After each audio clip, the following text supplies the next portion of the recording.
I was once a grandmaster of martial arts who stood at the pinnacle, yet I died with regret trying to protect my sister. Now, I am reborn into a useless body with zero magic talent, becoming the only stain on my genius sister's path to success. Everyone mocks me as a burden, but they don't know that my true power was never magic. In this life, I will cultivate martial arts anew. With the body of a mortal, I will stand equal to the gods and create a heaven for my only family. In a remote city in Donghai, at the first Magic Academy, the results of the magic test are out. Xiao, magic sensitivity, 4, magic level, rank 0, stage 1, talent level, C. Mengzhou, magic sensitivity, 7, magic level, rank 1, stage 2, talent level, A. Listening to the instructor's announcement from the podium and the surrounding students' gasps of envy or awe, Chen stared blankly at his own youthful hands, his voice trembling with shock. A magic assessment? I've been reborn? A moment ago, he was a grandmaster of martial arts at the pinnacle of the gang realm. He had died unexpectedly during a dangerous experiment using technology to revive his sister. Unexpectedly, he had returned to his 18-year-old self. Chen, magic sensitivity, less than 1, magic level, none, talent level, F. When the instructor read his name, the impatience and disappointment in his tone were unconcealed. The whole class erupted in an instant,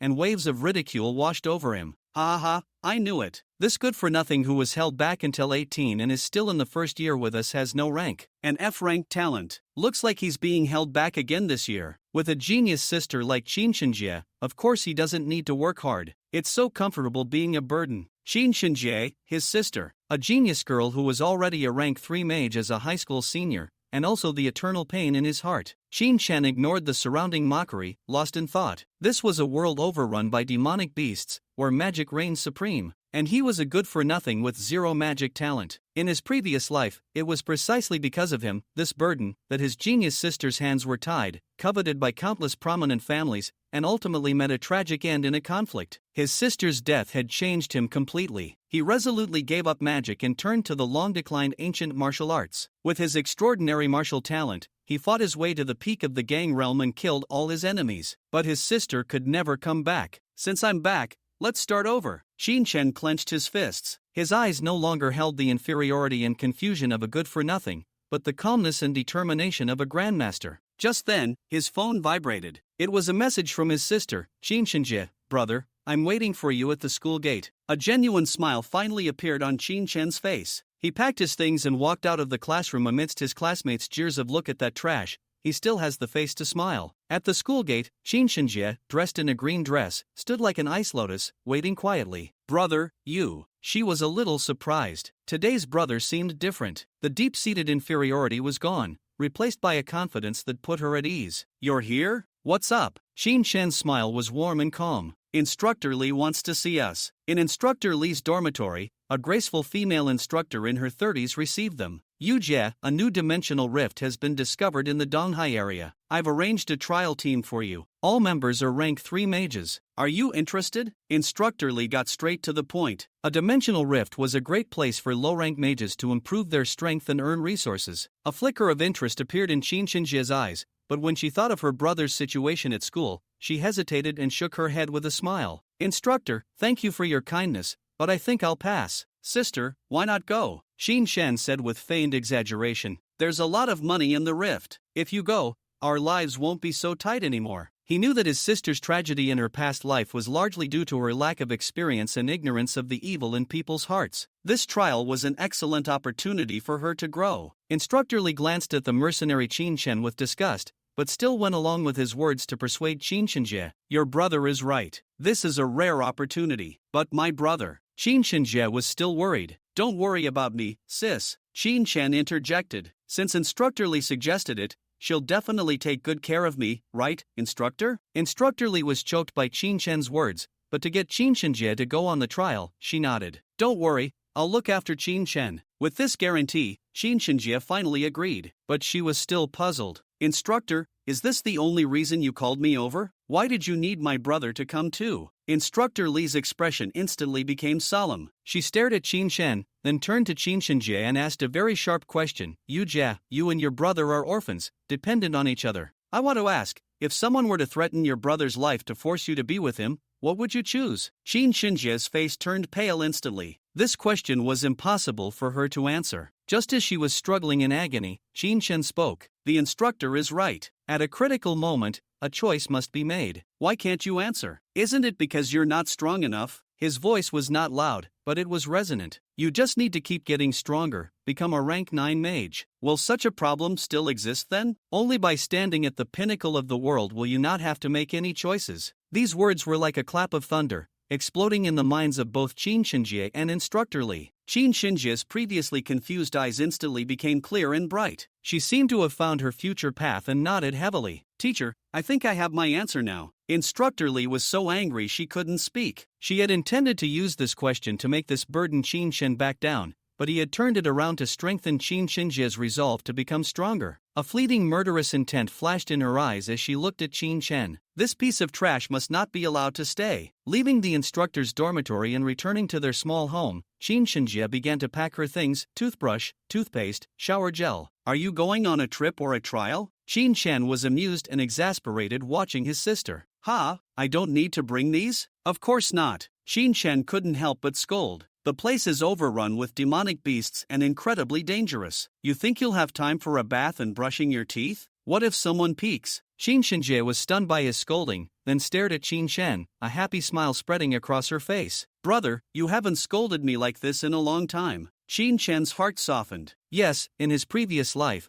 because of his inferiority complex, he had always deliberately kept his distance from his sister. Brother, did something happen to you? You seem so different today, Tian Shingha asked with concern. Chen looked at his sister's pure eyes, his heart filled with tenderness. This silly sister, worried about him being bullied, didn't even dare to go out for training. Different? No matter how I change, I'm still your brother, Chen said softly with a smile. In this life, it's my turn to protect you. Tian Shingha nodded vigorously, then worried again. But brother, your magic assessment. Don't worry, your brother will pass, Chen said with a confident smile. He indeed had no magic talent, but he possessed all the memories and experience of a grandmaster of the gang realm from his past life. He knew that the essence of magic was just the application of the latent energy chi within the human body. As long as he retrained this frail body and opened up his meridians, even without magic affinity, he could still use so-called magic. This was the confidence of a martial arts grandmaster. A mage is not born with magic, rather, one needs to purchase a magic book and learn specific spells through it. Upon hearing Chen's question, Tian Shingha seemed to become playful. Likely influenced by Chen's change, she placed her index finger on her lips, gazing at the ceiling, and adorably said, "Magic. I can't do it yet." Seeing Tian Shingha's playful demeanor made Chen feel a bit uncomfortable. All alone, their lives had relied on Tian Shingha for support, not just in terms of living expenses but also Chen's tuition, which was entirely covered by her. Watching Tian Shingha act as if it didn't matter at all, Chen forced down his discomfort and said, "We should buy a magic book this time."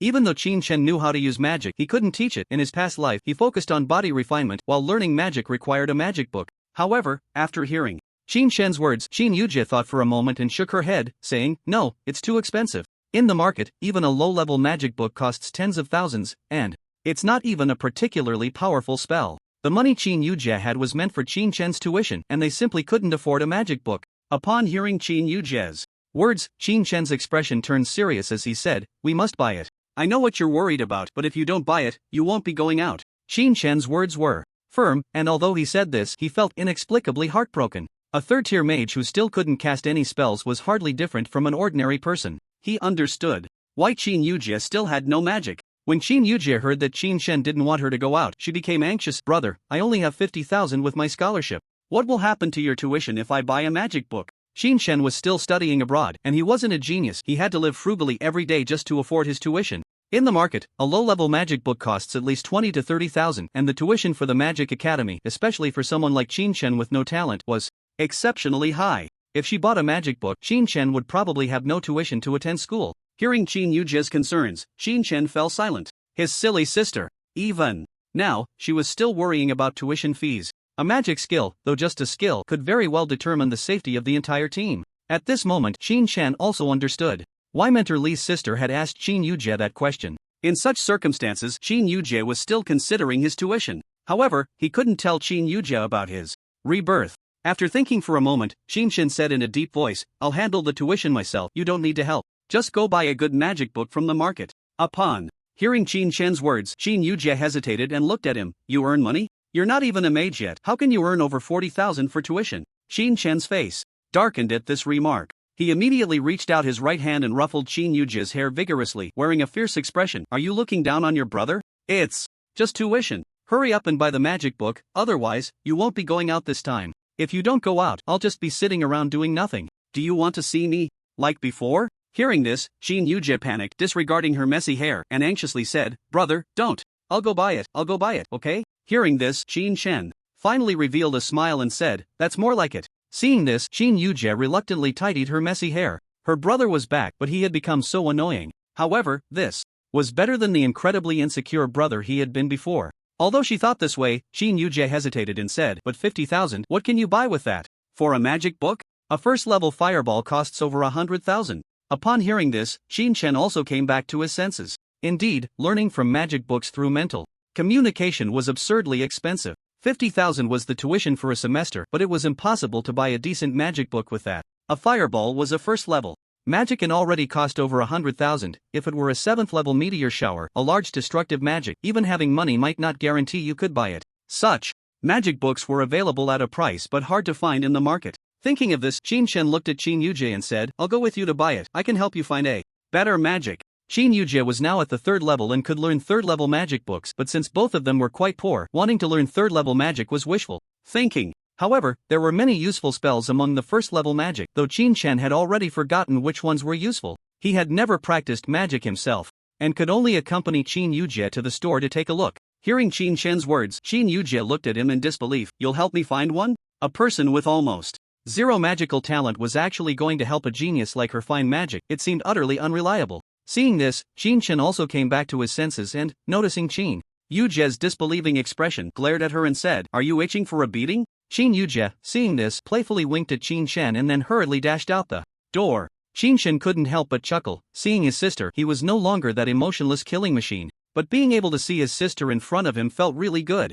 After a bout of playful banter, the two crossed the campus and arrived at a nearby magic shop. Hello, may I help you with purchasing a magic book? A woman in a black professional outfit greeted them with a smile as they entered. Hearing this, Qin Yujie nodded awkwardly. It was clearly her first time in such a place filled with luxury items, and she spoke cautiously. Qin Chen, however, was as familiar as if he had been there many times before and said to the woman, Show me all the magic books under 50,000. As soon as he said this, it immediately attracted the attention of everyone around. There weren't many types of magic books under 50,000, they were mostly first-level magic books, but they were drawn to Qin Chen's arrogant demeanor. When everyone turned to look, they were stunned to see Qin Chen and Qin Yujie. Oh my, isn't that the magic waste? Here to buy a magic book? No way, he can't really think he can awaken magic, can he? Scared me. I thought a big spender came in to buy a 7th level magic book.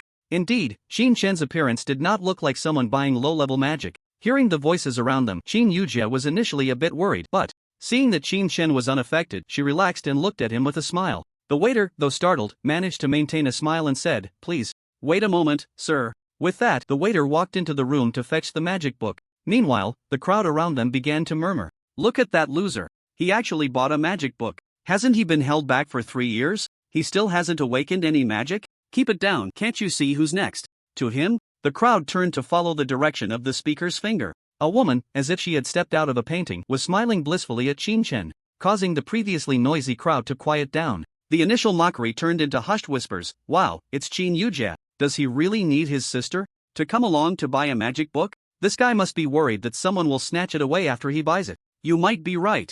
As they discussed, their eyes were fixed on Qin Yujie, especially when they saw her smile, which stirred a sense of envy in their hearts. What do you think Qin Chen did in his past life to deserve such a sister? Exactly, a magic book, even if it's just a first-tier one, costs several thousand. Where did Qin Yujie get so much money?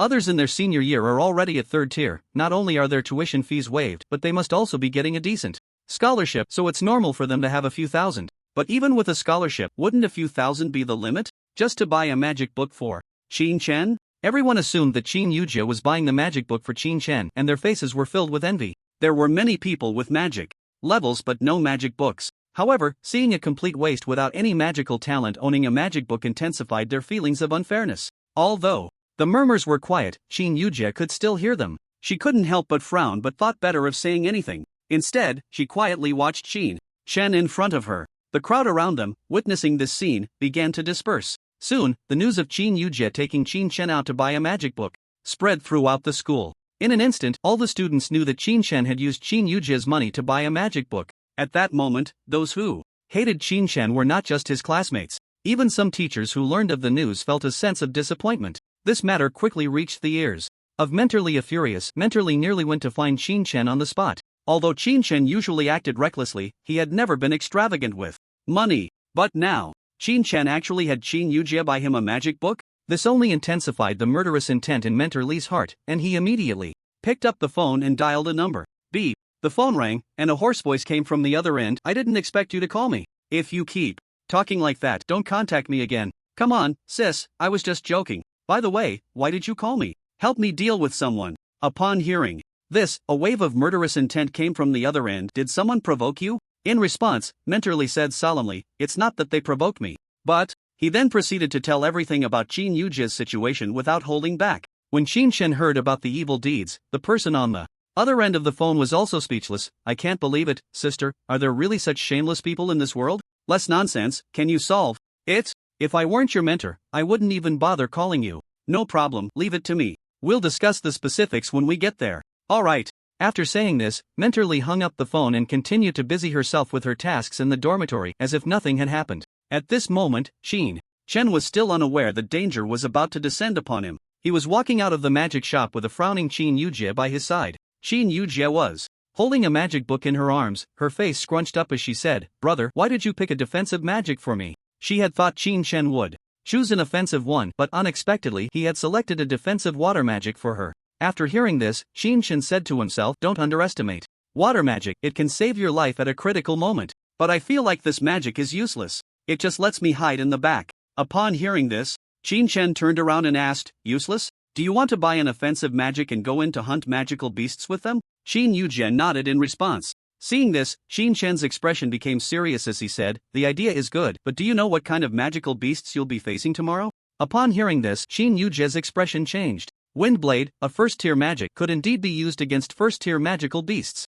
However, being a first-tier magic, its power was limited. Even if Qin Yujie was a third-tier mage, she could barely handle a second-tier magical beast at best. And since Qin Yujie and her team were third-tier, they would mostly face second-tier and third-tier magical beasts, with a high possibility of encountering fourth-tier ones. Against such magical beasts, relying on Windblade would be futile. It wouldn't break through their defenses. Forget about fourth-tier beasts, even third-tier ones could easily withstand the Windblade without a scratch. If Qin Yujie really treated this Windblade as a treasure, she would likely suffer a great loss. Seeing the change in Qin Yujie's expression, Qin Chen began to give her a lesson. Many people initially prefer offensive magic, but I must tell you, unless your strength reaches a crushing level, meaning you are a mage above the 7th tier, you shouldn't even think about how to attack. Upon hearing this, Qin Yujie's expression became serious. Qin Chen continued, in this world, rookie mages love offensive magic the most. A team must have at least one offensive mage, not to mention that Mentor Lee recommended you. It would be impossible for there not to be a strong offensive mage in there. And you, to put it bluntly, don't be hurt by this, even though you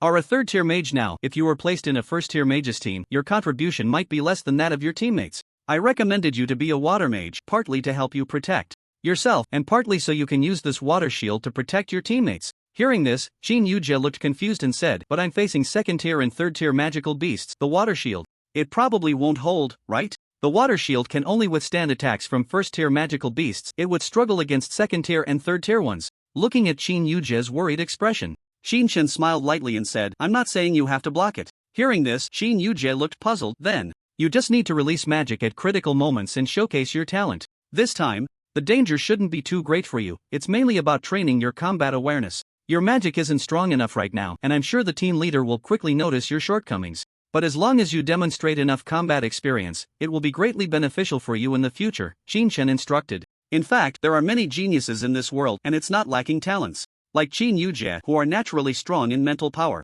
However, because some people rely on their sufficient talent and think they are the best in the world, they become complacent, leading to the downfall of many geniuses who end up dying. For geniuses with no combat experience at all, the higher-ups simply cannot pay too much attention. Otherwise, in his previous life, Qin Chen wouldn't have had to consider seeking revenge himself. Now, Qin Yujie was facing such a problem. If she really appeared on the battlefield, even if Qin Chen hadn't started training yet, his chances of survival would be much higher than hers. This was due to Qin Shan's absolute confidence in his combat experience. However, after hearing Qin Shan's words, Qin Yujie was also stunned. But I see that the teacher pays a lot of attention to me. Usually. In Qin Yujie's eyes, Qin Shan's worries simply didn't exist. Hearing this, Qin Shan said seriously, that's only because you're still in high school. Next year, once you enter university, you'll understand. There are countless geniuses like you in this world, but in the end, only a few survive. Qin Yujie nodded, somewhat understanding, and then looked at Qin Shan beside her and asked, but how do you know so much, brother? Upon hearing this, Qin Shan's expression stiffened, and he immediately turned his head and joked, usually, I'm a waste, but I've read countless related books and heard this from many people. While saying this, Qin Shan patted Qin Yujie's shoulder and said, sister, you have to work hard. Your brother's future happiness depends entirely on you. Qin Yujie was somewhat speechless at her brother's cheeky expression. If it were any other day, she might have taken it seriously, but after seeing the changes in her brother, she wouldn't believe it. However, she did believe what her brother said, even if it was from books. Just like before, when she said she was hungry, Qin Shan said he would get some buns. Naturally, she didn't believe him since she had no money, but less than half an hour later, Qin Shan brought her steaming buns. From that moment on, she believed everything he said without a doubt. Seeing his sister like this, Qin Shan also breathed a sigh of relief but still reminded her, by the way, once you get there, remember not to trust anyone. Hearing this, Qin Yujie was puzzled. Why? Qin Shan replied lightly, be careful, someone might be jealous of you and try to harm you in the trial area. In his previous life, Qin Shan had seen countless betrayals, and the downfall of some geniuses was due to betrayal. Just find a deserted place in the wild, kill you, and no one can be held accountable. After hearing Qin Shan's words, Qin Yujie exaggeratedly said, brother, this is Instructor Lee calling people to lead the team. It can't be that exaggerated. They are all from the school. They wouldn't do that, right? Looking at Qin Yujie's nonchalant demeanor, Qin Shan said with a serious face, you must remember, in this world, what is more terrifying than monsters is humanity. Hearing this, Qin Yujie nodded in a way that suggested she understood, albeit vaguely. Once she had finished tidying up, she turned to Qin Shan and said, brother, I'm going to practice magic. Qin Shan nodded in response and then stepped out of the room. After leaving the room, Qin Shan glanced back inside helplessly. If it weren't for his physical limitations, he would have genuinely wanted to follow her this time. However, Qin Shan knew that this was simply unrealistic. Bringing along someone like Qin Yujie, who was a third-tier mage, was one thing, but he was just an ordinary person now. Not only could he not lead a team, but he couldn't even enter the dimensional space. Thinking of this, Qin Shan looked at his hands and said softly, it's time to improve my strength. In his heart, Qin Shan set his first goal, the Bright Realm. In this world, there are indeed people who practice physical techniques. However, the highest realm of physical training in this world is the Dark Realm. No one has been able to break through the Dark Realm, and because of this, many have given up on physical training in favor of practicing magic. But for Qin Shan, this was not too much of a challenge. He simply lacked physical fitness. As long as Qin Shan's physical fitness could meet the standards and reach the Dark Realm, he could smoothly break through to the Transformation Realm, the Qi Realm, and eventually reach the heights he had in his past life. And now, Qin Shan's goal was the Bright Realm. The Bright Realm is essentially the strength of the physical body. It refers to the so-called martial arts skills without any internal energy. However, breaking through to the Bright Realm was not a simple task. For Qin Shan, first he needed to improve his physical fitness. Qin Shan went outside the school to a place where he could buy magical tools, purchasing some magical equipment needed for weight training. As for where the money came from, just think of the expression on Qin Yujie's face when she came out of the magic shop. That water shield cost over 20,000. The rest of the money was all withheld by Qin Shan.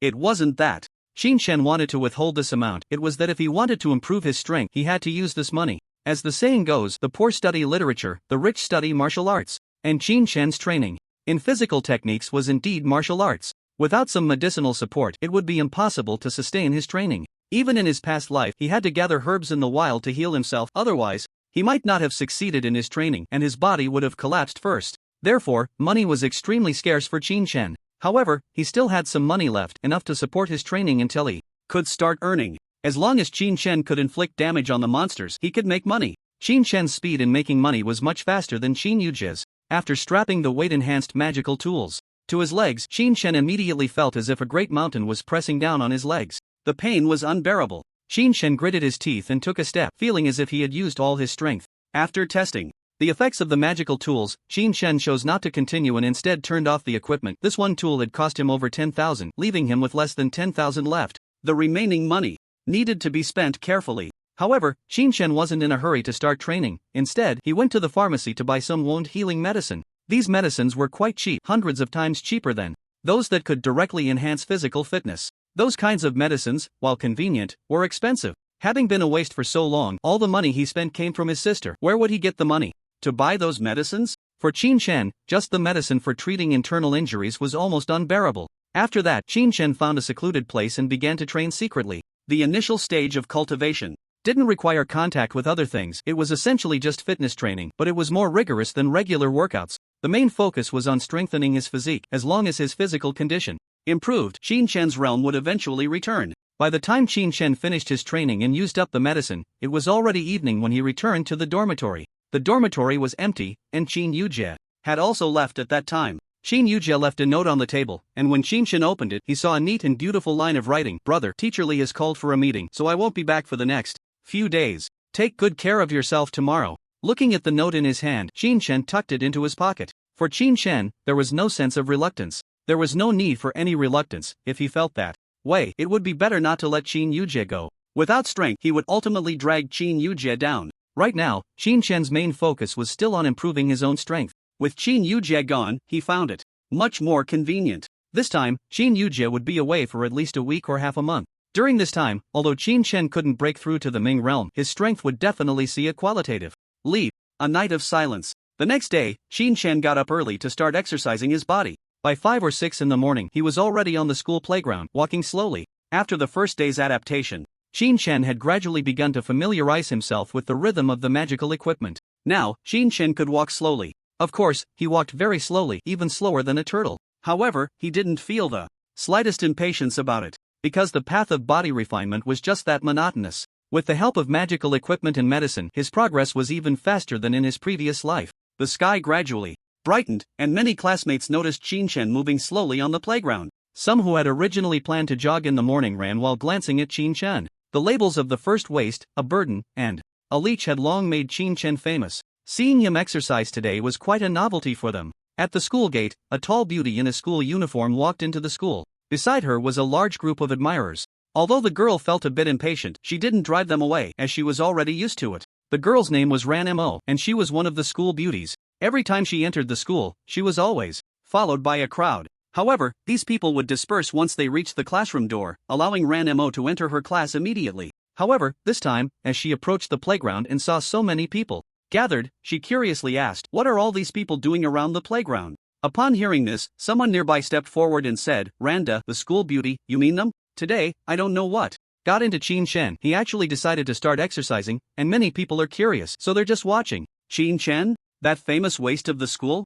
Before Ranmo could think much more, someone beside her said in surprise, "Him? Isn't he supported by Qin Yujie? Does he still need to exercise?" "Exactly, besides, he's been held back for 3 years already, and with only a month left, does he really think he can pass the magical assessment? How can he pass any magical assessment with this kind of training? The magical assessment tests magic and talent, not physical strength." Hearing this, the people around burst into laughter.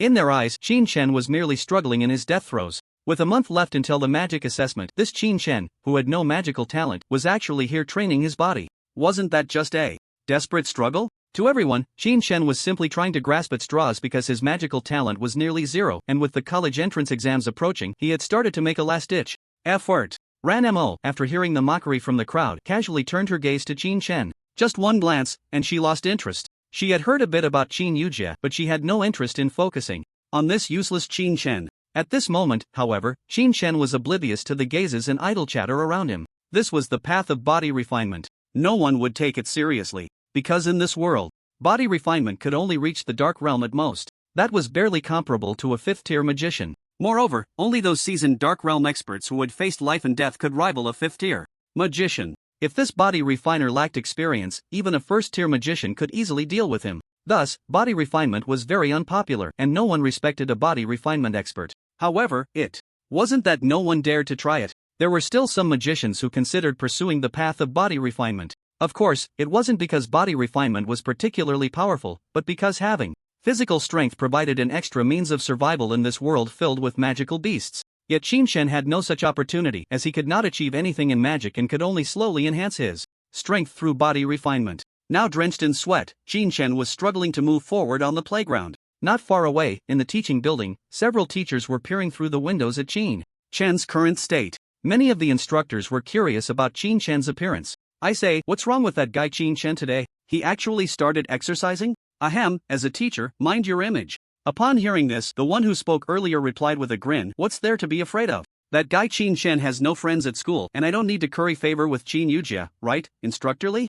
As he spoke, he also turned his gaze to Instructor Lee. They all knew that Qin Yujia was a student under Instructor Lee. If Qin Yujia could smoothly enter university this time, just based on her talent, Instructor Lee would benefit significantly. For students to gain resources, there are two key points. One is talent. As long as you show enough talent, you will have sufficient resources. The other point is hunting magical beasts. But teachers are different. Although hunting magical beasts has some income, teachers mostly take students to hunt first-tier and second-tier magical beasts. That kind of income is simply pitiful. Moreover, teachers have another source of income, which is the talent of their students. If a student has good talent and enters a prestigious school, the school will provide a wealth of resources to the teachers for their cultivation. Because of this, Instructor Lee was very attentive to Qin Yujia's situation. Ignoring the teasing from the other teachers, Instructor Lee focused her gaze on Qin Shen on the playground. Watching Qin Shen drenched in sweat, she couldn't help but sigh inwardly, if only you had worked this hard earlier, how wonderful it would have been. While thinking this, Instructor Lee silently mourned for Qin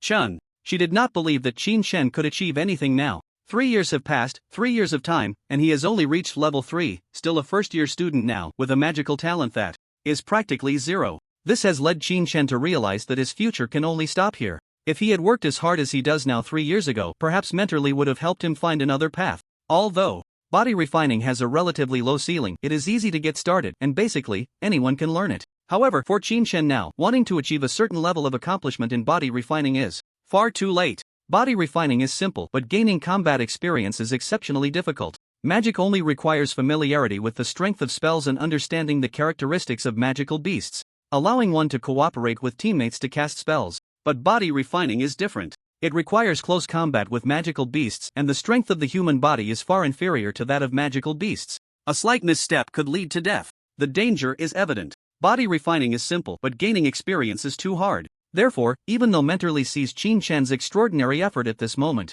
it does not change his determination in the slightest. That is to make Qin Shen disappear from this world. A genius can successfully enter university, and for her, the resources are quite abundant, especially for a talent like Qin Yujia, who has already reached level 3 in her senior year. If it weren't for this, she wouldn't have focused all her thoughts on Qin Yujia. However, Qin Yujia is unaware of these matters. She will not let Qin Yujia know. If someone like Qin Yujia were to find out and later came back to take revenge with her newfound strength, it would be beyond her ability to withstand. That is precisely why she called her brother for help. Her brother, Li Feng, is a member of an assassin organization. Assassins are generally based abroad, and it would likely take 2 or 3 days to enter the country. Meanwhile, Qin Yujia needs a week or half a month to return to school. With such a long time difference before Qin Yujia comes back, no one will pay attention to the life or death of a waste. While thinking this, Mentor Lee's gaze fell on Qin Shen. The other teachers nearby shared similar thoughts to Mentor Lee. What does it matter if a waste trains their body? A waste that cannot touch magic will always be a waste, no matter how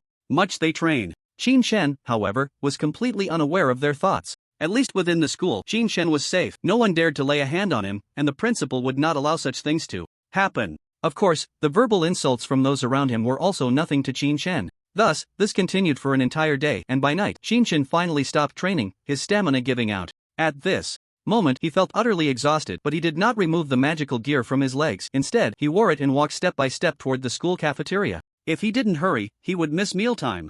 Compared to the Qin Shen before training, his appetite now was much larger. Over the next 3 days, Qin Shen continued to use magical gear to train his body. From initially walking unsteadily to later being able to walk like a normal person, and eventually to jogging. Although it was only a few days, Qin Shen's physical condition had improved qualitatively. By the 4th day, Qin Shen woke up early, opened his eyes, and looked at the wooden barrel beside him. The water in the barrel was now as clear as spring water, crystal clear to the bottom. Seeing this scene, Qin Shen sighed, I'm out of money. The remaining money from buying magical gear had all been spent on medicine. However, the weight training over the past few days has placed a tremendous burden on his body, and Qin Shen had no choice but to increase his medication dosage. This also caused Qin Shen's money to flow away like water, gushing out. At this moment, if Qin Yujia were to return and find out that he had spent over 20,000 in just a few days, she wouldn't know what to think. Over 20,000 is enough for a first-tier mage to enhance their combat power by a level. But on Qin Shen's side, let alone seeing a breakthrough, he hadn't even caught a glimpse of any shadow of it.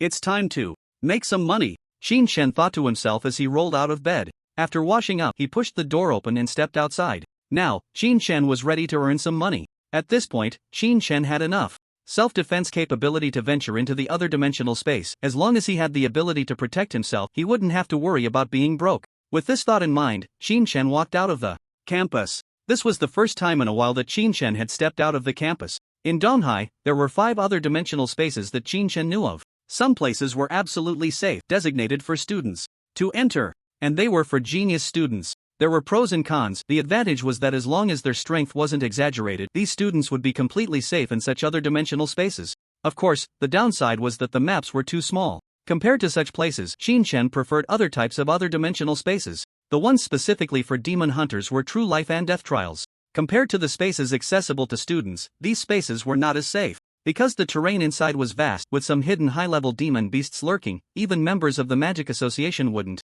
dare to venture deep inside. Naturally, where there are disadvantages, there are also advantages. The advantage was that the treasures inside were truly abundant. One could say that money was everywhere. And now, with Qin Chen desperately short on cash, he would naturally choose such an other dimensional space. However, just as Qin Chen had walked out of the campus for a short while, his long-standing sense of crisis kicked in, making him feel that something was off. Qin Chen paused for a moment, his brow slightly furrowing, but in an instant his expression returned to normal as he pretended to know nothing, glancing around. Then, with a smile on his face, he walked toward the street corner. Watching Qin Chen's departing figure, not far behind him, a man dressed in a tight black suit slowly revealed his head. His gaze was fixed intently on the direction Qin Chen was heading. He took out his phone and said, "Sister, the target has exited the school gate." "I understand. You handle this matter yourself. It's best to find a deserted place to take him out. After you finish this, leave the country, and I will pay you a hefty reward." Beep beep. After this statement, the call was directly hung up.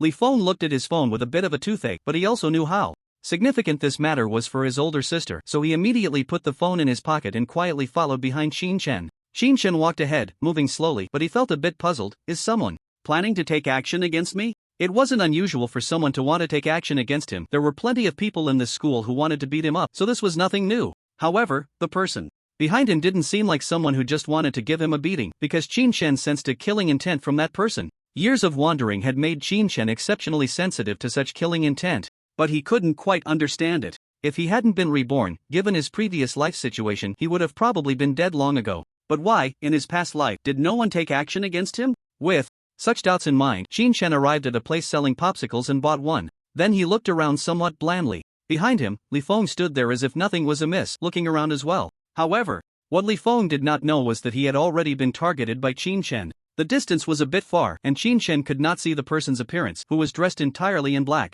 The feeling he had made Qin Chen's perception even sharper. He could be certain that such a person would not be found in a high school. No other reason. The killing intent emanating from him was too intense. Although he was only at the second tier of strength, the person before him did not seem that simple. The dark substance that inadvertently leaked from him piqued Qin Chen's interest. Quite a special type of magic. After a brief observation of the person who wanted to assassinate him, Qin Chen discarded the finished popsicle and found a corner where no one was around. However, behind Qin Chen, a cold smile appeared in Li Feng's eyes, looking for death. He had come yesterday, but since Qin Chen had not left the school gate, he had not had the opportunity to act. Over the past few days, he had wandered around some places near the school. He naturally knew that the place Qin Chen was heading to was the garbage dump, a dead end. Generally, apart from people coming to throw away trash, very few would come here at other times. However, this was just right. It made it easier for him to act. He believed that with the uniqueness of his magic, once he reached a deserted place, even if he dealt with Qin Chen, it would not cause the slightest commotion. Moreover, for a while, Qin Chen's body would not be discovered. This way, it would be hard for him to be caught for murder, and his sister would not be suspected. With such thoughts, Li Feng followed Qin Chen into the corner. Just as he entered the turn, Li Feng transformed into a shadow, slipping into the shadows at the base of the wall. However, just as Li Feng entered the corner, a voice filled with confidence and mockery reached his ears. Shadow system, quite rare. Hearing this voice, Li Feng froze. He looked up and saw Qin Chen standing there, calm and composed, his gaze filled with mockery. It was as if a cat had spotted a mouse, his face full of disdain. What was going on? Didn't his sister say that this person was an ordinary person? How could it be? The shadow system belongs to dark magic. Generally, in schools, it is quite rare for anyone to awaken the shadow system, just like the healing system. Both are extremely rare existences. Not to mention high school students, even some university students from less renowned universities might not recognize the shadow system. But now, this guy, whom his sister said was an ordinary person, actually recognized the shadow system? It couldn't be real, could it? However, just as this thought crossed his mind, he saw Qin Chen looking at him with a face full of killing intent. I have been waiting for you for a long time. Hearing this, Li Feng was stunned. After checking Qin Chen in front of him again and confirming that he was indeed an ordinary person, he sneered, "Stop pretending. Do you think this will save your life?" As soon as the words fell, Qin Chen moved, communicating with heaven and earth.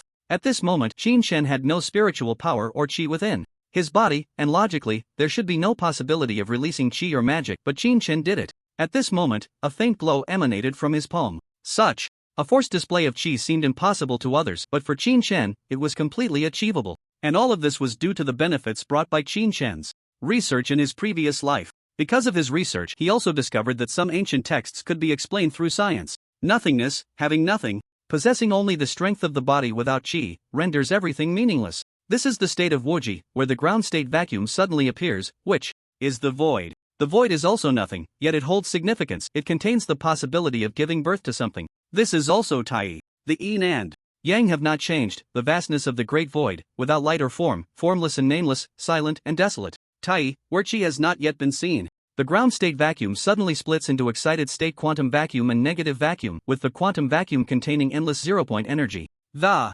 negative vacuum contains negative zero-point energy, and the sum of the two is zero. This is the primordial beginning, the origin of qi, yet without form. This qi is the innate one qi. It is the source of all things, the true zero-point energy. It is precisely for this reason that Qin Chen is able to use light attribute magic.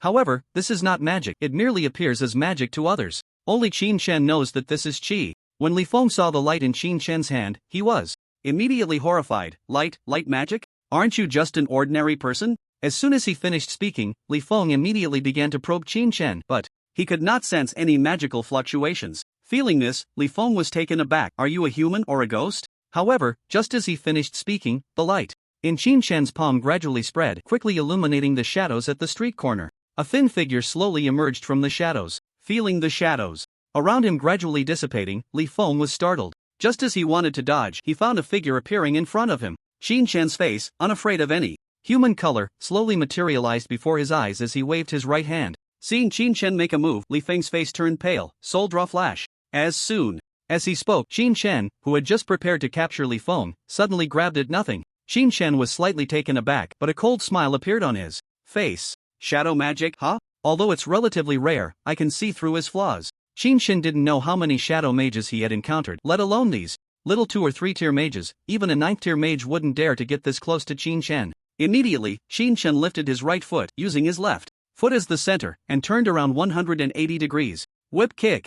With pure physical strength, he kicked towards the empty space behind him. Just as Qin Chen's leg reached behind him, a dark figure suddenly appeared in the previously empty space. Li Feng had just used Soul Draw Flash to get behind Qin Chen, when he suddenly saw Qin Chen's attack coming and hurriedly raised his hand to block. Bang! The tremendous force made Li Feng's arm go numb, sending him flying backward. Boom! He crashed directly onto a pile of garbage. Seeing this, Qin Chen showed no signs of hesitation and charged straight towards Li Feng. Li Feng, feeling somewhat drained from Qin Chen's blow, quickly stood up upon seeing Qin Chen charge again, wanting to block once more. However, Qin Chen grabbed him and violently threw him against the nearby wall. Boom! He crashed directly into the wall again. After taking this hit, Li Feng could no longer stand up smoothly and could only watch helplessly as Qin Chen walked towards him. Li Feng was coughing up blood, cursing inwardly. Damn it, did my sister send me to kill him or did she send him to kill me? Is this guy an ordinary person? That dazzling display of light completely nullified his advantage in shadow magic. Moreover, his life-saving skill, Soul Pull Flash, had no effect at all in front of Qin Chen. It should be noted that although he was of a lower level, he had participated in assassination missions against 4th or 5th tier targets, and they had all gone exceptionally smoothly. Even in the event of a failed assassination, he could retreat unscathed. But now, after just 2 rounds, he had already been defeated by Qin Chen. He truly hadn't expected that Soul Pull Flash seemed to be non-existent before Qin Chen, giving him the impression that Qin Chen could accurately find his landing point every time. Is this what my sister calls an ordinary person? Just now, when Qin Chen unleashed his brilliance, he clearly noticed that there was not a hint of magical fluctuation within Qin Chen's body. Thinking of this, Li Feng couldn't help but feel helpless. Fine. He hadn't noticed either, so it wasn't entirely his sister's fault for misjudging. But who exactly is this guy in front of him? Unfortunately, at this moment, no one could provide Li Feng with an answer. Qin Chen was now walking step by step towards Li Feng. When he reached Li Feng's side, he grabbed Li Feng's throat as if he were picking up trash, locking eyes with him. Who sent you? Qin Shen didn't use all his strength and Li Feng struggled to say, "I'm a killer, I have professional ethics. You want me to just betray? It's my sister, Liuran." Just as he got halfway through his words, Li Feng immediately changed his tune, realizing that Qin Shen's grip was starting to tighten. If he continued, he might lose his life. With no other choice, Li Feng could only mention his sister's name. After all, his sister was the teacher of the person in front of him, so perhaps he could save his own life. Sure enough, upon hearing this, Li Feng felt the pressure in Qin Shen's hand gradually loosen. A look of surprise appeared on Qin Shen's face. Liuran? Half an hour later, after Qin Shen clarified some matters, he had already left. If it were any other time, Qin Shen would never have given such a person a chance to live. But now it was different. He had more important things to do, and as for Liuran, Qin Shen had some understanding of that situation. Because of his own shortcomings, she was worried that her sister wouldn't be able to get into college and wanted to kill him. Of course, this wasn't the reason Qin Shen refrained from causing trouble for Liuran. It was because he had heard from Li Feng how much Liuran had done for Qin Yujia during this time. After hearing these things, Qin Shen said, "Today is your last chance with her. This time I can let you go, but if there's a next time, don't blame me for being heartless." After saying this, Qin Shen left. However, Qin Shen didn't know the reason why Liuran wanted to kill him. Before his rebirth, she had never sent anyone to kill him. After his rebirth, why had everything changed? Could it be that his actions over the past few days had caused Liuran to change? Reflecting on his actions over the past few days, aside from training, it was just training. Looking at his training, Liuran shouldn't have developed a killing intent towards him. After thinking for a long time, Qin Shen couldn't come up with a reason, so he simply abandoned the thought and walked towards the other dimension. He didn't have time to waste on Liuran. After Qin Shen left, Li Feng sat on the ground gasping for breath. At this moment, Li Feng just wanted to find his sister to ask what was going on with this Qin Shen. Just now, Li Feng felt like he was about to die. If he hadn't mentioned his sister's name, he probably would have already died at Qin Shen's hands. Now, Li Feng just wanted to ask his older sister what exactly had happened. With that thought in mind, he wasted no time and hurried towards the school. Inside the school, at this moment, Liuran was in her dormitory, frowning as she looked out the window. When she received the news, she had gone straight to her dorm during class. So much time had passed, and she had no idea how her brother was faring. Although Qin Shen was just an ordinary person, Liuran always felt something was off in her heart. After a while, she shook her head and self-deprecatingly smiled, saying, "Perhaps it's because he is Qin Yujia's most beloved person?" Just a few days ago, she had lectured Qin Yujia about understanding the importance of choices, yet now she found herself becoming indecisive. Just as Liuran was lost in thought, she suddenly sensed a wave of magical energy at the door. Feeling this, her expression changed dramatically, and she quickly looked towards the entrance. "Who is it?" As she spoke, she conjured a fire-type spell, her gaze fixed intently on the door. With enough combat experience came heightened perception, and now that someone had appeared at her door without her noticing, Liuran became extremely alert. However, at that moment, she was astonished to see the magical energy at the door transform into a figure standing in her room. Upon seeing the face, Liuran's expression shifted. "Li Feng? Why are you here?" The person who appeared at the door was none other than her brother, Li Feng. At that moment, Li Feng stood at the door with a bitter expression. After seeing him, Liuran immediately walked to the window, pulled the curtain shut, and then pulled her brother aside, saying, "Why did you come here? Didn't I tell you to leave right after the mission?" Although Li Feng was from the shadow class and could blend in anywhere, entering her dorm like this would definitely leave some traces. With Qin Shen dead, she couldn't afford to have even the slightest suspicion cast upon her, otherwise, her future teaching career would be ruined. Hearing Liuran's words, Li Feng said with a pained expression, "Sister, I failed the mission." "Even if you failed the mission, you shouldn't come here. Do you know I can't afford to be implicated in any way?" As she spoke halfway, Liuran suddenly realized something, her face filled with disbelief as she looked at Li Feng. "You mean, you failed?" Li Feng nodded dejectedly. "How is that possible?" Liuran's expression changed completely, and then as if she thought of something, she hurriedly asked, "Was there someone protecting Qin Shen?" As she spoke, Liuran frowned and said, "That's impossible. To defend against you, at least a 4th-tier mage would be needed, and they would have to be extremely experienced in combat." "Sister!" Li Feng, hearing this, was on the verge of tears. "There was no one." "Sister, you're mistaken, the Qin Shen is not a waste at all. I couldn't defeat him." Hearing this, Liuran was stunned, as if she had heard something unbelievable. "Qin Shen is still alive? You can't be saying that Qin Shen defeated you, right?" Upon hearing this, Li Feng nodded. Before Li Feng could say anything, Liuran exclaimed, "How is that possible? With your current skills, even assassinating a 4th-tier powerhouse without anyone noticing should have a high chance of success. That Qin Shen." Upon hearing this, Li Feng was almost in tears. "Sister, you're mistaken, the Qin Shen is not a waste at all. I saw with my own eyes that Qin Shen cast light-type magic. Hearing this, Li Ruoran quickly shook her head and said, "How is that possible? How could that be? I've been observing Qin Chen these past few days and there hasn't been a trace of spiritual energy fluctuation from him. How could he possibly cast magic?" Upon hearing this, Li Feng immediately replied, "Sister, what you said has caught my attention too. When he cast magic, I sensed him, and there was no magical fluctuation from him, yet he could still release magic. Sister, he really isn't that useless person you think he is, you must have misjudged him." Upon hearing this, Li Ruoran's expression changed completely. He can release magic without any magical fluctuations? Stunned by this statement, Li Ruoran was at a loss. How could that be? Casting magic must involve communicating with spiritual energy, and communicating with spiritual energy would produce magical fluctuations. Even for instant spells, there is a momentary fluctuation, even a 9th-tier expert cannot avoid this. Thinking of this, a trace of doubt arose in Li Ruoran's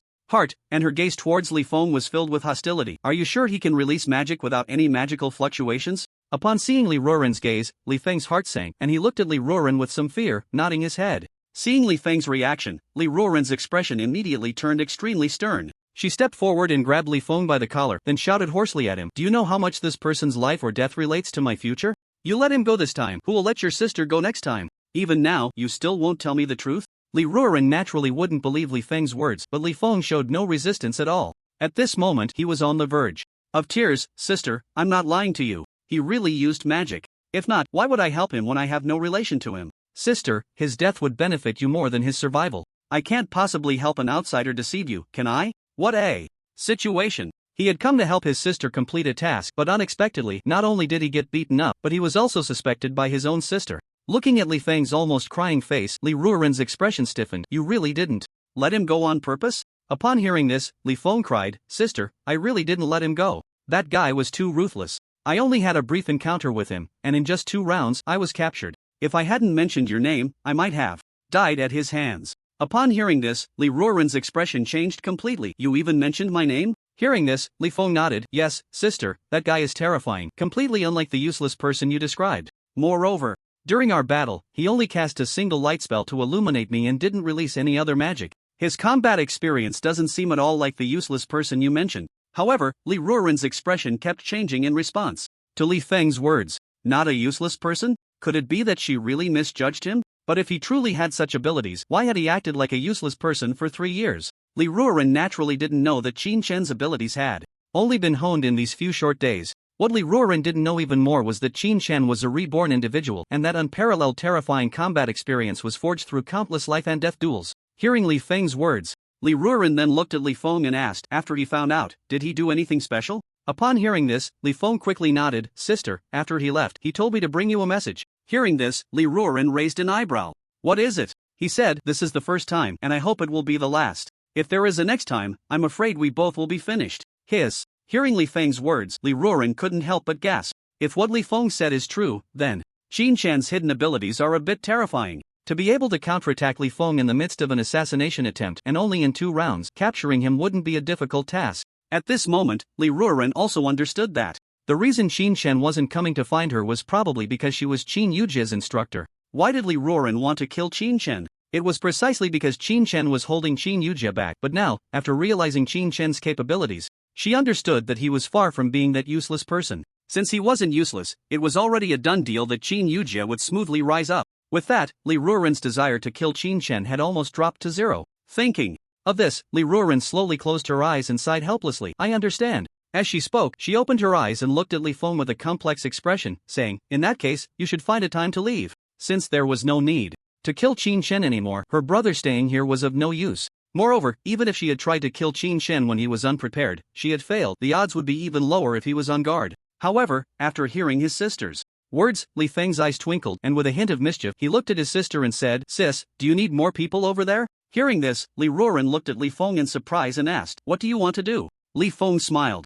a bit shyly and said, "Sis, I want to learn from Qin Chen. I want to take him as my master." Upon hearing Li Feng's words, Li Ruoran's pupils suddenly constricted. "You want to take Qin Chen as your master?" In a short time, although she knew about Qin Chen's abilities, she couldn't separate the name Qin Chen from that useless person. Hearing that Li Feng wanted to take Qin Chen as his master, Li Ruoran was filled with astonishment. Seeing this, Li Feng smiled and said, "Yeah, sis, you didn't see the scene when we fought. Let me tell you, that student of yours is definitely not simple. That terrifying combat ability, when I released my soul pull, before it even landed, he had already found the landing spot. And I noticed that his body refining level isn't very strong, yet he can maximize every bit of strength without any waste. Sis, someone like him, not to mention in your training camp, you can't even find someone like him in the entire assassin organization. I feel that if I study with him for a while, my abilities will improve quickly, and my status in the assassin organization will definitely rise sharply. Hearing this, Liuran was somewhat surprised. You think so highly of him? They had only fought once, yet Liuran felt as if her brother had already been won over by Chen.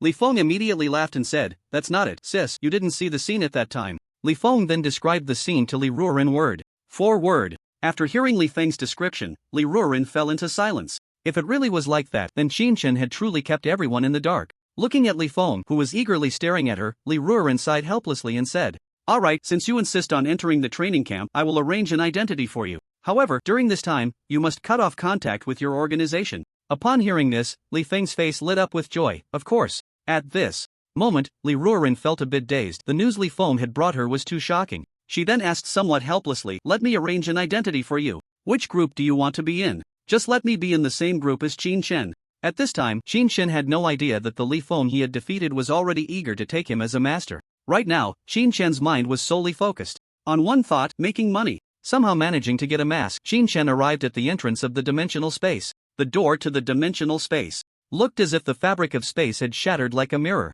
Surrounding this broken mirror was an open area with stalls selling various weapons, magical potions, skill books, and monster cores. Everyone sat there quietly, waiting for potential buyers or sellers to approach. Among these people were mages of various ages, all seeking teams. Is there any fire-type mage? If so, hurry and join our team. We have all kinds of support, ensuring you can output safely. We just need an offensive mage who can break through the defenses of third-tier monsters. Materials split 50-50. Water type, is there a water type? A third-tier fire-type expert is leading, guaranteed safety, but we lack a water-type mage. Materials will be distributed by the captain. Are there any newcomers? We're taking newcomers in for training, $10,000 per spot, ensuring your safety and helping you gain combat experience.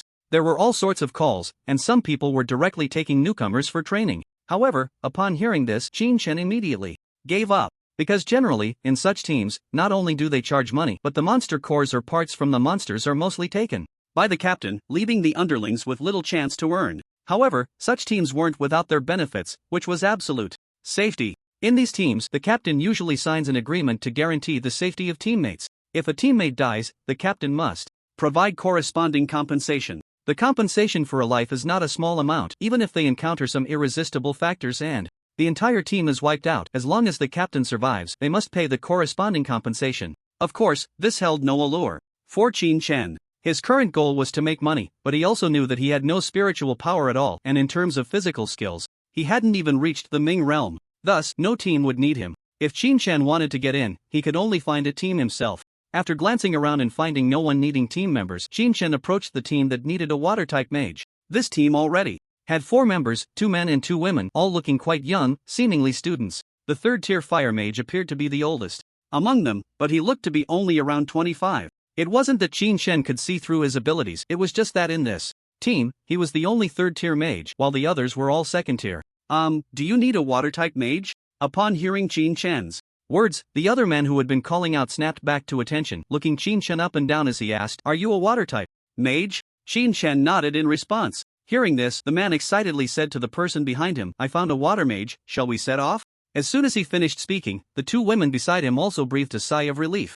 They had already been here long enough, and if they delayed any longer, it would likely stretch into the night. In the dimensional space, day and night are synchronized with the outside world. When night falls, visibility drops too low, which is not very safe for them. The man was about to enter the dimensional space but noticed that the third-tier big shot was standing there motionless, staring intently at Chen and said lightly, "You have no mental energy." Fluctuations. Upon hearing this, the 2 women and the man instantly stopped in their tracks and turned to look at Chen. After carefully sensing the fluctuations on Chen, their expressions all changed. The man immediately approached Chen with a displeased look and said, "I said, little brother, I wanted a water mage. At the very least, you should be a first-tier mage and know water magic, right? Isn't it a bit unethical to do this?" The man had realized that Chen probably looked like an ordinary person, wanting to come in and scavenge. They had seen many scavengers. In a big shots team, not everyone necessarily needed to take action. It was possible that they could go in and come out without having a chance to act at all. This also led to many people wanting to pass themselves off as capable individuals, following the big shots to scavenge. One must know that if a monster's core appeared within a beast, it could be worth tens of thousands, equivalent to several months' salary for an ordinary person. However, such people were the ones that seasoned adventurers despised the most. Because in this dimensional space, luck is not guaranteed every time. Water magic is equivalent to defensive spells, taking on a supportive role in the team. This position may seem unimportant, but at critical moments, it can be crucial to the safety of the entire team. Not only did the man's expression change, but even the two women beside him also slightly altered their expressions, their faces filled with displeasure. Faced with the expressions of the crowd, no one could see what kind of expression Chen had. Chen didn't waste any more words. He immediately extended his right hand and drew a circle in front of his chest. Instantly, a deep blue water shield formed in front of him. Seeing this scene, everyone was stunned. They all sensed Chen, but the next second, their shock deepened. How could this be? When they sensed Chen while he was casting the spell, they found that there was not a trace of mental energy fluctuations on him. But how could Chen release magic without any mental energy fluctuations? Before they could think too much, Chen dispersed the water shield in front of him and looked at the third-tier man, asking, "Is this okay?" Upon hearing this, everyone turned their gaze to the man. The man said somewhat gloomily, "It's fine." Although Chen piqued his curiosity after sensing Chen's magic just now, he found that Chen's use of magic was very skilled, with a short release interval, making him look like a very proficient water mage. Such a mage would be a guarantee for their team. Since there were no issues, they all set off. A few of them arrived at the entrance of the dimensional space, and under the watchful gaze of the gatekeeper, they all stepped into the dimensional space. At the entrance of the dimensional space, there are generally no monsters. Therefore, the atmosphere in the team was relatively relaxed. Chen walked at the back of the team, but his mind was completely elsewhere. He came in to make money, but if you want to earn money, you need to demonstrate corresponding value. If you are just an ordinary water mage, you still need to contribute to the team to receive some materials. For example, using effective magic to help the team easily deal with monsters or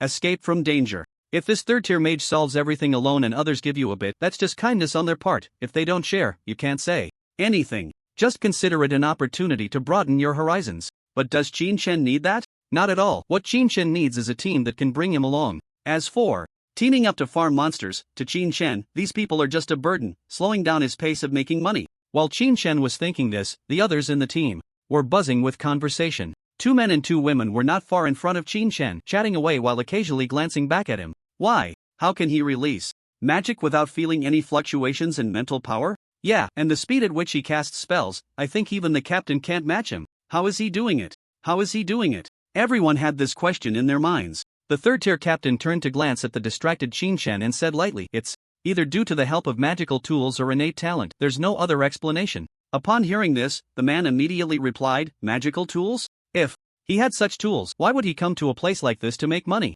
The captain then said in a low voice, "Perhaps it's not for money, but to hone his combat experience. However, that possibility is very low. If he really had such magical tools, his family elders would definitely not be ordinary people. How could someone like that come to a regular dimensional space to train? There might only be another explanation." Everyone was taken aback by this, and the man continued to ask, "Innate talent? Captain, what is that?" In response, the captain explained to the few people in the team, innate talent is something some people are born with, but these individuals usually come from prominent families. As he spoke, the captain fell into reminiscence. "I once encountered a person with extremely strong innate talent, a genius from Kyoto University. His innate talent was that any magic he cast contained spatial power." Then, the captain vividly began to explain. "What does it mean for a fireball spell to contain spatial power? When a fireball is coming at you and you prepare to dodge, you find that the fireball has disappeared. Just when you let your guard down, the fireball reappears behind you, making it impossible to defend against." The others nearby were astonished upon hearing this. "Wow, doesn't that mean once you have innate talent, you become invincible?" The 2 beautiful women nodded in agreement, while the captain said, "Not necessarily, but innate talent does bring significant changes to a mage. The genius I met is now a 3rd-tier mage, and even when facing a 4th-tier mage with equal experience, he is not at all inferior, and he can even contend with some inexperienced 5th-tier powerhouses." Upon hearing this, the man was shocked. "Wow, that's pretty insane. Captain, are you saying that the newcomer is also that kind of person?" The captain nodded and then looked at the man beside him, saying, "There shouldn't be any mistake. You should interact more with that newcomer. Perhaps this time we can also look for a cat demon." Hearing this, the man couldn't help but swallow hard and said, "Cat demon? Boss, that cat demon is a 4th-tier one. Our group is all 2nd-tier, and even you, boss, are only 3rd-tier. Shouldn't we just play it safe and earn a little money instead?" Upon Hearing this, the captain frowned and said, if it were just us, of course, it would be impossible. But that guy behind us, no matter what, his status won't be low. Upon hearing this, the man immediately replied, but even so, if we want to deal with a 4th-tier beast, we might end up wiped out. Boss, why don't you reconsider?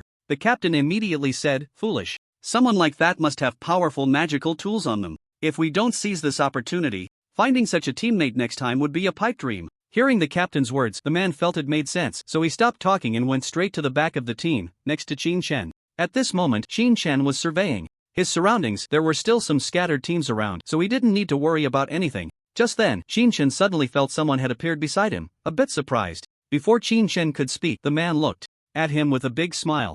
Especially when he saw the mask on Qin Chen's face, it further confirmed the captain's thoughts. Who else, besides those rich kids, would hunt beasts while wearing a mask? Thinking this, the man turned to Qin Chen and asked, brother, what made you come to this alternate dimension? In his eyes, no matter the reason, Qin Chen shouldn't be here. Those from prominent families, especially those with innate talents, would have better options. Hearing this, Qin Chen replied nonchalantly, came to make money. The man was a bit surprised. Brother, someone like you shouldn't be short on money, right? Qin Chen was speechless. What was wrong with him? Was it just because he lacked magical talent? So a waste couldn't come out to make money, right? However, even though he thought this, Qin Chen also recalled how Qin Yujie usually wouldn't even buy a single magic book for him. Thinking of this, Qin Chen self-deprecatingly smiled and said, having been supported for so long, it's time to earn my own money. Upon hearing this, the man felt reassured. Indeed. Supported for so long? By whom? Wasn't it just his family? This Qin Chen didn't seem as simple as he appeared. He must be a rich second generation. While thinking this, the man asked Qin Chen, by the way, brother, what's your name? Hearing this, Qin Chen thought for a moment and replied solemnly, Xianyu. The man was taken aback by Qin Chen's words. Xianyu? Salted fish? Brother, why do you have that name? Hearing this, Qin Chen ignored him. He didn't want to talk. It was better to be a bit cautious in the alternate dimension. Seeing this, the man immediately realized he had misspoken and hurriedly said, let me introduce myself. My name is Chen Qian. While saying this, he pointed to the captain in front and said, that's our captain, Zhang Chenxuan. He's a 3rd-tier magician and the strongest in our team. Then he pointed to the 2 girls beside him and said, those 2, one is called Ranmo, and the other is Yu Rou. Both of them are from Linhai Magic High School, and they are students. Hearing this, Qin Chen raised an eyebrow, a bit surprised. Linhai Magic High School, isn't that the school he is currently attending? These 2 girls, at the 2nd-tier level, have decent talent, but unexpectedly, instead of following the school's arrangements for training, they came to this unfamiliar other-dimensional space to practice. However, after a moment of surprise, Qin Chen's gaze quickly returned to normal as he nodded and said, I understand. Seeing Qin Chen's indifferent demeanor, Chen Qian didn't mind. After all, being a member of a prominent family, a bit of arrogance is quite normal. Chen Qian then looked at Qin Chen and said, by the way, brother, do you have any magical tools? Upon hearing this, Qin Chen asked, why do you ask that? Chen Qian immediately smiled and replied, we plan to hunt the night cat demon, mainly to see how skilled you are. If possible, let's go hunt a 4th-tier beast. That way, we can earn more money. Brother Xianyu, you said you came to make money, so you wouldn't refuse, right? Hearing this, Qin Chen was stunned. What kind of setup is this? Going to kill a 4th-tier beast? A 3rd tier with 2 2nd tiers, and then there's me, who doesn't even know what tier I am, going to hunt a 4th-tier beast? Qin Chen really didn't know how to respond to them. If there was a strong body cultivator among them, it would be one thing, but right now, they were all mages. It's important to know that the night cat demon's attacks are poisonous and exceptionally agile. Ordinary spells simply can't take down that cat demon. Moreover, if one were to take a hit from the cat demon, they would die here if they didn't get out within half an hour. Looking at Qin Chen's astonished yet unafraid expression, Qin Chen felt a sense of delight in his heart and immediately said, our team leader specializes in fire and space magic, each with 2 skills. Sister Ranmo specializes in earth magic with 5 skills, Sister Yuruwa is wood magic with only 1 skill, and I have 2 skills in wind magic. If you, brother, are a water mage and have magical tools, then we can definitely take down this cat demon. Upon hearing this, Qin Chen looked somewhat surprised at the leader, Zhang Chenxuan. Space magic. He didn't expect that Zhang Chenxuan actually had special skills, and not just one. Special skills, before the 3rd tier, are generally for self-preservation, combined with the powerful attack of fire magic. And some other people's abilities, they might really be able to slay a 4th-tier beast. What surprised Qin Chen even more was that this Sister Ranmo actually had 5 skills. One skill is worth about 20,000, a high school student actually bought 5, and they aren't necessarily all 1st tier. 1st tier magic costs over 20,000 and is the lowest tier, and all 5 of hers are earth magic, so there must be 2nd tier skills among them. A 2nd tier skill has a market price of over 200,000. What a wealthy person. It seems like I might not need to go out after all, if I can earn tens of thousands from these people, then he and Qin Yujie won't have to worry about money. Although he thought this in his heart, Chen furrowed his brows at that moment. I do have magical tools, but before he could finish, he saw Chen Xian not giving him a chance to refuse, immediately turning and running away, saying as he ran, having magical tools makes it easier. Right now, Chen Xian was in awe of his team leader. He didn't expect that just by casting a spell he could deduce that Chen Xian was a wealthy person. Magical tools? None of them had magical tools yet. A person who came to make money actually has magical tools? He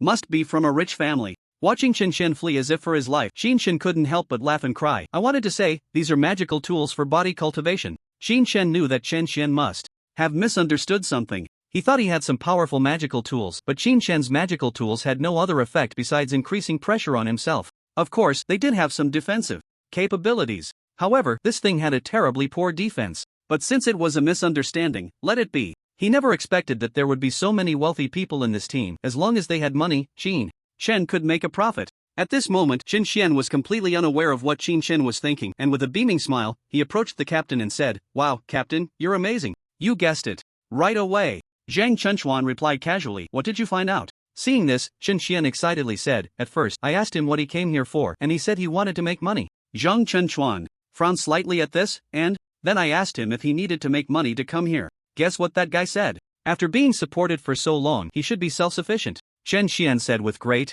excitement, "If he's not a rich kid, then what is he? And just now I told him we're going to hunt the Night Cat Demon, but that guy didn't show any fear at all. He just seemed to doubt our team's ability to take on the Night Cat Demon. Boss, that person looks like just a first-level mage, at most a second level. He's not afraid of a fourth-level beast. Captain, think about it, he must be from a wealthy family. Moreover, I asked him if he had magical tools, and he said he did, so I came to you, boss." Upon hearing this, Zhang Chenchuan also breathed a sigh of relief. Such a person seemed to have no combat experience, but with innate talent and magical tools, he should be capable of taking down the Night Cat Demon. The Night Cat Demon was a treasure trove, with the demon core being the biggest prize, but Zhang Chenchuan's target was not the demon core, but the cat's eye stone. Having that cat's eye stone would greatly aid in enhancing magic. Who exactly is this person? With this thought, Zhang Chenchuan curiously asked, "What's his name?" Upon hearing Zhang Chenchuan's question, Chen Xian immediately replied, "Oh right, his name is Xianyu." "Boss, have you heard of this name?" At this, Zhang Chenchuan was slightly taken aback.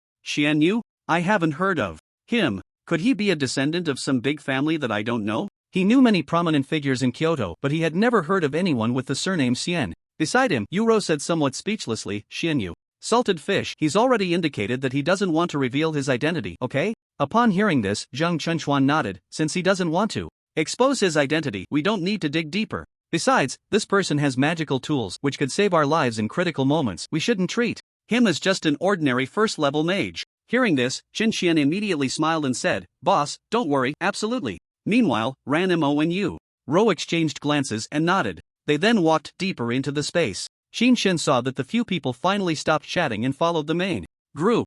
Following the wealthy people naturally meant there was money to be made. Right now, Chen Xian was in dire need of money. If he had it, he could reach the Ming realm in a short time, and even the Dark realm could be achieved. Although Chen Xian could forcibly elevate himself, it would put too much strain on his body. He needed to use medication to restore his body to that peak state. However, such medication was not available in the market. Only certain designated auction houses had such drugs. Moreover, a single medication could easily cost tens of millions. For Chen Xian, who currently has barely a few thousand, such a medication is far too extravagant. If it were any other situation, Chen Xian would have likely left the team by now, but this time is different. After learning that they were going to confront the Night Cat Demon, Chen Xian resolutely decided to stay. Even though the leader possesses space-type magic, Chen does not believe they can safely defeat the Night Cat Demon. Why? Because the highest level beast here is only a 4th tier demon, the Night Cat Demon. There might be 5th tier ones, but that is not something Chen Xian can handle at his current level. To tackle a 5th tier beast, Chen Xian must reach the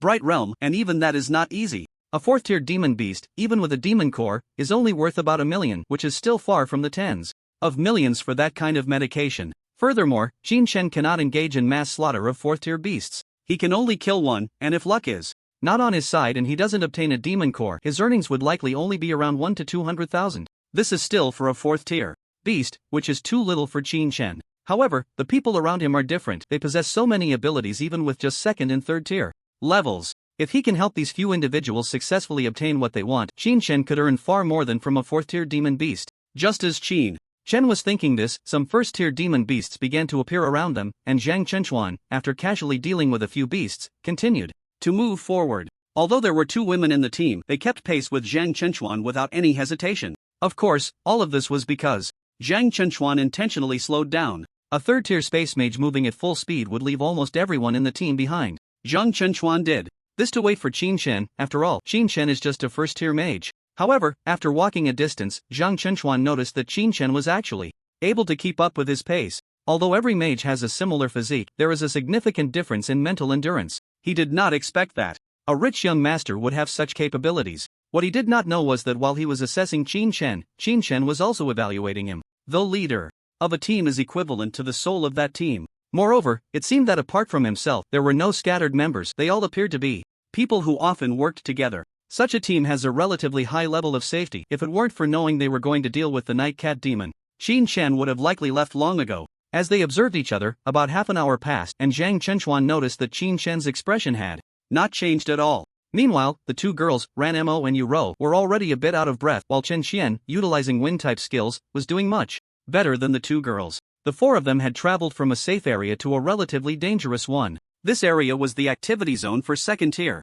demon beasts. Zhang Chenchuan also stopped, and seeing him halt, the others finally breathed a sigh of relief. However, Zhang Chenchuan paid no attention to the others and said, somewhat intentionally, "Be careful, this is the area where second-tier demon beasts are active, and there might even be third-tier beasts around." Hearing this, everyone understood that this warning was directed at Qin Shen. However, Qin Shen did not respond. His gaze was fixed on the left side of the team, where he sensed a very distinct fluctuation of demon beasts. A whoa! A howl echoed through the air. The expressions of the crowd changed dramatically. Left side, be careful. Everyone hurriedly turned to look, and then they saw a creature about 3 meters tall, covered in fur as white as snow, appear before them. Upon seeing the appearance of this beast, Zhang Chenchuan's expression immediately shifted. It's a white wolf. Everyone, be cautious. Meanwhile, Chen Xian's face also looked grim. Damn it, how could we encounter such a creature here? No one contradicted this statement. The faces of all turned somber. The white wolf, a second-tier beast, had no special skills and relatively low defense, which should make it a creature that all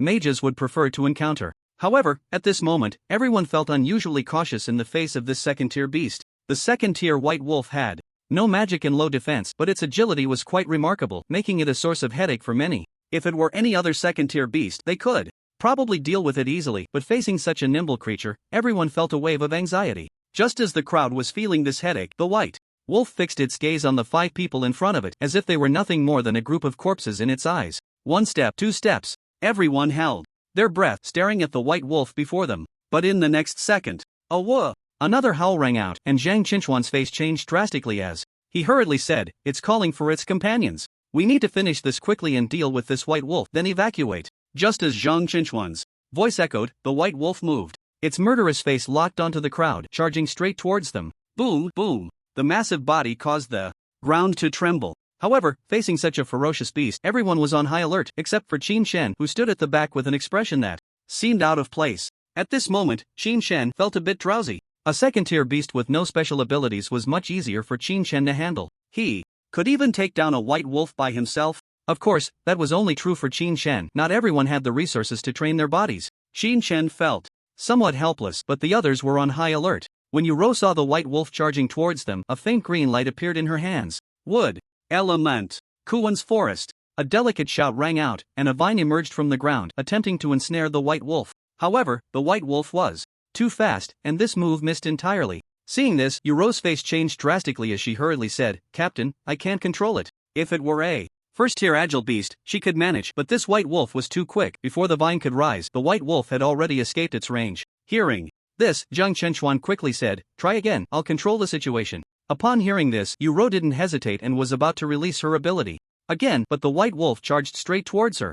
Uro's expression changed suddenly, and even Qin Shen behind her prepared to step forward. He knew that if he didn't act now, Uro might be in danger. Just then, a delicate shout reached Qin Shen's ears again, "Crack the earth." After hearing this voice, Qin Shen's body, which was about to move, came to a halt. Just as the white wolf was about to approach Uro, the ground beneath it cracked, slowing its movement. Seeing this, Uro quickly escaped the range of the white wolf's attack. Seeing Uro escape a calamity, everyone breathed a sigh of relief. But Qin Shen felt a bit disappointed. He had lost money. This thing, saving a life is a life, and when piled up, how much could he earn after settling accounts outside? Forget it. Qin Shen decided not to dwell on it. Although these few people didn't seem impressive in strength, their cooperation was quite on point. Qin Shen continued to focus on the scene inside. The cracked ground caused the white wolf's movements to falter, but after being obstructed, the white wolf did not stop at all. It resolutely charged towards Uro. As a second-tier beast, this creature possessed a certain level of intelligence. It knew that among these people, the only one posing a threat to it was the woman trying to trap it.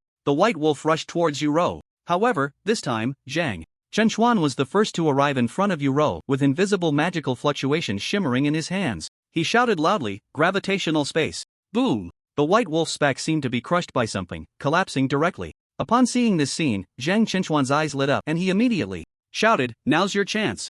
Uro had long been prepared with her magic, and upon hearing the captain's call, she did not hesitate to shout again. Forest of Kuan. Zizi. Vines slowly rose from the ground. The white wolf sensed the crisis and struggled desperately, but the tenfold gravity made its movements extremely slow. Meanwhile, Zhang Chenchuan appeared to be under immense pressure, his face turning slightly purple. It seemed as if he would not be able to hold on for another second. This gravitational space was constructed through Zhang Chenchuan's mental power, and the strength of the gravitational space entirely depended on the intensity of his mental power. Although Zhang Chenchuan was third tier, facing the already physically outstanding white wolf, even he found it somewhat overwhelming. However, at that moment, the vines finally managed to entangle the white wolf's limbs. Zhang Chenchuan let out a sigh of relief. Gravitational space released. Just as the gravitational space was lifted, the previously motionless white wolf suddenly began to struggle, with some vines looking as if they were about to snap. However, in the next second, the light in Uro's hands intensified, and more vines burst forth from the ground, wrapping around the white wolf, binding it to the ground. Seeing this, everyone also breathed a sigh of relief. The white wolf was now entangled and had lost its high-speed mobility, making it a living target. Observing this scene, Zhang Chenchuan, who had just relaxed, did not remain idle and immediately cast magic at the white wolf again. Unlike the previous invisible fluctuations, this time, a red wave appeared in Zhang Chenchuan's hands. Flame! Whoosh! Flames flowed from Zhang Chenchuan's palm, flying towards the white wolf's position, instantly engulfing the entire vine. At the same time, Zhang Chenchuan's palm changed again, and he suddenly shouted, "Burn!" Oh whoa! The flames grew stronger, burning the white wolf's fur. The originally snow-white white wolf now resembled a hellhound, engulfed in flames. That special skill, Burn, even directly ignited the vines Uro had previously conjured. The vines gradually snapped and burned, but at this moment, the white wolf had lost its previous vigor, continuously howling in the flames. The fire burned for about 5 minutes. Boom! The white wolf collapsed to the ground, completely losing its life characteristics. The previously tense crowd looked at the fallen white wolf with uncertain expressions. Gulp! Chen Xian swallowed hard and looked at Zhang Chenchuan, who was panting at the front of the line, and asked, "Captain, is this white wolf dead?" Upon hearing this, Zhang Chenchuan glanced at the corpse of the white wolf and nodded, "It's already dead. Ranmo, go.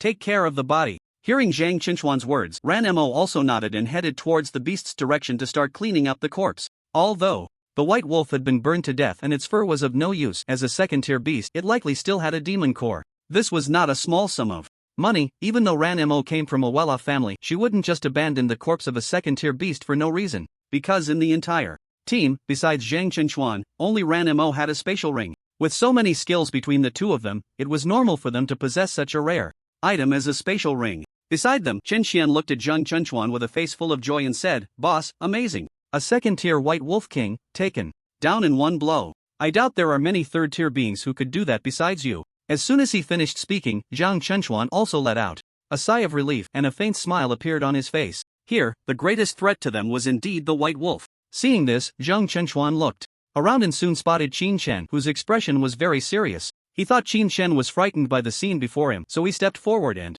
patted Qin Chen on the shoulder, asking, "How do you feel?" Qin Chen was taken aback and replied, "What?" Seeing Qin Chen's reaction, Zhang Chenchuan chuckled, "This is training. Don't be fooled by our confidence against a second-tier beast. The gap between beasts and humans is still enormous. A moment of carelessness could get you killed by the beast." Upon hearing this, Qin Chen looked at Zhang Chenchuan with a somewhat strange expression and said, "Compared to that, I think you should be more concerned about that girl." Following the direction Qin Chen pointed, Zhang Chenchuan saw Ranmo, who was picking up the corpse, and was immediately taken aback. "Ranmo? What's wrong with her?" Hearing this, Qin Chen said somewhat speechlessly, "She might die here because of you." Hearing this, Zhang Chenchuan was stunned again. Before he could respond, a sharp voice came from the side. "What nonsense are you talking about? If it weren't for the captain just now, you would have probably died under the claws of this white wolf. Is there anything wrong with the captain's command? You, just a spectator, have the nerve to say anything? He is the captain, and you are the captain?" Just moments ago, they had all worked hard to take down the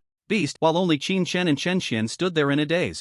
Yuro's words made Chen Xian's face turn extremely awkward. Although Chen Xian wanted to protect Qin Shan and keep his trump card hidden for a while longer, it did seem like they had indeed played no role in the recent events. Zhang Chenchuan said solemnly, Yuro. Upon hearing this, Yuro angrily turned her face away, unwilling to communicate with Qin Shan. Meanwhile, Qin Shan felt somewhat speechless. What was this woman going crazy about? In that situation, even if he had used water magic, what effect would it have had? Water magic could only block some magical attacks, but against a beast like the White Wolf that relied purely on physical attacks, it would have had no effect at all. Seeing this scene, Zhang Chenchuan also smiled awkwardly at Qin Shan and said, sorry, after almost dying at the hands of the White Wolf, it's normal to be a bit emotional. 4.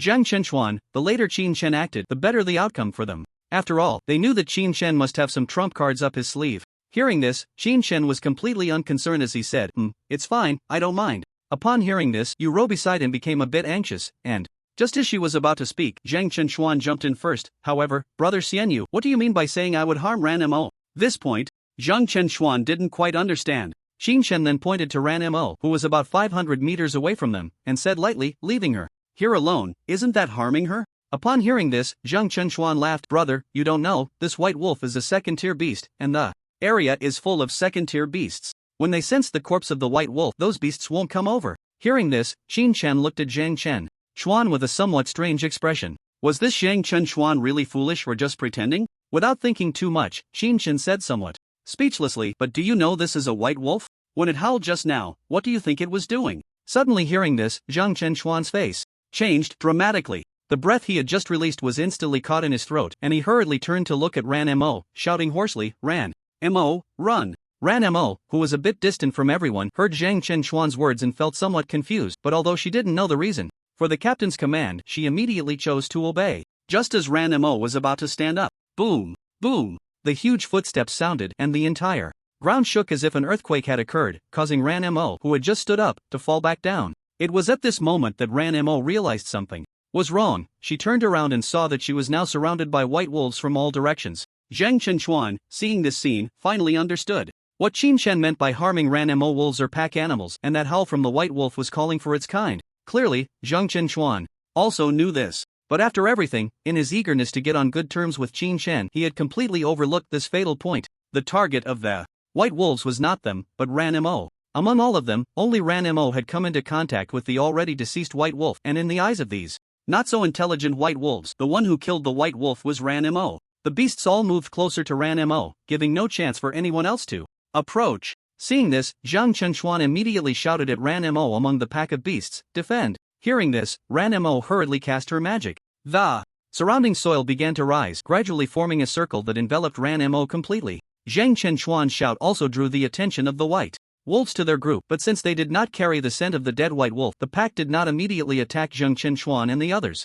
At this moment, Zhang Chenchuan's face turned somewhat grim as he looked at the two beside him and said, prepare to rescue. Upon hearing Zhang Chenchuan's words, the two beside him were also poised and ready, looking as if they were prepared to act at any moment. Although each of them had few skills, they could still play a role at a critical moment. Rescue? Hearing this, Qin Shan's expression was somewhat astonished. A pack of white wolves? Dealing with one white wolf was already incredibly difficult. Dealing with a pack of white wolves was even more unimaginable. Even if Qin Shan found himself among the pack, he wouldn't dare to take it head-on, he would have to run. However, just as Qin Shan was somewhat astonished, he saw Zhang Chenchuan turn around and bow to him. Seeing this scene, Qin Shan was somewhat stunned. At this moment, Zhang Chenchuan said, I asked my brother to lend a hand and save Ranmo's life. Qin Shan was somewhat stunned and immediately said with an unnatural expression, I save her? I'm just a first-tier mage, and you guys are all second or third tier and still can't save her. How can I save her? However, as he spoke these words, a barely perceptible killing intent flashed in Qin Shan's eyes. Before Qin Shan could think much more, he heard Zhang Chenchuan say, Brother Xianyu, as long as you take action today, I will definitely give you a huge reward afterward. Moreover, I absolutely won't let a word about your identity slip outside. Hearing this, the killing intent in Qin Shan's eyes intensified, but on the surface, he still asked in confusion, identity? What identity? Zhang Chenchuan became a bit anxious. If he didn't know Qin Shan's special identity, he might have rushed to fight him already. Brother, the situation is urgent, can you not act like this? However, after Zhang Chenchuan finished speaking, he realized that Qin Shan had no intention of taking action at all, and even his gaze towards him seemed somewhat unfriendly. When their eyes met, Zhang Chenchuan instinctively averted his gaze, but given the urgency of the situation, he still said, "Brother, I know you are from a wealthy family, probably out here for training. Perhaps you are worried about being retaliated against by someone, so you used the name Xianyu. I absolutely won't say a word about this matter. And I hope you can use your magical tools to save Ranmo." Upon hearing this, the surprise on Qin Shen's face vanished, and he immediately breathed a sigh of relief. Just a moment ago, Qin Shen thought that his identity as a reborn person had been discovered. If that were to be found out, he wouldn't even need to become powerful before someone would definitely come looking for him. A reborn person could manipulate too many things in this regard. Fortunately, Zhang Chenchuan merely mistakenly believed he was a wealthy young master. However, thinking of this, while Qin Shen sighed in relief, he couldn't help but ask with some displeasure, "How did you know my identity?" Hearing this, Zhang Chenchuan's face turned bitter as he said, "Brother Xianyu, can you wait until Ranmo is rescued to ask what you want to know? If we wait any longer..." Before Zhang Chenchuan could finish, Qin Shen interjected, "There's no rush. She is using second-tier magic, and as a second-tier beast, it can't break through her defenses at all. Holding on for another half an hour is no problem." Qin Shen only needed a glance to see the current situation. He had to admit that Ranmo's magical level was quite good, and the earth surrounding her clearly seemed to have been enhanced by some special magical tool. Those pure physical white wolf kings were still far from breaking through this layer of defense. Upon hearing this, Zhang Chenchuan looked suspiciously in the direction of Ranmo and, noticing the white wolves circling around the magical barrier she had set up, looked at Qin Shen with a somewhat complex expression and asked, "Brother Xianyu, feel free to ask any questions." Qin Shen replied indifferently, "How did you know my identity?" Hearing this, Zhang Chenchuan answered truthfully, "I just saw you casting spells, and not only was there not a hint of magical fluctuation on you, but the speed of your casting is not something an ordinary first-tier mage could possess. This must be a natural talent, right?" There was no other explanation besides natural talent. Upon hearing this, Qin Shen also breathed a sigh of relief. "So that's how it is. I thought I had made some kind of mistake." Natural talent. That was indeed a good excuse. Qin Shen was currently worried about how to use magic to pass the assessment. Seeing Qin Shen relax, Zhang Chenchuan's expression turned anxious. Before he could ask, Qin Shen asked again, "But if I save her, how much reward can you give me?" Hearing this, Zhang Chenchuan's expression changed. 300,000. 300,000 is quite a lot. It can buy a decent second-tier skill book, or even a low-level third-tier skill book. But just after Zhang Chenchuan finished speaking, Qin Shen turned and walked away. "What a joke. I've been here for so long, doing nothing, just waiting to make money at this moment, and you give me a figure of 300,000? Do you think I'm begging?" However, seeing Qin Shen about to leave, Zhang Chenchuan panicked, "Brother, don't rush to leave. This is just the initial reward." Upon hearing this, Qin Shen paused slightly and turned to ask, "What else do you have for me?" Zhang Chenchuan hurriedly replied, "If you can rescue Ranmo, I'll cover all your expenses, and afterwards, I'll give you a reward of 1 million. 1 million? Qin Shen thought for a moment, that seems reasonable, right? These people are at most third tier, gathering 1 million would take them quite a while. But thinking of this, Qin Shen still looked at Zhang Chenchuan and asked, "Why do you want to save her so badly?" 1 million, in Qin Shen's eyes, who had seen life and death, was not worth a life. Zhang Chenchuan, hearing this, smiled bitterly. "Ranmo's brother is a fifth-tier powerhouse. He once saved my life." Before he could finish, Qin Shen began to ponder, a fifth-tier powerhouse. Seeing Qin Shen's interest, Zhang Chenchuan quickly nodded. "Yes, Brother Xianyu, for you, it's just an increase in the wear and tear of the magic tools. Not only will we cover the costs, but you'll also get 1 million, and you'll gain a favor from a fifth-tier powerhouse. For you, sir." Before Zhang Chenchuan could finish his spiel, Qin Shen waved his hand to interrupt. "Alright, I'll help with this." Hearing this, Zhang Chenchuan's face lit up with joy. Just as he was about to speak, he saw Qin Shen frowning and saying, "But you also said that Ranmo's brother is a fifth-tier powerhouse, right?" Upon hearing this, Zhang Chenchuan nodded, and Qin Shen said seriously, "Then you need to increase the payment." Hearing this, Yu Ro beside them got angry. "Increase the payment? It's already 1 million, and you want more? Why don't you just go rob someone?" Qin Shen, looking surprised, replied, "Is there a faster way to make money than this?" Cough, cough, cough. After hearing this, everyone couldn't help but cough. But thinking about it, using a magic tool could yield 1 million, and still wanting more. Indeed, robbing was not this quick. However, everyone couldn't help but want to complain, "This guy is too shameless, he must be blinded by money." Knowing that someone has a fifth-tier brother, he immediately wants to increase the payment. Now they even suspected that Qin Shen might have a huge force behind him. Given Qin Shen's speed of making money, if they said he had no backing, they would absolutely believe it. What a scam! Zhang Chenchuan looked helplessly in the direction of Ranmo, who was now completely surrounded by the second-tier white wolf, and even the earth balls Ranmo had cast were no longer visible. At this moment, what other way could there be to save Ranmo except for having Qin Shen use powerful magic tools? Helpless, Zhang Chenchuan gritted his teeth and looked at Qin Shen, saying, "Brother, if you can rescue Ranmo, I'll offer 150,000. If not, I'd rather go out and find someone." To save her. Although he was very unhappy, he knew that at this moment, aside from Chen taking action, if he really went out to find someone, Ranmo would probably not last. Until then. And seeing this, Chen also understood that this price was probably the limit. 150,000 was not a small amount. If he really pushed too hard, he might not even earn that 150,000. A cat demon's demon core might just be worth that much. However, thinking of this, Chen couldn't help but ask again. But how can I trust you? Upon hearing this, Zhang Chenchuan was almost ready to hit someone, but he still managed to hold back and said, Ranmo's brother is a 5th tier powerhouse, and such strong individuals naturally won't go back on their word. You can rest assured, brother. Hearing this, Chen nodded. Go back on their word? After all, they were at Linhai High School. If they really did go back on their word, Chen wouldn't be worried. Looking at Chen, who seemed ready to take action, Zhang Chenchuan also breathed a sigh of relief. Then, under Zhang Chenchuan's gaze, Chen fixed his eyes on the direction of the white wolf pack and slowly took out a magic tool from his leg. There were obvious fluctuations of mental energy on it, but the fluctuations from this magic tool weren't very strong, which puzzled Zhang Chenchuan. Could it be that Chen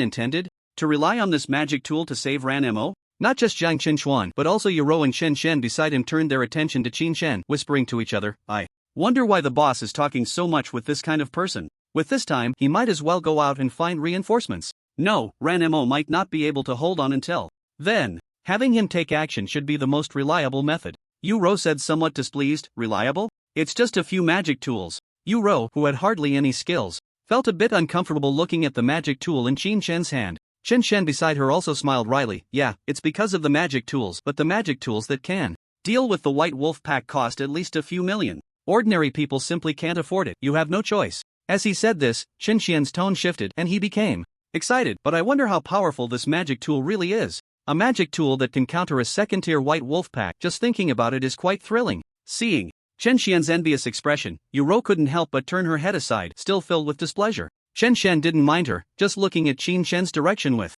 an excited expression. Not only Chen, but even Zhang Chenchuan looked at Chen with a serious expression. He was a bit anxious. He didn't know what kind of power Chen's magic tool had and whether it could withstand these white wolves. If it could, 1,500,000 plus the wear and tear of the magic tool could indeed be taken out. After all, Ranmo wasn't someone who lacked money. But if it couldn't handle them, then Ranmo would really be in danger. Under everyone's gaze, Chen slowly put the magic tool away, then turned off its function and placed it in his pocket. Since he came in, Chen had been wearing this thing. Although wearing it greatly affected Chen's movements, he could still move like a normal person unless he encountered high-tier beasts, otherwise he wouldn't run into much danger. However, now that he was about to save someone, even though he hadn't paid, the white wolf pack was not something that could be easily dealt with. Chen hadn't reached the Ming realm yet, and dealing with the white wolf pack was still somewhat challenging. Saving someone was different. He didn't need to confront these white wolves directly, he just needed to bring Ranmo out. Thinking of this, Chen looked at the people behind him and said in a deep voice, you all, step back.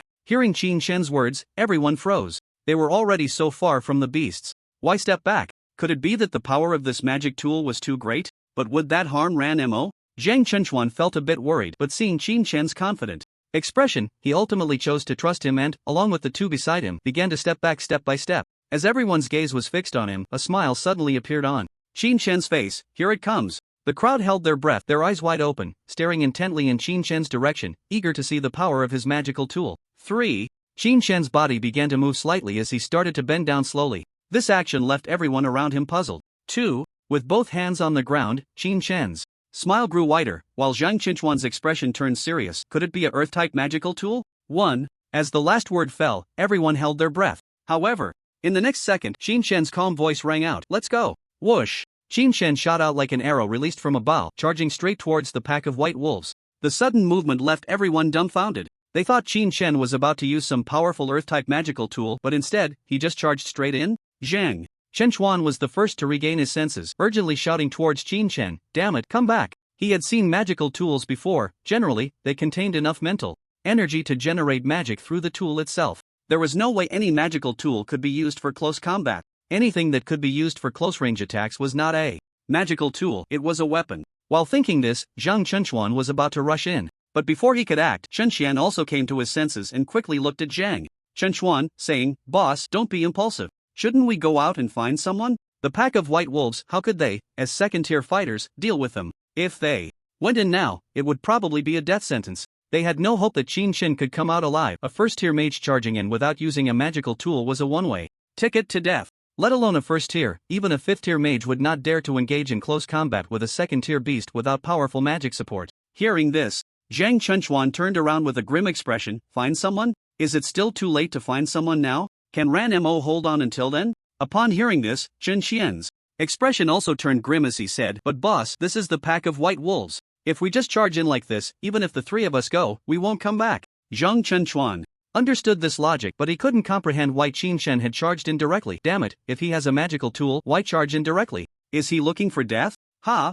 Zhang Chunchuan couldn't help but curse, while Yuro beside him frowned and said, I think that guy is so greedy, he probably wants to save on using the magical tool. Magical tools are not one-time use items, but powerful magical tools contain strong magic, and using them once reduces their power. But who would save on magical tools at a time of life and death? However, thinking about Qin Shen's earlier greedy behavior, Zhang Chunchuan realized that Yuro might be right. If he could do something as outrageous as price gouging, what else could this Qin Shen not do? He also knew that if they turned back to find someone now, it would definitely be too late. At this moment, Zhang Chunchuan, besides standing there anxiously, couldn't think of any other way. To make money, you have to have a life to spend it, Zhang Chunchuan said with frustration. Meanwhile, Qin Xian asked in a panic, boss, what should we do now? Hearing this, Zhang Chunchuan glanced at the direction of the wolf pack, gritting his teeth as he said, wait 5 minutes. If there's no movement, we'll prepare to rescue. Upon hearing this, the two people beside him also looked ready to spring into action. At this moment, Qin Shen had already been engulfed by the wolf pack and his figure was completely out of sight. While everyone was watching anxiously, Qin Shen was rushing towards the direction of Ranmo through the gaps beneath the wolves. A wolf stood over 3 meters tall, others would never dare to charge in, but Qin Shen was different. With his rich combat experience, he was not going to be stymied by this pack of white wolves. At this moment, Qin Shen had no idea that the others were anxious because he wasn't using any magical tools. Even if he knew, he still wouldn't use them. Of course, he didn't have any. If he had a magical tool capable of countering a second-tier wolf pack, it would cost at least 5 million. If he had such a tool, why would he even come here? With such a tool, would he still need to haggle with others to save someone? Navigating through the gaps beneath the wolf's feet, Qin Shen twisted and turned several times until he reached the center of the encircled wolf pack. At this moment, a dirt wall in the middle of the pack was gradually beginning to crumble. Although Ranmo had been supported by magical tools until now, this was a wolf pack, a variety of magical beasts, and she was only a second-tier mage. No matter how powerful her magic was, it couldn't hold out for long. At this moment, Ranmo was already starting to panic inside the dirt wall. The brown glow in her hands was growing dimmer. She knew she couldn't hold on much longer. Even forcing her magic to operate had caused her lips to begin cracking. The movements of her hands were also becoming increasingly difficult. Looking at the trembling dirt wall, a bitter smile appeared on Ranmo's face. Am I going to die? She had never thought she would sail smoothly, but she never expected to die at the hands of second-tier magical beasts. However, she knew that unless a fifth-tier mage appeared to rescue her personally, she had no chance of escaping. After such a long time, there was still no movement outside, and Ranmo knew that Zhang Chunchuan and the others must have gone to find someone. She wasn't sure about the others, but if Zhang Chunchuan was there, he would definitely come to save her. However, thinking of this, a trace of blood appeared at the corner of Ranmo's mouth, caused by the impact and shaking of the dirt wall. Feeling the instability of the earth magic within her, a pale color also appeared on her face. I can't hold on any longer. She had only managed to hold on for this short time, but now she was at her limit. She knew that if she could hold on a little longer, she might be saved, but she was ultimately just a second-tier mage. Although she was an earth mage, even at her peak, she might not have been able to escape, let alone in her currently extremely weakened state. What Ranmo didn't know was that outside, not only were the white wolves watching, but there was also a young figure whose expression was somewhat strange as he sensed Ranmo inside. However, to the giant white wolves, this figure was so small that none of them felt Qin Shen's presence. At this moment, they were focused on the top of the dirt ball, while Qin Shen was standing directly beneath it, his line of sight completely blocked. Although they hadn't noticed Qin Shen, he was feeling quite a headache. Qin Shen could sense that the earth magic's capacity was likely reaching its limit. But how could he notify Ranmo now? Forcefully breaking this magic? Sorry, Qin Shen couldn't do that. His attack power wasn't strong enough to match these white wolves. If he could do that, he would have already dealt with them and wouldn't need to go through so much trouble. But Qin Shen couldn't make a sound now. If she made a sound, she feared that her whereabouts would soon be discovered by these white wolves. If they caught her, she would be fine, but this Ranmo would truly be in danger. 1,500,000. My god, how could Qin Shen allow 1,500,000 to be torn apart by these white wolves? What should she do? Qin Shen was feeling a bit of a headache. Outside, it seemed the only option now was to wait for Ranmo to hold on until the moment the earth mound collapsed and then bring her out. There was no other way. And just as Qin Shen thought, inside the earthen wall, Ranmo could only hear the continuous pounding of the white wolves against the wall, unable to hear anything else. Boom boom. Under the violent tremors, blood began to seep from Ranmo's ears. Yet she persisted, her gaze fixed on the faint light in her hand. She wanted to hold on just a little longer, and she would be saved. But just as she thought this, the next second, boom! The white wolves finally broke through the earthen wall and the massive chunks of earth fell to the ground. The white wolves looked at Ranmo inside the wall, their eyes filled with murderous intent. Upon seeing this scene, a bitter smile appeared on Ranmo's lips. In the end, I couldn't hold them off. Am I going to die? As this thought crossed Ranmo's mind, one of the white wolves extended its massive white claw directly towards her. Seeing this, Ranmo closed her eyes. There was no hope. However, just as this thought emerged, she suddenly felt a pair of hands appear from behind, wrapping around her delicate waist, and then she felt a gust of wind by her ear as she was lifted away by the owner of those hands. A whoa! The howl of the white wolf echoed in her ears, buzzing with the sound of the air. Ranmo clearly felt that someone had saved her. Who was it? Had the captain already sent someone? Slowly, Ranmo opened her eyes and saw a determined face, leaping and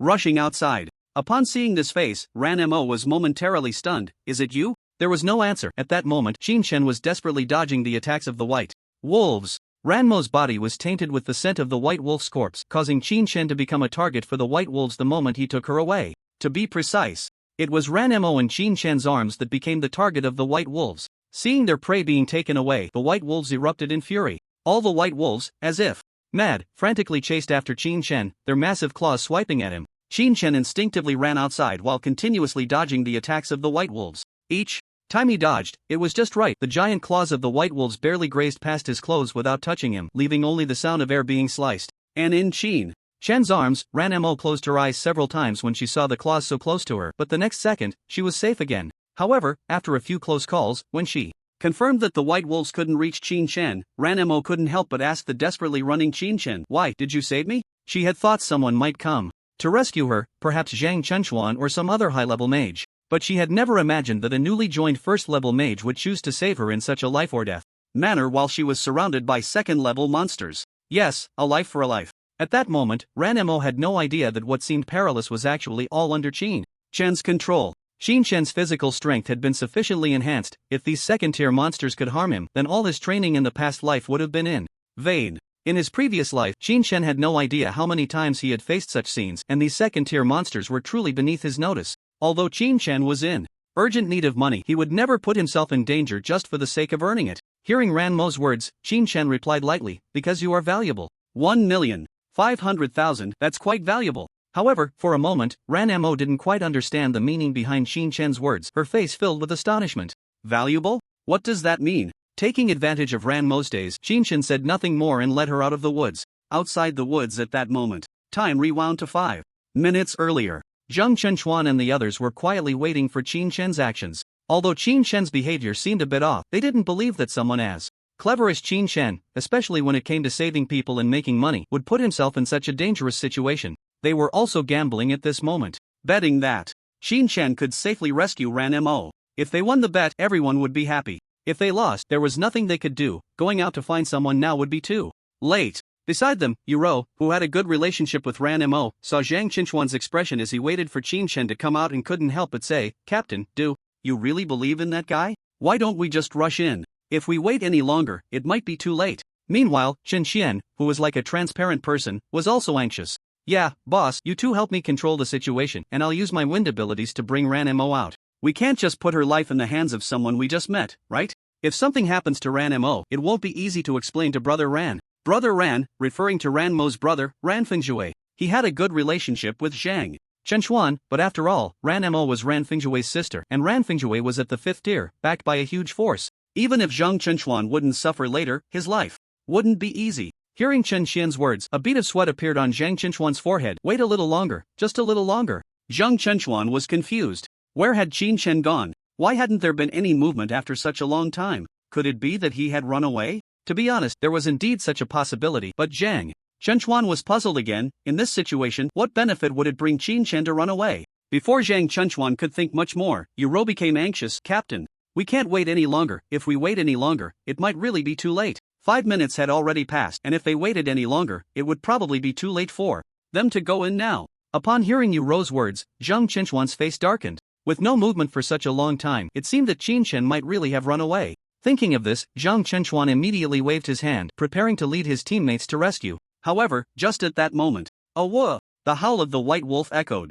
The entire forest began to tremble. Zhang Chenchuan was taken aback. What happened? Hearing this, Qin Xian wasted no time. The white light in his hand lit up as he cast a second-tier wind magic, Wind's Embrace. His whole being seemed to merge with the wind, swiftly floating forward. Seeing this scene, the other two were not surprised. They were somewhat aware of Chen Xian's abilities. At this moment, the two were nervously watching ahead. Before long, Chen Xian returned, his face filled with excitement as he said, "Boss, they are coming, they are coming." Zhang Chenchuan was stunned. What? Chen Xian hurriedly said that Xian Yu has rescued Ranmo. Hearing this, Zhang Chenchuan was completely stunned. Rescued? How is that possible? Just a moment ago, they hadn't heard a single sound. When Chen Xian went to check, no more than 30 seconds had passed. Qin Chen had already rescued Ranmo? Not only Zhang Chenchuan found it hard to believe, but Yu Ro beside him also wore a face of disbelief. Rescued? They hadn't heard a single sound, and that Qin Chen hadn't used any magical tools. A first-tier mage just rushed into the encirclement of second-tier white wolves and rescued someone like that?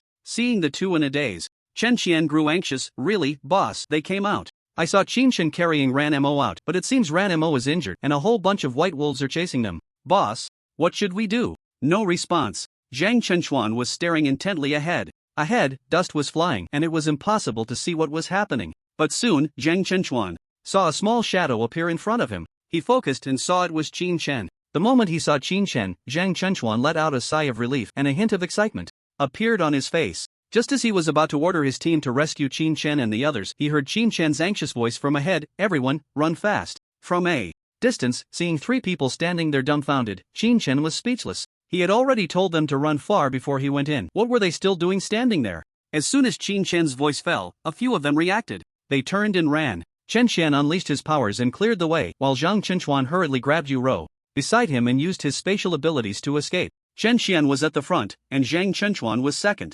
Facing such a massive horde of monsters, even a third-tier mage couldn't resist. If they could, they wouldn't have left Ranmo behind. As Zhang Chenchuan ran, he kept an eye on Qin Chen behind him, wanting to see if Qin Chen was keeping up. Just at that moment, Qin Chen zipped past Zhang Chenchuan with a whoosh, running ahead. In his arms, Ranmo clung tightly to Qin Chen's neck, afraid of falling. Although she had escape-type earth magic, after the recent attack from the White Wolves, she was already at her limit, and being able to hold on to Qin Chen was her greatest effort. The group ran chaotically for about half an hour. Feeling that the wolf pack was no longer behind them, Qin Chen finally stopped, but Ranmo clung to him tightly. Seeing this, Qin Chen said somewhat helplessly, "I said, you can let go now." Hearing Qin Chen's voice, Ranmo slowly opened her eyes, looked around, and upon seeing the empty surroundings, her face immediately turned red. She gradually released her hands and stood on the ground. Qin Chen had run too fast, causing Zhang Chenchuan and the others to fall behind. Seeing that they hadn't caught up yet, Ranmo blushed and softly said to Qin Chen, "Thank you." Qin Chen replied nonchalantly, "It's only right to get paid for work." Upon hearing this, Ranmo was slightly taken aback, then realized that Qin Chen's rescue of her probably wasn't out of pure goodwill. But thinking about it, it was normal. Who would risk their life to save someone they had never met? However, Ranmo still softly said, "After all, it's a life-saving grace." Stop. But before Ranmo could finish, Qin Chen hurriedly interrupted, "Don't bring up feelings, it costs money." Ranmo was somewhat speechless, but before he could think much, a wave of magical energy gradually came from behind them. Ranmo looked up and saw Zhang Chenchuan and the others running over, panting heavily. When they saw that Ranmo looked a bit haggard but otherwise unharmed, they all breathed a sigh of relief. They then turned their attention to Qin Chen beside them. "Brother, you really ran fast." The few of them had barely escaped the pursuit of the white wolves by running and casting spells, but Qin Chen had just raced against those white wolves, and he even won. "Aren't you annoyed?" Upon hearing Zhang Chenchuan's slightly complaining words, Qin Chen helplessly shrugged and said, "I already told you to leave, but you all insisted on standing there waiting like fools." Zhang Chenchuan was also somewhat speechless, but internally he was roaring. "Who knew you were so keen on saving people?" Originally, Zhang Chenchuan and the others thought Qin Chen was going to use some powerful magical tool, but instead, Qin Chen just shouted "let's go" and charged in directly. This made them panic so much that they forgot everything Qin Chen had said before. Fortunately, Ranmo was rescued, and Zhang Chenchuan cupped his hands towards Qin Chen and said, "But thanks a lot this time, brother. If it weren't for you," before he could finish, he saw Qin Chen extend his right hand and say, "Pay up. Don't call me brother so affectionately if you plan to default on the payment." Zhang Chenchuan, Yu Ro, Chen Qian. Ranmo. Zhang Qinchuan's words were suddenly interrupted, leaving him unsure of what to say next. However, under Qin Shen's gaze, Zhang Qinchuan still didn't default on the payment and instead looked at Ranmo beside him and asked, Ranmo, do you have any money? Upon hearing this, Ranmo nodded. Then while rummaging through his storage ring, he said, I have a little money left. How much did you agree to pay? Before Zhang Qinchuan could answer, Qin Shen hurriedly interjected, 1,500,000. Plus the wear and tear on the magical tools, altogether 2 million, not too expensive, right? Upon hearing this, Zhang Qinchuan quickly nodded, that's right. Being able to rescue Ranmo, the wear and tear on the magical tools was actually not too expensive at 50,000. The reason magical tools are said to be for the wealthy is not because of the tools themselves but because they are consumable items. Unless one has a powerful magician at home, replenishing a magical tool costs at least several 100,000. Ranmo, who was originally prepared to pay, was momentarily stunned when he heard Qin Shen say 1,500,000, and when he heard Qin Shen mention the wear and tear on the magical tools, Ranmo, who had some good feelings towards Qin Shen, couldn't help but say, didn't you just not use any magical tools? Zhang Qinchuan. You row. Chen Qian. Qin Shen, hearing this, said without a hint of embarrassment, didn't use magical tools? That was to avoid hurting you. Do you really think using magical tools would have saved you? Even if I call this 7th tier magician over, with a meteor shower coming down, do you think that pile of dirt could withstand a 7th tier attack? At this point, Qin Shen's face showed some impatience. Hurry up, 2 million is not expensive. If it were anyone else, it would definitely be more than this price. Upon hearing this, although the others were somewhat speechless, they had nothing to say. Indeed, this price really wasn't expensive. To rescue Ranmo, given the situation just now, at least a 5th tier magician would have to be hired, and one with strong offensive capabilities at that. Such a price would definitely exceed 2 million. Not to mention what Qin Shen just said, under a powerful magical attack, Ranmo absolutely wouldn't be able to withstand it. To rescue Ranmo, they would need precise output, ensuring that the attack wouldn't hit him, and that difficulty was certainly worth more than this price. But everyone was also feeling a bit of a toothache. You just rushed in and saved the person. How can you have the face to say you used magical tools? And you still have the nerve to ask for compensation for the magical tools? It's really like throwing money into a pit. Yuro simply turned her head to the side, choosing not to see or be bothered. Chen Qian also looked at Qin Shen with a bit of speechlessness. As for Zhang Qinchuan, he turned to Ranmo and asked, Ranmo, how much money do you have? I can gather some here. Although Qin Shen was a bit shameless, at least he successfully saved Ranmo, which made Zhang Qinchuan very satisfied, so he didn't think about shirking the bill anymore and just wanted to give all the rewards to Qin Shen. Qin Shen was not in a hurry, not worried at all that the two would try to avoid paying. After a while, Zhang Qinchuan came to Qin Shen's side and said lightly, I don't have that much cash on me. Can I use something as collateral? Upon hearing this, Qin Shen nodded. Seeing Qin Shen nod, Zhang Qinchuan didn't waste any words and directly placed a small bag in Qin Shen's hand. There are a total of 4 monster cores, 3 3rd tier and 1 2nd tier, worth about 2 million. Thanks again for your help, brother. Qin Shen took the bag, feeling the energy of the monster cores inside, and without even looking, he directly put it into his pocket. Then he raised his head and smiled at Zhang Qinchuan, saying, it's no big deal. If something like this happens again, remember to call me. Seeing Qin Shen like this, everyone else was at a loss for words, including Ranmo, who at first was a bit moved by Qin Shen saving her, but after chatting with a few people, she learned that to save her, he had spent over 2 million. Although 2 million was still bearable for her, anyone would feel uncomfortable encountering someone like that. For a moment, everyone fell silent. After a while, Ranmo looked at the silent Zhang Qinchuan and asked, Brother Zhang, are we still going to hunt the night cat demon? Are we going or not? The night cat demon, they wouldn't forget their purpose this time. If they could get the cat's eye stone, then Zhang Qinchuan would likely break through to the 4th tier and become a 4th tier mage. Originally, with Qin Shen, they had a good chance of dealing with the night cat demon. But Qin Shen's demand for money made them a bit unable to accept it. Although Qin Shen was a bit unreasonable, they couldn't deny his strength. In that situation just now, no one would dare to say they could save Ranmo without using any magic or magical tools. At this moment, everyone turned their gaze to Zhang Qinchuan, waiting for him to make a decision. After hearing Ranmo's words, Zhang Qinchuan pondered and said, forget it, this time Ranmo, you were seriously injured, so let's go back and rest well. Upon hearing this, Qin Shen became anxious. No way, are we just going back? You came in to make money. While speaking, Qin Shen stepped in front of Zhang Qinchuan and said, think about it.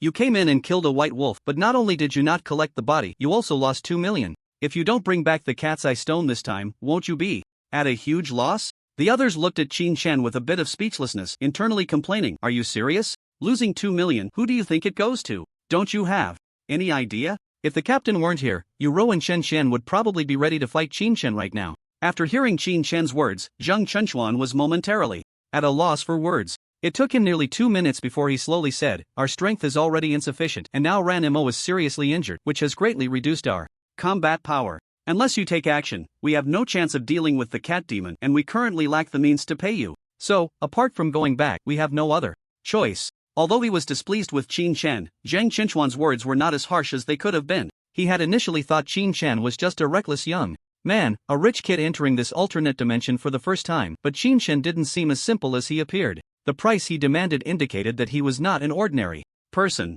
Moreover, even though Qin Shan hadn't used any magical tools, his ghostly movements allowed him to navigate freely among the white wolf pack, making Zhang Chenchuan realize that Qin Shan's strength might exceed his expectations. This was good news for him, but if Qin Shan was going to charge a fee, he couldn't afford it. Upon hearing Zhang Chenchuan's words, Qin Shan smiled broadly and draped an arm over Zhang Chenchuan's shoulder, saying, "Hey, are you really going to give up the chance to advance to the 4th tier?" Hearing this, Zhang Chenchuan stiffened, looking up at Qin Shan in disbelief. Advancing to the 4th tier. This was his sole purpose for seeking the cat's eye stone, as he wanted to reach the 4th tier, and the best way to do that was to use this cat's eye stone. This information was unknown to everyone else. Why did Qin Shan know about it? Before he could think further, he heard Qin Shan chuckle lightly. "Alright, I've already made enough here today. Let's go find the Dark Knight Cat Demon. It'll be a good chance to see how my current strength compares to that of a 4th tier beast. Don't always wear a long face. I'm not saying you need to pay every time I take action." Hearing Qin Shan's words, the others looked at him in surprise. No need to pay? Was Qin Shan really that kind-hearted?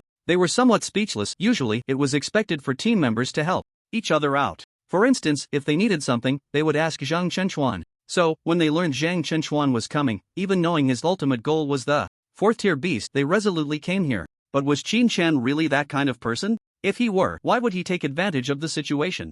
Zhang Chenchuan's expression didn't change at Qin Shan's words. Instead, he turned to face Qin Shan and asked coolly, "State your terms." If Qin Shan truly intended to help them without asking for anything in return, Zhang Chenchuan certainly wouldn't believe it. However, since Qin Shan had already spoken, at least in his eyes, it seemed he would accept, so he wanted to see what terms Qin Shan would propose. Upon hearing this, Qin Shan replied casually, "It's pleasant to cooperate with smart people. My terms are simple. I can kill the Dark Knight Cat Demon, and I can give you the Cat's Eye Stone, but all other materials belong to me." The Dark Knight Cat Demon had more than just the Cat's Eye Stone on it. There were treasures all over the beast's body, and Qin Shan certainly wouldn't let them go to waste. He wasn't sure if he could take down the Dark Knight Cat Demon alone. After all, it was a 4th tier beast, so he needed to be cautious. Of course, while it might be difficult for him to handle it alone, it was impossible for him to work for free. In the end, giving Zhang Chenchuan the Cat's Eye Stone while keeping the other materials wouldn't be a loss. If Zhang Chenchuan's team couldn't handle it, then they would have to cooperate with him. Zhang Chenchuan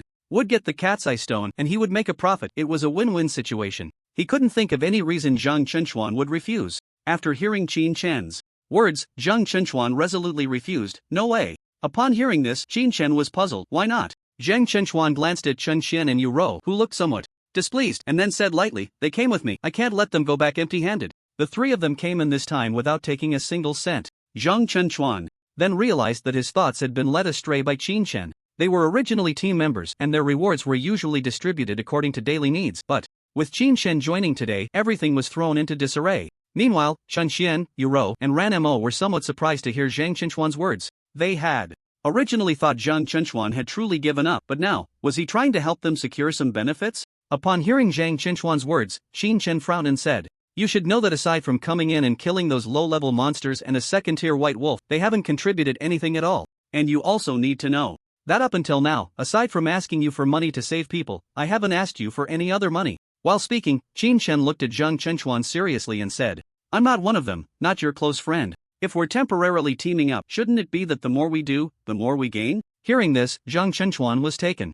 aback. "That's true, but..." Zhang Chenchuan was a bit confused. Since Qin Shan had said this, was he not asking them to help hunt the cat demon? Did Qin Shan plan to fight the cat demon together with the two of them? Qin Shan was just a first-tier mage. Perhaps he could rely on powerful magical tools to kill the cat demon, but if that were the case, why would he need to call on him? He could just go alone. And Qin Shan didn't give Zhang Chenchuan a chance to speak. "You guys come in, hunt those first-tier monsters and the second-tier white wolf, and I haven't taken anything. I've followed the rules. If you want the Cat's Eye Stone, then distribute it as I said later. If you don't want it, just pretend I didn't say anything." Upon hearing this, Zhang Chenchuan blinked in confusion at Qin Shan. "You mean, they don't need to take action?" Hearing this, Qin Shan glanced in Ranmo's direction and said, "Isn't there one who is holding us back?" Those two, one is wood type and the other is wind type, can just protect her well. Although Ranmo seemed unchanged on the surface and didn't appear injured, the small mound had been broken, leading to her serious injuries now. Upon hearing Qin Chen's words, Zhang Chenchuan quickly corrected himself. That's not what I meant. What I meant was just the two of us. Can we defeat the night cat demon? That was a 4th-tier monster. Hearing this, Qin Chen casually replied, we can, as long as you follow my commands. Upon hearing this, Zhang Chenchuan was taken aback, then fell into thought. If it really was as Qin Chen said, then it would indeed be a good thing for him. But what about Chen Xian and Yu Rou? And Ranmo, who came in this time to help him get the cat's eye stone? Would it be right to leave them behind? Just as Zhang Chenchuan was deep in thought, the three beside him understood his concerns and immediately said, Captain, if it really is possible, you two go. Yeah, boss. We'll just watch from the back. Ranmo remained silent, merely curiously focusing her gaze on Qin Chen. She didn't know where Qin Chen's confidence came from, believing that the two of them could hunt the night cat demon. After hearing his teammates' words, Zhang Chenchuan gritted his teeth and said to Qin Chen in front of him, if it's really as you, brother Xianyu, say, then I only want the cat's eye stone, all the other materials are yours. After finishing this sentence, without waiting for Qin Chen to respond, he turned to Chen Xian and the others beside him, feeling a bit embarrassed, and said, sorry, everyone. Once we get out, I promise I won't treat you unfairly. Since he had already called them over, he couldn't let them come for nothing. After hearing Zhang Chenchuan's words, Chen Xian quickly shook his head. Boss, really no need. We didn't contribute anything coming in. Besides, we have our own matters. You've never asked us for benefits when you came to help. Exactly. Upon hearing this, Yu Rou immediately snorted coldly, her gaze involuntarily drifting towards Qin Chen. However, Qin Chen seemed oblivious to Yu Rou's action and laughed heartily. Since we've made a decision, let's go. As he spoke, Qin Chen directly walked towards the direction of the dark night cat demon. The remaining four exchanged glances, and in the end, Zhang Chenchuan still followed Qin Chen. Behind them, Qin Xian expressed some doubt. Is this reliable? Just the two of them hunting the dark night cat demon? Hearing this, Yu Rou couldn't help but retort, didn't you hear what Xianyu said? We're just a burden. Chen Xian's eyes were filled with curiosity. How about we follow them and take a look? As he spoke, he glanced at Ranmo, his eyes clearly asking, are you okay? Seeing Chen Xian's gaze, Ranmo smiled faintly and said, then let's go take a look together. Following that, Yu Rou supported Ranmo, and the three of them slowly trailed behind Qin Chen. The territory of the dark night cat demon was not a secret. After advancing for a while, they arrived next to a grove. As soon as Qin Chen stepped into the forest, the originally bright sky suddenly turned incredibly dark. Zhang Chenchuan, who was behind Qin Chen, felt the same, but neither of them showed any signs of surprise. This was the unique domain of the dark night cat demon. Night. In any territory of the dark night cat demon, the sun was hardly ever seen. Zhang Chenchuan looked at Qin Chen, who was completely unguarded, and couldn't help but say, be careful. Although he said this, it was just a casual remark. Someone like Qin Chen wouldn't necessarily listen to him. However, what Zhang Chenchuan didn't expect was that after hearing his words, Qin Chen immediately stopped, as if obeying Zhang Chenchuan's command. Qin Chen halted, and Zhang Chenchuan was taken aback. Qin Chen being so understanding made Zhang Chenchuan feel a bit unaccustomed. Just as Zhang Chenchuan was thinking of saying something, to ease the awkward atmosphere, he saw Qin Chen turn to him and ask, do you have anything sturdy on you? Hearing this, Zhang Chenchuan was puzzled but still replied, yes, I have some bones from demon beasts, but what do you need that for? Upon hearing this, Qin Chen looked at Zhang Chenchuan with some confusion, to use as a weapon. Zhang Chenchuan was somewhat surprised, a weapon? Are you planning to fight the demon beasts up close? Qin Chen didn't answer Zhang Chenchuan but impatiently asked, do you have it or not? Just let me borrow it and I'll return it to you later. After considering this, Zhang Chenchuan took out a thick, long object from his ring and placed it in Qin Chen's hand.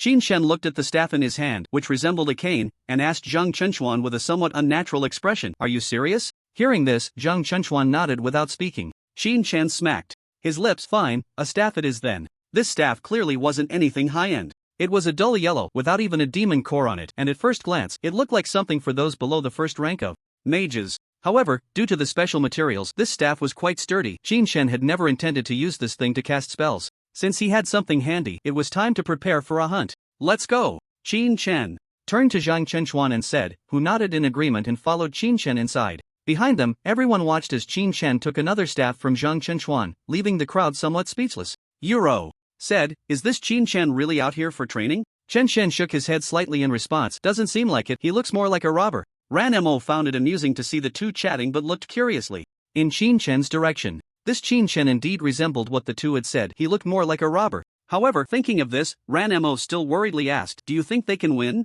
Upon hearing this, Yu Rou pouted and said, it'd be best if they win, but if they don't, the captain should be fine coming out alive.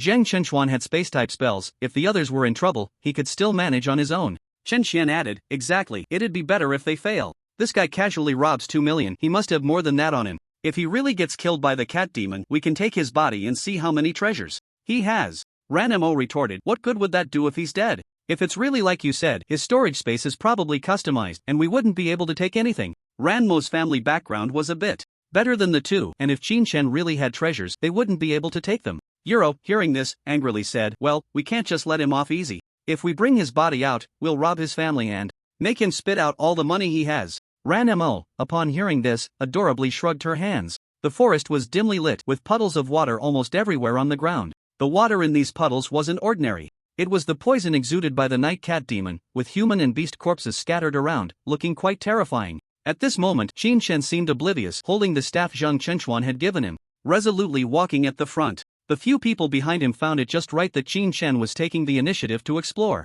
However, Qin Chen had long forgotten about the initial hunt for the night cat demon. He had completely forgotten what details to pay attention to here. After all, he didn't even know how many years had passed. As Qin Chen walked ahead, a voice suddenly emerged from the side. He quickly rolled back and swung his staff at the shadow. What came flying was a small black cat. Its formed just like an ordinary kitten, making it quite hard to catch, and this little cat was also at the second rank. After hitting the target, Qin Chen followed up, using the staff to strike the black cat repeatedly. His line of sight was obstructed, but with years of battle experience, how could Qin Chen not feel the sensation of striking a beast? Puff, puff, puff. Several strikes landed on the black cat, finally knocking it to the ground, and then he thrust down hard. Puff. The black cat was instantly killed. What the hell? No way. Chen Xian was stunned. Is he a mage? Euro looked at Qin Chen with a face full of surprise. Is a first-tier mage this skilled? Ranmo's mouth dropped open in shock as he looked at Qin Chen. He had taken down a second-tier beast with his bare hands, and it seemed effortless. Although the cat demon was smaller and had weaker defenses, it was exceptionally agile and poisonous. In the darkness, it was hard to even land a spell, let alone engage in close combat. Why? How can a first-tier mage have such skills? A mage with this level of ability must at least be 4th tier, right? Chen Xian exclaimed. Meanwhile, Ranmo said solemnly, that kind of effect requires enhancing one's physique through magic. Without enhancement, even a 4th-tier mage might not achieve it. But the magic he cast earlier was clearly just 1st-tier magic. Everyone was stunned by Qin Chen, and Euro, somewhat out of place, glanced at Ranmo and asked, can your brother do this? Ranmo's brother, Ranfengjue, was a 5th-tier wind mage, skilled in powerful wind spells and among the best in terms of physical prowess among all mages. Looking at Qin Chen's effortless demeanor, Ranmo shook his head and said, if my brother doesn't use wind magic, he probably couldn't reach the level of Xian Yu. My god, this guy is simply a monster. Taking down a second-tier beast with bare hands, and he's just a first-tier mage? Chen Xian felt a bit unwilling. Could it be because of the weapon? However, as soon as he said this, he regretted it. Sure enough, after he finished speaking, he saw Euro and Ranmo roll their eyes at him. That broken staff? Qin Chen didn't know. Could it be that they didn't know either? Back then, Zhang Chenchuan had been deceived, taking such a broken staff that was utterly useless, tasteless to eat and a pity to discard. Ranmo, hearing this, said somewhat speechlessly, I say, are you focusing on the wrong thing? Even if you have such powerful skills, could you react to a second-tier cat demon's ambush in the dark? Upon hearing this, everyone fell silent. They had forgotten that this second-tier beast had ambushed and ultimately failed. This was no longer just a matter of skill. It was powerful combat experience that supported it. Without sufficient combat experience, Qin Chen might not have even had the chance to act. He could have been taken down by the cat demon. So, what exactly was Qin Chen here for? Reflecting on his earlier guesses about Qin Chen's identity, Qin Xian suddenly felt a flush of embarrassment. Coming to gain combat experience? Even their captain might not have reacted in time to that ambush, let alone counterattack. Watching Qin Chen swiftly take down a second-tier beast, Zhang Chenchuan's mouth slightly open, wanting to say something, but he didn't know what to say. Resolving a black cat demon so easily, was Qin Chen really just a first-tier mage, a rich kid with no combat experience? At that moment, Zhang Chenchuan's heart began to waver. However, what left him even more confused was yet to come. While Zhang Chenchuan was still in a daze, for more black cat demons suddenly sprang out. Upon seeing this scene, Zhang Chenchuan and the others behind him immediately tensed up. Just as he wanted to warn them to be careful, he saw Qin Chen move directly. With his staff in hand, Qin Chen pointed in midair, and one of the black cat demons that had just leaped out was stabbed in the belly by Qin Chen, then fell to the ground, howling in pain. After this strike, Qin Chen didn't pause. For a moment, he retracted his arm, pointed the staff backward, and then forcefully swung it forward. Meow. The cat demon's scream echoed as a black cat demon hiding to the right of Qin Chen was struck in the stomach by Qin Chen's staff. Boom. It then fell to the ground alongside another cat that had attempted a sneak attack not far from Qin Shen. After making these moves, Qin Shen did not pause. He planted his staff on the ground, exerted force with his arms, and executed a 360-degree spinning kick. The other two black cat demons did not escape this fate either. Bang! Bang! The two cat demons fell to the ground, not even a trace of poison escaping them. Zhang Chenchuan was in disarray in the wind, and a voice came from behind him. Is this still a human? The three people behind him had somehow arrived at Zhang Chenchuan's back, and at this moment they were at a loss for words to express their shock. How can a staff without any magical enhancement be wielded like a cold weapon in his hands? The dark attribute should have obstructed his vision, but why is he completely unaffected? This guy must be a monster, right? The thought suddenly arose in everyone's minds. This was no longer something that could be explained merely by physical skills. They had seen practitioners of physical techniques before, and Qin Shen's physical skills were not particularly powerful compared to those individuals. Yet, with such a not-so-strong set of physical techniques, he had taken down all 5 second-tier demon beasts one after another. Moreover, his vision was somewhat obstructed. It should be noted that these cat demons not only had dark attributes but also poison attributes. Even if they teamed up to enter, it would take some effort, such as using the earth attribute of Ranmo for defense, then having Zhang Chenchuan use the gravity space of the space attribute to restrain these black cats, followed by letting you row trap these black cats, and finally Zhang Chenchuan would deal with them. However, under such complicated circumstances, they might only be able to handle one, needing to have Chen Xian use the wind attribute to lure away the other black cats so they could safely enter the forest to search for the night cat demon. But now, nothing was needed, just Qin Shen, alone, with a staff. Go! Just as everyone fell silent, Chen Xian couldn't help but swallow and said, "Boss, that staff, did you give it to Qin Shen?" Zhang Chenchuan nodded blankly at the words, and Chen Xian continued, "Did you give him the wrong staff? This Qin Shen actually has elemental attributes, doesn't he?" Zhang Chenchuan opened his mouth wide but said nothing. Elemental enhancement? Forget it, they hadn't felt a hint of elemental energy, and the only magic Qin Shen could use was water magic, which had no skills for enhancement. At this moment, Chen Xian didn't even look at Zhang Chenchuan. In fact, he knew this was due to Qin Shen's strength, but he just couldn't believe it. He couldn't believe that there was truly someone who could solve 5 cat demons directly with just physical skills and this staff, without using any magic. The few of them were so shocked.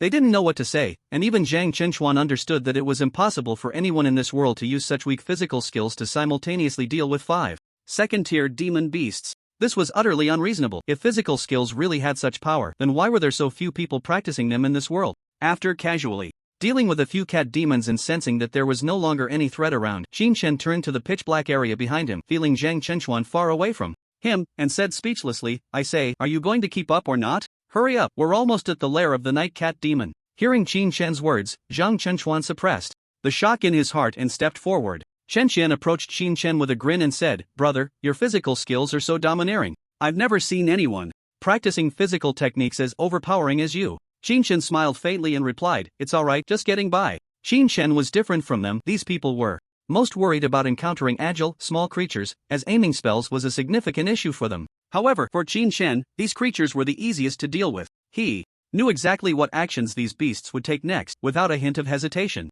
In contrast, the turtle shell-type beasts that others particularly liked were a headache for Qin Shen. After all, with his current strength, breaking through these beasts' defenses would require a lot of effort. After saying this, Qin Shen moved forward. Behind him, Chen Xian was momentarily at a loss for words. Such terrifying combat experience and reaction ability, and he was just getting by? If they had such skills, what would they have to fear from the night cat demon? However, just as they had not advanced far, a sound came from directly in front of them. Meow. This time, the sound was significantly different from before. It was loud enough to make their eardrums throb painfully. "Night cat demon!" Zhang Chenchuan shouted. In front of them, a cat demon, about the same height as a person, was crouched on the ground, staring intently at them with wide eyes. The cat demon's eyes flickered in the low visibility, sending a chill down everyone's spine. The beast before them was the ruler of this forest, a 4th-tier night cat demon. 10 minutes earlier, not far from the edge of the forest, there was a dense thicket where a young man in black was lying in the grass, observing the entrance to the forest in the distance.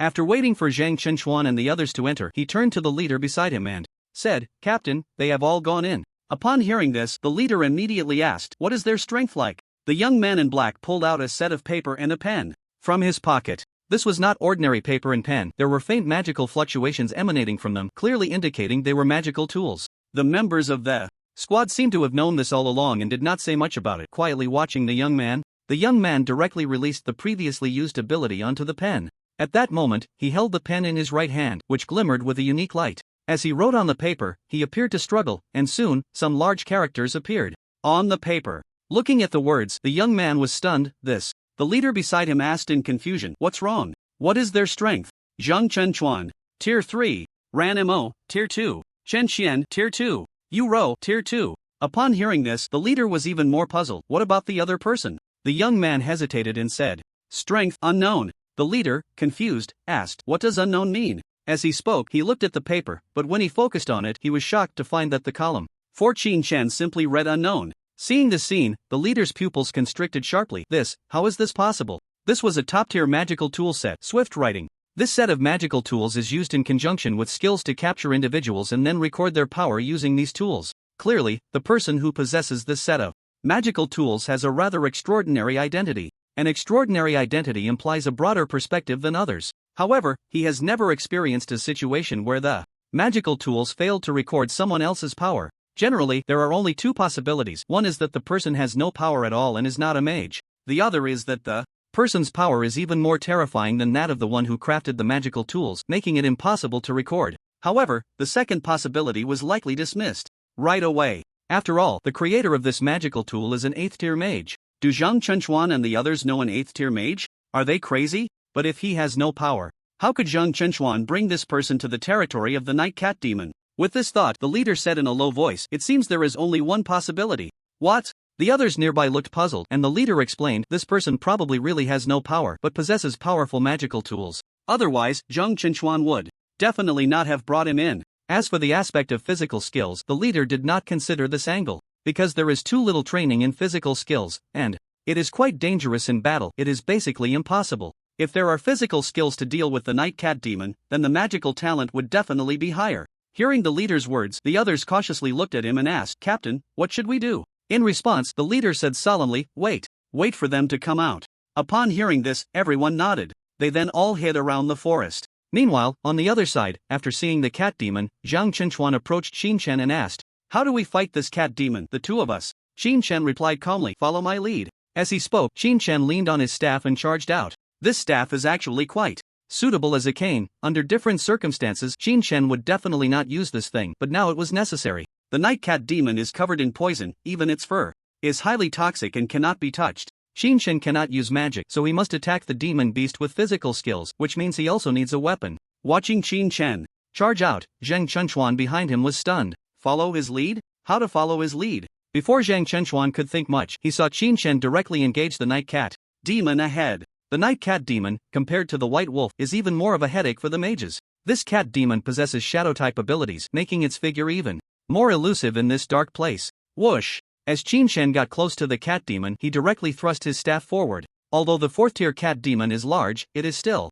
quite agile compared to the previous 2nd-tier cat demon. Upon seeing Qin Chen attacking, the entire demon beast immediately sank into the darkness. Seeing this, Qin Chen wasted no time and extended his hand to release a light-type magic directly thrown to the right. The moment they saw this, everyone behind was shocked. Light-type? Before they could think much, they saw Qin Chen charging to the right. In terms of speed, it was hardly slower than the light-type magic. Almost as soon as the light-type magic arrived, Qin Chen had already reached the spot. However, at this moment, there was not a trace of the figure on Qin Chen's right side. The people behind felt something was strange when suddenly they heard a scream nearby. Meow! The cat demon, shrouded in darkness, was struck in the face by Qin Chen's staff the moment it was illuminated. It rolled twice on the ground before coming to a stop. Boom! The cat demon's body crashed to the ground, kicking up dust. Clearly, it couldn't withstand such a blow from Qin Chen. After delivering the strike, Qin Chen immediately jumped back a step. A streak of venom brushed past him, but it didn't harm him in the slightest. Without pausing for a moment, Qin Chen charged towards the cat demon after dodging the venom. Seeing this, the cat demon hurriedly vanished into the darkness once more. Just like before, as soon as the cat demon disappeared, Qin Chen unleashed another light magic spell and charged forward again. It was as if every move the cat demon made was anticipated by Qin Chen. Each time, he accurately predicted where the cat demon would reappear. Behind him, everyone was left dumbfounded. Gulp! I said, "Captain, is he really going to take on the night cat demon alone?" Zhang Chenchuan was at a loss for words. Earlier, when he entered, Qin Chen had indeed asked for his help. But now, it seemed that Qin Chen could handle the night cat demon all by himself. Taking on a single opponent like this was something only a 5th-tier mage could do. The most troublesome aspect of the night cat demon was its shadow escape. As a form of magic, it naturally required a certain chant time, but that time was incredibly brief, almost less than 0.5 seconds. Yet every time the cat demon vanished in a flash of dark light, Chen always managed to locate its position. Then, with a strike of his staff, it was followed by a flurry of attacks.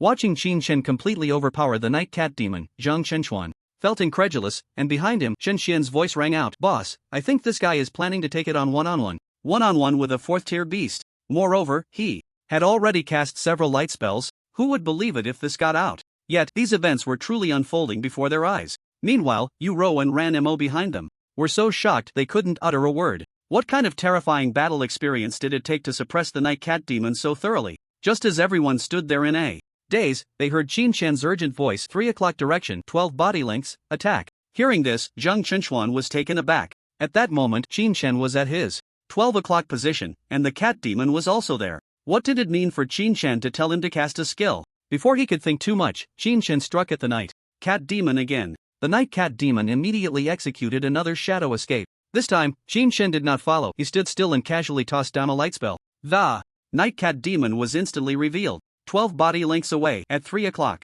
In an instant, while Zhang Chenchuan was still in disbelief, he quickly reacted and was about to cast a spell when the cat demon charged towards Chen again. Seeing this, Chen shouted, "What are you doing? If you don't want the cat eye stone, just say so." Still reeling from the shock, Zhang Chenchuan opened his mouth to explain something but found himself at a loss for words. The only question in his mind was, how on earth was Chen doing this? However, the confusion didn't last long as Chen's voice rang out again, 10 o'clock direction, 15 body lengths. This time, upon hearing Chen's voice, Zhang Chenchuan wasted no time and immediately began to cast his spell. A deep red light appeared in his hands. In just 2 seconds of concentration, a force was released in the direction Chen indicated. Flame, burn. The deep red light instantly transformed into fire, flying towards the 10 o'clock direction. Just a second before the flames were unleashed, Chen also threw a light spell without hesitation. The dark night cat demon dodged, only to be illuminated by the light, revealing its form. Before the dark night cat demon could react, flames erupted all over its body. The 3rd-tier skill burn hit the dark night cat demon squarely. Meow! A wretched cry escaped the dark night cat demon's mouth. This cry instantly echoed throughout the forest. Outside the forest, the 5 lurking individuals changed their expressions upon hearing the sound. Did they succeed? They've only been in there for a short time, and they've succeeded already? It definitely hasn't been more than half an hour, but that's a 4th-tier beast. The leader's face turned extremely grim after hearing the discussions. Zhang Chenchuan definitely didn't have that kind of strength. Even if he could win by a stroke of luck, it would be impossible for him to do so easily, but now, impossible, Zhang Chenchuan absolutely doesn't have that strength. I know the backgrounds of everyone in his group except for that one, whose strength I can't gauge. If he could really solve it this quickly, he wouldn't have gone in at this time. Upon hearing this, everyone fell silent. They all understood the leader's words. If Zhang Chenchuan truly had that strength, he would have long since dealt with the Dark Night Cat Demon and entered the 4th tier early. Moreover, they were all aware of the strength of Ranmo's group. They couldn't possibly deal with the Dark Night Cat Demon. The only explanation was that young man they couldn't see through. Meanwhile, after a brief shock, the team members looked at him and asked, "Boss, what should we do now?" As soon as the words fell, everyone turned their gaze to the leader. They had come here, to put it bluntly, to take advantage of the situation. They wanted to wait for Zhang Chenchuan to finish fighting the cat demon and then reap the benefits. But now, the Dark Night Cat Demon had been resolved so quickly, which was clearly beyond their expectations. Thinking of this, the leader's face darkened to the point of almost dripping water, and he finally gritted his teeth and said one word: "Wait." Upon hearing this, everyone exchanged glances, then helplessly turned their eyes towards the forest. Meanwhile, deep inside the forest, although the Dark Night Cat Demon was a 4th-tier beast, its defense wasn't that high. After taking a hit from burn, it collapsed to the ground, its originally pitch-black fur becoming even darker. There was even a hint of a roasted meat smell. Seeing the Dark Night Cat Demon defeated, Chen let out a sigh of relief, then turned to Zhang Chenchuan behind him and scolded, "What's wrong with you? Didn't I tell you to follow orders?" Zhang Chenchuan was somewhat speechless upon hearing this.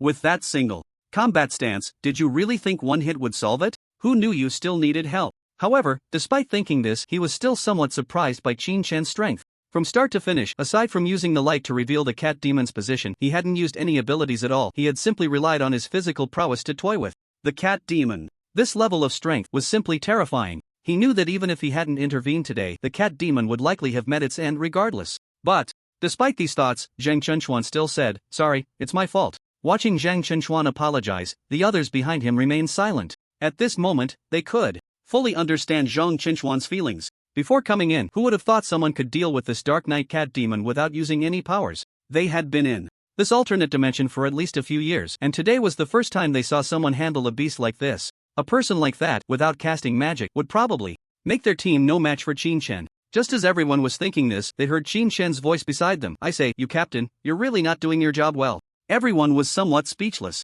Originally, Qin Shen's mysterious image had not yet been established and it had fallen again. Next to him, Yu Rou said somewhat displeased. Who knew you were this capable? Besides, what does this have to do with the captain? Yu Rou! Zhang Chenchuan quickly reminded after Yu Rou spoke. It was indeed his oversight. Even though the battle was very easy and everyone didn't exert much effort, Qin Chen was truly fighting for his life. If his strength had been slightly weaker, Qin Chen might have been killed. Qin Chen immediately replied, how does it not matter? While saying this, Qin Chen pointed at Yu Rou and said, look, if it weren't for your captain's brilliant command, would she have been injured? Upon hearing this, Ranmo and Chen Xin fell silent. Indeed, the matter of Ranmo being injured was absolutely related to Zhang Chenchuan, but this was something no one had anticipated. Yu Rou, however, was somewhat unwilling to admit defeat and said, who knew there was a whole pack of white wolves around? Saying this, Yu Rou looked at Qin Chen somewhat displeased and said, besides, how did you know there were white wolves near Ranmo? And if you knew, why didn't you tell everyone? Were you just waiting to trick us out of money? Although Yu Rou had a point in her argument, once the words were out, everyone's expression changed, including Zhang Chenchuan. They realized they had overlooked a very important question. How did Qin Chen discover the white wolves? Perhaps he had known all along and deliberately kept quiet? Before they could think too much, Qin Chen looked at Yu Rou with disbelief, his tone exaggerated as he asked, are you really a student of Lehigh High School? Everyone was taken aback and Yu Rou said somewhat unhappily, what do you mean? Qin Chen looked at Yu Rou with disdain and said, wolf-type demons are pack animals. This basic knowledge was probably learned in elementary school, right? Did you all just return everything you learned to the teacher? A perfectly good question turned into a life and death issue because of you, and now you're questioning me. Upon hearing this, everyone fell silent. Indeed, wolf-type demons are pack creatures. Generally, if there is one white wolf, there will likely be a pack nearby. The scouting work was usually assigned to Chen Xian, and it was generally Zhang Chenchuan who commanded. So after hearing this, everyone fell silent. Yu Rou didn't know what to say. Glancing worriedly at Zhang Chenchuan and the others, she hurriedly explained, Captain, I didn't mean it like that. Before Yu Rou could finish, she was interrupted by Zhang Chenchuan, who said with a dark expression, sorry, this matter is indeed my fault, it was my poor command. While saying this, Zhang Chenchuan looked at Ranmo beside him and said, after we go out, I will give you the money. Ranmo was somewhat speechless. He knew Zhang Chenchuan was also making a statement. It was his fault, so he would bear the responsibility himself. In fact, Zhang Chenchuan really thought this way. Initially, he thought that since Ranmo's life was saved, it should be Ranmo who paid. But after recalling what Qin Chen had said, Zhang Chenchuan realized he was wrong, terribly wrong. Even the life of Ranmo was almost ruined by him. Since this is the case, Zhang Chenchuan should also take out the 2 million. If Ran Fingzue were to find out, it would probably be more than just 2 million.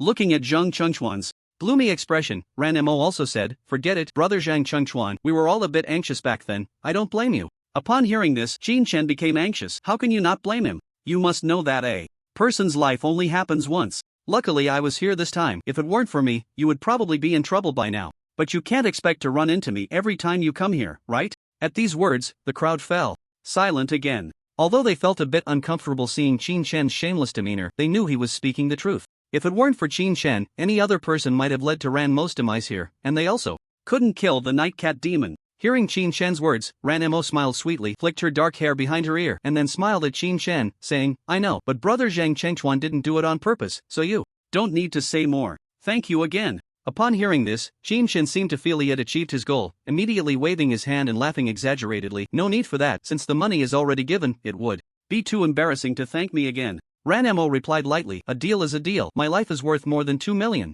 Hearing this, Qin Chen laughed heartily, well, since you thanked me like that, how about you help me pack up some things? Ranmo looked a bit confused. Qin Chen explained, it's like this, I don't have a storage ring on me, and the things on the cat demon might need to be sold for a bit more money. Can you help me pack them up, and I'll return them to you once I find a merchant outside? The crowd, they thought to themselves, how could the usually shameless Qin Chen be so kind? It turns out he had this in mind. Ranmo was also a bit speechless from Qin Chen's words. However, she still smiled politely and said, alright, it was just using a bit of storage space for her, it wasn't a big deal. Moreover, what she just said was serious. In her eyes, her life was worth more than 2 million. With that thought, Ranmo walked towards the cat demon's corpse, but just as she moved her feet, she turned back to Qin Chen and asked, aren't you going to take a look? Aren't you afraid I might Steal your demon core? Upon hearing this, Chen waved his hand dismissively and smiled. No need, I trust you. Besides, there's no demon core in there. Almost the moment the cat demon fell, Chen had realized this.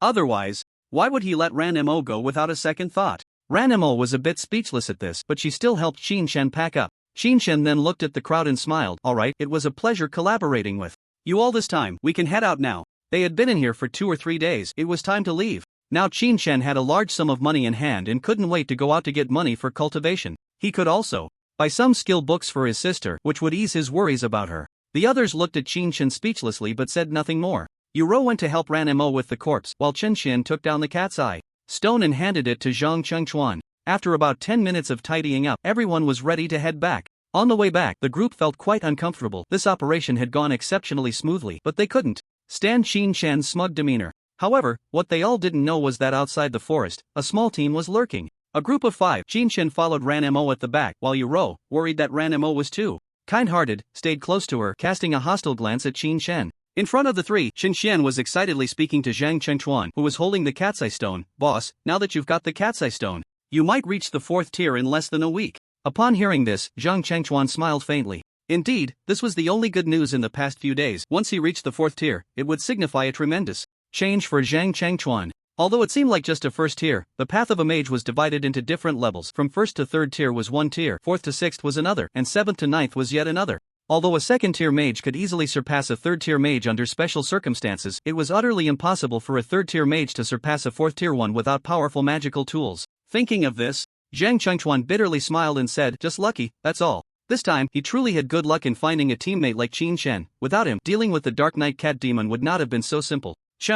Chen, however, was too excited to care about that and immediately said to Zhang Chengchuan, boss, don't be modest. A 4th tier mage, that's a realm many people dream of. 4th tier, Chen wondered when he would reach it. He didn't have Zhang Chengchuan's talent, and breaking through to the 4th tier would take him at least 5 more years. Zhang Chengchuan sighed inwardly and said with some self-reproach, but my goal is far beyond the 4th tier. However, I feel like I've let you down this time. Once we get out of here, I'll find a way to compensate you. This time, Chen and Yuro had gained nothing, and Ranmo had it even worse, nearly losing her life. Hearing Zhang Chengchuan's self-reproachful words, Chen shrugged and said nonchalantly, come on, boss, what are you talking about? Whenever we have difficulties, we ask you for help, and you've always been there for us. We're not like Xianyu, who charges for his services. But boss, once you reach the 4th tier, don't forget a 2nd tier little mages. Upon hearing this, the self-reproach on Zhang Chengchuan's face vanished, and he smiled lightly, saying, don't worry, I won't. After saying this, Zhang Chengchuan led the others out of the forest. As they stepped out, the sunlight outside felt incredibly glaring.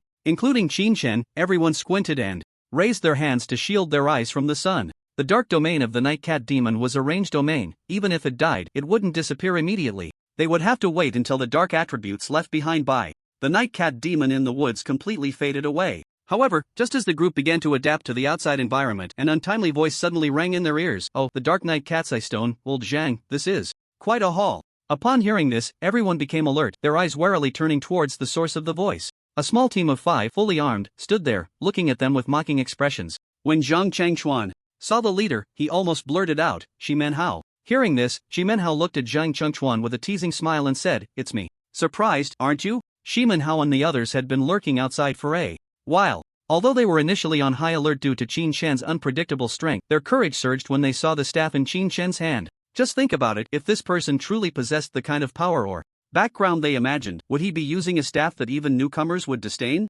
That was simply impossible. And precisely because of this, Shiman Hao chose to intercept them. Clearly, Zhang Chengchuan understood Shiman Hao's intentions and immediately asked, how long have you been waiting outside? Upon hearing this, Shiman Hao smiled and replied, not long, I've been guarding out here ever since you went in. As he spoke, Shiman Hao exaggeratedly added, but I really didn't expect you to deal with the Night Cat Demon in such a short time. It seems you have some incredible treasures on you? Hearing this, Zhang Chengchuan fell silent, retreating half a step alongside Chen, and stood in front of Ranmo and the others, watching Shiman Hao with a wary expression. Behind them, Yuro, with a face full of anger, said, what do you want? Are you trying to rob us? Don't you fear the punishment from the Magic Association? Ha ha ha. Upon hearing Yuro's words, Shiman Hao looked as if he had heard something particularly funny. He cast a sympathetic glance at Yuro and said, I say, little sister, you're too naive. This is an alternate dimension. If you lose your things and blame us, who would believe you? You. Seeing Shiman Hao's arrogant demeanor, Yuro was infuriated. Shiman, however, paid no mind to her anger and turned to Zhang Chenchuan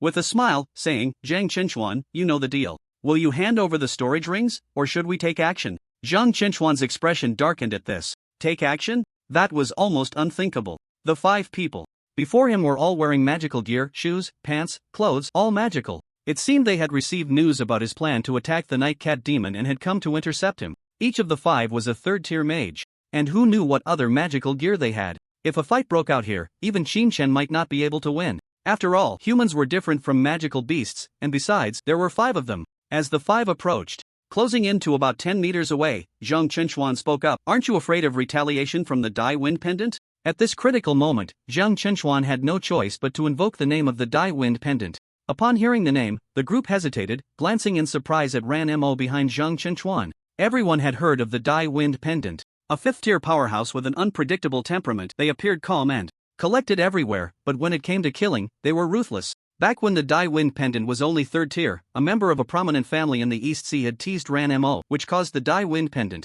to go berserk, threatening to kill that person. That individual was no pushover either. After learning of the incident, his family had hired a 4th-tier mage and 4 3rd-tier mages for protection. Yet, in the end, within 3 days, that person was dead at the hands of the Dai Wind Pendant. Afterward, that family approached the Magic Association, but due to the influence of the Dai family, the matter was ultimately swept under the rug. So when they heard the name of the Dai Wind Pendant, they hesitated. Shiman's group hesitated, while Zhang Chenchuan and the others stood there, not daring to act rashly. Meanwhile, Qin Chen regarded Ranmo with newfound respect. Wow!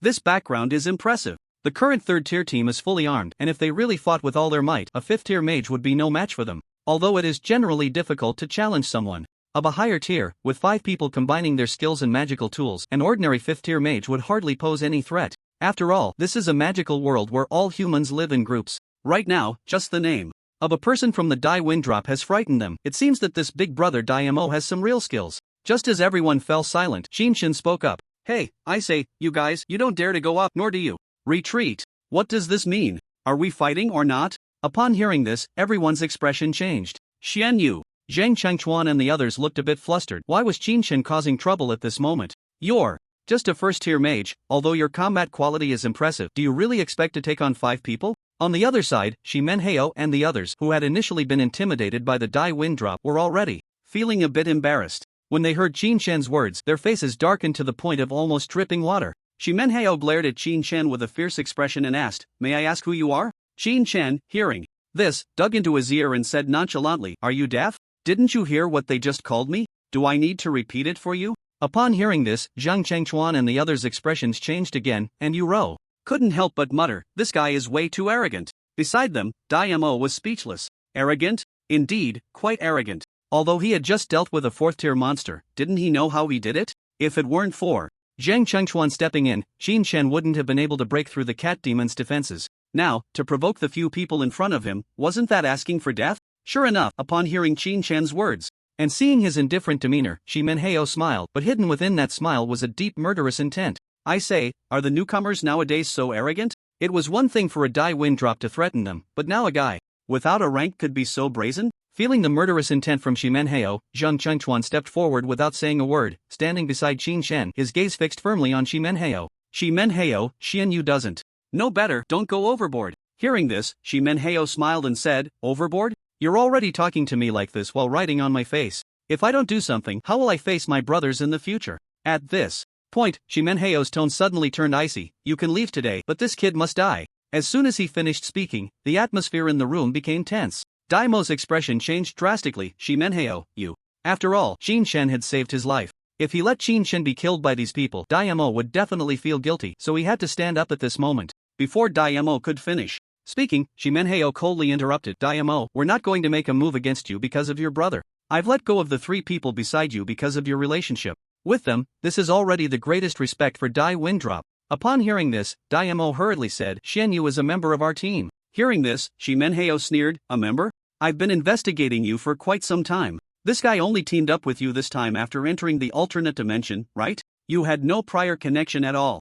As he spoke, Manhwa's expression gradually turned cold. You all can leave, we won't stop you, but if you choose to interfere in this matter. The sentence was left unfinished, yet everyone understood that if Ranmo and the others decided to act at this moment, Shiman would not hesitate to take them down as well. Shiman also knew that killing Ranmo would provoke the wrath of Ran Fingjue, but sparing Ranmo's life and explaining the situation, even if it meant taking down Zhang Chenchuan, would leave Ran Fingjue with no grounds to argue. Upon hearing Shiman words, Ranmo's expression changed completely. What to do? Xianyu had saved her, but if she just let Xianyu go now? After some thought, Ranmo still focused her gaze on Zhang Chenchuan. At this moment, everyone else was also at a loss, unsure of what decision to make, including Yu Rou. They all knew that although Xianyu seemed somewhat annoying, his strength was undeniable. Moreover, Xianyu was skilled in physical techniques. If he joined their team, they wouldn't have to worry about those agile beasts. However, if they took action, whether they could survive this ordeal was still a question. Just as everyone was struggling to make a choice, Xin Shan's voice rang in their ears again. Xin Shan looked at the few people in front of him with a hint of disdain, and said, "From your expression, it seems you think you have me cornered?" Although there were 5 third-tier mages present and plenty of magical tools, if they thought that was enough to corner him, then all those years he had spent fighting for his life would have been in vain. Hearing Qin Shen speak, Ranmo felt an overwhelming sense of tension. Xianyu. Qin Shen waved his hand dismissively, then turned around, exposing his back to Shiman and the others, and smiled at Ranmo. "I didn't expect this little girl to have such a good heart. You earned me 2 million, and yet you still helped me speak." That Ranmo would stand up to speak for Qin Shen was something he had never anticipated. However, for the few people present, the pressure was immense, but for Qin Shen, there was no pressure at all. At this moment, he wasn't even nervous. Upon hearing Qin Shen's words, Ranmo was momentarily taken aback, while Shiman sneered. "Sister Ranmo, we only spared you because of your brother, but cutting off someone's source of income is not a good thing." When Ranmo heard Shiman words, her expression changed. Qin Chen, however, seemed to ignore it entirely, looking at Zhang Chenchuan and extending his hand towards the staff. "Let me borrow this for a moment, I'll return it to you soon." Very soon.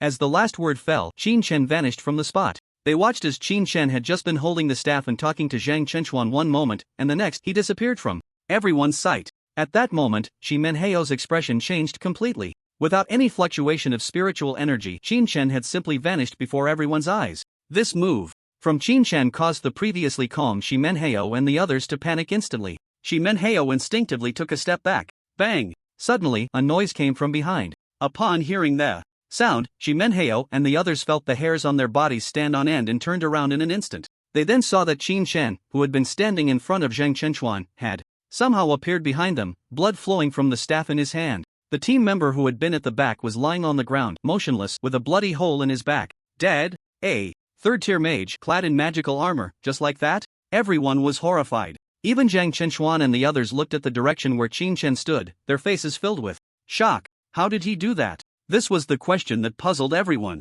Just a second ago, they were extremely worried, and even Zhang Chenchuan was about to speak to Qin Shen when he saw him, preparing to take action. But in the next moment, Qin Shen had already taken down one person. Without any magical fluctuations, he simply used his staff to break through the armor of the magical equipment and brutally killed a third-tier mage. What terrifying power this was! Gulp! Shiman and the others couldn't help but swallow hard, their faces filled with shock as they looked at the utterly calm Qin Shen. Shiman felt like he was going crazy. "No magical fluctuations, it's martial arts. Who exactly are you?" Shiman looked at Qin Shen in panic. Although he had Zhang Chenchuan and others behind him, he couldn't care less. At this moment, Qin Shen glanced at Shiman with indifference and smiled, saying, "Who am I?" As soon as he finished speaking, the expression on Qin Shen's face turned icy cold. "You are not worthy to know." Upon hearing this, Shiman felt greatly insulted, yet he was helpless. In Shiman eyes, Qin Shen's strength could only be described as terrifying. Without casting a single spell, he had already taken out one person from their team just by using martial arts.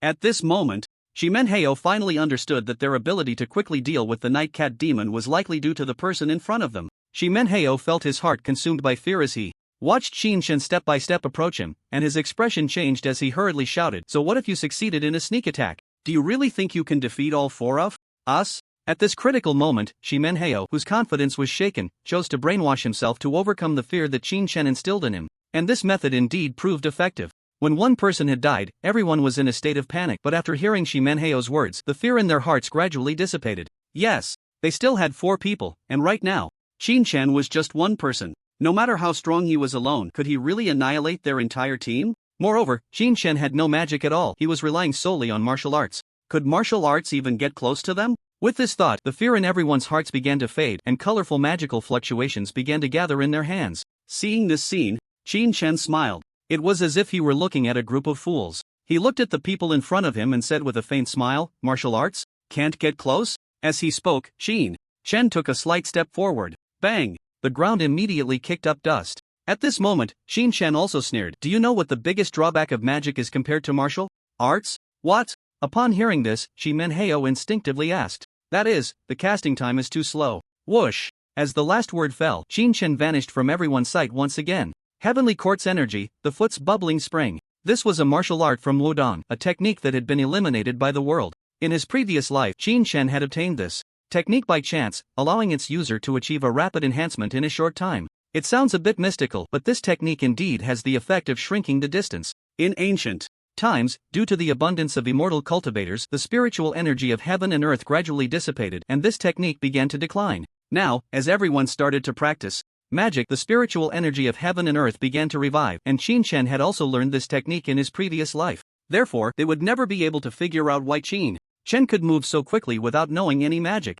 When Qin Shen finished speaking, everyone was stunned. They were frozen, but Qin Shen was not. Qin Shen charged directly towards Shimen Heyo. Staff in hand. Bang! Bang! A sweeping strike at 180 degrees directly hit the two in front of him. The magical armor on the two shattered, and blood gushed out of them. As if it were free. The two hurriedly interrupted their spellcasting, clutching their wounds, their faces filled with horror as they looked at Qin Shen before them. After executing these moves, Qin Shen showed no signs of stopping. As soon as he landed, he grabbed another third-tier mage who was casting a spell. His right hand tightly gripped the mage's neck, then he twisted. Gently, crack. The mage hadn't even revealed his power before he fell to the ground in response. In 2 seconds, he killed one. In 5 seconds, 2 were injured and 1 was dead. In total, 7 seconds had passed, and in Shimen Heyo's team, only he stood there unharmed. At this moment, beads of sweat the size of beans continuously dripped from Shimen Heyo's forehead, his gaze fixed on his palm, his heart filled with anxiety. Faster, faster. The release of a spell for a low-tier mage takes 1 or 2 seconds, while a slightly higher tier one takes about 4 or 5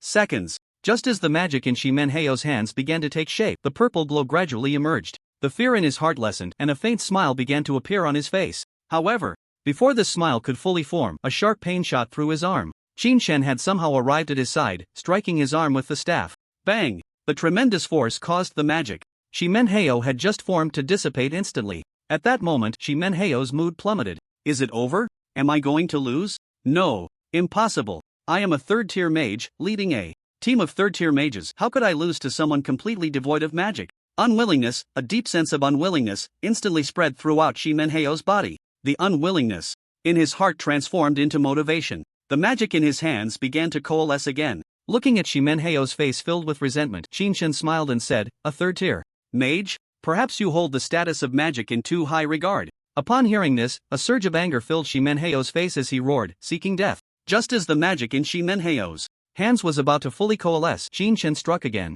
He interrupted. Shimen Heyo's hands suffered a series of heavy blows from Qin Shen, and coupled with the backlash from the magic, he couldn't help but spit out a mouthful of blood. Behind Qin Shen, Zheng Chenchuan and the others fell silent. This battle ended very quickly. They hadn't even had time to voice their concerns before it was all over. However, the result of this battle was somewhat hard for them to accept. Even Zhang Chenchuan, after hearing Qin Shen's words, felt a tremor in his heart. Is magic really the supreme existence? He had seen people skilled in physical techniques before, like Ran Fingjue. Ran Fingjue not only practiced physical techniques but also magic, making him a standout even among 5th-tier mages. Why did these people not dare to act against Ranmo? It wasn't just because of the powerful influence of the Ran family. It was because Ran Fingjue's strength was evident. All along, Ran Fingjue had been known as a genius, largely due to his physical techniques. Yet even so, magic remained the mainstream. As for physical techniques, they were merely an accessory. But after witnessing Qin Shen's physical techniques, a thought suddenly emerged in Zhang Chenchuan's mind.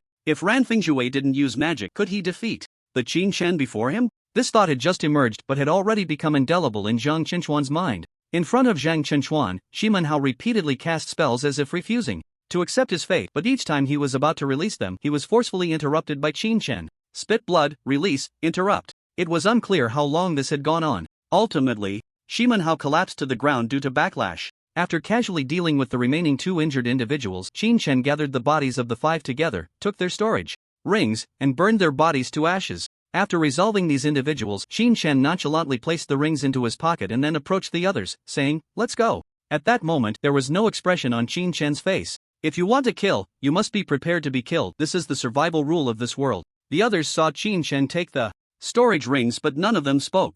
The 5 individuals were all dealt with by Qin Shan and should rightfully be his spoils, so everyone silently walked towards the portal to the dimensional space. After half an hour, they finally exited the portal of the alternate dimension. Ranmo also willingly handed over everything to Qin Shan. Upon seeing this scene, Zhang Chenxuan said to Qin Shan, "Brother Xianyu, let's part ways here." Hearing this, Qin Shan nodded. Seeing Qin Shan nod, Zhang Chenxuan couldn't help but open his mouth, wanting to say something, but thinking of Qin Shan's frenzied actions in the dimensional space, he swallowed all his words. He then left with Ranmo and the others. Qin Shan also went to the place where demon cores were. But he handed over the entire Dark Knight Cat demon to those people and ended up earning over 250,000. For Qin Shan, money was the top priority at the moment. He wasn't in a hurry to open the storage rings of those people. In this place, opening storage rings was undoubtedly a foolish act. After leaving the alternate dimension, Qin Shan arrived at school. He took off his mask and walked into the campus. However, just as Qin Shan entered the school, someone noticed him. A shadow cautiously followed behind Qin Shan.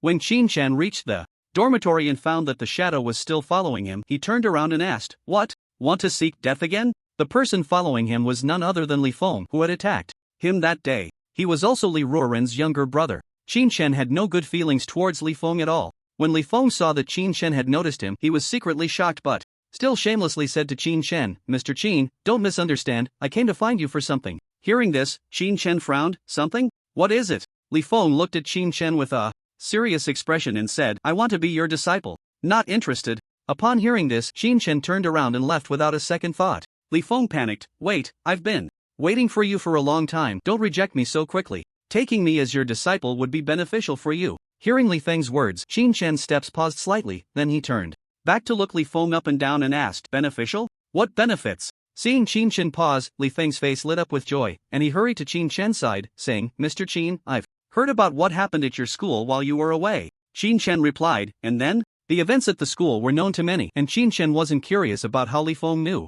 Li Feng, seeing this, hurriedly said, "Sir, with your strong abilities, yet mistaken for a waste by others, you must want to hide yourself, so my role comes into play." "Oh?" Qin Shan was somewhat curious. Li Feng continued, "You see, I originally work as an assassin, specifically helping people with unsavory tasks. You must have things at school that are inconvenient for you to handle yourself. In the future, if such things arise, I can help you with them. How does that sound?" Upon hearing this, Qin Shan began to ponder. Indeed, if he didn't want to expose his strength now, it would be difficult to act later. After all, he was using physical techniques. Meanwhile, this guy, with his shadow-type abilities, was quite suitable for some unsavory dealings. However, thinking of this, Qin Shan did not rush to agree but instead looked at the person before him and asked, "But why would you choose to be my disciple?" Upon hearing this, Li Feng immediately chuckled awkwardly, "Mr. Qin, the physical techniques you displayed that day look like those of a seasoned expert. I work at the Assassin Guild, and my 4th-tier talent has reached its peak. If I want to advance further, I want to try physical techniques."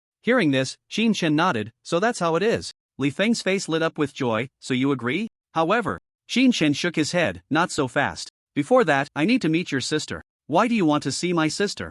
Upon hearing Qin Shan's words, Li Feng's expression immediately changed. "Did you not say before that you wanted to give my sister a chance?" Qin Shan had said this before disappearing, and Li Feng thought he had let it go, but unexpectedly, Qin Shan brought it up again. This made Li Feng completely restless. Hearing Li Feng's words, Qin Shan sneered, "Someone wants to hire an assassin to kill me and you want me to just ignore it? Do you see me as a soft target?" Li Feng became anxious, "But my sister didn't succeed, did she? You weren't harmed. And this is school. If you were to act against my sister, wouldn't you be afraid of others finding out?" Indeed, this was school. If Qin Shan rashly acted against Li Ruoren, regardless of whether she was the one who initiated it, Qin Shan would definitely suffer. Otherwise, he wouldn't have been able to live so peacefully in school for such a long time. How could Qin Shan not understand this logic? He smiled and said, "Don't worry, I never said I wanted her life, I just want to talk to her about some things." Upon hearing this, Li Feng's anxious expression froze and he looked at Qin Shan in disbelief, asking, "Really?" In response, Qin Shan sneered, "Whether it's true or not depends on your sister's attitude. After all, everyone who does something wrong must take responsibility for their actions, right?" Upon hearing this, Li Feng immediately breathed a sigh of relief. Then, with a complex expression, he looked at Qin Shan and said, "If that's the case, then follow me." He then led Qin Shan to Li Ruoren's dormitory. Whoosh! The sound of running water came from the bathroom. Suddenly, the sound of the door opening was heard, and a vigilant voice came from the bathroom. "Who?" Hearing this, Qin Shan immediately smiled and said, "Teacher Li, it's me, Qin Shan." However, as soon as Qin Shan's voice fell, an annoyed voice came from the bathroom. "Get out!" Upon hearing this, Li Feng's expression changed immediately, fearing that Qin Chen would act rashly, and hurriedly said, "Sister, I'm here too," implying that he was reminding Li Ruoran that Qin Chen had come to settle the score. Qin Chen understood Li Feng's thoughts well. After glancing at Li Feng, he sat down on Li Ruoran's bed, smiling without saying a word. "Wait for me a few minutes." Sure enough, after Li Feng finished speaking, the sound of water in the bathroom disappeared. Then came the sound of someone getting dressed.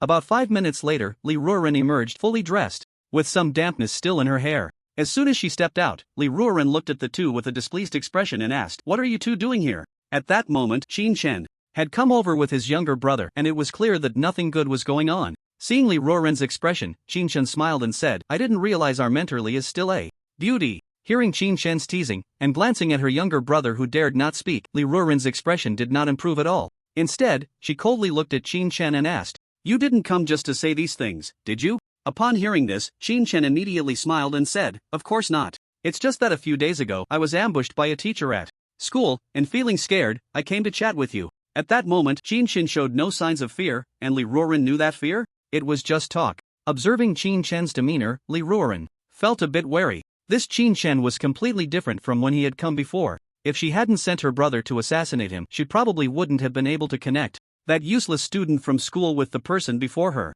Thinking of this, Li Ruoran looked at Qin Chen and said, "If you have something to say, say it. If not, please leave." Hearing this, Qin Chen immediately laughed. "Oh come on, mentor Li, you haven't forgotten about the assassination you arranged against me a few days ago, have you? Tell me, if I were to inform others about your attempt on my life or tell my sister, what do you think would happen to you?" Upon hearing Qin Chen's words, Li Ruoran's expression suddenly changed, her gaze turning dangerously towards Qin Chen. "Are you threatening me?" Unfazed by Li Ruoran's fierce demeanor, Qin Chen smiled and said, "It's not really a threat, but if you do something wrong, you have to bear some responsibility, right?" Hearing this, Li Ruoran looked at Qin Chen with a not-so-pleasant expression and asked, "Do you think you have me at your mercy? Do you believe I won't let you leave this dormitory?" Did this Qin Chen really think he had her under control? Being able to deal with her brother didn't necessarily mean he could handle her, especially since if they teamed up, Qin Chen would likely not fare well. Upon hearing Li Ruoran's words, Qin Chen smiled and said, "Mentor Li, don't be so angry. What do you mean by having you at my mercy? Do you really think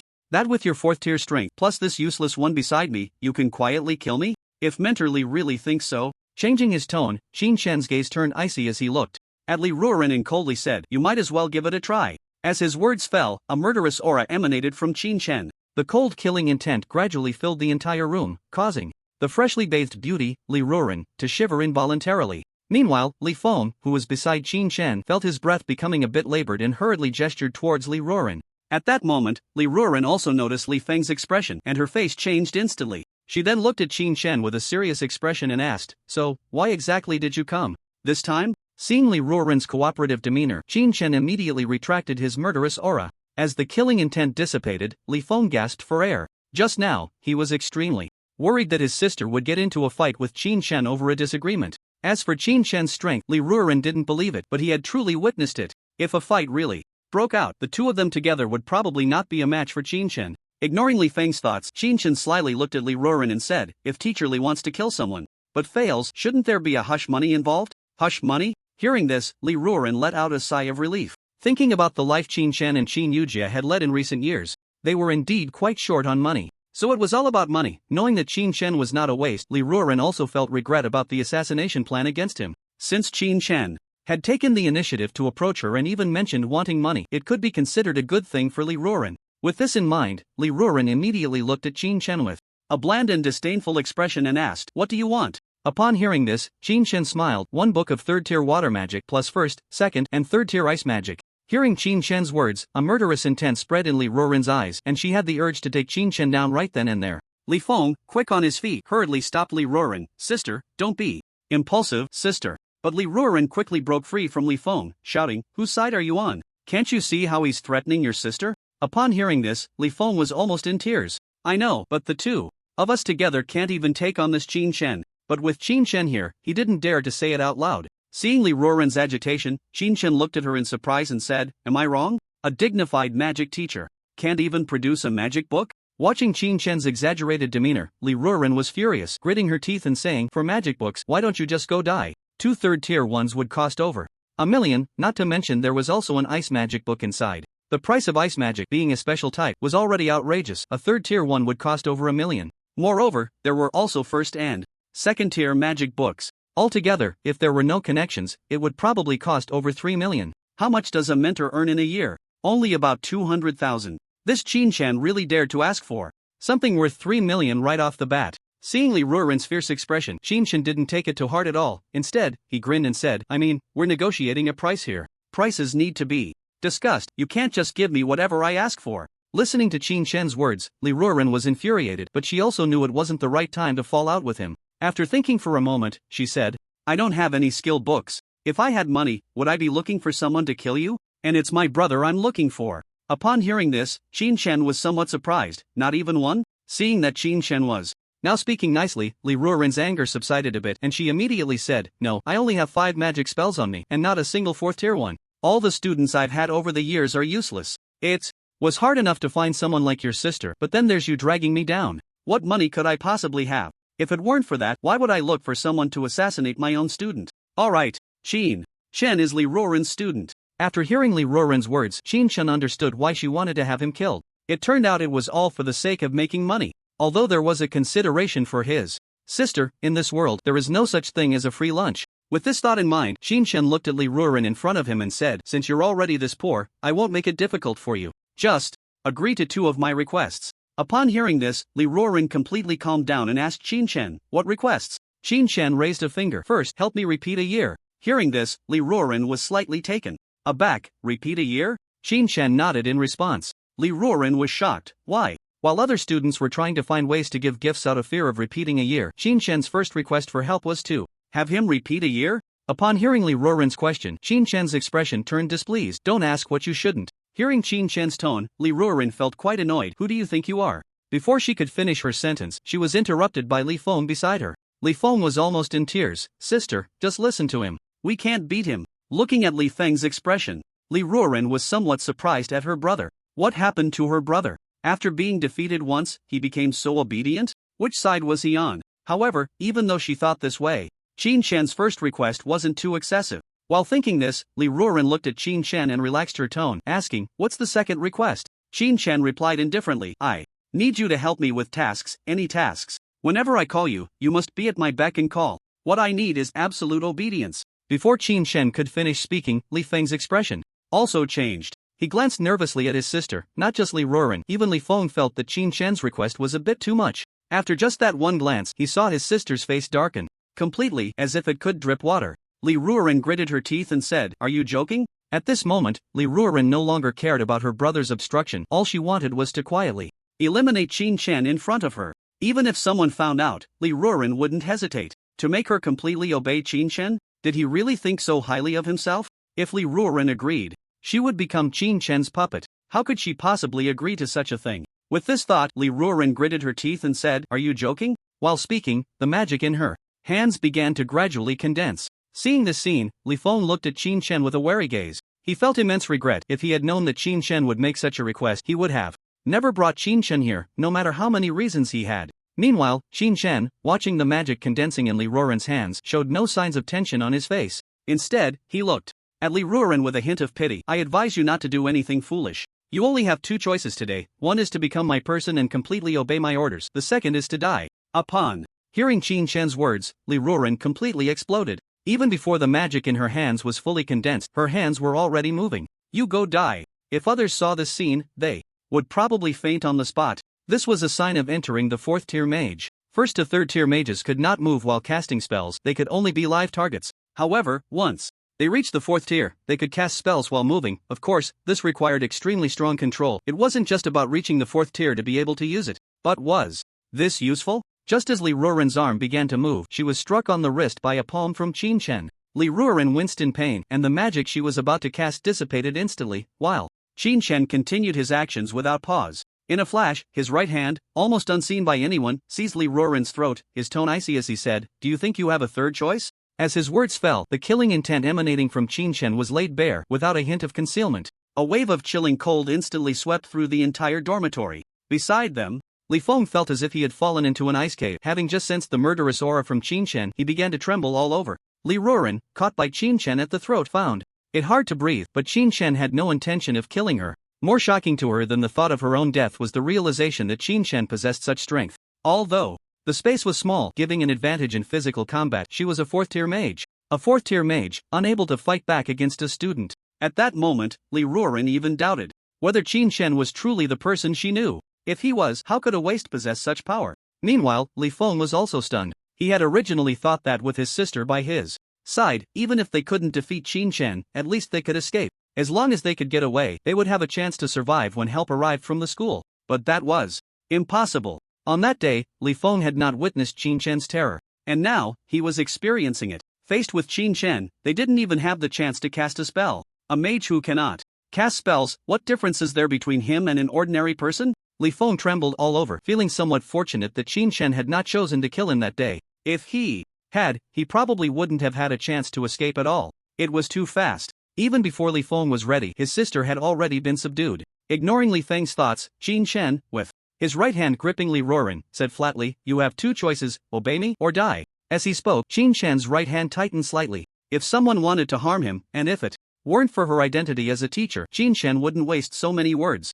As Qin Shen's grip tightened, Liuran's expression turned pained. Faced with Qin Shen's threat, she managed to squeeze out a few words through gritted teeth, and no, it's impossible. She couldn't believe that Qin Shen would really dare to kill her. If he did, not only would he be found out, but his sister would also be implicated. Upon hearing this, Qin Shen's gaze grew increasingly cold, and he tightened his grip further. Although eliminating a teacher would cause him significant trouble, if this person remained alive and disobedient, it would pose an even greater problem for him. Witnessing this scene, Li Feng could no longer stand by. At that moment, he didn't gather magic to attack Qin Shen, knowing it would be futile. Instead, he knelt directly before Qin Shen. Thud! Qin Shen was momentarily taken aback, while Li Feng, tears streaming down his face, pleaded, "Qin Shen, please spare my sister." She was just confused for a moment. "I beg you, Mr. Qin, show mercy. After all, she is your sister's teacher." As he spoke these words, a bitter smile appeared on Li Feng's face. How could the identity of a teacher hold any weight against this man, brimming with killing intent?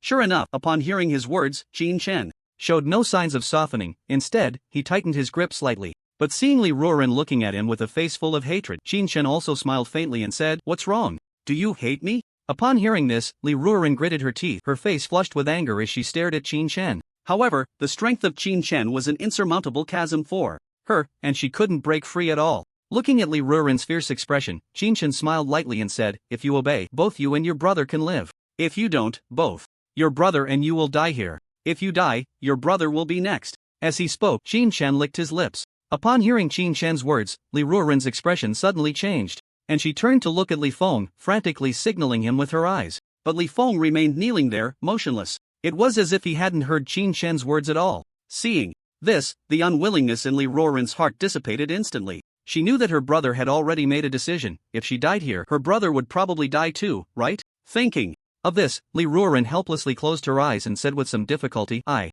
agree to your terms." Hearing Liuran's words, Qin Shen wickedly smiled and said, "Now that's more like it." Killing the two of them would be quite troublesome for Qin Shen. Not only would he be implicated, but even his sister might not be able to enter school because of it. Right now, Liuran agreeing to be his puppet was the best choice for Qin Shen. After saying this, Qin Shen also released his grip. Liuran fell to the ground, coughing violently, her gaze filled with unwillingness as she looked at Qin Shen. Qin Shen looked at Liuran and said lightly, "Teacher, don't blame me. You should know that this world is one where the weak are preyed upon by the strong. If you get hit, you must stand at attention." Upon hearing this, although Liuran was filled with unwillingness, she had no choice but to close her eyes and ask Qin Shen, "So, what exactly do you want to do?" Qin Shen smiled faintly and then extended his right hand, saying, "Sign the master-servant contract." Hearing this, Liuran's face changed dramatically. "You must be dreaming." The master-servant contract was a summoning skill. If she really signed it, she would truly become Qin Shen's pet. If Qin Shen told her to go east, she couldn't go west. If she resisted, her consciousness would gradually be erased, and she would soon become a true walking corpse. Upon hearing this, Qin Shen smiled faintly and said, "Teacher, do you really want your own brother to die here?" As he spoke, Qin Shen's gaze fell on Li Feng. When Li Feng heard the words master-servant contract, his expression also changed slightly. But after considering the current situation, he could only sigh helplessly. Looking at her brother, Liuran gritted her teeth and glared at Qin Shen, saying, You are a demon." Hearing this, Qin Shen smiled faintly and said, "A demon? Perhaps." Liuran also knew that she had no other choice at this moment. After thinking for a moment, she ultimately said to Qin Shen, "I can sign, but it can only be me, not my brother." Hearing this, Qin Shen laughed, "Don't worry, I'm not interested in men." Upon hearing Qin Shen's words, Liuran also breathed a sigh of relief. This was already a stroke of luck amidst misfortune. Qin Shen was right. If Qin Shen really wanted to kill her, she would have no way out, and perhaps the two siblings would die here. However, Qin Shen overlooked one thing. Even if he really killed them here, he wouldn't face any consequences. Why? Qin Shen is a waste, a fourth-tier shadow assassin who died. Who would suspect a waste? Qin Shen's persona is set there. Even if he really killed them, it would be in vain, and the suspicion would fall on others. No one would suspect Qin Shen at all. However, this also stems from Qin Shen's long history of fighting, which made him extremely cautious in everything he did, causing him to overlook this point. But Qin Shen didn't need to worry. With the master-servant contract signed, Liuran could no longer resist him. As for signing a contract, it requires purchasing the contract itself, which is something that can almost be bought with money, and the cheaper ones only cost a few tens of thousands. If successful, it's fine, but if it fails, it will cause a certain backlash to the caster. Of course, all of this is aimed at mages. For someone like Qin Shen, who is half a cultivator, it has nothing to do with him. About 3 minutes later, after Qin Shen signed the contract, Liuran's gaze towards him softened, and a voice in her heart kept telling her that he is my master. Meanwhile, Li Feng could only watch helplessly as his sister became Qin Shen's contracted servant, with no way to intervene. At this moment, Li Feng no longer thought about seeking a master. Instead, he left with a face full of despondency. Qin Shen showed no expression at Li Feng's departure. With Liuran around, Qin Shen wasn't worried that Li Feng would cause trouble. Seeing the change in Liuran, Qin Shen looked at her and then took out 3 million from his storage ring, placing it in front of Liuran and saying, "Use this money to buy back those spells we talked about earlier, and then give them to Qin Yujie." Upon hearing this, Liuran replied gently, "Yes, master." After saying this, she instinctively frowned, clearly still not quite accustomed to calling Qin Shen master. However, soon her expression softened again. After doing all this, Qin Shen left. A total of 3 million was given out for skill books, but Qin Shen didn't mind. After all, his sister had sacrificed so much for him, so giving a little back was only right. Of course, this was all the cash he had, but there was quite a bit of money in the storage rings of those 5 people. Unfortunately, the magical tools on those people had been completely destroyed when Qin Shen killed them. If they had been damaged by spells, they could have been recharged and used again. But since Qin Shen used physical destruction, the internal structures were all damaged. Otherwise, he wouldn't have minded stripping all their magical tools off to sell. While checking the items in the storage ring, Qin Shen walked outside. He originally thought it would take him a month to reach the Bright Realm, but it seemed he was close now. After returning, Qin Shen went straight to buy some prepared medicines. Silver snake grass, silver heart grass. He bought all kinds of medicines for repairing meridians. After using a large amount of qi these past few days, Qin Shen's meridians had become somewhat unstable. In the following time, Qin Shen would be pushing towards the Bright Realm. Returning to the dormitory with some medicines, a smile finally appeared on Qin Shen's face. Bright Realm, here I come. In the following days, Qin Shen did not go to school at all. The teachers at school had no doubts about Qin Shen's absence. In their eyes, Qin Shen was just a waste. It made no difference whether he came or not. In fact, they felt a bit relieved that Qin Shen wasn't there. After repairing his meridians, Qin Shen directly began body training, undergoing heavy training every day, and then used medicines to repair his body. By the 7th day, at the dormitory door, he exhaled, "Ha!" Qin Shen swung his fist, and immediately a gust of wind formed around it, striking the trees, causing them to sway slightly as if buffeted by a fierce wind. Although there were no marks on the trunks, a smile appeared on Qin Shen's face upon witnessing this scene. Mingjing, here we go. Mingjing essentially meant concentrating all the body's strength into one point and then unleashing a tangible fist wind. This was the hallmark of Mingjing. Although the damage from the fist wind wasn't very high, achieving the realm of Mingjing from an ordinary person in just 7 days would likely shock any other body refining experts who witnessed it. After all, in this world, body refining was the most difficult and the most costly. You could improve quickly if you spent money, but if you didn't spend money on medicinal treatments for your body, it would take at least 5 years to reach Mingjing. However, if you used money for medicine, it would take at least a month. But Qin Shen was different. Over the past few days, he had been training almost to the point of overload every day, pushing his body to the brink of collapse before starting to use medicine to care for himself. In just 7 short days, Qin Shen's originally frail body had become muscular. Although Qin Shen had now reached Mingjing due to the training with magical tools, his physical strength was likely greater than that of an average Dark Realm expert. Just as Qin Shen was preparing to begin his training, a figure appeared in the courtyard of the dormitory. Seeing this, Qin Shen said lightly, "What brings you here?" The visitor replied calmly, "My sister asked me to tell you that Qin Yujie is coming back." The visitor was Li Feng. He had been missing for the past few days, but now there was a noticeable lack of smile on his face. After all, anyone would feel uneasy if their sister had become a puppet. Upon hearing this, Qin Shen's eyes lit up, and a smile finally appeared on his otherwise calm face. Qin Yujie was coming back? It had been about 10 days since she left. He wondered how she had fared. However, after a moment's thought, Qin Shen turned to Li Feng and asked, "Why isn't your sister coming over?" Hearing this, Li Feng's expression turned somewhat grim as he said, "My sister, she said that if she came over and was with you, it would be difficult for her to give Qin Yujie the magic book, fearing that you might expose her."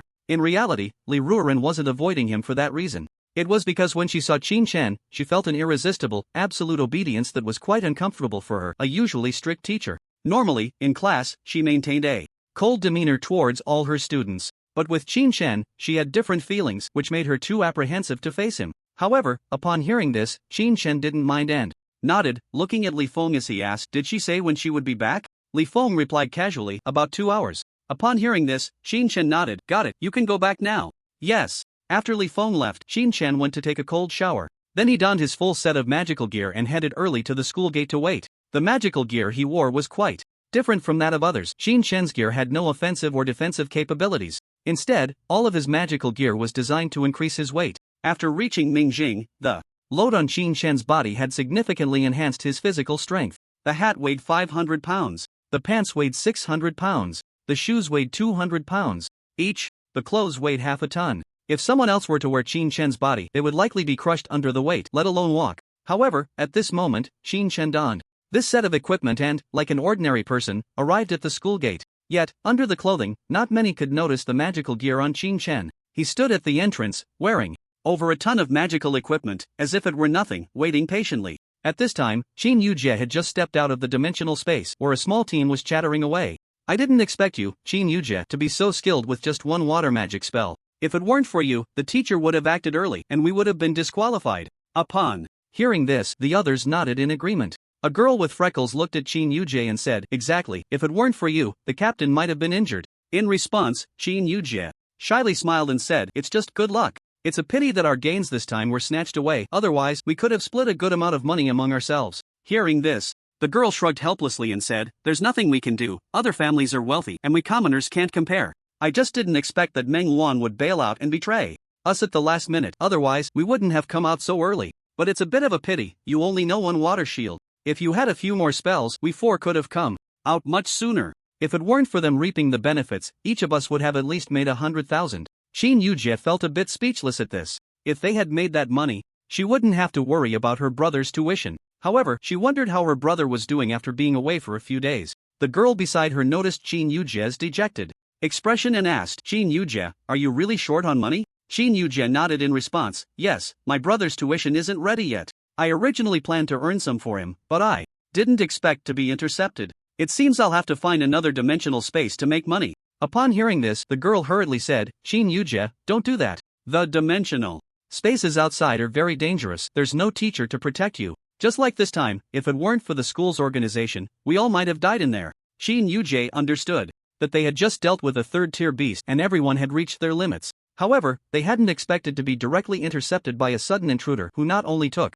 all their gains but also disqualified them and sent them out. If this had happened in another dimensional space, it wouldn't have been as simple as just losing their belongings. After thinking for a moment, Qin Yujie said with a bitter face, "But there's no other way. If I don't do this, my brother might completely leave school." The girl beside her felt a bit speechless. She wanted to say that maybe she should just forget about her brother, but she also knew how close the girl was to her brother. They had asked about it before and learned how Qin Shen had raised Qin Yujie when they were young, so they didn't want to make any decisions for her. At that moment, the leader, the Captain Musen, after hearing Qin Yujie's words, said calmly, "It's best not to consider entering other dimensional spaces before graduation. Even if your brother knew, he probably wouldn't agree." Upon hearing this, Qin Yujie fell silent. Indeed, Qin Shen would not agree, but what could be done? Looking at Qin Yujie's dejected expression, Musen said lightly, "If you want to make money, why don't we participate in the team competition organized by the school? I heard it starts in a week, and if we win, the first prize is 50,000. Hearing this, Qin Yujie's eyes lit up. "Team competition? Why haven't I heard about it?" Musen was somewhat speechless. "You've been busy with your brother's matters, so it's normal not to know." Upon hearing this, Qin Yujie felt a bit embarrassed but soon turned to Mu Sen and asked, "But can we actually place?" With one person short in the team and Qin Yujie only knowing one water magic, it would undoubtedly be as difficult as climbing to the sky to achieve a ranking. However, upon hearing this, Musen casually replied, "There's no choice, Manhwa ran off and you only know one magic. With the three of us left, we might think about the top 10, but if you could afford to buy other magics, there might still be a chance." Musen didn't finish his sentence, but the meaning was clear. Qin Yujie was holding them back. Hearing this, Qin Yujie clearly understood and awkwardly glanced at Musin, saying, "Why don't you find someone else? I'll think of other ways." Musin replied without turning around, "We can't find anyone else. We've offended them, and some veterans in the school probably wouldn't want to join our team. It's better for you to join us than to look for newcomers. At least we know each other well." Qin Yujie fell silent at this, lost in thought. Seeing this, Shinjai smiled and said, "Come on, don't think too much. Just listen to the captain. We're all in the same boat now, we'll be teammates. We're all just kids from ordinary families, we can't compare to those from prestigious families." Upon hearing this, Qin Yujie forced a smile. Yes, they were all in the same boat, just kids from ordinary families. But Mu Sin was different. He was not a child from an ordinary family. Mu Sin came from the Mu family of Donghai. Although Mu Sin was also from a prestigious family, he was much more peaceful compared to others who bullied the weak. He never bullied students from ordinary families and even offered them some help. This opportunity to enter the other dimensional space was also brought up by Mu. Senator Qin Yujie had not participated before, and Mu Sin had invited her. Moreover, Qin Yujie knew that Mu Sin had once expressed his feelings for her. However, after she rejected him, he never brought it up again. It was just that Mu Sin's character was somewhat saintly. He was harmonious with everyone, including enemies, which led to their significant losses this time. The group fell silent as they arrived at the school gate. While Qin Yujie was contemplating whether to join Mu Sin's team, a voice suddenly came from beside her. "What are you thinking?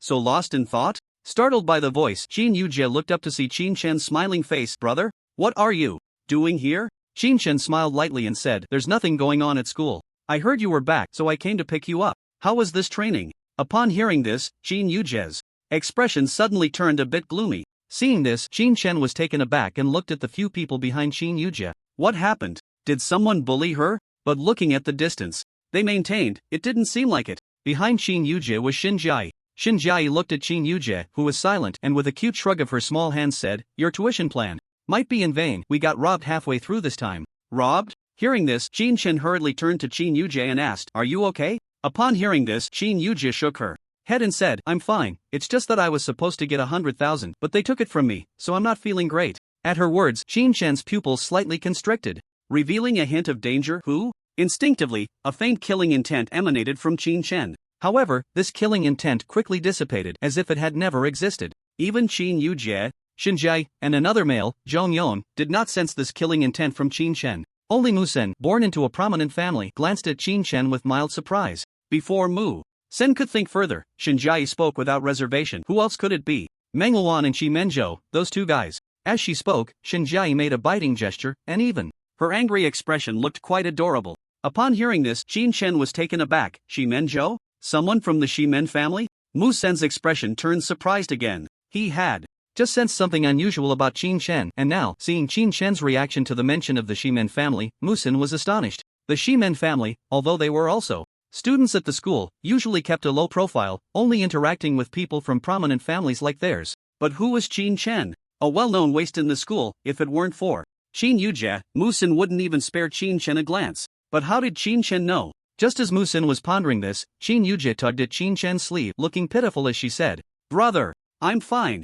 Qin Shen did not respond to Qin Yujie but turned to Shinjai and asked, "Can you tell me more specifically?" Shinjai looked at Qin Shen with some disdain. "Why? Say it? Are you going to seek revenge on them? Or should you just comfort your sister? Hey, they took 100,000 for nothing, and your sister is still worried about your tuition for next semester." Upon hearing this, Qin Shen immediately focused his gaze on Qin Yujie. He saw that Qin Yujie was looking at him with a pitiful expression. After seeing Qin Yujie's gaze, Qin Shen felt as if he was about to melt. The anger on Qin Shen's face vanished, and then he looked at the others beside him and said lightly, "Sorry, I was abrupt, but thank you all for taking care of my sister these past few days." Hearing this, Mu Sen waved his hand. "No problem, we're teammates, it's what we should do. Then we'll take our leave first. Farewell." After saying this, Qin Shen nodded and then left with Qin Yujie. Watching Qin Shen leave, Shinjai couldn't help but shake her head. Tsk tisk. Mu Sen found this strange. What's wrong? Shinjai smiled and said, "No wonder Qin Yujie is willing to do so much for Qin Shen. Didn't you hear? She just found out about their background and didn't even ask about their strength, looking like she was ready to settle scores. The bond between these siblings is truly enviable." Upon hearing this, Mu Sen fell silent. Didn't even ask about their strength? Perhaps if he hadn't sensed something off about Qin Shen earlier, Mu Sen might have thought this person was overestimating himself. But he had clearly felt a killing intent from Qin Shen just now, although it was only for a brief moment. Mu Sen hadn't sensed it too closely, yet he could distinctly feel that killing intent. Thinking of this, Musen didn't dwell on it much but turned to Shin Jia beside him and smiled faintly, saying, his brother doesn't seem that simple. Upon hearing this, Shin Jia looked somewhat disdainful. Of course it's not that simple. If it were that simple, how could he have been held back for 3 consecutive years? Musen chuckled and shook his head, choosing not to say more as he slowly walked towards the campus. Shin Jia, seeing Musen's expression, felt as if he was mocking her, and immediately retorted, hey, what do you mean? What's so funny? Did I say something wrong? As she spoke, Shin Jia followed closely behind Musen, feeling as if she was being looked down upon by him. At that moment, the bad mood from the other dimensional space was swept away. After Qin Chen and Qin Yujie arrived at school, seeing Qin Yujie's gloomy expression, Qin Chen helplessly squatted down and patted her head with a smile, saying, alright, still angry? Hearing this, Qin Yujie pouted and said, how can I not be angry? It's 100,000. If we could get it, not only could my brother continue studying, but when he becomes a magician, he could also learn magic. 100,000 yuan was a small amount for Musen, but for someone like Qin Yujie, it was a fortune. The more she thought about it, the angrier she became, and seeing the expression on her face, Qin Chen couldn't help but laugh out loud. It had been too long since he had communicated with his sister like this. In the past, he had been practicing and exploring alone. Back then, Qin Chen lived like a walking corpse, but now, with his sister by his side, the gloom that had surrounded him for the past few days vanished completely. Seeing the smile on Qin Chen's face, Qin Yujie said unhappily, you're still laughing? Is it that funny? In 20 days, you have an exam, and in less than 100 days, you have to enroll again. No matter whether you have been held back or not, what are we going to do about this money? As she spoke, Qin Yujie began to cry in grievance. She had been working hard for both of their tuition fees, yet her brother still had the mood to laugh. Upon seeing his sister cry, the smile on Qin Chen's face instantly disappeared, and he became somewhat flustered. Why are you crying? Don't cry, I was wrong to laugh, I shouldn't have laughed, please don't cry. If Liuran and the others saw Qin Chen like this, they would probably be too shocked to speak. In front of others, Qin Chen appeared like a demon, but now he looked like a nervous big brother, watching his sister with great concern. Hearing his words, Qin Yujie cried even harder, her face streaked with tears as she said, what can I do? Sometimes I think, if I had been born into a better family, would I not have to feel so wronged? Being bullied everywhere, we fought hard to kill a 3rd-tier monster and several 2nd-tier ones, only to have it snatched away. And you still laugh at me? Do you know how important this money is to us? After hearing Qin Yujie's words, Qin Chen fell silent. He realized that Qin Yujie had clearly not been comfortable these past few days. However, what Qin Yujie didn't know was that her brother, Qin Chen, had already earned dozens of times that amount in the past few days. Compared to Qin Chen, 100,000 really wasn't a big deal. It was just that Qin Chen had overlooked Qin Yujie's feelings. As Qin Chen thought of this, he looked at Qin Yujie again and gently said, alright, don't cry anymore. We're at school, if you keep crying, you won't look pretty. Brother promises you, I will get this money back for you sooner or later, okay? The unfairness that Qin Yujie had faced these past few days erupted at this moment, and after hearing Qin Chen's words, she shook her head and said, no need, it can't be retrieved. They are from the Shiman family and the Meng family, we can't compete with them. Hearing this, Qin Chen exaggeratedly said, bullying my sister. Saying they won't take it back just like that? Brother promises you, I will definitely help you get revenge, okay? Look, brother is very strong now, see. While speaking, Qin Chen flexed the muscles on his arms. The training over the past few days had brought a huge change to Qin Chen's physique. Although he still looked thin, his muscles were quite impressive. Seeing her brother's silly antics, Qin Yujie couldn't help but smile through her tears, then looked at Qin Chen and teased, it's the age of magic now, why are you showing off your muscles? Do you think you can defeat those geniuses with your fists? In response, Qin Chen immediately exclaimed, so what if they're geniuses? Does that mean they can bully my sister? While saying this, Qin Chen pointed at Qin Yujie's nose and laughed, I could protect you when we were kids, and I can still protect you now. Do you look down on your brother? Upon hearing this, Qin Yujie fell silent. Watching her brother trying to cheer her up, Qin Yujie realized that her brother had truly returned. With this thought, the grievances in her heart were swept away, and she immediately hugged Qin Chen, saying, but I'm still not happy. Qin Chen smiled and said, not happy, huh? Then brother will bring you some good news, okay? Hearing this, Qin Yujie asked in confusion, what good news? Qin Chen grinned and said, just come with me and you'll find out. While speaking, he led Qin Yujie away. Neither of them mentioned the matter of revenge again. However, Qin Yujie didn't bring it up because she was worried that her brother might act impulsively and go find trouble with Meng Zhou and the others. As for Qin Chen, he didn't mention it because he had already made a secret decision in his heart. A dragon has its reverse scales, touch them and you die. These people might think that the two siblings had no background, but they would never know that Qin Chen was no longer the Qin Chen of before. Let alone Meng Zhou and the others. Even if the entire Meng family and Shiman family provoked his sister, the only outcome they would face would be one: annihilation. Soon, Qin Chen brought Qin Yujie to the entrance of Li Ruoren's dormitory. Looking at Li Ruoren's dorm, Qin Yujie asked in confusion, "Brother, why did you bring me here? Didn't you say you were going to give me a surprise?"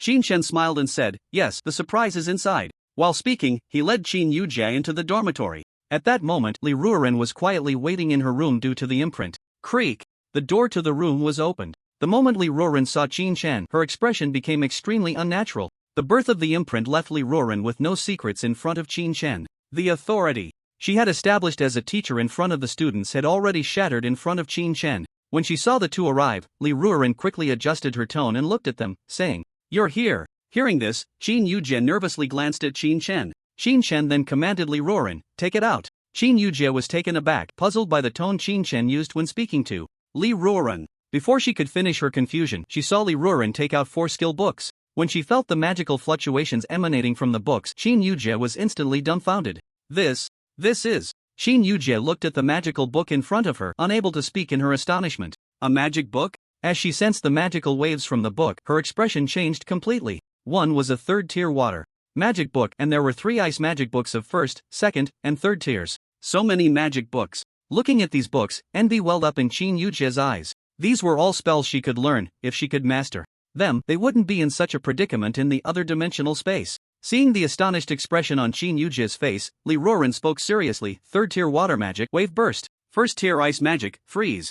2nd-tier ice magic, ice lock. 3rd-tier ice magic, ice coffin. After introducing these magic books, Li Ruoren continued, "Water magic leans towards offense, while ice magic has sealing capabilities alongside its attacks." Before Li Ruoren could finish, Qin Yujie, with a face full of envy, exclaimed, "Teacher, where did you get so much money for all these spells? And if you have these spells, can't you be nominated as an excellent teacher?" Excellent teacher. It was a title in the school that not only doubled the monthly salary but also significantly improved the treatment of teachers. Originally, Li Ruoren had a chance to be nominated, but because of Qin Shen, she hadn't thought about the title of excellent teacher for 3 consecutive years. Now, seeing her teacher with so many spells, Qin Yujie genuinely felt happy for her. To Qin Yujie's surprise, however, Li Ruoren did not nod in response to her words. Instead, she smiled faintly at Qin Yujie. Then, under Qin Yujie's astonished gaze, she placed all 4 magic books into Qin Yujie's hands. Qin Yujie was taken aback. "Teacher." This, Li Ruoren looked at Qin Yujie with a somewhat complex expression and said, "These are all for you." To be honest, was she envious? Li Ruoren truly was. If taking care of a useless person for 3 years could earn her magic books worth 3 million, she would even consider running around naked again. Otherwise, she wouldn't feel secure holding these books. But Li Ruoren knew these magic books were a gift from Qin Shen to Qin Yujie, and she could only feel envy. Watching her teacher give all the magic books to her, Qin Yujie held them as if they were hot potatoes, hurriedly saying, "Teacher, no, this is too precious. I can't accept such things." Usually, it was fine for a teacher to give her a little care. But these items were worth over 1 million. How could her teacher just give them all to her? Qin Yujie's mind was a bit muddled at this moment, but she was unwilling to accept the magic books no matter what. Seeing this scene, Li Ruoren turned her pleading gaze to Qin Shen. Upon noticing, Qin Shen stepped behind Qin Yujie and smiled lightly. "Alright, since the teacher has given them to you, just accept them." Hearing Qin Shen's words, Qin Yujie quickly shook her head and said, "No, I can't accept these things." "Brother, do you know how much these things are worth? If these things were sold on the market, they would be worth 3 million. I've worked hard in the other dimensional space for so long and only earned about 100,000. When will I ever be able to repay 3 million? In Qin Yujie's eyes, her brother asking her to accept these things meant he didn't understand their value. Little did she know, all these things were gifts from Qin Shen? As her words fell, Li Ruoren looked at Qin Yujie with a somewhat speechless expression and said, "You don't have to repay these." Upon hearing this, Qin Yujie was once again shocked. "Don't have to repay? But the teacher doesn't have much magic herself, right? These magic books, I'm afraid the teacher could use them too, so why give them to me?" Li Ruoren felt a bit awkward at Qin Yujie's words. Indeed, she herself couldn't afford such luxury. Ice magic, regardless of its level, is controllable, offensive, and defensive. If it weren't for the mark on her body, Li Ruoren would even have the impulse to use this magic on herself. Faced with Qin Yujie's confusion, Li Ruoren could only say helplessly, "These are gifts from your brother. The teacher can't make that decision." Upon hearing this, both Qin Yujie and Qin Shen were taken aback. Qin Yujie almost instinctively exclaimed as soon as Li Ruoren finished her last word, "My brother gave these to me? Where did he get the money to buy this magic?" While saying this, Qin Yujie looked at Qin Shen, who also gazed at Li Ruoren with a serious expression. At this moment, Li Ruoren really wanted to tell Qin Yujie that her brother was actually a hidden talent, capable of absolute annihilation even in front of her, a 4th-level mage. However, just as Liuran had this thought, her whole body suddenly weakened. Unable to support herself, she hurriedly leaned against the nearby table. Seeing Liuran in this state, Qin Yujie immediately asked nervously, "Teacher, what's wrong?" Hearing Qin Yujie's words, Liuran forced herself to endure the discomfort in her heart and almost said in a delicate manner, "Teacher, I'm fine, just a bit tired these days and need to rest." After saying this, Liuran shot a glare at Qin Shan, but his murderous gaze made her retract her eyes after just one glance. "Teacher, are you really okay?" Upon hearing this, Liuran shook her head again. Seeing Liuran shake her head, Qin Yujie then turned her gaze to Qin Shan, asking suspiciously, "Brother, where did you get the money to buy this magic? Are you doing something bad?" Qin Yujie's eyes were filled with suspicion, but her heart was somewhat worried. Upon hearing this, Qin Shan remained silent. Watching Qin Shan's silence, Qin Yujie seemed to understand something at that moment, and reluctantly handed over the few magic books in her hands. "Brother, why don't you take all these magic books back? I don't want them." Just as Qin Shan was at a loss for what to do upon hearing this, Liuran's voice came from behind. "Qin Yujie, don't worry, these things were all earned by your brother and me in the other dimensional space." Hearing this, Qin Yujie was stunned. "My brother? Other dimensional space?" Upon hearing this, Liuran nodded. Seeing Liuran nod, Qin Yujie became even more confused. "But my brother isn't a mage. How could the teacher think of taking Qin Shan into the other dimensional space?" Hearing this, Qin Shan remained silent, quietly looking at Liuran. Noticing Qin Shan's gaze, Liuran coughed lightly and said, "Your brother has been working out these past few years, wanting to pursue the path of physical cultivation. He has made some achievements in this area, as you know. Many who enter the other dimensional space are mages. Last time, when the teacher entered the other dimensional space, he conveniently took Qin Shan along to help move some things. Over the years, your brother has earned quite a bit." Before she could finish, she was interrupted by Qin Yujie. "But the other dimensional space, how can it be that profitable? Even if it's been 3 years, my brother helping to move things like that wouldn't earn him so much, right? They earned 100,000 just from risking their lives once, and that was as mages. How much could Qin Shan earn from just one trip?" Although Qin Shan had disappeared several times, it couldn't have been too many. In that case, how could Qin Shan possibly have earned enough for 4 magic books? Hearing Qin Yujie's question, Liuran awkwardly replied, "You should wait for the teacher to finish. Your brother found an injured member of a noble family, and most of the money your brother has is actually the reward from that noble family." Upon hearing this, Qin Yujie suddenly understood and turned to Qin Shan behind her, saying, "Bro, I didn't expect you to have secretly earned so much money over the years and kept it from me." Hearing this, Qin Shan let out a sigh of relief, a hint of an awkward smile appearing on his face. I had no choice, really. The teacher told me that wealth shouldn't be flaunted, or it would attract jealousy and could lead to danger." Upon hearing this, Qin Yujie nodded in agreement. Indeed, the two of them had no identity, no background, and no power. Having money was just like being someone else's piggy bank. Thinking about how miserable they were during their last trip to the other dimensional space. However, while nodding, Qin Yujie shot a fierce look at Qin Shan, gritting her teeth and saying, "Bro, you have so much money, yet you kept it from me, making me worry about you for so long. Do you know that I thought I wouldn't be able to save up any money this time and had already signed up for the team competition?" Hearing this, Qin Shan was taken aback. "Team competition? What team competition?" This time, before Qin Yujie could speak, Liuran answered from the side, "The team competition is a contest organized by the school mainly for the children of noble families to gain fame within the school. Generally, it won't involve ordinary kids. However, the prize money after the team competition is quite substantial, so Qin Yujie is probably going for that prize." Hearing this, Qin Shan looked at Qin Yujie with some confusion. Qin Yujie lowered her head and then nodded. At Qin Shan, "Bro, you won't blame me, will you?" Seeing that Qin Yujie seemed to be quite afraid of Qin Shan, Liuran suddenly felt a sense of resonance with her. She immediately explained, "Don't worry, in the team competition, they almost never go all out. It's also a good way for Qin Yujie to hone her practical skills." Upon hearing this, Qin Shan turned around and asked, "What if there are enemies?" Hearing this, Liuran was taken aback. If there are enemies, it might be somewhat dangerous. While saying this, as if worried that Qin Shan would get angry, Liuran hurriedly added, "But over the years, I've never heard of anyone dying during the team competition. There have been quite a few injuries, though." Injuries? Upon hearing this, Qin Shan took a deep breath. From what Qin Yujie had said, he knew they had offended quite a few people. "If I participate in the team competition this time, I'm afraid I might get injured, if not dead." Thinking of this, Qin Shan took a deep breath and then looked at Qin Yujie in front of him, gently saying, "Alright, how could I blame you? You're just considering our future life." Upon hearing this, Qin Yujie was momentarily surprised and looked up at Qin Shan. "Really? You don't blame me, brother?" In response, Qin Shan smiled faintly and shook his head.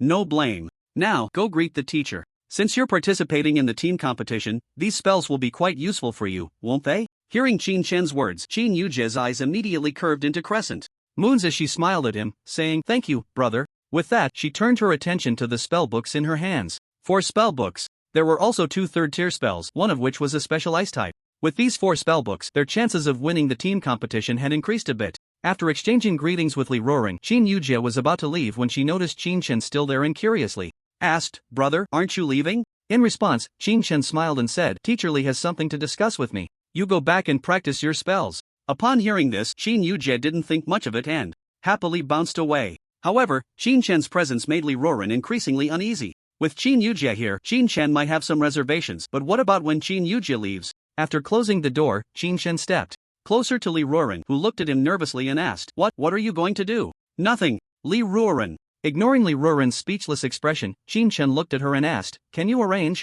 for me to be in this team competition?" Surprised, Liuran replied, "You want to participate?" Qin Chen nodded. "I don't know what trouble my sister has gotten into, but if I participate, I can ensure her safety." Hearing this, Liuran was even more surprised. "But if you participate, your strength might be exposed." "Are you sure?" Qin Chen hesitated at this. Indeed, if he participated, there was a high chance his strength would be revealed. But if he didn't participate, his sister's safety couldn't be guaranteed. In the school's team competition, non-combatants were not allowed to intervene, and there were designated people to oversee the event. Even if Qin Chen forced his way in, a moment's delay in a life-or-death situation could lead to a disaster. And how could Qin Chen expose Qin Yujie to such danger? Qin Yujie had always protected him. Now, it was time for me to protect you. Just as Qin Chen was thinking this, he noticed Liuran's expression was becoming hesitant. Seeing her face, Qin Chen was somewhat surprised. "What's wrong? Can't you do it?" Such matters should be easily resolved for Liuran. She shouldn't have any reason to refuse. Liuran hesitated and said, "It's not that I can't do it, but directly placing you in Qin Yujie's team might be a bit difficult." Hearing this, Qin Chen's expression turned slightly cold. "Why?" Looking into Qin Chen's eyes, Liuran couldn't help but shiver, but she still said, "The team selection for the competition is based on the willingness of the team members. I can arrange for you to be in the competition, but if you want to join Qin Yujie's team, you'll have to talk to her yourself." Upon hearing this, Qin Chen fell silent. Should I go talk to Qin Yujie myself? If it were really that simple, why would he need to say anything to Liuran? Seeing Qin Chen's silent demeanor, Liuran turned to him and asked, "I want to know, who exactly did Qin Yujie provoke? Why do you insist on participating in the team competition? You should know that anyone who dares to go all out in the team competition, the principal and the others won't just stand by and watch." Before Liuran could finish, Qin Chen's calm voice interrupted, "The Shiman family, the Meng family." Liuran, halfway through her sentence, suddenly heard the names of these 2 powerful families and found herself unable to continue. If it were someone else, perhaps Liuran could guarantee safety. But for members of these 2 families, Liuran knew that what Qin Chen feared might indeed happen. After thinking for a moment, Liuran looked up at Qin Chen with a hint of inquiry and said, "How about I let my brother join your team competition?" Upon hearing this, Qin Chen was taken aback. "Your brother?"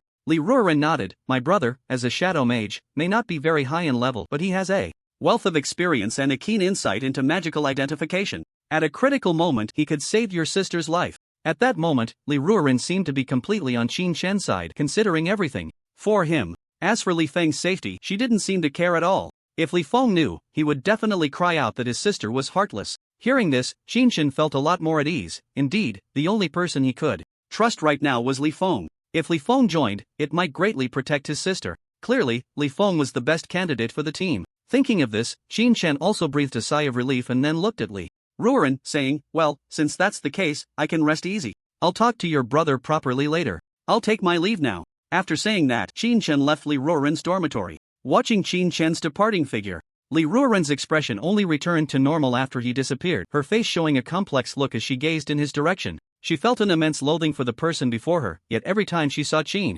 Chen, a voice in her heart reminded her, "I am his person, I must listen to him, he is my master." However, Qin Chen was unaware of Liuran's thoughts. About 5 minutes later, Qin Chen arrived at his own dormitory. At that moment, Qin Yujie was looking at the few magic books in her hands with a face full of surprise, seemingly unable to believe that she actually had a day to learn 3rd-tier magic and even 2 books, one of which was a particularly special ice magic book. Creak! The door to the room was opened by Qin Chen. Upon hearing the sound of the door opening, Qin Yujie quickly looked up, and when she saw Qin Chen's figure, she couldn't wait to rush towards him. "Brother, I love you to death." Seeing this, Qin Chen hurriedly caught Qin Yujie in his arms. At that moment, Qin Yujie clung to Qin Chen like an octopus, her beautiful legs wrapped around his waist. Seeing his sister so happy, Qin Chen smiled indulgently and said, "What's so exciting about just a few magic books? I wonder who came back with a long face." Qin Yujie didn't mind Qin Chen's teasing at all and immediately smiled, how did you do it? My goodness, over 3 million, how could you be so lucky? In response, Chen smiled faintly and then made up a story on the spot. It was just a rich person who was surrounded by magical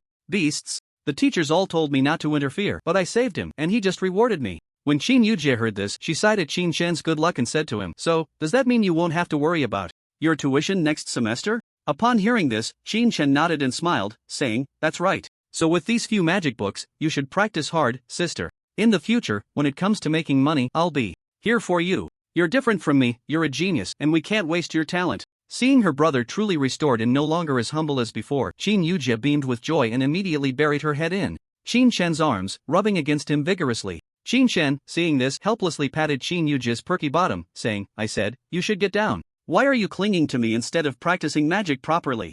In response, Qin Yujie didn't mind Chen's hand at all and smiled brightly, saying, brother has changed, and I'm so happy. Just let me hug you for a bit. Hearing this, Chen's expression suddenly turned serious. Stop messing around. What if you hug a book instead? In the end, Qin Yujie still slid off Chen's body. Chen then looked at Qin Yujie and asked, by the way, how's your team competition preparation going? Upon hearing this, Qin Yujie's expression turned a bit gloomy as she replied, we lost one member and are still short one person. If it were any other time, being short one person wouldn't be a big deal. With Mu Sen's reputation, it would be easy to recruit someone. But now, it seems that finding a strong teammate won't be that simple. Chen, puzzled, asked, why not? Qin Yujie helplessly replied, what do you think? We offended Meng Luan, and then there's that guy Shiman Zhou. Although Mu Sen's reputation is useful, no one wants to offend those two families to join us. Hearing this, Chen was somewhat surprised. So, you're saying your team is still missing one person and you haven't confirmed anyone yet? Qin Yujie looked at Chen suspiciously and asked, why do you want to know? Are you thinking of joining us? Chen pouted, what? Do you look down on your brother? At least I've gone through trials with the teacher. But, seeing her brother's silly expression, Qin Yujie couldn't help but laugh, but still said to Chen, alright, I know you're amazing, but this time, we need a magician, not a scrap collector. Chen feigned exaggerated grievance, saying, are you looking down on me? While saying this, he even shed fake tears.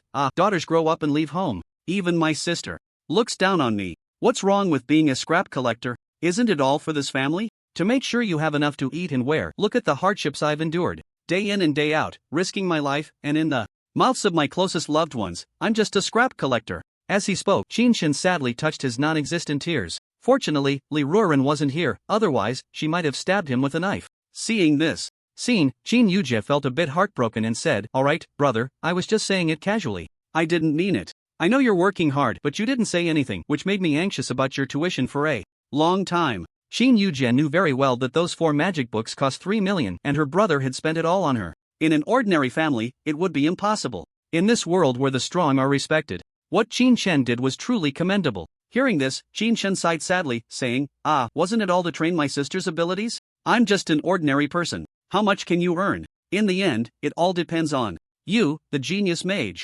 Upon hearing this, Qin Yujie shook Chen's arm and said, alright, brother, I can't make the decision about the team competition. After all, it's not just me involved, it concerns many people's interests. If it were just me, I wouldn't mind bringing you along to see, but there are many kids from ordinary families in our team. This time, just like me, they haven't gained anything. While speaking, Qin Yujie continued to shake Chen's arm and acted cute, saying, brother, please don't be angry. Seeing Qin Yujie's adorable demeanor, Chen found it hard to resist and quickly said, didn't you say it's hard to find teammates? If there really aren't any, I can go in and help with errands or something. Hearing this, Qin Yujie pouted and replied, this is a school team competition, there's no such thing as running errands. Besides, if Mu Sen casually finds a third-tier mage who knows a first-tier spell, their role in the team would be greater than yours, brother. Upon hearing this, Chen stopped teasing Qin Yujie and smiled, saying, how about I introduce you to a third-tier shadow mage? Stunned by this, Qin Yujie asked, a shadow mage? A third-tier one? Chen nodded, and Qin Yujie continued to ask, what tier of magic does he have? Besides shadow magic, what other types does he know? Chen replied casually, he has a third-tier spell, Soul Flash, and a first-tier spell, Shadow Escape. Other than that, I haven't seen any of his other spells. Hiss. Upon hearing this, Qin Yujie couldn't help but gasp. A third-tier shadow spell like Soul Flash plus a first-tier Shadow Escape would definitely be something other students would fight over at school. Shadow magic is elusive and, in terms of price, is practically priceless. A first-tier Shadow Escape was once offered for $1 million, but no one was willing to sell it. Generally, once someone has this spell, they would use it themselves and wouldn't even consider selling it. Because this Shadow Escape is akin to the spatial teleportation and arcane leap of the space and arcane schools, it's a life-saving skill. Skills that can save lives are usually priceless. But how could such a person know her brother? Moreover, from Qin Shen's tone, it seemed like he could call him over. Thinking of this, Qin Yujie suppressed her shock and looked at Qin Shen, asking, "Brother, are you very familiar with him?" Hearing this, Qin Shen raised an eyebrow, looking quite smug. "Of course. Just look at who your brother is." Seeing Qin Shen like this, Qin Yujie's surprise deepened. How could such a person possibly have any connection with her brother? What has her brother been doing all these years? Looking at Qin Yujie's astonished expression, Qin Shen smiled lightly and said, "You know, if you learn 4 magic books, you'd have an absolute role in the team competition. With that shadow expert added in, do you think you could win the championship?" Upon hearing this, the shock on Qin Yujie's face gradually turned into delight. Her eyes lit up as she said, "Yes. If I learn those 4 magic books, plus that shadow expert, we might really achieve a good ranking. Even if we don't get first place, we could at least make it to the top 3. Thinking of this, Qin Yujie hurriedly looked at Qin Shen and asked, "Brother, who is that shadow expert? Are you sure you can call him?" Qin Shen smiled lightly and said, "Of course. If you want, I can definitely invite him to join your team." Seeing her brother's confident demeanor, Qin Yujie curiously continued to ask, "Who is that person? Why are you so sure, brother?" In response, Qin Shen shamelessly said, "It's Mentor Li's younger brother, Li Feng. By the time you left, Li Feng had already become a part of the school. Originally, she thought her brother had some extraordinary encounter or met some big shot. However, upon hearing that it was Mentor Li's brother, Qin Yujie's expression darkened. No wonder Qin Shen was so certain. It turned out that Mentor Li's brother had come to the school. But thinking about Li Feng's current status, Qin Shen still looked at Qin Yujie and asked, "But can a visiting student participate in the competition?" A visiting student, strictly speaking, does not belong to this school but is equivalent to a student attending classes here. Generally, such visiting students are found in universities, and having visiting students at Linhai High School is quite exceptional. However, upon hearing Qin Shen's words, Qin Yujie quickly nodded and said, "Of course, not only visiting students but even those who are not students at all can participate as long as their strength hasn't reached the 4th level." Oh, hearing this, Qin Shen's expression changed slightly. Non-students can also participate? In that case, it might be worth considering calling Zhang Chenchuan and the others over. After understanding the situation regarding the school's team competition, Qin Shen felt that this didn't bring him any relief. Instead, it gave him a somewhat uneasy feeling. They could find outside help, but what about others? Of course, they could too. However, if Zhang Chenchuan could join his sister's team, it would certainly provide more safety for Qin Yujie. But Qin Shen didn't know if he could persuade Zhang Chenchuan. After all, he had caused them to lose a significant amount of money last time, and anyone would feel uneasy about that. Thinking of this, Qin Shen looked at Qin Yujie and said, "Alright, you should focus on practicing your magic. When the time comes, I'll go find teacher Liuran and let Li Feng join your team. You must communicate well with your team leader." Upon hearing this, Qin Yujie smiled and nodded. However, the next second, she looked at Qin Shen, who was packing up, with a puzzled expression and asked, "Brother, are you going out?" In response, Qin Shen smiled faintly and said, "Yeah, I'm going out to see if I can earn some money. We don't have much money left." Hearing this, Qin Yujie understood and said, "Then be careful on the road, brother."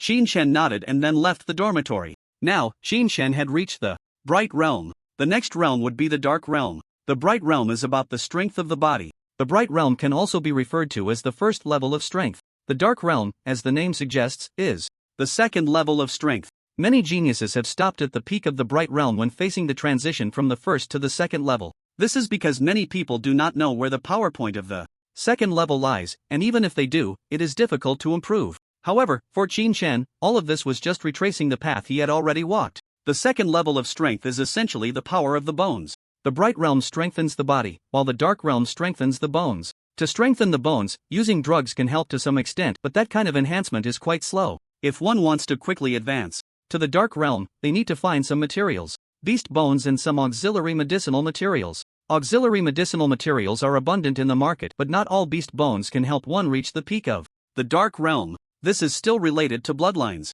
To reach the peak of the Dark Realm, it is best to have dragon bones, tiger bones, phoenix bones, or turtle bones. Among them, the turtle bones are the most effective for enhancement. However, it requires a turtle that has lived for about 10,000 years. For Qin Shen, a turtle of that age is simply unbeatable. He cannot break its shell. If Qin Shen could reach the Qi realm and use Qi without restraint, then it might be worth considering. At present, Qin Shen can only look for some lesser demon beasts to absorb the energy within their bones and slowly improve himself. In the market, dragon-type demon beasts are almost all priced but unavailable. Even a single corpse costs hundreds of millions. As for dragon-type demon beasts, it's not that simple for Qin Shen to deal with them. After thinking it over, Qin Shen decided to find Zhang Chenchuan and his group. However, after deciding to look for Zhang Chunchuan and the others, Qin Chen encountered a problem. He had left in a hurry last time and hadn't kept any contact information for Zhang Chunchuan and the others. This made things a bit difficult for Qin Chen. Just as he was about to leave the school aimlessly, he suddenly thought, right, isn't that Ranmo from our school? Qin Chen had some impression of Ranmo. She seemed to be in her senior year. Moreover, her strength was not bad, having reached the 2nd tier, and she had a 5th tier older brother, plus her extravagant demeanor made her look like a rich girl with a background. Although it was challenging to find someone in a sea of people with her family background, it should be easier to locate her. Besides, Ranmo was quite attractive. That face, that figure, that slim waist. Cough cough, getting off track. With this thought, Qin Chen hurriedly found a secluded spot, put on a mask, and headed towards the school. High schools that teach magic are generally quite relaxed. It's not mandatory to attend classes during class hours. Instead, teachers give lectures at fixed times, and students who want to listen can attend, while those who don't can leave freely. Qin Chen also arrived in the senior area. In the senior area, some students were chattering excitedly under the school building, their faces showing signs of excitement. Hey, have you heard? The school is going to hold a team competition in a week. I heard about it long ago. I heard the first prize is nearly $1 million. What a pity. Yeah, for us poor families, competing for first place against those from wealthy families is basically out of the question. Exactly. Hey. After saying this, a few of them exchanged glances inside. They were aiming for the prize in the team competition, but the first prize was basically out of their reach. For poor families like theirs, no matter how high their talent, they still ended up in an awkward position of having a rank but no skills. Competing against those wealthy families equipped with magical tools was almost impossible. However, at this point, one student looked at another and said, "But do you know? I heard that Musin and Mengzhou had a falling out. This time, the team competition is bound to be a spectacle. Is that true? Musin seems like a nice guy." Before they could finish, they felt someone patting their shoulders. "Bro, do you know which class Ranmo is in?" The two turned to see a young man wearing a mask standing beside them. However, upon hearing this, the two asked warily, "Aren't you from our school?" Hearing this, Chen was a bit taken aback. "Why do you think that?" In response, the person scoffed and said, "If you were from our school, how could you not know which class the school beauty Ranmo is in? In this school, every guy knows which class Ranmo is in. Everyone has a dream of having a poor appetite, only able to eat soft rice. Someone like Ranmo, who has both talent and a good family background, is almost the princess they dream of. If this guy in front of them is from their school, how could he not know which class Ranmo is in?" Upon hearing this, Qin Chen awkwardly touched his nose. "Well, I don't know." However, despite thinking this, Qin Chen didn't show much change. Instead, he smiled faintly at the person in front of him and said, "I'm a friend of Ranmo's brother. I brought something for him. Could you help me notify Ranmo?" About 10 minutes later, Ranmo walked out looking a bit confused. Her brother? When did the lone wolf, Ranfeng, have friends? But when Ranmo came out, she saw the figure wearing a mask. Upon seeing this figure, Ranmo's pupils suddenly constricted and her mouth opened in disbelief. You're Xian? Hearing this, Qin Chen nodded lightly. Ranmo hurriedly approached Qin Chen and asked, Why are you here?" At this point, Ranmo seemed to think of something and looked at Qin Chen in disbelief, asking, You're a student at our school?" There was no other explanation besides this. Their school had the protection of a 6th tier mage. But, remembering how Qin Chen had swiftly killed the night cat demon and how he didn't blink an eye when taking lives, she felt a bit terrified. Someone like him is actually a student at Linhai High School? Hearing this, Qin Chen smiled lightly and said, "What? Doesn't it seem like it?" Upon hearing this, Ranmo was even more surprised. "My goodness, you really are a student." Then Ranmo suddenly thought of something and looked at Qin Chen, asking urgently, What do you want with me?" Qin Chen is actually a student at the school, but why is he coming to find her now? Could it be? Thinking of this, Ranmo felt her heart racing like a deer, unable to look Qin Chen in the eyes. Qin Chen, hearing this, said lightly, "I need to enter a different dimensional space to get some materials. I don't have Zhang Chunchuan's contact information, so I can only find you." Upon hearing this, Ranmo felt a sigh of relief in her heart, but she also looked a bit disappointed. She raised her head to look at Qin Chen and asked, "Is it just about this?" Hearing this, Qin Chen was a bit surprised. Of course, what else could it be? "All right." Ranmo nodded, then calmed her emotions and said to Qin Chen, "I'll contact my captain right away." After saying this, Ranmo took out her phone and dialed a number in front of Qin Chen. Meanwhile, some gossiping students behind Ranmo were all stunned. "My goodness, who is that guy?" "I don't know, but I heard he's a friend of Ranmo's brother." "Nonsense, did you see that Randa's school beauty blushed? Is it true? Our Randa's school beauty blushed? Could it be that he's Randa's school beauty's boyfriend?" Upon hearing this, a howl of despair erupted from the crowd. "Oh heavens, oh earth, a rich and beautiful girl has been snatched away like this." This remark immediately drew disdain from the surrounding girls, as if you could chase her. Hearing this, the guy disregarded everything and continued to wail. Before she was single, I could still be a simp, but now, even being a simp is hard. Just as everyone was discussing, Ranmo also hung up the phone. Seeing this, Chen immediately asked, what did Zhang Chenchuan say? However, at that moment, Ranmo heard the students' discussions and awkwardly glanced at Chen. Seeing this, Chen smiled faintly and said, if you refuse, it's no big deal. Upon hearing this, Ranmo quickly shook her head and said, I didn't refuse, let's talk while we walk. Seeing this, Chen nodded and then left the school. Ranmo silently followed Chen, keeping her head down as she walked. Her demeanor, resembling that of a shy bride, only amplified the wails of the students. Behind them, when the two finally exited the school gate, Ranmo's expression returned to normal as she said to Chen, so, the captain agreed. Once we confirm the location, I'll come find you. Hearing this, Chen replied calmly, do you know where he is? I have important matters to discuss with him. This hunt for the demon beasts was not simple. Chen needed to ascertain whether Zhang Chenchuan had reached the 4th tier. This would determine which demon beast Chen would hunt next. If he had reached the 4th tier, there was a possibility of hunting a 5th tier demon beast. But if he hadn't, Chen wouldn't consider it. Because if he hadn't reached the 4th tier, the power of magic wouldn't be able to break through the defenses of a 5th tier demon beast. Upon hearing this, Ranmo smiled faintly and said, there's no need to complicate things, our captain isn't that high and mighty. I can relay the message for you. Clearly, Ranmo misunderstood Chen's intention. Chen replied calmly, no, I need to confirm his strength before I can decide where to go next.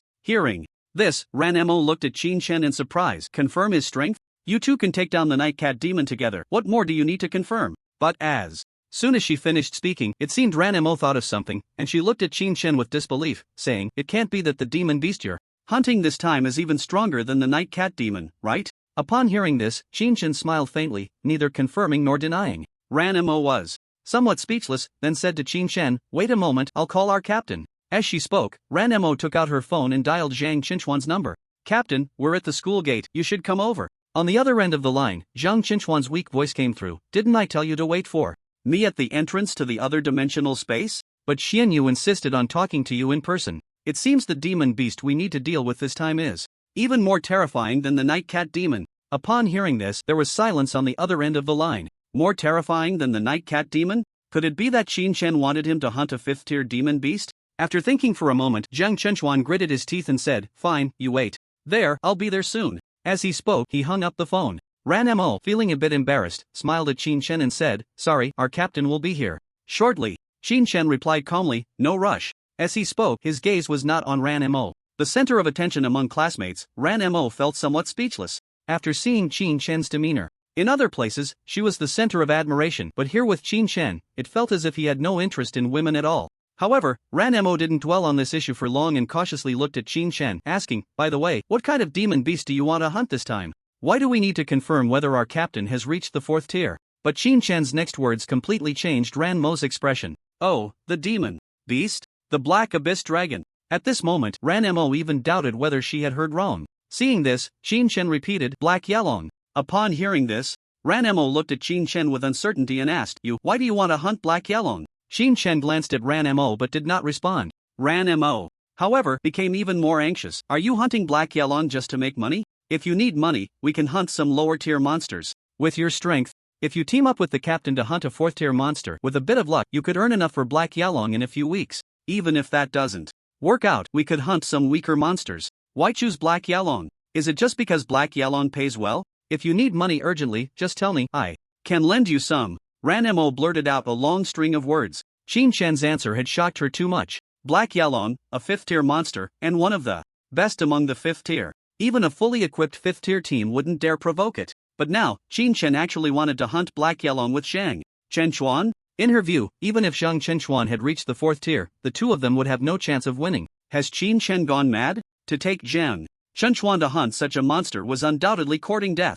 Looking at Ranmo's worried expression, Chen smiled, no need to borrow money. I urgently need Black Yalong to improve myself, but I'm not saying we have to go. If he can reach the 4th tier, then there's a chance. If he's only at the 3rd tier, then forget it. Hearing Chen's words, Ranmo looked at him in disbelief. 4th tier, only then is there a chance? She didn't know from which angle Chen was saying this. It should be noted that when Chen fought the Night Cat demon, although he suppressed it completely with his agility, Ranmo knew that if it weren't for Zhang Chenchuan's intervention, Chen would have had no way to kill the Night Cat demon in a short time, let alone Black Yalong. It should be Known that Black Yalong is renowned for its defense, armor made from Black Yalong scales can withstand all elemental abilities below the 5th tier, which shows how high Black Yalong's defense is. Could it be that Qin Chen is a 6th tier mage? However, recalling how Qin Chen had hardly used magic in the other dimensional space, Ranmo cautiously asked, What is your actual strength? In response, Qin Chen straightforwardly said, Bright Realm, early stage. Ranmo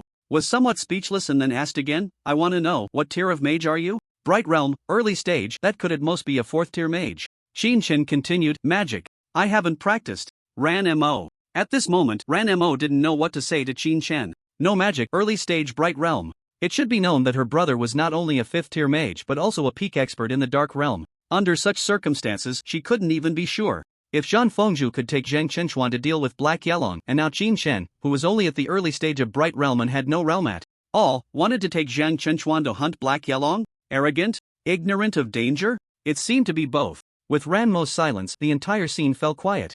Meanwhile, Qin Chen didn't care at all about Ranmo's thoughts. An early-stage Bright Realm body cultivator taking a 4th-tier mage to find Black Yalong. It seemed undoubtedly like courting death. However, Qin Chen was confident enough to deal with Black Yalong. It is indeed very difficult for one person to hunt down a creature, almost impossible to describe. However, if Zhang Chenchuan's spatial magic is added, there is a certain degree of assurance. But naturally, Qin Chen would not say such things. The atmosphere fell silent for a short while, and then Ranmo looked at Qin Chen and asked, Can I ask why you must find the Black Yalong? Upon hearing this, Qin Chen replied lightly, Because I need materials. Hearing this, Ranmo gritted her teeth and said, Qin Chen, why don't you just not go? At this, Qin Chen looked at Ranmo in confusion. At that moment, Ranmo anxiously looked at Qin Chen and said, If you really need the Black Yalong, just say the word, I can lend you the money. Hearing this, it was Qin Chen who was surprised this time. Qin Chen couldn't help but size up Ranmo. After all, the corpse of a Black Yalong is worth over 10 million in the market. And right now, Ranmo is just a 2nd-tier mage. How could she just lend it to him? They had only been teammates once. When did their relationship become this close? As Qin Chen's expression turned strange, Ranmo seemed to realize something and hurriedly explained, I'm lending you money mainly because you saved me. I don't want to see you die like this, so don't think too much about it. Upon hearing this, Qin Chen chuckled and nodded, Don't worry, I'm not thinking too much, I just don't excel at using a woman's money. Hearing Qin Chen's words, Ranmo became a bit unhappy and said, What do you mean by using a woman's money? I'm just lending it to you, not giving it to you. You have plenty of experience hunting the Night Cat demon, you can look for more. If you're lucky and get the demon core, you can pay me back quickly. Why take the risk? However, Qin Chen did not respond to Ranmo. Borrowing money means owing a favor. 10 million is a lot for Qin Chen right now, but when he reaches the Qi realm and can release Qi at will, that amount will just be a number to him. There's no need to owe someone a favor for no reason. Moreover, the Black Yalong is seen as an unbeatable existence in their eyes, but for Qin Chen, it is much simpler than for others. In his previous life, Qin Chen didn't know how many Black Yalongs he had hunted. The Black Yalong poses a significant threat to other mages, and its dragon breath, which almost no skill can counter, cannot harm Qin Chen at all. Mages look at strength. And for Qin Chen, the main reason for seeking Zhang Chenchuan is simply because he cannot completely break through defenses. Seeing Qin Chen's stubbornness, Ranmo became anxious. Just as she was about to say something, she caught a glimpse of Zhang Chenchuan approaching them. Ranmo could only swallow her words. As soon as Zhang Chenchuan arrived, he greeted Qin Chen with a friendly smile and said, Brother Xianyu, what brings you to me? Upon hearing this, Qin Chen smiled faintly and said, I want to hunt a beast and it's not easy to do it alone, so I came to find you. Hearing this, Zhang Chenchuan immediately recalled the scene when Qin Chen dealt with the Night Cat demon and smiled, I understand. Qin Chen cannot break defenses, but it's better not to mention such things in front of him. After saying this, Zhang Chenchuan turned to the somewhat pale Ranmo and asked, Ranmo, are there others? Hearing this, Qin Chen smiled lightly and said, There are no others? At this, Zhang Chenchuan was astonished, Just the three of us? We three are not in control, right? Should we call you Ro over? Brother Xianyu, you could take Chen Xian's place, and you rose plant magic is quite effective in controlling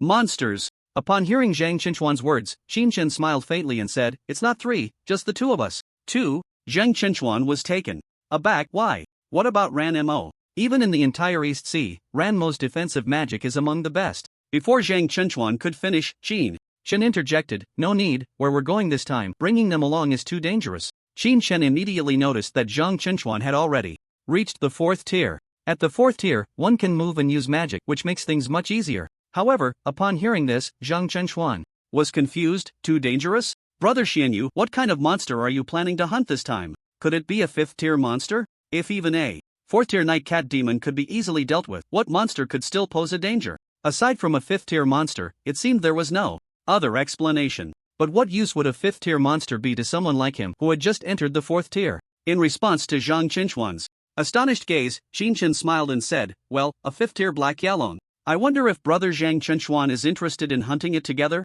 A 5th tier Black Yalong? After hearing this, Zhang Qinchuan felt like he was in the same state as Ranmo earlier. The Black Yalong is among the top ranks of 5th tier monsters. Not to mention hunting it, even just to take a look, Zhang Qinchuan wouldn't dare. Chen wants to take him to hunt a Black Yalong? Thinking of this, Zhang Qinchuan couldn't help but glance at Ranmo beside him. Ranmo, somewhat annoyed, recounted to Zhang Qinchuan what she had just discussed with Qin Chen. However, after hearing Ranmo's account, Zhang Qinchuan fell silent. Seeing Zhang Qinchuan's silence, Qin Chen didn't rush him and just stood there quietly waiting. He could understand Zhang Qinchuan's thoughts. After all, they had only been teammates once. It was impossible to just rely on Qin Chen's word to hunt a Black Yalong. He couldn't put his life and safety in the hands of someone he had only met for the second time today. They weren't even really teammates yet.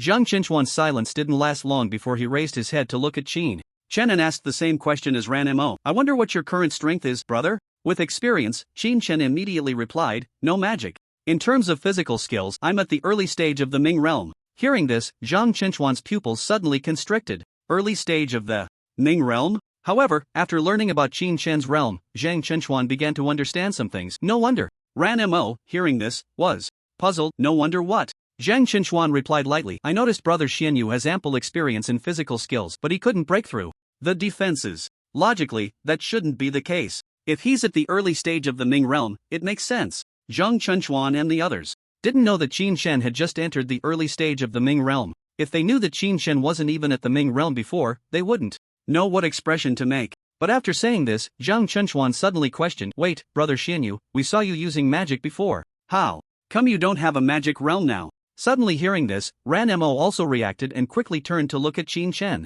That's right, they had seen Qin Chen use magic before. Thinking of this, Ranmo became somewhat unhappy. What kind of person are you? I consider you in every way, and when I ask you about your realm, you keep it hidden from me. Upon hearing this, Qin Chen hurriedly explained with a wry smile, I really didn't deceive you. I'm truly not a mage. Hearing this, Ranmo said somewhat displeased, but if you're not a mage, how are you able to use magic? Upon hearing this, Qin Chen didn't know how to explain. In this world, the highest level of body refinement is merely the Dark Realm, which doesn't even touch the Qi realm. Without reaching the Qi realm, there is no Qi. Only with Qi can one convert it into magic through meridians. However, explaining such things is troublesome. Not to mention they sound mystical. Qin Chen then helplessly smiled and said, hey, I'm really not a mage. If I were a mage and had such body techniques, I would have already made a name for myself in school. How could it be that you haven't even heard my name until now? Upon hearing this, Ranmo shot a speechless glance at Qin Chen and said, you are quite the trickster. Who knows if your name is real or fake?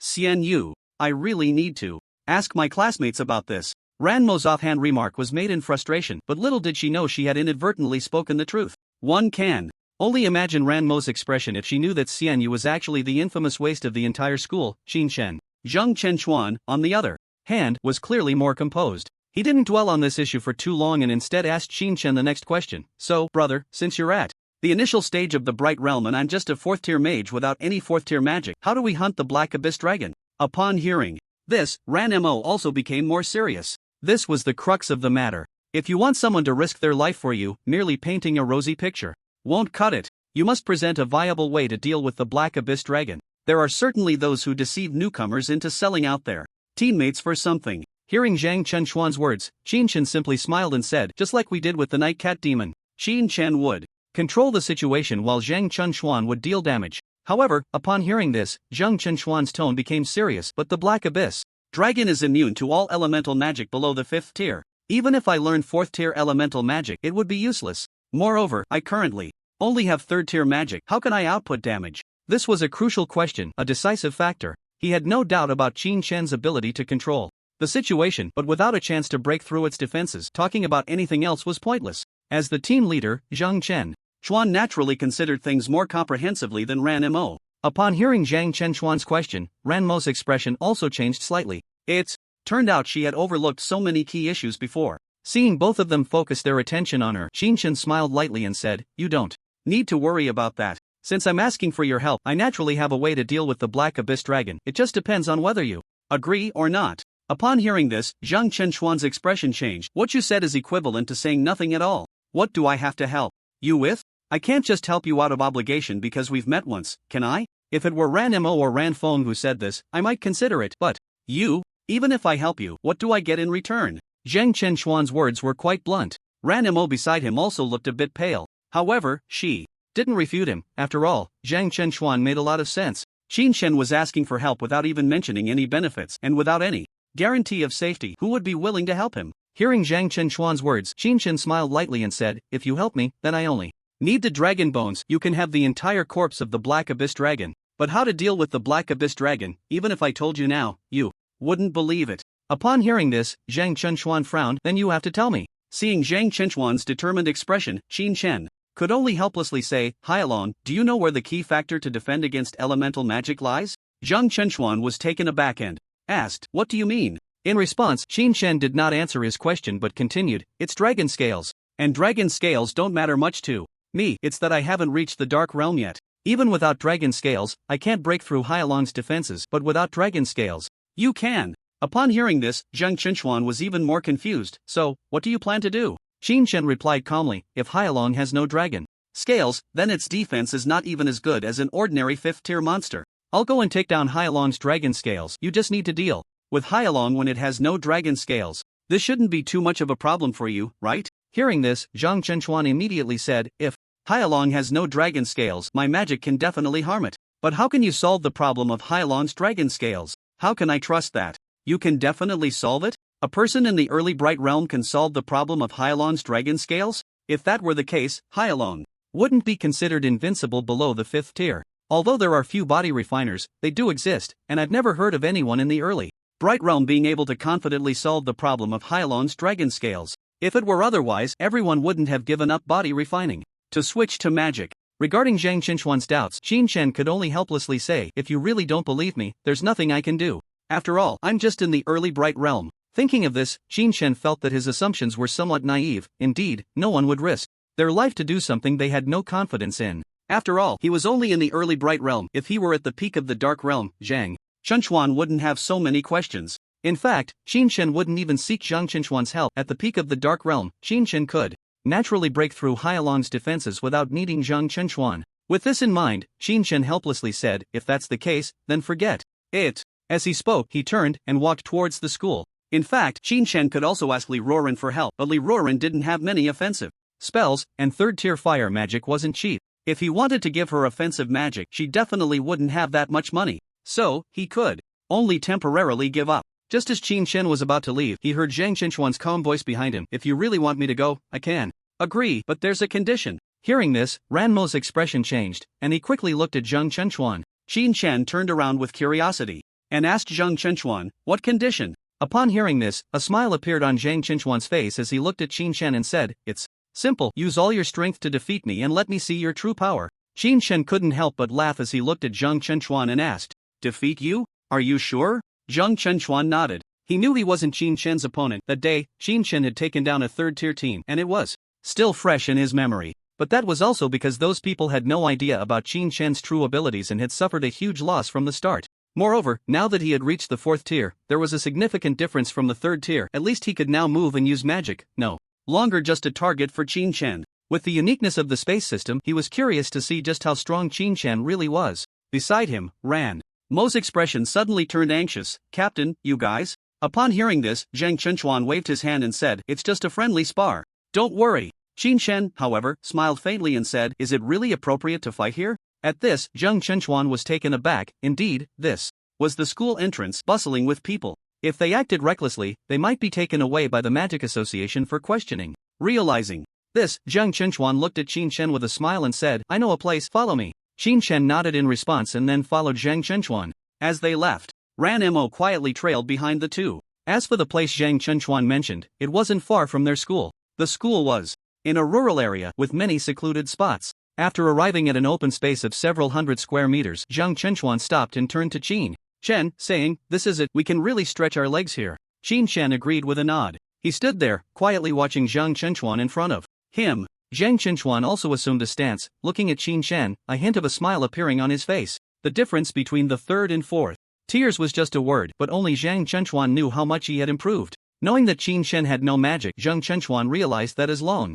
as he could evade Qin Shen's terrifying speed, he could take him down. With this thought, Zhang Qinchuan looked at Qin Shen and said calmly, "I'm ready." Come on. On the playground, Ranmo watched the two with a mix of tension and curiosity. Early in the Bright Realm, in terms of body refinement, he wasn't as strong as his brother, yet even his brother wouldn't dare to casually say he could hunt a black Yalong. But Qin Shen dared. Although Chen had teamed up with Zhang Qinchuan to deal with the Night Cat Demon, Ranmo knew that the Night Cat Demon was far inferior to the black Yalong. Was it possible that after slaying the Night Cat Demon, Qin Shen felt inflated with confidence, thinking there was no one in this world who could rival him? With this doubt, Ranmo quietly observed the two men, who were now on edge. Just like Ranmo's thoughts, Zhang Qinchuan was also watching Qin Shen. With a wary gaze, Qin Shen possessed unparalleled speed, even comparable to his space shifting. But relying solely on that wasn't enough for him to hunt the black Yalong alongside Qin Shen. The battle began. Qin Shen charged towards Zhang Qinchuan. Zhang Qinchuan placed his right hand behind him, while his left hand was in front, glowing with a fiery red light.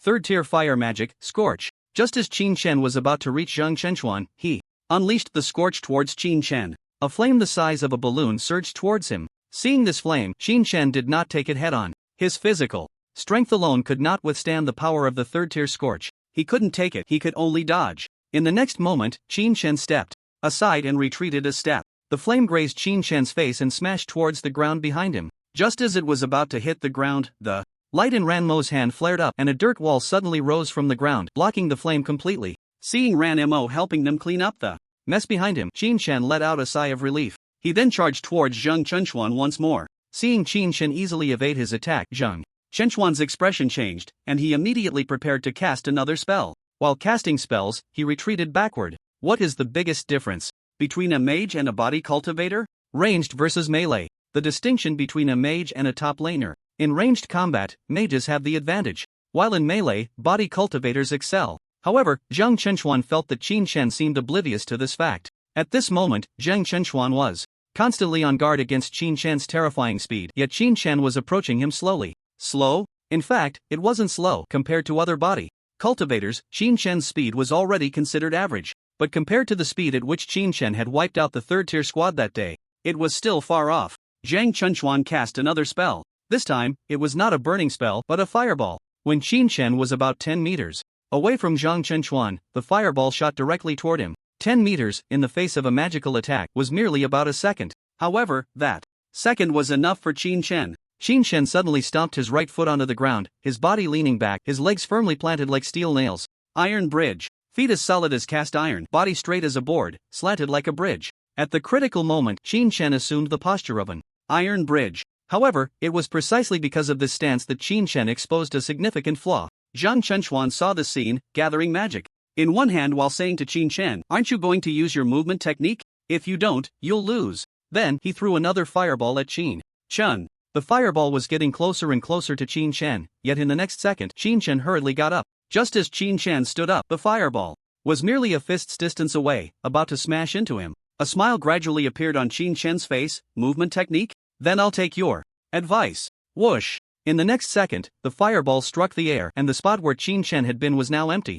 Zhang Qinchuan immediately saw a figure flash past the side of the fireball. However, at that instant, Zhang Qinchuan shouted urgently, "Fireball, explode!" Qin Shen had just reached the side of the fireball when he discovered that the fireball had exploded like a small grenade. He quickly dodged to the side. Then, Zhang Qinchuan hurled another fireball in Qin Shen's direction. The fireball was only a first-tier spell, and as a fourth-tier mage, Zhang Qinchuan cast it with incredible speed. One fireball after another was thrown at Qin Shen as if they were free. Qin Shen appeared to be in great difficulty, unable to even take a step. He was simultaneously casting earth magic to prevent Zhang Qinchuan's fire magic from destroying the area while observing the scene. Ranmo knew that this time, Qin Shen probably wouldn't be able to defeat Zhang Qinchuan. If Qin Shen could defeat Zhang Qinchuan, that would be fine, but if he couldn't even win against this fourth-tier mage, how could he take Zhang Qinchuan to hunt the Black Abyss Dragon? Thinking of this, Ranmo shook his head and smiled bitterly. This Qin Shen still underestimated the Black Abyss Dragon. However, the mental energy of a mage is limited. It is impossible to continuously cast spells without pause, and just as the lightning flashed when Qin Shen was about 5 meters away from Zhang Qinchuan, he made a direct dash toward him. When he was about half a meter away from Zhang Chenchuan, a faint smile appeared on Qin Shen's face. I say, the test can almost come to an end. Hearing Qin Shen's words and seeing his attack approaching, a smile also appeared on Zhang Chenchuan's face. I'm afraid not yet. Zhang Chenchuan's right hand, hidden behind his back, moved slightly. The space magic he had long prepared was released directly. Qin Shen's expression also changed slightly as he immediately looked back. Having reached the position where Zhang Chenchuan had been, Qin Shen found that Zhang Chenchuan had already appeared about 30 meters behind him. Hearing this, Qin Shen helplessly shook his head and said, I really didn't expect you to have such a trick up your sleeve. Upon hearing this, Zhang Chenchuan first smiled at Qin Shen and said, You're too kind. But then he looked a bit puzzled and asked, However, what's up with your speed? Compared to that day, it's quite a bit slower. That day, although there was an element of surprise attack involved, Qin Shen's speed was much faster than today.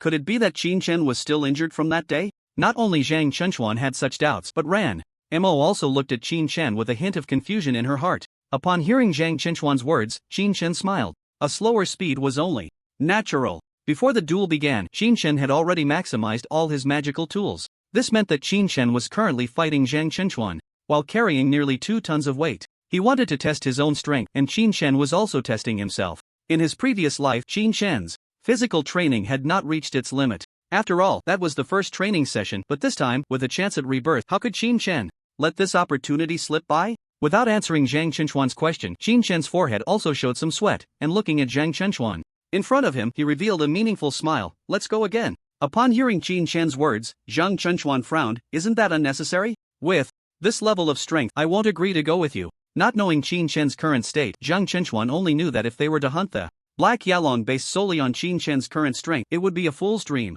After hearing this, Qin Shen smiled lightly and said, Even if we don't go, we must finish this battle. Upon hearing Qin Shen's words, Zhang Chenchuan was taken aback for a moment, then he laughed. Yes, even if they didn't go, he still wanted to have a good match with Qin Shen. At the very least, he wanted to draw Ranmo's attention back from Qin Shen. After all, he was the captain of this team. Thinking of this, Zhang Chenchuan also smiled lightly and said, Alright, since you say so, I will use my full strength. Bring it on. After saying this, Qin Shen charged towards Zhang Chenchuan again. This time, Zhang Chenchuan was not hesitant either, as a transparent magical wave emanated from his hands. As Qin Shen got closer, Zhang Chenchuan shouted, Gravity space. Gravity space exerted 10 times the normal gravity.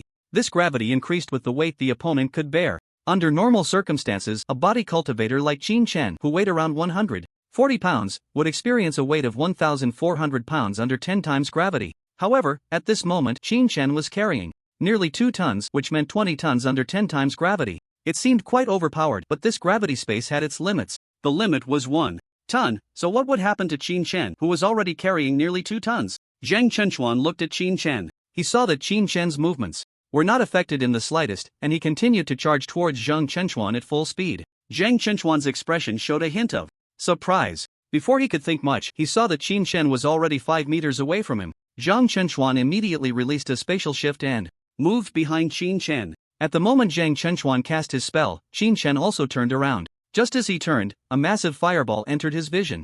Qin Shen hurriedly dodged, while Ranmo quickly raised a defense to prevent the fireball from damaging the terrain. After Qin Shen stabilized his stance, he charged towards Zhang Chenchuan once again. Then, he saw Zhang Chenchuan, as if walking a dog, switching locations after casting his skills and continuing to fight. Qin Shen, without any hesitation, chased after Zhang Chenchuan, running all over the place. The moment Zhang Chenchuan released his spatial magic, Qin Shen dashed forward. If it weren't for his slightly slower speed, Zhang Chenchuan would have likely been taken down by Qin Shen long ago. But there are no ifs. Both were wearing each other down. Zhang Chenchuan was exhausting Qin Shen's stamina, while Qin Shen was depleting Zhang Chenchuan's mental energy. The two exchanged blows back and forth for nearly 10 minutes. Zhang Chenchuan could no longer endure it and hurriedly gestured for a pause towards Qin Shen. Stop, don't fight anymore, let's call it a day. In front of Zhang Chenchuan, Qin Shen, slightly out of breath, looked at him and asked, Why stop? Keep going, I want to see where my limits are. Hearing this, Zhang Chenchuan, panting, replied, I don't know where your limits are, but I'm about to reach mine. My mental energy is already less than half, so that's enough. Upon hearing this, Qin Shen halted, frowned, and looked at Zhang Chenchuan. Zhang Chenchuan finally sighed in relief and then said to Qin Shen, Brother Xianyu, although you're only at the early stage of the Bright Realm, I see that your combat awareness is not weak. If you're interested in joining our team, I will consider keeping a spot for you. Back then, Qin Shen had dealt with that team of third-tier individuals, leaving him dumbfounded. That's why he was very polite to Qin Shen. But today, was different. He had advanced to the 4th tier and could move while casting spells, which was the greatest advantage in battling Qin Chen. If he couldn't, getting close to Qin Chen would likely lead to disaster. But there are no ifs. Now that he had won, Zhang Chenchuan spoke with the tone of an older brother. Upon hearing Zhang Chenchuan's words, Qin Chen smiled faintly and said, "There's no need to save a spot for me. I'm used to being lazy. On my own." Hearing this, Zhang Chenchuan frowned, his face full of regret, while Ranmo, who was beside them, couldn't stand it any longer. "Xianyu, do you think our captain just recruits anyone? Hurry up and apologize to the captain." Ranmo was anxious. He knew that Zhang Chenchuan was a rare talent. Spatial magic is rare, which immediately established Zhang Chenchuan's importance in the entire team. Now that he had reached the 4th tier, while Qin Chen was merely an early-stage body refiner, not even a mage, how could he refuse the invitation of a 4th-tier mage? It's important to know that in this world, body refiners hold a very low status. Mages are the supreme beings in this world. Upon hearing this, Qin Chen smiled faintly and then glanced at Zhang Chenchuan with some disdain, saying, "He thinks of me as a captain? Sorry, too weak." Hearing this, Zhang Chenchuan's expression darkened. Weak? Ranmo seemed to have heard something unbelievable, his eyes wide as he said, "You should know that throughout the fight, you were always at a disadvantage. If it weren't for the captain being afraid of hurting you and deliberately giving you space to dodge, you would have been lying there long ago." Upon hearing this, Qin Chen scoffed, "If I were to go all out, your captain wouldn't even have the chance to cast a spell." Hearing this, Ranmo was at a loss for words, looking worriedly at Zhang Chenchuan. Zhang Chenchuan's face also darkened. "In that case, brother Xianyu, why don't you use all your strength and have another match with me?" Upon hearing this, Qin Chen glanced at Zhang Chenchuan and smiled. "Right now?" Zhang Chenchuan nodded. Qin Chen also said to Zhang Chenchuan, "Then wait for me a moment." As he spoke, Qin Chen reached for the magical artifact on his body. "Wait for me a moment?" Upon hearing Qin Chen's words, both Zhang Chenchuan and Ranmo couldn't help but focus their gaze on Qin Chen. However, after seeing Qin Chen take off the magical artifact, Ranmo couldn't help but snicker. "It's just adding some weight. Do you really think that lightening this weight will?" Boom! Before he could finish, the magical artifact crashed heavily onto the ground. The marble floor instantly shattered into pieces. Dust flew everywhere. It even seemed as if the ground couldn't bear the weight of the magical artifact at that moment, sinking down a few inches. Witnessing this scene, Zhang Chenchuan couldn't help but widen his eyes in shock as he looked towards Qin Chen, his heart filled with astonishment. Did he just fight me while wearing that? How could he have such speed just now? Meanwhile, Ranmo, who hadn't finished speaking, was completely dumbfounded by the sight. He couldn't help but look towards Qin Chen. How heavy is that? Is this guy even human? Is he human? Ignoring the gazes of the two, after putting down the magical artifact, Qin Chen stretched his limbs. Without the constraints of the magical artifact, he immediately felt an extraordinary lightness. Fortunately, he had reached the bright realm. If he hadn't, the weight of that magical artifact would have crushed him in an instant. Qin Chen looked up at the astonished Zhang Chenchuan in front of him and smiled faintly. "Are you ready?" Upon hearing this, Zhang Chenchuan instantly reacted, looking at Qin Chen with a complex expression. No wonder his speed was so different from when they were in the other dimensional space. It turned out this guy had been carrying such a burden all along. Thinking of this, a smile appeared on Zhang Chenchuan's face. This must be interesting. While thinking this, Zhang Chenchuan looked at Qin Chen cautiously and said, "I'm ready. But this time, I won't hold back." As soon as he finished speaking, he saw Qin Chen shake his head at him. "I told you, you won't have a chance to strike." Hearing this, Zhang Chenchuan became angry. No chance to strike? Was this guy being too arrogant? He had space-type magic. Even when facing agile beasts, he could hold on for a while. But the Qin Chen in front of him was just a guy in the early bright realm, yet he dared to claim that he wouldn't have a chance to strike? Thinking of this, Zhang Chenchuan's face darkened as he shouted, "Come on." Upon hearing this, Qin Chen chuckled lightly. "I'm coming." 10 minutes later, Zhang Chenchuan, with a shocked expression, followed behind Qin Chen, walking towards the other dimensional space, his whole being like a walking corpse. At this moment, however, Ranmo did not follow behind the two. Instead, Qin Chen, with a light smile, walked at the front, looking at Zhang Chenchuan, who seemed still in a daze, and said, "What's wrong? Still thinking about what just happened?" Upon hearing this, Zhang Chenchuan came back to his senses. Looking at Qin Chen with a complex expression and asking, "You are really in the bright realm?"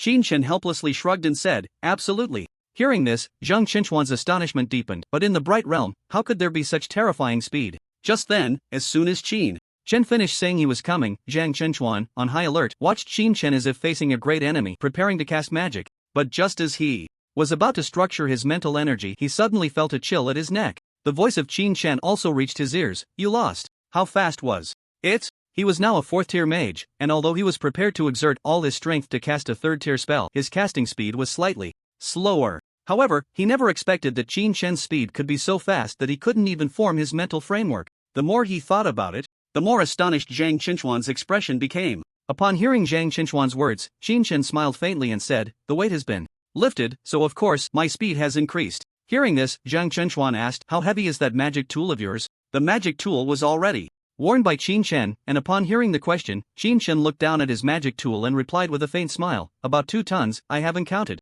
it precisely." 2 tons? Zhang Chenchuan was at a loss for words, pondering for a long time before looking at Qin Shen and asking, "Do you usually move around with this weight?" In response, Qin Shen nodded and then said, "You don't need to worry about my magic tool. This time we're dealing with the Black Abyss Dragon. You should have confidence, right?" Upon hearing this, Zhang Chenchuan nodded, "I do, but you must fulfill what you promised before. That was to crack the Black Abyss Dragon's scales. If he couldn't crack them, it would be pointless whether Zhang Chenchuan was there or not." Qin Shen smiled upon hearing this, "Of course, but you need to be careful. If it really comes to a fight, I won't be looking out for you." In response, Zhang Chenchuan said solemnly, "Don't worry, I have space-type magic. I can hold out for a while." Hearing this, Qin Shen nodded, "That's good, but we need to act quickly in finding the Black Abyss Dragon. It's best to resolve it within 5 days. Upon hearing this, Zhang Chenchuan was astonished. 5 days? However, just as he finished speaking, Zhang Chenchuan seemed to suddenly remember something and said with a look of surprise, "The school's team competition?" Qin Shen nodded in response. Seeing Qin Shen nod, Zhang Chenchuan was even more surprised. "Which one are you participating in?"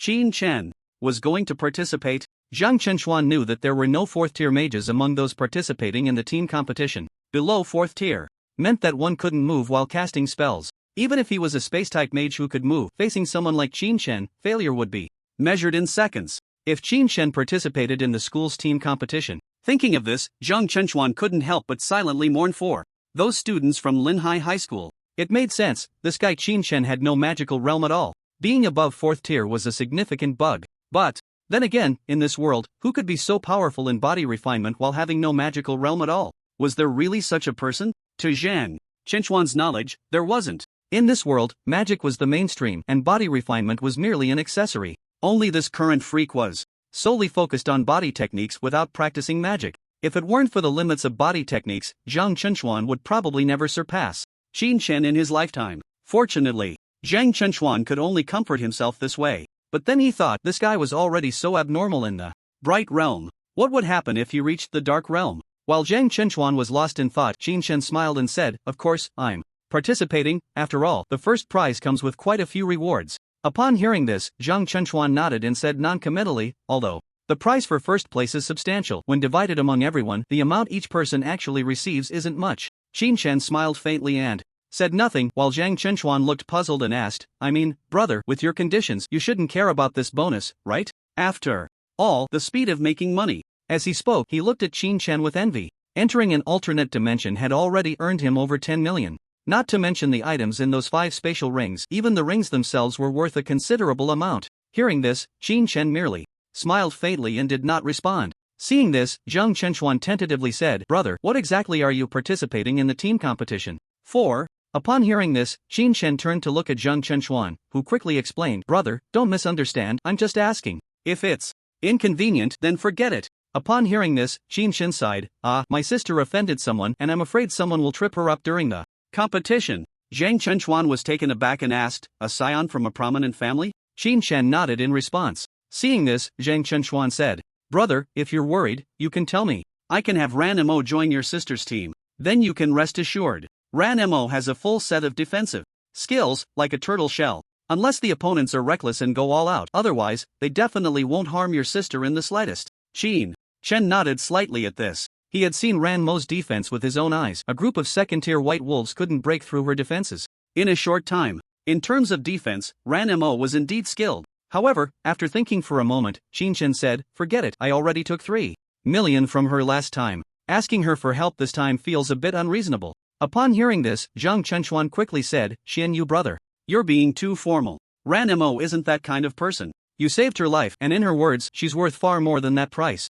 Plus, this isn't too difficult for her. After all, she has to participate too. Now that I've reached the 4th tier, I can't help her, so joining your sister's team is a good choice." Hearing this, Qin Shen nodded. Indeed, if Ranmo were there, Qin Shen would feel much more at ease. Meanwhile, Zhang Chenchuan smiled and said, "Then I'll call Ranmo right now." As he spoke, Zhang Chenchuan took out his phone and called Ranmo. The conversation was quick, and it was clear that Ranmo agreed readily. In less than a minute, the two hung up. At that moment, Zhang Chenchuan let out a sigh of relief and looked at Qin Chen, saying, "I told you, Qin Chen brother, now you can rest easy, right?" Qin Chen nodded in response, feeling somewhat grateful. "Thank you." Zhang Chenchuan quickly waved his hand and said, "No need for thanks. Just remember not to rush things when hunting monsters. I'm worried you might make mistakes in your haste." There was no doubt about Qin Chen's strength. However, seeing Qin Chen frown slightly when he mentioned the team competition, Zhang Chenchuan was also concerned that Qin Chen might make some mistakes, which would be very bad news for both of them. In the depths of the alternate dimension,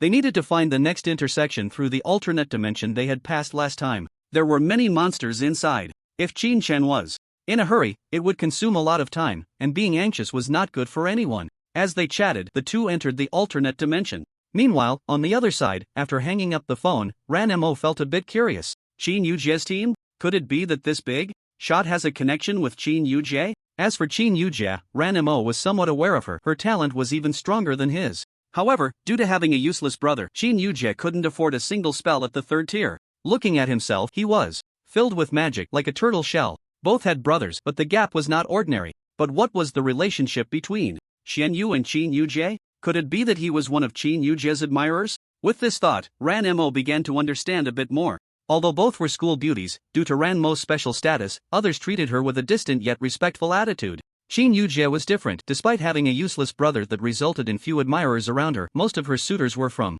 prominent families. And this Xianyu was also a big shot, which made sense when thought about it this way. With this realization, Ranmo couldn't help but chuckle at her own thoughts. Why guess so much? Just go ask and you'll know. While thinking this, Ranmo walked out of the room. For her, it didn't matter whether she participated or not, since there was a need, she might as well join in. Who knows, she might even keep Xianyu in their team. This would be a good thing for their group. Ranmo left the dormitory, and, under the watchful eyes of the crowd, made her way to the dormitory where Qin Yujie was. Seeing the tightly closed door of Qin Yujie's room, Ranmo immediately stepped forward to knock. Knock, knock, knock. Who is it? Is it Qin Yujie? I'm Ranmo.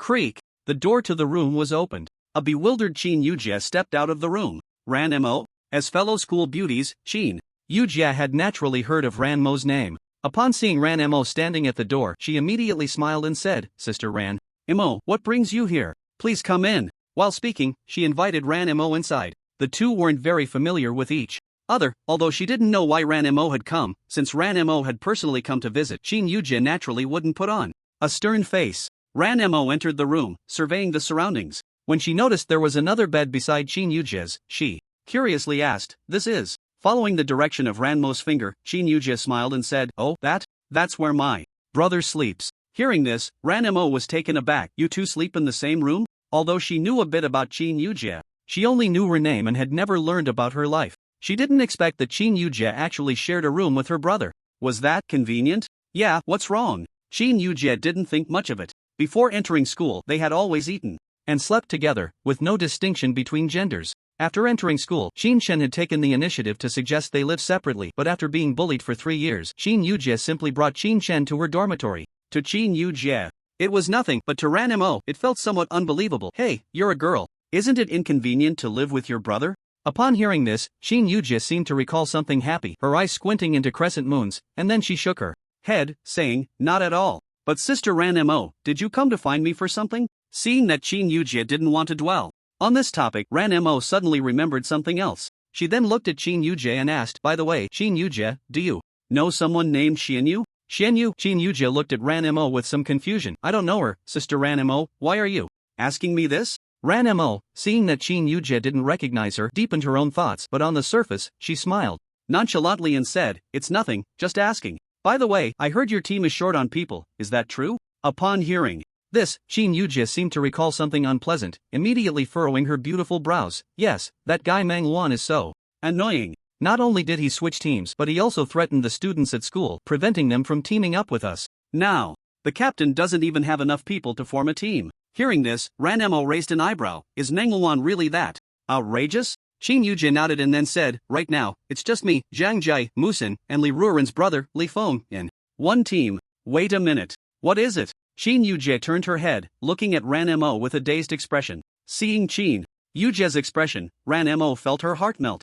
Even she, as a woman, couldn't resist Qin Yujia's charm. One could only imagine how the men would react if they saw this side of her. However, Ranmo quickly regained her composure and asked Qin Yujia, Liuran's brother wasn't in your team before, right? Upon hearing this, Qin Yujia nodded. Yes, my brother was working with mentor Liuran. And since Li Feng is a graduate student, my brother asked mentor Liuran to place Li Feng in our team. Then you should have 5 people. How come you don't even have a full team? Qin Yujia said with a bitter face. It's still those 2 guys, Manhwa and Shiman. The other team member was threatened by them and is now too scared to participate. Ranmo frowned upon hearing this. That's really excessive? Seeing this, Qin Yujia nodded with a look of grievance. Yes, but Sister Ranmo, if you want to join our team, you have to be careful of those 2. If it weren't for the many people watching me at school, they might have already targeted me. So if you join, you should think it over. Qin Yujia was worried that Ranmo would also be threatened by them, or even directly attacked. This made Qin Yujia feel even more guilty towards Ranmo. Understanding what Qin Yujia was worried about, Ranmo smiled and said, Don't worry, those guys don't have the guts to make a move on me. Is that so? Qin Yujia looked at Ranmo, her eyes filled with confusion. Why wouldn't they dare to act against Ranmo? What Qin Yujia didn't know was that Ranmo represented the powerful Zhan Fengzhu. It wasn't that no one had ever attacked Ranmo before. Unfortunately, it ultimately drove Zhan Fengzhu mad, and the entire family couldn't protect that person. They brutally severed that person's head and hung it on a utility pole. By the time the 2 of them left the campus hand in hand, preparing to find Musen, near Qin Yujia's dormitory, a man who looked sneaky hurriedly dialed a phone number after witnessing the scene. Beep. The phone rang just once before being answered, and a low voice came from the other end. What's the matter? Upon hearing the call connected, the man immediately said, Boss, I saw someone is about to join Qin Yujia's team. On the other end of the line, the man seemed to be doing something when he was suddenly interrupted, and he spoke with some displeasure. If someone dares to join, just threaten them. If that doesn't work, find a deserted place to deal with it. Do I really need to teach you this little thing? Hearing this, the voice on the other end responded again, but boss, the person joining them is Ranmo. Ranmo is just as much in the spotlight at school as Qin Yujia. I can't just act recklessly. Hearing this, Shiman was taken aback. Who? Ranmo? You mean Ranmo is joining Qin Yujia's team? As soon as this was said, the few people beside Shiman exchanged glances, but everyone was sensible enough to remain silent. Yes. Upon hearing this, Shiman furrowed his brows tightly and remained silent for a long time. On the other end of the phone, the man looked at Shiman's silence and cautiously asked, Boss, what should we do now? Should we warn Ranmo? Hearing this, Shiman became furious. Warn? What the hell? If you want to die, don't drag me down with you. The man on the other end of the line clearly felt intimidated by Shiman's anger and replied, Boss, then, what should we do? Upon hearing this, Shiman frowned and sighed helplessly. Forget about following Qin Yujia, you come back first. Yes, the famous luxurious bathhouse in the coastal city. In fact, it was just a bathhouse. Shiman, Manhwa, and others were there. After Shiman hung up the phone, they hurriedly looked at him and asked, Brother Shiman, what happened? Hearing this, Shiman looked at Manhwa helplessly and sighed, Brother, your plans might fall through. Manhwa had already heard what Shiman said on the phone and immediately asked, Ranmo joined? Shiman nodded, and upon seeing this, Manhwa clenched his teeth and slammed his hand on the edge of the bed. Damn it, this Ranmo ruined my good fortune at a critical moment. If it weren't for. Before he could finish, he was hurriedly interrupted by Shiman. Brother, there are ears on the other side of the wall, be careful. Hearing this, Manhwa was taken aback and then looked outside at the bustling crowd, sighing helplessly. If things continue to develop like this, Qin Yujia would probably be unable to form a team at all. At this moment, Qin Yujia could only face 2 choices. One was to continue entering the alternate dimension, but if Qin Yujia entered the alternate dimension, he could ensure she wouldn't get a single penny. For the cash-strapped Qin Yujia, the team competition was her only option. As long as Qin Yujia accepted his favor, he could quickly get her. The ideal was beautiful, but reality was harsh. He never expected that Ranmo would join their team at this time. Moreover, Ranmo joining the team also represented one thing: they could no longer act against them. Thinking of this, Manhwa angrily slammed the bed again and said, Damn it, if I had known, I would have taken care of that Zhang Jiai long ago. Hearing this, Shiman beside him also smiled bitterly and said, This is something no one could have predicted. The addition of Ranmo to the team was something everyone had not anticipated. Moreover, Ranmo's strength was not low. Although he was only a second-tier mage, his magical abilities, combined with magical tools, made him a tough opponent even for their team. Additionally, there was one more thing to note: they could not go all out against Ranmo. If Ranmo were to get hurt and attract the attention of that madman, Ranfengzhui, no one would come out unscathed. With this thought in mind, Manhwa turned to Shiman and asked, So what should we do now? Shiman, seeing this, smiled lightly and said, Brother Manhwa, don't worry. Even with Ranmo joining, they still can't win against us. At that time, we just need to arrange things to block them from the top 3 and they won't get any rewards. By then, Qin Yujie will still come begging you. It should be noted that they had 5 third-tier mages on their side, along with a pile of magical tools. And on the other side, Zhang Jiayi and Qin Yujie were just deadweight. As for the remaining 3, Li Feng was an unknown, while Musen had some strength. With Ranmo, they could achieve a good ranking, but how could their third-tier team, fully equipped with magical tools, possibly lose to these people? Hearing this, Manhwa's expression turned somewhat grim as he said, "Alright, let's do as Brother Shiman suggested. I'll go find my uncle and arrange the competition for us." Upon hearing this, Shiman Zhou smiled. No one knew what Shiman Zhou was really thinking. They also didn't know that Qin Yujie was no longer the first-tier water mage she used to be. At that moment, Qin Yujie was in Ranmo's home, casting a third-tier ice magic, Ice Coffin. She completely sealed Musen inside. Musen tried every possible way to open it from the inside but ultimately could only blink helplessly at Qin Yujie. Seeing this, Qin Yujie smiled lightly and then released her ice magic. Wow, third-tier ice magic. Where did you get the money for that, Sister Qin Yujie? Zhang Jiayi looked at Qin Yujie with envy. Not just Zhang Jiayi, but both Ranmo and Musen were also in awe. Yeah, Qin Yujie. If you had learned this magic earlier, we probably wouldn't have suffered so badly last time. Musen was astonished. The sealing ability of this ice coffin was too strong. If there wasn't any fire magic to counter it, this ice coffin's sealing was simply invincible. Moreover, this ice coffin could not only seal the opponent but could even seal family members, just like the hourglass of Zhongya, capable of both offense and defense. Such magic would easily fetch several million in the market. If it were on Ranmo, he wouldn't be so curious. After all, Ranmo had the resources. But for it to appear on Qin Yujie, one had to know how poor Qin Yujie had become. She almost cried when she didn't get the 100,000 this time. Hearing the two's questions, Qin Yujie revealed a proud smile and said, "My brother gave it to me." "Your brother?" Zhang Jiayi beside her was stunned and quickly asked, "Isn't your brother useless? I mean, doesn't he have no magic? Where did he get so much money for something worth millions?" Upon hearing this, Qin Yujie didn't mind Zhang Jiayi's slip of the tongue and smiled, saying, "My brother has been training with his teacher these past few years and saved a wealthy person, earning 3 million, and bought me 4 magic books. Not only does it include Ice Coffin, but also third-tier explosive wave and first and second-tier ice magic." Upon hearing this, both of them were stunned. 4 magic books, 3 million. Earned by Qin Chen? If they didn't know what Qin Chen had said, they might have believed it by now. But thinking of what Qin Yujie had just said, saving a wealthy person. But even so, 3 million, all spent on Qin Yujie, and Qin Chen didn't keep a single cent? Hearing Qin Yujie's words, Zhang Jiayi felt envious. "Oh my, your brother is so good to you." Upon hearing Zhang Jiayi's words, a happy smile appeared on Qin Yujie's face, and she didn't say anything. It seemed that their astonishment brought by magic was far less than the fact that her brother had gifted her magic. Seeing Qin Yujie's expression, everyone understood. After a while, Musen asked, "Since your brother has so much money, why are you working so hard to earn it?" In response, Qin Yujie helplessly said, "I didn't know about this before, my brother only told me after I came back last time." Hearing this, Musen nodded, not dwelling too much on the issue, and looked at Qin Yujie, saying, "Well, if that's the case, our team competition is secured. You have 2 third-tier spells, and on Ranmo's side, with all Earth-type magic plus my third-tier offensive magic, we might get a good ranking in this team competition." Upon hearing Musen's words, everyone nodded in agreement, including Ranmo, who initially just wanted to support Qin Yujie and didn't plan to achieve a good ranking. However, Qin Yujie's magic did surprise her. While surprised, she also had some doubts. Can a person who knows nothing about magic really earn third-tier spells? But Ranmo didn't dwell on this question for long. Instead, Zhang Jiayi, with a bitter face, said, "Hey, I thought there would be 2 deadweights in the team, but now it seems I'm the only one left." Seeing this, Qin Yujie hurriedly comforted her, "Sister Zhang Jiayi, you're not a deadweight at all, your role is very important." As soon as she said this, everyone nodded.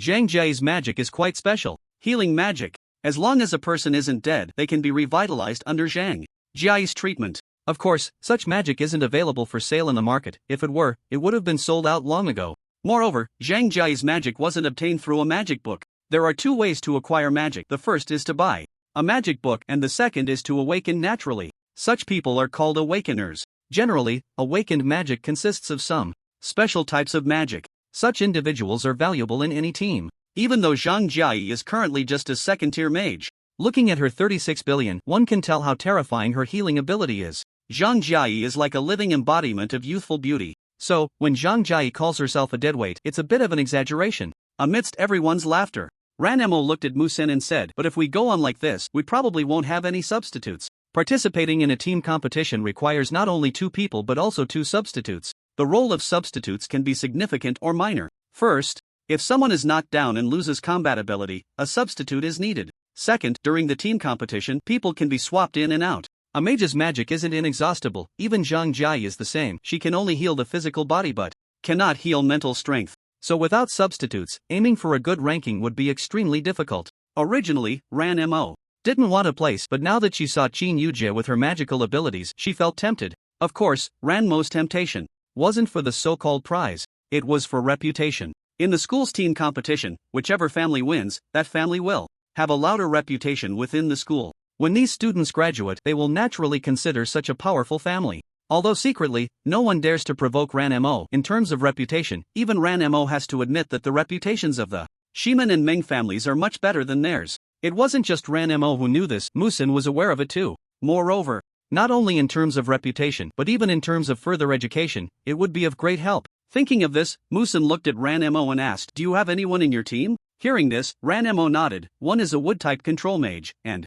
the other is a wind-type. If you want, I can call them over. Wood-type, wind-type, are they both from our school? Musin was taken aback. Ranmo replied, "The wood-type is from our school, but the wind-type isn't." Musin nodded in response and immediately said, "Then contact the wood-type first to see if they can join as a substitute, if there's another spot." Upon hearing Musen's words, Qin Yujie cautiously asked, "Brother Mu, can I let my brother join too?" As soon as Qin Yujie asked this question, she regretted it, because this substitute position was no small matter. But thinking about how this team competition could affect further education, Qin Yujie instinctively thought of Qin Chen. Hearing Qin Yujie's words, Musin was clearly taken aback.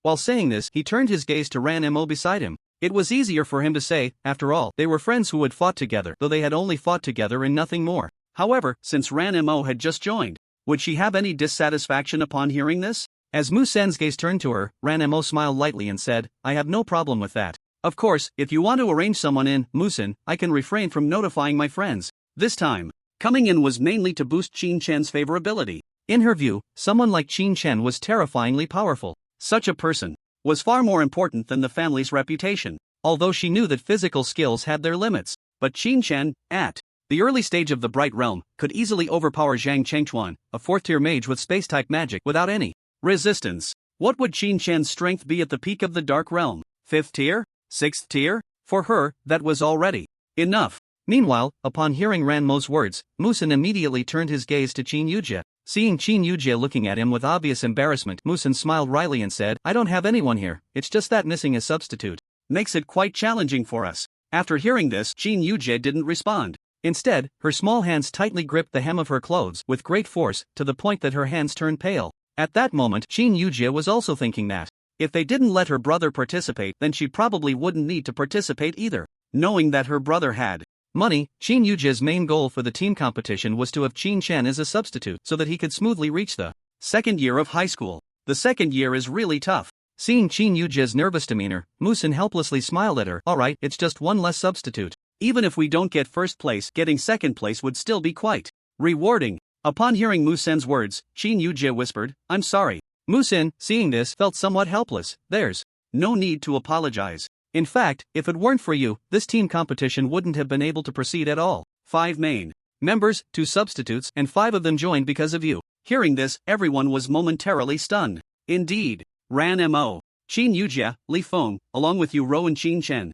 all 5 were brought in by Qin Yujie. So it seems that Qin Yujie has quite a say in this team. The Shiman family. The Shiman family is considered a prominent family in Linhai, and even throughout the entire East Sea, no one dares to disrespect a member of the Shiman family. This is because the Shiman family produced a Shiman Shui. Once, when demon beasts attacked, humans organized to resist, and Shiman Shui was among the first batch of powerful individuals to join the fight against the demon beasts. The strong of that time were different from those now. Back then, humans had not completely abandoned physical training. There were mages and body refiners. Shiman Shui was a swordsmanship genius of that era, a peak expert in the Dark Realm at just 20 years old. Among the younger generation, there was simply no one who could rival Shiman Shui. However, during that last battle, Shiman Shui and his team encountered a 6th-tier demon beast. Shiman Shui discovered that his peak Dark Realm strength couldn't even withstand a single attack from the demon beast. That battle was incredibly brutal. In the end, only Shiman Shui returned alive from the entire team.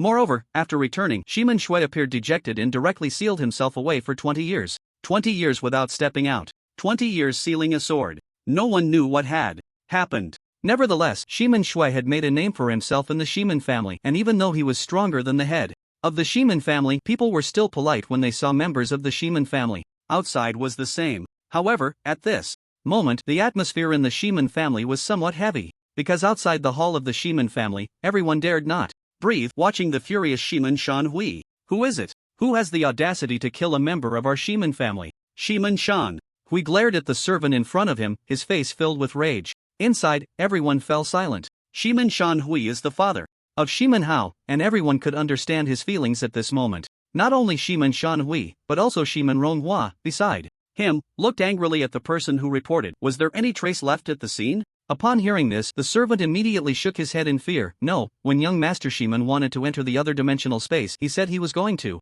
find trouble with that Zheng Chenxuan, but I didn't notice any movement from young Master Shiman for half a day. After going in to check, I found that young Master Shiman had died near the Dark Night Cat Demon. The servant was terrified, worried that the people of the Shiman family would kill him directly. He was just a servant. Even if they killed him, it would be like stepping on an ant. However, what the servant feared did not happen directly. Instead, after hearing this person's words, Shiman Shan Hui's eyes turned blood red. Zheng Chenxuan, does that kid think that with a big backing behind him, we won't dare to touch him? Daring to kill Shiman Hao, I will definitely tear him to pieces. As he spoke, the magical aura around Shiman Shan Hui began to reveal itself. A 6th-tier mage. He was one of the few 6th-tier mages in the Shiman family. However, upon seeing Shiman Shan Hui like this, Shiman Ronghua quickly advised, Shan Hui, calm down. At this moment, Shiman Shan Hui could no longer control his emotions. No one could keep their feelings in check when their son had died. Calm down? How can I calm down? It's not your son who's dead, it's my son. How can you expect me to be calm?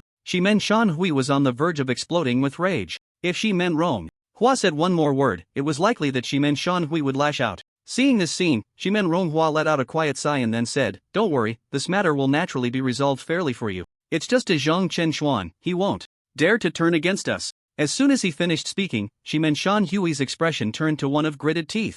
Zheng Chenxuan. That name was a source of immense headache for them. If it weren't for this person, they would have already gone to confront Zheng Chenxuan for justice. But they couldn't. Even though he was a 6th-tier mage facing a 5th-tier like Zheng Chenxuan, he wouldn't have much of a chance. Moreover, he wasn't alone. Behind Zheng Chenxuan stood the Ran family. Seeing Shiman Shan Hui's furious expression, Shiman Ronghua shook his head and then turned to the people around him, saying, All right, everyone, go back to your own business. There's nothing more to do here. Upon hearing this, everyone around retreated. Once everyone had left, only Shiman Ronghua, Shiman Shan Hui, and a servant remained. It was then that Shiman Ronghua turned to the servant and said, You, tell me exactly what happened that day. The servant, seeing the barely contained anger on both their faces, dared not hold back and immediately spilled everything. Young Master Shiman saw Zheng Chenxuan going to get the cat's eye stone, wanting to take advantage, so he followed Zheng Chenxuan's team inside. I waited outside for over 10 days without seeing the young master come out. Worried, I went in to take a look, but as soon as I got there, I couldn't find the young master anywhere.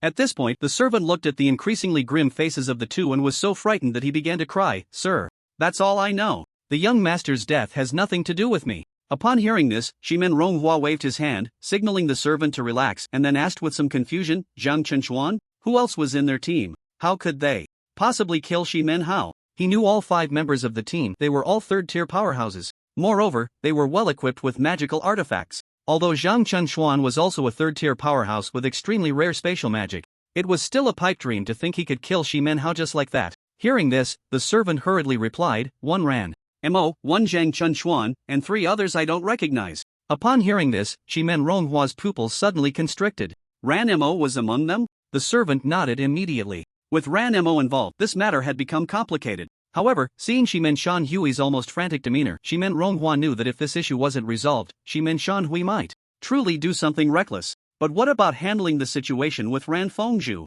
Shiman Ronghua felt an overwhelming headache and had no solutions, so he continued to ask, what about the other 3 you don't recognize? What are their strengths? The servant replied honestly, 2 of them are 2nd tier, and 1 I can't gauge. He doesn't seem like a mage. Not like a mage? Upon hearing this, Shiman Ronghua's expression sharpened, his gaze turning steely. Just as Shiman Ronghua was about to continue questioning, his phone rang at that moment. Looking at the name displayed on his phone, Shiman Ronghua took a deep breath, calming his emotions before asking, what is it? Dad, I need your help with something. I don't have time. If there's nothing else, I'm hanging up. Your cousin Shiman Hao has been killed. Wait, Dad, this is very important. Seeing Shiman Ranghua say he had no time, Shimen Zhou became a bit anxious, but when he heard the latter part of the sentence, he suddenly froze. What did you say? Shimen Hao has been killed. Yes. Who did it? I don't know the specifics yet, but I do know your brother took a tier 3 team to find trouble with Zhang Chenchuan, and then he died there. Hearing this, Shimen Zhou was taken aback and then asked, Zhang Chenchuan? Isn't that the team of Ranmo? Besides, what strength does their team have to kill Shimen Hao? I remember Shimen Hao had a tier 3 team, right? Yeah, it shouldn't be Zhang Chenchuan and the others who did it. When they entered the alternate dimension, besides Zhang Chenchuan, there were 3 tier 2s and a mysterious guy whose realm couldn't be discerned. Right now, your uncle Shan Hui is furious and is about to investigate this matter. A mysterious powerhouse, no wonder. Upon hearing his father's words, Shimen Zhou finally understood why Ranmo, who had no entanglements with Qin Yujia, would join her team. Musen simply didn't have that charm. Now, hearing his father's words, Shimen Zhou suddenly connected the dots. Upon hearing Shimen Zhou's words, Shimen Ronghua's tone paused, and then he immediately asked, no wonder what? In response, Shimen Zhou told his father about the situation. I'm helping that guy Meng Wan pursue Qin Yujia. You know Qin Yujia is short on money. Dad. Before he could finish, he was interrupted by Shimen Ranghua. Get to the point. Ranmo joined Qin Yujia's team without any warning. I was puzzled before, but now that you mention it, it might really be related to the powerhouse who killed my cousin. Hearing this, Shimen Ranghua frowned. Xiao Zhou, you need to understand that everything must be backed by evidence. The other party is from the Ran family. If it were just an ordinary family, they would have already pursued the matter directly. But with Ranmo involved, they couldn't act recklessly. Otherwise, they could just capture Ranmo directly without going through so much trouble. Hearing his father's words, Shimen Zhou said, Dad, I'm just speculating. But if you want evidence, we haven't even found the body yet. It seems you'll need to come personally to investigate. Coincidentally, helping that guy Meng Wan pursue Qin Yujia, even if we don't find the murderer, it could strengthen our relationship with the Meng family. What do you think, Dad? This matter was not a loss for them in any way. Hearing Shimen Zhou's words, Shimen Ranghua said solemnly, in that case, I'll hurry over as soon as possible. Alright, Dad, I'll hang up now. As for Uncle, you should comfort him first. The two then hung up the phone. At this moment, Shimen Shanhui looked at Shimen Ranghua and asked, What? Have you found the murderer? Hearing this, Shimen Ranghua shook his head. I haven't found them. But I've already found some clues. Hearing this, Shimen Shanhui's expression changed, and he immediately shouted, Who? Seeing this, Shimen Ranghua said in a deep voice, It's a bit complicated to explain. And it's not certain right now. I'll tell you when it's confirmed. Upon hearing this, Shimen Shanhui could no longer contain his emotions. Without a word, he grabbed Shimen Ranghua by the collar, lifted him up, his eyes bloodshot and his voice hoarse as he looked at Shimen Ranghua and asked, Who? Tell me, who? What exactly do you want to do? Seeing Shimen Shanhui's actions, Shimen Ranghua frowned, but did not get angry. He could understand Shimen Shanhui's feelings at this moment. Even if it were him, hearing the bad news about Shimen Zhou would probably leave him in a similar state. However, even so, Shimen Ranghua still calmly said, The Ranmo team has joined a civilian team, with no prior connections, and there is a mysterious powerhouse in Zhang Chenchuan's team. If Shimen Hao was killed, this mysterious powerhouse must have a significant connection. But none of this is certain. I need to go there to verify. Upon hearing this, Shimen Shanhui immediately shouted angrily, I want to go too. I want to see who killed my son. Hearing this, Shimen Ranghua frowned, but that is a school. The school is not a place where their family can act recklessly. There are many prestigious families inside, and the strongest is not even the Shimen family. If Shimen Shanhui were to go, he feared that at a critical moment, Shimen Shanhui would cause trouble. Upon hearing Shimen Ronghua's words, Shimen Shanhui's expression immediately became hesitant. He understood what Shimen Ranghua meant by school. But his son was already dead, and now that he had a lead on the murderer, he simply could not do nothing. After a long pause, he looked at Shimen Ranghua with a dejected expression and said, Elder brother, I know my limits, but that is my son. If I find the murderer, before he could finish, Shimen Ranghua coldly interrupted, as long as you know your limits, if we really find the murderer, at that time, it won't just be your son who dies, but also members of the Shimen family. As the head of the Shimen family, I will definitely not stand by and do nothing. Shimen Ranghua was also giving Shimen Shanhui a reminder. He understood Shimen Shanhui's feelings. If he didn't say something, he might go mad the moment he arrived. And at that time, even if the Shimen family was in the right, it would be hard to explain. But now, it seemed that Shimen Shanhui had calmed down. As long as he remained calm, it would be much easier for them to proceed with whatever they needed to do next. This time, it was their people who had died, and they were in the right. No matter who it was, he would make that murderer pay a bloody price. Even if it was Ran Fengjue. Although they would not take the initiative to act against Ran Fengjue, if it was confirmed that the murder came from their side, then no matter who it was, they would not escape. However, everyone in the school was unaware of all this. At this moment, they were gathering 6 people to practice the synergy of their formation. In reality, it was not so much about practicing as it was about familiarizing themselves with each person's basic skills, with the captain directing to maximize each team member's skills. This is also why every small team has a captain. On the other side, Qin Chen and Zhang Chenchuan were equally unaware. At this time, only the two of them were heading to the location of He Yalong. They crossed a stretch of desert and arrived at a valley. After several twists and turns, they finally reached the outskirts of He Yalong's location. Unlike the dark domain possessed by the Dark Night Cat Demon, He Yalong was not a creature that occupied a territory. Around them, there were many skeleton soldiers, all in human form. They were all fourth-tier demon beasts. Indeed, although they were in human form, they were just demon beasts with a strange shape. Behind Chen, Zhang Chenchuan looked at him with a weary expression and said, "I say, brother Xianyu, could you slow down a bit?" All the way, Chen seemed to be unaware of fatigue, constantly hurrying along. And what could Zhang Chenchuan do from behind? To his shouts, Chen appeared to have not heard at all, continuing to run. Finally, with no other choice, Zhang Chenchuan had to use spatial displacement to keep up, gasping for breath. As he looked at Chen ahead, he helplessly muttered to himself, "Damn, are body refiners all this abnormal? I bet Ranfengju's stamina can't compare to this Xianyu." Ranfengju could also be considered a half-body refiner. But even Ranfengju would get tired. How could he be like Chen now, running without stopping? Watching Chen ahead, who showed no signs of slowing down, Zhang Chenchuan could only helplessly gaze in his direction, then activated the spatial magic in his hand. With a flicker, he appeared 5 positions behind Chen. After doing all this, Zhang Chenchuan did not continue using magic but kept running. Only when he had created a certain distance would he use magic to travel. "Xianyu, wait a moment, I really can't go on like this. If we keep rushing, I might just drop dead before we even arrive." As Zhang Chenchuan spoke, preparing to continue running, he suddenly noticed that Chen had come to a sudden stop. Seeing this scene, Zhang Chenchuan's face lit up with joy. It seemed Chen was willing to wait for him. Before Zhang Chenchuan could think much more, he heard Chen's serious voice beside him. "You rest for a bit, recover your mental energy, the Black Yalong is not far from here." Upon hearing this, Zhang Chenchuan's expression turned serious as well, but he said nothing more. Instead, he cautiously looked around and then sat down, beginning to meditate to recover his mental energy. Even if the Black Yalong was nearby, Zhang Chenchuan felt helpless. This was the depths of the beast territory. He had never been here before, so he was naturally unaware. After all, having just reached the 4th level, this place was filled with 4th-level beasts. Coming here was undoubtedly courting death. Watching Zhang Chenchuan begin to meditate, Chen also turned off all the weighted magical tools on him and stored them away. Then, he quietly stood there, looking around without speaking. Seeing this, Zhang Chenchuan asked, "Brother Xianyu, how are we going to fight later?" In response, Chen replied calmly, "I'll go destroy the dragon scales, and then you just need to attack in the direction of the gap in the scales according to my instructions." Upon hearing this, Zhang Chenchuan hadn't even had time to breathe a sigh of relief when that breath got stuck in his throat, staring at Chen in shock and saying, "You destroy the dragon scales?" Chen nodded in response.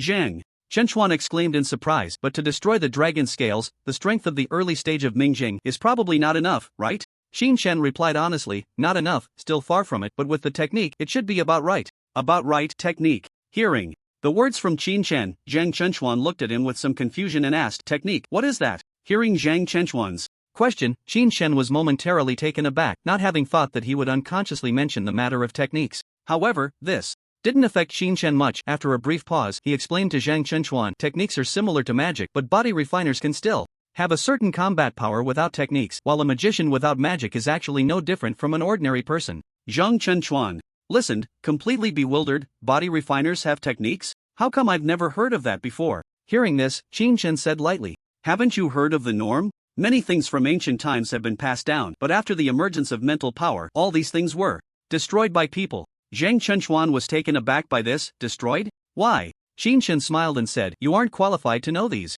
things yet." Zhang Chenchuan, at this moment, was only at the 4th level of strength. In a small city like Linhai, he wasn't even considered outstanding, let alone in a city like the capital. At the 4th level, when a beast attack occurs, a 4th-level fighter is merely cannon fodder. However, upon hearing this, Zhang Chenchuan was not angry. Instead, he looked at Chen and asked, "Is there a realm beyond physical techniques?" Upon hearing this, it was Chen's turn to be surprised. "You're not a body cultivator, why do you need to know this?" Zhang Chenchuan fell silent. Chen, however, paid no mind and continued to scoff. "The world believes that physical techniques have a limit, thus abandoning them to practice magic, but it's just a few people trying to preserve their status. Stubborn and narrow-minded, they don't understand the true nature of the beasts behind it all. But right now, your strength isn't enough. When you truly have the strength one day, come ask me and I will tell you." After hearing this, the previously silent Zhang Chenchuan spoke up. Actually, I've heard some things from Ran Fengjue. Ran Fengjue? Qin Chen was surprised. Ranmo's brother? Zhang Chenchuan nodded. When he was cultivating his body, he fused magic with physical techniques, and then a character Hua appeared in his mind. He knows that if he can grasp the true meaning of Hua, his strength will surely soar. For all these years, he has been seeking this character, but he has never been able to break through. Do you know all this? Upon hearing this, Qin Chen was even more astonished. This Ran Fengjue had actually touched the threshold of transformation, the threshold triggered by the fusion of magic and physical techniques, but after that he couldn't advance further? To others, this seemed miraculous, but Qin Chen understood it. Clearly, magic is a product of mental power, and mental power is derived from the qi within the human body. To break through to the transformation realm, the existence of qi is naturally required. If this Ran Fengjue truly has this technique and has never practiced magic, he might indeed break through to this transformation realm in a short time. However, in Qin Chen's eyes, he still had a long way to go to reach the transformation realm. Even Qin Chen couldn't help him. It was like a knowledge point, an indescribable formula. It could only describe the surface. You must comprehend the formula within to cross this mountain and break through to the transformation realm. Back then, even Qin Chen was stuck on this path for a long time. The fundamental reason Qin Chen could break through to the transformation realm was that he had never practiced magic, making it simpler for him. Of course, for those of them who had practiced magic, breaking through to the transformation realm? Undoubtedly a pipe dream. Yet, even so, Qin Chen had to admit that this Ran Fengjue was indeed a genius, able to touch the threshold of transformation. It seemed like only one step, but there was still a long road ahead. After thinking for a moment, Qin Chen nodded lightly and then said, I know, but even if I told you, it would be useless. Even if Ran Fengjue were here, it wouldn't help. Hearing Qin Chen say he knew, Zhang Chenchuan's face lit up with joy, and he immediately said, Xianyu brother, wait a moment, I'll contact Ran Fengjue. He has been desperately seeking this realm for a long time. If he knows about it, it would mean that Ran Fengjue owes you a big favor. Don't rush, brother, I'll call him right now. However, before he finished speaking, he noticed Qin Chen looking gravely towards the distant deep mountains, and he said lightly, it's too late. What? Zhang Chengchuan was somewhat surprised, holding his phone. Qin Chen said calmly, hi along. As he spoke, Qin Chen's gaze was fixed intently on the void before him. Zhang Chengchuan followed Qin Chen's line of sight but saw no signs of anything unusual. Just as Zhang Chengchuan was about to ask, roar! A furious roar echoed. Zhang Chengchuan hurriedly looked over. In a place that had shown no signs of disturbance, a small black dot suddenly appeared, gradually flying towards the two of them. Although it was still far away, the powerful aura made Zhang Chengchuan feel somewhat breathless. On the other hand, Qin Chen stood with his hands behind his back, facing Hyalong as if he were completely unaffected by the pressure of the dragon's bloodline. As Hyalong drew closer, Zhang Chengchuan's breathing became increasingly difficult. Under Zhang Chengchuan's gaze, boom, Hyalong landed directly on the ground. It was a black dragon about 10 meters tall. This was Zhang Chengchuan's first time seeing Hyalong up close. Although Hyalong was also a dragon, it did not resemble the image of an Eastern giant dragon. Instead, it belonged to the Western dragon archetype, with 4 limbs and a pair of black wings. Its pitch-black eyes radiated brightness and anger, as if it wanted to devour the 2 intruders before it. When Zhang Chengchuan saw Hyalong, he began to feel uncertain. Brother, can we handle this? In response, Qin Chen said lightly, whether we can or not, we'll find out by trying. As he spoke, Qin Chen charged directly towards Hyalong. Seeing the tiny human before it take the initiative to attack, Hyalong became enraged. Roar! A dragon's roar caused Zhang Chengchuan to collapse onto the ground. Even Qin Chen felt his blood surging within him. If he hadn't reached the Ming realm, he probably wouldn't have been able to approach Hyalong at all. Qin Chen's movement slowed slightly, and when he reached Hyalong's feet, he paused briefly. He stepped forward, forming a fist with his palm facing up and the fist's heart inward, channeling his strength into the punch aimed at the dragon scales on Hyalong's belly, delivering a direct blow. This was a Benquan, a type of straight punch in the 5 elements fist, primarily using the wrist and forearm muscles to transmit power, executed suddenly and forcefully, both fast and fierce, penetrating deeply into the target. Of course, if there was qi involved, the penetrating power would be even stronger. At this moment, although Qin Chen had not reached the qi realm, his physical strength had already surpassed that of most humans in the world. With one Benquan, a muffled sound echoed. Bang! Hyalong had just landed and was still in a state of anger when Qin Chen's punch caused it to stagger slightly. Then, with a face full of rage, it looked down at Qin Chen, who was as small as an ant, and lifted its foot to stomp down. Boom! Dust flew everywhere. But beneath Hyalong's foot, there was already nothing. Qin Chen had already flashed to the side. Looking at the spot he had just attacked, with not a single mark left, his expression suddenly turned serious. He had clearly seen that Hyalong had been affected. It seems that my strength is still insufficient. If I could reach the Shadow Realm and unleash the second level of power, the current Black Yalong would probably not just be unable to stand so simply. Before Qin Chen's disappointment could surface, the Black Yalong, after stepping down once, did not stop immediately. Its eyes flickered with anger as it continuously tracked Qin Chen's figure beneath its feet. As it saw Qin Chen rush back to its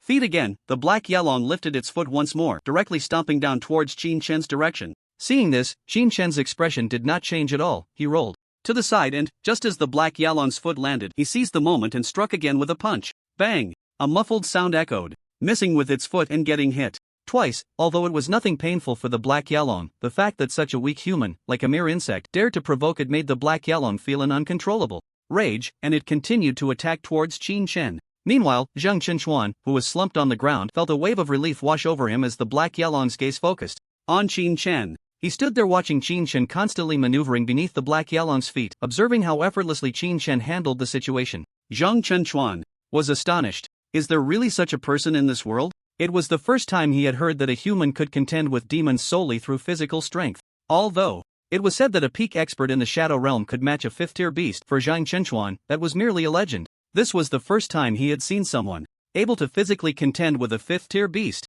Is there really such a person in this world? However, recalling what Qin Chen had just said to him, he seemed to understand a bit more. The strength Qin Chen possessed in the Bright Realm was largely related to the techniques he had mentioned before, including that elusive speed. Although his speed was not particularly fast compared to teleportation magic. After all, one belonged to flickering and the other to charging forward. But this was not magic. It did not require chanting time. This speed was exhibited through physical prowess and something he could not comprehend. Such speed allowed Qin Chen to handle the confrontation with the Black Yalong with ease. Now, nearly 20 minutes had passed. Qin Chen was still continuously exchanging blows with the Black Yalong. At first, Zhang Chenchuan was worried whether Qin Chen could withstand the Black Yalong. Every time he saw the Black Yalong's foot about to stomp on Qin Chen, he felt that something bad was about to happen. But each time, Qin Chen narrowly escaped danger, getting back up and landing another strike on the Black Yalong's body. Thus, they continued to clash back and forth. Initially, the Black Yalong seemed unaffected by Qin Chen's strikes.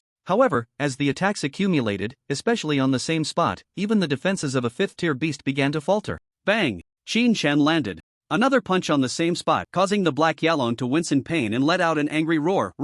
Crack! At that moment, the dragon scales beneath the Black Yalong began to show signs of cracking. Qin Chen, almost single-handedly, had created a fissure in the Black Yalong's scales. Dragon scales could resist many elemental magics, such as lightning and water. Yet, Qin Chen had managed to create a hole purely through physical strength. Seeing this scene, Zhang Chenchuan's face lit up with joy. If this continued, it wouldn't be long before the dragon scales on this Black Yalong would be destroyed. However, before his smile could last long, he heard Qin Chen's urgent voice beside him. Run! Zhang Chenchuan was taken aback by the words and hurriedly began to cast space magic, while at that moment he looked up. The black dragon had clearly been provoked by Qin Chen. It flapped its wings and roared at the two ants before it. Roar! The giant dragon opened its mouth wide, aiming directly at Zhang Chenchuan. A blast of scorching flames instantly swept towards him. Seeing this, Zhang Chenchuan quickly activated the space magic in his hands, barely dodging the dragon's breath. Where the dragon's breath passed, not a blade of grass remained. The ground also began to ignite with intense flames. Zhang Chenchuan's heart raced. He was just a second away. If he had been even a moment slower, he would have surely died here. Realizing this, Zhang Chenchuan couldn't help but curse loudly. You bastard, couldn't you have told me sooner? Don't you know I need chanting time for space magic? Zhang Chenchuan was going crazy. One moment he was watching the show, and the next, the dragon's breath was upon him. He couldn't believe that if he had been just a tiny bit later, there would be no body left. The dragon's breath of a fifth-tier black dragon was no joke, and after sweeping over Zhang Chenchuan's position for less than half a second, it began to chase after Qin Chen. Qin Chen was also dodging the dragon's breath while shouting towards Zhang Chenchuan, if you can't even react this much, then just die. If he had called out a few seconds earlier and Zhang Chenchuan still couldn't dodge, there would be nothing Qin Chen could do. The dragon's breath didn't require chanting time, even Qin Chen didn't know when the dragon would unleash it. Just moments ago, it was Qin Chen's years of danger perception from his past life that made him sense something was wrong, and remind Zhang Chenchuan, not expecting that Zhang Chenchuan would take his good intentions for granted. Hearing this, Zhang Chenchuan was furious. You bastard! While cursing, Zhang Chenchuan took a few steps back. He retreated out of the range of their battle before turning his attention back to Qin Chen. Although he was cursing, Zhang Chenchuan had just brushed against the edge of death, which made it hard for him to contain his anger. He was still extremely worried about Qin Chen. The dragon soared into the sky. At this moment, Qin Chen had no chi and couldn't fly at all. Not being able to fly meant he couldn't reach the black dragon. The dragon's breath lasted about 10 seconds before it finally stopped. Qin Shen let out a sigh of relief at that moment. Looking around at the scorched earth and the flames rising everywhere, he quickly glanced at a nearby boulder and jumped onto it without hesitation. Using the boulder, Qin Shen leaped nearly 3 meters, just reaching the dragon's feet. Seeing Qin Shen's reckless demeanor, Zhang Chenchuan's pupils constricted. Be careful. Has he gone mad? On the ground, he could use his body techniques to fight, but now that the dragon was in the air, did he really think he could break through its defenses? Ignoring Zhang Chenchuan, Qin Shen reached the dragon's feet and, using the upward force, without a word, he struck a punch against the already shattered dragon scales, shouting, "Explode for me!" Boom! The tremendous force struck the black dragon's foot, making the already fragmented scales feel as if they would shatter at any moment. Roar! The black dragon cried out in pain, its balance thrown off, and it fell directly down. According to Newton's first law, Qin Shen was also gradually descending in the air. A height of over 3 meters was roughly the height of a 2-story building, which posed no significant problem for Qin Shen. Boom! He landed almost simultaneously with the giant dragon. The massive body of the dragon crashed to the ground, causing the earth to tremble uncontrollably. Qin Shen performed a backflip and rolled onto the ground. Without saying a word, he charged straight at the giant dragon. Taking advantage of the dragon's momentary confusion, he stepped onto its body and moved towards its feet. Bang! With a leap, he landed beside the dragon's foot. The final strike. Shatter for me. Bang! As Qin Shen's fist came down, the dragon let out a roar of pain, and the already crumbling dragon scales began to disintegrate completely. Seeing this, Qin Shen quickly turned his head and shouted at Zhang Chenchuan behind him, "Zhang Chenchuan, hurry up and attack!" Hearing Qin Shen's words, Zhang Chenchuan, who had been watching from the sidelines, could no longer stand idly by. The fire magic in his hands began to gather gradually. In midair, Qin Shen could no longer maintain his balance and fell heavily to the ground. At the same time, Zhang Chenchuan's magic shot directly towards the black dragon. Bang! Due to the dragon's pain, it had just shifted positions. Zhang Chenchuan's fiery strike went awry, hitting other parts of the black dragon instead. As the fire magic made contact with the black dragon's scales, it was immediately absorbed, causing no damage whatsoever. Witnessing this scene, Qin Shen couldn't help but scold, "Zhang Chenchuan, are you even capable? You can't even hit it on the ground? Damn it!" Zhang Chenchuan was almost speechless. The black dragon was nearly 10 meters long. Although it was now lying on the ground howling, Qin Shen had only managed to damage one scale. With so many scales on the black dragon, how could he possibly hit them all accurately at once? Thinking of this, Zhang Chenchuan couldn't help but respond, "It's so hard to aim, how am I supposed to hit it?" Hearing this, Qin Shen, while fleeing the scene and running towards Zhang Chenchuan, said, "Just aim directly. Its movements aren't that large, you don't need to concentrate all your power into one point, spread it out. You're using fire magic, not ice magic. Fire has coverage ability, what are you afraid of?" Upon hearing Qin Shen's words, Zhang Chenchuan was taken aback, looking at Qin Shen in disbelief. "How do you know so much about magic? Aren't you a body cultivator?" As Qin Shen reached Zhang Chenchuan's side, panting heavily, he said, "Stop talking nonsense and attack quickly. If it reacts and runs away, all our efforts will be in vain." When he said our efforts, he really meant just his own. Fighting a 5th-tier monster was still quite strenuous for Qin Shen. Even just damaging a single dragon scale was something that an ordinary peak Bright Realm cultivator couldn't achieve.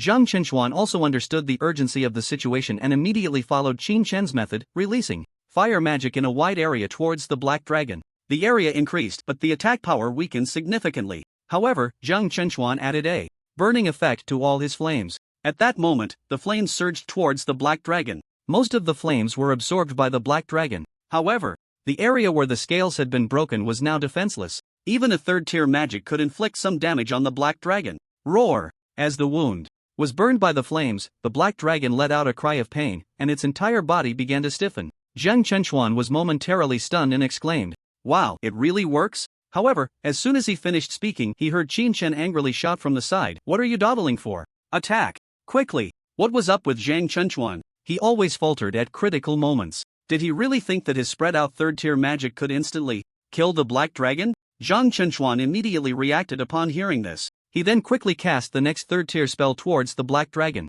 Meanwhile, on the other side, while Qin Shen and the others were battling the black dragon, the school's team competition also began at that moment. In Li Ruoran's dormitory, Xin Yujia, Zhang Jie, Ranmo, Musin, Li Feng, and Yu Ro were all in the room looking at Li Ruoran. Li Ruoran was reminding them about the team competition. The team competition emphasizes teamwork. The starting lineup, aside from Zhang Jie, should be fine with the other 5, right? Upon hearing Li Ruoran's words, everyone nodded. As a healer, Zhang Jie played a crucial role. If she were to take the stage right away, she would likely become the target of concentrated attacks very quickly. Seeing everyone nod, Liuran continued, Jin Yujia, Li Feng, the team we face in the first match isn't very strong. There's only one second-tier mage, and the rest are all first-tier mages. This shouldn't put any pressure on you. As for how to fight, I won't remind you, but I want to say one thing, Jin Yujia, Li Feng, you two don't need to reveal your full strength, understood? Upon hearing this, Jin Yujia smiled and said, don't worry, teacher.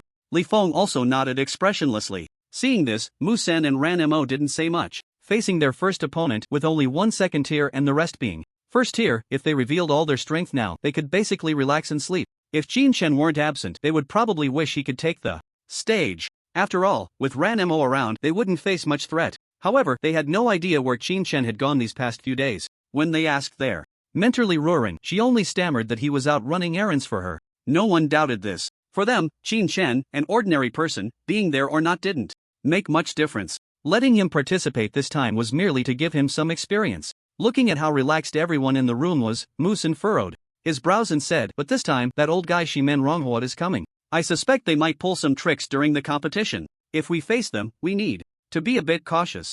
As he spoke, he glanced at Zheng Jia, Jin Yujia, and Yuro. Li Feng was Liuran's brother and a strong shadow mage. It was said he wasn't even from this school, and even Musen felt a hint of danger regarding his true strength. Even if Musen were injured, Li Feng wouldn't be. And then there was Ranmo. That was another story. The only ones to worry about were the other three. Those three had no background whatsoever. Upon hearing Musen's words, the expressions of the three also grew serious, including Liuran. As a mentor, she was aware of Shiman Ronghua's arrival and had reported it to the higher-ups. However, they didn't give her any response. If it were any other day, it would be fine. But now, she was on Chen's side, and Chen Yujie was here. How much did Chen value Chen Yujie? She knew very well, especially since Chen wasn't here now and had called Ranmo over. If something happened to Chen Yujie under these circumstances, she feared she wouldn't feel good about it either. Thinking of this, Liuran couldn't help but glance at Li Feng. Li Feng understood what she meant and nodded immediately. Ranmo, seeing the atmosphere grow tense, smiled and said, you don't need to worry, it's just Shiman Ronghua from the Shiman family. Don't worry, my brother will be back to see me in a few days. They won't dare to do anything. Upon hearing this, everyone was taken aback. Musen, surprised, asked, your brother, where is he coming back from? Ranfeng? Chen Yujie glanced at Ranmo with some astonishment. This time, it was the others who were surprised, you know? Everyone looked at Chen Yujie in confusion, especially Liuran. She was well aware of Chen Yujie's growth trajectory. How did Chen Yujie know this name? The reputation of Ranfeng had already transcended the aristocratic families and gained such prominence even among ordinary people. Ranmo also looked at Chen Yujie with some surprise. She had never mentioned her brother's name. How could Chen Yujie know? Could it be that the mysterious Xian Yu really knows Chen Yujie? Seeing everyone looking at her in astonishment, Chen Yujie immediately said with confidence, I don't know. Everyone, watching Chen Yujie's assertive demeanor, Ranmo, somewhat speechless, questioned, then how do you know my brother's name? Chen Yujie looked at everyone's surprised expressions, somewhat puzzled. Didn't you all say it often? Sister Ranmo joined our team to prevent us from being bullied behind our backs. Isn't it because of Ranfeng? Alright, everyone understood now. Just as they were about to say something, the door to the room was pushed open with a creak. A middle-aged man entered, and upon seeing the few people in the room, he immediately smiled and said, oh, you're all here? Pre-match guidance was a normal occurrence, and the middle-aged man clearly wasn't surprised. Liuran looked at the person in front of her with some confusion and asked, Instructor Liu, is there something you need? Hearing this, Instructor Liu smiled and said, the competition is about to start, so you all should prepare and get ready to enter. Upon hearing this, Liuran nodded, okay, right away. Seeing this, Instructor Liu nodded and then left. Liuran looked at everyone in the room and encouraged, let's go, we should enter first and pay attention to the battles of other teams. This time, there are not only people from our school but also some from outside. You should be aware of this. Hearing Liuran's words, everyone nodded. Here, you can find external support. As long as you haven't reached the 4th tier, you can enter and sign up for this team competition at the 3rd tier threshold. Of course, people from the outside world often come from different dimensions. They might be at a disadvantage compared to these students. But this is precisely the purpose of the school's team competition, to tell these students that there is no such thing as fairness in this world. Everyone nodded in agreement and then followed Instructor Liuran out. The magic school of Lehigh Middle School had a very large venue. The team competition was held on the school playground, which was as large as 2 football fields. It was quite massive. Of course, this wasn't because the school was particularly wealthy. Rather, in a remote rural area, land resources naturally weren't as valuable as in big cities. At this moment, the playground was already packed with people. Not only were there students, but also some external cultivators, with several fourth-tier experts watching the competition. On the right side of the playground was the judges' stand, and there was a referee in the field who appeared to have fourth-tier strength, clearly holding a significant position in the school. However, in this competition, many students from various schools had come together, and to avoid any special situations during the matches, they had also brought in a very strong person to serve as a referee. There were a total of 32 teams participating, and Qin Yujia's team was among the last to enter. As soon as Muxin and the others entered, they immediately felt a wave of unfriendly gazes directed at them. At that moment, everyone looked up towards the judging panel. Shiman Ranghua was there, with Shiman Shanhu sitting beside him. Seeing this scene, Muxin couldn't help but frown. If they were going to play dirty, one person would be enough, but now there were two? Has the Shiman family become this arrogant? After just a glance, Muxin withdrew his gaze. Following him was Ranmo. The moment Ranmo appeared, Shiman Shanhu's eyes were fixed on him, filled with murderous intent. He knew that his son's death was definitely related to this Ranmo, and right now, the only way to find out who killed his son was to seek out this Ranmo. Ranmo noticed Shiman Shanhu's gaze but merely glanced back before looking away. Compared to Muxin, Ranmo understood very well why the Shiman family had come. It was highly likely related to his deceased son. However, Ranmo didn't care at all. This was school, and his brother would be arriving in a few days. Even if he really was the one who killed him, what could Shiman Shanhu do to him? Behind Ranmo, Yu Ro's gaze became somewhat unnatural. She also recognized the Shiman family members, but her background was not as strong as Ranmo's. Next, Qin Yujie and Li Feng arrived at the competition venue one after another. Once they reached their waiting area, Li Ruren looked at them and said, Qin Yujie, when the fight starts, don't release anything except for the water shield, understood? Hearing this, Qin Yujie smiled and said, Teacher, don't worry, I know. Seeing Qin Yujie's agreement, Li Ruren turned to her brother. Li Feng nodded as well. Seeing that everyone was on the same page, Li Ruren let out a sigh of relief. However, Zhang Jai, with a face full of grievance, said, Why did you call me over when I won't be needed these 2 days? Originally, Zhang Jai had a chance to participate, but this time the opponents were simply too weak. There was only one at the second tier and the rest were all at the first tier, so she, as a healing mage, was directly relegated to a substitute. Beside her, Qin Yujie smiled and said, Of course, we need to understand our opponents. There are so many teams competing today. We need to know more about them so we can be prepared for the upcoming matches. You're a healing mage, so you must learn to protect yourself, otherwise, sister Ranmo can't protect all of us alone. Meanwhile, Muxin, hearing this, also smiled helplessly and said, Think about how we couldn't even gather 5 people before. But now we have 6. You should be content. For Muxin, this was an unexpected delight. He had already given up on competing with the Shiman family, but he didn't expect Ranmo and the others to join in. Plus, with Qin Yujie having third-tier ice magic, Muxin's spirit began to fill with fighting spirit. Just as Muxin was thinking this, a disdainful voice came over. You don't really think that just because you found a few outsiders, you can win the championship, do you? Muxin turned around to see Shiman Zhou and Meng Luan, who had somehow already stood beside them. However, upon hearing their taunts, Muxin did not respond. Did he have confidence? Even with Ranmo and Li Feng, plus Qin Yujie having 4 magical skills, he still had no confidence. Moreover, Muxin was not the type to engage in verbal sparring. He chose to ignore such provocations. Meng Luan found himself in an awkward situation and turned his gaze to Qin Yujie, a sly smile appearing on his face. Qin Yujie, the beautiful lady, look at your captain, she's already too scared to speak. I heard you're in need of money lately, how about joining our team? This time, I guarantee you'll win the championship. Faced with the mockery of several people, Qin Yujie's expression turned somewhat unpleasant. Li Ruren, standing nearby, wanted to say something, but upon seeing the warning gaze from the judges, she refrained from acting rashly. Meng Luan naturally noticed this detail and immediately stepped forward to stand in front of Qin Yujie.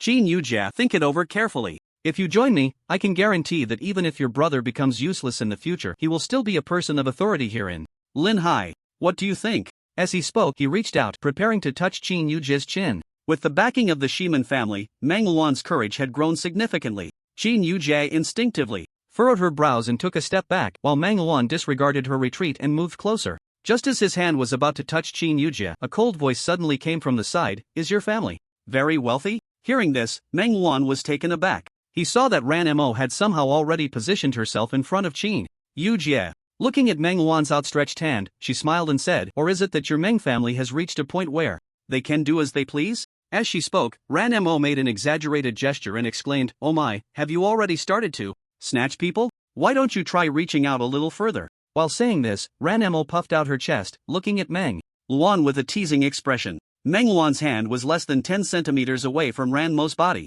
If it were Qin Yujie, Meng Luan might have impulsively grabbed her. However, at this moment, Meng Luan suddenly withdrew his hand, looking at Ranmo with immense anger and said, Ranmo, do you really think no one dares to touch you? Upon hearing this, Ranmo smiled, well, I've brought myself right to you, and you haven't moved either, have you? Could it be that it's not because you're afraid but because I'm not as pretty as your sister Qin Yujie? As she spoke, Ranmo made a captivating expression that drew all the surrounding gazes to their group. The major school beauties were all gathered in this one team. There was Ranmo, the complete rich beauty. Then there was Qin Yujie, the commoner school beauty, alone with Zhang Jia, who had been silent in the back with her youthful appearance. Compared to these three, even the pretty Yuru felt somewhat overshadowed. What man could resist the charm of these three women? But after hearing Ranmo's words, Meng Luan's face darkened as he glared at her and said, Ranmo, you? What about me? Ranmo smiled, then exaggeratedly looked at Meng Luan and said, oh dear, are you really going to kill me in front of so many people? Seeing this, Meng Luan was about to speak again when Shiman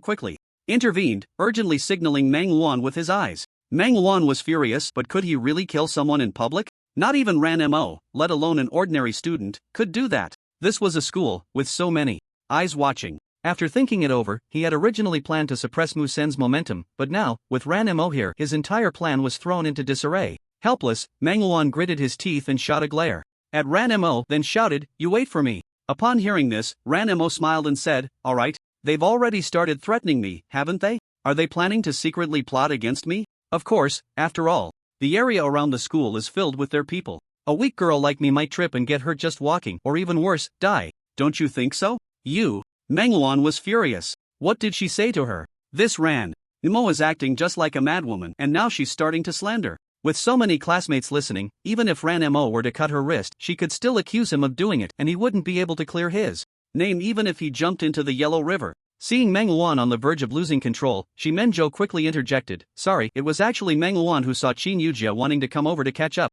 If there was any disturbance, I hope Sister Ranmo won't mind. Upon hearing this, Ranmo continued to smile and said, catch up? Where were your hands just now? Were you blind? Did you think that because your parents are here, I wouldn't dare to hit you, Shiman? At this moment, Ranmo looked exceptionally arrogant. If it were someone else, Shiman would have probably gone up to confront them long ago. But facing Ranmo, he really didn't dare. This is school, with so many eyes watching. Helpless, Shiman could only clasp his fists towards Liuran and then turn to leave. After the two left, the smile on Ranmo's face gradually faded into indifference.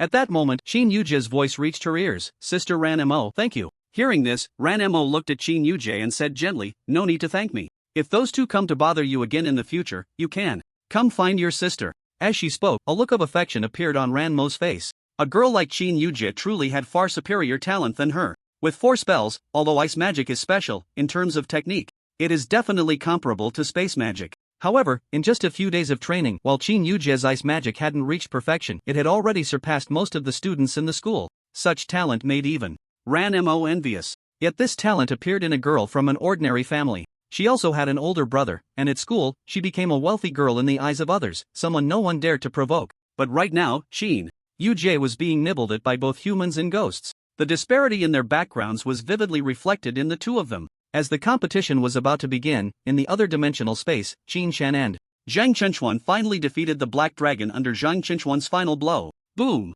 The massive Black Dragon collapsed to the ground at that moment. Exhaustion, a feeling of complete physical and mental fatigue, swept over Zhang Chenchuan. Yet he did not rest. Instead, he looked towards the direction of the Black Dragon with drooping eyes. He didn't know how many spells he had cast, but he knew that this time he had definitely reached his limit. If he hadn't already become a 4th-tier mage, he wouldn't have had enough mental energy to cast so many spells. Dragging his weary body, Zhang Chenchuan looked hazily towards the giant dragon and asked, wearily, is it dead? Upon hearing this, Qin Shen smiled faintly, it's dead. This time, thank you. As he spoke, Qin Shen patted Zhang Chenchuan's shoulder and then headed towards the Black Dragon. Hearing Qin Shen's words, a smile appeared on Zhang Chenchuan's exhausted face. It's dead. I killed a 5th-tier Black Dragon. As he thought this, Zhang Chenchuan found it somewhat hard to believe. A 4th-tier mage wanting to kill a Black Dragon was undoubtedly a pipe dream. Even if a team of 4th-tier mages came, they would just be delivering food, let alone him, a 4th-tier mage without even 4th-tier spells. A faint smile appeared on his face, as Zhang Chenchuan ultimately collapsed from exhaustion. However, upon hearing a noise behind him, Qin Shen didn't pay it any mind and first looted the bag. Who helps their teammates in a serious situation? Standing before the Black Dragon, Qin Shen frowned, realizing he had overlooked an important issue. The size of the black dragon was too enormous. Could he even take it away? As he spoke, Chen glanced at the several storage rings He had previously acquired. When he looked at 4 of them, he discovered that the space in these storage rings was simply insufficient, unless he dismembered the black dragon before him. At that moment, Chen had no tools for dismemberment. Although it was already a corpse, the body still retained the strength of a 5th-tier beast. To dismember it, he would need specialized knives to separate the bones from the flesh. However, Chen didn't dwell on this problem for long, as when he looked at the 5th storage ring, he found that its space was exceptionally large. Without overthinking, he directly placed the black dragon's corpse into the storage space. The originally vast space shrank by half after accommodating the black dragon's body. After doing all this, Chen turned to look at Zhang Chenxuan, who had already collapsed on the ground, and asked with a worried expression, "Are you okay?" Zhang Chenxuan. If it weren't for the fact that he couldn't defeat Chen, he would have really wanted to give Chen a couple of burns. His teammate was down, and he was off collecting loot? At that moment, Zhang Chenxuan really wanted to tell Chen, "Screw you." But after thinking for a moment, he said to Chen, "Brother, I probably can't continue. How about you wait for me to rest a bit, and when I'm feeling better, we can go together?" Seeing that Zhang Chenxuan could still breathe, Chen's worry immediately vanished as he said, "It's fine, take your time to recover. I'll carry you back." As he spoke, before Zhang Chenxuan could react, Chen had already hoisted him onto his back and started walking towards the exit. What a joke! Wait, they had no idea how long they had already dawdled here. Just getting back would take 2 or 3 days. If they waited any longer, the competition would probably be over by the time they returned. Zhang Chenxuan, utterly exhausted, leaned against Chen's back and fell asleep just like that. On the other side, the school competition had already concluded for the day. As they had anticipated, after encountering a weak team, the others didn't even lift a finger. Aside from Chen Yujie casting a water shield, only Ranmo and Musen took action, defeating them all. This battle, it could be said to have been effortless. In fact, some spectators in the stands didn't even realize how much strength Chen Yujie had displayed. It was almost entirely Musen who was doing the fighting. Ranmo, as a defensive mage, didn't contribute much in this battle, and it was already over. Other teams had many crushing victories. It seemed as if the school had intentionally arranged it, as there were hardly any strong matchups to be seen. However, it was worth mentioning that the incoming wild mages provided a feast for the eyes for all the students, teachers, and some scattered mages in the stands. A 3rd-tier team faced off against a 2nd-tier team, and without any surrender, the battle ended in just about 10 seconds. It wasn't due to a crushing strength. Even if the strength was overwhelming, including Shimanzhou's team, it still took them a few minutes to deal with their opponents. This team worked seamlessly together. This made the students look at them with newfound respect. The loudest cheers, however, belonged to Chen Yujie's squad. After all, the 3 campus beauties, 4 stunning girls, and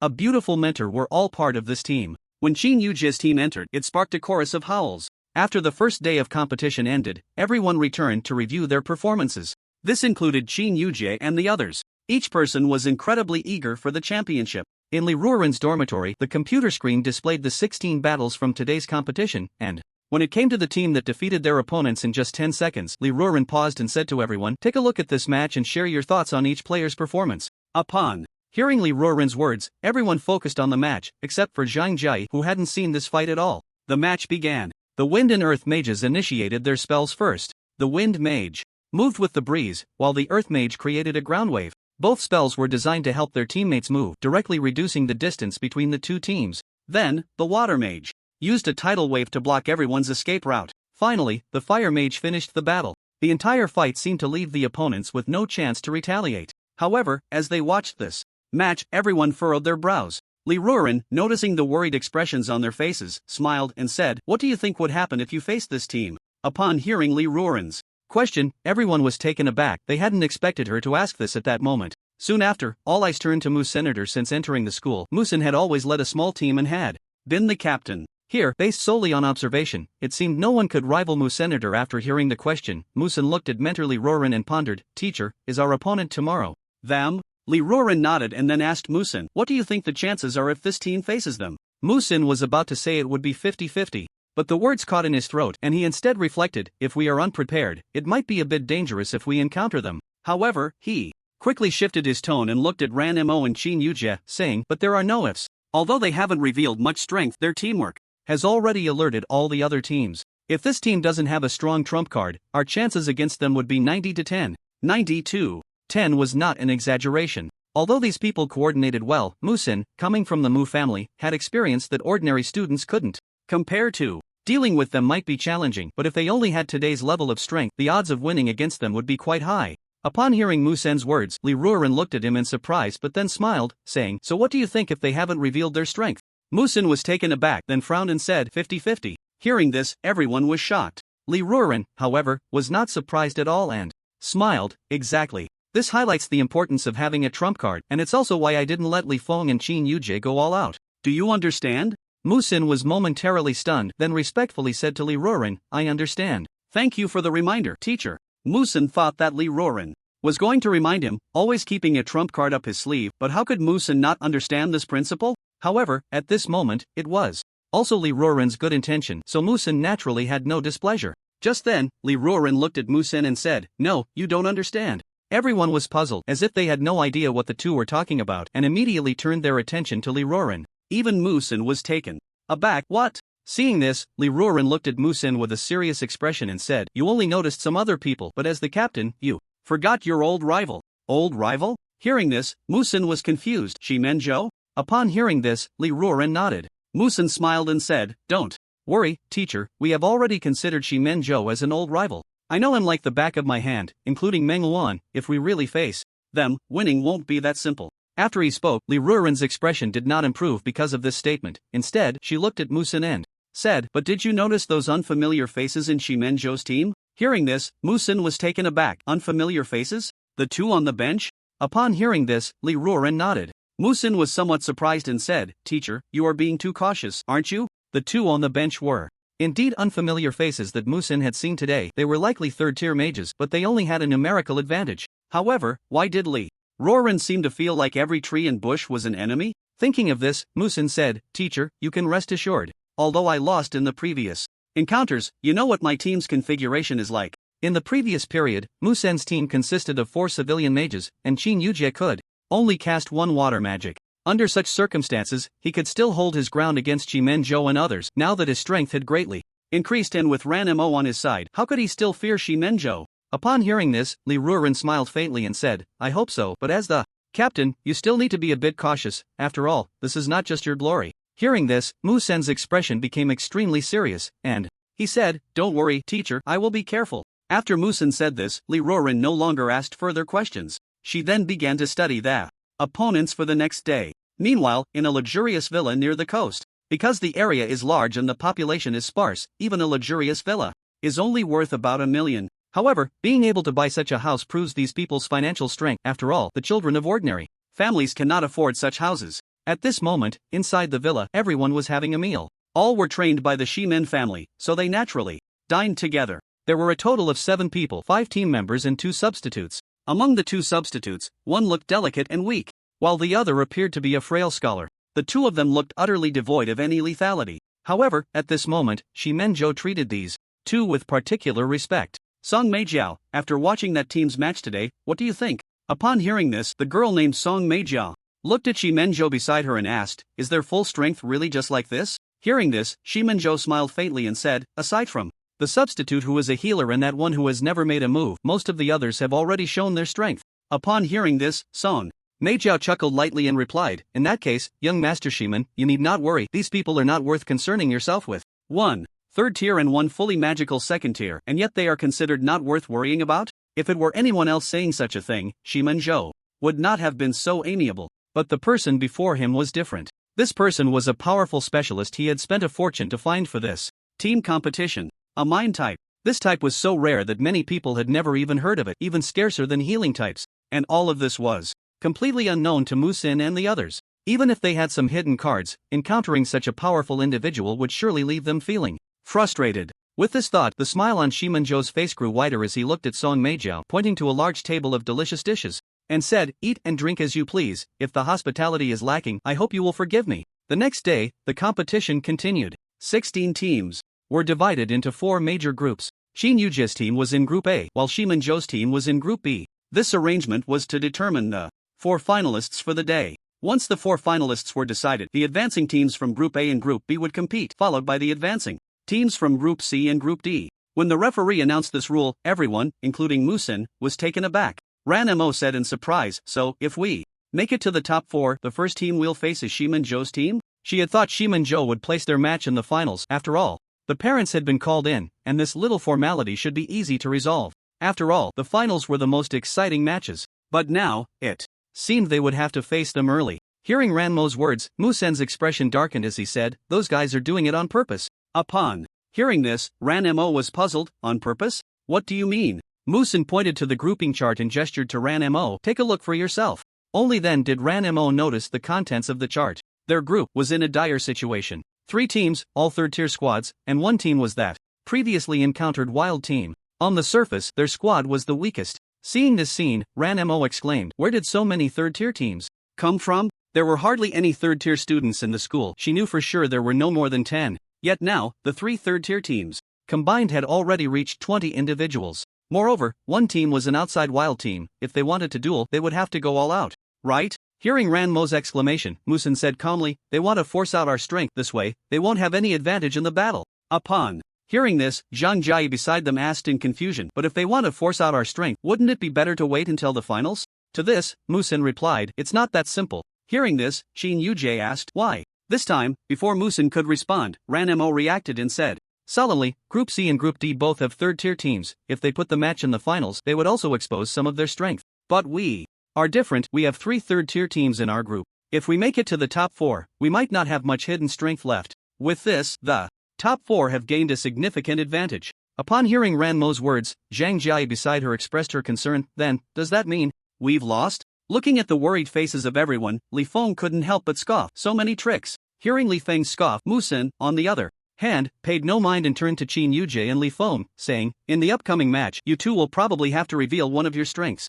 Originally, they planned to reveal all their abilities in the finals, but facing a team of the same tier, they had no choice but to partially expose themselves. After all, this is a team competition, not an individual one. As soon as Musen finished speaking, Li Feng and Qin Yujie almost simultaneously said, "I'll do it." After saying that, the two exchanged glances. Musen, however, remained silent. It was better for them to make their own decisions on such matters. Seeing Qin Yujie eager to fight, Li Feng immediately said, "Your ice magic has a long casting time, and with the third-tier ice coffin, it plays a significant role in team battles. You should save it for later. I'm different. My shadow magic allows me to engage up close, even if they no, it won't affect me at all." The shadow magic was his greatest reliance. Just like Ranmo's earth magic, even if the trump card is exposed, what can be done? Can you find my shadow? You can't, and to counter shadow magic, one must have first-tier light magic. It must be first-tier magic, radiance, to counter the shadow's evasion. And today, they will be fighting those teams. Even if they learn radiance on the spot, there won't be enough time.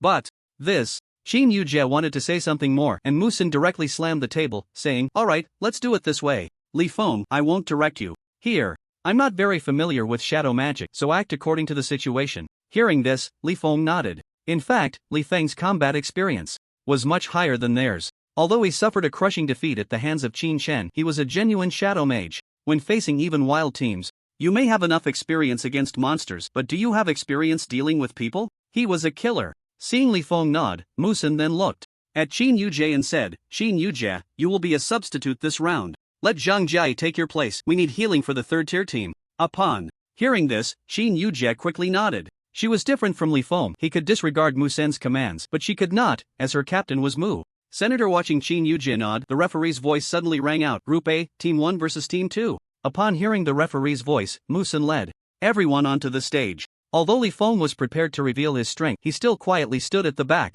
The instinct of a killer made him seem as if he were being completely ignored, even by the opposing third-tier team, who at that moment completely overlooked Li Feng. Watching Musen calmly lead the team forward, the opposing captain looked at Musen with a grim expression and said, "We are determined to secure this top 4 spot." In response, Musen smiled and said, "Good luck." Seeing Musen's calm demeanor, the opposing captain's expression darkened even more. However, before he could think further, the referee shouted, "I declare the group matches now officially begin." As the referee's voice fell, the spectators nearby immediately shouted, "Go, Ranmo. Come on, school flower sisters. Ranmo, your defense is the best. No man can break through your defense. Believe in yourself." A wave of cheers erupted in the arena, but there were also fans from the opposing side who shouted at this moment, "Damn it, Musen, you stole our school flower. Go for it, take down Musen. Go, take down Musen. Don't hit my school flower, just hit Musen." With everyone's cheers, the competition officially began. The top 16 matches divided into pairs. The winning teams would face each other and the losing teams would face off, ultimately deciding the top 4. As the match started, everyone focused their attention on the arena. A team of third-tier mages was up against a team with only 1 or 2 third-tier mages. Logically, it should be a one-sided affair with little to watch, but no one thought so. Even though Chen Yujia was a third-tier mage, people believed she could only cast a first-tier spell, yet no one thought they would quickly lose. After all, Musen was an idol in the hearts of these students. Moreover, Li Feng, the mysterious third-tier mage, had not revealed his strength in the first match, and with Ranmo, a girl with a considerable number of spells, everyone thought this match would be quite interesting. Including the teachers and principals at the referee's table, everyone was focused on the arena. As the match began, Musen directly wielded wind magic and charged towards the opponent without much communication with others. Seeing Musen rush out without any exchange, everyone gasped, "Wow, he just charged out like that, won't something happen? Why not wait for teammates to get closer together? Aren't they mages? Why do they like to get so close?" Hearing the crowd's voices, some students nearby calmly explained, "The opponents are all third-tier mages, and they didn't reveal anything in the first round. If it's a magical clash, Musen's side might suffer a huge loss." Upon hearing this, the others looked puzzled and asked, "But if this goes on, won't he quickly become a target?" In their team, besides the one who hasn't attacked, it seems like Musen is the only offensive mage. After hearing the other student's words, the student helplessly replied, "I'm not too sure." Just then, Musen had charged about a third of the distance when the control mage on the opposing side couldn't help but smile, and then green light appeared in his hands. Vine. Musen, leading the charge, was easily tracked by the opponent. When everyone saw the opponent use vines, they couldn't help but gasp in shock, fearing that Musen would be in trouble the next second. However, at that moment, a delicate voice rang out in the arena, "Earth wall, solidify." It was Ranmo's voice. Everyone turned to look, and they saw that at some point, a light yellow glow had appeared in Ranmo's hands. She directly reinforced a section of the ground beneath Musen's feet, causing the ground to ripple immediately. Some vines seemed to want to break free from the earth's constraints at that moment, but after Ranmo reinforced the ground, those vines could not break through no matter what. Meanwhile, watching Musen charge towards them, the men who had no close combat abilities frowned, and the man standing in the middle coldly shouted, "Fireball!" A massive fireball flew towards Musen. Musen quickly slammed on the brakes, hurriedly jumping back a step, and shouted, "Flying sound slash." As the saying goes, if you don't work hard when you're young, you'll regret it later. The backward jump was accompanied by sword energy. Of course, this wasn't sword energy, it belonged to wind magic, an enhanced version of wind blade, the third-tier magic flying sound slash. The third-tier flying sound slash was incredibly powerful. Seeing Musen release a third-tier spell so swiftly, the others were momentarily stunned and immediately shouted, "Run!" Everyone scattered in a panic. Boom! Just as the flying sound slash was about to hit the third-tier control mage, a referee appeared in front of him without anyone noticing. Coldly looking at the person behind him, he said indifferently, "Yulu has lost the qualification to compete." Upon hearing this, everyone was taken aback. So fast? How long has it been? They had already lost one person? The students and teachers in the stands were also shocked, staring in disbelief at Musen's direction. This Musen cast spells too quickly. Moreover, he could conceal his spellcasting, no one had noticed him casting, and his third-tier magic had already flown over. This left the others with no time to react. Had this Musen been hiding his strength in the last match as well? Yulu walked off the field with a dejected expression, following the referee. The substitute quickly followed suit. The captain, seeing this scene, also turned pale and shouted urgently, "Cover!" Hearing the captain's words, a relatively sturdy young man stood in front of the captain, his gaze fixed on Musen's movements. At that moment, a blood-red glow suddenly appeared in the captain's hand. Fire magic. And judging by the chant time, it was also a third-tier fire magic, otherwise, it wouldn't require such a long chant. Seeing this, Musen once again hurled the already prepared flying sound slash towards the opponent. However, the opponent, now on guard, immediately raised an earth-type protective shield. But was the defense enough? At the moment the flying sound slash struck the earth-type shield, the shield shattered, instantly hitting the earth mage. However, the flying sound slash had lost much of its offensive power due to the earth shield, resulting in significantly reduced damage to the mage, though it still caused some harm. The earth mage's expression turned serious. The damage is so high? As a third-tier earth shield, it couldn't block a third-tier wind-type flying sound slash? But before he could think further, the captain had already made his move. The captain, with a grim expression, shouted angrily towards Musen's direction, "Flame Fist, Fire Dragon." He then threw a punch through the air towards Musen. A fire dragon, as thick as an arm, roared towards Musen. Seeing this, Musen instinctively took a few steps back. How could a person's movement speed compare to that of magic? Musen had barely moved a step when he saw the fire dragon already in front of him. The captain's face even showed a hint of a victorious smile at that moment. The strongest third-tier attack magic, let's see how you deal with it. A control mage had switched to an offensive mage. For them, it was definitely a gain. Just as the fire dragon was about to reach Musen, a delicate voice suddenly rang in his ears, Earth Flow Wall. A thick layer of soil shot up from the ground, a second-tier earth magic, Earth Flow Wall. At a critical moment, Ranmo once again cast a defensive spell. A second-tier defensive magic against a third-tier seemed utterly incapable of withstanding it. But at that moment, the bracelet on Ranmo's hand lit up, and, as the bracelet glowed, the fire dragon extinguished the moment it nearly collided with the earth wall. The flames went out, and the crowd gasped. On the playground, a 2-meter-high earthen wall stood before Moose Senator, watching the third-tier fire dragon dissipate as if its life had come to an end upon hitting the wall. Everyone could no longer contain their astonishment. Wow, the school beauty Ranmo is amazing. A third-tier fire dragon, I remember it costs over $1 million, right? How much is the earth wall? 200,000? Is that right? A second-tier magic resisting a third-tier magic. How can the opponent attack? Initially, everyone was worried about Ranmo's lower tier, but after witnessing the defensive power of her earth magic, they all erupted in excitement. Defend, you can't withstand Musen's flying sound slash. Attack, the strongest magic, requires teammates to cover, yet it had no effect on Ranmo's defense at all. In this match, how could the opponent attack? There was no way to attack. Upon seeing the formidable defense of Ranmo, the opposing team captain's expression changed, and he hurriedly ordered his wind magic users to ambush Ranmo. He knew that his fire magic took too long to chant and had only recently broken through to the third tier. Faced with such a monstrous defense, if he didn't eliminate Ranmo, there would be no chance of winning. After hearing the command, the wind magic user charged directly towards Ranmo. The captain didn't stop his actions and immediately began to gather his fire magic again. This time, Musen's expression also changed as he turned to look in Ranmo's direction. Seeing the opponent's intentions so clear, the audience was taken aback. Your defense is strong. They will deal with you. How many people can your defense withstand? In everyone's gaze, the opposing magic user rushed in. Everyone held their breath for Musen on the field. Ranmo was undoubtedly defending herself, but with the fire magic gathering again, did Musen still have a way out?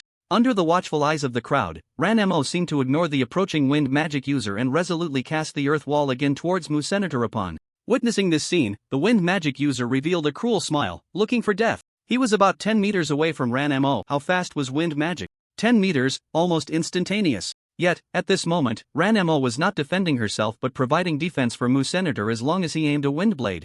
At her vital point, this battle could basically end. However, just as he thought this, he suddenly found that he could not move his feet an inch. Looking down, he saw vines wrapping around his heels. The vines also gestured towards his heart. Seeing this, the wind magic user's eyes widened in disbelief as he looked at the spellcasting Uro beside him. How is this possible? Wind magic was incredibly fast, yet he was caught by control magic? However, Uro paid no attention to the wind magic user's gaze. She could catch a white wolf, let alone this wind user? Uro controlled the vines and made a small cut at the wind magic user's chest. At that moment, the referee's voice rang in his ears. Yuming, eliminated. The wind magic user had no objections to the referee's decision. He knew that if Uro had gone all out, he would have been dead long ago. With no expression, Yuming walked off the competition stage with a somewhat gloomy face. It seemed he hadn't expected his match to end so quickly. Had he underestimated the opponent? No, the opponent was too strong. A group of people, Uro, Ranmo, clearly only possessing the strength of a second-tier mage, yet displaying experience not inferior to that of a third-tier mage.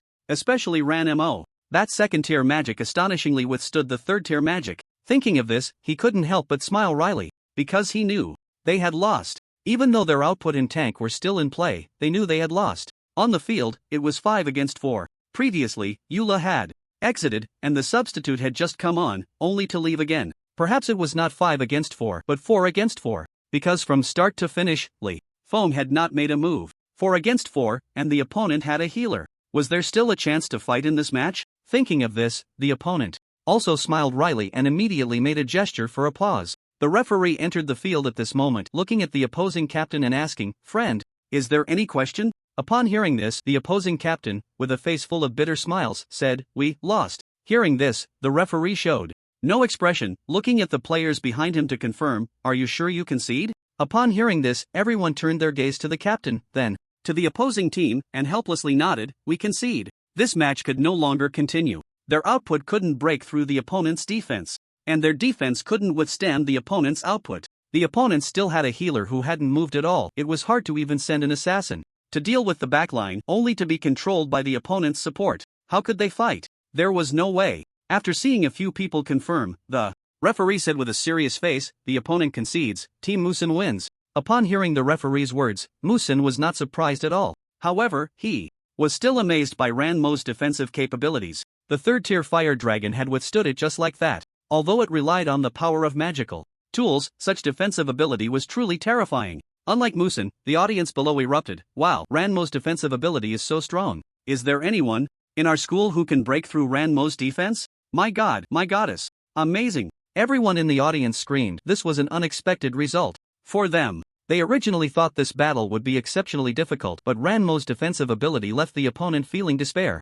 It wasn't just the students below, even the teachers were astonished by Ranmo's defensive capabilities, being able to withstand third-tier magic without any damage. Didn't that mean it could also withstand fourth-tier magic? Even if it couldn't completely withstand it, the ability to consume fourth-tier skills was still there. Thinking of this, some mentors looked at Ranmo in surprise, unable to help but exclaim, terrifying. After the match ended, everyone began to exit. Musen then cupped his fists towards the opposing captain and said, thank you. The opposing captain clearly was someone who could take a loss if they continued to drag it out. Although they could achieve victory, they didn't know how much they would expose. In this match, everyone was hiding. Whoever could hide until the end would have a greater chance of winning, and the opponent's concession clearly stood on their side. Hearing Musen's words, the opposing captain replied with a calm expression, it's just that we are not as skilled, farewell. The first match ended. Ranmo's defense had clearly opened everyone's eyes. Even the teammates were astonished by Ranmo's defense. Sister Ranmo, your defensive ability is amazing.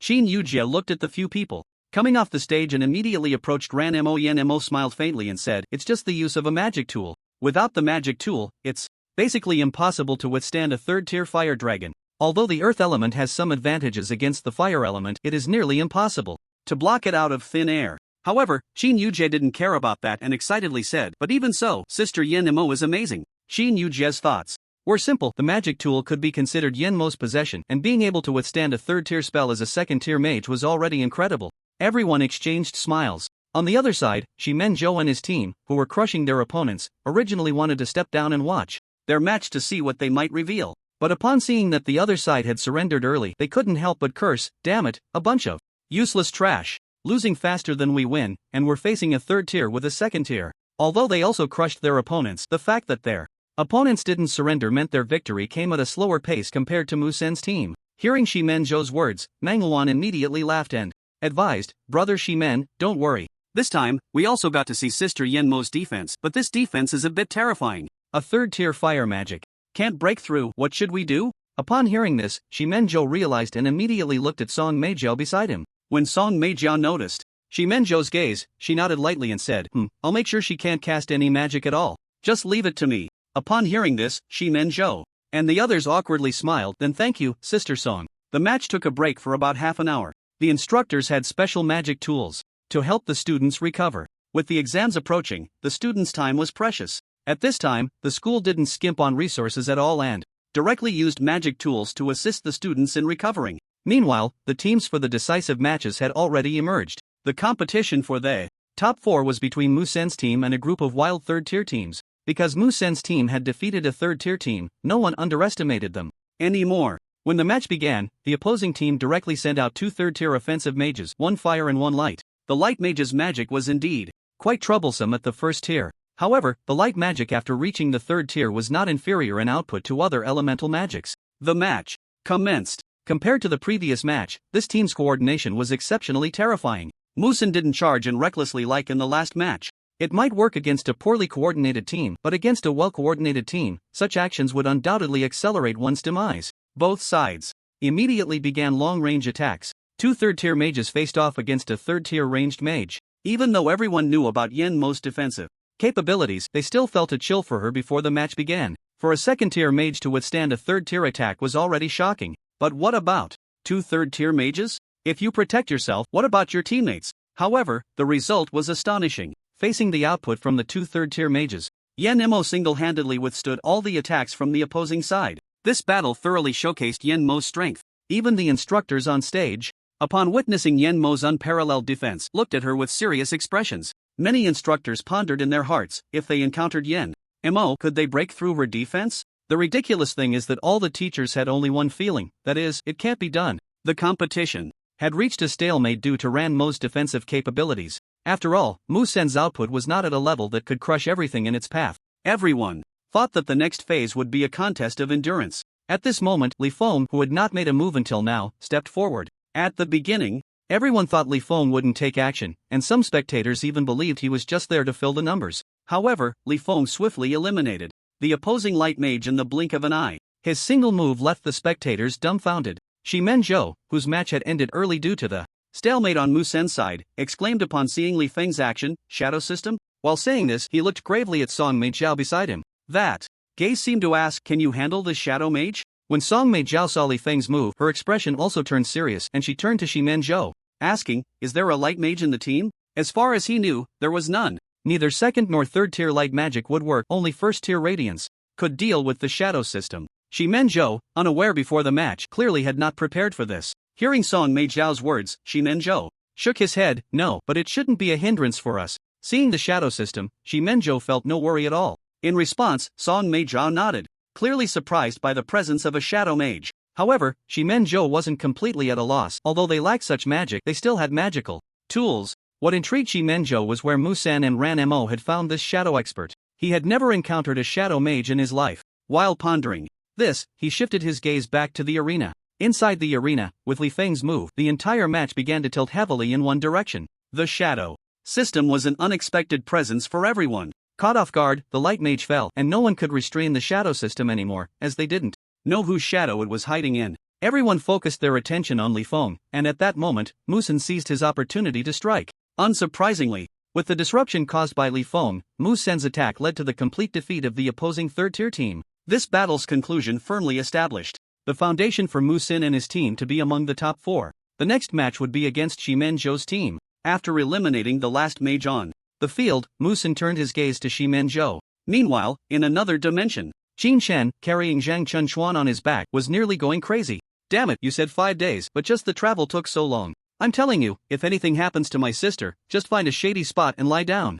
Zhang Chunchuan, whose body had recovered quite a bit, looked at Qin Chen and asked, "What do you mean?" Qin Chen replied coldly, "This way, your corpse will smell less." Zhang Chunchuan. After thinking for a moment, Zhang Chunchuan said, "I don't know, it's my first time in the place where He Yalong is. Who knew the journey would take this long?" Hearing this, Qin Chen felt a bit exhausted. In his past life, his incompetence led to his sister's death. But in this life, if anything happened to his sister, Qin Chen would drag everyone down with him. When looking for the Black Dragon, it took 2 days, but coming out was much quicker. Because when he entered, Qin Chen had to take care of Zhang Chunchuan and deliberately wore heavy gear to wait for him. However, now Qin Chen, carrying Zhang Chunchuan, was disregarding everything. He was running tirelessly towards the exit. At this speed, even on a highway, he might get a ticket slapped on his head. Seeing Qin Chen looking like he was about to devour someone, Zhang Chunchuan curiously asked, "By the way, what's your sister's name?" Upon hearing this, Qin Chen replied irritably, "Qin Yujie. What do you want?" "I'll tell you, if you have even the slightest thought about my sister,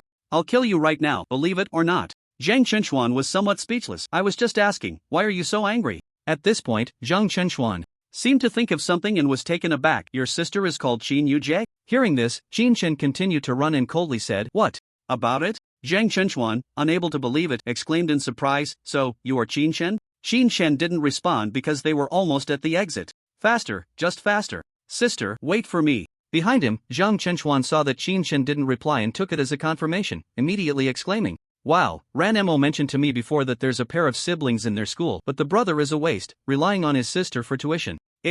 Wouldn't be that Qin Chen, would it?" "That's right, it's me." Qin Chen replied abruptly to Zhang Chunchuan's words. Zhang Chunchuan, puzzled, said, "With your level of physical skills, I don't see how you could be a waste. You're not below that Ran Fengzhu." Hearing this, Qin Chen coldly replied, "Not knowing magic, what else could you call a waste?" Zhang Chunchuan responded, "But magic, after all, who knows where its limits are? 9th tier? I think it's far more complicated than that." While saying this, Zhang Chunchuan asked Qin Chen, "You know about that 9th tier mage in our country, right?" Upon hearing this, Qin Chen coldly said, "Tianqing Xiao?" Zhang Chunchuan was stunned. "Wow, you just called out the name of a 9th tier big shot?" Tianqing Xiao is the only 9th tier mage in Huaxia and the foundation of Huaxia's standing. Any Huaxia person admires and respects this 9th tier mage, usually referring to him as Tian Shingha. But unexpectedly, this Qin Chen dared to call out the name of a 9th tier directly. To Zhang Chunchuan's words, Qin Chen irritably replied, "Why are you bringing that guy up?" Tian Shingha was just a follower in his past life, though he had 9th tier abilities. However, when it came to dealing with powerful monsters, he was of no use at all, especially against sea monsters. Zhang Chunchuan was somewhat speechless at Qin Chen's attitude but couldn't do anything about it, so he could only helplessly say, Ran Fengzhu heard some news from that big shot. It seems that in certain places there are some extremely dangerous existences, said to be quite terrifying. Upon hearing this, Qin Chen didn't respond. If one were to say what is the most terrifying thing in this world, Qin Chen could say without hesitation, the unknown is the most terrifying. How powerful are the sea monsters beneath the ocean? The world believes that the 9th tier has reached its peak. But what they don't know is that if a 9th tier mage were to confront a monster from below 10,000 meters in the deep sea, a single move from the monster could wipe out a large number of 9th tiers. They say 9 is supreme, but the 9th tier is not as simple as ordinary people think. It hasn't reached the pinnacle of the world. That being said, the 9th tier is indeed the pinnacle of magic. However, this pinnacle exists because magic simply cannot be improved any further. The only thing that can be enhanced is physical techniques. In his previous life, Chen reached the peak of the gang realm, but in his eagerness to resurrect his sister, he was directly teleported here. Otherwise, Qin Chen genuinely wanted to see what lay beyond the gang realm. However, he did have some speculations about it. As Qin Chen fell into deep thought, Zhang Chenchuan beside him immediately said, I heard that once magic reaches its limit, it cannot resist such existences. Even a 9th tier mage would be nothing but cannon fodder there. Ran Fengzue is now looking for a new method and wants to try it. Upon hearing this, Qin Chen replied nonchalantly, he wants to merge magic with physical techniques? Zhang Chenchuan nodded in response. To this, Qin Chen couldn't help but scoff. What is magic? It is essentially forcing the qi within the body out in advance and then using the skills from the magic book to release it. However, the qi forced out in advance is significantly weaker than the qi cultivated through normal physical training. It would be a miracle if it succeeded. Nevertheless, Qin Chen didn't dwell on it and instead rushed towards the entrance of the dimensional space. The most pressing matter was to see his sister, which was the most reliable course of action. Just then, Zhang Chenchuan hurriedly warned, be careful. Hearing Zhang Chenchuan's words, Qin Chen quickly dodged to the side. What's wrong? He then followed Zhang Chenchuan's gaze. Two individuals were continuously forming hand seals, resembling the ninjutsu from the small island to the east. They faced each other, their expressions filled with anger, rapidly forming hand seals, yet there was not a hint of magical fluctuation around them. Seeing this scene, Zhang Chenchuan's expression tightened. Are they ninjas? Their hand seals are so fast. Zhang Chenchuan did not expect to encounter ninjas in this place. Upon hearing Zhang Chenchuan's words, Qin Chen's face darkened, and he almost gritted his teeth as he roared at Zhang Chenchuan. Damn it, those two are mute, arguing in sign language. Hearing this, Zhang Chenchuan was taken aback. Mute? He turned to look at Qin Chen, only to see him staring at him as if he were about to eat him. Not sensing any danger, Zhang Chenchuan was puzzled. You understand sign language? As soon as he said this, Zhang Chenchuan felt a surge of killing intent emanating from Qin Chen. After sensing the killing intent, Zhang Chenchuan quickly shut his mouth, fearing that if he said another word, Qin Chen would kill him. Seeing this, Qin Chen ignored the two who were still forming hand seals and charged out of the dimensional space. As he rushed out, Qin Chen frowned and said, I don't have a knife, so I can't split the dragon bones. Once my sister's match is over, I'll separate the dragon bones from the dragon meat, and then you can take your things and get lost. Qin Chen was genuinely becoming impatient. All this time, it was Zhang Chenchuan who was wasting time. Although Zhang Chenchuan played a significant role in dealing with the Black Abyss dragon this time, it was merely a matter of time before he could have handled it himself. If anything happened to his sister, Qin Chen would have wanted to kill Zhang Chenchuan. However, coincidentally, just as Qin Chen finished speaking, Zhang Chenchuan said, You need a knife? Why didn't you say so earlier? I have one. But as soon as he finished speaking, Zhang Chenchuan noticed that the killing intent from Qin Chen had intensified, and he shouted, Why didn't you take out the knife sooner? Ha! Having a knife and not taking it out earlier caused Qin Chen to break the dragon scales with punch after punch. If he had a knife, it wouldn't be so troublesome. Unaware of why Qin Chen was angry again, Zhang Chenchuan couldn't help but mutter, You didn't say anything either. His voice was very low, as if he was worried that Qin Chen would hear him. Qin Chen, somewhat speechless, carried Zhang Chenchuan out of the dimensional space. Qin Chen swore he would never collaborate with Zhang Chenchuan again, and he even regretted seeking his cooperation this time. Meanwhile, at the school, the semifinals had reached a fever pitch. Shiman Zhou's team was considered a major favorite, and at first, everyone was optimistic about their chances. However, after witnessing Ranmo's absolute defense, everyone felt that Shiman Zhou's team was simply not up to par. They even believed that no one in the school, including the teachers, could break through Ranmo's defense. Initially, the match played out that way, but everything changed when Shiman Zhou's team brought in a female substitute member. As soon as Shiman Zhou and the others came out, they targeted Yu Rou and Musin with their attacks. Ranmo, seeing this, set up her defense just like in the previous matches. However, just as Ranmo was about to establish her defense, she realized she couldn't connect to her mental power. Upon discovering this, Ranmo hurriedly redirected the defensive magic tool she had on herself to Senator. But the final result: Yu has lost her qualification for the match. With the referee's voice echoing, everyone was stunned. What just happened? Why didn't Ranmo's magic get set up? Was the attack too fast? Did she not react in time? You're talking nonsense. Even if the attack was too fast, she could have set up her magical defense after the opponent's attack ended, right? But there was no movement from Ranmo's side at all. What happened? Everyone looked in astonishment at the arena. Inside the arena, Musin was now glaring darkly at the substitute female player, Song Meijiao, mind system. Beside him, Ranmo said with a serious expression, "We're in trouble." Zhang Jia, seeing the serious expressions on their faces, immediately felt worried. "Mind system, how are we going to fight?" Sen glanced at Qin Yujie, who was rushing towards them, and said calmly, "Let's wait until Qin Yujie gets here to discuss it." On the other side of Musin, Meng Luan was smiling broadly as he looked at Qin Yujie, who was running into the arena. "I say, Qin Yujie, aren't you guys giving up yet? A control system mage has already been taken out. Relying on the rest of these people, winning against us is even more impossible." At this moment, Meng Luan was in high spirits. He was extremely arrogant, but they indeed had the capital to be so. Seeing Meng Luan about to speak to Qin Yujie, Shiman Zhou ordered his subordinates to stop attacking. Upon hearing this, Qin Yujie frowned and said, "The match isn't over yet. It's still uncertain who will win. Ha ha ha." Upon hearing this, the members of Shiman Zhou's team were instantly defeated by the cute Qin Yujie. A seasoned control system mage had already been taken out, and Musin had also sustained some minor injuries. How could they fight? In this situation, they had to know that unless they lost their qualification, substitutes could still enter the match. This meant they still had 7 people, while they had 5. 1 healer, no combat power, and 1 Qin Yujie, who only had a water shield. In other words, the current situation was 5 against 3. The healer had no effect in direct combat, and it was a real 5 against 3. So now, after seeing Meng Luan speak, everyone in Shimenjo's team stopped making any moves, because in their eyes, Musen's team could basically be declared defeated. On the other side, not paying attention to Meng Luan's words, Qin Yujie also instantly returned to her team. However, Qin Yujie's return did not improve Musen's expression at all. As soon as Qin Yujie returned, she immediately said, "Captain, I'm back. What's the plan for the next move?" Upon hearing Qin Yujie's words, everyone's expressions were not very good. Musen looked at Qin Yujie and said, "We probably can't beat them." Hearing this, Qin Yujie was surprised. "Why not give it a try? I still have plenty of magic left to use." Qin Yujie had ice magic from 1st to 3rd tier, plus 3rd tier water magic, explosive wave. Even if they couldn't win, they should at least give it a shot, right? Hearing this, Musen looked at Qin Yujie and couldn't help but say, "The other side has a mind mage. If we can't deal with that mind mage, we have no chance of winning this match." While saying this, he shifted his gaze to Song Meijiao. The mind magic almost determined the outcome of this match. Just now, his attack was disrupted by the opponent, and Ranmo's defense was also interfered with by the other side, making it impossible to fight back. Seeing Musen looking like he wanted to surrender, Qin Yujie couldn't help but glance at Ranmo. She wanted Ranmo to say a few words, because apart from Musen, Ranmo had the most experience here. As Qin Yujie's gaze turned to Ranmo also nodded gravely.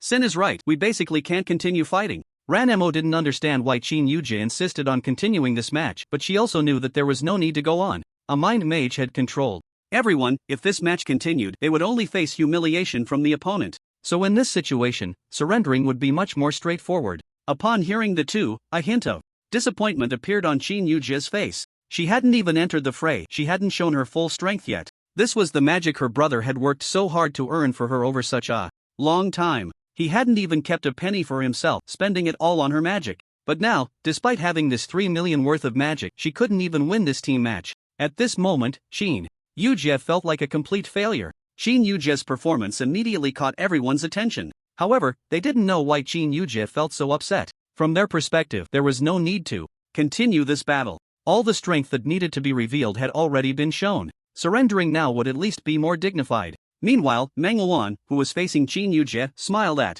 this scene. "What's wrong, Qin Yujie? Are you guys thinking of surrendering?" Meng Luan naturally didn't want Qin Yujie to surrender. He wanted to pursue her and thought it would be good to show her how strong he was. He wanted to leave only Qin Yujie on the field, and then they would surrender, believing that their reputation would be enhanced. And Qin Yujie would be grateful to him, thinking that next time he asked her out, she wouldn't refuse, right? Thinking of this, Meng Luan looked at Qin Yujie with a smile and said, "Qin Yujie, how about we keep fighting? After all, it's just a school team match. You don't have to worry about getting hurt, right?" Looking at Meng Luan's sarcastic demeanor, Musen felt a bit of a headache. Although he didn't know what Meng Luan was up to, he knew it couldn't be anything good. However, seeing Qin Yujia's dejected expression, Musen looked at her in confusion and asked, Qin Yujia, do you really want to win that badly? In his view, this match had completely lost its necessity. The opponent had summoned a mind mage, and their prolonged resistance without defeat had already proven their strength. Their reputation was established. Continuing would likely lead to a disastrous loss, which would also harm their reputation. Upon hearing this, Qin Yujia gently nodded, biting her lip, and remained silent. Musen was even more puzzled. Why? To him, Qin Yujia didn't lack fame. Her reputation had long been tarnished by Qin Chen. If it was for money, the magic she possessed was already worth several times the championship prize. Why did she still want to continue? In Musen's eyes, there was no need for them to carry on. Continuing would bring them no benefits, only drawbacks. Hearing this, Qin Yujia looked at Musen apologetically and said, Brother Musen, I know you want to surrender, but you also know my brother's performance. If he wants to enter the second year next semester, he needs the victory from this match. Brother Musen, I'm sorry. Upon hearing Qin Yujia's words, Musen was stunned. He had originally thought that Qin Yujia was considering him, but unexpectedly, it was still for that guy, Qin Chen. Even at this moment, Musen had to admit that he envied Qin Chen. Having a sister who thought of him in everything, what could be happier in life than that? With this thought, Musen's gaze became complicated. There was softness, gentleness, and ultimately, it turned into a sense of helplessness as he looked at Ranmo beside him and asked, Ranmo, what do you think? Ranmo knew what Musen wanted to ask. Musen wanted to know if she was willing to continue fighting. For others, it might be fine, but for the two of them, the impact would be the greatest. By asking this question, it meant that Musen had already agreed. But what about her? With this thought, Ranmo smiled, I don't mind. For me, taking care of Qin Yujia is more important than the outcome of this match. Although she didn't know why Xianyu wanted her to participate, since she was invited, she should protect Qin Yujia. Even if they lost in the end, the damage to the Ran family's reputation would be worth it if it earned her the favor of a martial arts expert like Xianyu. Upon hearing this, Musen smiled, turning around with a hint of helplessness, and said to Qin Yujia, I really can't do anything about you. Since that's the case, let's struggle one more time. Qin Yujia, who had originally thought both of them were going to give up, was overjoyed to hear their conversation and exclaimed tearfully, Thank you, Brother Musen. Thank you, Sister Ranmo. On the other side, Zhang Jiayi was family, so it didn't matter. As for Li Feng, he was originally brought in by Qin Yujia, and Li Ruoren was Qin Yujia's mentor, so there was no need for him to ask Li Feng about it. At this moment, Musen also began to devise a battle plan. He looked at everyone in the arena and said, Our only challenge now is the mind mage on the opposite side. If we can deal with the mind mage, we will have a chance to turn the tide in this match. Upon hearing this, Ranmo interjected, We also need to be cautious of the other substitute on the opposite side. The opponent had two substitutes, one was the mind mage, and the other had yet to make a move. Because of this mind mage, they couldn't believe that Shiman would choose someone completely useless as a substitute. Hearing this, Musen nodded and said, From now on, everything will be under my command. Upon hearing this, everyone gathered around, and Musen began to issue battle orders. Watching Musen and the others preparing for battle, Manhwa's face revealed a smug smile. That's more like it. If we just surrender like this, how boring would that be? The people behind Manhwa remained silent. However, Shiman was quite pleased with Manhwa's preoccupation with women. This way, he wouldn't have to do much, and Manhwa would owe him a huge favor. Luan owing him a favor also meant that the Meng family owed him a favor, which was a deal that couldn't be considered a loss for him. Then, under everyone's gaze, Musen and the others began to look warily towards Manhwa's side. At this moment, Qin Yuji also wore a tense expression. She knew that the key to the upcoming match lay with her. Everyone's strength had already been revealed, and the only thing that remained hidden was her 4 spells. If used properly, they could very well turn the tide in the upcoming contest. The match continued. Musen charged ahead, heading straight into the enemy's camp. Seeing this, Shiman immediately stepped forward, blocking Musen's path, and sneered, You don't really think you still have a chance to win, do you? In response, Musen did not answer but instead unleashed a flying sound slash. The flying sound slash sped towards Shiman. However, it seemed as if Shiman didn't see it. A fiery red glow suddenly erupted from his hands. Just as the flying sound slash was about to hit, a barrier of light appeared in front of Shiman, blocking Musen's attack. On the other side, Shiman's magic was also forming at that moment. Seeing this, Ranmo hurriedly attempted to cast an earth-type spell, but the mind-type mage moved almost instantaneously as soon as Ranmo made her move. The purpose of the mind-type mage was to prevent Ranmo from casting any magic at all. Everyone was sweating nervously for Musen at this moment. This scene had just occurred. What exactly did Musen want to do? Had he gone mad? Everyone's eyes were fixed on the mind-type mage, knowing that if she interrupted Ranmo's spellcasting, Musen would almost certainly fall under this attack. If Musen fell, their team would have no hope of continuing, because Musen was their only offensive mage. However, just as the mind-type mage was about to cast her spell, a shadow suddenly appeared beside her. The crowd gasped in surprise. At some point, Li Feng, who had been standing behind Qin Yuje, had already moved to stand behind Song Meijia. Seeing this scene, everyone was stunned. Whoa, is this the rhythm of a comeback? When did that shadow mage get over there? Everyone was astonished. If they could take down this mind-type mage, then the school flower team might really turn the tables. It was unclear when it had started, but some had already regarded Qin Yuji's team as the school flower team, with all three major school flowers in this team. Unlike the weaker spectators, some of the stronger audience members were not optimistic about them. This strike alone would not be enough to take down the mind-type mage. Relying solely on Li Feng would not suffice. If they couldn't take her down, it would only interrupt one spell casting. It would merely prove that Ranmo could help Musen withstand one attack. But what good would that do? After wasting such a good opportunity for a sneak attack, would there be another chance? As the thoughts of the crowd settled, indeed, just as Li Feng was about to reach Song Meijiao's side, a figure suddenly appeared, blocking his path. A wind mage looked at Li Feng with a cold smile and said, "Your opponent is me." Hearing this, Li Feng replied coldly, "You think you can stop me?" The wind mage chuckled and said, "With my mastery of shadow magic, it would be difficult to stop you, but I can delay you for a moment. You won't be able to interfere here. Musen will be on the field soon." Upon hearing this, Li Feng's expression darkened even further. Yes, if he couldn't be stopped, Musen would likely be on the field soon, but was it really that simple? At this moment, on the field, Musen was holding off three opponents, Li Feng was holding one, and there was another mind mage in a 1 against 3 situation. Both Musen and Song Meijia were in a 1 against 3 scenario. However, Song Meijia was a mind mage facing 2 defenders and 1 healer. On Musen's side, he was up against 2 attackers and 1 defender. This meant that as soon as Musen fell, defeat would likely follow quickly, right? Just then, the wind mage suddenly noticed a smile appearing on Li Feng's face. At the same time, on Qin Yujia's side, the water blue magic began to glow. It was clear that Qin Yujia was casting a spell. Song Meijiao didn't even glance at Qin Yujia. A first-tier water shield trying to block a third-tier fire spell? It was simply a joke. Not only Song Meijiao, but some teachers on the sidelines also looked towards Qin Yujia's direction with serious expressions. Shiman Rongwa looked at Qin Yujia with a smile and said, "Could it be that this is their strategy? A first-tier water magic to block a third-tier fire magic? Ha, what a joke." Shiman Rongwa's words were full of sarcasm, yet no one stepped forward to refute him. Even some other instructors looked puzzled. What's wrong with that kid Musen? Why would he think to do this? Before Qin Yujia took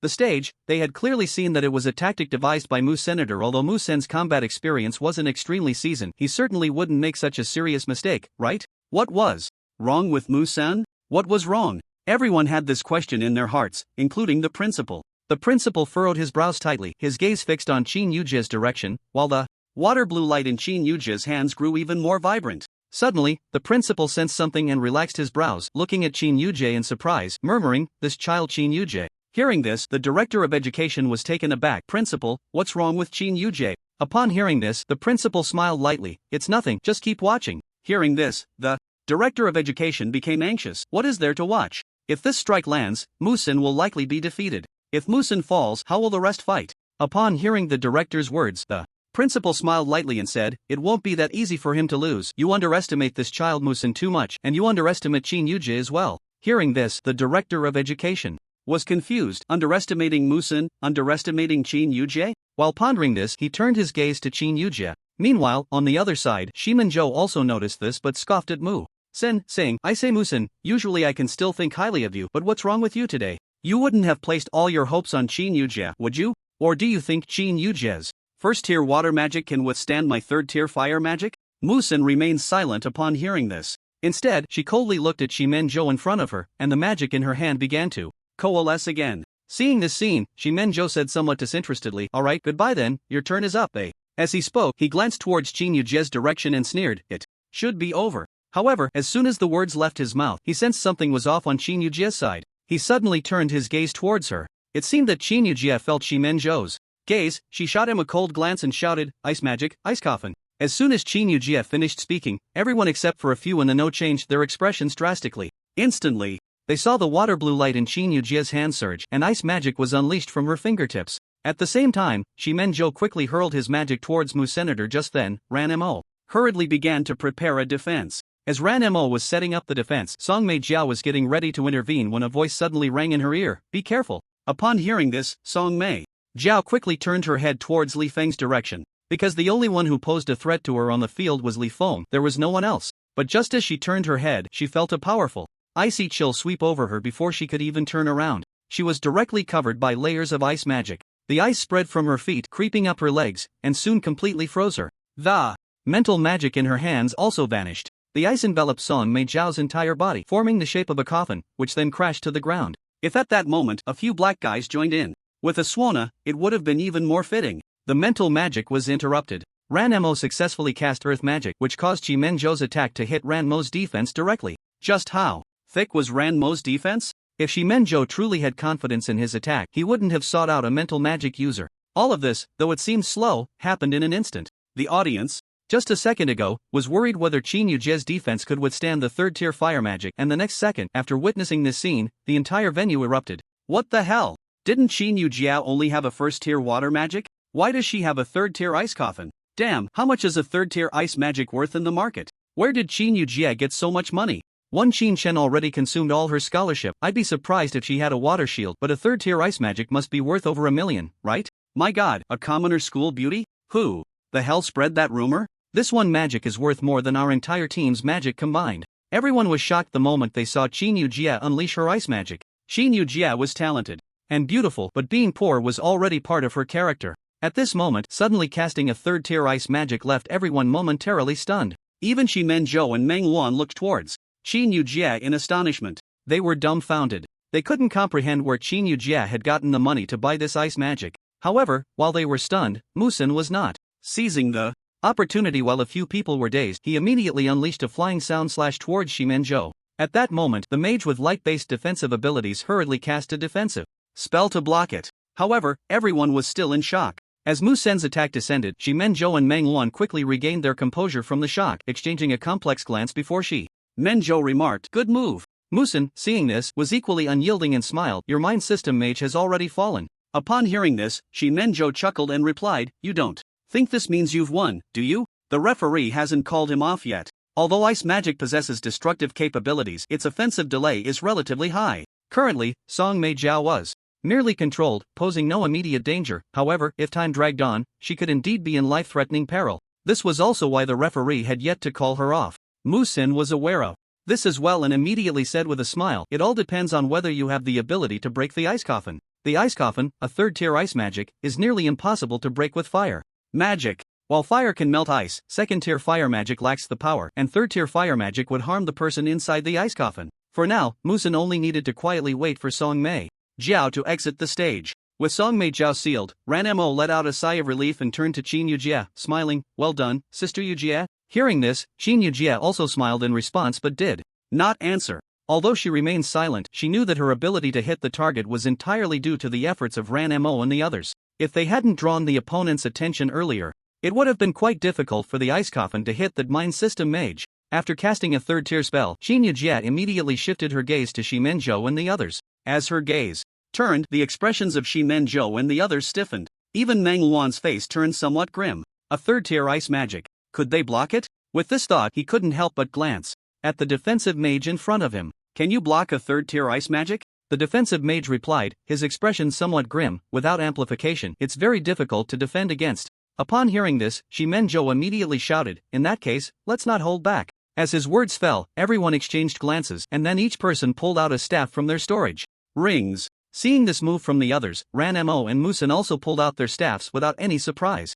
5 against 4. However, they were short one staff, and the numerical advantage was nearly nullified by this external factor. The battle was about to erupt at this moment. Qin Yujie, who had started as a defensive mage, suddenly stood beside Musen, becoming an offensive mage. Due to the opposing defensive mage having the staff's enhancement, although Qin Yujie's ice magic was powerful, it ultimately couldn't break through the opponent's defense. The situation once again fell into a stalemate. On the other side, Li Feng and the Wind Mage were in a fierce chase. Li Feng aimed to take down the current Wind Mage before the opponent's substitute arrived. The other 4 were merely stalling, waiting for the Mind System Mage to exit the stage. The scales of victory were gradually tilting towards Qin Yujie and her team, who were now completely free from the pressure of attack. However, at that moment, Shiman Zhou looked towards the Wind Mage being pursued. Seemingly noticing Shiman Zhou's gaze, the Wind Mage couldn't help but glance back at him. Then he saw Shiman Zhou signaling him with his eyes. The Wind Mage, upon seeing this, seemed to understand something and immediately shifted his gaze to the substitute bench. He looked at the substitute, who showed no sign of disturbance even with Song Meijiao sealed. The Wind Mage, feeling resolute, disregarded the threat from Li Feng behind him and turned to the referee beside him, saying, I forfeit, substitute in. Substitute in? Hearing this, Shiman Zhou laughed. That smile was so unrestrained as he focused on Musen, chuckling softly, this game should be over. Upon hearing this, Musen's heart sank. That substitute? He had been paying attention to it all along. The Mind Mage had been sealed and the substitute seemed completely oblivious, showing no fear despite the disadvantage off the field. Not just the substitute, but Shiman Zhou in front of him was the same. That substitute. Who exactly was it? However, despite these thoughts, Musen's expression remained unchanged as he coldly looked at Shiman Zhou and said, You might be a bit too early to celebrate. Hearing this, Shiman Zhou merely smiled lightly and replied, Early? He alone can take care of all of you. Upon hearing this, Musen's expression changed immediately, but it was fleeting. He then coldly glared at Shiman Zhou and said, That's only if he can break through Li Feng's defense. Upon hearing this, Li Feng wasted no time and directly leaped towards the substitute bench. One person can take care of everyone? Li Feng was unconvinced. He had been an assassin for so long and had never heard of a third tier being able to stand against him in a one-on-one fight. Even with the current unfavorable conditions, there was no way a mere student could take him down. With this thought, Li Feng kept a watchful eye on the direction of the substitute bench. And at the substitute bench, a rather handsome young man stood up, stretched lazily, and smiled faintly. I thought I wouldn't need to step in, but it seems I still have to work a bit. As the last word fell, the staff in the substitute's hand emitted a faint glow. Suddenly, a circular hole appeared in front of this substitute. In the next second, the hole swallowed him, and he reappeared beside the frozen Song Meijiao. Astral leap? A gasp erupted from the referee's bench, and everyone almost simultaneously turned their gaze to Shiman. Ranghua. Shiman Ranghua, isn't this a bit unethical? A specialized arcane mage has come too? What is arcane? Arcane magic almost encompasses all magical elements. For instance, spatial teleportation. From the space element, defense from the earth element, attack from the fire element, and even enhancement, healing, and summoning. Moreover, its power is not inferior to other types of magic. Even third-tier arcane magic can contend with fourth-tier beings. It's important to know that when you choose a magical attribute while studying, that choice largely determines your path for life. For example, if Qin Yujia chooses the water element, she cannot practice fire magic anymore due to significant elemental repulsion. However, while arcane magic is powerful and versatile, it is also expensive and rare in the market. A first-tier arcane missile costs over 5 million, which is not something an average person can afford. To think such a person would come to participate in their school's competition. Hearing this, Shiman Ranghua merely smiled lightly and said, a little guy from Kyoto, who was quite close to Shiman Zhou, and not even a fourth-tier mage. What's so excessive about that? What's so excessive about it? Upon hearing Shiman Ronghua's words, everyone was left speechless. Originally, Qin Yujie and the others had been at a disadvantage in the arena, and after much effort, they had managed to seal one of the mages through strategy. Now, you're not only a mind mage but also an arcane mage, both being special types. How could the opponent possibly fight back? As everyone fell silent, they helplessly turned their gazes to the arena. There, they suddenly saw the person in front of them vanish. Li Feng's pupils constricted sharply, and he turned to look, only to find that the mage had somehow appeared beside Song Meijiao. Seeing this scene, Li Feng's heart sank with dread. He hurriedly unleashed shadow magic, moving towards that person. Upon witnessing this, the arcane mage merely smiled faintly, and as he spoke, the staff in his hand glowed. Arcane missile. 3 tadpole-sized missiles, as large as an adult's arm, shot towards Li Feng in an instant. Li Feng's face turned pale with fear, and he quickly cast shadow magic to evade. Whoosh! The arcane missiles zipped past Li Feng. Before he could regain his senses, he realized that the arcane missiles were following him as if they had tracking devices. Even with Li Feng's shadow escape, he was helpless. Seeing this scene, everyone in the audience was dumbfounded. What the hell is this type? Can magic really track people? Damn, I've never heard of such magic in my life. Could it be light magic?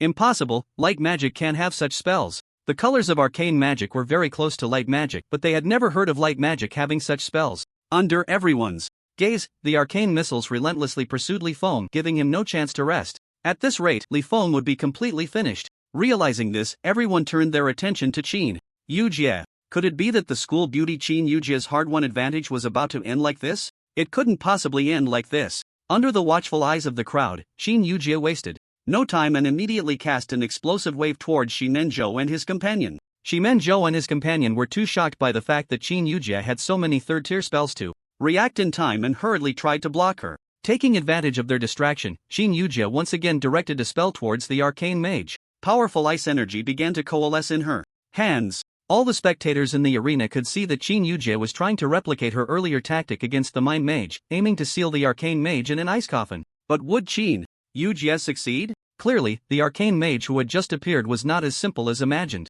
Arcane shock. The staff glowed, and just as Chen Yujia's magic was halfway formed, she felt as if her magic was being controlled by something, unable to continue casting. The ice energy in her hands dimmed and the entire arena erupted in chaos. What the hell? Isn't that mind magic? Interrupting spell casting? What kind of magic is arcane magic? My god, at this rate, we're going to lose. Everyone exploded with shock upon witnessing this scene. Chen Yujie was interrupted and Li Feng was running around in a panic. Seeing this, Shiman Zhou and the others immediately began to restrain Mu Senator. Meanwhile, Ranmo couldn't help Li Feng as they were focused on protecting Mu Senator. They could only drag it out like this, and at a critical moment Zhang Jiai stepped forward and shouted at Li Feng, "Li Feng, endure his attacks." Hearing Zhang Jiai's words, Li Feng didn't hesitate, his expression hardened and he charged straight towards the arcane missile. How powerful is arcane magic? Everyone witnessed it at that moment. Boom! 3 arcane missiles exploded on Li Feng. The blasts caused blood to gush from Li Feng, and just as he seemed about to collapse, the referee nearby was about to step in when the light in Zhang Jiai's hand flared. Heal! A holy light flew from Zhang Jiai's hand towards Li Feng. The wounds on Li Feng, which had been torn open, began to heal at a visibly rapid pace. Chen Yujie was restrained, and Li Feng accepted Zhang Jiai's treatment. Meanwhile, Ranmo and Musin were holding off Shiman Zhou and the others. There was simply no one available to deal with that arcane mage. Seeing this, Mu Sen's expression darkened immensely. This was truly the advantage they had painstakingly fought for was gone just like that. Thinking of this, Mu Sen's demeanor grew increasingly ruthless, and the magic in his hands was gathering faster and faster. He wanted to break through Shiman Zhou's defenses as soon as possible. On the other side, Li Feng was also anxious to get out. But at that moment, the arcane mage suddenly closed his eyes and the staff in his hand glowed. Arcane charge. A powerful energy began to emanate from the staff, gradually flowing into the ice coffin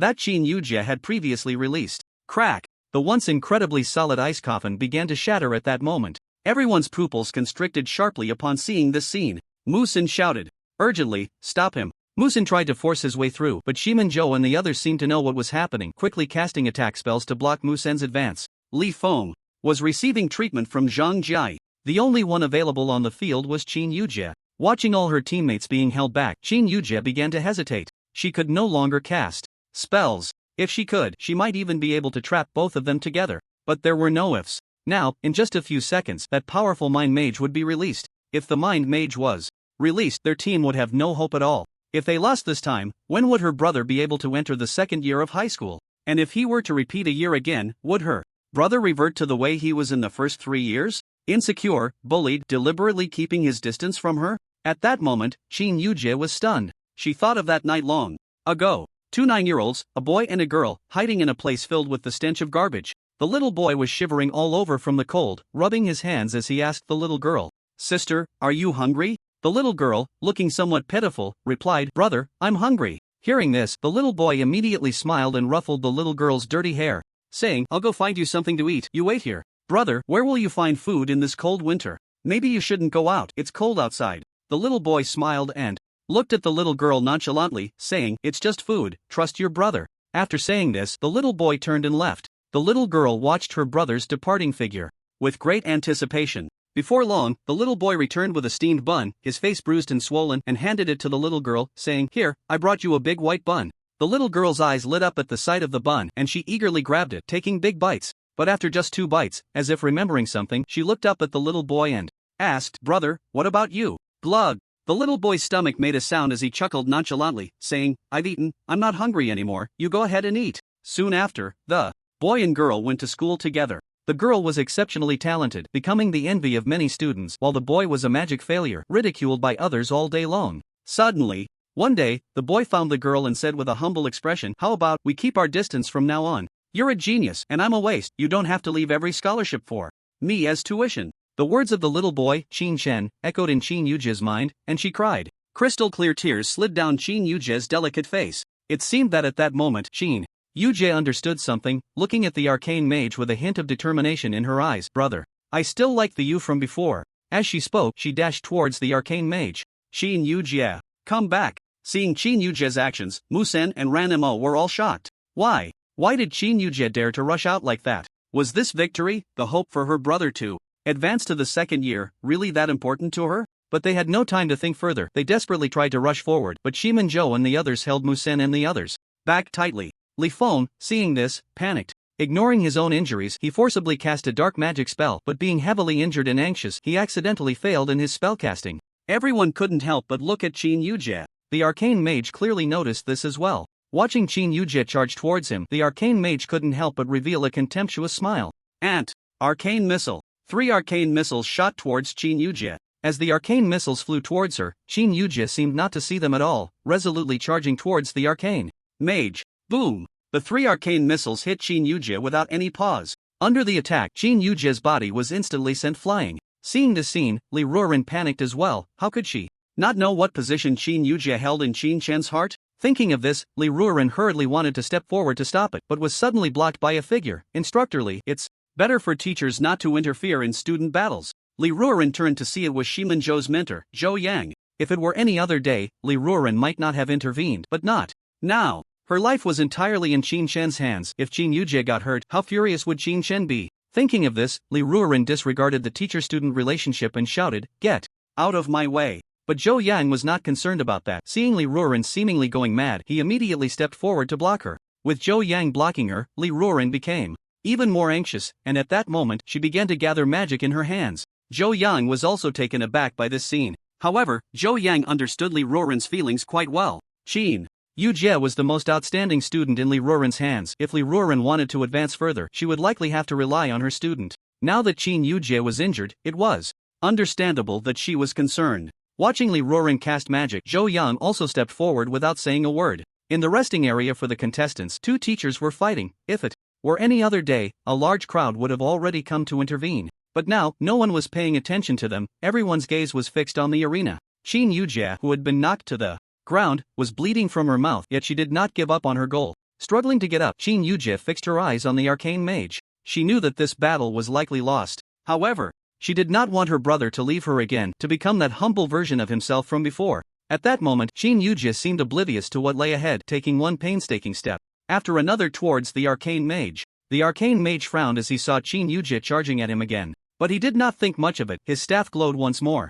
Seeing this, Manhwa panicked. Honginghao, stop. Are you trying to kill her? Honginghao was the name of the arcane mage. Manhwa wanted to defeat Chen Yujie, but only to pursue her. However, if this continued, would there be any chance for Chen Yujie to survive? Manhwa was furious, wondering why Chen Yujie was so foolish, why she would charge forward in such a state. Not only Manhwa, but also Shiman Zhou was shocked. The 2 instantly halted, and at that moment, Ranmo dashed towards Chen Yujie without a word. As she ran, her earth magic flared to life. She didn't know if Chen Yujie's injury would anger Xianyu, but she knew that if she didn't act soon, Chen Yujie might really die. How could there be such a person in the world? You're a mage, right? Just standing there in silence. Are you going to go up and attack with basic strikes? That's no damage at all. But just as Ranmo was about to make her move, Honginghao seemed to notice her and unleashed another arcane shock, silencing her as well. Then, another arcane missile flew towards Chen Yujie. Seeing this, Ranmo panicked. Chen Yujie, run. But it seemed Chen Yujie didn't hear, slowly walking towards Honginghao. Boom! The arcane missile struck Chen Yujie once more. She collapsed to the ground. At that moment, Chen Yujie no longer had the strength to stand up. Yet, even though she lacked the strength to rise, she still slowly crawled towards Honginghao, crawling very slowly. As she crawled, she murmured, I will definitely win. I will. Watching Chen Yujie persist in such a state, the people around her seemed to be infected by her determination, nearly brought to tears. They didn't understand why Chen Yujie continued to hold on. This battle was already completely unwinnable for them. Why persist? Everyone looked on in utter confusion at Chen Yujie, who was slowly crawling towards Honginghao. They didn't understand the meaning behind her perseverance. Was it for that prize money? But if her life was at stake, what good was money? Time rewound to a minute earlier. Qin Shen, carrying Zhang Chenchuan, finally arrived near the school. Qin Shen felt an ominous premonition in his heart and rushed desperately towards the school. Passing through the school gate, he saw everyone gathered on the playground, and without a word, Qin Shen headed towards the field. Seeing Qin Shen's grim expression, Zhang Chenchuan hurriedly said, Qin Shen, don't worry, your sister is at least a third-tier mage, she can't be in trouble. These are all school students, not the third-tier ones you've encountered, and in school, students can't use lethal force against each other. Look, we're almost there, don't panic. You say, how could there be such a coincidence in this world? You just happened to arrive in time for their match, and because of the little delay I caused, your sister ended up injured on the ground. You say this is completely impossible. Zhang Chenchuan couldn't continue halfway through. At that moment, Qin Shen had already pushed through the crowd and stopped in his tracks. An incredibly terrifying killing intent emerged, making Zhang Chenchuan find it hard to breathe, as if the air around him had solidified. Zhang Chenchuan was startled and quickly looked in the direction of Qin Chen's gaze. He saw Qin Yujie, covered in blood, slowly crawling towards Hong Yinghao. Upon witnessing this scene, Zhang Chenchuan immediately fell silent. Because in the arena, Ranmo was also. Was that Qin Yujie? At that moment, Zhang Chenchuan felt a buzzing in his mind. Qin Chen was like a powder keg about to explode. Zhang Chenchuan didn't even have the courage to speak. At that moment, Qin Chen discarded Hong Yinghao like trash. Without saying a word, he swiftly rushed towards Qin Yujie's direction. Meanwhile, Hong Yinghao was completely unaware that danger was gradually approaching. Watching Qin Yujie crawl step by step, Hong Yinghao was amused by her actions. What are you still holding on for? Do you think that by blocking me, you can win this match? As he spoke, Hong Yinghao squatted down, watching Qin Yujie draw closer. Seeing the unwilling look on Qin Yujie's face, he sneered, "Since you want to die so badly, I'll grant your wish." As he spoke, Hong Yinghao gathered magical light in his hands once more. Just then, a voice devoid of any human quality suddenly rang in his ears. "Move again, and even the king of heaven won't be able to save you. Do you believe that?" Hearing this, Hong Yinghao's face turned pale with fright, and he quickly turned around, only to see a somewhat ragged young man who had appeared by his side without him noticing. The young man emitted no magical fluctuations, but recalling what the young man had said earlier, Hong Yinghao couldn't help but shout, Who are you? Who is it?" Qin Chen did not answer Hong Yinghao's question. Instead, he directly ignored him and turned to support the still on the ground Qin Yujie, holding her tightly and asking with concern, "Why are you pushing yourself so hard? Wouldn't it be better to just admit defeat?" Upon seeing Qin Chen, it seemed that all her grievances surged to her heart at that moment, and she weakly replied, "Brother, I let you be the substitute. If we win the team match, you'll have hope when you go to high school. I don't want you to go back to that humble state." Whoa. As she spoke, Qin Yujie seemed to find support, and tears flowed uncontrollably. Hearing this, Qin Chen felt a sharp pain in his heart, but then this pain transformed into a surge of anger. Qin Chen suppressed his anger and looked at Qin Yujie, saying, "Are you stupid?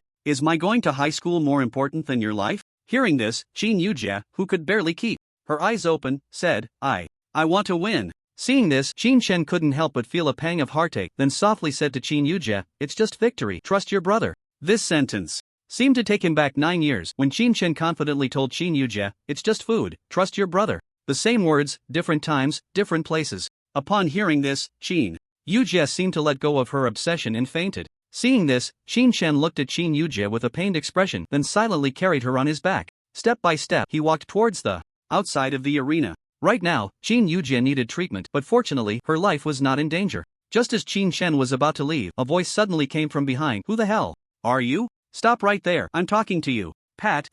Without responding, Qin Chen continued to walk step by step towards the outside. Seeing that Qin Chen was completely unconcerned about his appearance, Hong Yinghao was furious and immediately stepped in front of Qin Chen. At this moment, Qin Chen extended his right hand and gently pushed towards Hong Yinghao's chest. It seemed light, yet it sent Hong Yinghao flying backward. After flying about 10 meters, he crashed heavily to the ground. A third-tier arcane mage was effortlessly pushed aside by Qin Chen as if he were a mere obstacle. Witnessing this scene, the referee hurriedly blocked Qin Chen and said, "This student, you are not a participant, you are prohibited from entering." Looking at the referee's outstretched right hand, Qin Chen still did not respond and extended his right hand again. Upon seeing Qin Chen reaching out, the referee's face turned pale and the magic in his hand began to coalesce. However, Qin Chen grabbed the referee's wrist with one hand, interrupting the magic. The referee was also sent flying. He flew 10 meters and crashed heavily to the ground. Gulp!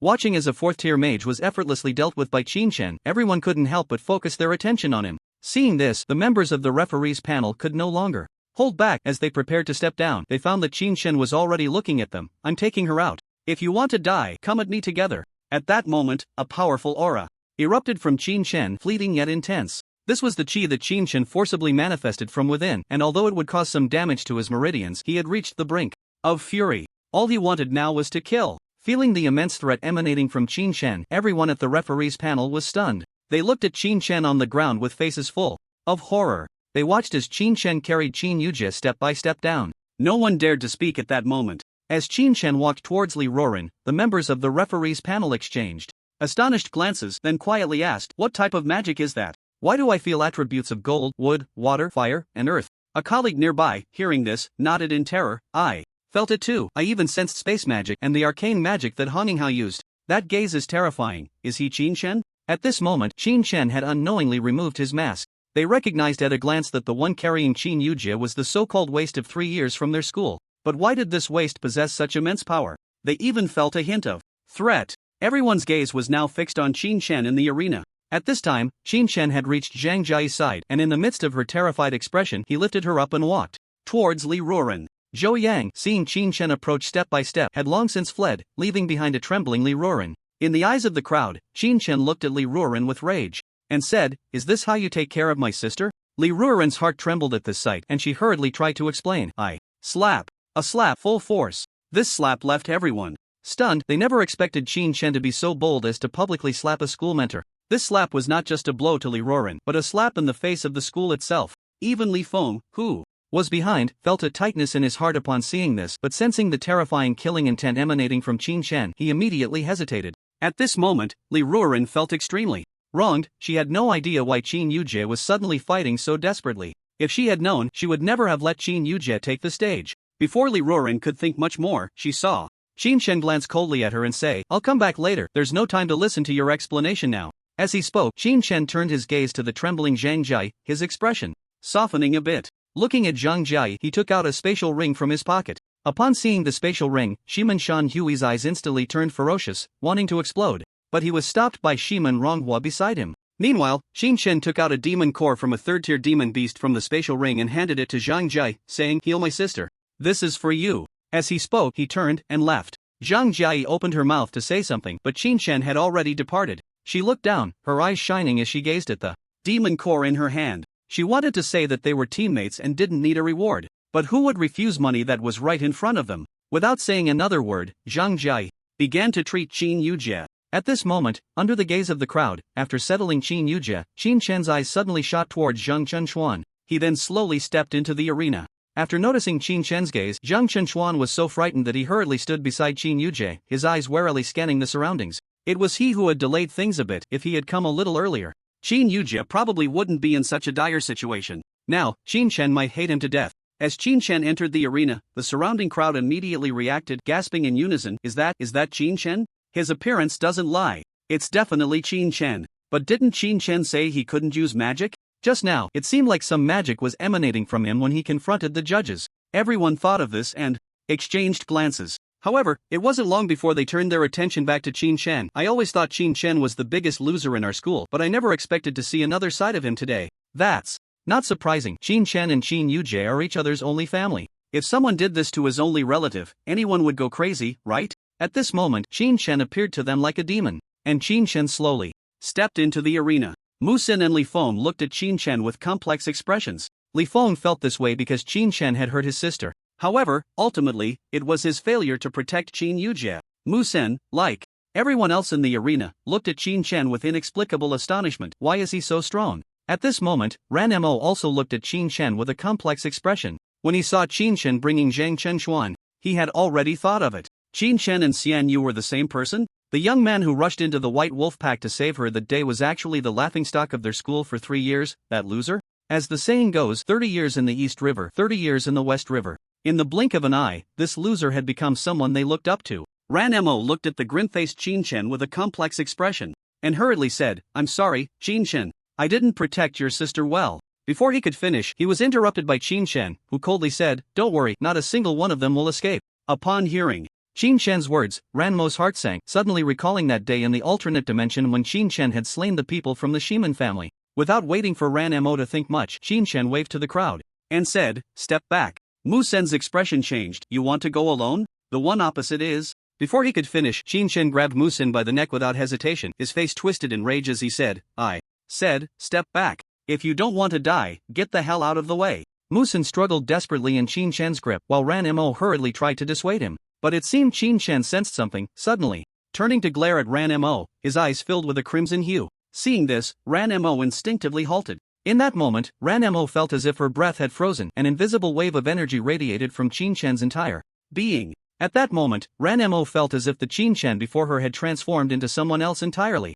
This was not the gaze a human should possess. At that moment, Qin Shen resembled a beast. However, seeing Mu Sen's face turn red, as if he might die in Qin Shen's hands at any second, Ranmo quickly said, "Qin Shen, let go of Mu Senator. He is your sister's captain. Even if he hasn't achieved much, he has endured hardships. If it weren't for him, you might not even see your sister again." Upon hearing the word sister, a glimmer of brightness flashed in Qin Shen's eyes, but it was fleeting. In that instant, Qin Shen suddenly threw Musen aside. Cough cough. Musen, having been tossed away by Qin Shen, felt no anger. Perhaps he understood Qin Shen's feelings at that moment. Perhaps shocked by Qin Shen's terrifying power, Musen looked at him with a face full of fear. Chen did not spare Musen another glance but slowly moved to the front of the group, looking at the few people ahead. Seeing this scene, Hong Yinghao seemed to be somewhat humiliated by being tossed aside earlier, and now, seeing Qin Shen's utter disdain as if he were about to take on all 5 of them alone, he felt an overwhelming rage, fixing his gaze on Qin Shen and saying, "Kid, you've really pissed me off." Just moments ago, Hong Yinghao hadn't had the chance to cast a spell, but this time, he would not be so careless. As soon as he finished speaking, Qin Shen seemed not to have heard, stepping forward. Crack! The floor beneath Qin Shen shattered inch by inch. This scene startled everyone present. Crack! Crack! Qin Shen did not stop after taking a step. He continued to walk toward the 5. With each step, the floor broke apart. Moreover, each of Qin Shen's steps matched the heartbeat of most of the audience. It was as if what Shiman Zhou and the others faced was not just Qin Shen alone, but an army of thousands. Even Hong Yinghao, whose breathing had become labored, could no longer afford to make threats. He hurriedly released Song Meijiao from beside him. After emerging from the ice coffin, Song Meijiao looked at Qin Shen with a face full of horror. Although she had been sealed, she was not unconscious. Thanks to the transparency of the ice, she had witnessed everything that had just transpired. Watching Qin Shen approach step by step, everyone instinctively took a step back. Meanwhile, Meng Luan, seeing such a terrifying Qin Shen for the first time, immediately explained, "Qin Shen, we had no intention of harming Qin Yujia, it was just an accident." However, upon hearing this, Qin Shen laughed, as if he were smiling at an old friend. An accident? But the next second, Qin Shen's gaze turned completely cold. "Then congratulations, today you all are going to have an accident." As soon as he finished speaking, Qin Shen pulled out a staff from somewhere and charged directly at Hong Yinghao. Seeing this scene, Hong Yinghao couldn't care less about his pride, his face turning pale as he exclaimed, "Join forces." Upon hearing Hong Yinghao's words, everyone gritted their teeth and rushed towards his direction. But how could their speed compare to Qin Shen's? By the time they were still halfway there, Qin Shen had already reached Hong Yinghao's side. Hong Yinghao felt the figure of Qin Shen in front of him becoming somewhat blurry, and in no time, it completely vanished. Witnessing this, Hong Yinghao's face turned pale with shock. A residual image? Before he could finish his sentence, he sensed a deadly threat coming from behind him and hurriedly activated Arcane Leap, jumping to the side. However, Arcane Leap also had its limits. Just as the Arcane Leap was initiated, Qin Shen dashed directly to the right. At that moment, there was no one on Qin Shen's right side. Qin Shen swiftly moved to the right, and at that moment, a figure suddenly appeared on that side. Without a word, Qin Shen raised his staff and struck towards Hong Yinghao's head. Everyone in the arena was stunned by this scene. Qin Shen was going for a lethal blow. At this moment, Hong Yinghao had just used Arcane Leap to traverse, and he naturally couldn't imagine that someone had a complete understanding of all magic. He even knew exactly from which direction the attack would come. The instant Hong Yinghao emerged, he immediately felt the breath of death creeping towards him. Turning around, he saw a staff approaching right in front of him. It felt as if he would die in the next second. Qin Shen's eyes were filled with killing intent, which had already appeared the moment he saw Hong Yinghao. Behind Hong Yinghao stood the Hong family from Kyoto. And the Hong family was the very family behind Hong Yinghao who had caused harm to his sister in both past and present lives. Would Qin Shen let him off now? Was that even possible? Hurricane. Upon seeing the killing intent in Qin Shen's eyes, the judge, Shiman could no longer remain seated. He hurriedly intervened. A 4th-tier spell, Hurricane. A massive tornado formed around Hong Yinghao. Yet Qin Shen could not enter it at all. Seeing this, Qin Shen immediately took a step back and turned to look behind him. Behind him, Shiman stood up and shouted, "It's just a school team competition, how can you be so ruthless?" Watching Shiman intervene, Hong Yinghao gasped for breath, looking up at Qin Shen in disbelief. He couldn't understand why the person before him was so strong. Up until now, he hadn't released a single spell, yet he was able to suppress his arcane magic? He had fought against powerful body refiners before, but even a peak Dark Realm expert couldn't exert such pressure on him during a fight. How did he know where his arcane leap would appear? Before Hong Yinghao could think further. Ruthless? Qin Shen turned to look at Shiman a cruel smile appearing on his face. "Don't be in a hurry, you're next." After saying this, Shiman expression changed, and he hurriedly prepared to leave the stage. At that moment, Qin Shen turned to Hong Yinghao, whose face was filled with the relief of surviving, and smiled. "Did you really think that this mere 4th-tier magic could protect you?" As soon as the words fell, Hong Yinghao's expression changed. In the next second, Qin Shen released his inner energy outward. Instantly, the staff was filled with a fiery red glow. Seeing this, the nearby mind mage, Song Meijiao, turned pale and hurriedly tried to stop him. The mind spell landed directly on Qin Shen. However, when the mind spell fell, Qin Shen was completely unimpeded, shouting loudly, "Fire Dragon Tornado!" Originally, Hurricane was just a wind attribute spell. It was like a tornado, and Hong Yinghao stood in the middle of it, the tornado effectively wrapping him in an absolute defense. After all, the destructive power of a 4th-tier magic was not to be underestimated. At this moment, Qin Shen was using the qi within his body, modifying it to a fire attribute and adding it to the wind attribute.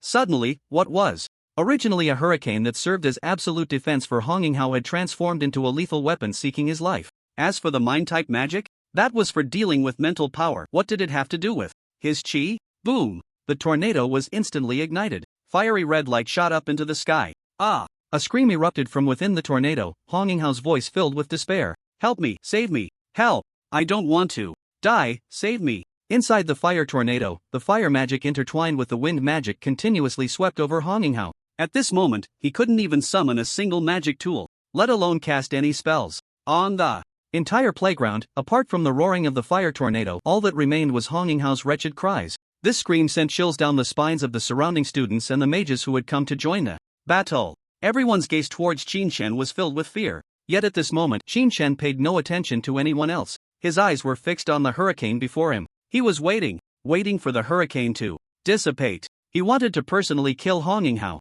The kind of killing where there was not even a shred of possibility for survival. Not just Hong Yinghao, but everyone from the Hong family, not a single one would escape. How could the hatred from 2 lifetimes be so easily resolved? At this moment, there was an open opportunity for a sneak attack behind Qin Shen. But when he glanced over at Shiman Zhou and the others, he found them all cowering in fear, staring blankly in the direction of Qin Shen. He's dead, just like that? Go! When did this Qin Shen become so terrifying? If Shiman Zhou had known Qin Shen possessed such strength, he would never have allowed Hong Yinghao to harm Qin Yujie like this. Even the outcome of this battle no longer mattered. Who cared about Meng Wan and the Meng family? What could be gained from this victory? Were these things more important than his own life? Not just Shiman Zhou, but the others behind him, including Ranmo, were also dumbfounded. Musen stared blankly in the direction of Qin Shen. Even though Qin Shen had previously attacked him, he felt a bit displeased. But at this moment, it was gone, truly gone, the one who had attacked Qin Yujie, who had given them headaches, even claiming he could take on 5 opponents. How long had it been? And he died at Qin Shen's hands? If such a person could die, then what about him? At this moment, Musen even felt fortunate that he and the others hadn't protected Qin Yujie but had saved their own lives. Not just Musen, even Ranmo, who was aware of Qin Shen's abilities, was stunned upon witnessing this scene. She really wanted to tell Qin Shen not to kill, but seeing Qin Shen's furious expression for Qin Yujie, her heart began to flutter at that moment. At this point, Ranmo had unknowingly been captivated by Qin Shen's aura. Bastard! Shiman Ronghuo was furious. He never expected that the defense he had created for Hong Yinghao would turn into a lethal weapon that took his life. In such a situation, even Shiman Ronghuo had no way out. Thinking about the potential repercussions for the Hong family in Kyoto, Shiman Ronghuo couldn't help but shout angrily, "You brat, you're dead today." Yet Chen showed no fear, as if he hadn't heard Shiman Ronghuo's voice at all. When he saw that Qin Shen was unfazed, Shiman Ronghuo prepared to cast a spell without hesitation. But just as he was about to cast the spell, boom! Suddenly, an explosion echoed in front of him. Shiman Ronghuo's spell was interrupted, and he hurriedly glanced to the side. Not far from him, a man in flowing white robes had appeared at some point, now speaking to him. "I say, old dog Shiman, isn't it a bit disrespectful to my Ran family for you to interfere in the students' competition?" Hearing this voice, Shiman Ronghuo gritted his teeth and replied to the newcomer, "Ran Fengjue." Ran Fengjue? Upon hearing this name, Li Feng and the others instinctively shifted their gazes. Not just them, even Qin Shen couldn't help but look at the man in white robes. He wore a gentle smile, as if he didn't regard the 4th tier Shiman Ronghuo at all. Qin Shen had heard Zhang Chenchuan mention Ran Fengjue more than once. He had already touched the threshold of transformation but had been stuck due to his practice of magic. Nevertheless, even so, Ran Fengjue was undeniably a genuine genius in Qin Shen's eyes. Shiman Ronghuo was also wary of Ran Fengjue. If it were anyone else, Shiman Ronghuo would have long since left this place. However, saving people was the priority now. After seeing Ran Fengjue appear, Shiman Ronghuo coldly said, "Ran Fengjue, he wants to kill someone from the Hong family. If I stop him now, are you going to stop me?" "Kill someone from the Hong family?" Hearing this, Ran Fengjue was taken aback, instinctively turning his gaze to Qin Shen. He wanted to see who had the audacity to attempt to kill someone from the Hong family in broad daylight, in front of so many people. Even he, Ran Fengjue, would kill someone secretly. Then, he would follow the unspoken rules and it would be as if nothing had happened. Killing like this was just asking for trouble, wasn't it? But as Ran Fengjue looked at Qin Shen, he suddenly felt a strong killing intent rushing towards him. Feeling this killing intent, Ran Fengjue was alarmed, as if he had fallen into an abyss. It felt like if he looked for even a second longer, he would die at Qin Shen's hands. Instinctively, Ran Fingjue hurriedly averted his gaze, his heart filled with dread. What a strong killing aura. Who is this person? How many people has he killed? If he hadn't killed many, how could he exude such a strong killing intent? Is this person a teammate of my sister? Ran Fingjue instinctively darted towards Ranmo's direction, wanting to ask his sister what was going on, how she ended up with such a terrifying teammate. Seeing this scene, Shiman Ranmo did not stop him but let out a cold snort. In his view, if Ran Fingjue intervened, today's matter would implicate the entire Ran family. He believed that since Ran Fingjue had already entered the fray, he should be able to handle it himself. Watching Shiman Ranmo stop his actions, Shiman Shanhui behind him couldn't hold back any longer and hurriedly approached Shiman Ranmo, anxiously saying, "Big brother, why have you stopped? Why not go kill that brat?" The moment he saw Qin Chen take out a storage ring, Shiman Shanhui couldn't help but explode. But seeing his elder brother desperately signaling him, he recalled what Shiman Ranghua had said to him before coming. And now, Shiman Ranghua had stopped? Why not take the opportunity to deal with that kid? Although that kid was a bit strange, the two of them together should be able to handle Qin Chen. Hearing his brother's words, Shiman Ranghua shot him a glance and said lightly, "Calm down." While saying this, he cast a fierce look at Qin Chen, gritting his teeth and saying, "This brat won't escape today." Then, he turned his gaze to Ran Fingjue. Under the gaze of the crowd, Ran Fingjue gradually approached Ran Mo's side and asked, "What happened?" Upon hearing this, Ran Mo recounted the earlier events to Ran Fingjue. When he heard that Qin Yujie had nearly been killed by Hong Yinghao, Ran Fingjue instinctively glanced in Qin Yujie's direction. At that moment, Qin Yujie was receiving treatment from Zhang Jiai. However, Zhang Jiai was only a second-tier mage, and healing the damage caused by a third-tier arcane spell was quite difficult. Nevertheless, because Qin Chen had given Zhang Jiai a demon core, she was currently full of energy. Looking at Qin Yujie lying there, her face contorted in pain with a trace of blood at the corner of her mouth, Ran Fingjue fell silent. No wonder Qin Chen was furious enough to kill someone in front of everyone. As a brother who dotes on his sister, Ran Fingjue understood Qin Chen's feelings all too well. If it were him, he couldn't imagine how mad he would go. However, Ran Fingjue also knew that Hong Yinghao's identity was too special. If he were to kill him just like that, the trouble afterward would likely be considerable. Just then, the hurricane gradually dissipated, revealing Hong Yinghao's current state. At this moment, Hong Yinghao looked nothing like the handsome figure he had been before. His stylish hair was burned away, his clothes were gone, and his body was covered in darkness, as if pixelated. Feeling that he was still alive, Hong Yinghao instinctively let out a sigh of relief. But before he could fully relax, he sensed a wave of intense killing intent beside him. Hong Yinghao quickly turned his head and saw Qin Chen, whose eyes were bloodshot, walking step by step toward him. Seeing this, Hong Yinghao dragged his severely injured body and hurriedly crawled backward, terrifiedly saying, "Don't kill me, don't kill me, I was wrong, I was really wrong."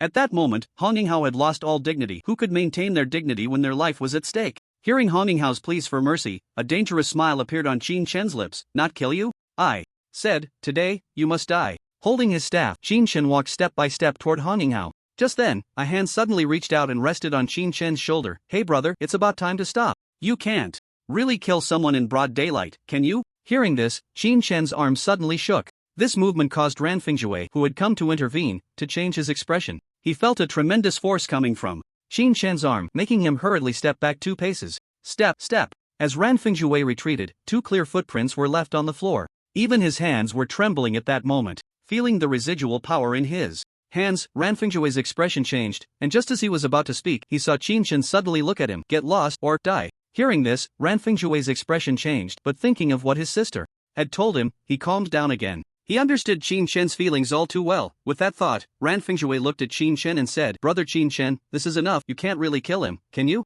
Upon hearing this, Qin Chen turned his head and looked at Ran Fingjue, asking sharply, "What if he was going to kill Ran Mo?" Qin Chen turned his head, his voice incredibly hoarse. Upon hearing Qin Chen's question, Ran Fingjue was stunned. His sister had been beaten like that? The next second, Ran Fingjue almost blurted out, "Of course, I'd kill him." But once the words were spoken, Ran Fingjue felt something was off. He looked up and saw Qin Chen silently turning away, then ignoring him again, focusing his gaze back on Hong Yinghao, slowly walking towards him. Seeing this scene, Ran Fingjue hurriedly said, "Bro, don't be hasty, let me tell you." As he spoke, Ran Fingjue approached Qin Chen's side, seemingly unconcerned that Qin Chen might take action against him, and quickly said, "Brother Qin Chen, a gentleman takes revenge, 10 years is not too late. If you kill him now, you might feel good. But what about your sister?" Hearing this, Qin Chen shot a furious glance at Ran Fingjue. Did this Ran Fingjue really think he could persuade him to let it go? Noticing Qin Chen's expression, Ran Fingjue quickly leaned closer to Qin Chen's ear and lowered his voice. "I'm not saying you shouldn't kill him, bro, just do me a favor and don't kill him now.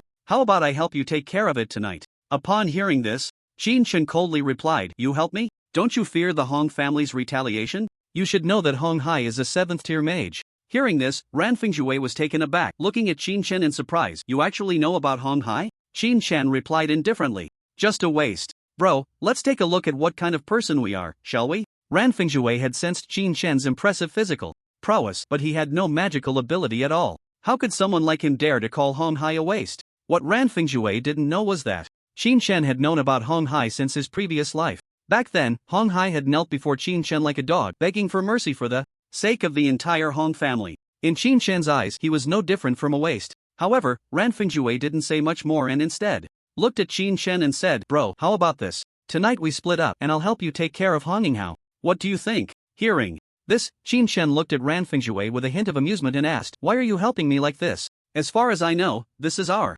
first meeting. Upon hearing this, Ran Fingjue smiled. Because you saved my sister, it's like I saved your sister, it's the same attitude. Hearing this, Qin Chen also smiled, the killing intent in his eyes gradually dissipating, or rather, hidden deep within his heart. Although it was their first meeting, Ran Fingjue left a particularly good impression on Qin Chen. He just didn't know why he hadn't heard this name before. Had he passed away? But Qin Chen didn't care about that. He put away his staff and then looked at the referee beside him and asked, Referee, does this match count as our win? Hearing this, the referee, who had already been scared silly, looked at Qin Chen in confusion. How? With things having escalated to this point, are you still concerned about the match? What is Qin Chen thinking? With this thought, the referee instinctively turned his gaze to the judging panel. At this moment, everyone on the panel was dumbfounded. They all looked at Ran Fingjue and Qin Chen in the arena, not expecting that their school would have both the talents of a sleeping dragon and a phoenix chick. Is Qin Chen a genius? Perhaps. Although they didn't know why Qin Chen bore the title of a waste for 3 years, they knew that this time, Qin Chen would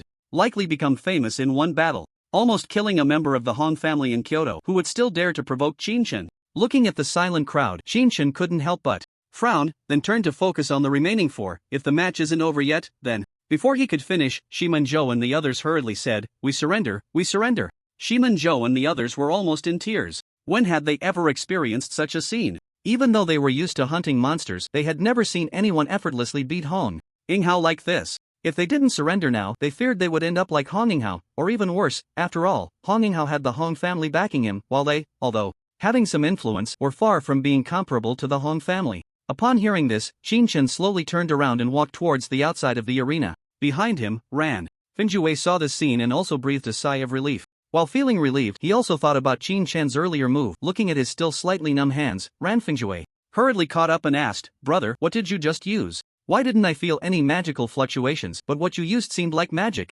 Hearing this, Qin Chen was about to speak when 2 figures suddenly blocked their path. I say, you want to leave without asking us? Hearing this, everyone was taken aback. Is it not over yet? The judges and the principal exchanged surprised glances at Shiman Ronghua and Shiman Shanhu. You too. Boom. Just as one teacher was about to stand up to speak, a thunderous sound suddenly erupted. Shiman Ronghua saw a bolt of lightning rushing towards him and hurriedly took out a shield to defend. A shield magic tool. Looking at the pitch-black shield magic tool, Shiman Ronghua glanced at Ran Fingjue with an unhappy expression. Ran Fingjue, do you really think our Shiman family is afraid of you? Hearing this, Ran Fingjue arrogantly shot a glance at Shiman Ronghua and shouted, Old dog Shiman. Do you really think I'm giving you face? The matter has already been resolved. Do you still want to keep my brother here? Upon hearing Ran Fingjue's words, Shiman Ronghua was furious. Brothers? You just met and you're already brothers? However, Shiman Ronghua didn't dwell on this issue for long and said, This matter has nothing to do with you. I need to ask this Qin Chen face to face. As soon as he finished speaking, Ran Fingjue's defiant voice rang out. Spit it out quickly, I don't have time to listen to your rambling.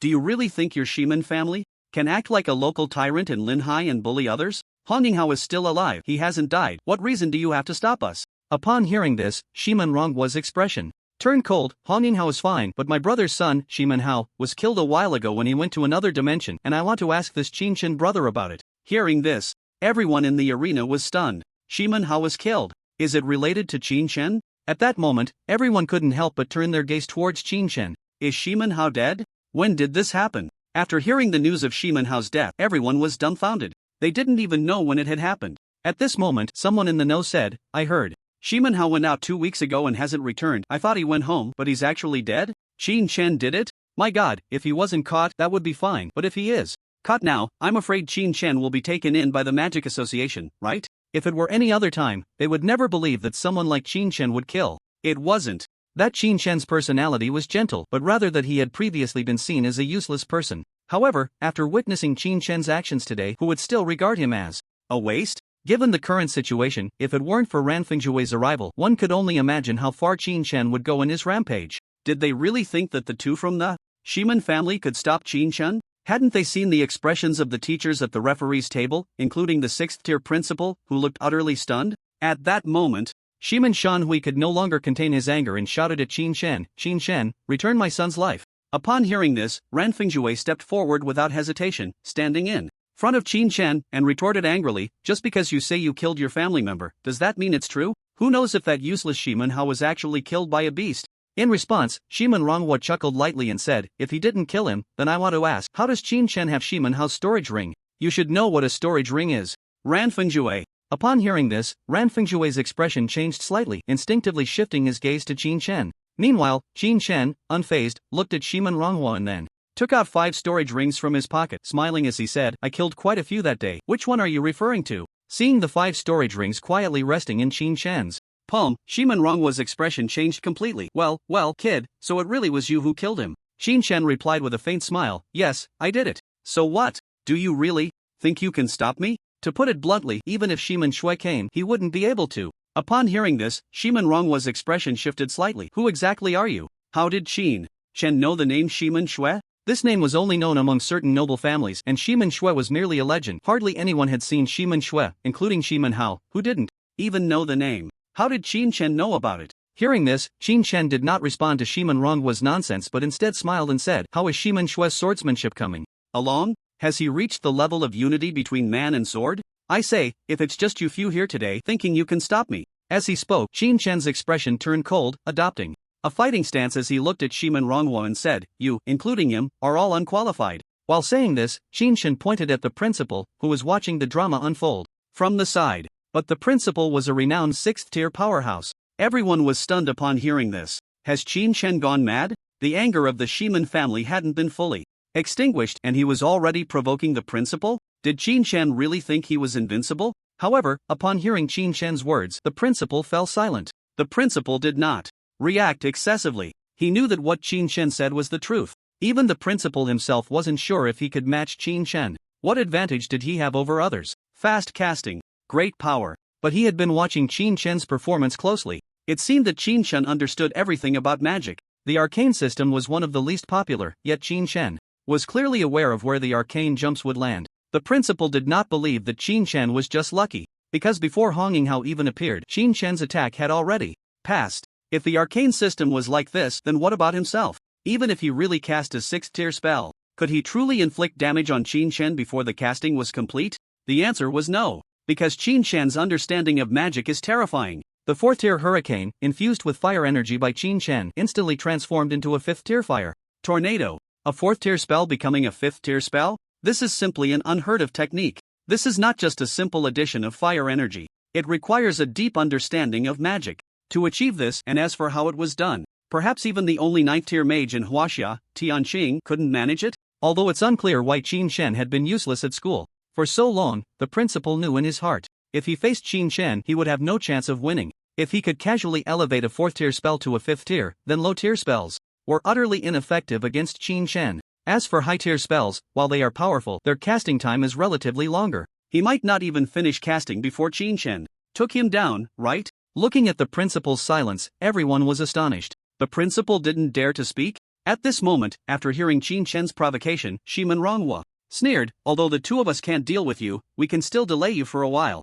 I've already contacted the Magic Association. Qin Shen, no matter how strong you are, can you withstand the power of the state? The Magic Association represents the state. Numerous powerful mages are all within the Magic Association. Even if a 5th-tier mage can't handle Qin Shen, they will send a 6th tier, and if that doesn't work, a 7th tier. There will always be someone who can kill Qin Shen. No matter how strong a person is, they wouldn't be foolish enough to choose to oppose the Magic Association. Upon hearing Shiman Ronghua's words, the nearby Ran Fengzhui fell silent as well. He hadn't expected that Qin Shen had actually killed someone from the Shiman family, and now there was evidence in someone else's hands. This was troublesome. Looking at the scene before him, Ran Fengzhui helplessly glanced at his brother, Ranmo. Clearly, he was saying to Ranmo, brother, I've done my best. There's nothing more I can do. Just as Ran Fingjue turned his head, he suddenly saw his sister walking towards them, unexpectedly. Saying, the Shiman family really has some good tactics. Failing to kill someone, they instead accused the innocent first? Hearing this, Shiman Ranmo was taken aback and looked at Ranmo.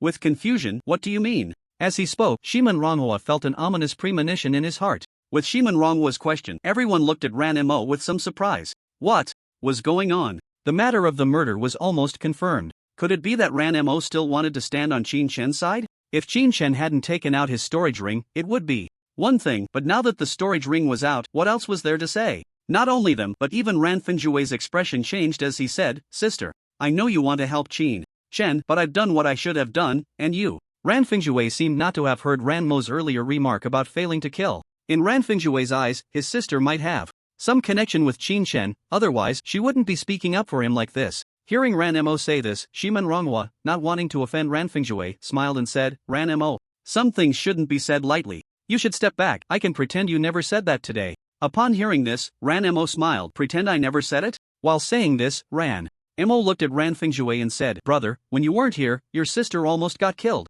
As she spoke, she put on a pitiful expression. It's just that the environment isn't right. Ran Fingjue thought Ranmo really wanted to help Qin Shen and asked helplessly, what's wrong? Hearing this, Ranmo slowly said, back then, Brother Zhang Chengchuan needed a cat's eye stone to advance to the 4th level, so he called a few of us to go together. As she spoke, she revealed the truth of the matter. She explained how Qin Shen joined their team and how he broke through the siege of the White Wolf to save Ranmo's life, and then mentioned how he killed the Night Cat demon. Among these details, Ranmo even mentioned that Qin Shen charged her for saving her. A 3rd-level mage, leading a team of 2nd-level mages, killed the Night Cat demon. If it were any other time, no one would believe it. But after witnessing Qin Shen's combat power, how could they not believe it? However, charging for saving someone? That really did fit Qin Shen's character. After all, everyone knew how poor Qin Shen was. Then, Ranmo said lightly, after we followed Brother Zhang to deal with the Night Cat demon, we came out, but unexpectedly, Shiman Heo and his team actually wanted to rob us. Brother, you know, Brother Zhang, he particularly needed the cat's eye stone and didn't have much money on him. I had the most money on me. But if I didn't give it to them, they would kill me. Luckily, Qin Shen was there that day, and I gave him some extra money to protect me, a total of 3 million. Brother, if it weren't for Qin Shen, you probably wouldn't see me again. As her words fell, Ran Fingjue's expression changed completely. Ranmo's words were half true and half false. It was true that Qin Shen collected protection fees, but it wasn't to protect Ranmo by killing people. Shiman Heo had specifically excluded Ranmo that day to prevent Ran Fingjue from going mad. But those who knew the truth were either dead or not part of their group. Who would know? At least the logic of the whole matter matched up. Hearing this, Shiman Shan Hui's face changed and he immediately shouted, nonsense. How could Shiman Shan Hui admit it? Shiman Heo was already dead and everything was decided by Ranmo alone. If he admitted it, it would be a significant trouble for the Shiman family. Ranmo glanced at Shiman Shan Hui and coldly said, at that time, there were not only Qin Shen but also Yuro and Zhang Chengchuan. They were all there. How is that nonsense? Hearing this, everyone was taken aback. What was going on? Could it be that the Shiman family really wanted to kill Ranmo and ended up being counter-killed? If that were the case, Qin Shen's actions could be considered self-defense. Even if the Magic Association came knocking, Qin Shen wouldn't have any trouble at all. But how could Shiman Shan Hui admit to this? He hurriedly scolded Ranmo. All the witnesses are dead now. The current witnesses are all your people. You can say whatever you want. Besides, how could my son not know the consequences of killing you? How could he be that foolish? Ranmo smiled upon hearing this. I know you won't admit it, and of course, you have a point. Hearing this, everyone was stunned. What does it mean that Shiman Shan Hui has a point? Before anyone could think too much, they heard Ranmo's voice again. In your son's words, once a person is dead, there are no witnesses left. Do you think that if Zhang Chengchuan was killed, my brother would remain indifferent? As she spoke, Ranmo's gaze shifted to Qin Shen beside her. Qin Shen, on the other hand, looked at Ranmo with a somewhat complicated expression. He naturally knew that Ranmo was trying to absolve herself, but having already taken the money, it felt a bit awkward. Seeing Qin Shen's extremely complicated expression, Ranmo immediately said somewhat displeased, what are you looking at? Can you explain where your sister's magic came from? Should we wait for your sister to wake up and confront her? There are a total of 4 magic books. 3 are water magic of the 3rd tier, 1 is ice magic of the 1st tier, another is ice magic of the 2nd tier, and the last one is ice magic of the 3rd tier. The market price is about 3 million, right? He suddenly heard this. Shiman Shan Hui's face darkened completely. Meanwhile, the onlookers were all bewildered. No wonder.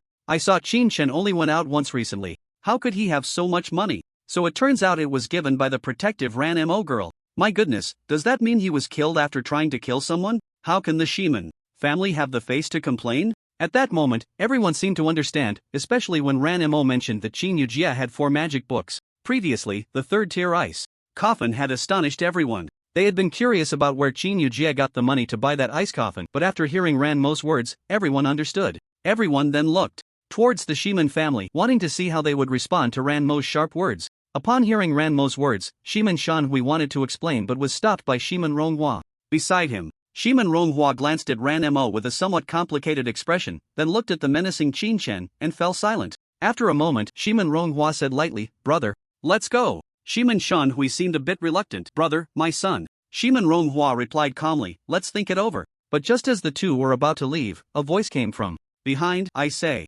Shiman old dog, did I let you go?" At that moment, the expression on Ran Fengshui's face was no longer playful but had turned completely grim. Seeing Ran Fengshui like this, even Qin Chen couldn't help but sigh inwardly. Double standard dog. His own sister was bullied and he wasn't foolish. He rushed in without a second thought. However, Qin Chen didn't care anymore. He looked worriedly towards Chen Yujia and walked over. Upon seeing Qin Chen's actions, Shiman Ronghua no longer cared about him. After hearing Ran Fengshui's voice, his expression changed immediately. "My nephew is dead and your sister is standing here perfectly fine. Ran Fengshui, don't think that just because you have the Ran family backing, you can act so recklessly." But after hearing this, Ran Fengshui was furious. He finally understood why his sister helped Qin Chen so much. After all, saving his sister twice, anyone would do their utmost to help. As for Qin Chen taking money, when has Ran Fengshui ever cared about money? Thinking of this, Ran Fengshui wasted no time and immediately began to cast Magic Thunder Affinity. As soon as he finished speaking, thunder magic enveloped his entire body.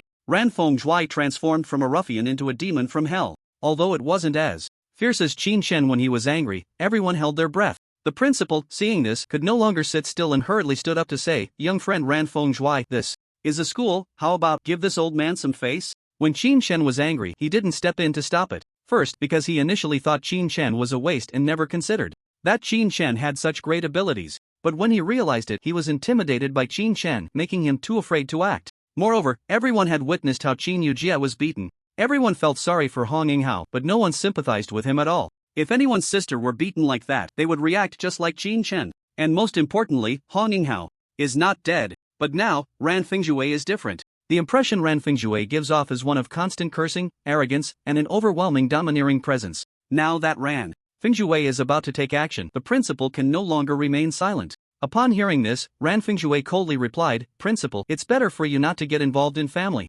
disputes." As soon as the words left his mouth, Ran Fengshui ignored the principal and swiftly charged towards Shiman Ronghua and Shiman Shanhu. The principal, hearing this, let out a helpless sigh. He turned to look at the surrounding students, who were all excited. They had rarely seen a 4th-tier battle. How could they miss a fight between 4th-tier mages? As Ran Fengshui approached, Shiman Ronghua and Shiman Shanhu's expressions changed drastically and they hurriedly began to cast spells in defense. However, compared to Qin Chen, Ran Fengshui's speed was far inferior. Nevertheless, as a 5th-tier mage and a peak expert in the Shadow Realm, he had ways to make up for that speed. Just as the two were about to unleash their magic, Ran Fengshui suddenly shouted, "Thunderbolt!" Immediately, the lightning elements around him became even more brilliant and his speed increased significantly. Everyone noticed that Ran Fengshui's attack style was quite similar to Qin Chen's, favoring close combat. However, unlike Qin Chen, Ran Fengshui did not exude an overwhelming aura. Instead, he immediately engaged in a brawl with the two. For a moment, it was hard to determine a victor, but visually, Ran Fengshui was clearly at an absolute advantage.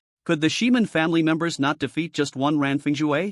Watching Ran Fengshui fight like this, Zhang Chenchuan was also stunned. He has become stronger. The last time he saw Ran Fengshui, he wasn't this strong. However, his thoughts didn't last long as his body tensed up. Zhang Chenchuan saw Qin Chen approaching him step by step. Qin Chen, however, paid no attention to Zhang Chenchuan and instead walked over to Zhang Jia. At this moment, Zhang Jia was completely undisturbed by the battlefield. She was focused on healing Qin Yujia with a demon core that Qin Chen had given her. However, something seemed off. Perhaps Zhang Jia's energy was running low, as she appeared quite exhausted. Qin Chen also checked his sister's condition. He had to admit that Zhang Jia's healing ability was quite impressive. The internal injuries were mostly healed, and now Qin Yujia was just a bit fatigued. Thinking of this, Qin Chen felt a pang of sympathy and prepared to hold Qin Yujia in a princess carry. But just as Qin Chen made a move, he heard Zhang Jia's displeased voice from the side. "Hey, I told you not to move her. I haven't finished healing her yet." Hearing this, Qin Chen replied lightly, "It's enough." He glanced at Zhang Jia, who was at the 2nd tier.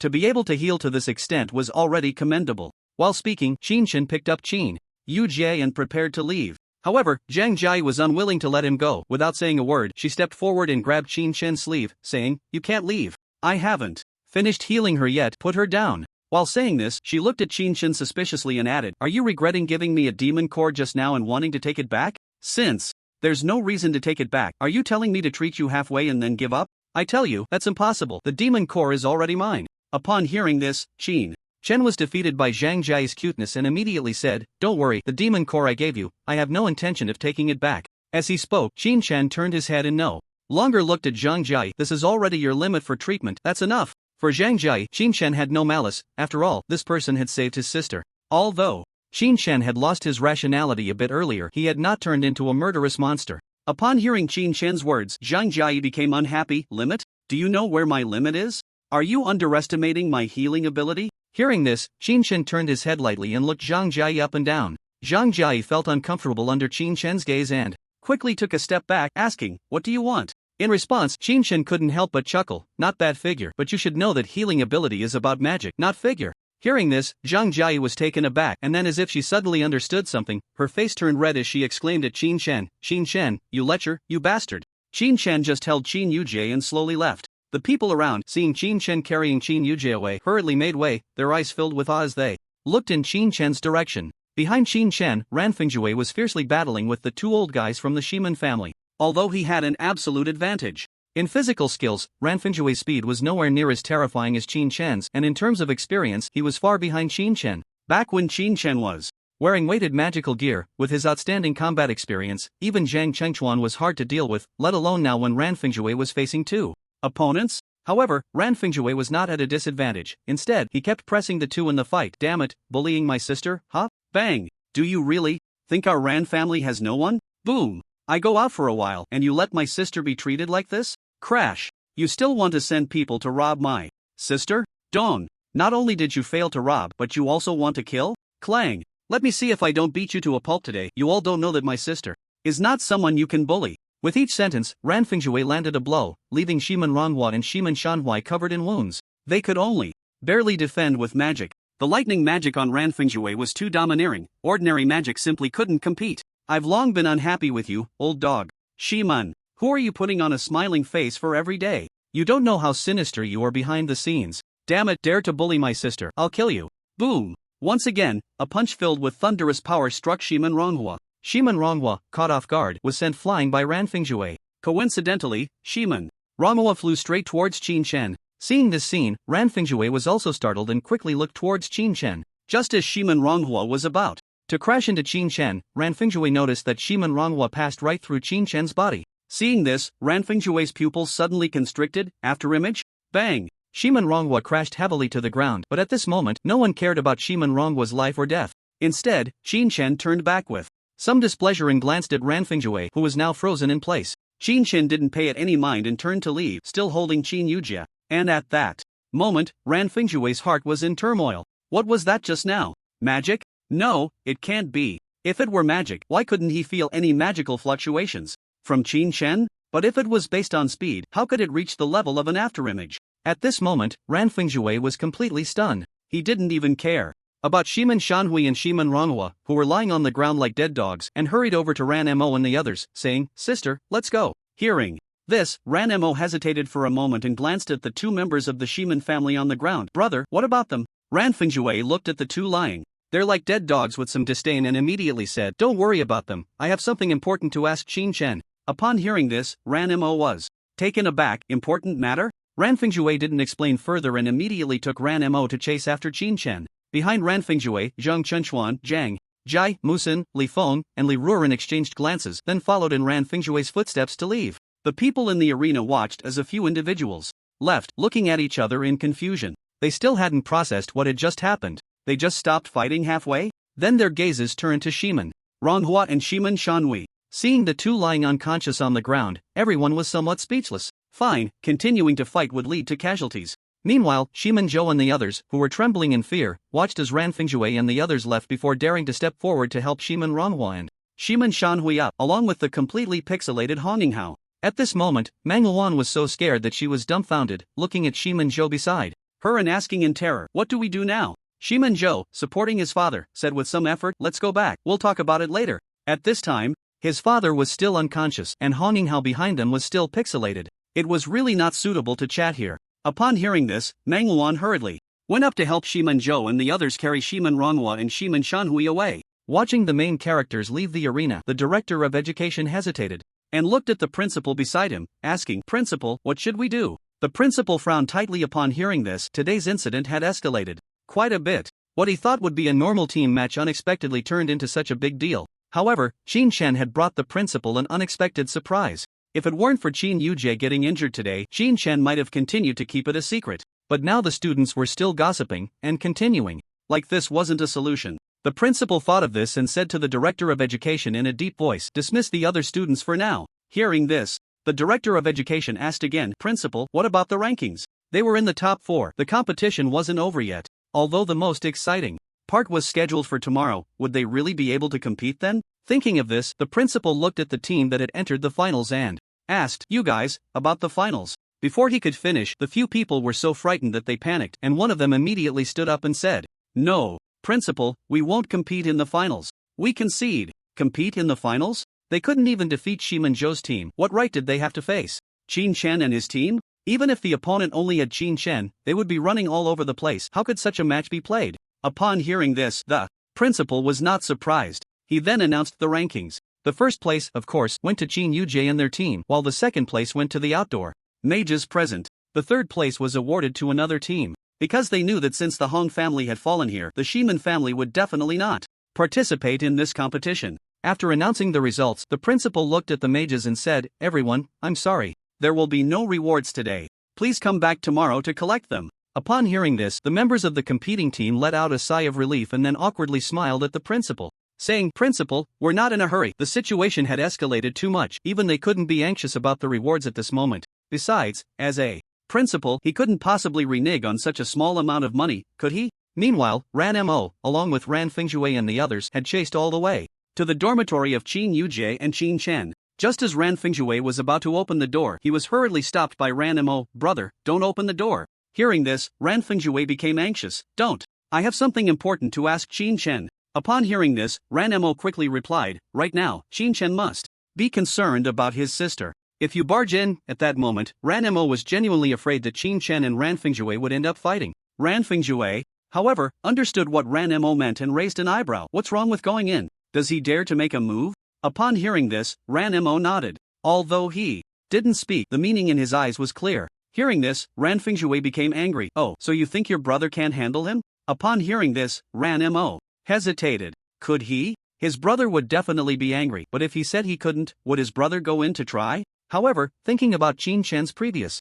performances, including those in the other dimensional space, was his brother really a match for Qin Chen? At this moment, Ranmo found it hard to say. Just then, a voice came from behind Ranmo. "If it really comes to a fight, Ran Fingzhui, you might not be able to beat Qin Chen." Caught off guard in front of his sister, how could Ran Fingzhui let this go? He quickly looked around. Who said that? Step forward. Hearing Ran Fingzhui's words, Zhang Chenchuan couldn't help but touch his nose and took a step forward. When Ran Fingzhui saw Zhang Chenchuan, he was somewhat surprised and said, "Good, I thought of you as a brother, but you're turning your elbow out?" Zhang Chenchuan replied calmly, "Not at all." Seeing Zhang Chenchuan's serious expression, Ran Fingzhui stopped joking, and his face became serious. At that moment, he knew that his brother was always very meticulous, so he asked with some confusion, "What do you mean?" Upon hearing this, Zhang Chenchuan said, "This Qin Chen has no magical talent, he's a body cultivator." Hearing this, although Ran Fingzhui had an inkling, he was still somewhat shocked and asked, "What realm is he at?" As he spoke, his expression was filled with anticipation. "Early stage of the Bright Realm," Zhang Chenchuan said with a serious face. Ran Fingzhui was stunned. "Early stage of the Bright Realm?" Upon hearing this, Zhang Chenchuan nodded, and when Ran Fingzhui saw him nod, he exclaimed, "Impossible. Absolutely impossible. How could someone at the early stage of the Bright Realm have such strength? You have to know, the principal didn't even intervene in his matters just now. This Qin Chen is definitely not as simple as the early stage of the Bright Realm." Hearing this, Zhang Chenchuan was not surprised at all. After dealing with the Black Yalong, he had been suspicious of this issue, but the facts were as they were. Even if he didn't believe it, he had to accept it. Thinking of this, Zhang Chenchuan said, "Brother Ran Fingzhui, just a few days ago, this brother Qin Chen and I dealt with the Black Yalong together. Ran Fingzhui, if it were you, could you take me and do the same?" Upon hearing this, Ran Fengjue's expression changed and he looked sharply at Zhang Chenchuan, asking, "The Black Yalong? Just the two of you?" Zhang Chenchuan nodded, "Just the two of us." Hearing this, Ran Fengjue immediately shouted, "Impossible. The Black Yalong is immune to 5th tier elemental magic. Your 4th tier spatial magic is not offensive. How could you possibly kill the Black Yalong? He is at the initial stage of the Bright Realm and cannot break through the Black Yalong's defenses. You two killed a 5th tier Black Yalong? Even if I were to take you, it would be impossible." Upon hearing this, Zhang Chenchuan replied, "Precisely because of this, I believe you might not be able to defeat Qin Chen." Hearing this, Ran Fengjue's expression became serious, and he looked at Zhang Chenchuan with some suspicion, asking, "Are you serious?" Zhang Chenchuan nodded, and Ran Fengjue continued to ask, How did he do it?" Rather than believing Zhang Chenchuan, Ran Fengjue was more curious about how the two had accomplished this. After all, their panels seemed incapable of breaking through the Black Yalong's defenses. How could they possibly kill it? Ran Fengjue's incredulous expression was within Zhang Chenchuan's expectations, but Zhang Chenchuan was not in the mood to joke with him. Instead, he looked at him seriously and said, "Cultivation techniques, do you know about them?" Hearing this, Ran Fengjue's eyes widened in disbelief as he looked at Zhang Chenchuan and asked, "You mean, this Qin Chen knows cultivation techniques?" Zhang Chenchuan immediately nodded. Seeing Zhang Chenchuan nod, Ran Fengjue took 2 steps back in panic, murmuring, "Impossible. Cultivation techniques have long been lost. How could this Qin Chen possibly use them?" Even knowing that Qin Chen was powerful and that Zhang Chenchuan wouldn't deceive him, Ran Fengjue simply couldn't believe that Qin Chen actually knew cultivation techniques. It should be known that such things had been lost long before the technological explosion. There was no way cultivation techniques could exist in the market now. It had been so long since they had disappeared. How could they still exist in this world? If they truly did, everyone would not have given up on body refinement to practice magic. Looking at Ran Fengjue's incredulous expression, Zhang Chenchuan said, "I saw Qin Chen use cultivation techniques with my own eyes. And that incredible movement technique is also a type of cultivation technique." Hearing this, Ran Fengjue suddenly recalled the moment when Qin Chen mysteriously dodged Shiman Ronghua's attack. Hiss! Thinking of this, Ran Fengjue couldn't help but gasp, then turned to Zhang Chenchuan with a serious tone, asking, "Who exactly is this person?" Zhang Chenchuan shrugged helplessly and said, "I don't know. According to Ranmo and the others, he's just a waste in the school." While saying this, he looked at Ranmo and added, "Compared to me, Ranmo should know more about this Qin Chen's character, right?" At this moment, Ranmo was pondering how to explain to his brother what had happened on the playground, because even if it was to repay a kindness, his own actions seemed to have gone too far. When he heard Zhang Chenchuan's words, Ranmo was taken aback, as if his thoughts had been pierced, and he turned to his brother with a flushed face. What happened to Qin Chen? Smack! Seeing this scene, Ran Fengjue couldn't help but exclaim in his heart. His sister had fallen. After a pause, Ran Fengjue didn't dwell on this question for too long, as he had something more important to ask Ranmo. "Sister, how much do you know about this Qin Chen?" Hearing this, Ranmo was momentarily stunned, then replied, "I only heard about him before, but I haven't seen him. They say he's quite useless at school. In these 3 years, because Qin Yujie performed exceptionally well at school, she received a lot of scholarships, and all of those scholarships were used for Qin Chen's tuition. However, Qin Chen has no magical talent at all. The first time I saw Qin Chen was on the playground, where he was exercising, and many classmates were mocking him at that time." Upon hearing this, Ran Fengjue was extremely surprised. "Exercising? What kind of exercising?" In response, Ranmo said somewhat perplexedly, "Just walking on the playground, all sweaty, looking quite hard." As she spoke, Ranmo recalled, "But it should be a magic tool for increasing weight. Brother Zhang should know." After saying this, Ranmo turned her gaze to Zhang Chenchuan, who nodded in agreement. However, Ran Fengjue asked a very important question: when did he start exercising? Hearing this, Ranmo looked up, her gaze tilted at a 45-degree angle, then recalled, "About 4 days before he joined our team." Upon hearing this, Ran Fengjue's pupils instantly widened. 4 days ago? Not only Ran Fengjue but even Zhang Chenchuan was quite shocked. Does that mean Qin Chen's strength transformed from an ordinary person to such a terrifying level in just 4 days? Thinking of this, the two exchanged glances, then dared not continue the conversation. In their view, Qin Chen must have had some fortuitous encounter, or it was due to that technique, otherwise, his realm couldn't have improved so dramatically. Behind them, Liuran seemed to have thought of something as her heart trembled. 4 days, and he already has such terrifying strength? Impossible. Absolutely impossible. Cultivating the body is much more difficult than practicing magic. How could he reach such a terrifying level in just 4 days? And just as everyone outside was in shock, inside the room, Qin Chen looked at the still unconscious Qin Yujie with a pained expression, his eyes filled with affection. After covering Qin Yujie's blanket, Qin Chen opened the door and walked out. Creak! Watching Qin Chen step out, Ran Fengjue could no longer hold back. He had too many questions he wanted to ask Qin Chen, but now was really not the time for questions. After thinking for a moment, Ran Finjue said to Qin Shen, "Brother, have you thought about how to deal with Honging Hao?" Hearing this, Qin Shen frowned and said softly, "Let's find a place to discuss this matter." Upon hearing this, Ran Finjue came back to his senses and slapped his forehead. "Right. I almost forgot about that. How about?" Before Qin Shen could finish, he heard Li Ruoran say from behind, "How about we talk in my dorm? I won't be disturbed there." Li Ruoran knew that Ran Finjue would definitely ask about Qin Shen's strength, and Li Ruoran also wanted to know why Qin Shen had such terrifying power in such a short time. After thinking for a moment, Li Ruoran decided to let Qin Shen and the others come into her dormitory to talk. Then, Qin Shen nodded and turned to Zhang Jia beside him, saying, "Can you help me look after my sister? If she gets better, you can go to Li Ruoran's dormitory to find me."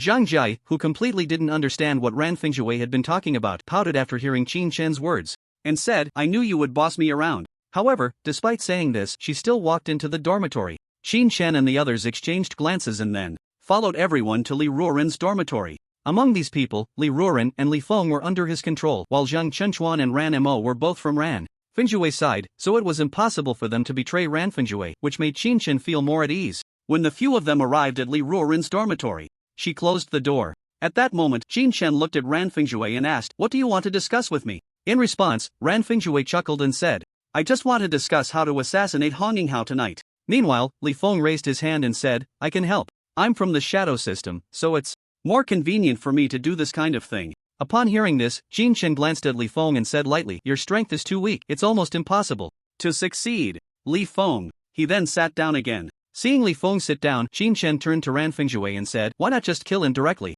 Why go through all this trouble?" In response, Ran Finjue looked a bit speechless. "If it were that simple, it would be great. Do you think Honging Hao's identity is simple? If we just kill him, do you believe the Magic Association in Kyoto won't send someone tomorrow?" Hearing this, Qin Shen looked at Ran Finjue and said, "You can't even handle the Magic Association's people?" Ran Finjue was from the Ran family, surely he could handle the Magic Association's people, right? Upon hearing Qin Shen's words, Ran Finjue was once again speechless. So Qin Shen was just digging a pit for him to jump into? However, despite thinking this, Ran Finjue still said, "If he provoked me, it would be fine. Even if he provoked Zhang Chunchuan, I wouldn't be able to act. Not only would it alarm the Hong family, but it would also alert Tianqing seat. He is a 9th tier mage. Who could stop him if he came personally?" While speaking, Ran Finjue whispered to Qin Shen, "So, we need to come up with a foolproof plan tonight, preferably one that doesn't raise any suspicions." Upon hearing this, Qin Shen said lightly, "It's almost impossible to avoid raising suspicions. With what happened today, if Honging Hao dies, they will definitely suspect us immediately."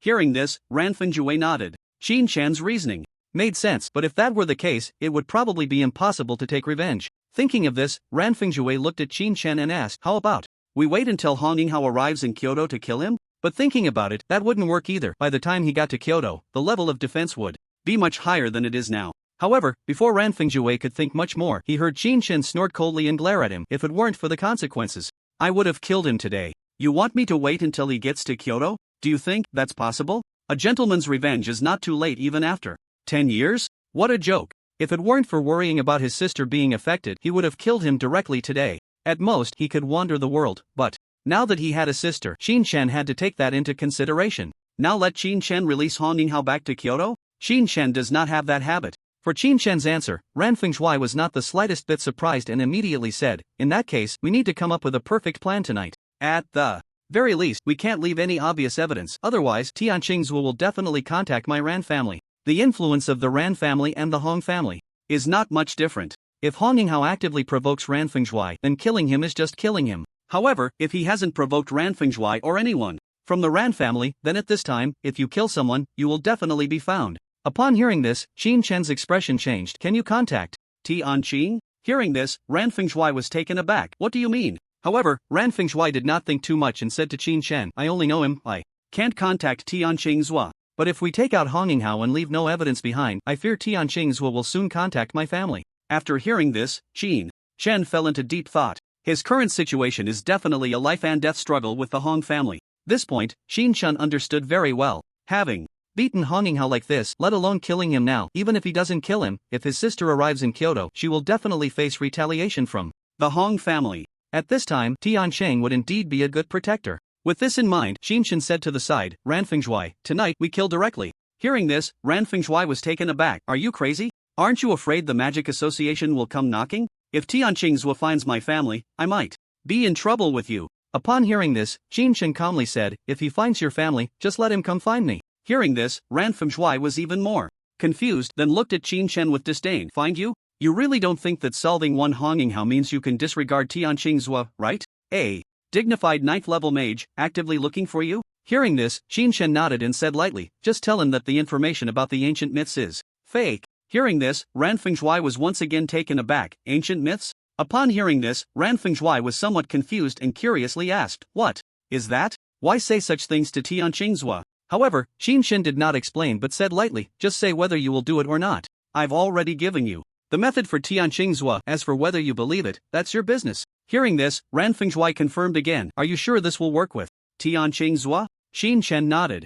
Ran Fengzhuai then glanced at Ranmo beside him and finally gritted his teeth and said, alright, I agree. At this point, Ran Fengzhuai changed the subject and looked at Qin Shen. But before that, you have to answer me one question. Hearing this, Qin Shen frowned. What exactly is above the dark realm? Hearing this, Qin Shen was stunned. Meanwhile, Ran Fengzhuai said, you specialize in body refinement and are not afraid of offending your family. If you say you can only reach the peak of the dark realm with body refinement, then what you're doing is quite foolish. After all, body refinement has its limits, and the specific limit is comparable to a few levels of mages, which Ran Fengzhuai did not know. However, it definitely cannot exceed the 6th level, reaching the level of the 7th level. A 7th level mage is a height that a mage might spend a lifetime trying to reach. If the limit of body refinement could truly compare to a 7th level mage, then there wouldn't be so many people practicing magic. It should be noted that Ran Fengzhuai herself is a 5th level mage, plus a peak powerhouse of the dark realm, but even he might not be able to defeat a 6th tier mage. And Qin Shen, who is currently only at the early stage of the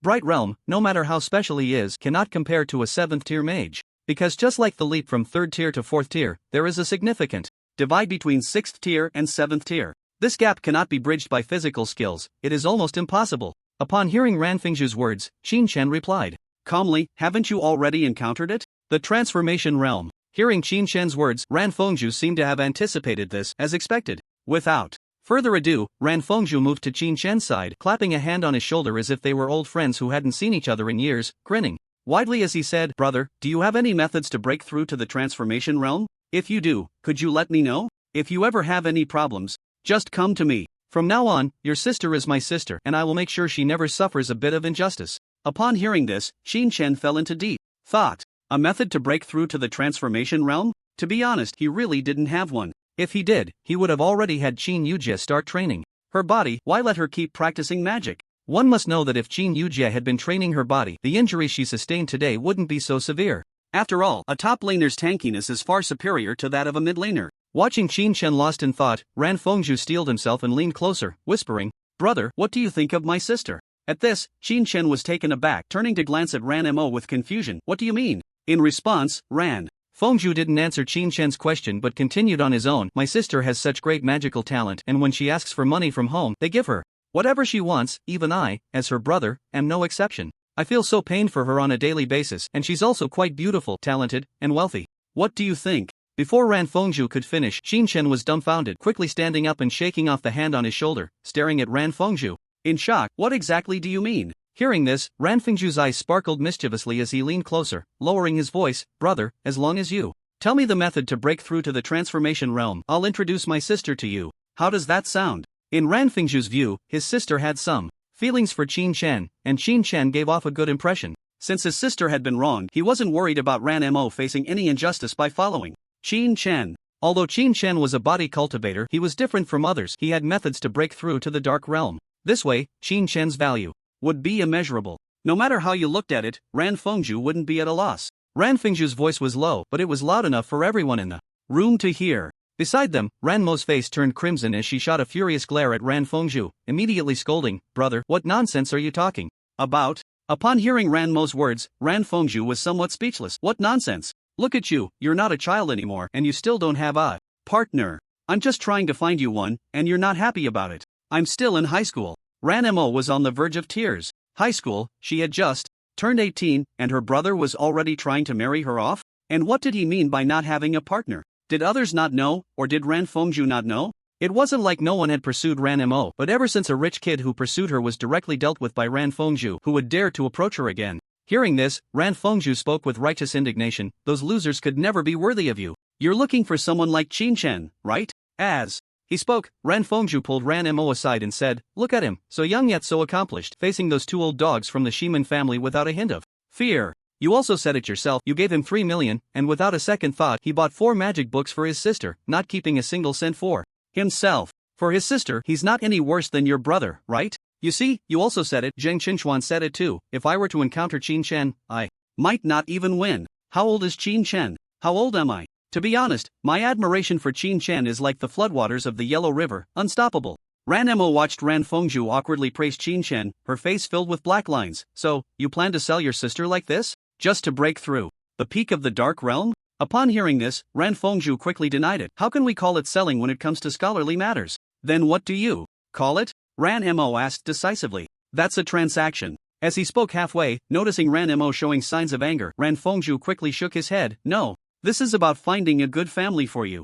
Could it be that after Qin Chen saved you twice, you have no thoughts at all?" When she heard the word transaction, Ran Mo was initially a bit angry, but upon hearing the latter part of Ran Fengzhu's words, her face instantly turned bright red. No feelings for Qin Chen at all? That was impossible. Which family's children don't have romantic feelings, especially someone like her who has never been in a relationship? But for her, a girl, to say she likes Qin Chen? How could that be possible? Seeing his sister's face flushed and glaring at him in anger, Ran Fengzhu still didn't understand. He then approached Qin Chen and said, "Brother Qin Chen, I've already settled things with my sister. What do you say?" Qin Chen had somewhat understood Ran Fengzhu's character. Perhaps he was fierce towards outsiders, and the outside world had always spread rumors about Ran Fengzhu's ferocity, but when it came to his own people, Ran Fengzhu's personality was quite eccentric. However, Qin Chen did not answer Ran Fengzhu's question, or rather, he didn't care about that question at all, but frowned at Ran Fengzhu and said, "The method to break through the transformation realm is different for everyone. I told you, you can't grasp it because it's my own method of breakthrough." Hearing this, Ran Fengzhu exaggeratedly said, "No way, brother, I'm about to give my sister to you and you actually want a freeload?" Upon hearing Ran Fengzhu's words, Qin Chen's face darkened, but he didn't dwell on the issue for too long and instead looked at Ran Fengzhu and asked, "So, what do we do tonight?" Upon hearing this, Ran Fengzhu also reacted and looked at Qin Chen, asking, "Are you sure the Tianqing seat won't cause me trouble?" Qin Chen nodded and said solemnly, "I'm sure. That old guy has probably discovered the flaws in magic. As long as you do as I say, he definitely won't make things difficult for you." Upon hearing this, Ran Fengzhu immediately slammed the table and said, "If that's the case, then let's take action tonight." But, as he said this, Ran Fengzhu hesitated. "The Shiman family's strength is quite decent. If it's just the two of us, it might not be enough." Hearing this, Qin Chen looked up. "What do you mean?" Ran Fengzhu replied lightly, "If we go over boldly, they will definitely try to stop us. I can hold off Shiman Ranhua and Shiman Shanhu, but if there's one more person, it might be a bit overwhelming." Upon hearing this, Qin Chen said lightly, "What about the rest? What's their strength?" Qin Chen wasn't very familiar with the Shiman family's strength. After all, the Shiman family is considered a relatively small force and is hardly worth Qin Chen's attention. However, Qin Chen currently only possesses the strength of the early stage of the Ming realm, so if there are many people involved, he would have to think it over. Upon hearing this, Ran Fengzhu also shared some information about the Shiman family's strength with Qin Chen. They don't have anyone above the 5th rank, but there are 5 people at the 4th rank, including a group of 3rd-rank juniors under them. The overall strength of the Shiman family is still quite decent. After hearing this, Qin Chen calmly said, "Then let's go head-on." Upon hearing this, Ran Fengzhu was taken aback. "Head-on? Just the two of us?" As soon as he finished speaking, Zhang Chenchuan beside them immediately said, "How about I go with you? I'm also at the 4th rank now." Zhang Chenchuan had just entered the 4th rank recently, so he wouldn't hold them back by joining Qin Chen. Not only Zhang Chenchuan, but even Li Ruoran, Li Feng, and Ran Mo all looked at Qin Chen. Noticing their gazes, Qin Chen frowned slightly. "If there are too many people, the target will be too big, and since you are all mages without physical training, having too many people might lead to injuries." While saying this, Qin Chen looked at Ran Fengzhu and said, "Let's just be the two of us tonight." Hearing this, Ran Fengzhu was once again surprised and asked, "Are you confident? It's just killing someone." Qin Chen nodded lightly. In his previous life, Qin Chen had killed before. Seeing Qin Chen so confident, Ran Fengzhu found it hard to refute him and could only nod helplessly. The others beside them exchanged glances and ultimately had to give up the idea of helping. Just as a few of them were discussing this, a loud knock knock knock echoed, causing everyone's expressions in the room to change dramatically. Li Ruoran immediately shouted, "Who is it?" As soon as she finished speaking, a voice came from the door. "Hello, Mentor Li Ruoran. I just heard someone say that Qin Chen is here. The principal would like to see him." Upon hearing this, Qin Shen's expression immediately turned strange. The principal? What could he want with me?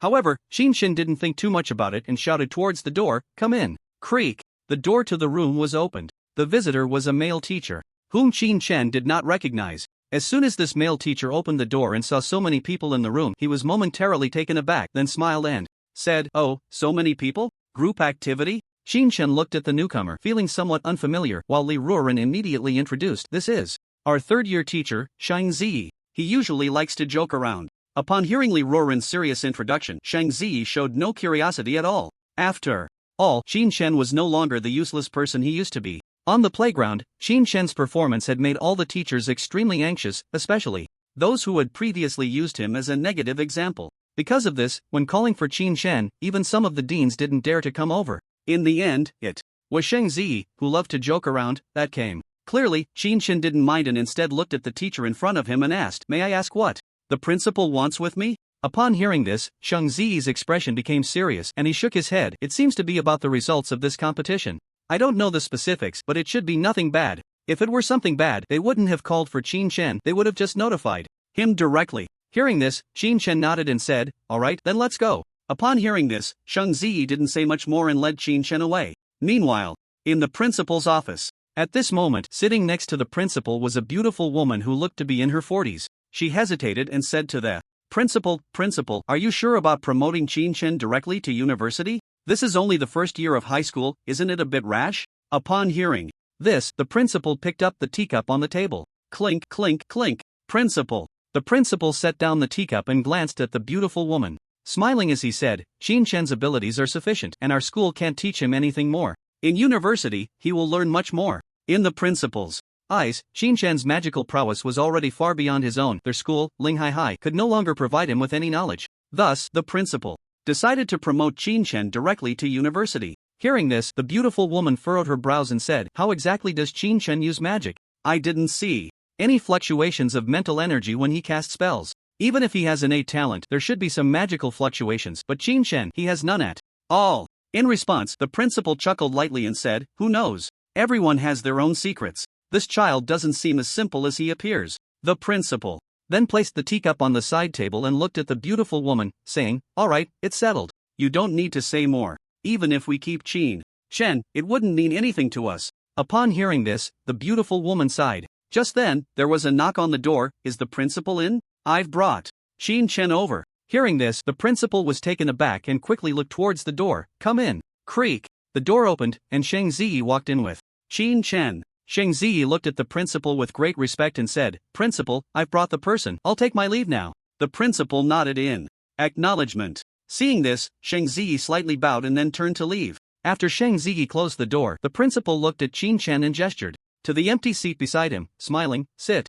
Qin Shen didn't say much and directly took a seat, then looked at the principal and asked, "I wonder why you called me over, principal?" The principal sighed a bit and said, "Qin Shen, this old man of mine has misjudged things. I didn't expect that our little Lingzhong would have a talent like you." Hearing this, Qin Shen smiled in response. "You flatter me, principal." "That's not flattery." While smiling, the principal returned to the main topic. "However, with your current strength, our school probably can't teach you anything more." Upon hearing this, Qin Shen's expression shifted slightly. "What do you mean, principal?" The principal smiled lightly and said, "I was thinking of letting you enter university early. During the first-year assessment, I'll let you take the third-year exam directly. How about you and your sister enter university together? This way, you can take care of her." Upon hearing this, Qin Shen was slightly surprised but still said to the principal, "Thank you, principal." At this point, the principal looked at the beautiful woman beside him and said with a smile, "Muin, could you step out for a moment? I need to talk to Qin Shen privately." Hearing this, the beautiful woman immediately nodded to the principal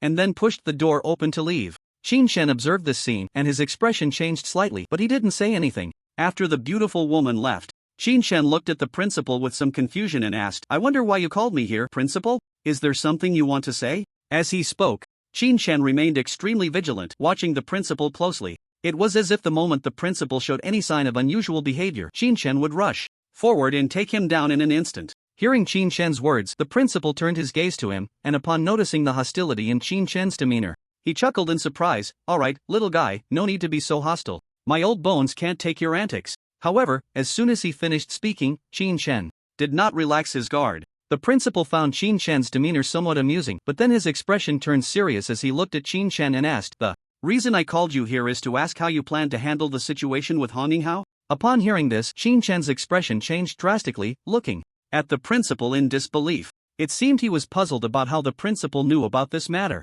The principal, noticing his reaction, smiled faintly and said, "All right, stop wondering. I'm just asking. The Hong family is not a force to be trifled with. I know that guy Ran Finghua quite well, although I don't know you very well. I've been keeping an eye on the relationship between you and your sister." Hearing this, Qin Shan narrowed his eyes slightly, a dangerous glint in them as he looked at the principal and asked, "What does the principal hope I do?" He wanted to know which side the principal was on, otherwise there was no reason to call him over and ask such questions. The principal was taken aback by this question, then burst into laughter. "You little guy, you're really cautious." Looking at the smiling principal, Qin Shan couldn't find anything to laugh about and instead watched him with a face full of vigilance. After the principal finished speaking, he turned to Qin Shan and said, "Little guy, although I don't know what you plan to do, I still advise you to avoid making enemies too thoroughly when you don't have the strength." Upon hearing this, Qin Shan replied coldly, "This is my own business. In this world, there can only be one left between the Hong family and me." When Qin Shan said this, he was extremely serious, as if he had no concern that the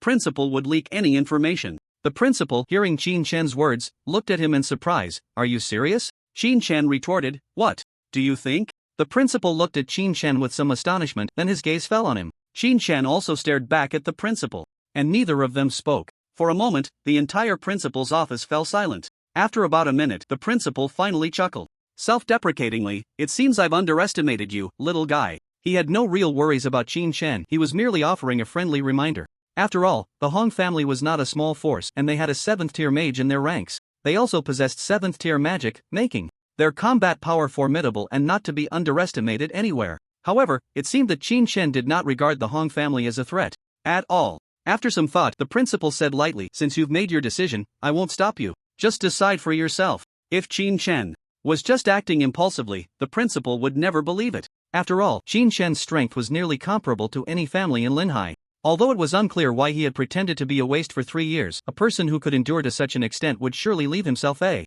way out in any situation. After thinking for a moment, the principal continued, "All right, I won't persuade you any further. As for university, if you have no objections, I'll arrange it for you right away." Upon hearing this, Qin Shan also stood up and said to the principal in front of him, "Thank you, principal." There was no expression on Qin Shan's face and no one knew what he was truly thinking at that moment. He then turned and left the principal's office. Once Qin Shan had left, the principal, who had originally worn a faint smile, began to ponder. Qin Shan, to have such vision and strength at the early stage of the Ming realm is indeed rare. With this thought, the principal couldn't help but look up at the ceiling and chuckled. "Tianqing meow, how will you choose?" After leaving the principal's office, Qin Shan went straight to his sister's dormitory. When he entered, Shen Jiai immediately rushed to his side in a panic. "Qin Shan, why hasn't Qin Yujia woken up yet? I've already treated her, but I feel her injuries have healed, yet she still won't wake up. What should I do, Qin Shan?" Shen Jiai was so flustered. She had finally earned a large sum of money, enough for her to buy a decent magical tool outside, but if Qin Yujia didn't wake up, would Qin Shan take back the demon core?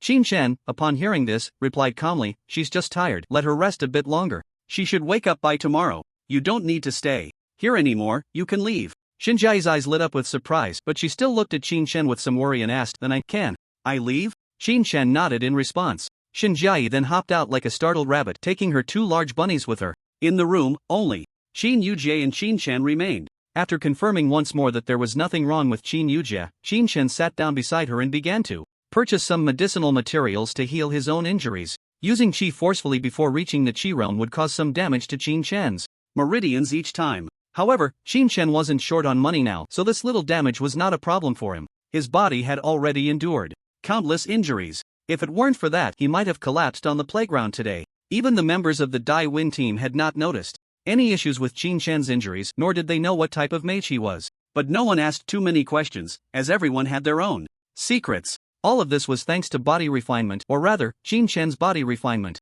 The early Qin Shan couldn't directly use qi. While researching how to revive Qin Yujie, he discovered that many aspects of body refinement or ancient things could be linked to science. At the same time, a pair of virtual particles, one positive and one negative, would annihilate upon collision in a very short time, releasing energy that returned to the vacuum, in accordance with the law of conservation of energy. However, due to charge, the universe does not conserve, and some particles cannot complete annihilation simultaneously.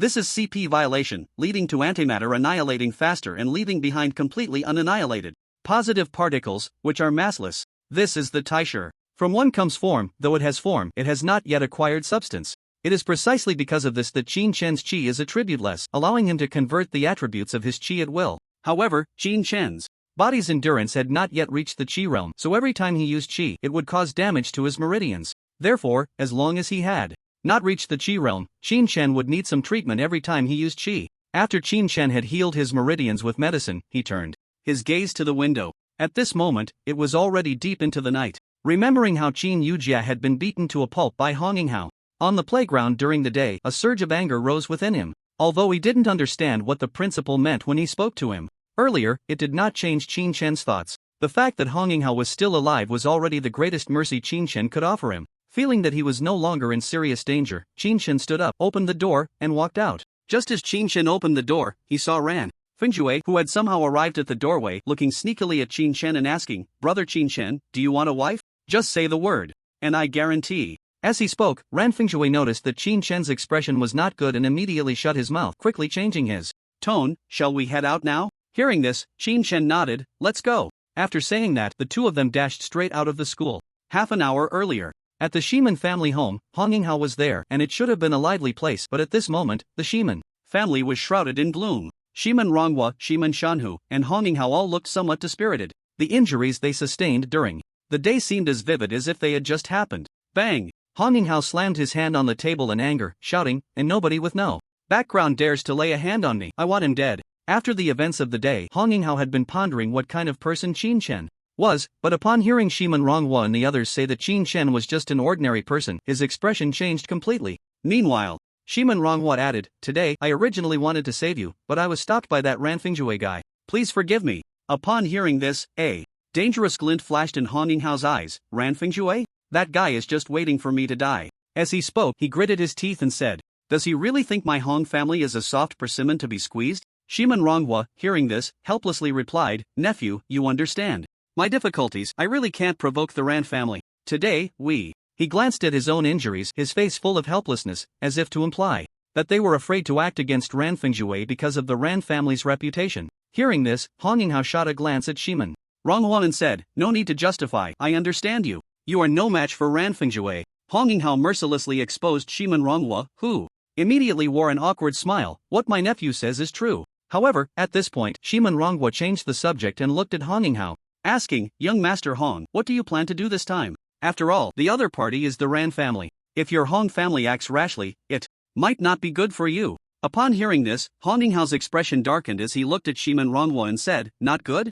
Does Uncle Shiman think my Hong family is inferior to the Ran family?" Hearing this, Shiman Ronghua's face changed dramatically, and he hurriedly waved his hand, saying, "That is certainly not the case. I just worry that the Hong family might not act rashly due to the Ran family's special status." Honginghao let out a cold snort upon hearing this. "If it were any other day, my Hong family wouldn't easily provoke the Ran family. But this time, it was Ran Fingjue who made the first move. When I return tomorrow, I will tell my father about all this, even if he is from the Ran family." Bang! At this point, Honginghao gritted his teeth and said each word with intensity. "He won't escape." As he spoke, Honginghao seemed to think of something and immediately added, "And that Qin Chen, doesn't he care about his sister? Just wait and see how I toy with his sister in front of him, making him wish he were dead." The entire room was filled with Honginghao's furious voice. After hearing this, Shiman Ronghua said to Honginghao, "Young Master Hong, there's no rush for revenge. I've already prepared a room for you. You should rest for the night, and tomorrow I'll arrange for someone to take you to Kyoto." Hearing Shiman Ronghua's words, Honginghao temporarily suppressed his anger and said to Shiman Ronghua beside him, "Thank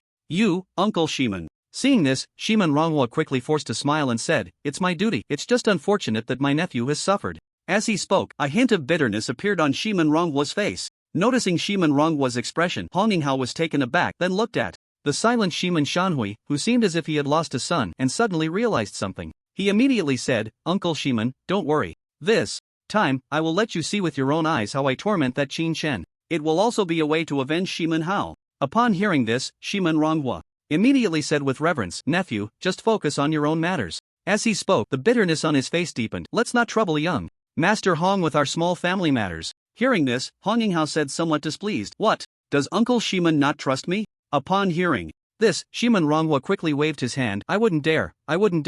I'm just worried it might cause trouble for my nephew. Trouble? Hong Yinghao snorted coldly and said disdainfully, an ordinary person isn't a problem. Saying this, Hong Yinghao walked out of the room, following the maid beside him. After Hong Yinghao left, Shiman Rongwa also let out a sigh of relief, then looked at the despondent Shiman Shanhui. Seeing Shiman Shanhui sitting there with a gloomy face, not saying a word, Shiman Rongwa stepped forward to persuade him. Alright, didn't you hear what Hong Yinghao just said? Shiman Shanhui clenched his fists tightly, his nails digging into his palms, and looked at Shiman Rongwa with immense anger. I want to personally avenge Howard. Shiman Rongwa sighed helplessly upon hearing this. Revenge isn't that simple. Now that Ran Fingjue is involved, if we don't rely on the Hong family's power, seeking revenge is nothing but a pipe dream. Let's forget it, at least someone will avenge your son's great grievance. Just now, Shiman Rongwa was merely provoking Hong Yinghao, hoping to use his hands for revenge. After all, they couldn't afford to provoke the Ran family and could only rely on the Hong family's strength. Seeking revenge on their own was nearly impossible. Shiman Shanhui understood this logic, but the unwillingness in his heart was hard to shake off. Seeing this, Shiman Rongwa could only say helplessly, alright, you should go rest. We can talk about anything tomorrow. Saying this, Shiman Rongwa walked out of the room. Meanwhile, Ran Fingjue and Qin Chen were on their way to the Shiman family. Ran Fingjue looked at Qin Chen and asked, since you have a method to break through the dark realm, why didn't you reveal it earlier? Hearing this, Qin Chen replied, a tall tree catches the wind. Not everyone can tolerate the existence of physical techniques. Regarding these matters, Ran Fingjue was unaware and looked surprised as he said, how could that be? I also practice body techniques, is there someone who won't tolerate it? Upon hearing this, Qin Chen replied in a low voice, that's because your body techniques can only reach the dark realm and cannot ascend any further. The peak of the dark realm can rival a 6th tier mage, but the transformation realm can rival an 8th tier. In all of Huaxia, there is only one 9th tier, and that is a mage. If body techniques had the advantage, it would mean that Huaxia would have more say in the world, and naturally, they wouldn't allow your body techniques to come to light. Unintentionally, Qin Chen and Ran Fingjue revealed a little-known secret. This secret caused Ran Fingjue's expression to change immediately. Ran Fingjue suddenly stopped, leaving Qin Chen momentarily stunned. Why aren't we moving? He saw Ran Fingjue's serious expression as he asked, are you saying that someone doesn't want body techniques to attain a higher realm? Qin Chen nodded, yes, as long as you break through to the transformation realm, your existence in this world would be a threat to them. Hearing this, Ran Fingjue was even more puzzled. Why? Wouldn't having stronger power allow us to better combat the beasts? Qin Chen smiled upon hearing this. Do you know where magic originated? Ran Fingjue's expression turned serious. Western countries? Seeing this, Qin Chen nodded, that's right, magic originated in Western countries. After the technological explosion, all animals on Earth mutated, and the emergence of magic in Western countries gave them enough say in this world. Although our country has recently produced Tianqing Zhua, the first to break through to the 9th tier, our international influence is not as high as you might think. Upon hearing this, Ran Fingjue asked, why? As a 9th tier mage, his strength should be quite formidable.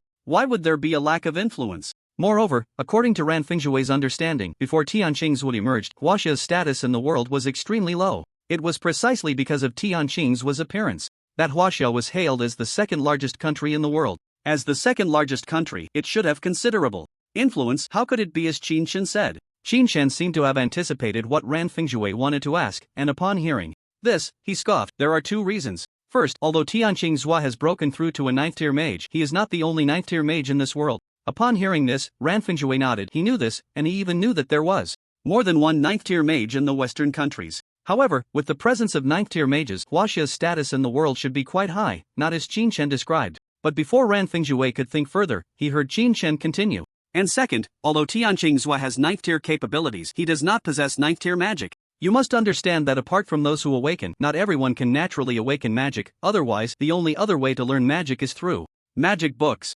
Magic books are man-made, and Huaxia's achievements in magic have come too recently, making our foundation too weak compared to Western countries. Therefore, to give Huaxia more influence, there are only two methods. First, Tianqing Zhua must possess 9th tier magic. Second, body techniques must attain a higher realm. Upon hearing this, Ran Fingjue suddenly realized, so you want me to pass on the secret of the ancient myths to Tianqing Zhua, and it is closely related to body techniques, right? Hearing the words of Ran Fingjue, Qin Chen smiled, that's right, the ancient myths have been passed down to the present and have almost become legends. Some even claim that it's just a trick of Huaxia, but only a very small number of people know that this is real. And mastering the secrets of ancient myths allows one to fully grasp the secrets of body techniques, and even the secrets of cultivators. Do you understand? As his words fell, Qin Chen looked at Ran Fingjue with a serious expression.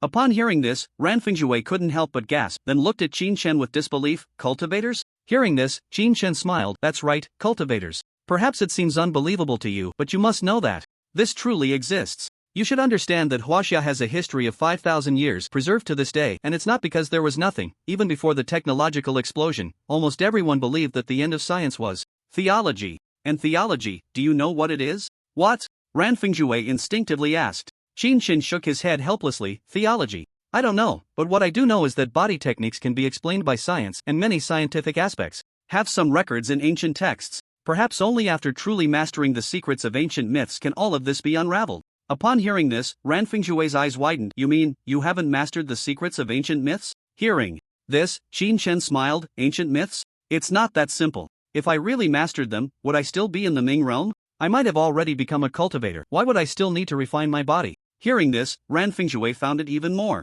unbelievable. Then if that's the case, why do you dare to so openly kill Honginghao? Aren't you afraid of the Hong family's revenge? You should know that your current leverage might not be enough to sway Tianqing's Zhua. Why must one fully master it to sway him? Qin Shen looked at Ran Fingzhui with a hint of amusement. Just as Ran Fingzhui was about to speak, the words caught in his throat, leaving him unsure of what to say. At this moment, Qin Shen continued, to sway Tianqing's Zhua, you only need to give him a glimmer of hope. If I truly knew the secrets of ancient myths, why would I fear the Hong family? Do you think that guy Tianqing Zhua wouldn't know all of this? As long as you help me relay the message, he will be able to figure it all out. Relaying the message is also letting him take a gamble. A gamble on whether he can gain absolute power in this world through this secret. Upon hearing this, Ran Fingzhui said somewhat dismissively, are you so sure that Tianqing Zhua will gamble? Do you know what the consequences would be for you if he doesn't? Qin Shen replied calmly, he will gamble. I understand this person better than you. As long as you can help me get the message across, then Tianqing Zhua will definitely not allow the Hong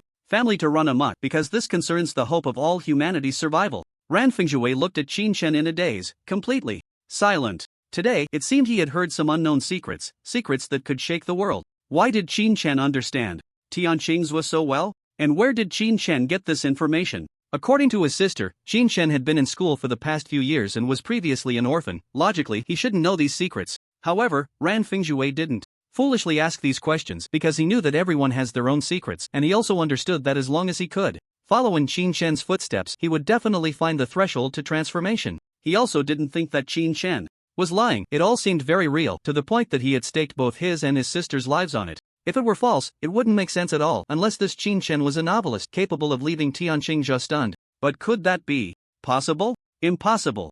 Looking at the dazed expression on Ran Fingzhui's face, Qin Shen gestured forward and said, alright, we've already wasted enough time, let's set off. As he spoke, Qin Shen darted ahead, and after a moment's hesitation, Ran Fengzhu hurriedly followed. Honginghao was in his room, treating his injuries, and the scenes from earlier in the day, along with Shiman Ronghua's description, kept replaying in his mind, plunging him into deep thought. He caught the traces of my arcane teleportation? It seems this guy isn't as simple as he looks. Arcane mages are usually hard to come by. Even Honginghao, being the heir of the Hong family, could only access a set of arcane spells, which only provided him with magic up to the 6th tier. However, apart from himself, Honginghao had hardly ever seen an arcane mage, so how did this Qin Shen know so much about the arcane? But thinking about how disheveled he looked today, Honginghao felt a surge of anger. Then, he recalled the graceful figure of Qin Yujie. Normally indifferent to women, Honginghao found himself unable to resist her allure. As he thought of wicked things, he gritted his teeth and said, Qin Shen, just you wait. When I get back, I will toy with your sister in front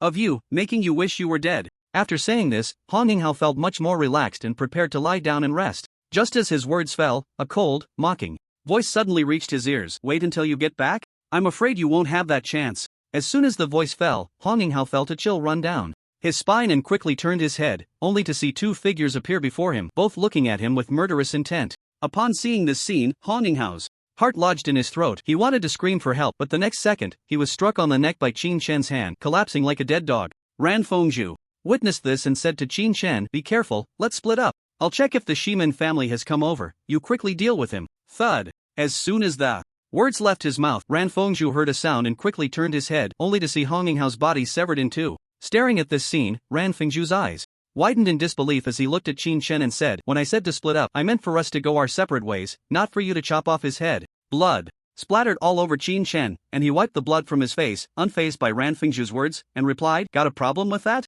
Seeing the murderous look on Qin Shen's face, Ran Fengzhu felt a bit speechless and said, alright, enough with the antics. It's already done, there's no other way now. Let's quickly find a place to dispose of this guy's body.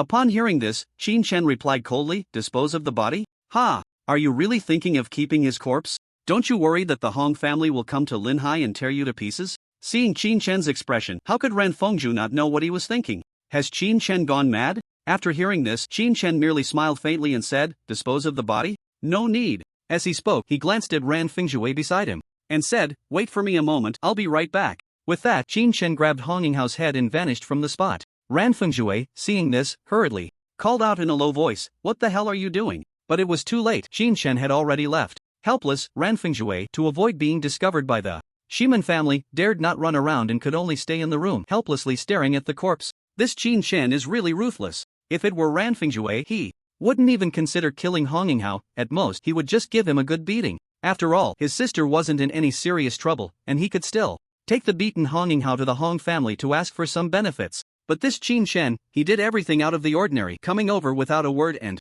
directly splitting up to act. Now he was holding a head and had no idea where he had gone. Just as Ran Fengzhu was thinking this, he saw that Qin Chen had returned at some point, and the head in his hands had vanished. Seeing this, Ran Fengzhu quickly asked, where did you go? Qin Chen did not answer Ran Fengzhu's question but said indifferently, I've taken care of things, let's go. What about the head? Ran Fengzhu asked. A cold glint appeared on Qin Chen's face. The head? I left it as a gift for them. Ran Fengzhu felt a chill at Qin Chen's expression. Unable to help himself, he glanced at the corpse and asked, then, what about this corpse? Hearing this, Qin Chen also glanced at the corpse and coldly said, the corpse? If you want to deal with it, go ahead, I'm leaving. As he spoke, Qin Chen also swept towards the window. Seeing that Qin Chen didn't care, what could Ran Fengzhu care about? When he saw Qin Chen go out without a word, Ran Fengzhu hurriedly called out to Qin Chen's back, wait for me. On the way back, Ran Fengzhu hurriedly followed Qin Chen's side and asked, is it really okay not to deal with the corpse? Hearing this, Qin Chen replied indifferently, what difference does it make whether we deal with it or not?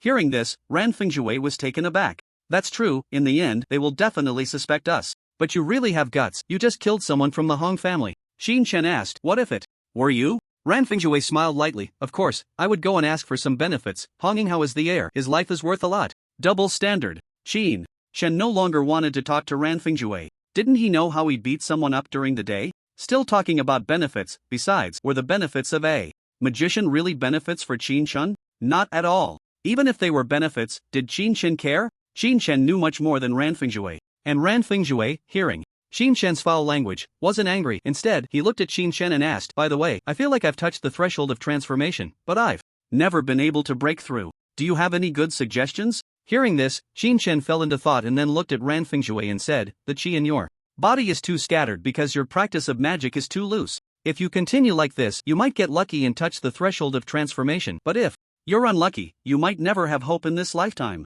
Upon hearing this, Ran Fengzhu also fell into contemplation. Qi, too scattered? About half an hour later, the two returned. Only a few people knew about their whereabouts, but none came out to greet them. The two of them had gone out tonight to do something disgraceful. There was no need for any fanfare. After returning to school, Qin Chen also parted ways with Ran Fengzhu. He returned to his dormitory and, taking advantage of the fact that his sister was still asleep, took out the knife that Zhang Chenchuan had given him and began to dismember the corpse of the black dragon. He had been back for quite some time, and this should have been dealt with during the day, but with what had happened to his sister, Qin Chen had been delayed. Qin Chen was currently in the early stage of the Bright Realm. His physical strength was not very high and his bones had not even begun to strengthen. However, with his excellent combat experience, he was not afraid even when facing a 4th-tier mage. Now, Qin Chen planned to enhance the strength of his bones. Only by strengthening his bones could he use the second level of power. However, even if he reached the second level, Qin Chen could not be considered to be in the Dark Realm. Although he had the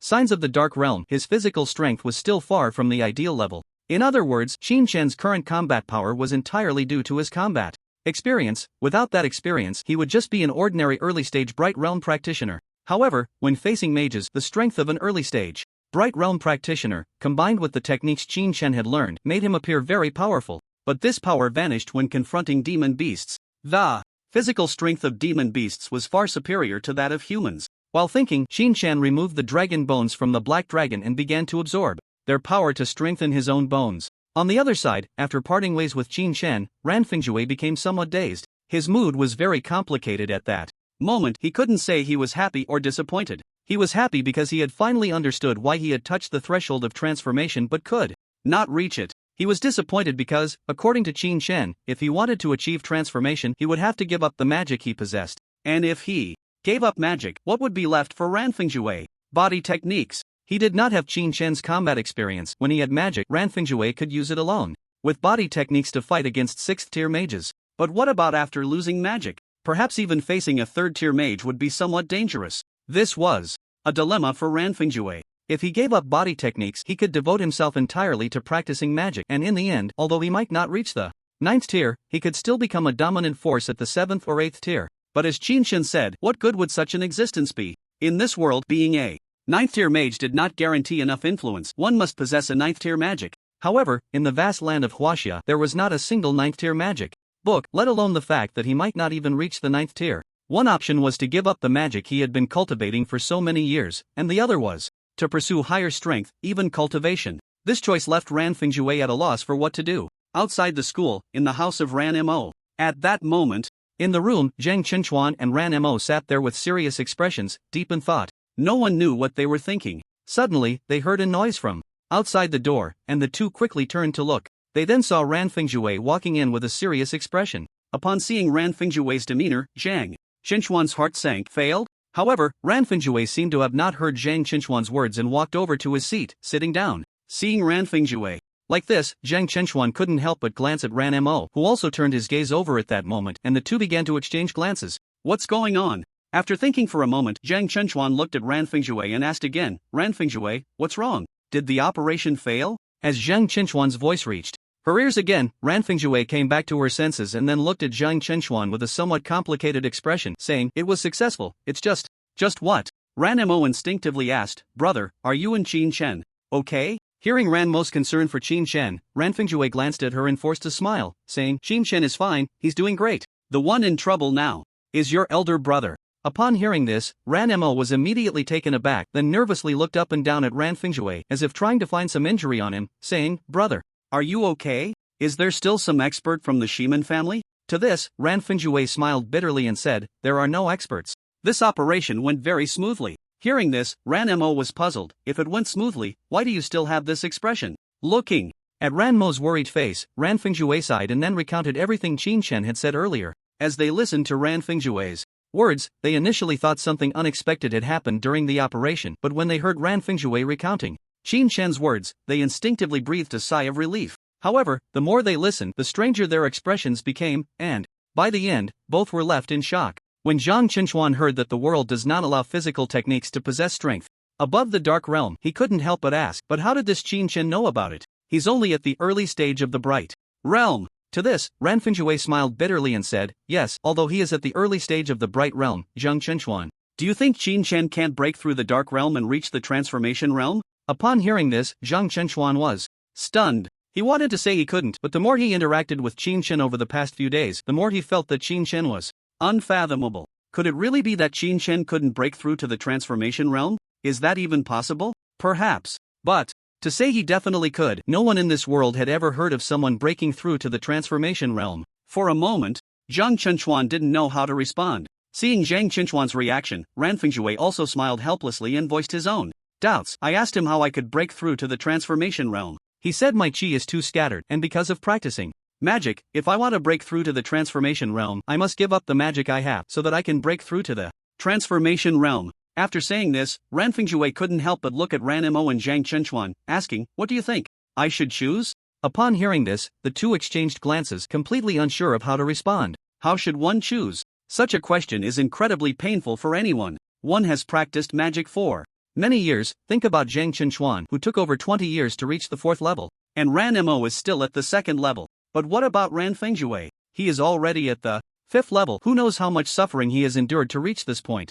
To enhance his strength, Ranfengjue has gone to the extent of practicing physical techniques to improve his combat power. Only he knows how much hardship he has faced. In reality, it is indeed like this. Ranfengjue is not like Qin Shen. He has no idea what medicine is best for physical techniques. Although there are methods for practicing physical techniques available on the market, compared to a powerhouse like Qin Shen, who has already reached the peak of the solid realm, it's not even close. Every time Qin Shen practices, he can take shortcuts. But what about Ranfengjue? Ranfengjue doesn't know how to concoct medicine. He can only buy high-quality medicine. The effects that Qin Chen can achieve for tens of thousands of dollars, Ran Fengjue might have to spend millions or even tens of millions. Money doesn't just fall from the sky. Ran Fengjue, relying on his own efforts and the support of his entire family, had finally reached this point with great difficulty. Now someone was telling him that the magic he relied on for survival was actually a subpar product and that the physical techniques he used as assistance were the correct path to cultivation. The problem was, Ran Fengjue had no way to refute this.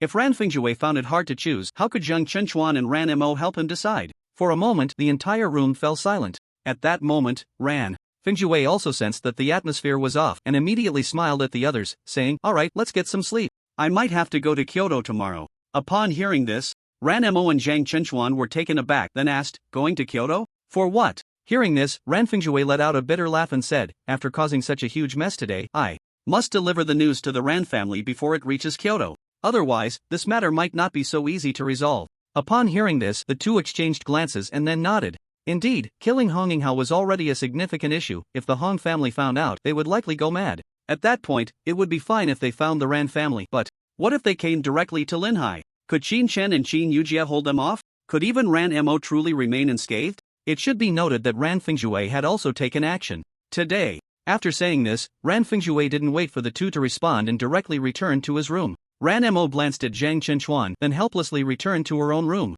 The next day, before dawn, Ran Fengjue had already set off. By morning, at the Shiman family, is Hong Yinghao really not worried at all? "He's still asleep at this hour," Shiman Shanhui said anxiously, looking at the people in the hall. At this moment, Shiman Zhou and Shiman Ronghua were both sitting there. Shiman Zhou smiled faintly and said, "Uncle, don't rush. He might have been seriously injured yesterday and is just tired. Let him sleep a little longer." Upon hearing this, Shiman Ronghua frowned and said, "Staying here any longer is just increasing the danger. No one knows if that Qin Chen will act out of desperation." While speaking, Shiman Ronghua looked at a servant nearby and said, "Go wake up young Master Hong." Yes. The servant immediately retreated. Soon, he arrived at the door of Hong Yinghao's room. Knock, knock, knock. "Young Master Hong, it's time to get up." Silence. There was not a sound from inside the room. Seeing this, the servant knocked again. Knock, knock, knock. But there was still no response. As if no one were inside, and a chilling silence filled the air. At this moment, the servant felt something was off and hurriedly opened the door. However, as soon as he opened it, he saw a headless corpse on the floor. The corpse was wearing the clothes Hong Yinghao had worn yesterday, as his clothes had been burned, and this was what he had helped prepare. Upon seeing the corpse, the servant turned pale with fright and screamed, "Ah!" In the living room, everyone was startled by the servant's scream. Shiman Ronghua immediately felt a bad premonition rise in his heart, his eyes widening in shock. But the next second, he rushed towards Hong Yinghao's direction, asking, "What happened? What's going on?" Looking at the servant standing at the door, Shiman Ronghua immediately inquired. The terrified servant pointed at the corpse on the ground, saying, "See corpse." Hearing this, Shiman Ronghua's heart trembled and he suddenly pushed the servant aside. As soon as he pushed open the door, he saw a headless corpse lying quietly there. The three who witnessed this scene had their pupils suddenly constrict. Bang! The next moment, Shiman Ronghua slammed his fist hard against the wall beside him, causing the entire wall to tremble slightly at that moment. At this time, Shiman Ronghua's voice came out almost through clenched teeth, his gaze fixed on the corpse in front of him. As he gritted his teeth and roared, "Qin Chen, Ran Fengzhu."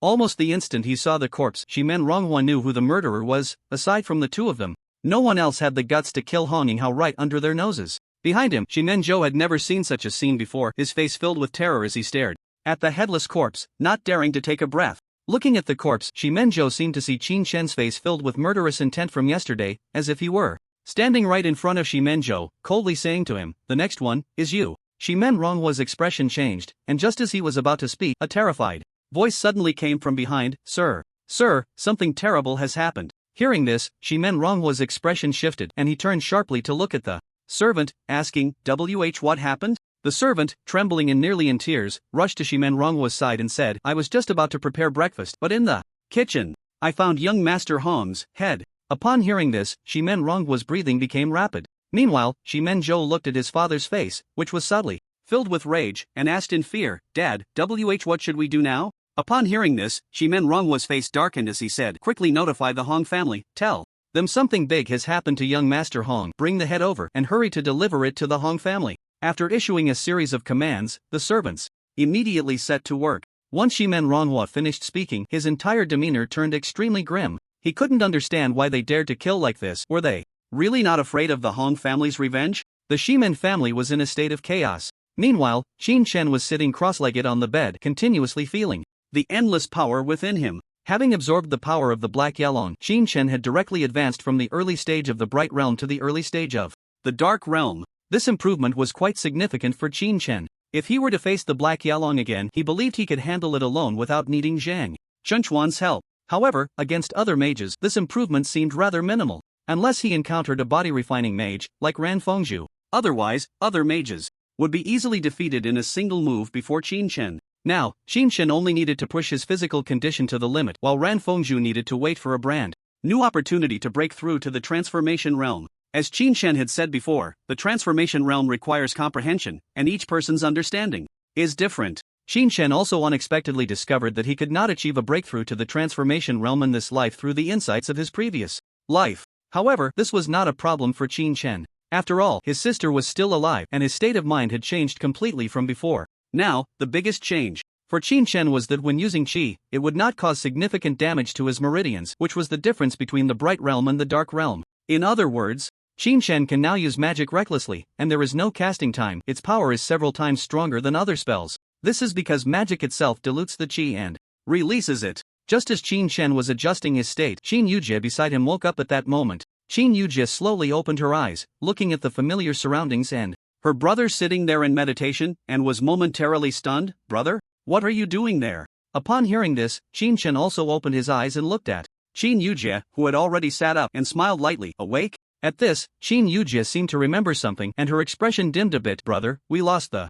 competition. It seems you might have to repeat a year. Qin Chen did not expect that the first thing his sister would care about upon waking was his academic situation. Feeling warm in his heart, he teased, if I can't go to the second year, then I won't go. What's the big deal? Hearing this, Qin Yujie couldn't help but bite her lip, hesitating for a moment before saying, Brother, how about I just apply to Linhai University and not change it? Hearing this, Qin Chen was taken aback. Linhai also has a university, but it's different from high school. High school mainly teaches outdoor survival knowledge and does not focus on practical combat, while university is completely different. Although Qin Chen had never attended university, he still understood a bit about it. As the saying goes, middle school is strict, high school is tense, university is relaxed, and society is dark. The foundational knowledge learned in high school is quite urgent, while university is relatively loose. However, university is not truly relaxed. The so-called relaxed ones are just small universities, as the sophomores and juniors inside might not even be as strong as Qin Yujie is now. In such universities, it would be difficult for Qin Yujie to improve.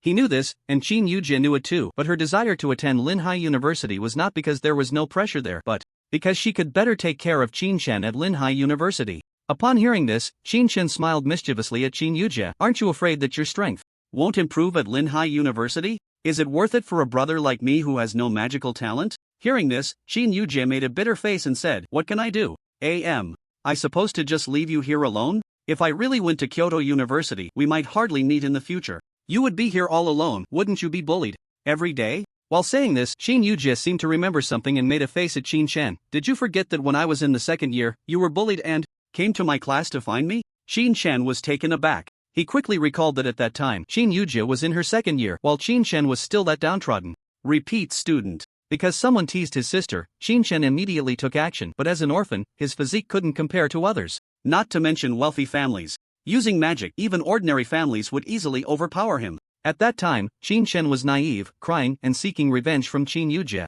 It was also then that Qin Chen was first labeled as a waste. However, being exposed by his own sister in that embarrassing situation, Qin Chen awkwardly touched his nose. That's all in the past. Seeing Qin Chen's embarrassed expression, Qin Yujie finally smiled, but after a while, as if remembering something, her face fell again. What a pity, if it weren't for the Shiman families, people seeking outside help, brother might have successfully entered the second year this time. Hearing this, Qin Chen stopped teasing Qin Yujie and immediately laughed. It doesn't matter if I can't enter the second year of high school. I was still thinking about getting into Kyoto University, but unfortunately, my own sister chose Linhai University, so I guess I can't go to Kyoto now. Qin Yujie looked at Qin Chen in disbelief upon hearing this, her expression incredibly cute. Kyoto University. Brother, are you crazy? Qin Chen raised an eyebrow at her words. What's wrong? The principal has already given special approval for me to attend university with you. While saying this, Qin Chen sighed. What a pity, my sister is not competitive at all, choosing Linhai University. Upon hearing this, Qin Yujie was even more surprised. The principal gave special approval? Qin Chen immediately nodded. Of course. How is that possible? Could Qin Yujie not understand her own brother? struggling to get into the second year of high school, and now going to university? Besides, how could someone like the principal possibly give special approval for her brother to attend university?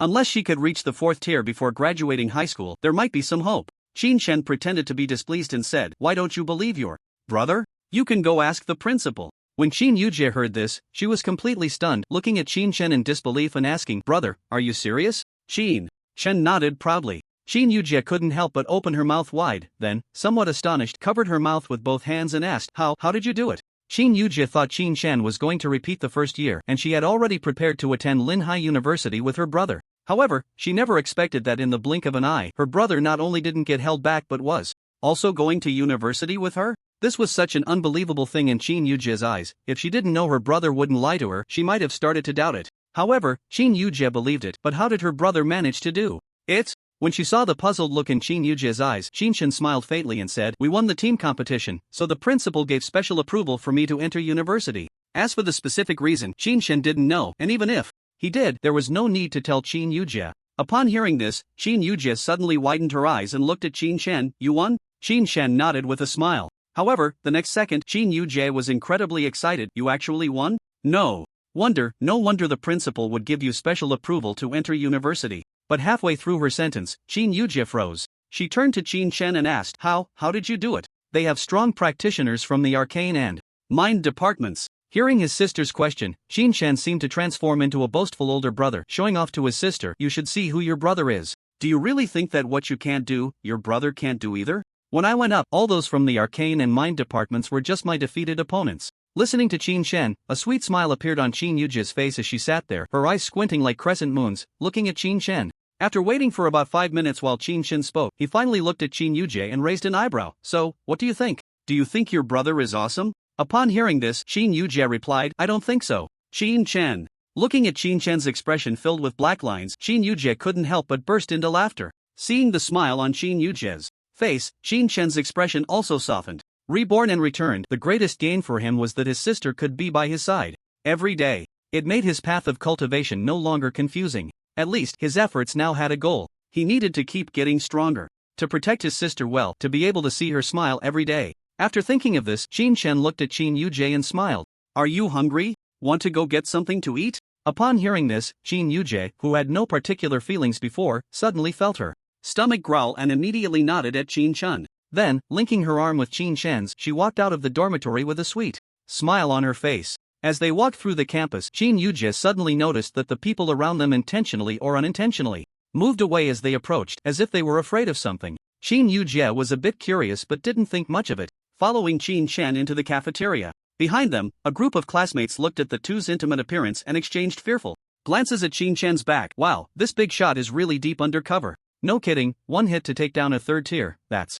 insane. Good thing we didn't offend Qin Shen before, or we might be in trouble." The crowd was discussing what happened in yesterday's competition. Qin Shen's display of power was simply terrifying. Although they didn't know what Qin Shen's current magical level was, they knew he was currently refining his body, but that didn't affect their genuine fear and respect for him. Taking down a 3rd tier opponent in one hit, especially in the arcane category, was already enough. Unaware of the discussions behind them, the two entered the cafeteria and soon spotted two familiar faces, Zhang Chenchuan and Ranmo. Seeing Qin Yujie linking her arm with Qin Shen as they walked in, Zhang Chenchuan exclaimed in surprise, "I didn't know you two were so bold. This is school, your siblings, isn't this a bit inappropriate?" Hearing Zhang Chenchuan's words, Qin Yujie's face turned red and she quickly released Qin Shen's arm, whispering, "I'm going to get food." After saying this, she left. Meanwhile, Qin Shen, with a thick skin as if nothing had happened, looked at the two and smiled. "What made you two come to school for a meal? Ranmo, aren't you afraid of being watched?" Ranmo, usually the school beauty and a wealthy girl, rarely ate at school. Although she didn't usually act high and mighty, eating in the school cafeteria could easily disrupt the flow of traffic. After a classmate fell into a soup pot while staring at her, she stopped eating at school altogether. Hearing Qin Shen's words, Ranmo revealed a weary smile. "Thanks to you, all the students at school now keep their distance from me." Qin Shen chuckled, "Oh no, I blocked your romantic prospects, I'm so sorry." The three chatted as they found a spot to sit down.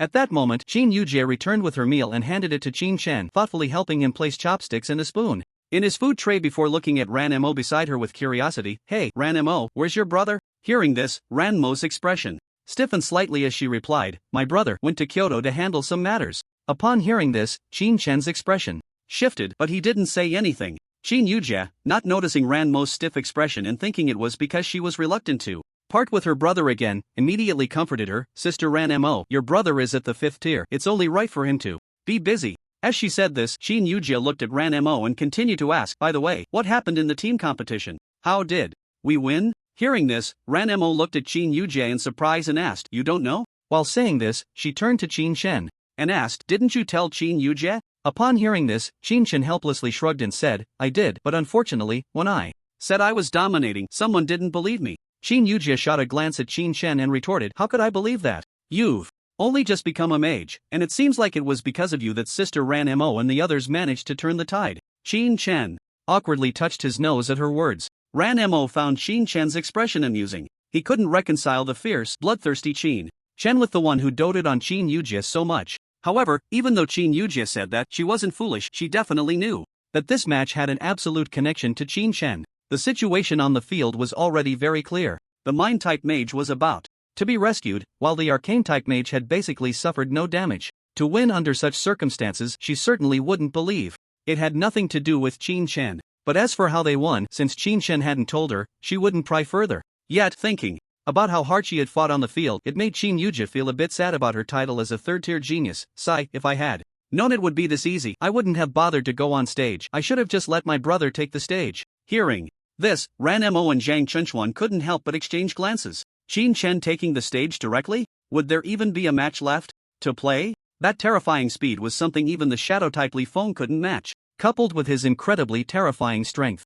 and formidable combat experience, the match would probably be over before it even began. Before the two could think further, it seemed Qin Yujia thought of something, and the sadness on her face vanished, replaced by a beaming smile. But thankfully, my brother has successfully entered university now, which means I can be with him again. Upon hearing this, Ranmo's expression changed. Qin Chen skipped directly to university? When she said this, Ranmo was taken aback. Indeed, with Qin Chen's strength and combat experience, there was no way to improve further in high school. He could only go to university, where he could truly enhance himself in such an extraordinary environment. Hearing Ranmo's confusion, Qin Yujia tilted her head. You didn't know? Ranmo shrugged and said, the principal had a private talk with your brother. How would we know? But at this point, Ranmo was puzzled again. So which university are you planning to go to? Hearing this, Qin Yujia replied happily, of course, it's Kyoto University. I've heard it's one of the top magic universities in Huaxia. Getting in there is the best. Qin Yujia had no other thoughts. Whichever school had a good reputation, she would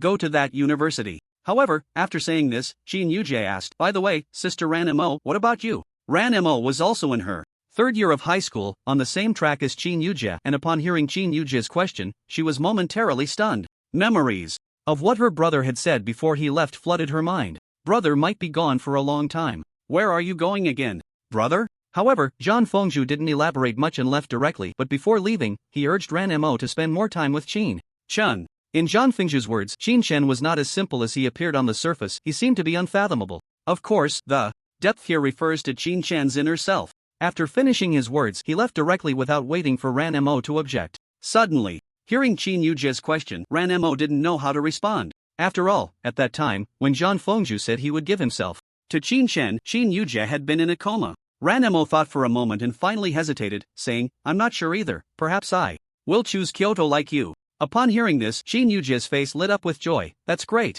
If Sister Ranmo joins us, we can form a fixed team in college. Qin Yujia didn't think too much about it. In college, having a fixed team is very important. You see, college students only represent certain students, while most will participate in training over in Kyoto. Having a fixed team is crucial for their future development. Ranmo was also taken aback by this and then smiled, saying, we'll talk about it then. As they spoke, the group finished their meal and dispersed. After the gathering, everyone was at a loss for what to do. Besides the final assessment, which was almost a certainty, there was nothing else to occupy their time. Moreover, the assessment was approaching. During these few days, the group had been idly hanging out, appearing quite harmonious. However, in Kyoto, the winds were stirring. The reason? Hong Yinghao was dead. He had been dismembered. As the heir of a prestigious family in Kyoto, this was undoubtedly a significant event. At this moment, in the highest office of Huaxia, the atmosphere was quite oppressive. A middle-aged man in his 50s was asking a young man in a white shirt beside him, what?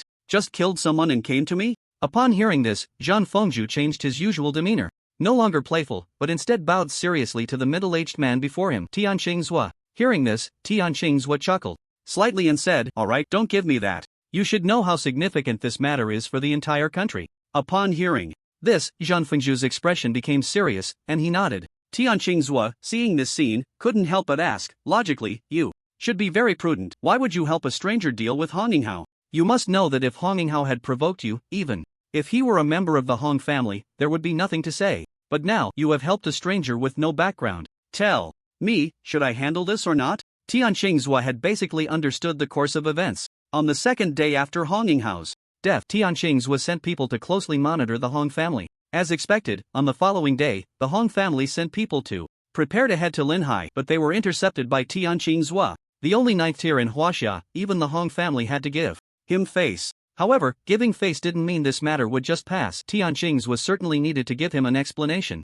And Tianqing was waiting for Zhang Fengzhu to explain the reason. Upon hearing this, Zhang Fengzhu said with a serious expression, "Tianqing, I came not to obstruct your choice. I know how serious this matter is, but I am just conveying a message." Hearing this, Tianqing, without looking up, asked, "Is it about someone named Chen?" Upon hearing this, Zhang Fengzhu nodded. At this moment, Tianqing became interested. "He actually knows me?" Zhang Fengzhu said seriously, "As a benchmark of Huaxia, it is normal for him to know Tianqing." Tianqing fell silent, picked up the teacup on the table, and took a sip. "If there's something to discuss, let's discuss it. Don't flatter me here. What did that Chen ask you to tell me?" Upon hearing this, Ran Fengzhui bowed again and replied, "Yes." Then he slowly said, he knows the secrets of ancient mythology. Crack! As the words fell, the teacup in Tian Xinghao's hand shattered, and his face changed dramatically. Ancient mythology? Ancient mythology has always been passed down through legends, such as Nuwa creating humans and Quafu chasing the sun, and so on. In the era when technology was flourishing, these ancient myths were ultimately deemed to be legends, that is, falsehoods. However, when technology exploded and monsters emerged, at first, people relied on low-level magic to survive, feeling a glimmer of hope. Even now, the entire Huaxia is a scene of national security and peace, but the higher the realm, the more one knows that there are some terrifying things hidden in this world. Some things they have never encountered before. Yet at this moment, Tian Shingha thought of ancient mythology. He had been searching for these legends, looking for useful books to expand his knowledge. Because Tian Shingha knew that compared to ancient mythology, they were far too weak. If humanity wanted to survive, they must possess absolute strength. And Tian Shingha understood that this strength was not the magic created abroad, but rather the lost knowledge passed down from their ancestors from ancient mythology to the present. Seeing the excitement on Tian Xinghao's face, Ran Fengzhui felt a wave of astonishment. How could Chen know that Tian Xingha cared about such things? Looking at Tian Xinghao's expression, he realized that this time, he might really be able to find Tian Xinghao's help. At this moment, Tian Xingha also came back to his senses, adjusted his emotions, and then looked at Ran Fengzhui and asked, "But how can I believe that person knows about ancient mythology? Can what he said really be trusted?" In response, Ran Fengzhui said with a serious expression, "Absolutely trustworthy." Why? Tian Xingha was puzzled. "You only went back for a day, and in this short day, what makes you say his words are trustworthy? If he really knows the secrets of ancient mythology facing the Hong family, he wouldn't need my help. He could solve it himself and share the secret with me. What benefit would that bring him?" Upon hearing this, Ran Fengzhui raised his head, looking directly at Tian Xingha and said, "As for the benefits, I don't know. As for why I believe him, I can only say it's intuition. Is that okay?" Tian Xingha smiled upon hearing this. "Intuition? It seems that this is not a reason for me to help him." Upon hearing this, Ran Fengzhui fell silent, as if hesitating about something. Tian Xingha was not in a hurry. He quietly sat there, holding the teacup and looking at Ran Fengzhui in front of him. Gulp gulp, hic. After a moment of silence, Ran Fengzhui once again looked at Tian Xingha and said in a deep voice, "Because he gave me the method to break through to the transformation realm." Hearing this, Tian Xinghao's expression froze, and he hurriedly scanned the surroundings, finding no one eavesdropping on their conversation. Then anxiously looked at Ran Fengzhui and asked, "Transformation realm? Above the dark realm?" Ran Fengzhui nodded in response. Seeing Ran Fengzhui nod, Tian Xinghao's face turned pale. "You mean, that guy has the method to break through to the transformation realm?" Ran Fengzhui nodded. "Yes, and he also told me how to break through to the transformation realm." Upon hearing this, Tian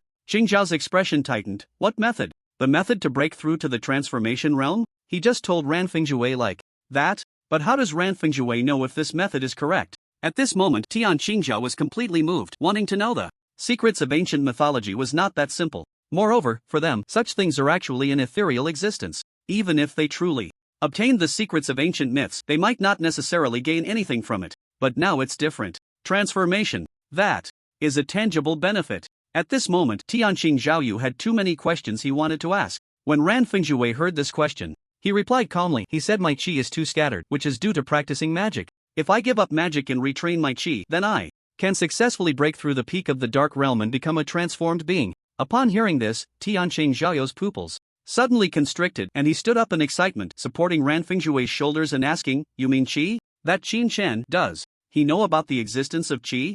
Chi, Tianqing Xiao had only seen some references in ancient texts but ultimately had no way of knowing what chi truly was. Ran Fengjue, seeing Tianqing Xiao's reaction, was not surprised at all. In fact, when he heard this statement, he was even more shocked than Tianqing Xiao. It was precisely for this reason that Ran Fengjue resolutely chose to believe in Qin Chen. At this moment, Ran Fengjue nodded. Seeing Ran Fengjue nod, Tianqing Xiao couldn't help but continue to ask out of curiosity, could it be that breaking through to transformation is related to this chi? Ran Fengjue frowned upon hearing this, reflecting on his conversation with Qin Chen that day, and looked at Tianqing Xiao, saying, I'm not sure. Not sure? Tianqing Xiao was puzzled. Ran Fengjue continued, he didn't tell me anything else that day, he just mentioned that my chi was too scattered and that I had to cut off magic to elevate to transformation. While speaking, Ran Fengjue recalled, moreover, that day, it seemed that Chen mentioned there were realms above transformation, but I didn't ask much about it. Tianqing Xiao, if you want to know more, you'll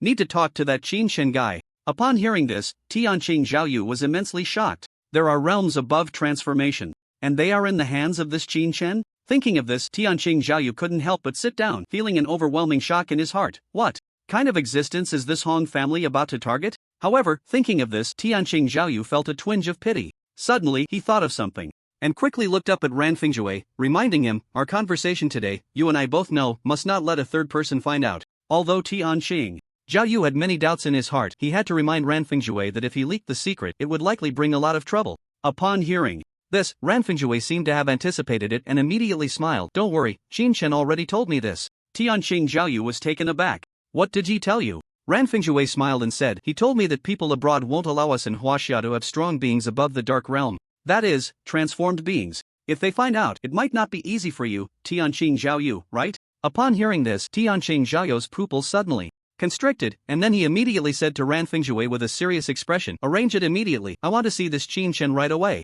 Listening to what Ran Fengjue had said earlier, Tianqing Xiao couldn't entertain any thoughts. Even if this Qin Chen knew the secrets of ancient myths, these things were merely external possessions. And this Qin Chen not only had methods to break through to transformation but also had ways to reach even higher realms. This was Qin Chen's value. Of course, the most important thing is that Qin Chen actually knows the current situation between the countries. You have to understand that he is now at the 9th level, and such a situation is only known to a few people standing at the top of the pyramid in Huaxia. But why does this guy Qin Chen know? In the past few days, he has gathered all the information about Qin Chen. He knows almost everything about Qin Chen's time in the orphanage and what he did with Qin Yujie. However, a person like him should not know these things, so where did Qin Chen get this information? This is what surprised Tianqing Xiao the most. After leaving, Ran Fengju immediately called his sister. At this point, it was already the last day before the college entrance examination. The rewards from the team competition allowed a few people to advance without any surprises, completely free from the headache of the college entrance examination. During this time, Ranmo also took the opportunity to join Qin Chen and Zhang Chenchuan in the other dimensional space to hunt monsters. Who would complain about having too much money? Knowing Qin Chen's strength, everyone became quite bold and directly started hunting 4th-level monsters. Zhang Chenchuan also obtained a 4th-level fire magic from the corpse of the Black Yalong. In terms of hunting monsters, it was almost entirely Qin Chen and Zhang Chenchuan rampaging, with no one else involved. I say, what exactly did boss Zhang Chenchuan call us in for? After a long time apart, Chen Xian looked helplessly at Qin Chen and Zhang Chenchuan. The two were on either side, one using magic and the other engaging in hand-to-hand combat. Zhang Chenchuan's side was a bit better, at least he could ask for help with something. But on Qin Chen's side, they were completely unable to assist. They would spot a monster and then rush in, delivering a punch. That seemingly ordinary punch seemed to strike at the monster's vital artery, causing the monster hit by Qin Chen to fall directly to the ground. Hearing Chen Xian's words, Ranmo also felt a bit helpless. There's nothing we can do, they can handle the fighting themselves. Let's just wait here, at least Zhang Chenchuan isn't as freakish as Qin Chen. Upon hearing this, Chen Xian nodded in agreement. On Zhang Chenchuan's side, they could still help out and share some loot afterward. But on Qin Chen's side, they wanted to help but simply couldn't. At first, Chen Xian thought about lending a hand, but it seemed that Qin Chen valued wealth above all else. When he saw Chen Xian approaching, he ruthlessly dealt with the monster in front of him. Ding ding ding. Just then, the phone in his pocket suddenly rang. Ranmo was taken aback and quickly opened his phone, seeing the word brother. Stunned by this scene, Ranmo answered the call. Hello, Ranmo, is Qin Chen there? Hearing this, Ranmo glanced at Qin Chen, who was taking down another monster, and said, he is. Give him the phone and tell him Tian Shingha is looking for him. Oh, okay. Ranmo didn't know what was happening, but hearing the urgency in Ranfengzhu's voice, he quickly turned to Qin Chen and said, Qin Chen, my brother is looking for you. After dealing with the monster and realizing there was no danger around, Qin Chen looked at Ranmo. Ranfengzhu? At this point, Qin Chen seemed to recall something and asked, Tian Shingha? Yes. Ranmo nodded in response. Finally, Qin Chen stopped. With a hint of blood on him, he approached Ranmo and picked up the phone. Ranfengzhu? Yes, Tian Shingha wants to see you. When will you be free to come over? Upon hearing this, Qin Chen replied calmly, it will probably take 2 days to get out of here. Tell him to wait for 2 days. They had already reached the depths of the other dimension, and it would take at least 2 days to get out from here. Upon hearing this, Ranfengzhui was momentarily stunned, then hurriedly hung up. Qin Chen looked at the phone disconnecting and returned the device to Ranmo, while Zhang Chenchuan, witnessing this scene, quickly stopped and turned to Qin Chen, asking, what happened? In response, Qin Chen replied calmly, I'm afraid we don't need to continue in. I have something to attend to in Kyoto. Hearing this, Zhang Chenchuan asked, is it about Honginghao? Qin Chen nodded, yes. Seeing Qin Chen nod, Zhang Chenchuan expressed some regret, saying, in that case, let's head out. Originally, Zhang Chenchuan had been thinking about testing whether he could inflict damage on ordinary 5th-tier monsters, but since Qin Chen had important matters to attend to, he decided to abandon that idea. After all, without Qin Chen, encountering a 5th-tier monster would be tantamount to seeking death. Upon hearing the captain's words, the 3 others around them nodded in agreement. After all, without these 2 big shots, they wouldn't have the strength to survive in such a place. Subsequently, they began to collect the bodies, placing all of them into their storage space before leaving the other dimensional space. On the way out, Zhang Chenchuan entered his chatterbox mode again, coming up to Qin Chen and asking, I wonder if Tianqing Zui is looking for you at this time for some reason? Qin Chen smiled faintly and replied, don't worry, it's nothing serious. But that's the Hong family, one of the top families in Kyoto. Even the Ran family might not be able to withstand the Hong family's retaliation. Qin Chen, you. Upon hearing this, Qin Chen merely smiled and said, relax, it's just the Hong family. Dealing with the Hong family was something Qin Chen had plenty of ways to manage. Although his current strength couldn't take on the entire Hong family, one must not forget Qin Chen's identity as a reborn individual. Not only did he know the secrets of this world, but he was also well aware of the secrets of various families. Just from his memories, he had helped several families resolve troubles in his previous life, and he had lost count of how many he had assisted. Even if Tianqing Zui chose not to help, Qin Chen was confident he could contend with the entire Hong family. Reaching out to Tianqing Zui was merely a precaution to prevent the Hong family from scheming behind the scenes. After all, Huaxia is still a country with rules. With the presence of Tianqing Zui, even prestigious families wouldn't dare to act maliciously under his watchful eye. Lost in thought, Qin Chen continued walking towards the other dimensional space. Meanwhile, on the other side, after finishing the call, Ranfengzhui returned to the office. Tianqing Zui looked at Ranfengzhui's figure and said lightly, did you finish the call? Ranfengzhui nodded, they said they would come in 2 days. Upon hearing this, Tianqing Zui lost interest in the matter and instead asked Ranfengzhui, what do you plan to do now? Are you looking for a way to break through to the next realm? With a method to break through, according to Ranfengzhui's character, he should not give up easily. Hearing this, Ranfengzhui scratched his head and said, I'm not in a hurry for the breakthrough method. I want to wait for 2 days until Qin Chen arrives, then I'll discuss some matters with him before leaving. Tianqing Zui nodded in understanding, not probing further, and waved his hand at Ranfengzhui, saying, alright, if there's nothing else, you can leave now. In response, Ranfengzhui bowed to Tianqing Zui and said, yes. After Ranfengzhui left, only Tianqing Zui remained in the office, quietly lost in thought. Remembering what Ranfengzhui had said earlier, Tianqing Zui couldn't help but murmur, Qin Chen. If this Qin Chen really has a method to break through the dark realm, it would bring about a significant change for all of Huaxia. Not just Huaxia, but perhaps all of humanity would benefit. The power of the demon beasts makes even a 9th tier like him feel insignificant. Without a new cultivation method, if he could only practice magic, Tian Shingha knows that sooner or later, humanity will be trampled by the demon beasts. However, on the other hand, based on the one-sided words of Ranfengzhu, Tian Shingha is also uncertain whether Qin Chen truly has a way to break through the dark realm. If he does, not to mention a Honginghao, even if the entire Hong family were to be slaughtered, Tian Shingha would not have the slightest hesitation. After all, compared to the safety of all humanity, a single Hong family is far too insignificant. At this moment, Tian Shingha is filled with too many doubts and wants to ask Qin Shen, but for now, he can only wait until 2 days later. 2 days passed in the blink of an eye. After briefly explaining a few matters, Qin Shen boarded a plane and arrived in Kyoto. Once in Kyoto, Qin Shen wasted no time and took a taxi directly to the highest office in the city. However, the taxi driver dared not take Qin Shen directly to the destination. Instead, he stopped about 3 kilometers away from it. Qin Shen understood this and said nothing more, walking towards the highest office. As Qin Shen made his way there, 2 men filled with murderous intent stood downstairs and coldly stated, "In Huaxia's core territory, intruders will be killed without mercy." If it were anyone else, seeing the 2 men's murderous demeanor would have scared them to death, but this killing intent had no effect on Qin Shen whatsoever. Upon hearing their voices, Qin Shen calmly replied, "I am Qin Shen, Tian Shingha sent me." Upon hearing this, the 2 men were taken aback. "Qin Shen, do you have identification?" Qin Shen then took out his ID and handed it to one of them. The man glanced at it and coldly said, "You can go in." With that, Qin Shen walked in without any obstruction. He was quite familiar with this place, having visited countless times in his previous life. Soon, he arrived at the highest office and knocked on the door. "Knock, knock, knock. Come in," a deep voice called from inside. Qin Shen opened the door and walked in. However, as soon as he opened the door, he saw that Ran Fengzhu was sitting there with an awkward expression, looking at him. Previously, Ran Fengzhu had claimed not to know Tian Shingha and that he couldn't get in touch with him, so how could he be sitting in the office now? Nevertheless, Qin Shen didn't dwell on this and instead looked at Tian Shingha in front of him. Tian Shingha appeared much younger than Qin Shen remembered. After all, in his last life, Tian Shingha was nearly 100 years old, but now he looked to be only around 50, sitting there with a scholarly demeanor. Although he looked scholarly, Qin Shen knew that Tian Shingha was not as simple as he appeared. Behind the 9th-tier mage, Tian Shingha was also a peak powerhouse of the Dark Realm. Qin Shen entered without speaking, and Tian Shingha lifted his head, then looked at Qin Shen with a faint smile, saying, "You're here?" Qin Shen nodded in response,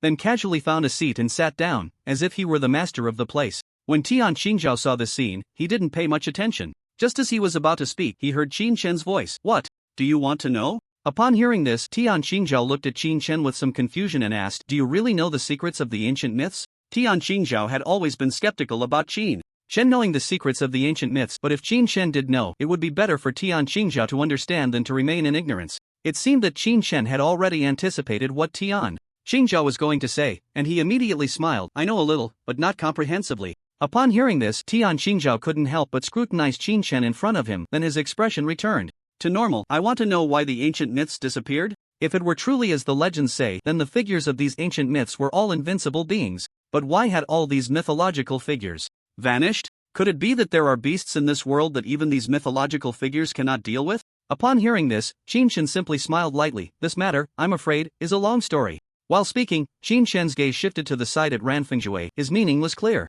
Seeing this, Tian Shingha also said to Ran Fengzhu, "Go outside and remind everyone that no one is allowed to disturb us." Upon hearing this, a hint of bitterness appeared on Ran Fengzhu's face. He also wanted to hear what Qin Shen referred to as the ancient myths. However, he knew that the content to follow was not something he could listen to. After that, Ran Fengzhu put away his thoughts and walked out the door. Once he saw Ran Fengzhu leave, Tian Shingha turned to Qin Shen and asked, "Qin Shen, can you speak now?"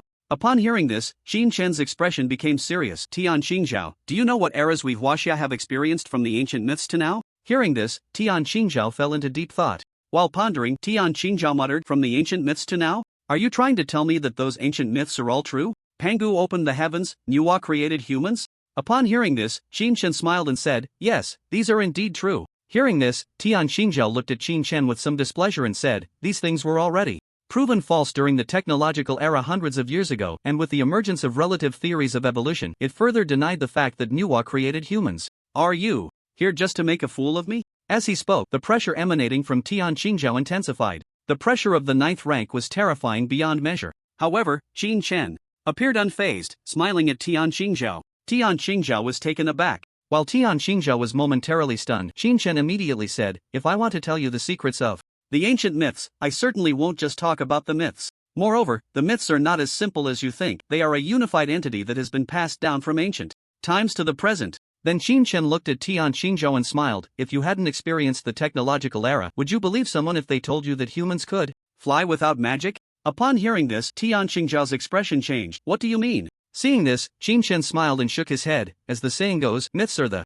science fiction of ancient times, while science fiction is the mythology of contemporary times. And the ancient myths you understand are precisely those of Nuwa creating humans, while Huaxia has gone through 6 eras, which I refer to as the ancient myths, ancient fairy tales, medieval fairy tales, modern martial arts, as well as kung fu and science fiction, divided into 6 major stages. Hearing Qin Shen say this, Tian Shingha's expression suddenly became somewhat serious. Then, looking at Qin Shen with a smile, he said, "Please continue." Qin Shen, upon hearing this, also smiled and continued, "And we are now in what is called the Age of Magic. In essence, it is no different from what has been passed down in Huaxia. It all relies on a system of power, which is what common people refer to as realms." Upon hearing this, Tian Shingha asked in confusion, "What about body refinement? Which category does body refinement belong to?" Qin Shen replied lightly, "Body refinement doesn't belong to any category, or rather, it has existed in various eras. In fact, it was in the early days of the Age of Magic that someone integrated ancient martial arts and internal energy techniques into a new system. However, this system was eliminated before it could even reveal its stages for one reason." Hearing this, Tian Shingha instinctively asked, "Why?" Qin Shen, upon hearing this question, let out a self-deprecating laugh, "Because this system was never successful. Perhaps it was a complete failure. Even reaching the transformation realm is something very few can achieve, let alone the realms above it." Hearing this, Tian Shingha nodded, "That's true. If it weren't for this, everyone wouldn't have started practicing magic." At this point, Tian Shingha seemed to think of something and looked at Qin Shen, asking, "In that case, I heard from Ran Fingjue that you have a method to break through to the transformation realm?" Qin Shen smiled and said, "Of course I do." Upon hearing this, Tian Shingha's expression showed some confusion. "Does it require some external factors to influence it?" Qin Shen glanced at Tian Shingha with a hint of amusement. "Why do you think that?" Tian Shingha, however, did not care about Qin Shen's smile and said, "Since others have created it and there is no way to pass it down, and you say, you have a way, there must be something missing between the two. If it weren't for this reason, so many body refiners in Huaxia wouldn't all be stuck at the peak of the Dark Realm."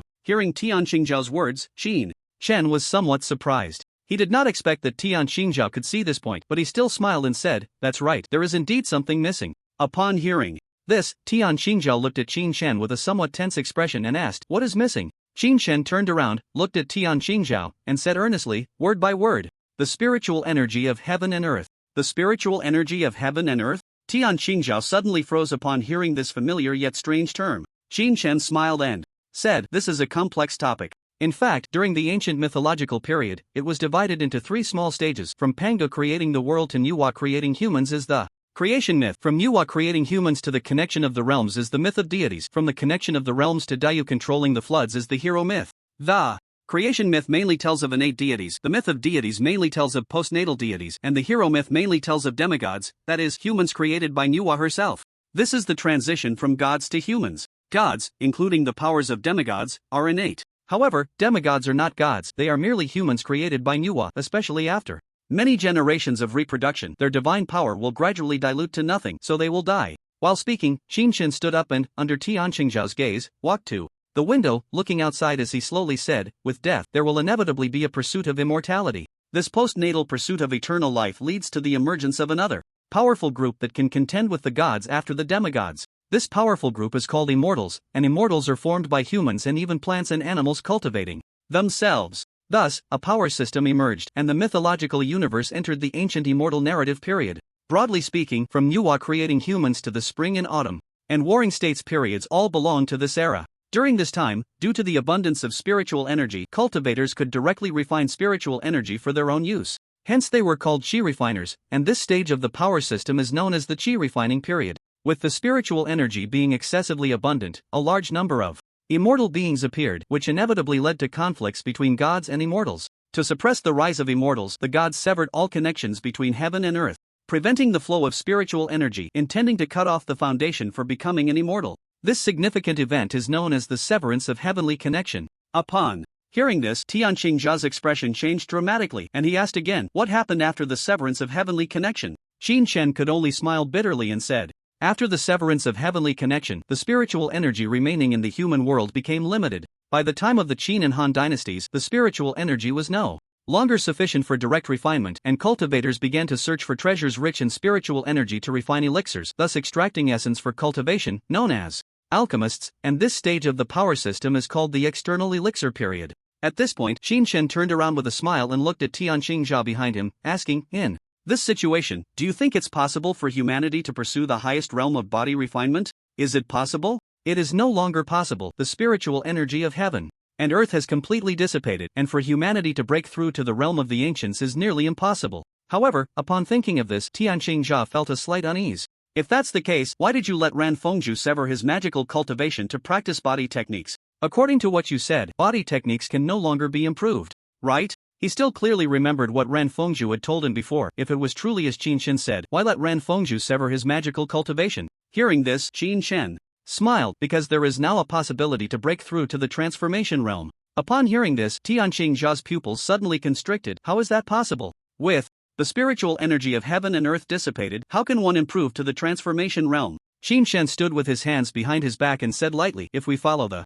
thoughts of our predecessors, indeed, there is no way to break through to the transformation realm again, because the spiritual energy of heaven and earth has dissipated, and she is the only element for breaking through to the transformation realm. Tianqing Zha remained silent, staring blankly at Qin Shen, while Qin Shen continued. However, a new type of qi has emerged, and it is inexhaustible. With qi, then Ran Fengzhu can naturally break through to the transformation realm. Hearing this, Tianqing Zha was taken aback, and then the authority around him instantly vanished. He leaned on the table, looking at Qin Shen with an excited expression and asked, have you discovered a treasure land rich in qi? Upon hearing this, Qin Shen smiled and nodded. Seeing Qin Shen nod, Tianqing Zha's entire demeanor radiated excitement as he said, if that's the case, does it mean that many people can cultivate their bodies together? If qi truly exists, and humanity can begin body refinement, then the beasts in this world would pose no threat to them. In other words, with qi, the entire world's cultivation system would be reshuffled. Body refinement, which had been eliminated before, would re-emerge and soon become the mainstream of this world.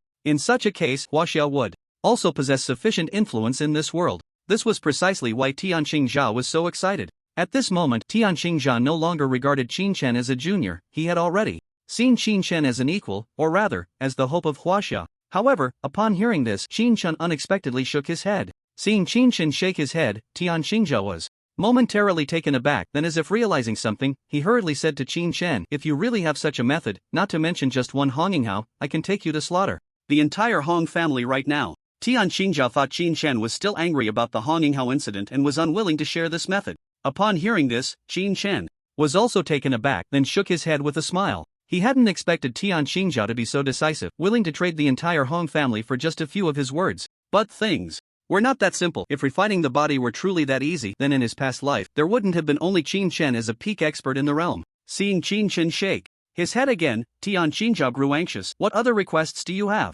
Just say it, as long as I can accept it, I can satisfy you with anything, you just need to make the method of refining the body public. Hearing this, Qin Shen sighed helplessly, I would like to make it public, but it's not that simple. Tianqing Zha was taken aback. Why not? Seeing this, Qin Shen slowly said, is there really a place where qi flows endlessly? If such a place existed, I would have already broken through to the highest level. Why would I still be troubled by a mere Hong family? As he spoke, Qin Shen shook his head with a bitter smile, while Tianqing Zha beside him looked somewhat confused and said, but didn't you just say there is? Hearing this, Qin Shen smiled and said, there is, but if you become a magician, there's basically no hope left. Upon hearing this, Tianqing Zha was even more puzzled. Why? Qin Shen sighed, because qi is actually what we call mental power. Upon hearing this, Tianqing Zhao's expression changed. Mental power? Exactly. Qin Shen nodded and slowly said, Western countries discovered mental power, using it to build bridges and cast spells, but they don't know that this is the qi that exists within the human body. Hearing this, Tianqing Zha asked again, but what does this have to do with breaking through body refinement? After hearing this, Qin Shen thought carefully for a moment, then said, it's like a baby throwing a palm-sized iron block at you. Does that have any lethality for you? Tianqing Zha didn't speak but quietly waited for Qin Shen to continue, and Qin Shen continued, and magic is like this, it discovers qi, builds bridges, dilutes qi to exert a certain power, but this power is very limited, just like I said earlier. However, if you take that iron block and spend decades compressing and refining it into a knife, and you also grow from a child into an adult, then which has more lethality? Upon hearing this, Tianqing Zha suddenly understood. So, the so-called mental power is actually the qi within the human body, and when a person becomes a magician and frequently releases magic, then it becomes completely hopeless to condense it again, right? Hearing this, Qin Shen replied lightly, yes and no. Ranfengzhui is an example. Tianqing Zha was surprised, Ranfengzhui? Hearing this, Qin Shen smiled lightly, exactly, it's Ranfengzhui. He is currently only at the 5th level, and the qi within him is not as diluted as yours, and he can throw the iron block and retrieve it, then give up throwing the iron block to harm others. This time can be used to grow, to refine the iron block into a knife, then he has hope to break through to the transformation realm. However, at this time, he cannot continue using magic, he must give up his 5th level magical power, which means he cannot throw the iron block and must use the iron block to grind it into a knife. At this point, Qin Chen turned to Tian Shingha and continued, "But this doesn't necessarily mean it will succeed, you know? An adult's strength is limited, and sharpening a knife can cause damage. If the knife is damaged, perhaps Ran Fengzhu not only won't reach the transformation realm, but his strength will also be greatly diminished." Do you understand? The secrets Qin Chen spoke of were all carefully organized. Even those who pioneered body refinement probably never considered this, because in that era, no one could discover the existence of qi. In fact, Qin Chen could also be considered a pioneer of body refinement. Tian Qingzhao struggled to ponder Qin Chen's words and finally understood. In reality, qi is the undeveloped mental power, and when qi hasn't matured, they have already drained. It's day after day, year after year, qi is drained. It's like a couple who stays home every day, engaging in bad deeds. At first, it's fine. But over time, when the man reaches 40, the woman suddenly says, "I want it." Who can endure that? It's the same principle. You must give qi a buffer time, just as you would give a man a buffer time in order to break through to the transformation realm. Although Tian Shingzhao didn't fully grasp the specific details of body refinement at this moment, he finally understood that physical techniques would be eliminated. As the saying goes, listening to you speak, I still have to hang on to my studies. After Qin Chen finished speaking, he looked at Tian Shingzhao and smiled. "So, do you think these matters are worth you taking action for me?" When he heard Qin Chen mention serious matters, Tian Shingzhao's expression became serious as well. After pondering for a moment, he said to Qin Chen, "The Hong family is based in the capital and holds an indispensable position in all of Huaxia. Honghai is a 7th-tier mage, which gives Huaxia a significant standing internationally. If you want me to help you deal with the Hong family, you know that's unrealistic." Upon hearing this, Qin Chen nodded. He was aware of these things. However, what he wanted to know now was how Tian Shingzhao would decide. Under Qin Chen's scrutinizing gaze, Tian Shingzhao gritted his teeth and said, "I can protect your sister, as long as it's within the rules. If both parties engage in a fight, I won't intervene. How does that sound?" Tian Shingzhao's meaning was clear: as long as the Hong family didn't send someone to assassinate Qin Chen or use their power to target him, Tian Shingzhao wouldn't interfere. But if it went beyond the rules, then Tian Shingzhao would step in. When Qin Chen heard this, a smile finally appeared on his face. That's already enough. He even wanted to say that he just needed Tian Shingzhao to protect his sister. Even if the entire Hong family targeted him, Qin Chen wouldn't be afraid. As he spoke, Qin Chen suddenly turned his gaze to the doorway, sensing a sneaky figure at the entrance, and smiled. "All right, if you want to listen, come in and listen." Creak. As soon as he finished speaking, Ran Fengzhu walked in, looking quite embarrassed. To this, Tian Shingzhao seemed to have already known and didn't mind at all. If Tian Shingzhao didn't care, what did Qin Chen have to worry about? He turned to Tian Shingzhao and said, "Don't forget what you promised me." Then he left. The two of them focused their gaze on Qin Chen, watching him leave step by step. Ran Fengzhu was the first to come back to her senses and looked at Tian Shingzhao, hesitantly saying, "Tian Shingzhao." Upon hearing this, Tian Shingzhao turned around, instantly regaining his imposing demeanor. "Did you hear everything?" Hearing this, Ran Fengzhu nodded. Tian Shingzhao looked at Ran Fengzhu and asked, "Do you think Qin Chen's words are reliable?" Upon hearing this, Ran Fengzhu immediately began to ponder. Tian Shingzhao was not in a hurry, simply sitting there, waiting for Ran Fengzhu. After about 3 minutes, he saw Ran Fengzhu hesitantly looking at him and saying, "I think it is still reliable." "Oh?" Tian Shingzhao glanced at Ran Fengzhu with interest, picked up his teacup, and said, "Go on." After hearing this, Ran Fengzhu organized his thoughts and said, "According to what Qin Chen said, the disappearance of ancient mythological messages can have a reasonable explanation. And abroad, they have been blocking us, not allowing our Huaxia to reach the transformation realm, which is probably related to this." Tian Shingzhao remained silent, his expression showing no change as he took a sip from his teacup. Ran Fengzhu continued, "They probably associated this with Qi Wen. They discovered magic, and since they have no cultivation methods, they can only release magic by constructing mental power to gain a very important position in this world. However, compared to what Qin Chen said, magic is merely diluted Qi, and in terms of power, it cannot be compared to Qi at all. Surely, those people abroad should know this, so they do not want us Huaxia to have cultivators above the transformation realm, probably for this reason. And Tian Xingzhao's agreement with Qin Chen is likely also because of this, right?" Upon hearing this, Tian Xingzhao smiled and nodded. "Indeed, I didn't expect you to see through this. But that said, this is still not enough for me to guarantee Qin Chen." Ran Fengzhu was taken aback. "Then what is the reason?" As soon as he finished speaking, Tian Xingzhao's expression began to darken. "I'm afraid there are people in this world who discovered the secret of Qi earlier than us, and they may have already started researching the route to break through the transformation realm." Upon hearing this, Ran Fengzhu's face turned pale. "Who?" "The little islanders who are living quite well," Tian Xingzhao said seriously. Upon hearing this, Ran Fengzhu's expression became uncertain. "Them?" Tian Xingzhao nodded. "That's right, those people probably discovered this long ago, which is why they have not practiced magic but instead practiced ninjutsu. They probably also realized the existence of qi, but their cultivation methods are different. Hearing this, Ran Fingjue's expression became extremely serious. What should I do? You? Tianqing Xiao turned to look at Ran Fingjue and said, are you sure you want to choose the path of body refinement? Ran Fingjue nodded. Practicing magic was never my intention. Body refinement is what I want. Tian Shingha was momentarily taken aback but still said, since you have chosen this path, I will only give you one task. Upon hearing this, Ran Fingjue immediately raised his head, chest out, and looked directly at Tian Shingha. Please give your orders. Number 1. Tian Shingha slowly said, I need you to break through the transformation realm earlier than them. In other words, before their ninjutsu can match the combat power of the transformation realm, you must reach it first. Is there a problem? Upon hearing this, Ran Fingjue immediately saluted Tian Shingha, a guarantee to complete the task. At this moment, Ran Fingjue seemed to have completely shed his disguise. If Chen were here, he would probably be able to see through Ran Fingjue's identity at a glance. Besides being the eldest son of the Ran family, Ranmo's brother, he also had a very secret identity. That is, a member of the organization beside Tian Shingha. This organization is called Oblivion.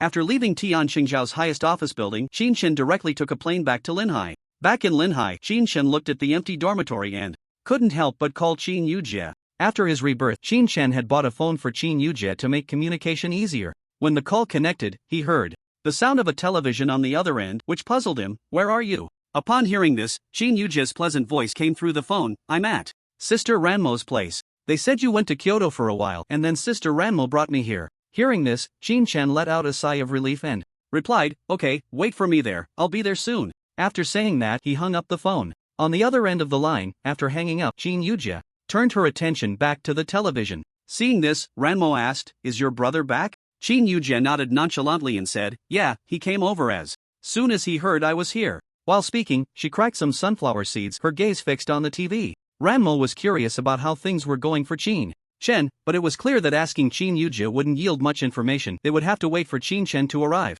Crack! The two of them sat shoulder to shoulder, cracking seeds while watching the television. The shells scattered across the living room floor. Meanwhile, Zheng Chenchuan, who was wearing an apron and cleaning, was on the verge of tears. Can you be a little more careful? I just finished cleaning. What a predicament. He was worried about Qin Yujie's safety, and now he found himself cleaning up after them. Hearing Zhang Chenchuan's words, Qin Yujie's expression stiffened, and upon seeing Zhang Chenchuan looking like a wronged wife, she playfully stuck out her tongue. Sorry. While saying this, she picked up the sunflower seed shells that had fallen on the floor. About 10 minutes later, Zhang Chenchuan finally finished cleaning the floor again. Looking at the now spotless room, he let out a sigh of relief, but just then, the doorbell rang. Zhang Chenchuan hurried over to open the door. Creak! As soon as the door opened, he saw Qin Shen standing at the entrance, looking at him in astonishment. I mean, is it really okay for a fourth-tier mage like you to be like this? Qin Shen had originally wanted to find Qin Yujie, but seeing Zhang Chenchuan's appearance made him want to laugh. He never expected that the usually imposing Zhang Chenchuan in the team would have such a side. Zhang Chenchuan looked at Qin Shen, who seemed to want to laugh but didn't dare, and said irritably, one ancestor is already enough to serve.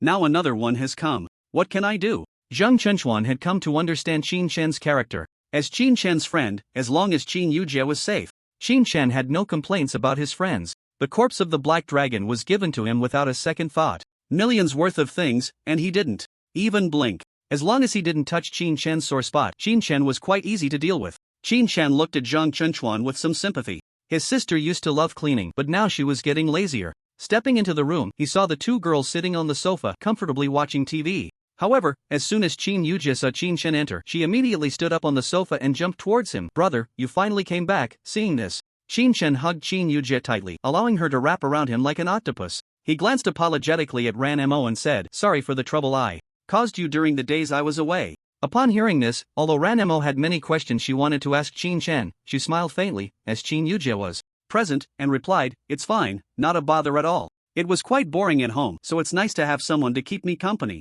Qin Shen smiled gratefully, and then turned to Qin Yujie, asking, did I cause you any trouble these past few days? Hearing this, Qin Yujie shook her head somewhat reluctantly. Nope, I've been very well behaved these days. However, after saying that, she felt the presence of two people beside her and slid down from Qin Shen's body, but got stuck halfway. At that moment, Ranmo looked at Qin Yujie and smiled. Qin Yujie, don't you have something to show Qin Shen? Upon hearing this, Qin Yujie suddenly realized and slapped her forehead in annoyance. Oh right, I almost forgot. What? Qin Shen asked, puzzled, while Qin Yujie added, just wait. For me a moment, I'll go find it. After saying that, Qin Yujie hurried upstairs. At that moment, Zhang Chunchuan finally found an opportunity and quickly looked at Qin Chen, asking, how's the situation? Beside them, Ranmo also looked at Qin Chen with some unease. After all, the Hong family was not a small force. If they really sought revenge, the two of them might not even be able to stay in the capital school. Qin Chen replied calmly, it's already resolved. Tian Shingha told me that the Hong family can only act against me within the rules, outside of that he will issue a warning. Upon hearing this, Zhang Chunchuan breathed a sigh of relief. That's good.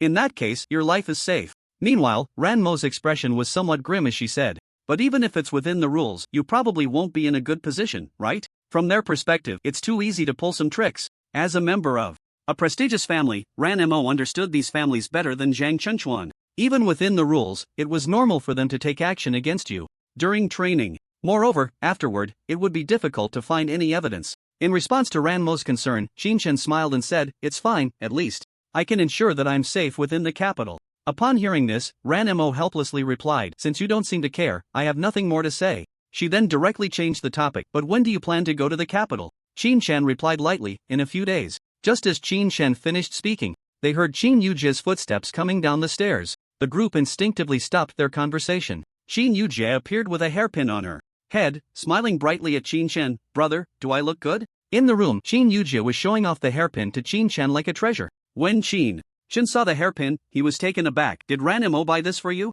Suddenly hearing Qin Chen's words, Qin Yujie was also surprised. How did you know? Qin Chen was somewhat speechless. This hairpin was not an ordinary accessory but a magical item with a light attribute defensive spell. Such an item was clearly quite valuable, so where did Qin Yujie get the money to buy it? Thinking this, Qin Chen looked at Qin Yujie and asked, how much did this cost? I'll give the money to Ranmo. Hearing this, looking at Qin Chen who had no emotional intelligence at all, Qin Yujie also sighed in boredom in her heart, and then said to Qin Chen, no need, Sister Ranmo used the prize money from the team competition to buy it for me. Upon hearing this, Qin Chen was slightly taken aback. Prize money from the team competition? How much could that be? Divided among everyone, it was only a few 100,000 each. But right now, this was a solid defensive magic tool. How could it possibly be worth so little? However, Qin Chen did not expose Ranmo but instead looked at the somewhat nervous Ranmo beside him and said, thank you. Ranmo smiled and replied, you're welcome. Just as her words fell, the phone in Ranmo's pocket rang at that moment. Ranmo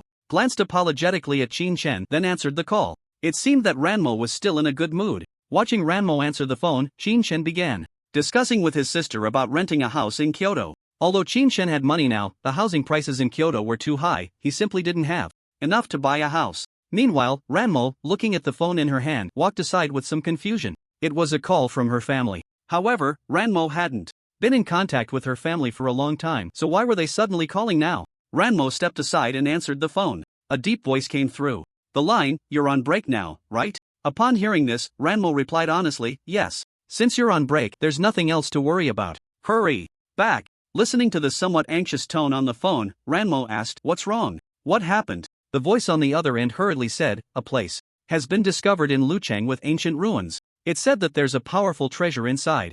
I don't know the specifics but hurry back, and I'll have your second uncle take you there. Hearing this, Ranmo was somewhat surprised and said, ruins? Yes. But in that case, you can just go yourselves. Why?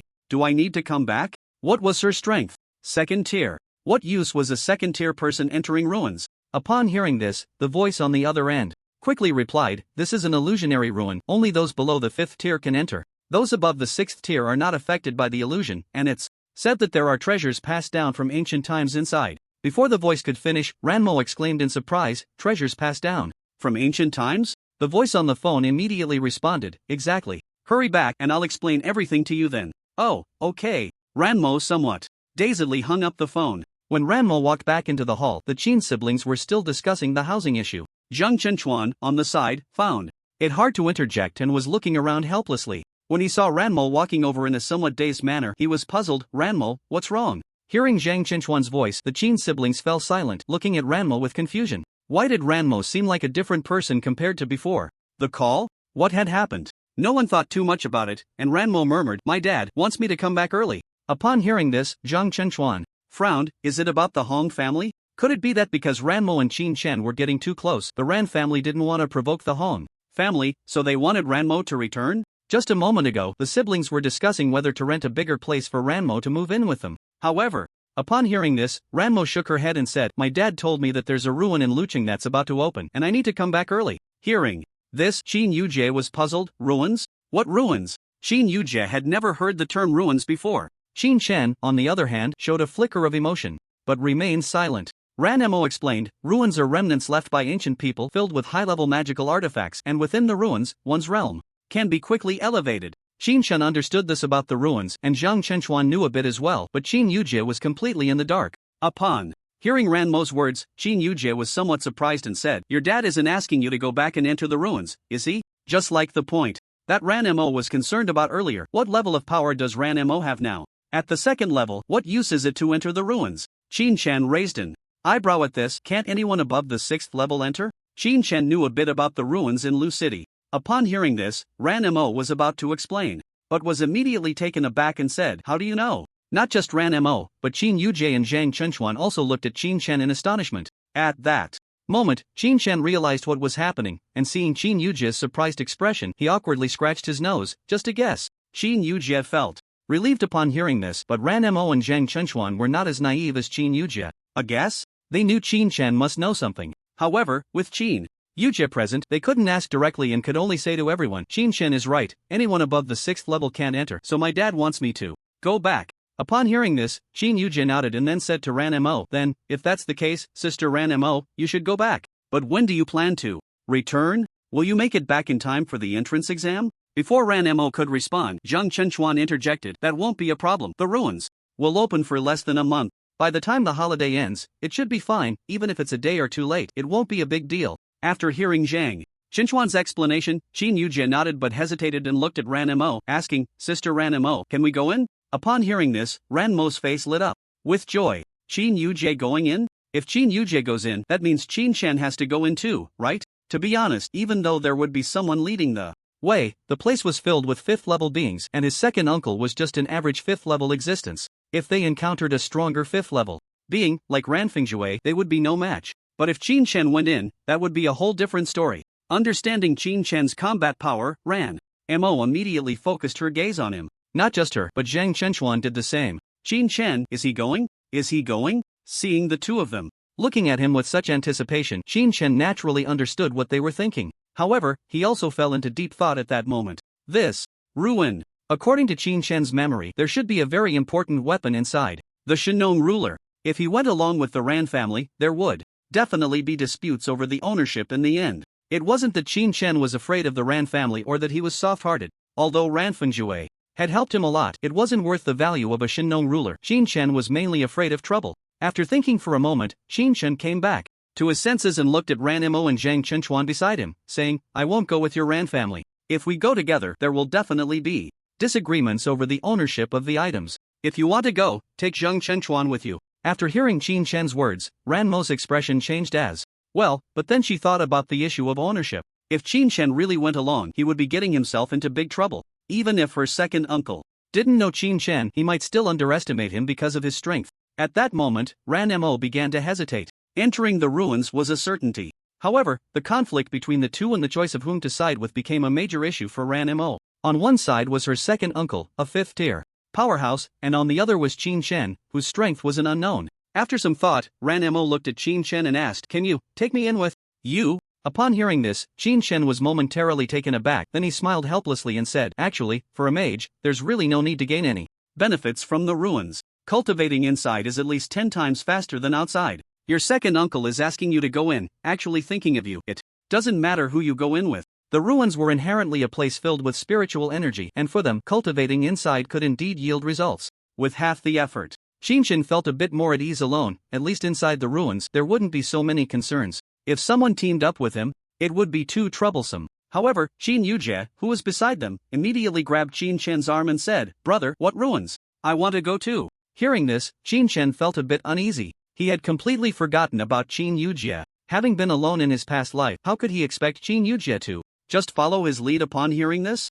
Realizing this, Qin Chen helplessly looked at Qin Yujie and said, You don't have to go. The ruins aren't a fun place. Why would you want to go? Qin Yujie widened her eyes and looked at Qin Chen, asking, What's wrong? Is it very dangerous inside? As she spoke, her face was filled with worry. This question left Qin Chen momentarily at a loss for how to respond. If he said it was dangerous, would Qin Yujie still want to go in? If he said it wasn't dangerous, what reason could he give to refuse her? For a moment, Qin Chen was in a dilemma. Ranmo, on the side, smiled and said, Qin Chen, why don't you just take us in together? With me and Zhang Chenchuan, we can protect ourselves just fine. Zhang Chenchuan nodded in agreement. To be honest, with his 4th tier strength, he felt inadequate for entering the ruins. If Qin Chen was there, safety wouldn't be a concern at all. This terrifying guy had previously dealt with 5th tier monsters, and now he seemed even stronger than before. He could probably handle 6th tier monsters without issue. As for 5th tier humans, that was even less of a problem. Unless there were some ancient relics that could crush Qin Chen in experience, otherwise, Qin Chen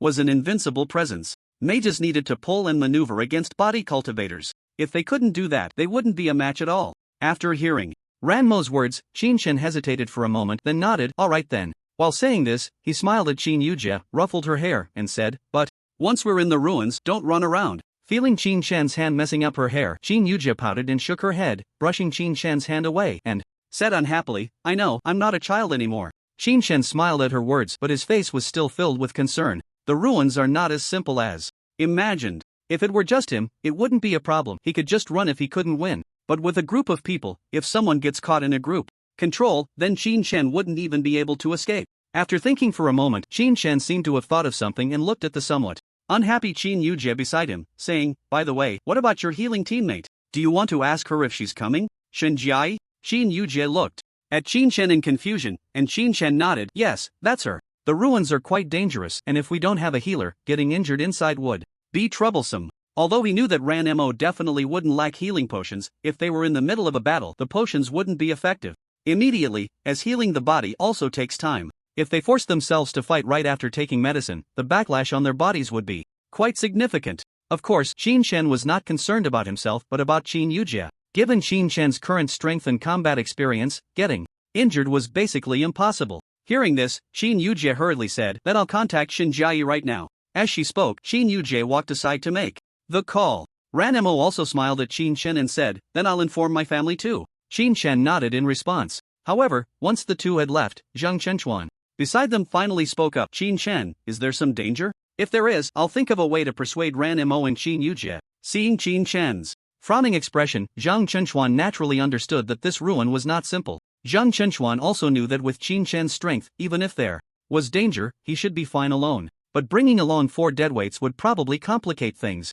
Indeed, even though Zhang Chenchuan was now at the 4th tier, he didn't think he was that impressive. He had entered the ruins once before, and at that time he was only at the 2nd tier. He just sat around practicing and didn't dare to venture deeper. Not just him, many at the 3rd tier also didn't dare to enter. The dangers of the ruins were evident.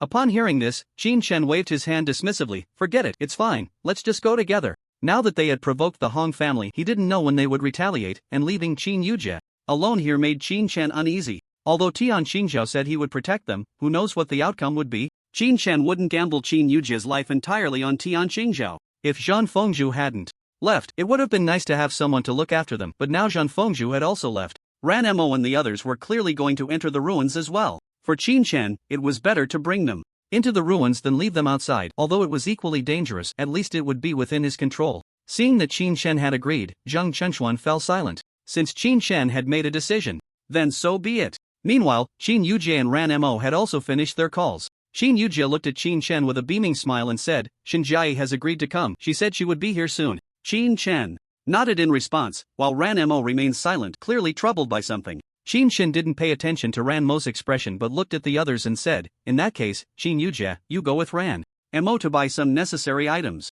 Just let your brother know how much it costs. Upon hearing this, Qin Yujie immediately replied happily, okay. As she spoke, she turned to Ranmo and smiled, Sister Ranmo, let's go out. But as soon as the words fell, there was not a single response. Qin Yujie, puzzled, turned to look at Ranmo, only to find her with her head down, lost in thought. Sister Ranmo? Qin Yujie called out again, then tugged at Ranmo's sleeve. At that moment, Ranmo came back to her senses, looking bewildered. Ha? What's wrong? Hearing this, Qin Yujie asked curiously, Sister Ranmo, what are you thinking about? My brother asked us to go out and buy some things we need for training. We can just ask him for reimbursement later. Upon hearing this, Ranmo immediately snapped back to reality, forcing a calm expression on her face. Oh, then let's go. The two then set off. Going out for training, with a healing mage, the necessary items were not that many, mainly some food and daily necessities to ensure they wouldn't starve during the trials. However, at that moment, in the capital, the Ran family. Ran Jibin held a disconnected phone in his hand, his face filled with anger, while beside him, Ran Jiqing looked at his older brother with some confusion and asked, "What's wrong? Did that girl Ranmo refuse?" Upon hearing this, Ran Jibin put down the phone and nodded grimly. Seeing this, Ran Jiqing smiled nonchalantly and said, "Kids will always have their own ideas, you don't need to take it too seriously." The speaker was Ranmo's second uncle, a fifth-tier powerhouse. Hearing this, Ran Jibin said in exasperation, "But that girl is probably going to be with the one who killed Hong Yinghao." Upon hearing this, Ran Jiqing was somewhat surprised. That Chen? Hearing this, Ran Jibin nodded and sighed helplessly. "Yes, if it weren't for that, I wouldn't be so angry." When he heard this, Ran Jiqing's expression became somewhat complicated. This Chen had directly killed the heir of the Hong family, although Tianqing had just issued an order prohibiting forced killings and promised severe punishment if there was evidence in the ruins. If someone really killed Chen, who could find evidence? If someone died in the ruins, let alone evidence, even the body might not be found. Thinking of this, Ran Jiqing's expression also turned grim as he said, "If that's the case, if the Hong family finds out, then Ranmo might be in danger?" Hearing this, Ran Jibin nodded darkly. "Yes, and by then, we won't even be able to take revenge." At this point, Ran Jibin looked at Ran Jiqing beside him and said, "If you go in this time, if you see Ranmo, just bring her into your team." It was definitely not feasible to forcibly call Ranmo over now. He knew his daughter well. If it were that easy, Ranmo wouldn't have appeared at that school in Linhai. Hearing this, Ran Jiqing said in a deep voice, "But the Hong family might not necessarily find out, right?" Hearing this, Ran Jibin sighed. How could they not know? Now the entire Hong family is going crazy after receiving news from Tian Shingha, searching everywhere for information from that day. Ran Fengjue has already left, and since he's from there, the Hong family naturally wouldn't act against him. But do you think they won't check everyone around Chen one by one? The Hong family is such a powerful force, isn't it easy to investigate an ordinary person? Let alone the Hong family. In these past few days, the Ran family has also figured out the ins and outs of the situation. Clearly, they even know that not only is Ranmo involved, but even Ran Fengjue has connections with this Chen. If it weren't for that, why would he call to ask Ranmo to come back? Isn't it just worrying that Ranmo and Chen would enter the ruins? If Ranmo hadn't appeared in the Ran family's team, would the Hong family still be unaware of Chen entering the ruins? It's fine outside, with Tianqing Zhao's eyes watching, but what about inside the ruins? Who can guarantee Ranmo's safety? Although he didn't know what kind of deal Chen made with Tianqing Zhao facing the Hong family, a young man who only had physical skills, no matter how rich his combat experience was, could he surpass a prestigious family? Combat experience alone isn't enough, the final result would be death. This time, Chen's life is probably more important than the ruins. Upon hearing Ran Jibin's words, Ran Jiqing also realized the seriousness of the situation, then turned to his elder brother and said, "Rest assured, I will definitely ensure Ranmo's safety.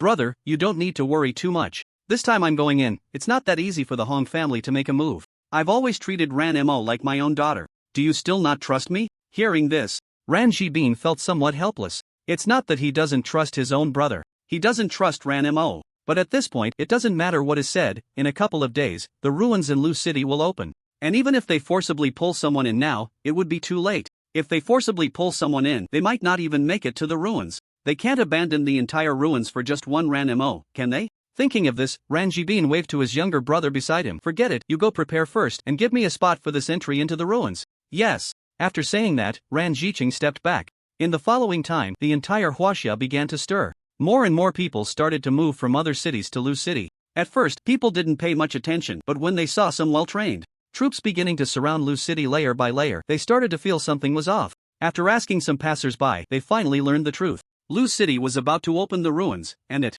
was an ancient ruin. Those who inquired about the situation were all people without backgrounds, while some prestigious families had already received the news. Not only the prestigious families from the capital, but even families big and small from all over the country rushed over, all standing outside the warning line. Meanwhile, as a 9th-tier Tianqing Zhao, it was slowly floating above Lu City, stepping on wind magic. Those who saw the scene looked up at Tianqing Zhao with envy, shaking their heads and saying, "Newton's coffin board can't hold it down anymore." Tianqing Zhao's gaze swept through the crowd, as if searching for something. But after looking around, he didn't see that familiar figure. Upon realizing that Chen hadn't come here, Tianqing Zhao couldn't help but frown. Although he didn't know Chen very well, through their conversations, he found out that Chen was not as simple as he imagined. Chen was a strong body refiner. How could he not come to this ancient ruin? Before the ruins opened, Xiao thought that the air in the ruins contained a high concentration of magical elements that could double one's cultivation, but through his conversation with Chen, he learned that it was qi. And this qi is extremely important for body refiners. But why hasn't Chen shown up yet? Tianqing was puzzled, but since the ruins hadn't opened yet, he wasn't too anxious. He just worried that if Chen didn't come soon or was late, would he regret it? To be honest, he still hoped to see Chen grow. Even if Chen surpassed him, it wouldn't matter. He wanted to see what realms exist beyond the transformation realm. If the path of body refinement is feasible, then can the entire Huaxia abandon magic and turn to body refinement? Just as Tianqing was lost in thought, he felt a group of people approaching from the back of the crowd. Dressed in black vests, black hats, and black masks, they looked very mysterious.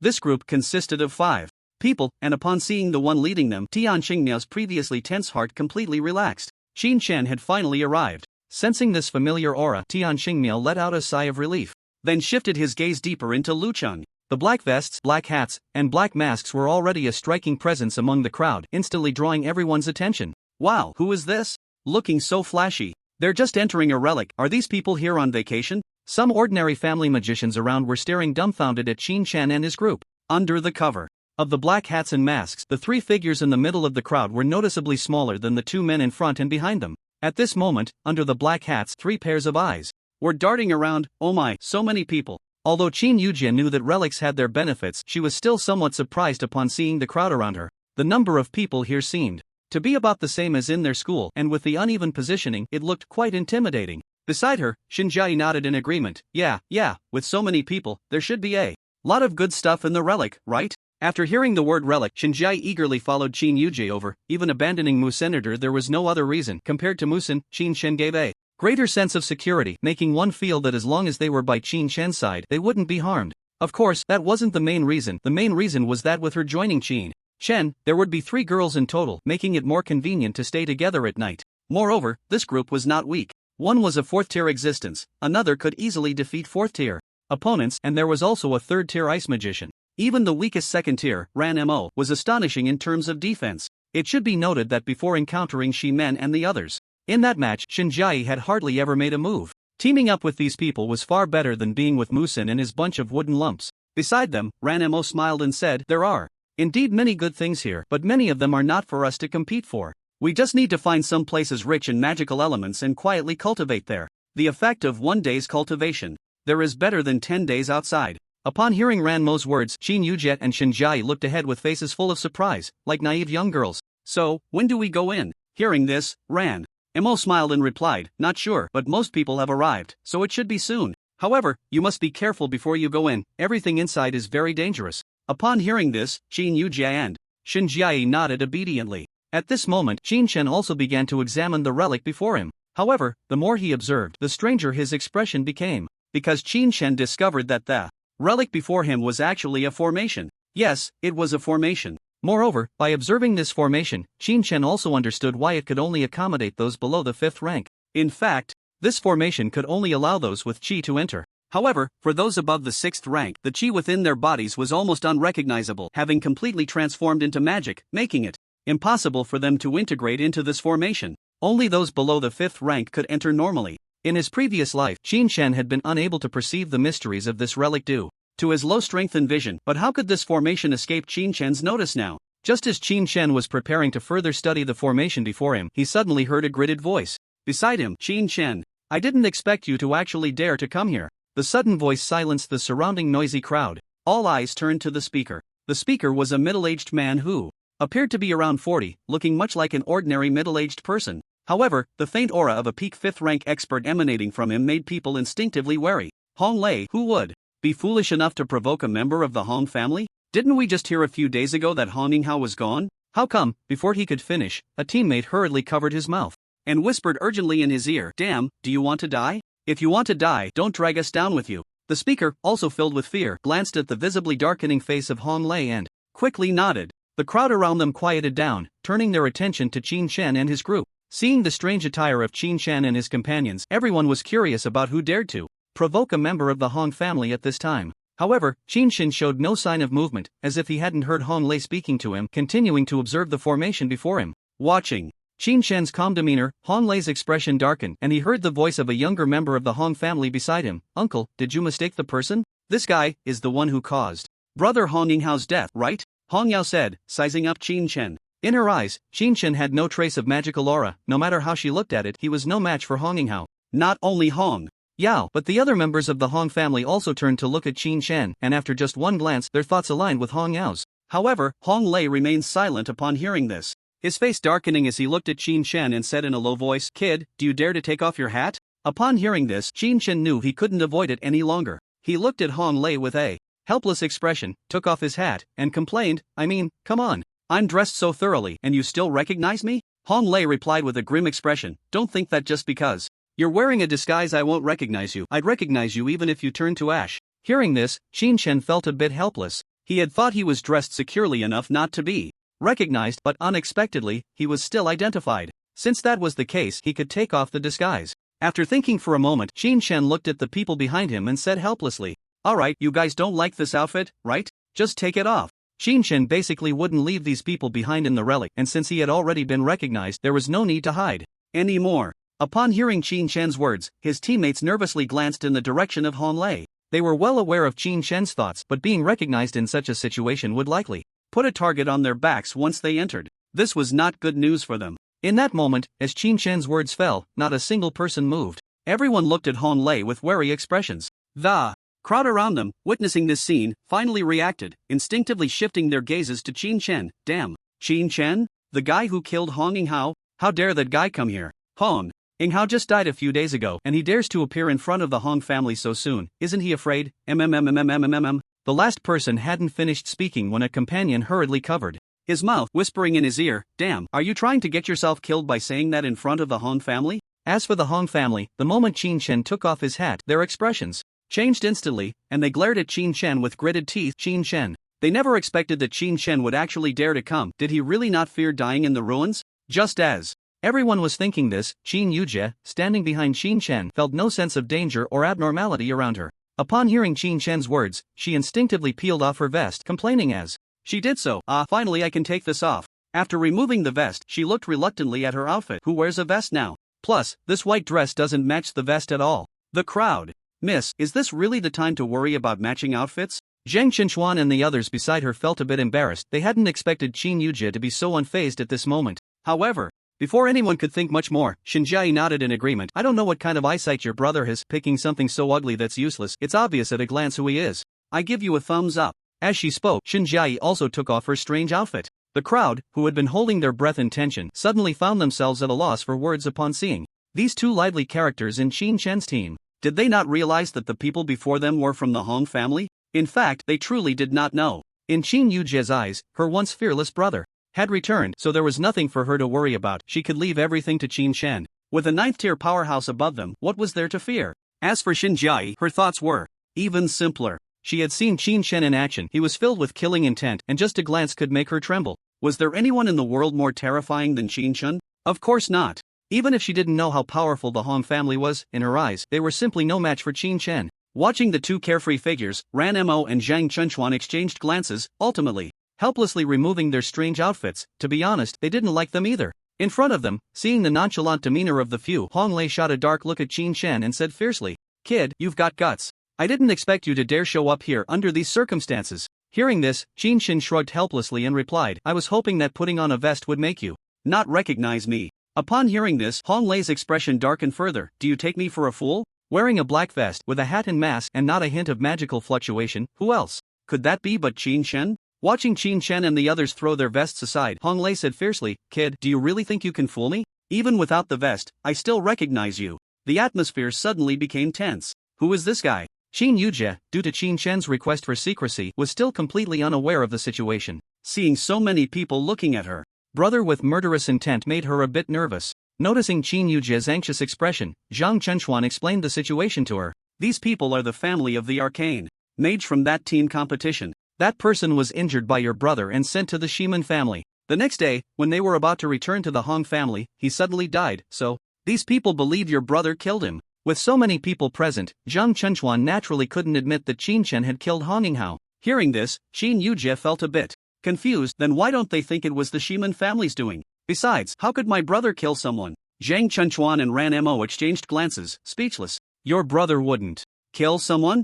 During that incident in the other dimensional space, he had killed Shiman Hao and his group, leaving everyone dumbfounded. And during the team competition, the killing intent Qin Shen displayed was definitely not something someone who had never killed could exude. They could even sense from Qin Shen's aura that he had killed before, and quite a few people at that. However, with so many people around, they didn't say much more. Meanwhile, Qin Shen, feeling a bit wronged, said, "Exactly, how could someone like me kill? They are just framing me." In the sky, Tian Shingha, watching the drama unfold, nearly stumbled and fell upon hearing this. Tian Shingha looked at Qin Shen in surprise, thinking, what a ridiculous claim. The Hong family members, upon hearing this, looked as if they had been mocked, their gazes fixed on Qin Shen. If looks could kill, Qin Shen would probably have died hundreds of times by now. Hong Lei glared at Qin Shen with a dark expression and said, "Kid, remember what you said today. Be careful, you might die without even a body to recover." Upon hearing this, Qin Shen scoffed, "Are you really going to make a move here?" Hong Lei, of course, wasn't that foolish. After hearing Qin Shen's words, he instead laughed, "Make a move?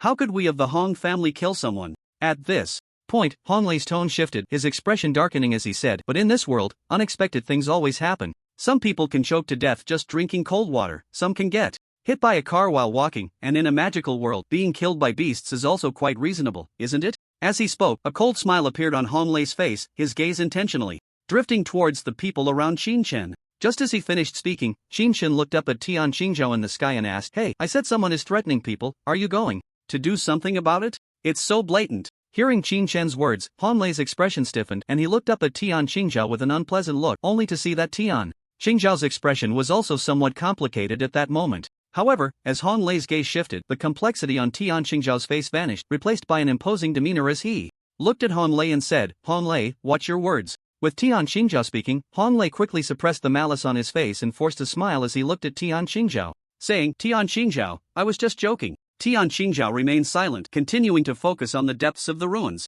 Seeing this scene, Hong Lei withdrew the smile from his face and cast a cold glance at Qin Shen before turning his gaze away. Behind him, Hong Yao looked at Hong Lei with a somewhat unpleasant expression and said, "Uncle, this." Upon hearing this, Hong Lei smiled faintly and said, "No need to worry. With Tian Xingzhou here and so many people around, dealing with Qin Shen would be a thankless task for us. We'll talk about it once we get inside. When Tian Xingzhou isn't there, we just need to find a place without anyone and take care of Qin Shen." Upon hearing Hong Lei's words, Hong Yao fell silent. As for Qin Shen's side, everyone looked extremely grim. The Hong family had already discovered them, so if they went in, the danger level would increase several notches. However, since they had already chosen to stand with Qin Shen, they naturally wouldn't be intimidated by Hong Lei. If it really came to a fight, even if they couldn't win, they could still run. Just as a few of them were deep in thought, the Ran family also approached. "Ranmo, come back with me." Hearing this voice, Ranmo turned around and saw her uncle Ran Jiqing standing beside her, looking serious. Ranmo was momentarily taken aback by the sudden voice, then frowned and said somewhat reluctantly, "I'm not going back." Ran Jiqing was taken aback. "Why? Didn't you see that the Hong family has already come looking for you? If you continue to follow them, what will you do if someone from the Hong family makes a move against you?" In response, Ranmo shook her head and said, "I've already promised to stay with them, no matter what you say, I won't go back." Hearing this, Ran Jiqing was exasperated. "Are you foolish?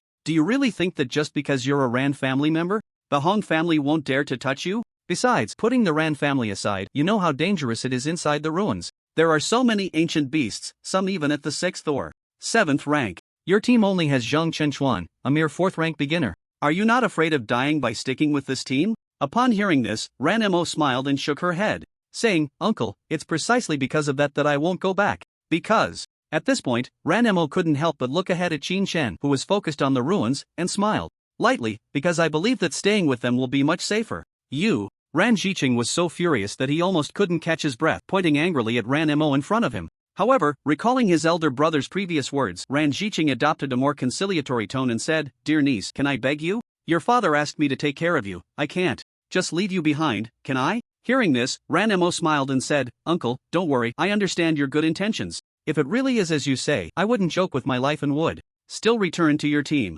Upon hearing this, Ran Jiqing felt somewhat relieved and was about to say something when they suddenly heard Tian Qingzhao's voice nearby, "Everyone, the ruins are about to open, please prepare to enter." Hearing this, Ran Jiqing prepared to return to his team and then handed over an oval pink object the size of an egg, along with a remote control. Ranmo was taken aback at the sight, while Ran Jiqing said without any embarrassment, "This is a magical tool your father asked me to give you. If you encounter any insurmountable trouble, just crush this magical tool and press the remote control beside it. I will receive the signal and rush to you as quickly as possible. After saying this, Ran Jiqing returned to his team, as there were still many members of the Ran family in the group. He could never give up his family and the Dai clan just for the sake of Dai Mo. As for letting Qin Chan and the others join his team, that was out of the question. By that time, the entire Dai clan would likely become a thorn in the side of the Hong clan. Although the Dai clan's power was not worried about the Hong clan causing trouble, provoking the Hong clan's animosity for someone completely unrelated was, in any case, an unwise deal for the Dai clan. Dai Mo blinked, looking at the uniquely designed magical artifact in his hand, and suddenly blushed as he put the artifact into his storage space. Although it looked rather strange, Dai Mo could feel the abundant energy within the magical artifact. It was likely that it concealed defensive magic of the 6th or even 7th tier. In such a relic, a magical artifact of this power was more than sufficient.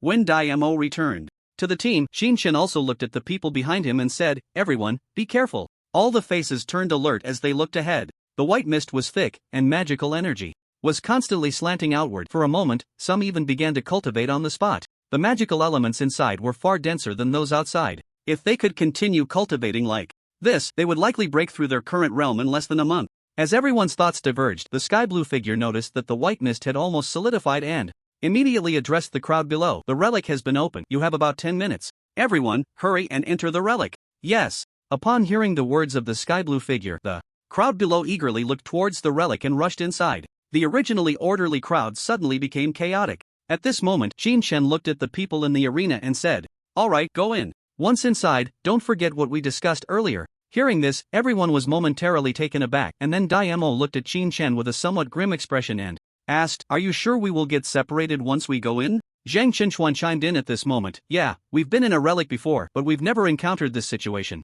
When Qin Shen told them to go in, he had prepared markers, instructing them to mark where they went so that their teammates could find them more easily. At first, they hadn't paid much attention, but now that the Hong clan had just threatened them, each of them felt a bit anxious. Qin Shen, however, said coldly, "This relic is essentially just a formation. Once we go in, we will be teleported to different locations. Fortunately, the structure of this formation is not large. As long as you can see the markers inside, I believe you will be able to find each other quickly."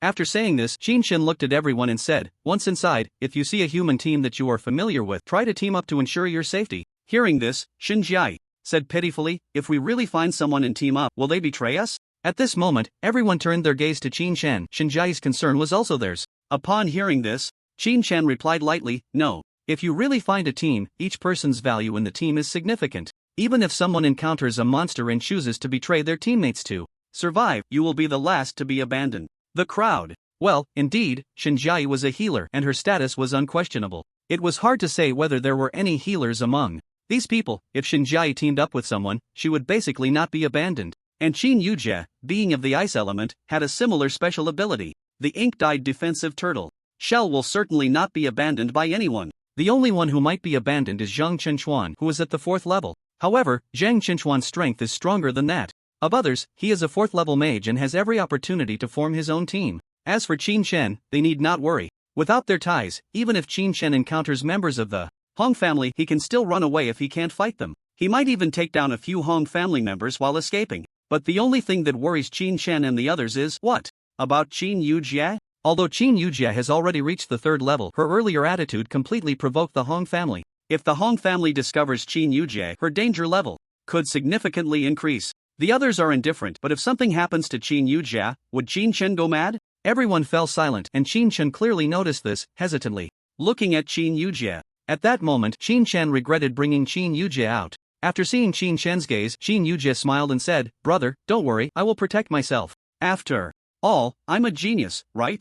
"Genius?" Qin Shen let out a bitter laugh. "Is being a genius worth anything in this world? To be honest, not at all. Han Ninghao is also a genius, but he needs to survive until the end for that genius value to be realized. If he dies halfway, it won't matter how talented he is." After thinking for a moment, Qin Shen opened his mouth and said to Qin Yujie, "How about?" Before he could finish, Qin Yujie covered his mouth with her hand and smiled at him, saying, "I don't want to be under your protection for my whole life. I want to become stronger, so that when you need me, I can be there. Brother, I want to go in." Looking at the determination on Qin Yujie's face mixed with a hint of a spoiled tone, Qin Shen smiled gently and helplessly said, "All right, but you must remember to find a team with more people at the first opportunity. Even if you encounter members of the Han family, they won't kill anyone in front of so many witnesses." Hearing this, Qin Yujie happily nodded. Qin Shen then looked seriously towards the direction of the ruins and said with a faint smile, "In that case, everyone, let's go in." As he spoke, the 5 of them held hands and walked into the ruins. Although they knew they would separate once inside, they wanted to see if it was possible for the 5 of them to stay together. If that were possible, it would be a good thing for everyone. The 3 girls held hands, with Qin Yujia holding Qin Shen and Qin Shen holding Zheng Chenchuan with his other hand. The sight of 2 big men holding hands was too beautiful to imagine. This strange action was naturally noticed by the Tianqing Zhaos in the sky. Immediately, Tianqing Zhaos frowned. However, as the group disappeared, Tianqing Zhaos waved to his soldiers. Some people hidden in the shadows rushed into the ruins. The ruins had opened and Tianqing Zhaos could not just stand by without taking action. As these people vanished from sight, a middle-aged man who looked to be in his 40s stepped forward. "Tianqing Zhaos, we should go." Upon hearing this, Tianqing Zhaos nodded and then looked towards the small island in the east where life seemed to be going well, saying in a deep voice, "Recently, the ruins have been opening frequently. We must keep a close eye on those guys. If they get hold of our Huaxia ruins, it won't be good news for us." Hearing this, the middle-aged man beside him asked in confusion, "Aren't we being a bit too cautious?" The middle-aged man was puzzled, not understanding why Tianqing Zha now placed such importance on the ruins. The magical artifacts brought out from the ruins were completely unusable. Even though they knew the magical aura inside was very dense, no matter how they activated their magic, there was not the slightest response. So in their view, these artifacts were merely decorative items. At least until the purpose of these artifacts was developed, they were just ornamental objects. Aside from being able to enhance the magical realm below a certain level, the ruins had no other effect. He naturally wouldn't know, but after hearing Qin Shen's words that day, Tianqing Zha understood this very clearly, though it was hard to explain, so he could only say in a low voice, "Those people are getting restless at this time, there's definitely nothing good about it, we need to keep a close watch." Seeing this, the middle-aged man couldn't refute and could only respond quietly, "Yes." Then, the 2 of them rode the wind magic, swiftly heading towards the capital. At this moment, inside the ruins, after stepping into the formation, Qin Shen felt a blankness before his eyes, forcing him to tightly shut them. However, when Qin Shen opened his eyes again, he found himself in a strange environment. Before him was a vast forest with not a single living creature in sight.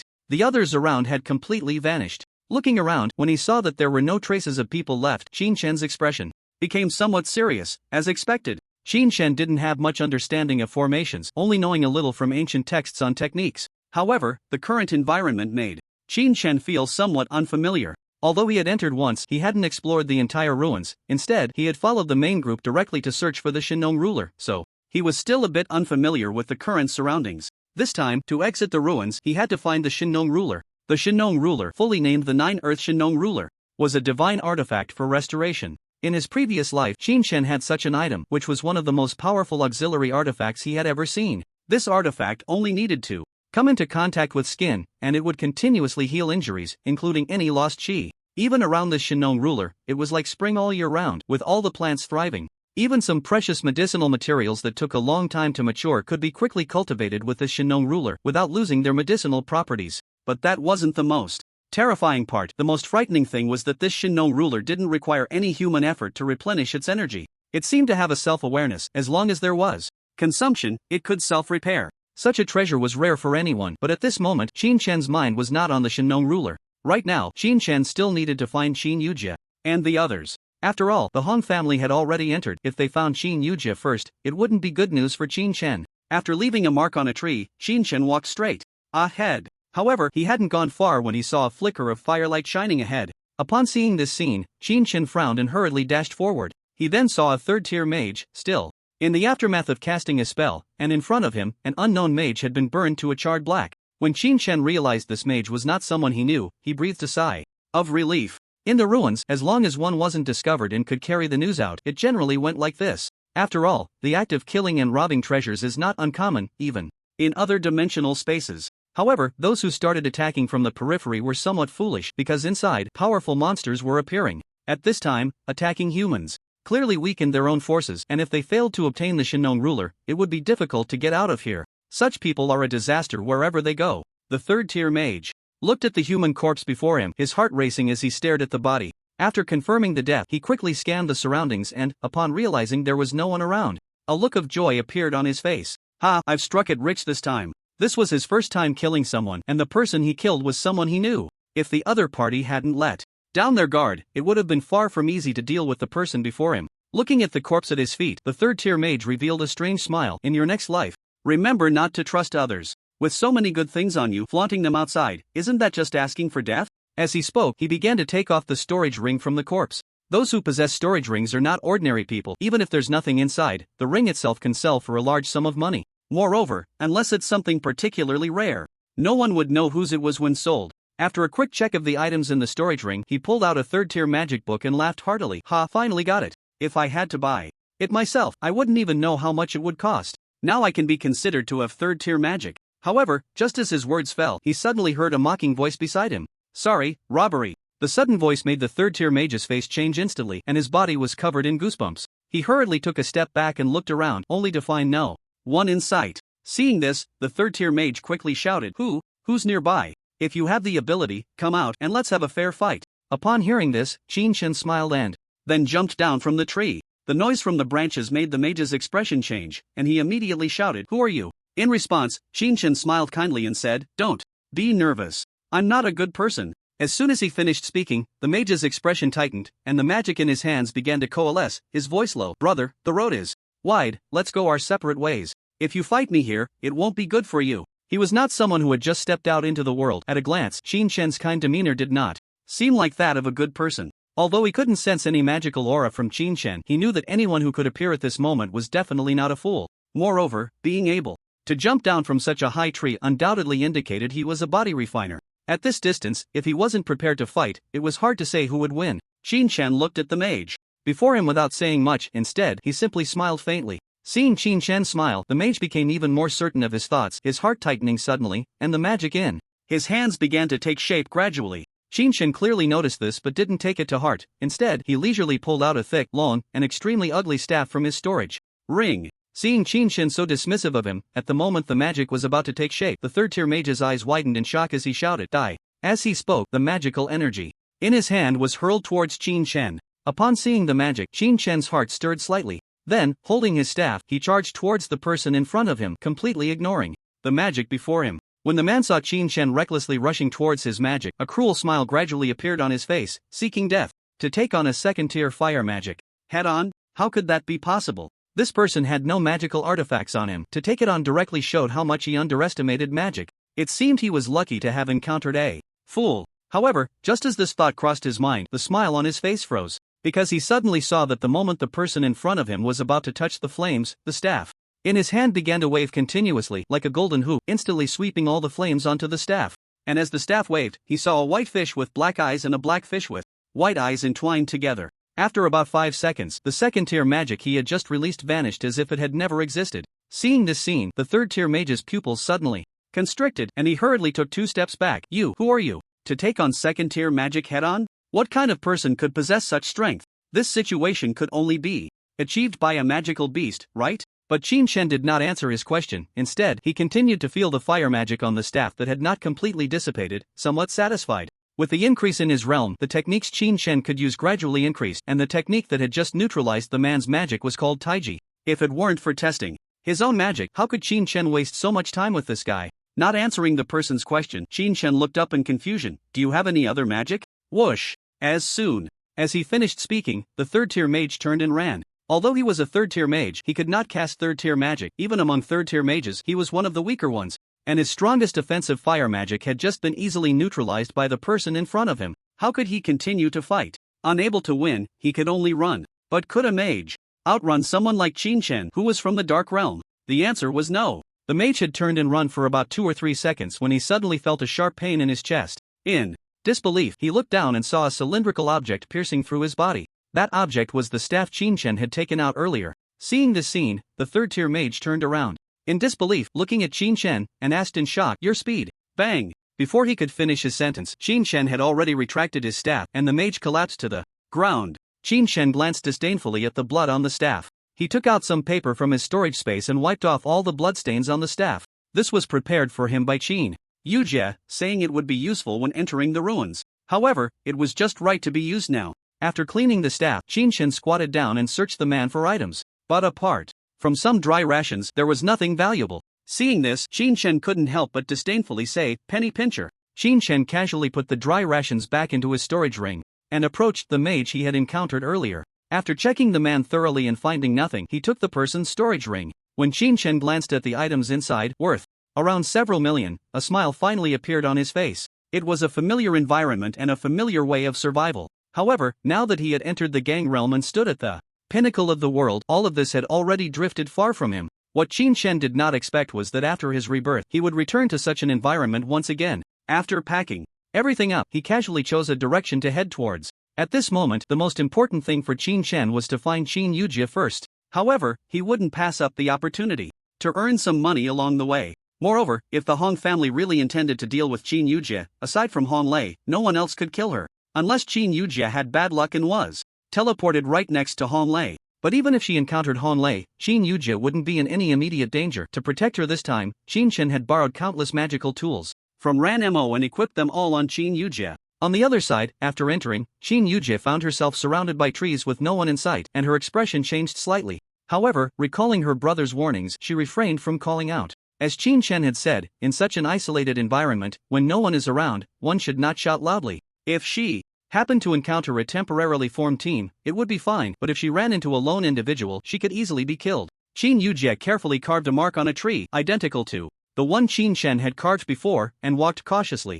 Just as she was moving forward, she suddenly heard a faint sound of footsteps approaching. Upon hearing the footsteps, Qin Yujia dared not even breathe, quickly hiding behind a tree and placing her right hand in front of her. This was the magical tool that Sister Ranmo had given her, capable of blocking a fatal blow from a 5th-tier spell at a critical moment. Pat, pat. The footsteps grew closer, and Qin Yujia became increasingly tense, as if her heart was lodged in her throat. However, the footsteps were moving very slowly, taking nearly 4 or 5 seconds for each step. As the sound drew nearer, the ice magic in Qin Yujia's hand began to stir. Just when the footsteps were very close to her, she suddenly heard a voice, Is anyone there?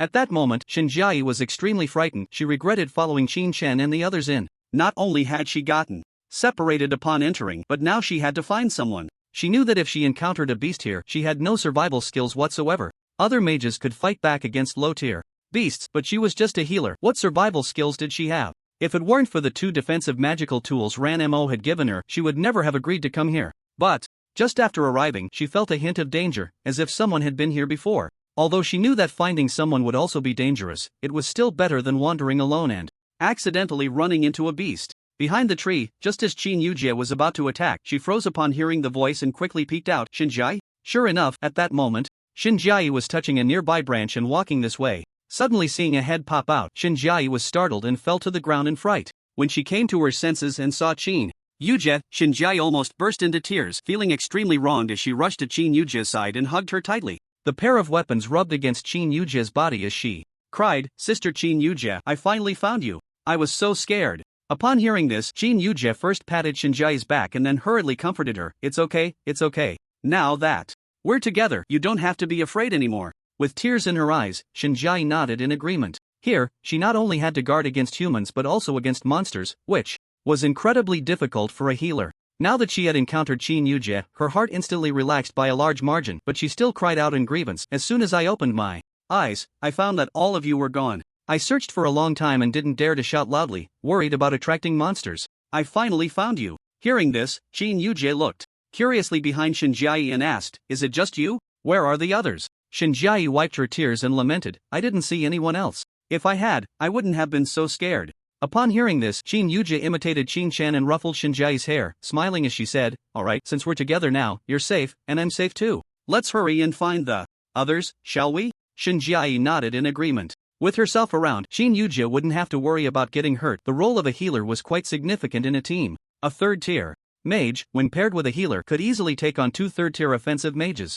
And Shinjiai no longer had to worry about having no means to fight back against monsters. She knew Qin Yujia's abilities well, with her 3rd-tier ice magic being sufficient to survive in this monster-infested ruin. However, both girls lacked experience, especially in such ruins. Subsequently, in this forest, the 2 girls held tightly to each other's hands, cautiously moving forward. Every little rustle of the wind made them extremely tense. However, after walking a short distance, Shinjiai would make a mark, while Qin Yujia stood behind, guarding her. Thus, the 2 gradually ventured deeper into the forest. Just as they were walking, they suddenly heard footsteps ahead, and it sounded like there were quite a few people. This commotion instantly frightened the 2 girls, causing their faces to pale. Hide! Run! One wanted to hide, and the other wanted to escape, leaving them frozen in place. Who goes there? Just as the 2 were at a loss, a cold voice came from directly in front of them. Upon hearing this, Qin Yujie wasted no time and pulled Shinjiai to run back. But after just a few steps, they felt a fierce wind swirling around them, akin to an 8th level gale. Definitely don't read it backward.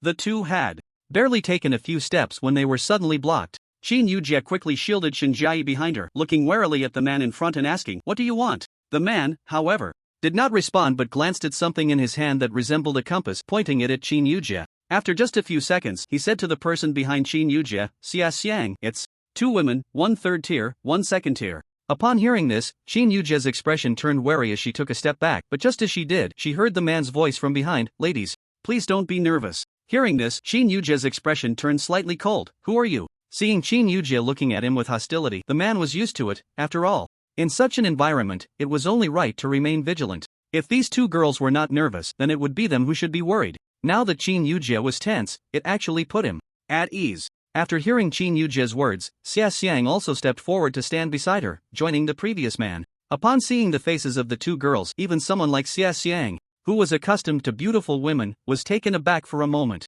However, his expression quickly returned to normal as he extended his right hand in front of Qin Yujie and smiled. "Hello, I'm Xia Xiang. We're just passing by and noticed that you two seem to be without a team. How about considering joining us? There's safety in numbers." Faced with the friendly Xia Xiang, Shinjiai immediately wanted to approach. It was terrifying. Even with Qin Yujie by her side, she didn't feel entirely safe. After all, Qin Yujie was only a 3rd-tier mage. Now that someone wanted to take them along, Shinjiai thought it was a rare opportunity. But just as Shinjiai was about to step forward, she was stopped by Qin Yujie, who politely looked at the two men and said, "Sorry, thank you for your kindness, but I feel we don't need it." Shinjiai was initially confused as to why Qin Yujie was stopping her, but upon hearing those words, she suddenly froze. Xia Xiang, however, laughed it off, saying, "Beautiful lady, you're being overly cautious. We really mean no harm." While speaking, he glanced at the two men beside him and casually smiled. "This one is also someone we met while passing by, Wang Yang, a 3rd-tier wind mage, and this is Lu Wentao, a 3rd-tier fire mage." As he finished speaking, the two men quickly greeted the two beauties. At this moment, Xia Xiang introduced himself. "I'm Xia Xiang, a 3rd-tier fire mage." He then looked at Qin Yujie and smiled. "You two don't seem like you're here for training. Did you get separated from your teammates? Why not temporarily join us? When you meet your teammates later, you can leave on your own. What do you think?" Upon hearing this, Qin Yujie's vigilance lessened somewhat. After all three were 3rd-tier mages. If they truly had any ill intentions, they would have acted long ago and wouldn't have waited until now. Qin Yujie's expression turned slightly cold as she said, "I'm Qin Yujie, a 3rd-tier ice mage." She then pointed to Shinjiai beside her. "This is Shinjiai, a 2nd-tier healing mage." While speaking, she also addressed Xia Xiang. "We're only cooperating temporarily. Just to be clear, if we encounter our teammates, we will leave." When Xia Xiang heard that Shinjiai was a healing mage, his eyes lit up and he immediately began to size her up. A healing mage, that was a rare treasure. Especially in this other dimensional space and such ruins, healing mages were worth more than any other type. Who could guarantee that they wouldn't get injured in such circumstances? It's important to remember that this was a ruin where even 6th-tier beasts could appear. If someone got injured along the way, the only outcome would be to abandon the companion, as saving a severely injured person would be utterly meaningless and would only drag the entire team down. Moreover, some beasts had corrosive attacks. Even if you saved them, not only might you not be able to save the injured teammate, but you could also get infected by the corrosion. But having a healing mage changed everything. And a 2nd-tier healing mage at that, which could basically eliminate this problem entirely. It wasn't just Xia Xiang, Wang Yang and Lu Wentao were also looking at the two in front of them with joy on their faces. They tried their best to control their smiles, worried that they might scare the two in front of them. Setting aside the healing type, this ice type is quite good too. A 3rd-tier ice type can not only help with control but also provide some defense. If they had the help of two girls, they might even be able to delve deeper to obtain better treasures. Qin Yujie's addition gave this group a sense of confidence, and she turned to the two behind her and said, "Oh right, after we leave the forest, there will probably be many demon beasts outside, so you need to be careful." Upon hearing this, Qin Yujie asked with some confusion, "Aren't there any demon beasts in the forest?" In response, Xia Xiang also expressed his confusion, saying, "I don't know, but we've been in here for half a day, and the three of us met halfway, yet we haven't encountered a single demon beast. Perhaps there really aren't any in this forest, but we should still be a bit cautious." Although Qin Yujie was also somewhat puzzled, she nodded. If there were no demon beasts in the forest, that would be good news for them. At least they wouldn't have to be on constant guard against demon beasts, just against some humans. And compared to the threat of demon beasts, humans posed a greater threat to them. As they spoke, the group continued walking forward. The three men were in front, with the two women behind. Xia Xiang said with great ease, "Hey, I didn't expect to be so lucky to encounter a lone ice type and a healing type. Now, we don't have to worry so much. Lu Wentao chuckled and said, I say, you must have taken a liking to them, right? Upon hearing this, Xiang seemed to have his secret exposed, stiffening slightly, and then with a somewhat rigid expression, he said, how could that be? Healing types and ice types are always in high demand. What does that have to do with me liking anyone? Lu Wentao nodded in agreement. Indeed, healing types and ice types are rare. If they joined another team, we might have a hard time dealing with them. Others entered the ruins solely for the treasures, but they were different, they were after the people. Unless they encountered a large group and had to treasure hunt together, their targets remained scattered individuals. After all, for their configuration, hunting these people was much easier than hunting demon beasts. Moreover, sometimes, if luck was on their side, the items on a person could be worth much more than those of a demon beast. Meanwhile, Wang Yong, hearing this, scoffed, when I first saw them, I had no idea what type they were. Who are you trying to guard against with those thoughts? Aren't you just interested in them? He had a magical tool that could only detect the realms of people below the 4th tier, but he had no idea about their attributes. Normally, with a 3rd tier and a 2nd tier, these two would have already made a move. One should know that Qin Yujie had quite a few magical tools on her. Yet, Xiang, for some unprecedented reason, didn't make a move. What else could it be but that he was interested in the two? Wang Yong knew Xiang's nature all too well. Even he, who had no interest in women, was surprised upon seeing the two, let alone Xiang, who changed women like changing clothes. Xiang, having his thoughts exposed, shot a reproachful glance at Wang Yong, saying, how can you use liking to describe the matters of scholars? Cut. Wang Yong glanced at Xiang and scoffed, right, you're just craving someone else's body. Just moments ago, before they encountered Qin Yujie and the others, they had run into a woman, and because Wang Yong acted too quickly, he directly took her down. This led to Xiang complaining for quite a while. But it didn't matter now, these two women looked harmless, and their teammates probably weren't that strong either. If they were really powerful, they wouldn't have brought a healer along. Only those who were mediocre would be willing to bring a healer. In a truly big family, which family doesn't have some logistics? They had their own healing types, but if placed in such a chaotic ruin, they would die too quickly. Actually, it was fortunate for Xinjiai that she met Qin Yujie first. If it were just Xinjiai alone, she would probably be calling for help in vain. Behind the two, Xinjiai and Qin Yujie were far away from the three, completely unaware of what the three were discussing. Of course, it was also due to their distrust of the other three. At this moment, Xinjiai tightly grasped Qin Yujie's arm and said, Sister Qin Yujie, is it really okay for us to do this? Hearing this, Qin Yujie looked at Xinjiai with a hint of amusement and said, weren't you just eager to join someone else's team? Isn't it a bit late to ask if it's okay now? Upon hearing this, Xinjiai was momentarily at a loss for words, but thinking of her previous actions, she felt a bit embarrassed and said, it's mainly because it's too dangerous for just the two of us here. So it's better to find someone to team up with. But while speaking, Xinjiai glanced at the three in front and said, but I can't shake the feeling that this isn't quite right. Hearing this, Qin Yujie felt a bit helpless. She had never encountered such a situation before. Among the five of them, only the two of them lacked experience. If it were Zhang Chenchuan or Chen Ranmo, they wouldn't have to worry so much.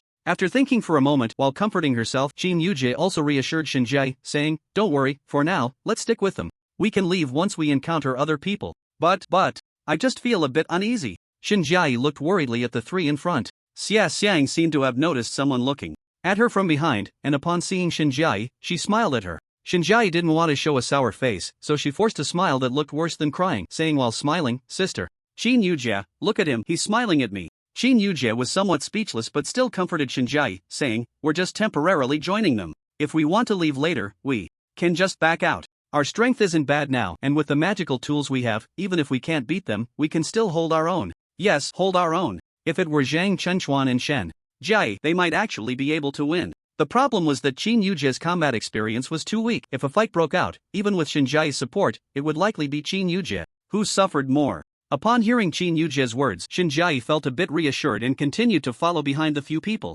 Time passed quickly, and Qin Shen was also carefully climbing along the branches, looking ahead. Qin Shen had been in the ruins for almost a day. After searching for a long time, he still hadn't found anyone. However, he had come across several teams, some in groups of 3, some in groups of 4, but upon seeing that Qin Shen was alone, they harbored ill intentions and wanted to harm him. For these people, Qin Shen naturally showed no courtesy and killed them all. Along the way, he reaped quite a harvest. Just the magic books alone numbered around 10, and among them was a 4th-tier light magic book. The gains were significant for Qin Shen. In his line of sight, a man and a woman were chatting idly in the forest. I say, it's so murky here, and there's not a shadow in sight. Why don't we find a way to get out? In response, the woman beside him replied calmly, there are no magical beasts in the forest. If we go out, we might encounter magical beasts which wouldn't be friendly for us. It's better to wait here. If we run into our people, it would be safer. The speaker was someone Qin Chen recognized. It was Hong Yao, who had been beside Hong Lei earlier. Hearing Hong Yao's words, the man responded somewhat speechlessly. Indeed, having one more person means more strength, but it's too boring to stay here without moving. I think we should go find someone. Now. Upon hearing this, Hong Yao shot him a cold glance and said, "Shut up. The magical elements here are far stronger than outside. Even if we cultivate here, we can achieve rapid improvement. If we move around recklessly and encounter others, it won't be good for us." The man scoffed. Others? They might not even be our opponents. What are you afraid of? Hong Yao, I think you're too cautious. After all, we are from the Hong family. Who would dare to act against us except that reckless Qin Chen? Even if the people from the Ran family see us, they might not act. However, despite saying this, the man began to sit down on the ground, connecting with his mental energy and starting to cultivate. Seeing his actions, Hong Yao felt a bit exhausted. Did he really think this ruin was a joke? Especially since they were from the Hong family. If they encountered a big family, they might still give you some face. But with so many wild mages inside, who wouldn't be envious upon seeing you? People from noble families are the most likely to be besieged outside because they carry many valuable things. Why did those wild mages come in? One reason is for advancement and the other is for money. Here, if they kill you and no one sees it, it's as if it never happened, so noble families are even more dangerous compared to wild mages. However, Hong Yao did not expect that after entering this ruin, everyone would scatter. Without the protection of her uncle, they were not safe inside. Thinking of this, Hong Yao didn't want to dwell on it and kept her gaze alert, watching the surroundings to provide cover for the man. What Hong Yao didn't know was that right above them, a pair of eyes was staring at them, with a look of astonishment. Such good luck? Qin Chen was a bit surprised. He didn't expect that after going around in circles and not finding Qin Yujie, he would instead find someone from the Hong family. Hong Yao frowned as she looked around, feeling an inexplicable sense of unease in her heart, as if something was about to happen. Perhaps it was the first time encountering such a situation in the ruins that made her too nervous? Hong Yao comforted herself. Indeed, as a member of a noble family, the only downside was that she had lived under the family's protection her whole life. This was her first time appearing alone in the wilderness. But just as Hong Yao was trying to calm herself down, whoosh, a gust of wind rushed by, accompanied by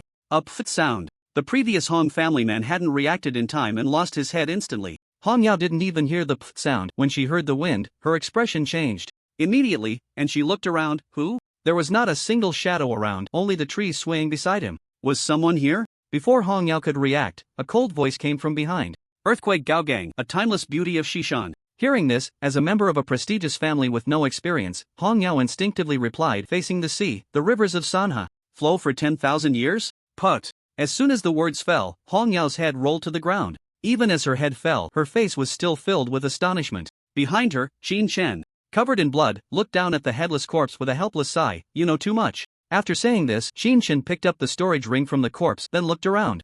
And after finding no trace of anyone else, he left the place. Qin Chen felt no discomfort about killing a member of the Hong family. Although he was not a bloodthirsty person, his relationship with the Hong family had reached this point. If he didn't deal with them harshly, wouldn't that be too unfair to his own wallet? The Hong family members were all incredibly wealthy. As Qin Chen walked towards the edge of the forest, he examined Hong Yao's storage ring. To his surprise, there were quite a few treasures inside. Aside from a small amount of clothing and dry rations, there were also many healing potions, including potions for restoring mental energy. Moreover, there was a 4th tier ice magic book which caught Qin Chen off guard. 4th tier. Just in time for when Qin Yujie reaches the 4th tier, it would be perfect for her. After packing everything up, Qin Chen gradually arrived at the edge of the forest. What came into view was a desolate landscape. On the barren land, scattered dead trees stood solemnly. Beside one of the dead trees, several lizards, about 5 meters long, were slowly crawling next to the dead wood. Qin Chen recognized this beast. It was a 4th tier beast, the Jiaoxi.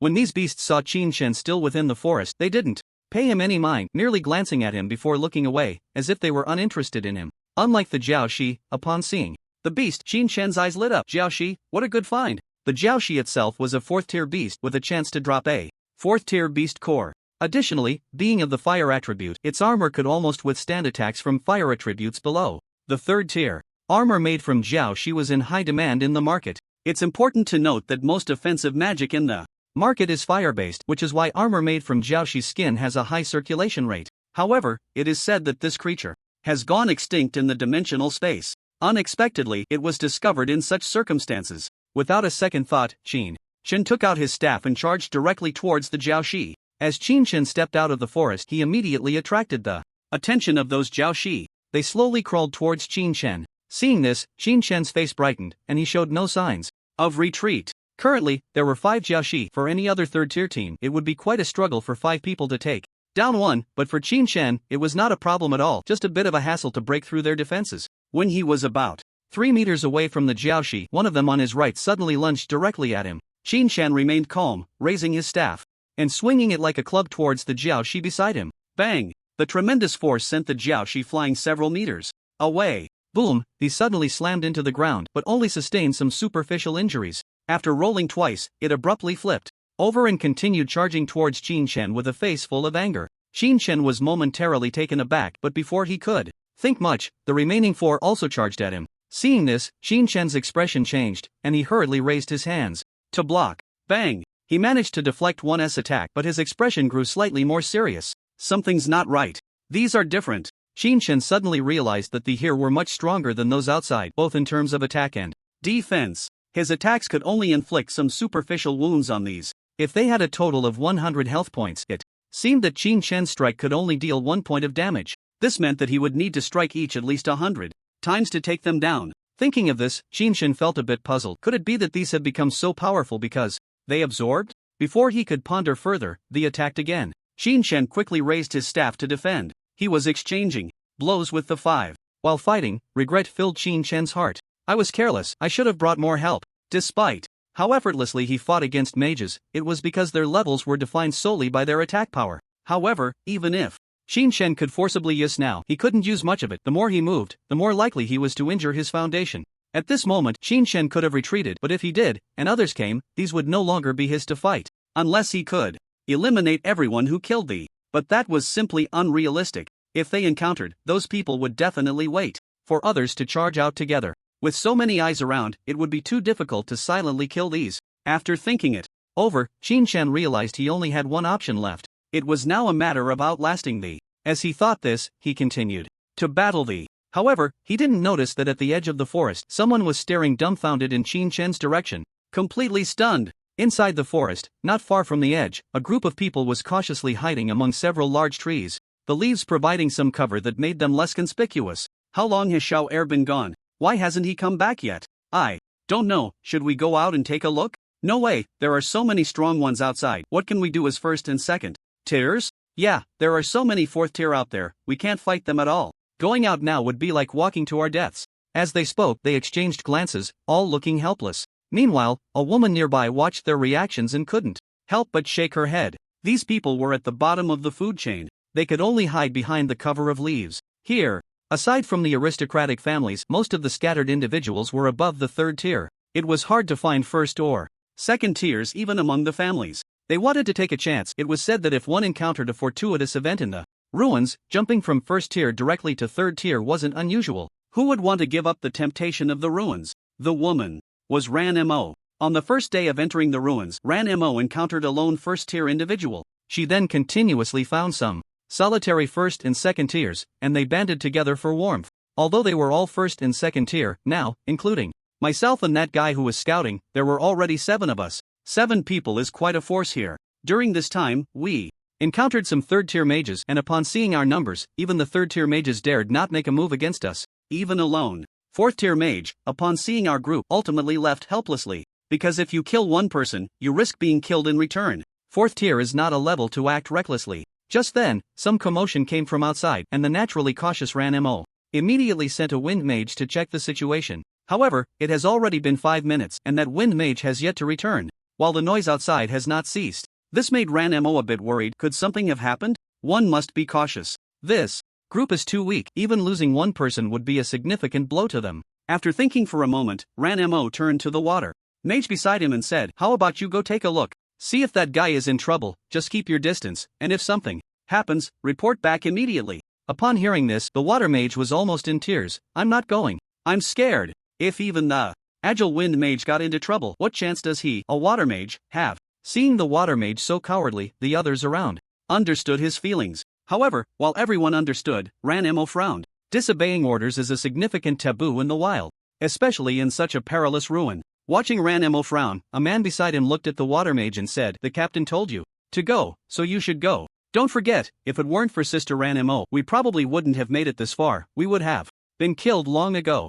Hearing this, the water mage cried out, "You speak so righteously, but if the wind mage is in trouble, what good will I do? If you're going, then go. I'm not going." Upon hearing this, the man was momentarily stunned, then sighed helplessly. Seeing this, Ranmo furrowed her brow and said, "Then I'll go." As she spoke, Ranmo lifted the leaves blocking her and stepped out. Seeing Ranmo about to go out, the others exchanged helpless glances. When disaster strikes, everyone looks out for themselves. There was no choice, the noise outside was too great for them, first and second tiers, to intervene. At that moment, everyone fell silent. However, just as Ranmo stepped out from the foliage, she saw the wind mage rushing towards her at an incredible speed. Upon seeing Ranmo, the wind mage's face lit up with joy, but as if recalling something, he looked at Ranmo in terror and said, "Run quickly." The sudden voice made everyone inside feel a surge of joy. He returned alive? Everyone poked their heads out to look.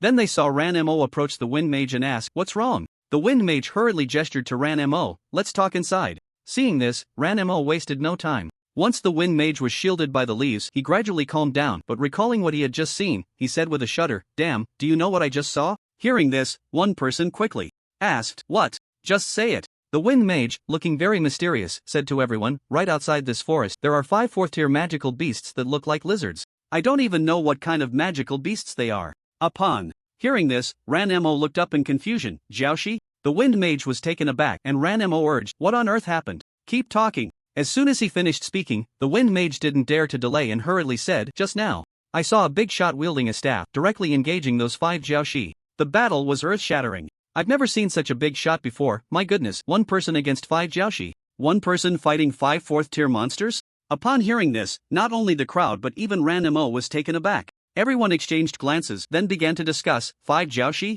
1 person fighting? Even a 5th-tier mage probably couldn't do that, right? Exactly, what are you thinking? Could it be a 6th-tier mage? Impossible, I've inquired about this ruin, the highest tier allowed in is only 5th-tier mages. Wow, which big shot is that powerful? As everyone debated, they looked towards the wind mage. The wind mage, seeing everyone staring at him, was equally bewildered. "Why are you all looking at me?" "I don't know either. I watched from outside for so long, and they fought for so long without a winner." While speaking, the wind mage vividly described, "Damn, you guys didn't see the scene at that time. That big shot just charged out with the staff.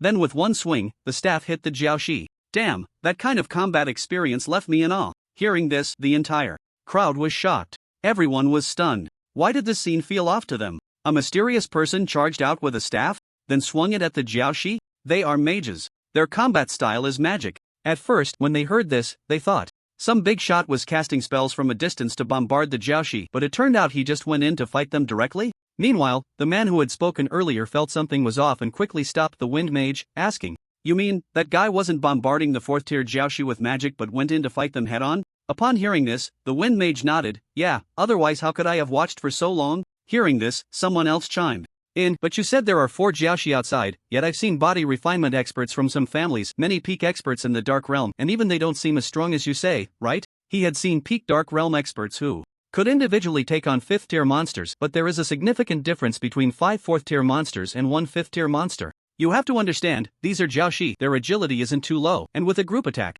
who could possibly hold out against monsters for that long in such a situation? At this point, everyone looked at the wind mage with skepticism. The wind mage hurriedly explained, "You have to believe me. That was the most impressive big shot I've ever seen. 5 4th-tier monsters just came right into the middle of them and fought. Several times I thought that big shot was done for, but every time the Xiaoxi attacked him, he either blocked it or dodged. It was as if..." As he spoke, the wind mage struggled to find the right words to describe it. Just then, Ranmo, who had been in shock, came back to his senses and calmly asked, "It was as if all the attack trajectories of the monsters were within this person's expectations?" Upon hearing this, the wind mage's eyes lit up. "Exactly. That's right, that's exactly the feeling I got. Those angular attack trajectories were all captured by that big shot, and there was absolutely no way to harm him at all. Instead, those angular creatures suffered quite a bit of damage. Although each of the big shot's attacks wasn't very strong, I believe that if he could maintain his stamina, those angular creatures would definitely be finished in the end." Upon hearing this, a hint of joy finally appeared on Ranmo's face.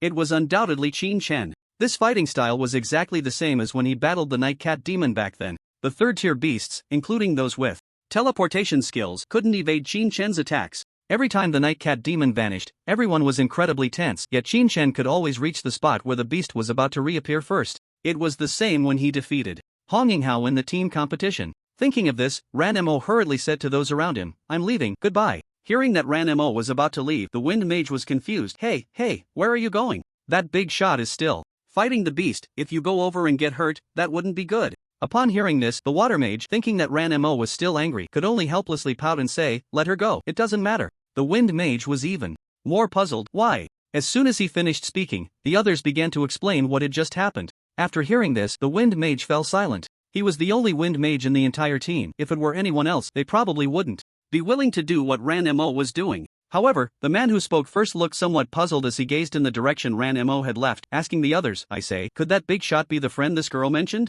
Upon hearing this, everyone was taken aback. How is that possible? Hearing their doubts, the man quickly explained, look, just now, you hadn't even finished speaking, and that girl already seemed to know that the big shot had caught the beast's attack trajectory. If she wasn't very familiar with him, how could she possibly know how he attacked? You have to understand, she has been here with us the whole time and never left. After hearing this, everyone was first stunned, then their faces lit up as they said, so if we follow the girl, can we get the big shot's protection? Being able to single-handedly confront 5 4th-tier beasts, in their words, even 5th tier would be unlikely. 5th tier was already the ceiling for mages here, which meant that this big shot was practically invincible in this ruin. If they could cling to his coattails, they wouldn't need to hide and could gain benefits in the ruins. They might even obtain some advantages from the ruins. Thinking of this, a few of them exchanged glances, then asked in unison, so, are we following? After making the decision, the wind mage took the lead and the remaining few closely followed behind, heading towards the edge of the forest. At this moment, Ranmo, using the acceleration of the magical tool, had already reached the outside of the forest.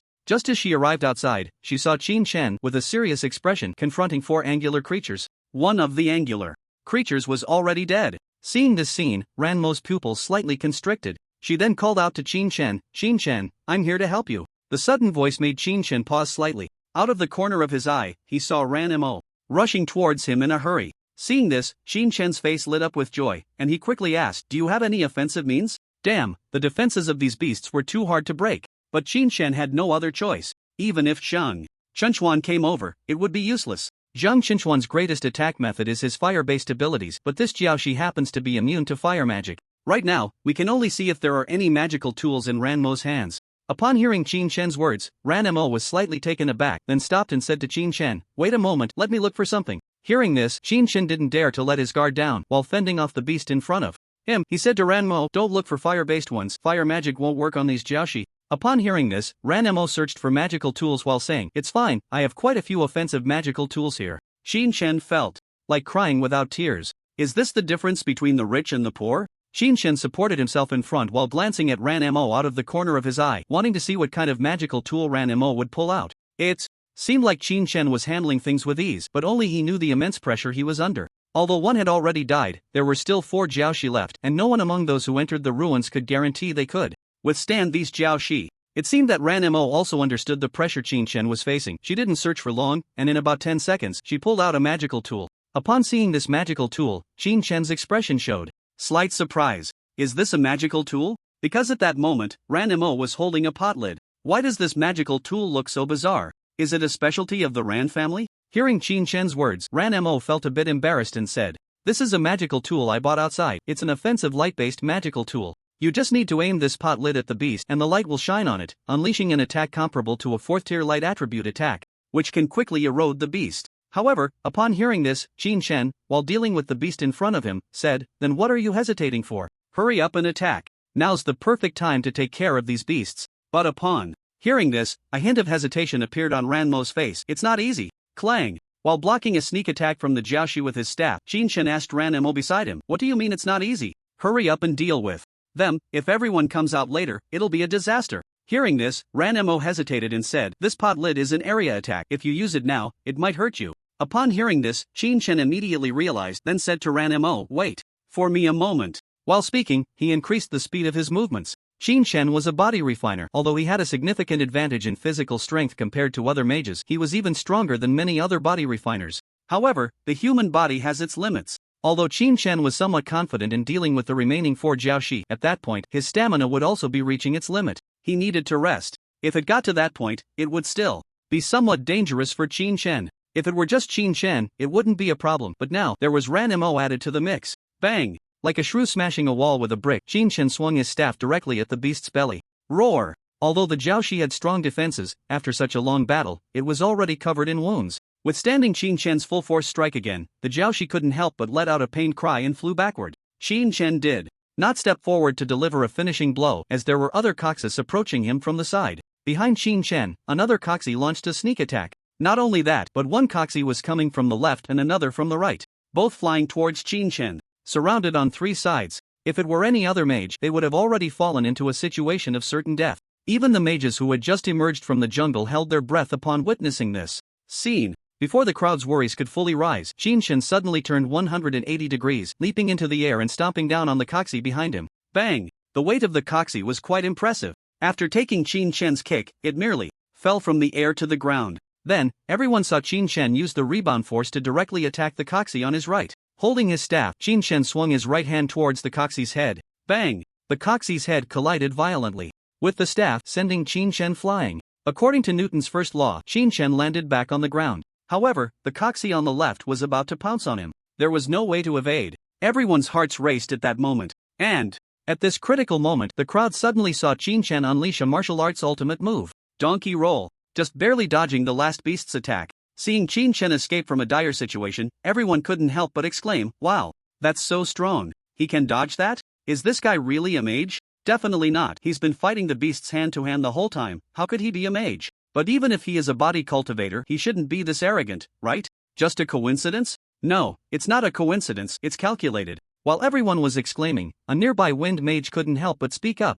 Hearing the wind mage's voice, everyone turned their gaze towards the previous wind mage. The wind mage, noticing everyone's attention, was startled and quickly said, "Why are you looking at me? This guy was just fighting the beasts like this. Several times I thought he was going to die, but who knew he could dodge the beasts' attacks every time, as if he knew exactly where they would land." After hearing the wind mage's words, everyone was shocked and once again focused their attention on Qin Chen in the arena. Everyone had a thought in their hearts at that moment: this mage in front of us is not serious. Of course, what kind of serious mage would engage in hand-to-hand combat with beasts? While everyone was thinking this, Qin Chen was far from idle, because aside from the Coxie that Qin Chen had knocked away with his staff, the other three Coxes, after falling to the ground, charged towards Qin Chen again. Three beasts, all coming from the same direction. The killing intent on the Coxes' faces grew stronger. They were determined to take down this human before them. Just as the three Coxes pounced towards Qin Chen, he leaped high into the air, performing an inverted pose and kicking towards the beast. This kick had long been prepared, or rather, all of Qin Chen's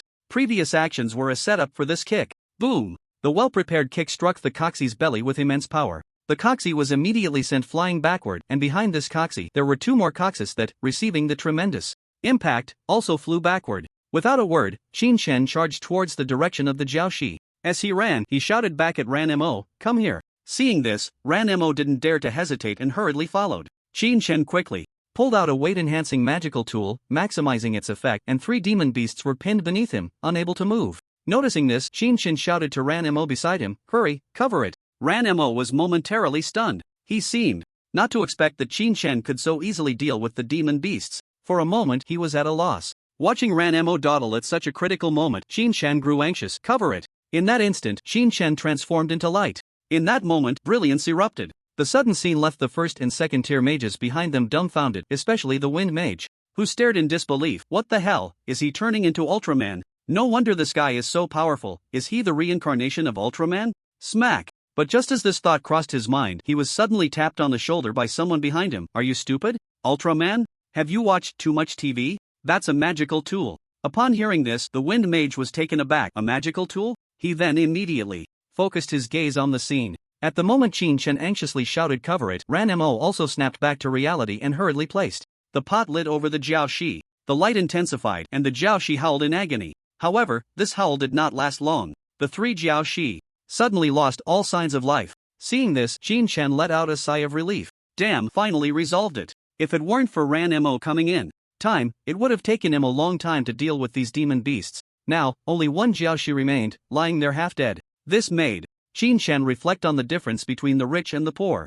Qin Chen had fought for so long, but it couldn't compare to the magical tool used by Ranmo. This gap. Fortunately, Qin Chen had a strong mental fortitude, otherwise he would have already been begging Ranmo, the rich lady, to support him. If Qin Chen had such a magical tool, he wouldn't have to work so hard. Just drop a pot lid, and all 5 demon beasts would be done for. However, the magical tool Ranmo used was not something one could obtain without a few million. Such matters were best left to Qin Chen's imagination. With the 3 demon beasts dealt with, Qin Shen got off the 3 jiaoshi and said to Ranmo, "You clean this up, I'll go take care of the other one." As soon as he finished speaking, Qin Shen didn't wait for Ranmo and walked towards the remaining demon beast. With one left plus the severely injured jiaoshi, it was quite simple for Qin Shen. Meanwhile, after a brief moment of daze, Ranmo obediently began to clean up the corpses of the 3 demon beasts. On the other side, the previous water mage, seeing this scene, couldn't help but say with envy, "Wow, this girl's magical tool is so powerful. She can handle 4th-tier demon beasts. Why didn't we see her use it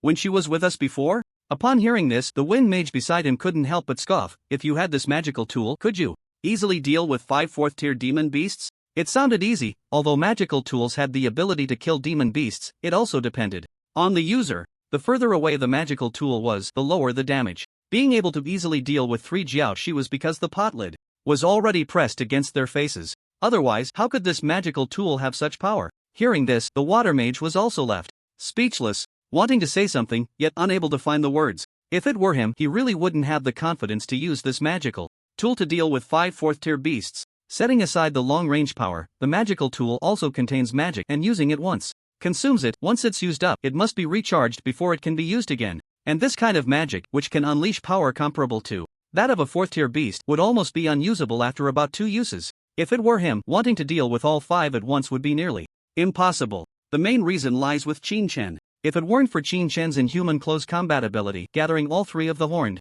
beasts together would have been impossible. Thinking of this, the water mage fell silent. He watched as Qin Shen effortlessly dealt with the remaining horned beast. After defeating the horned beast, Qin Shen finally took a breath. Sitting on a nearby rock, he gasped for air. Seeing this, Ranmo couldn't help but smile wryly. After collecting all the horned beast corpses, he finally turned to Qin Shen and said, "This time, the haul totals?" Before he could finish, he was interrupted by Qin Shen. "Just leave the items with you for now, there's no need to be so precise about it." Hearing this, Ranmo's fondness for Qin Shen increased a few notches. This time, Qin Shen was quite lucky. One of the horned beasts had dropped a demon core, a 4th-tier demon core that could fetch a good price outside. However, to his surprise, Qin Shen seemed completely unconcerned. Compared to himself, Qin Shen should be in greater need of money. Before Ranmo could think further, he saw Qin Shen turn his head and asked, "By the way, have you seen anyone else since we came in?" Upon hearing this, Ranmo furrowed his brows and shook his head, saying, "No, I haven't seen a single familiar face since I came in. I did encounter many 1st and 2nd-tier mages on the way, and we temporarily formed a team, which makes it a bit safer here." Hearing this, Qin Shen felt a bit emotional. Ranmo's survival experience was indeed much higher than that of Qin Yujie and the others. Even though this ruin was incredibly dangerous, according to Ranmo, as long as they didn't provoke those powerful beasts, they could basically stay in this ruin until the end. Qin Shen turned and looked at the 1st and 2nd-tier mages at the edge of the forest, asking, "Are you talking about those people?" Ranmo was somewhat surprised by this and turned to look behind him, only to realize that those people had already been standing at the edge of the forest, watching him intently. Seeing this scene, Ranmo nodded, "Yes." Qin Shen smiled faintly at this. "I'm going to search for some things inside the ruin now. Are you staying here to look for others? Or are you coming with me?" Upon hearing this, Ranmo was surprised and said, "Aren't you going to look for Qin Yujie and the others?" In fact, Ranmo wanted to mention Qin Yujie because he knew that Qin Shen had a good relationship with her. But now, Qin Shen was going out? What about Qin Yujie? If the Hong family saw her, she might be in danger. Hearing this, Qin Shen helplessly said, "I've already searched this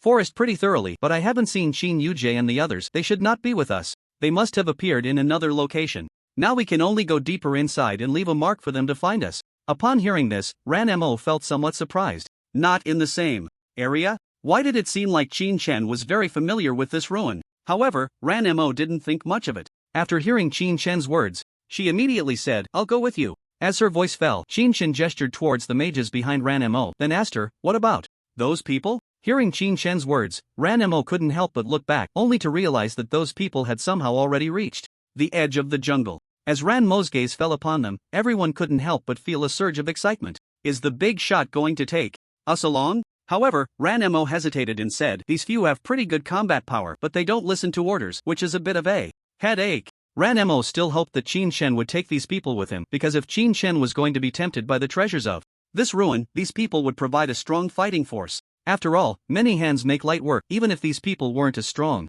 as imagined, they could be abandoned at a critical moment. For Qin Shen, it wouldn't be a loss at all, contrary to what Ranmo was thinking. After hearing her words, Qin Shen immediately signaled to her, "In that case, let's go." Upon hearing this, Ranmo was taken aback. What about Them? Here, them naturally referred to those low-level mages. Seeing this, Shin couldn't help but respond, why bring so many burdens?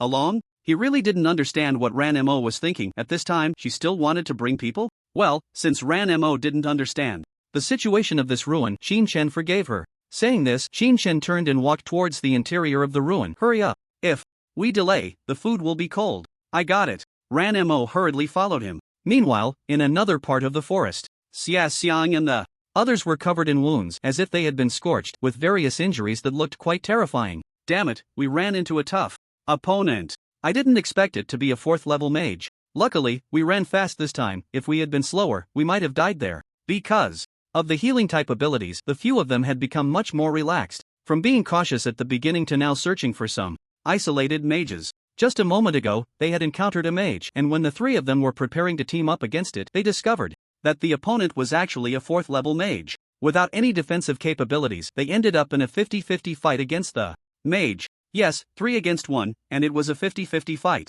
Not only was the opponent 1 level higher in rank, but they also had a wealth of experience. The wind-type mage was completely ineffective, and the whole scene became one of suppression. The 2 of them planned to take advantage of the 4th level mage's attack to launch a sneak attack, but they were instead repelled by the 4th level mage's direct assault. The gap between the 4th level fire magic and Xiang's magic was still quite large. Fortunately, when the opponent released fire magic, they couldn't continue using space magic, which allowed the wind-type mage to escape.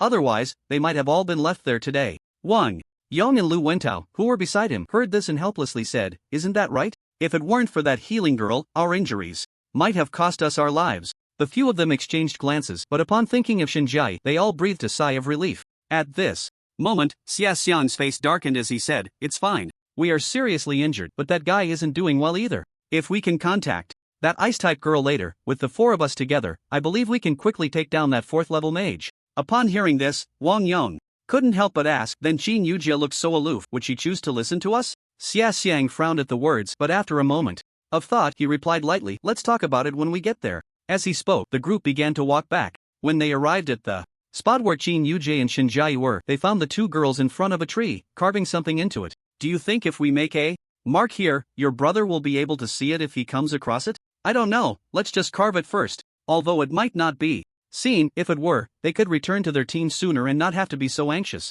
Ahem. Just as the 2 were chatting, they suddenly heard a cough. Instantly, the 2 turned around like startled birds and saw that Xiang and the others had returned without them noticing. "You guys?" Shinjai was about to speak, but upon seeing the injuries on Xiang, she couldn't help but frown. "What happened to you?" Hearing this, Xiang glanced at his companions, and seeing them all playing dumb, he helplessly said to Shinjai, "We were a bit unlucky. Earlier, when we were looking for an exit, we ran into a 4th-tier mage and ended up like this." Shinjai was taken aback. 4th tier? "Yes." Xiang nodded. "If it weren't for the 4th tier, we probably wouldn't have been this badly hurt." Badly hurt? It was indeed quite severe. However, Xiang was the one injured the most, still bleeding. Seeing this, Shinjai prepared to heal him, but just as she was about to start, she casually asked, "How many of them were there?" "1. Suddenly hearing this, Shinjai was stunned. "Just 1 person took down. All 3 of you like this?" Looking at their injuries, it was definitely a 4th-tier fire mage. But among the 3 of them, there was a wind mage. Even if they couldn't defeat the fire mage, they shouldn't have ended up like this, right?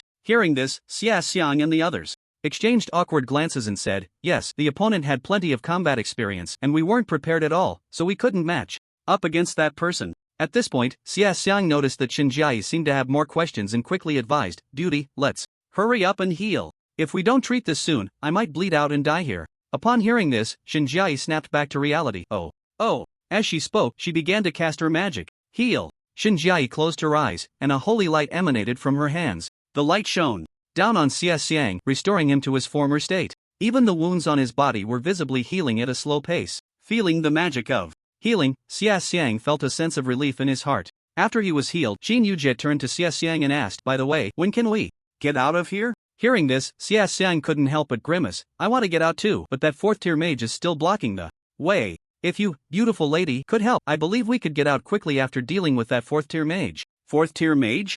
Upon hearing this, Qin Yujie hesitated and said, "But that 4th-tier mage has already beaten you all up like this. If I go, I probably won't fare any better, right?" Among the 3 of them, their combat experience far exceeded hers as a novice. With the 3 of them in such a bad state, what use would it be for Qin Yujie to go? "Although I have magical tools on me, they shouldn't be used in situations like this." The magical energy within the tools is limited. Once it's used up, it can't be used again. If it comes down to a critical moment, I might want to use the tools, but there might not be any energy left. Seeing Qin Yujie hesitating, Xiang smiled lightly and said, Sister, you don't need to worry. Although we are injured, that 4th tier mage isn't doing well either. At this point, Xiang said with a hint of pride, he has already been injured by my 3rd tier fire magic. If he doesn't receive treatment, he will probably die soon. Continuing, Xiang took the initiative to say, how about this, as long as you come with us to help solve the problem, I'll give you 20% of the loot. As soon as he finished speaking, the two people around them were taken aback, looking at Xiang in disbelief. This Xiang is really going all out to impress the girl. 20%? Did he get their consent? However, they also knew that this was a crucial moment for Xiang to speak, so they didn't interrupt. As for who would ultimately get that 20%, they could just ask Xiang later. After all, they weren't trying to impress any girls, so they didn't have to spend any money. Upon hearing this, Qin Yujie was momentarily stunned. You want to give me 20%? Hearing this, Xiang smiled nonchalantly and said, yes. What do you think? A 4th tier mage should have quite a few treasures on him. As long as you're willing to take action, I promise to give you 20% of the spoils. After he finished speaking, Qin Yujie was somewhat surprised. Meanwhile, Shinjai quickly grabbed Qin Yujie's arm and said, Sister Qin Yujie, hurry and agree to him. 4th tier mage, even if it's just 20%, will be rich. Hearing this, Qin Yujie looked at Xiang and smiled faintly, saying, in that case, please lead the way. Upon hearing this, Xiang smiled. Indeed, in this world there is no woman who can resist the lure of money. Faced with such benefits, even this aloof girl who hardly spoke to them was moved. Of course, no one knew what Xiang was really thinking, otherwise, Ranmo would have come to him and shown him how to use money to win her over. The three men led the way in front. Qin Yujie and her companions kept a certain distance from Xiang and his group. This was something Qin Chen had told him. Outside, apart from your own people, you shouldn't trust anyone else, even teammates. You must maintain a safe distance. This way, when the other party casts spells, you can still use your magical tools in time. Even now, Qin Yujie still remembered this point. At this moment, Xiang and his group noticed that Qin Yujie and the others were following them from a distance but didn't pay much attention. They were currently entangled in a dilemma. Wang Yang looked at Xiang and said, I say, Xiang, why are you being so generous? 20%? We agreed to split it evenly. If you give away 20% just like that, how are we supposed to divide the rest? Hearing this, Xiang couldn't help but chuckle. Short-sighted. Wang Yang was immediately agitated. But before he could get angry, Lu Wentao quickly stopped Wang Yang. Don't be impulsive. Hearing this, Wang Yang couldn't help but look at Lu Wentao and said, do you think this guy is speaking like a human? I'm discussing some benefits with him, and he actually says I'm short-sighted? Seeing Wang Yang's angry expression, Xiang said lightly, if you don't offer some benefits, how can you keep these two girls? Putting aside the ice mage, there's also that healing mage. You should know how valuable a healing mage is. If you don't offer some benefits now, what makes you think others will continue to follow your team later? And I heard they have other teammates. It's a guaranteed profit for us. Upon hearing this, Wang Yang, who was nearby, couldn't contain his anger and said, don't think I don't know what you're thinking. I can see through your little schemes. Seeing Wang Yang's irritated expression, Lu Wentao chimed in, actually, what Xiang said does make some sense. Hearing this, Wang Yang turned around, you too. Wang Yang was somewhat surprised, while Lu Wentao continued, these two girls, setting aside the ice type, the healing type is indeed indispensable. If it weren't for that healer this time, recovering would have been far from simple. Even though the 4th tier has money, how much can they really have? If we were to find another team or use other medicines for treatment, the cost would definitely be much greater than the 20% profit. Hearing Lu Wentao say this, Wang Yang was momentarily at a loss for words. It seemed he really had been short-sighted. Lu Wentao seemed to notice Wang Yang's predicament and comfortingly patted his shoulder, saying, anyway, we've already taken quite a few people along the way and we have plenty of loot in hand. We're not short on this little bit of profit, so just let it go.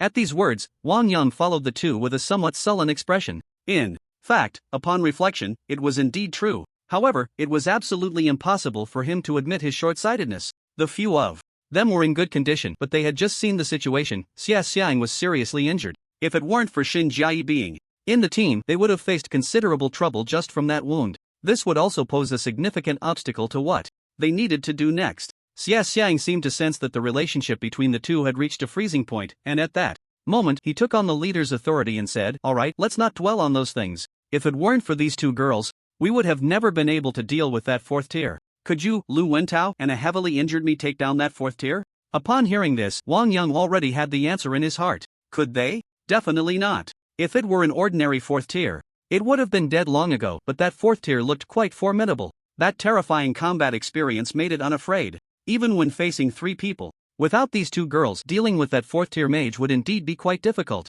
In a corner of the forest, Zhang Chenchuan gritted his teeth as he glanced at his injuries, recalling the scene from when he had just fought those people, and couldn't help but mutter to himself in fear, "Damn it, I thought my 4th tier strength was pretty good here, but I didn't expect to have caught eagles my whole life only to have my eyes pecked out by one." He opened his chest and found that it was now a deep shade of black. Moreover, the flesh on his chest was already charred, emitting a bird smell. Seeing this, Zhang Chenchuan wasted no time and took out a small bottle from his storage ring, sprinkling some powder on it. Of course, this wasn't cumin powder, but a healing medicine. There was no other way, since he wasn't with Xinjiai and the others, he could only rely on some medicine to treat himself. After applying the medicine and wrapping the wound with a piece of white gauze, Zhang Chenchuan grimaced in pain and said, "Damn it, luckily Qin Chen gave us a heads up earlier. If we were relying on Xinjiai and didn't bring any healing potions, we would have been in big trouble. Without the healing medicine, this wound of his could become fatal if not treated in time." Fortunately, before entering, Qin Chen had advised everyone to prepare everything they might need.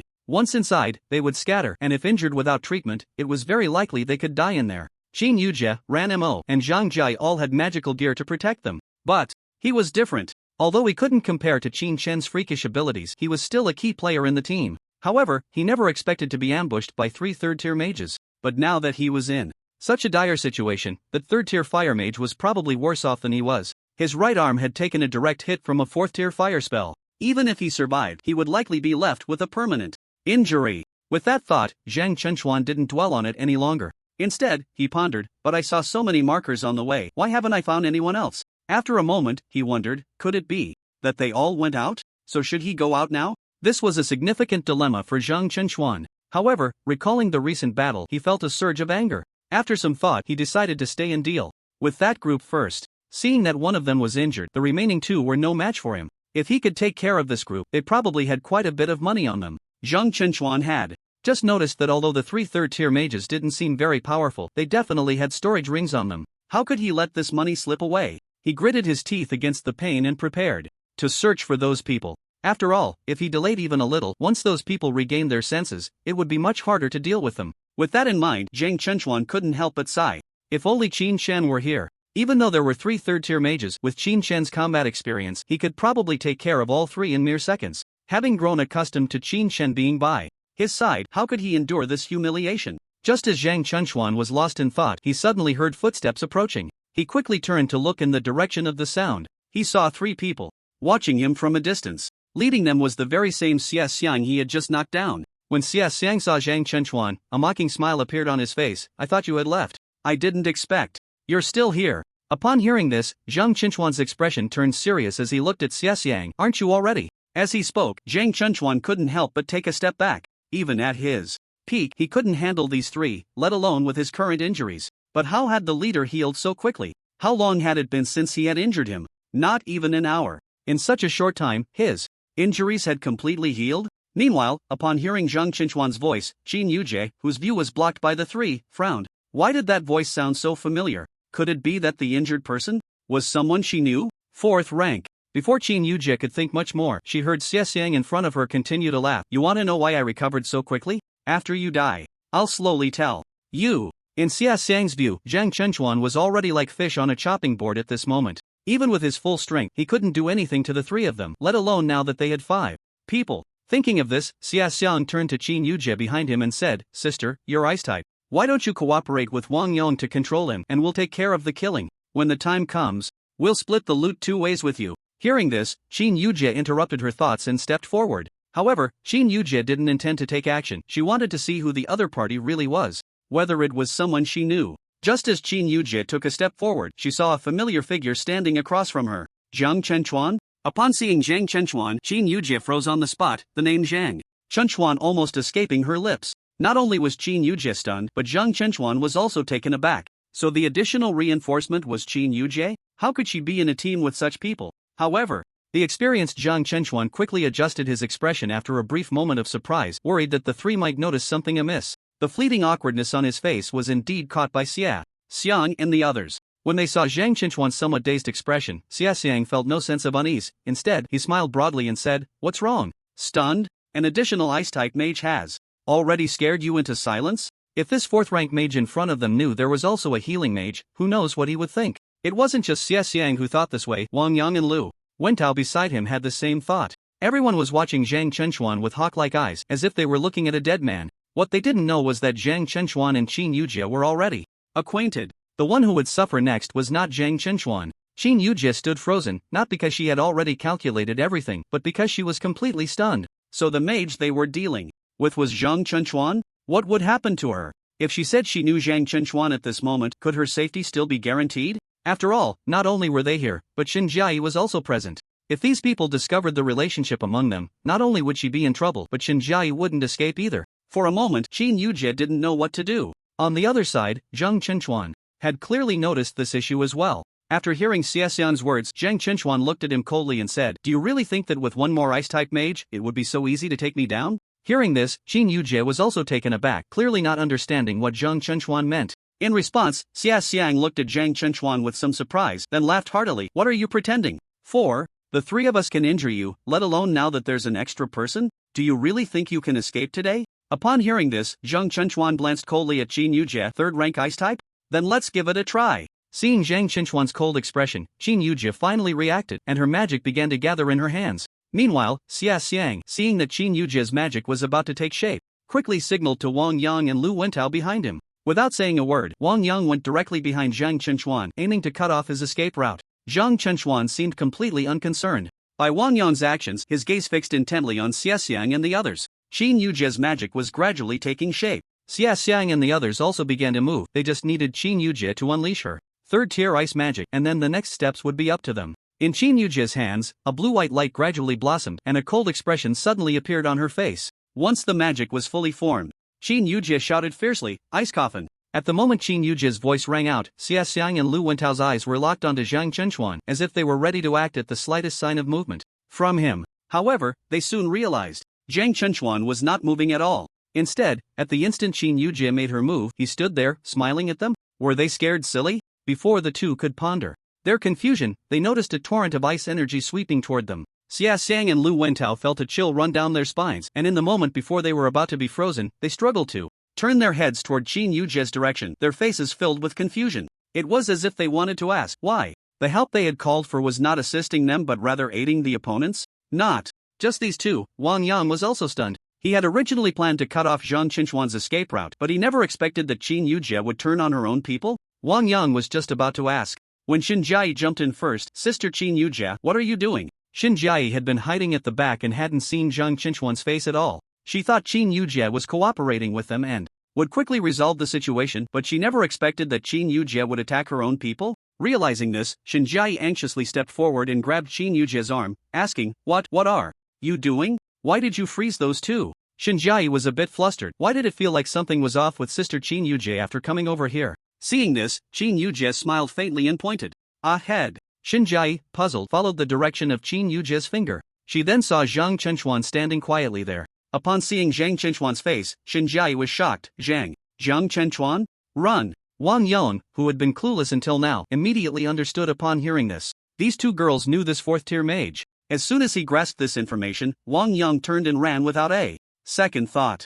Zhang Chenxuan prepared to chase after him. However, as a wind mage, he couldn't catch up right away. Seeing this scene, Zhang Chenxuan had no choice but to abandon the idea of pursuing further, and turned to walk toward Qin Yujie and the others. As Zhang Chenxuan approached, Qin Yujie asked in surprise, "What are you doing here?" In response, Zhang Chenxuan could only smile wryly. "I saw the marker at first, then followed it here, but unexpectedly got ambushed by these 3 guys. I was planning to go back and settle the score with them, but I didn't expect they would return so quickly." At this point, Zhang Chenxuan couldn't help but look at Qin Yujie with a bitter smile. "I thought it was some help, and I thought I was done for here. Luckily, that help turned out to be you." Hearing this, Qin Yujie felt a bit embarrassed. "Sorry, I didn't know it was you." In response, Zhang Chenxuan waved his hand dismissively and then asked, "How did you end up with this group?" Hearing Zhang Chenxuan's question, Qin Yujie had no choice but to recount what had happened earlier to him, and after hearing this, Zhang Chenxuan understood the whole story. As for the frozen Xiaxiang and Lu Wentao, although they could not move, their consciousness was still intact. Upon seeing that Zhang Chenxuan and Qin Yujie knew each other, they finally realized they had been played. Thinking of this, both of their faces immediately showed signs of pleading for mercy. The arrogance they had displayed earlier had completely vanished. However, Zhang Chenxuan paid no attention to their expressions at all. In a place like this, if you want to kill someone, you must be prepared to be killed in return. If it weren't for knowing Qin Yujia, it might have been him in trouble today. With this thought, Zhang Chenchuan coughed lightly and said weakly, "Ahem, let me deal with these two. After that, we should leave this place quickly." After saying this, Zhang Chenchuan took action. The two were frozen, and although they were at the third level, they were utterly powerless in front of Zhang Chenchuan. Watching Zhang Chenchuan deal with the two, Qin Yujie and Shinjai had no objections. They were not the ones in charge, and since Zhang Chenchuan had been a team leader, now that they had met him, they would just follow his lead. After resolving the two, they rummaged through their belongings and the three of them set off together towards the edge of the forest. With Shinjai around, Zhang Chenchuan no longer had to worry about his injuries. Shinjai simply cast a healing spell to treat one of Zhang Chenchuan's wounds.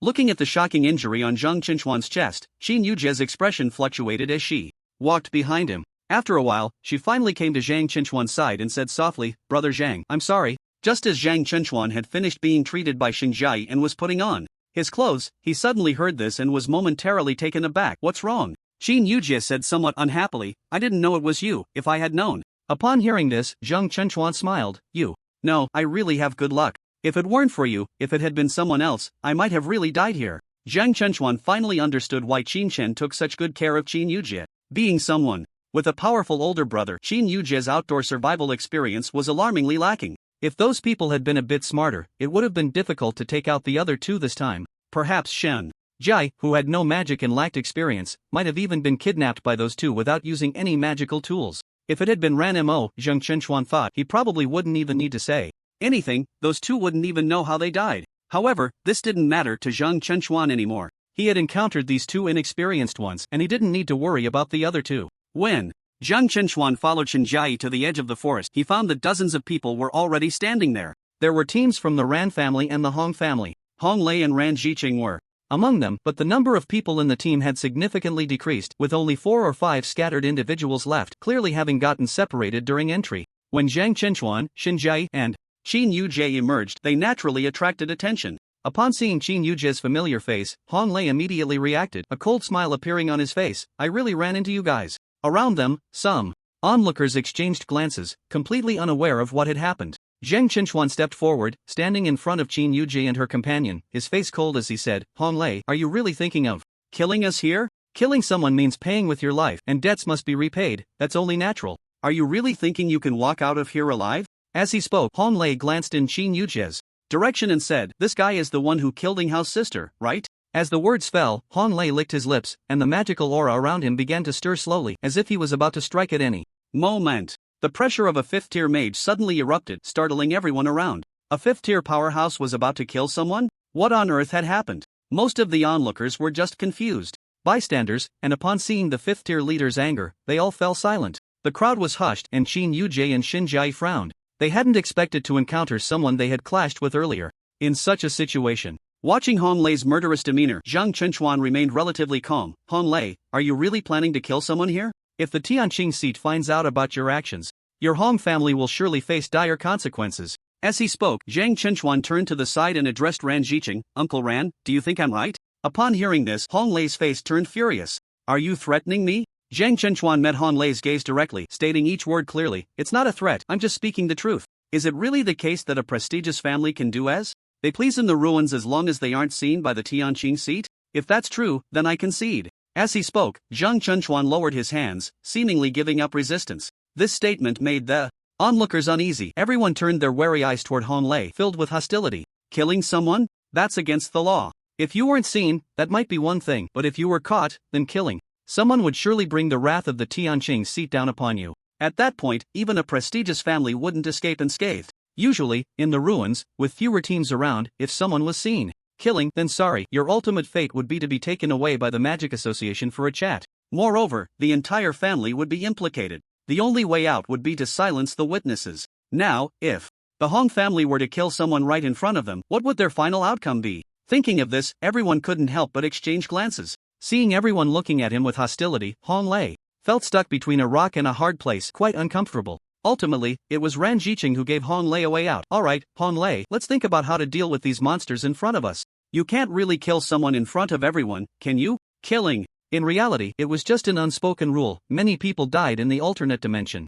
Statistics showed that within a year, the number of Deaths in the alternate dimension could wrap around the Earth's equator 13.85 times. But those who truly died at the hands of monsters were probably less than 1/10 of that. Most were killed by other people. After all, no one was foolish enough to provoke a 4th-tier monster as a 3rd-tier mage. Even a 3rd-tier team wouldn't easily seek trouble with a 4th-tier monster. Everyone present understood this well and realized that this group had provoked a 5th-tier mage. Killing, they didn't oppose. If conditions allowed, they might even turn their backs and say to Han Lei, "Go ahead and kill." But this is simply unrealistic. After hearing this, Han Lei's expression shifted unpredictably as he looked at Zhang Chenchuan, his face darkening as he said, "You little brat, we'll see about that." Zhang Chenchuan, seeing this, merely smiled faintly and said nothing. However, inside, he felt a slow sinking sensation. He hadn't expected to encounter members of the Hong family in such a situation, especially with Qin Yujie and the others in tow. If it were just him, it would be manageable, but with 2 others, things had become troublesome. Han Lei, noticing the situation, turned away with a grim expression.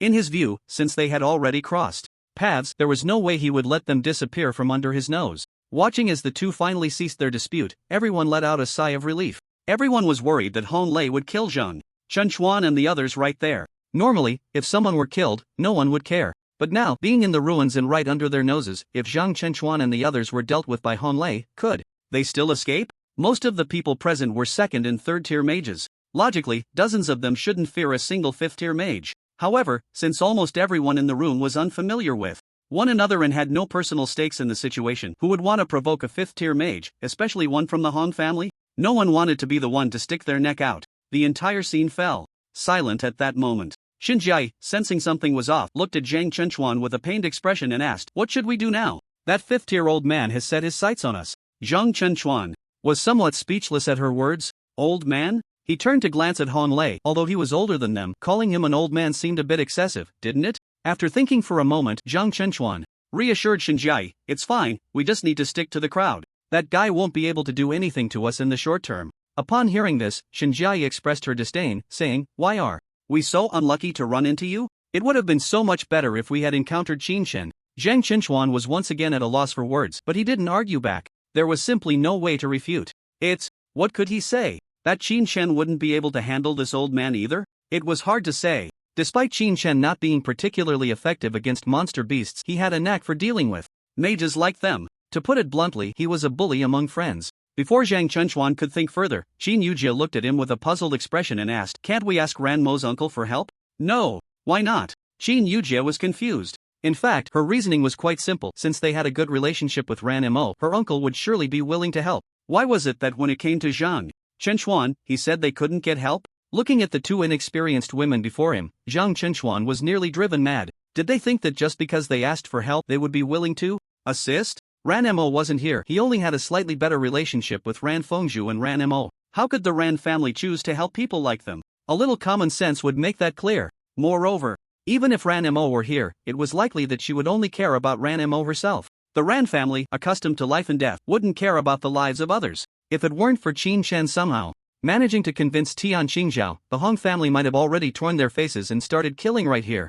Zhang Chenchuan really wanted to pry open Qin Yujie's head to see what was going on inside. But then he thought about how indulgent Qin Shen was towards Qin Yujie. Sigh, perhaps it was better to just think about it. After thinking for a moment, Zhang Chenchuan explained to Qin Yujie, "This question doesn't need to be asked. It's hard to explain to you, but the Ran family is almost certainly not going to help us." Upon hearing this, Qin Yujie was still filled with confusion, but seeing Zhang Chenchuan's reluctance to answer, she didn't press further. As for the relationships of these noble families, Qin Yujie would definitely never understand them, no matter what. Meanwhile, as a few people were conversing, on the other side, Ran Jiqing and Han Lei stood quietly, watching the 5 4th-tier magical beasts, and inquired, "What should we do about these magical beasts?" Hearing this, Han Lei replied in a deep voice, "Magic below. The 4th tier is too weak. It's almost impossible to counter the Jiaoshi. Moreover, with just the 2 of us against these 5th-tier beasts, we could handle it now, but I'm afraid of encountering other magical beasts later." The 5th-tier strength was the most powerful among this group. If they started consuming their energy now, by the time they finished, if they encountered a strong magical beast inside, they would likely be powerless. Beside them, Ran Jiqing nodded, "In that case, let's gather all the offensive mages around who are not of the 4th-tier fire attribute, and work together to fight the magical beasts, shall we?" There were quite a few mages around. Although the 4th-tier ones were few, they were not non-existent. After thinking it over, Han Lei also nodded in agreement. Seeing Han Lei's agreement, Ran Jiqing turned to the people behind him and cleared his throat. "Ahem. Upon hearing Ran Jiqing's cough, everyone behind turned their attention to him. As the crowd's gaze shifted, Ran Jiqing slowly said, "Everyone, are there any offensive mages of attributes other than the 4th tier fire? If so, please step forward to help fight these 5 4th tier magical beasts." Upon hearing Ran Jiqing's words, the crowd below immediately became restless. Watching the agitated crowd, Ran Jiqing remained calm, simply standing there quietly, while Hong Lei hardly cared about such matters. He was different from Ran Jiqing, he was just a fighter, and matters requiring thought were better left to Ran Jiqing. The commotion below lasted for nearly half a minute when someone finally asked Ran Jiqing, "I say, can't you 2 5th tier mages handle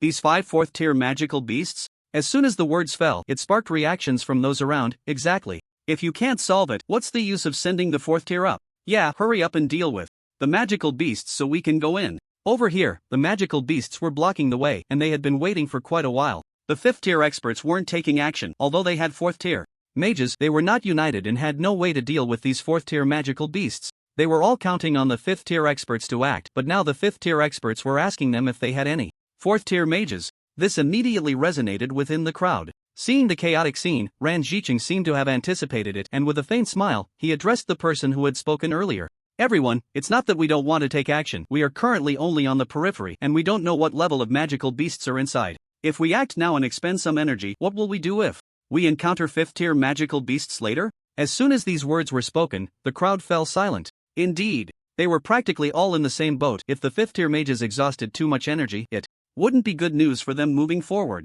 Just as everyone was thinking this, someone in the crowd spoke up again. "But if you 5th tier mages exhaust yourselves, we 4th tier mages will also be drained if we take action. You are all prominent figures, ordinary people wouldn't dare to act against you. We, on the other hand, have very few magical tools. If the consumption is too great, who can guarantee our safety?" As soon as these words were spoken, they resonated with everyone present. Indeed, if they, the 4th tier, took action, who could ensure their safety? If one fell behind and was secretly taken out, there would be no place to cry. However, after hearing this, Ran Jiqing smiled faintly and said, "Don't worry, I will use the reputation of the Ran family to guarantee you. Any 4th tier who takes action will be absolutely protected by the Ran family until they recover. If such matters weren't resolved, it would lead to significant trouble and no one would dare to take action." Thus, Ran Jiqing quickly thought of a solution. Meanwhile, Hong Lei also stepped forward and said calmly, "That's right, the guarantee of the Ran family is also the guarantee of the Hong family. As long as the 4th tier takes action, not only the 4th tier, but also those belonging to the 4th tier team, we will protect."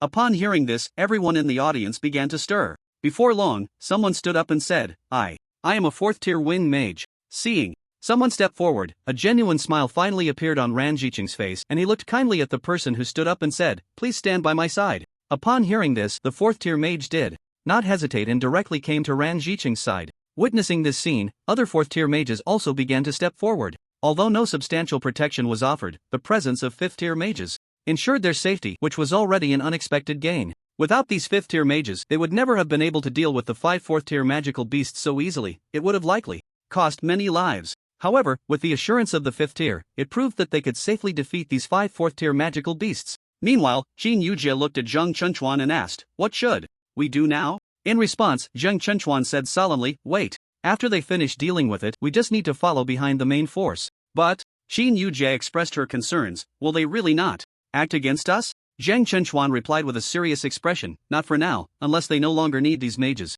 If they do need them, they won't abandon these mages in the short term. As long as we stay with the crowd, they won't act against us." Hearing this, Qin Yujie let out a sigh of relief. However, thinking about Hong Lei and the others being here was also a good thing, as it at least proved that her brother was in absolute safety. I wonder how my brother is doing right now." Upon hearing this, Zheng Chunchuan's body moved slightly, but he didn't speak. In his view, Qin Chen's combat experience was terrifying, and his survival skills in the wild were even more impressive. If he didn't have survival experience, Qin Chen's combat experience couldn't possibly be so formidable. That experience was forged through countless life and death situations. In fact, it was indeed as Zheng Chunchuan thought. At this moment, Qin Chen was moving closer to the inner area with Ranmo surrounding them were somewhat dilapidated houses, some of which had no roofs, resembling the kind of houses where one would loot guns in a battle royale game. Qin Chen was observing the surroundings with a flying even wall running style, ensuring their absolute safety. Meanwhile, Ranmo was about 10 paces behind Qin Chen, running desperately.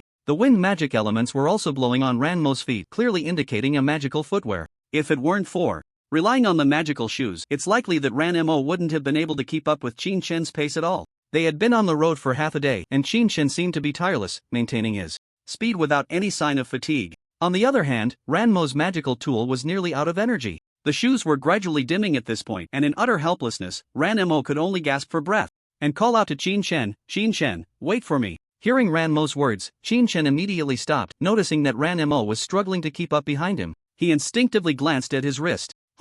Nothing there. But after walking for half a day, and considering that Ranmo wasn't a body cultivator, it was indeed a bit difficult for her. After thinking for a moment, Qin Chen decided to walk back and asked Mo, are you okay? The sudden concern caught Mo off guard, and a blush quickly spread from her neck to her face. I'm fine, just too tired. Seeing this, Qin Chen was a bit puzzled but still sympathetic towards Mo, and immediately said to her, why don't you sit here and rest for a while? Upon hearing Qin Chen's words, Mo took out a small stool from her storage ring. Qin Chen. Alright, a child from a wealthy family, with a large storage space, can even bring a stool in. However, Qin Chen didn't think much of it and instead focused his gaze on the surrounding houses. Qin Chen had never been to this place in his previous life, and looking at these houses, he felt as if something was drawing him in. After some thought, Qin Chen decided to go in and take a look. What if he could find a 98k? Just as Qin Chen turned to leave, Ranmo panicked. Where are you going? In response, Qin Chen replied casually, just looking around, these places feel somewhat familiar. Familiar? Ranmo was shocked. You've been here before? Suddenly hearing this, Qin Chen realized he had misspoken and quickly corrected himself. No, I've just never seen houses like this before, I'm just curious. While saying this, Qin Chen told Ranmo, you stay here, I'll go take a look and be back soon. Ranmo nodded obediently but still looked around the eerie environment with some concern, saying, then come back early. In truth, Ranmo was still a bit scared. It wasn't that she was afraid of beasts appearing, but rather that this eerie environment was something few girls could face without fear. Seeing this, Qin Chen smiled and then walked towards the houses. As Qin Chen turned to leave, Ranmo quietly watched his back. It must be said that being with Qin Chen, although the journey was a bit tiring, the sense of security was overwhelming. Following Qin Chen was a completely different concept from following Zhang Chenchuan. With Zhang Chenchuan, she had to be cautious of her surroundings to prevent beast attacks. But with Qin Chen, she didn't have to worry about such things. Sometimes, before Ranmo even noticed the presence of a beast, Qin Chen had already discovered and dealt with it. Lost in thought, Ranmo gazed at Qin Chen's back, gradually becoming a bit entranced. The sky gradually darkened. Qin Chen hadn't gone far from Ranmo. On one hand, he was worried that something might happen to her. On the other hand, the help Ranmo had given him was immense. If it weren't for her providing countless magical tools to Qin Chen wouldn't be so at ease now. These houses looked like ancient residences. Due to the darkness, these residences appeared extremely eerie. However, this posed no obstacle for Qin Chen. He cautiously opened the door, and a strong stench of decay rushed towards him. Qin Chen frowned slightly and looked around the room, barely able to make out its contents in the faint light from outside. The room exuded a chilling and terrifying atmosphere. Qin Chen slowly stepped inside. It was a small single room, well furnished, but it had clearly been uninhabited for a long time, with dust covering the floor and the bed. However, as soon as Qin Chen entered the room, he felt the qi within him begin to flow. He was taken aback by the changes happening in his body. Here, is there spiritual qi from heaven and earth? It is known that the ruins themselves contain enough spiritual qi, far denser than the scarce qi found outside, perhaps more than 10 times so. Yet the spiritual qi in this room made Qin Chen feel as if he had just entered the ruins. In other words, the spiritual qi in this room was likely more than 10 times denser than that within the ruins. This discovery made Qin Chen involuntarily draw in a breath of spiritual energy. It should be noted that after entering the ruins, the qi within Qin Chen had been restless, hinting at a potential breakthrough to the peak of the Dark Realm. In the outside world, progressing from the early stages of the Dark Realm to its peak takes a long time due to the scarcity of spiritual qi. However, the moment he stepped into the room, Qin Chen felt that if he used the spiritual qi here to strengthen himself, he could soon reach the peak of the Dark Realm. Although the spiritual qi in this room was rich, its quantity was too sparse. One room alone was not enough for Qin Chen to directly reach the peak of the Dark Realm. Yet, he did not feel discouraged, as there were several such rooms nearby. If he could gather all the spiritual qi from these rooms together, he believed he would not be far from the peak of the Dark Realm. What surprised Qin Chen was that he had not encountered such a treasure in his previous life. While thinking this, Qin Chen sat down on the floor of the room, disregarding the dust, and began to cultivate. As soon as he started, the spiritual qi in the room surged towards him continuously. This luxurious way of cultivating allowed Qin Chen to truly experience how ancient humans practiced. The sensation was simply exhilarating. His strength was visibly increasing at a rapid pace. This spiritual qi from heaven and earth was far more abundant than the meager qi within his body.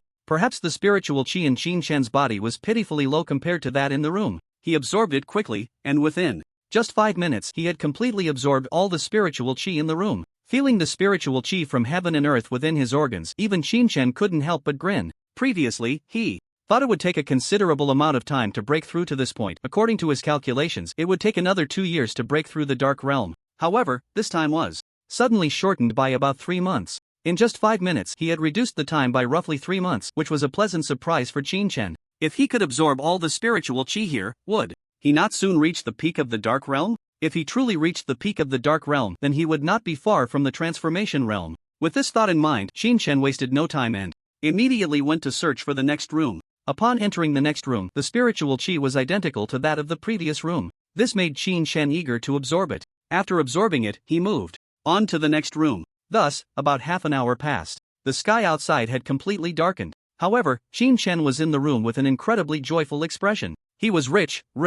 The spiritual energy within him was already quite abundant, and if he spent some time refining all this energy, he could probably reach the peak of the Dark Realm on the spot. Just as Qin Shen finished absorbing all the spiritual energy in the room, the door suddenly creaked open. Qin Shen's expression immediately stiffened, and he rushed towards the door, ready to apprehend the person at the entrance. But when he saw that it was Ranmo standing at the door, Qin Shen hurriedly retracted his outstretched hand and asked in confusion, "Ranmo, what's wrong?" Ranmo looked somewhat unwell, as if she had encountered some trouble. Hearing Qin Shen's words, Ranmo anxiously asked, "Qin Shen, how much longer will it take for you to be ready? When can we leave this place?" The sky had completely darkened, and Ranmo had somehow produced a flashlight which she was now shining on Qin Shen. Upon hearing her words, Qin Shen was slightly taken aback. He had been so absorbed in absorbing spiritual energy that he had forgotten about Ranmo. After thinking for a moment, Qin Shen said somewhat apologetically, "Sorry, I just saw that the magical elements in the room were quite abundant, so I couldn't help but absorb some." Upon hearing this, Ranmo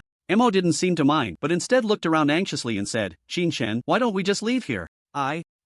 Leave? There was still one room left to absorb, and besides, Qin Shen's spiritual energy was currently in chaos, he couldn't move at all. If they left now, the danger level for them would significantly increase, and leaving at this moment was definitely not a wise choice. After thinking for a moment, Qin Shen asked in surprise, "Leave? Why?" Suddenly hearing this question from Qin Shen, Ranmo's face turned red. However, the outside was already completely dark, and Qin Shen didn't notice anything unusual. Looking at Qin Shen's astonished expression, Ranmo finally mumbled, I'm afraid of the dark." Afraid of the dark? Qin Shen was shocked. He had originally thought Ranmo had some serious issue, but it turned out she was just afraid of the dark. However, considering his own condition, Qin Shen still said, "Tonight, we probably can't leave. How about we just make do here for one night?" After entering the room, Ranmo came to Qin Shen's side, and that sense of fear in the darkness gradually dissipated. But when she heard Qin Shen say they would stay here for the night, she was completely stunned. "You mean, we have to stay in a place like this for a night?" As she spoke, Ranmo looked around the room. The room was filled with dust, and there wasn't a clean spot anywhere. Most importantly, there was a hint of a terrifying and eerie atmosphere surrounding the room, making Ranmo feel somewhat uncomfortable. Seeing Ranmo's worried expression, Qin Shen nodded, "Yes, due to special reasons, I'm not in a good state right now, so I need to find some time to adjust my condition. If we continue to set off now, it might not be particularly safe for us." Explaining the concept of chi was too complicated, so Qin Shen didn't elaborate to Ranmo. Hearing Qin Shen's words, Ranmo immediately expressed her concern. "Are you okay? Not in a good state? If something happened to Qin Shen in a place like this, it wouldn't be good news for them. If it were just for a short time, it would be fine. But if it dragged on, and if any beasts came, both of their lives could be in danger." After all the beasts they encountered along the way had been dealt with by Qin Shen. If Qin Shen lost his fighting ability, all that Ranmo could do was passively take hits. However, passive suffering wasn't a constant state. Even though Ranmo had many magical tools, the time she could endure was still limited. Hearing the worried tone in Ranmo's voice, Qin Shen didn't pay much attention. "It's nothing serious, let's change rooms and find a place to rest."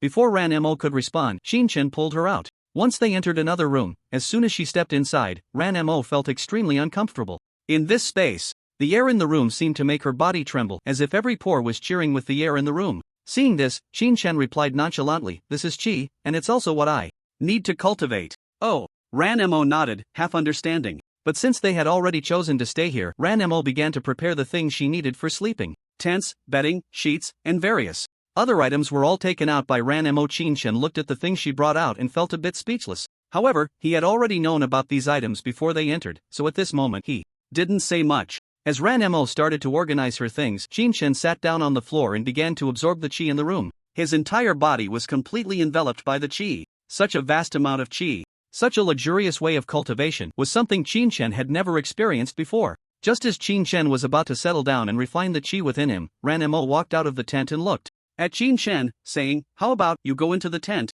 I've already tidied up." Hearing this, Qin Shen replied without looking up, "No need." Ranmo, feeling a bit anxious, said, "Your condition isn't good right now, you should go in and adjust yourself. Tonight, I'll keep watch for you." Qin Shen responded again, "No need." Although the qi within him was stirring quite violently, making it impossible for Qin Shen to act, his sense of danger was still intact. Moreover, he wasn't used to having a woman keep watch for him. Ranmo, hearing Qin Shen's words, became a bit angry. "Why are you so stubborn?" Qin Shen looked up in confusion. "What do you mean?" Ranmo huffed angrily, "Your current state concerns the safety of both of us. You should go in and rest well. If something unexpected happens, I can still hold my ground here, but if something happens to you, I won't be able to do anything. Besides, even if you don't think of me, you should think of the others, right? If it weren't for you, how would the rest of us compete with others?" Qin Shen was their trump card. If anything happened to him, then Zhang Chenchuan, Qin Yujia, and even Ranmo herself would be finished. Unknowingly, Ranmo had placed Qin Shen in a very important position.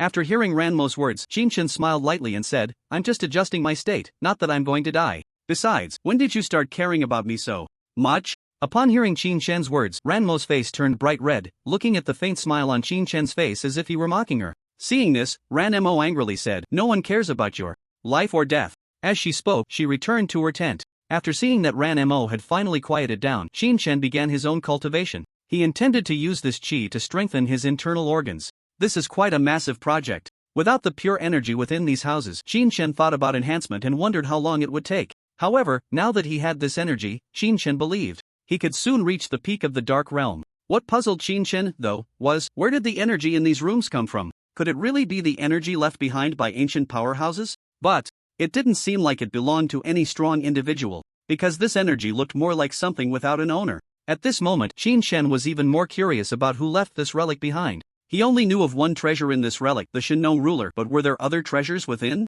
Originally, Qin Shen had come in solely for the Shinon ruler, but now he had many questions in his heart. Perhaps it was time to carefully observe this relic. In his previous life, Qin Shen hadn't paid attention to these things. But now, he had too many uncertainties, not just about the energy in the rooms, but also about these houses, which appeared to have a history of thousands of years. Yet why did these houses still stand here intact? As Qin Shen pondered, he used the energy to enhance himself.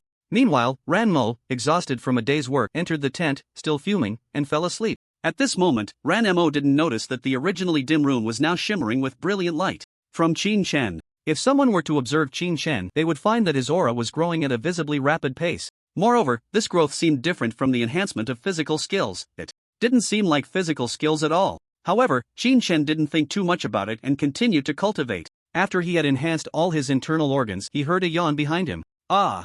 The sound of Ranmo yawning reached his ears. Upon hearing this, Qin Shen opened his eyes and looked outside. He realized that he didn't know when the day had already brightened. Zzz. The sound of the tent zipper being pulled open echoed, and then a head peeked out from the tent, sleepily looking at him. "Qin Shen, how are you?" Hearing this, Qin Shen felt his body, which was now much stronger than before, and a smile appeared on his face. "Me? I'm doing great." If he were to encounter those five-horned beasts again, he wouldn't even need Ranmo to intervene. He could handle them alone in a short time. Compared to the previous Qin Shen, he was many times stronger. Seeing this, Ranmo let out a sigh of relief and then asked Qin Shen, "So what should we do next?" Since Qin Shen had recovered, Ranmo would unconditionally obey his orders for the next actions. Upon hearing this, Qin Shen was about to respond when his expression suddenly changed. He had originally planned to listen to Qin Shen's next instructions, but upon seeing the change in Qin Shen's face, Ranmo hurriedly asked, "What's wrong?" Just as the words left her mouth, she heard Qin Shen speak in a somewhat urgent tone, "Someone is coming."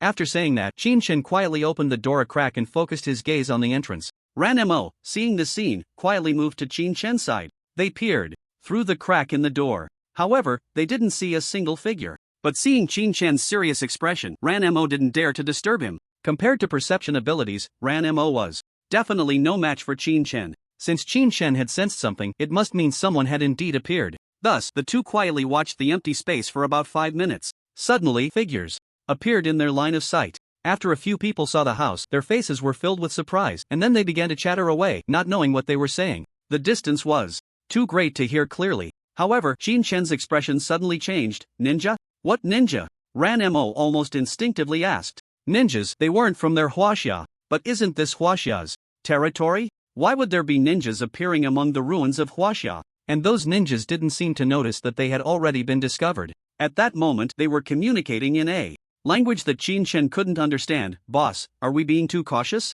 Why don't we just charge in? Yeah, boss, our mission this time is to get the treasures from this ruin. If we delay too long and all the Huaxia mages arrive, it will be even harder for us to take the treasures. Hearing the words of the group, the leading ninja looked around with an extremely serious expression. For some reason, the surroundings always gave him an incredibly dangerous feeling. After thinking for a moment, the leading ninja said with utmost seriousness, "Be careful, there might be danger here." The level of obedience among ninjas is absolutely astonishing. Upon hearing what the leading ninja said, a few people in the team looked ahead with serious expressions. They proceeded cautiously. The few people were getting closer and closer to Qin Chen, and Qin Chen finally got a clear look at their appearances. 4 lower ninjas and 1 middle ninja, a 5-person team. Upon seeing the attire of these individuals, Qin Chen immediately made a judgment. The ranks among ninjas might be hard to distinguish for ordinary people, but for Qin Chen, it was no problem at all. Lower ninjas wore 4 head protectors, while middle and upper ninjas were harder to differentiate, both wearing specially made clothing. However, the middle ninjas' clothing was lighter in color, while the upper ninjas'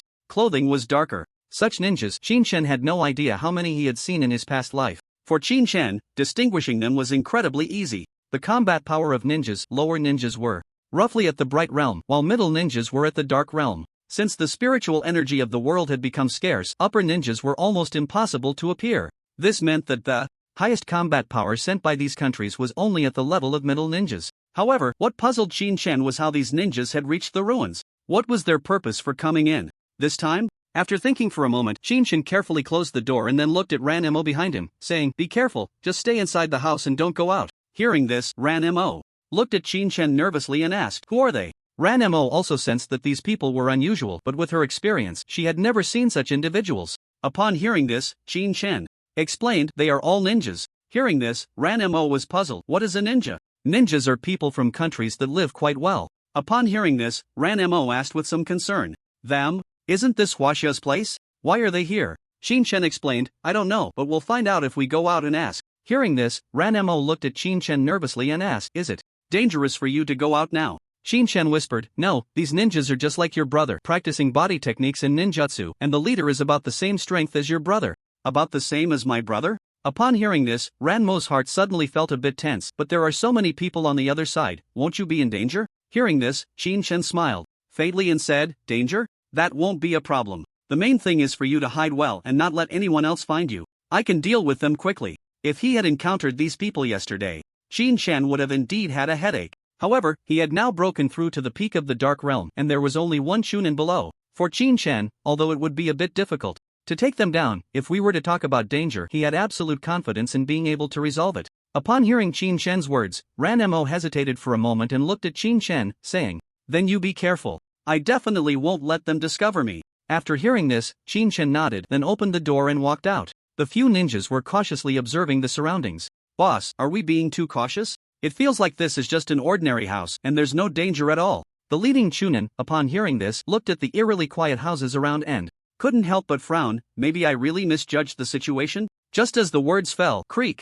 the door of the house was opened, and all the ninjas' nerves suddenly tensed, turning to look in the direction of the sound. They then saw a young man standing at the door. Seeing this, the leading Chunin shouted in fluent Chinese, "Who goes there?" Hearing this voice startled Qin Chen, and he looked at the ninjas in front of him with some surprise, asking, "You can speak Chinese?" Qin Chen had thought that after coming out, these people would speak in a language he couldn't understand. But unexpectedly, the Chunin spoke fluent Chinese. After hearing Qin Chen's words, the leading Chunin replied somewhat dismissively, "How could a Huaxia person not speak Chinese?" Upon hearing this, a strange expression appeared on Qin Chen's face. Huaxia people? If these people were Huaxia people, Qin Chen could go buy a 5-speed electric fan. In his previous life, Qin Chen didn't know how many ninjas he had killed. How could he possibly mistake them for ninjas? Thinking of this, a playful smile appeared on Qin Chen's face as he looked at the ninjas in front of him. "You say you are Huaxia people?" Upon hearing this, the leading Chunin looked at Qin Chen with a serious expression and said lightly, "Yes." Hearing this, Qin Chen looked at the leading Chunin with some suspicion and asked,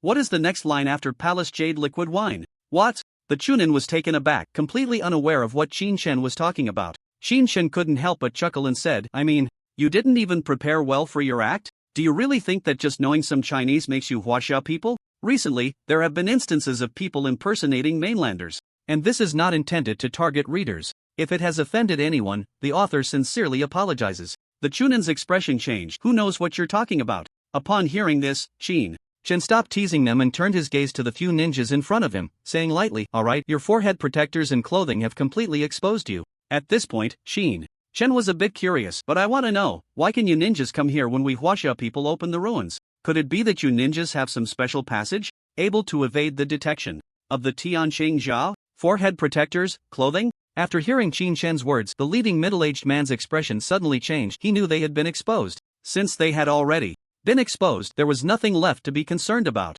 Looking at Chen's incredibly confident demeanor, the Chunin couldn't help but laugh. "Since you already know our identities, why aren't you running away? Staying here, do you really think you can take us down?" Upon hearing this, Chen smiled. "Take you down?" At this point, Chen's tone shifted, his face turning cold as he said, "If I didn't want to see just how strong you ninjas really are, you probably wouldn't even have the chance to stand and talk." In fact, Chen wanted to see how much his strength had improved after the enhancement of Qi. After saying this, Chen placed his left hand behind him and extended his right hand, beckoning the Chunin with a finger. The Chunin, enraged by Chen's arrogant words, shouted, "You're looking for death, get him." As soon as he finished speaking, a genin behind him pulled out a shuriken from his pocket and charged towards Chen at a speed almost invisible to the naked eye. However, Chen's expression remained completely unfazed, not even moving a step. Seeing Chen's action, a cruel smile appeared on the genin's face. Looking for death. In Huaxia, almost everyone was a mage, and if they were caught in close combat, encountering a ninja was almost certain death. But he didn't expect that this mage would be so foolish as to just watch him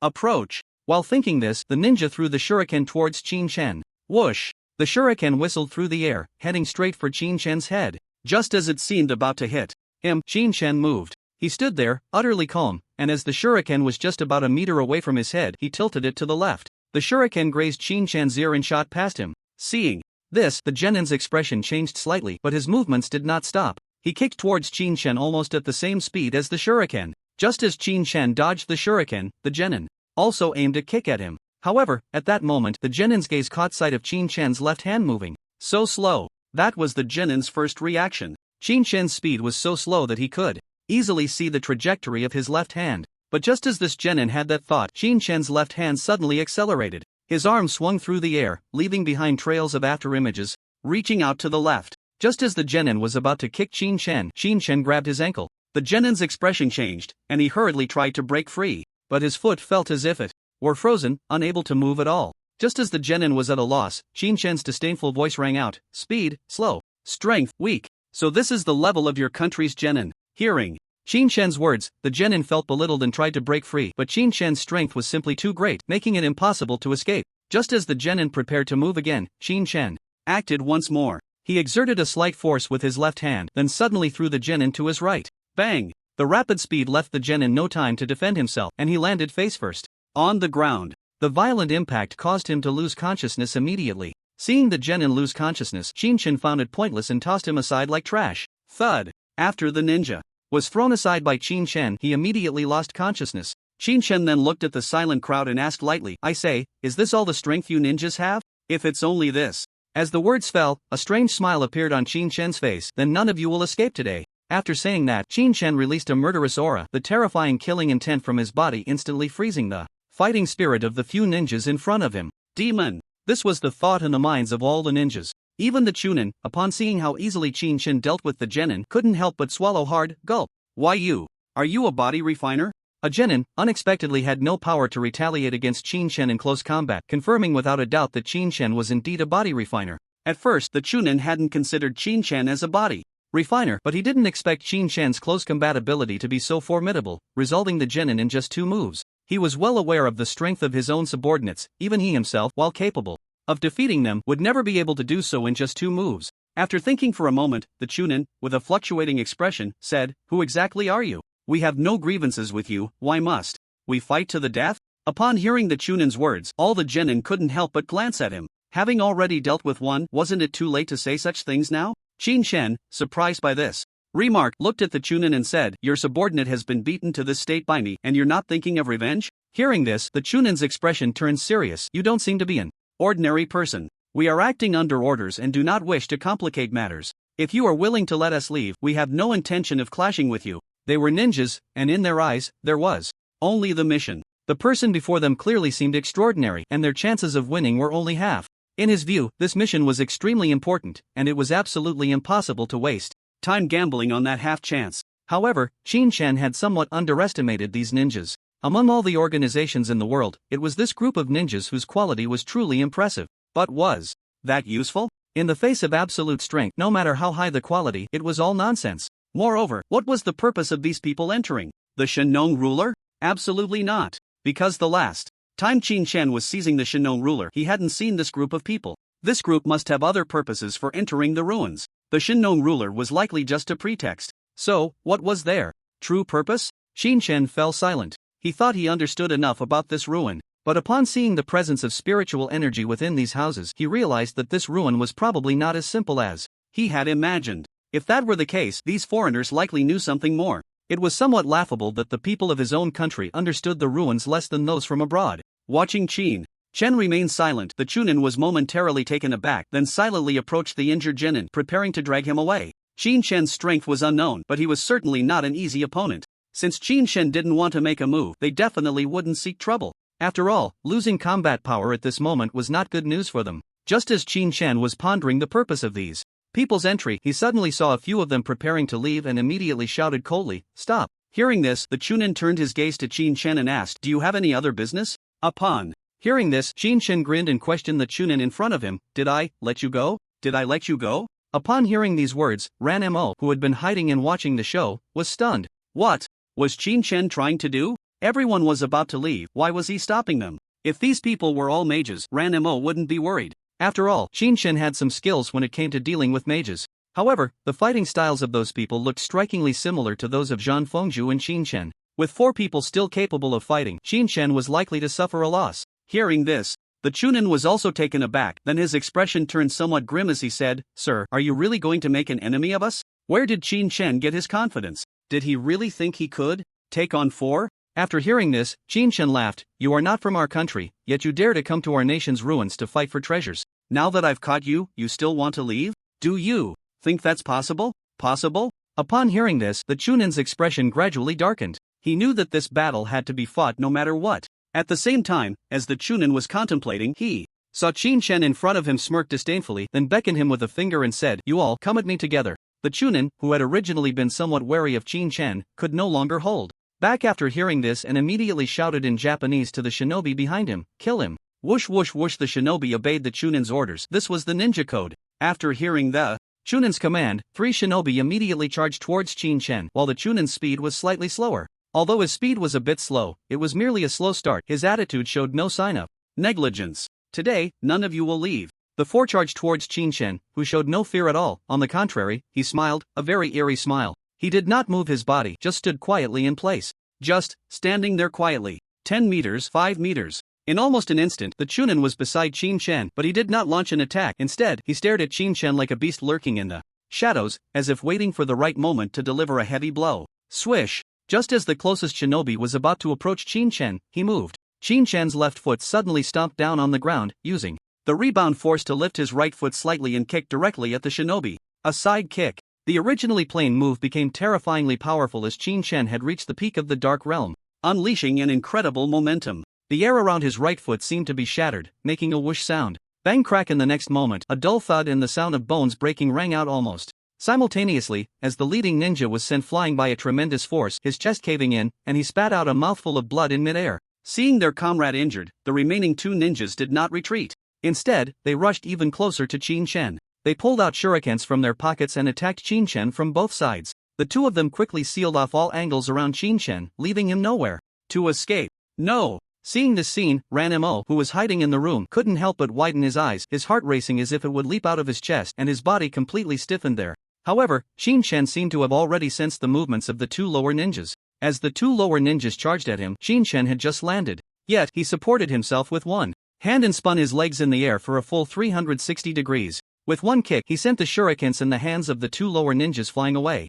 In this unavoidable situation, Qin Shan executed a classic move reminiscent of a roaming gunslinger from Dungeon and Fighter, a spinning kick. After losing their weapons, the 2 lower ninjas did not give up. Instead, they continued to rush towards Qin Shan. Although they were unarmed at that moment, their bodies were their weapons. At a critical moment, the two lower ninjas suddenly extended their palms towards Qin Chen, aiming for his legs, turning their hands into blades. Seeing this, Qin Chen exerted a slight force with both hands and jumped up, just barely dodging the attack. As Qin Chen was about to land, the middle ninja who had been hiding behind him moved. A sneak attack. This was the highest realm of ninjutsu. As a powerful middle ninja, there was a significant difference in strength compared to the lower ninjas. Utilizing the momentum from running, the sound of the wind whooshed around him. The middle ninja almost used all his strength to kick fiercely towards Qin Chen. With Qin Chen still in the air and seeing the middle ninja's attack coming, his expression changed. If this kick landed, Qin Chen would either be dead or severely injured. As the middle ninja's foot drew closer, Qin Chen suddenly flipped the Newton's coffin lid, channeling energy from his feet.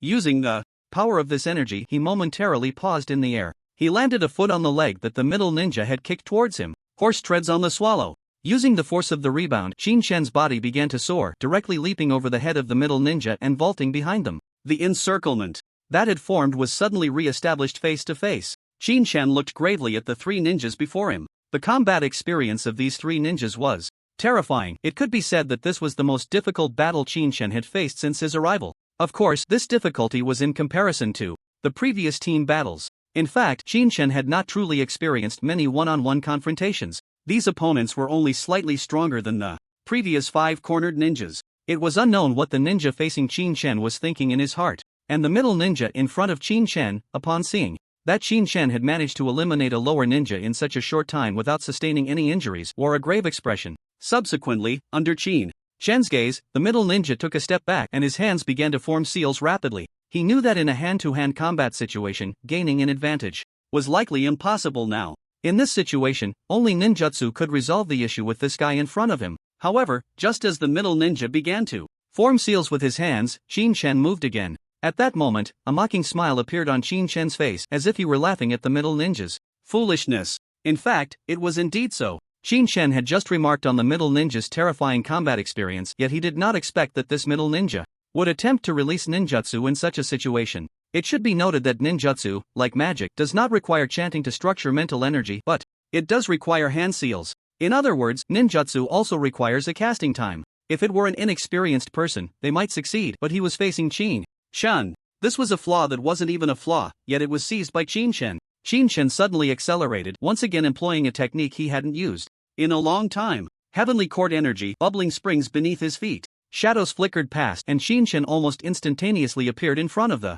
Chunin. The two genin, seeing this, widened their eyes in shock and hurriedly stood in front of the Chunin, trying to block Qin Chen. But could they really stop him? They couldn't stop him at all. With the disparity in power, and without the Chunin's restraint, Qin Chen advanced without any pressure, moving at a speed almost invisible to the naked eye. His hands transformed into eagle claws, one hand gripping the nape of a genin's neck, and then he slammed both genin together towards the center. Bang! The two heads collided, causing both genin to be dazed, blood gushing from their noses as if it were free. However, Qin Chen had no time to care about the two, for the Chunin before him had successfully formed hand seals, his hands clasped together with only the index fingers touching, placed near his mouth, and then he shouted at Qin Chen, "Kyoto, Kakukano Keshi." Whoosh! As the words fell, the ninja immediately blew a gust of air towards Qin Chen. A massive flame surged towards him. Upon seeing this, Qin Chen's expression changed slightly, and he quickly mobilized the true energy within him, forming a water shield in front of himself. The water shield, a first-tier water magic. But this was not an ordinary water shield, it was transformed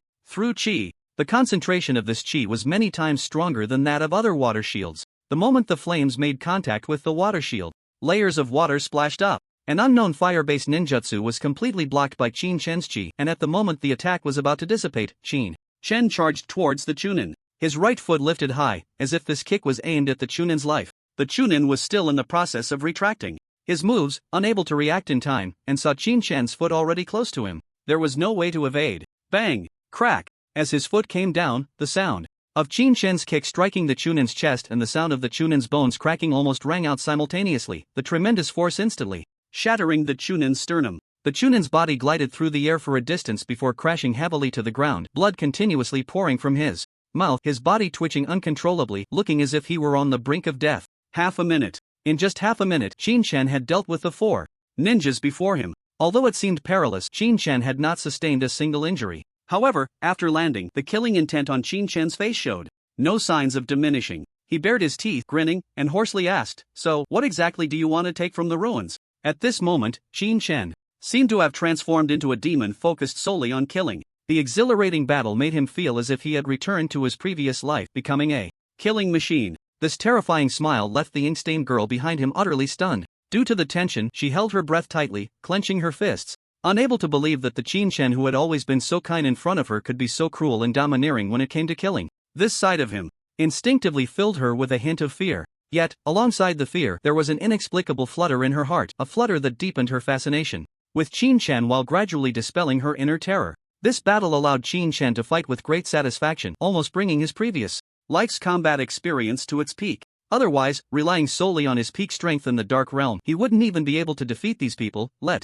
alone protect himself. It should be noted that these individuals were all elites from that country. After all, those sent to carry out missions could not possibly be any mediocre talents. It was unclear how long had passed, but Qin Chen silently walked up to the already fallen Chunin. At this moment, the Chunin was filled with an emotion called fear. Defeated, utterly defeated. If we really have to fight, we have a 50% chance of winning. After recalling what he had said to his subordinates earlier, a bitter smile appeared on the Chunin's face. 50%? Nonsense. The body cultivator before him was nothing like the other body cultivators from Huaxia. He had seen Huaxia's body cultivators. Although they had certain physical capabilities, their attacks primarily relied on magic. In other words, even if they had enough ability in close combat, their attacks were chaotic and disorganized. But the person before him was different. Every part of his body had been utilized to the extreme. It seemed effortless to fight against them, yet in reality, they had not inflicted any harm on the young man in front of them. This young man was undoubtedly at the peak of the Dark Realm.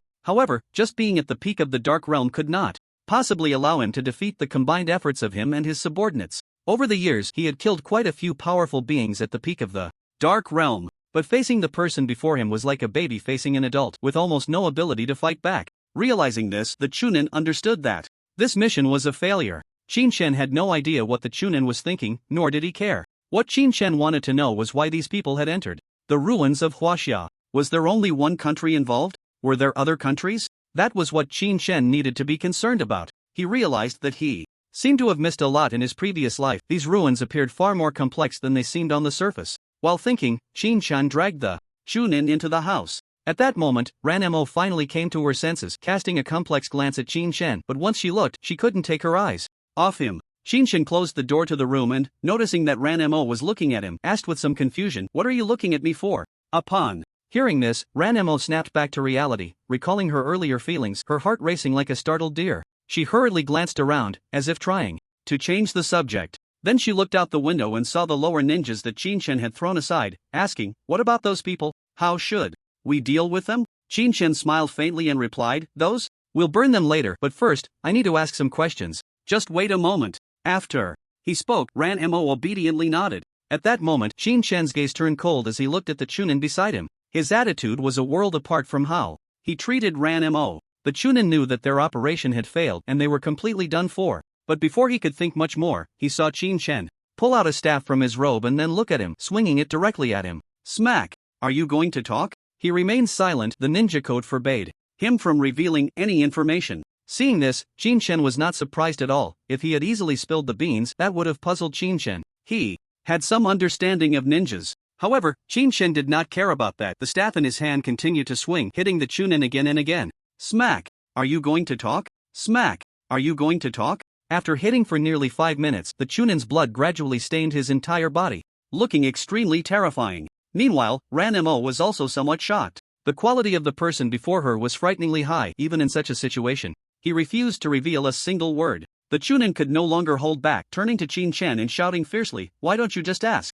The sudden outburst left Qin Chen and Ranmo momentarily stunned. Seeing Qin Chen in a daze, the Chunin almost cried out, "You didn't ask a single question. What do you expect me to say?" Looking at the Chunin's almost tearful expression, Qin Chen felt a bit embarrassed for the first time when facing an enemy and turned his head away. Just as he turned, he caught sight of Ranmo, who looked like she wanted to laugh but dared not. Seeing this scene, Qin Chen rubbed his nose and asked, "The Chunin, I want to know, besides you, is there any other team that entered the ruins this time?" Upon hearing this, the Chunin shot a resentful glance at Qin Chen and replied, "Yes, as far as I know, there's another team from the United States. I don't know if there are any more." Qin Chen found the Chunin's quick revelation of the information he wanted a bit strange. "You just sold out the information you know like that? How do I know if what you're saying is true? Aren't ninjas supposed to be tight-lipped?" Such a straightforward answer made Qin Shen doubt the authenticity of the information. The ninja, gritting his teeth and enduring the pain, looked at Qin Shen and said, "The enemy of my enemy is my friend. We have already been defeated by you.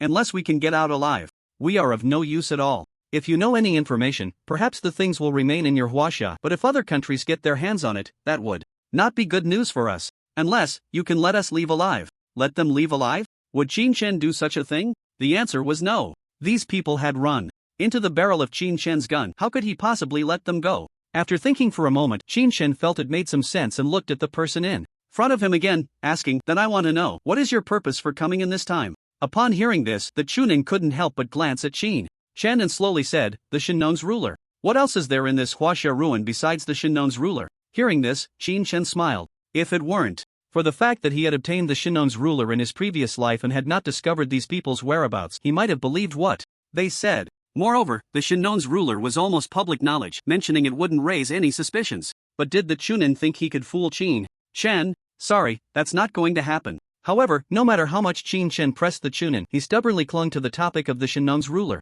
and refused to budge. In the end, Qin Shen had no choice but to deal with them directly. He knew that he probably wouldn't get any more information from them. After knocking the Chunin unconscious, Ranmo looked at Qin Shen and asked, "What do we do now?" Qin Shen glanced at the unconscious ninja and said flatly, "First, let's deal with these people, then we leave here." Upon hearing this, Ranmo asked with some concern, "Qin Shen, are the people from other countries like them?" Ranmo was worried that if the people from other countries were like these ninjas, then all the mages who entered this time would be in for a tough time. Although Qin Shen easily dealt with these five, it was clear to anyone with eyes how difficult it was for him to do so. If someone is terrifyingly capable in close combat as Qin Shen found it so hard, what would happen to other mages? Upon hearing this, Qin Shen said, "You don't need to worry about the United States. There are very few body refiners there, and even if they can come in, their levels aren't very high. As for these people right now." As he spoke, Qin Shen looked at the unconscious Chunin and said, "I'm not sure if they have accomplices, but we need to get in early to ensure that others won't run into trouble." Hearing Qin Shen's words, Ranmo still had worries on her face, but she nodded nonetheless.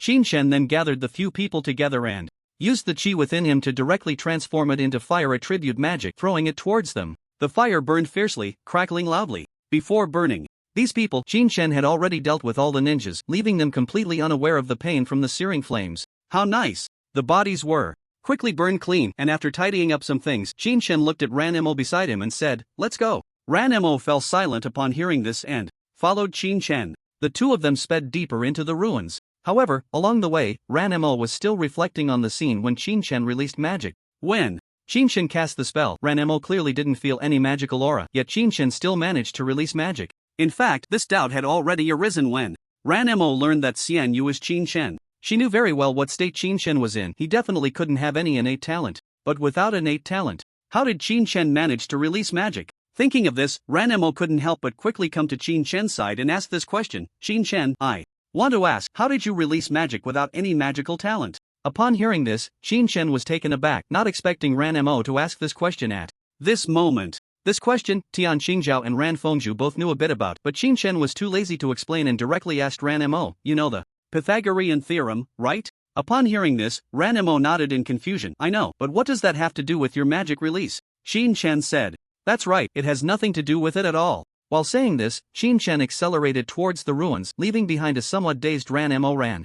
Ranmo felt a bit annoyed, but after thinking it over, she ultimately followed behind Qin Shen and walked in. Meanwhile, on the other side, Qin Yujie and Zhang Chunchuan, along with a large group of people, were still dealing with the beasts in front of them. They had lost count of how many times they had encountered beasts. After encountering 5 4th-tier horned beasts, they also came across various 4th and 5th-tier beasts. The entire interior of the ruins was extremely dangerous. If anyone were to walk this path alone, they would likely die at the hands of the beasts in no time, which forced them to advance in a group. Under such circumstances, however, as everyone got closer to the center, their numbers began to gradually increase. From the original 20 or so people, it had increased to nearly 50. Meanwhile, Ran Jiqing and Han Lei were walking at the very front of the group, but the two 5th-tier powerhouses rarely took action unless they encountered 5th-tier beasts, which made the lower-tier mages around them willingly step up when facing other beasts. When the two 5th-tier mages stood at the front of the group, one mage in the team said enviously, "Hey, I really envy you guys, there are actually 5th-tier mages stepping in." Upon hearing this, a nearby mage looked puzzled. "What's wrong?" The mage who spoke had a helpless expression as he said, "When we just came out of the forest, we encountered 5 4th-tier Jiaoshi, and there was simply no way to deal with them. In the end, it was a few 4th-tier big shots who fought desperately to break through, which resolved the Jiaoxi issue, but quite a few people died in the process. Upon hearing this, the other mage looked at the speaker with some surprise and asked, "Are you serious? That bad? Which direction did you come from?" The mage replied with a helpless look, "We came from the north. As far as we know, there are only 7 people who made it here this time. Aside from some low-tier mages who had no interest in the treasures within the ruins, almost all the other mages had already arrived. However, even though they were now part of the team, their losses were still quite heavy." Hearing this, another mage nearby sighed helplessly, "Who isn't? I came from the south, and you had 4th-tier mages helping you. Over here, we only have a few 4th-tier mages, and we had to push through with the lives of low-tier mages." Upon hearing this, both of them were shocked. "What's going on?" The mage continued with a bitter expression, "Our 5th-tier mages aren't putting in any effort. A few of them banded together to threaten the low-tier mages to make them act. You know how troublesome these 5 Jiaoxi are. How could 3rd-tier and 2nd-tier mages possibly be their opponents? Even 4th-tier mages find it somewhat challenging to deal with them, let alone as 3rd-tier and 2nd-tier mages. The number of deaths has already exceeded double digits, and some people, unwilling to die, just ran away. Fortunately, the number of Jiaoxi isn't too many, otherwise, I'm afraid there wouldn't be a single survivor left in our group."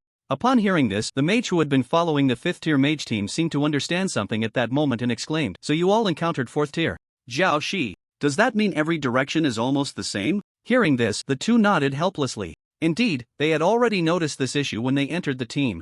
No matter which direction they came from, they all emerged from a forest, encountered 5 4th-tier Jiaoxi outside the forest, and then used various methods to make their way here. The mage from the south said helplessly, "Yeah, it's all the same, which is why I envy you. I didn't expect that as soon as you teleported here, you had several 5th-tier mages escorting you. What incredible luck." Upon hearing this, the other mage asked in confusion, "What about the 5th-tier mages in your team? How come we haven't seen any?" The mage from the south replied somewhat speechlessly, "I don't know, we parted ways after coming out. If we hadn't run into your team, we would have probably died in the jaws of the beasts long ago." That said, the mage from the south looked enviously towards the crowd and said, "But the mages coming from the west are really lucky. Look at how many of them there are. I wonder which big shot took care of those 5 4th-tier beasts." Upon hearing this, everyone turned their attention to the mages coming from the west. In this team, almost half of the people had come from the west. Moreover, some of them had alarmingly low levels, with even 1st-tier mages among them. If it weren't for a big shot stepping in, it would be hard to believe that 1st-tier mages could make it to this place. Hearing this, everyone nodded in agreement. After a moment, the mage from the north asked with some confusion, "By the way, how many 5th-tier mages do we have in total entering the ruins this time? You all have 5th-tier big shots, but we don't have a single one here." Upon hearing this, the mage glanced at Ran Jiqing and Han Lei and said, "To the east, there are 2. We don't have any to the north. What about the south?" The mage from the south replied helplessly, "We have 3 here." After this, the mage continued to ask, "And what about the west?" As he spoke, several mages exchanged glances and then said, "How about we find someone to ask?" Shortly after, within a few minutes, they dragged over a few 2nd-tier and 1st-tier mages from the west to inquire about the situation. Not only were they curious, but even Zhang Chengchuan furrowed his brows. "Is it that dire everywhere?" As for Ranmo, after thinking for a moment, Zhang Chengchuan's heart sank. As for Qin Chen, he wasn't worried. That guy had a wealth of experience. Even if something happened to a 5th-tier mage, it wouldn't affect Qin Chen. While thinking this, Zhang Chengchuan quietly stood aside, listening intently as a few mages brought over the others. "Why did you drag me over?" the 2nd-tier mage asked, looking bewildered. There was a hint of fear on his face. Upon hearing the 2nd-tier mage's words, several 3rd-tier mages quietly asked, "Don't be nervous, we called you over just to ask you some questions." "What?" the 2nd-tier mage instinctively asked. Hearing this, the others wasted no time in asking, "I mean, how did your team manage to get here with such weak strength?" Upon hearing this, the 2nd-tier mage looked confused. "We just came over like this." Hearing this, the other mages couldn't sit still. "Don't you have any big shots over there?" The 2nd-tier mage finally understood something and immediately laughed. "Oh, we do, but a big shot stepped in and directly dealt with the beasts." The mages hurriedly asked, "Was it a 5th-tier? How many people were there in total?" The 2nd-tier mage replied honestly, "Just 1. I couldn't tell what tier he was, but that mage was amazing. He took down 5 beasts almost single-handedly. Everyone was taken aback. Just 1 person? They had it so easy. Did they get lucky and run into a kind big shot?" The 2nd-tier mage clearly didn't notice the change in the others' expressions and continued talking to himself. "Let me tell you, our big shot, when he saw the beasts, just charged out with his staff and fought fiercely with those 5 beasts. Suddenly hearing this, Zhang Chengchuan's expression tightened. Charged out with his staff? A combat scene instinctively flashed in Zhang Chengchuan's mind. Why did this scene sound so familiar? But before Zhang Chengchuan could speak, a nearby mage hurriedly interrupted the speaker. "Wait, what do you mean by charging out with a staff?" fighting fiercely with the beasts? We're all mages, you can't just make up stories like that. Upon hearing this, the second-tier mage became unhappy. What do you mean by making up stories? What I said is true, that mage charged out with his staff and fought those beasts up close.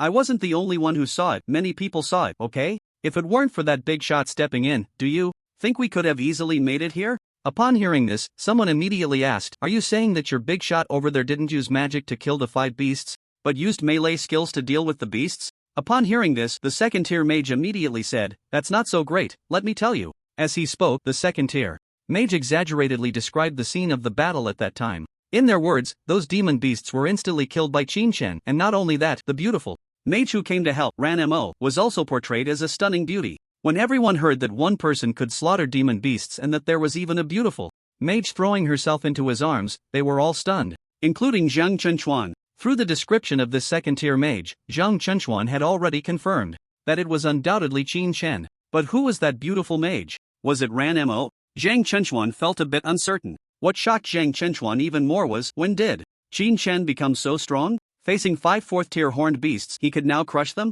After thinking for a moment, Zhang Chenchuan couldn't help but step forward to interrupt the mage's speech and immediately asked, I say, what does that female mage look like? Does she have a lot of magical tools on her? The sudden question interrupted the mage's train of thought. He turned to look at Zhang Chenchuan in surprise and said, wow, how do you know? However, before Zhang Chenchuan could answer, the mage continued to speak rapidly, let me tell you, that girl is simply a little rich lady, you know? She has a storage ring, and it's filled with magical tools, almost all kinds. Even magical tools that rival 4th-tier light attribute magic. As he spoke, he looked around at the crowd and asked, do you know how much this 4th-tier light attribute attack magical tool sells for outside? Moreover, I saw that girl, and she has more than just this one magical tool. This 4th-tier magical tool is just one among many. Hiss. Suddenly hearing this person's words, everyone couldn't help but gasp. Wow, a second-tier mage casually pulls out a high-tier magical tool, must be from a noble family, right? But then someone immediately asked the mage, by the way, how do you know so much? You seem to be quite familiar with this rich beauty mage.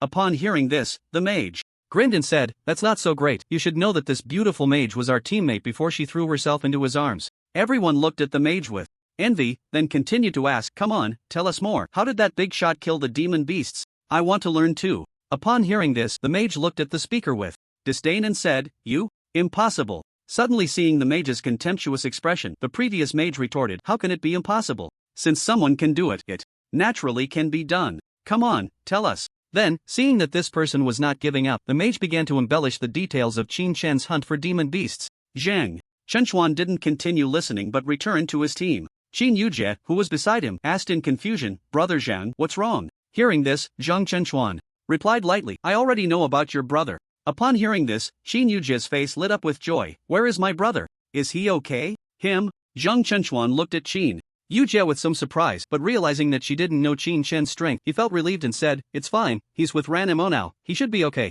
The one in trouble should be someone else. However, Zhang Chenchuan didn't say this out loud. After this was said, both Qin Yujie and Xinjiai also breathed a sigh of relief. They were now worried about what might happen to the two of them, but thinking of Chen and Ranmo being together, they felt much more at ease. Qin Yujie was reassured because Ranmo had many magical tools on her, and her brother would definitely be safe with Ranmo. On the contrary, Xinjiai felt secure about Ranmo being with that guy Chen. The sense of safety was off the charts. With such thoughts, Xinjiai couldn't help but feel a bit envious of Ranmo. Of course, it wasn't that Qin Yujie and Zhang Chenchuan were bad, it was just that being in this team, she always had to be on guard against 2 5th-tier mages, which made her somewhat uncomfortable. Not thinking too much, Xinjiai's thoughts lasted only a moment before she continued to follow the team. Since they were all in the same boat, although the team was large, it was relatively harmonious. After about 2 days of travel, the group arrived at the entrance of a cave. The moment they saw the cave, Hong Lei and Ran Jiqing both stopped in their tracks. After exchanging glances, Hong Lei turned to Ran Jiqing and said, according to the information from the Tianqing Sea, the Shenang seems to be inside this cave. Ran Jiqing nodded. Upon hearing this, but I've heard that it's quite dangerous inside, and there are even 6th-tier demon beasts. If it's just the two of us, we probably won't have much hope. Hearing this, Hong Lei nodded in agreement. As 5th-tier mages, dealing with 6th-tier demon beasts was still too much for them. After thinking for a moment, Hong Lei said to Ran Jiqing, in that case, let's wait a bit longer. Let's wait for the others from the families to arrive and discuss together. That's exactly what I was thinking. Ran Jiqing smiled upon hearing this. This time, the families entering weren't just the Ran and Hong families. Almost all the major families had come in. However, not everyone was like them bringing their families along to reap benefits. Some families came in specifically for the Shenang. As for the dense magical aura here, they hardly cared about that. After discussing for a while, the two stood quietly in place. When the others saw the two standing there, they were momentarily taken aback and then asked, "Why? Why aren't we moving?" Hearing the confusion, Ranjiqing turned around with a smile and looked at the person who spoke. "The place ahead is where the ruins are located, but our strength isn't enough. If we go further, it might be dangerous. If you feel our actions are inappropriate, you can leave on your own." At this point, these people no longer had much use for them. Faced with 6th-tier demon beasts, they were merely cannon fodder, which held no significance for Ranjiqing. Upon hearing Ranjiqing's words, the mage looked at him uncertainly and asked, "Are you really just going to let us leave?" In response, Ranjiqing smiled lightly and said, "Feel free to leave if you wish. Not just you, but everyone present. If you want to leave, please do so. I guarantee that the Ran and Hong families will not obstruct you in the slightest." When everyone heard this, they were all taken aback. They were just going to let them leave? Weren't they afraid they would take the treasures from within the ruins? For a moment, everyone was puzzled by Ranjiqing's intentions. Was it really because of the 6th-tier demon beasts that the two were afraid to move forward? If that was the case, it was a good opportunity for them. If they followed Ranjiqing and the others, in the end, even if they could see the treasures within the ruins, what were the chances they could get their hands on them? Almost none. The people from the major families weren't fools, nor were they saints, kindly bringing you along just to let you compete for treasures with them? Impossible. But if they go in now, their chances of obtaining treasures would greatly increase. As for the 6th-tier demon beasts, how could those who are able to enter the ruins not be prepared to encounter powerful demon beasts? In their eyes, it seems that this is an opportunity given to them by the members of the big family, an opportunity to compete for treasures. A small number of people left the group. However, a large portion of the others were momentarily unsure of what decision to make. On one hand, being with the big family was indeed very safe. After all, there were two 5th-tier powerhouses here. On the other hand, following them would greatly reduce the probability of obtaining treasures. So for a moment, almost everyone stood there hesitating, unsure of what to choose. However, seeing that small group of people eagerly entering the ruins, there were still a few scattered teams that chose to follow them into the ruins. After witnessing this scene, Jiang Qinchuan's expression turned somewhat grim. Others had entered, but they could not go in. Xin Shen had warned them before entering that the ruins were fraught with danger. Moreover, Jiang Qinchuan was not alone. He was accompanied by Qin Yujie and Xinjiai. But if they didn't go in, the number of people outside would dwindle, which was not good news for them. If the number of people decreased to a certain extent, it was likely that Han Lei would choose to take action against them. Previously, there were many people, making it difficult for Han Lei to act against them. But what if there were fewer people? Although the Ran family would definitely not enter, would they act on their behalf? Jiang Qinchuan felt uncertain. If Ran Mo were here, perhaps Jiang Qinchuan would feel much more at ease. After all, Ran Mo belonged to the Ran family, and the Hong family would not dare to act against her.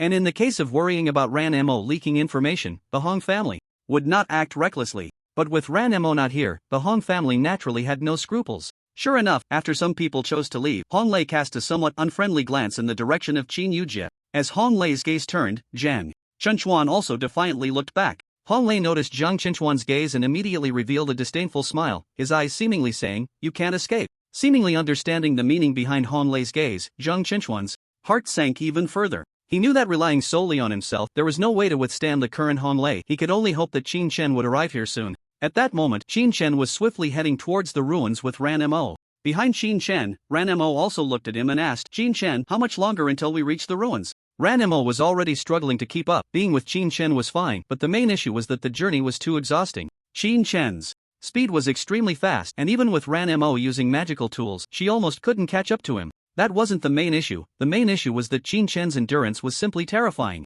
Seeing that Ran Mo also looked like she was struggling, Qin Chen calmly replied, "We're almost there. It should take about half a day." Although he said this, Qin Chen's speed underfoot did not decrease much. Behind them, upon hearing this, Ran Mo's heart was filled with despair. Half a day. She didn't know if her magical tools could last until then. Bang! As they were walking, Qin Chen suddenly stopped, his gaze fixed to the right. Ran Mo, unable to react in time, bumped directly into Qin Chen's back. Seeing this, Ran Mo was somewhat puzzled. "What's wrong?" Qin Chen, upon hearing this, turned his gaze to the right, furrowing his brows as he said, "There seems to be something there." He vaguely felt a strong energy emanating from that direction. When he spoke, Ran Mo looked puzzled. "Something?" Following Qin Chen's gaze, she saw nothing but mountains and trees. There was nothing else in sight. Qin Chen then said to Ran Mo, "Let's go take a look." Surprised, Ran Mo replied, "Aren't we going to the ruins?" She was confused about what could be so captivating to Qin Chen. Was it more important than the Shannon's ruler? But Qin Shen didn't answer. Instead, he resolutely headed towards the right.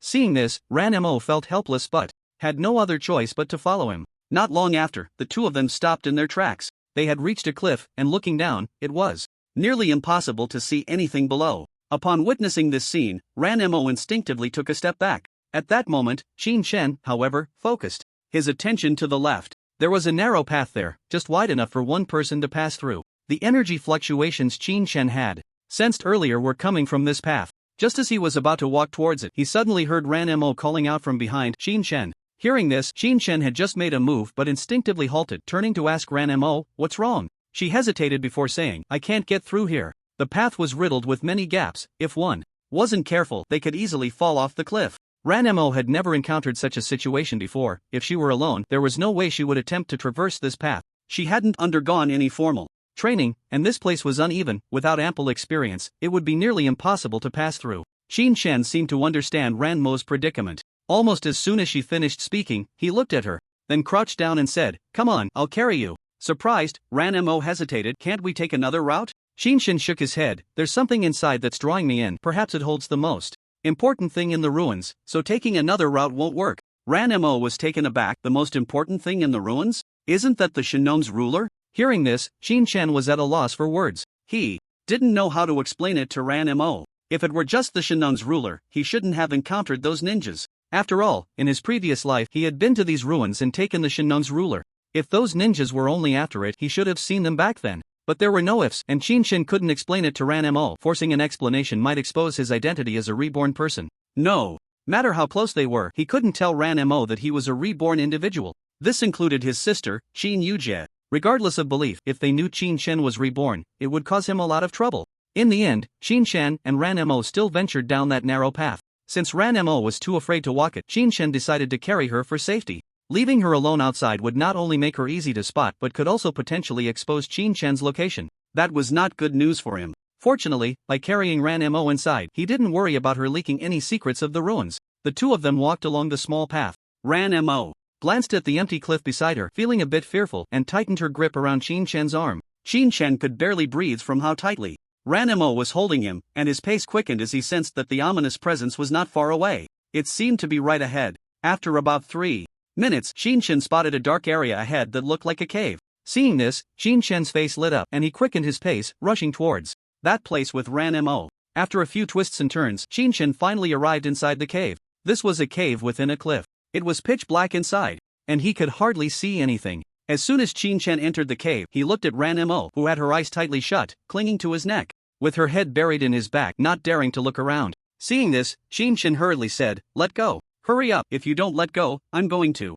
suffocate." Suddenly hearing Qin Shen's voice, Ranmo asked in confusion, "Are we there yet?" Then, seeing Qin Shen's flushed face, she quickly released her grip. "Are you okay?" Hearing Ranmo's somewhat embarrassed voice, Qin Shen gasped for air. "If you had held on any longer, I might have been choked to death."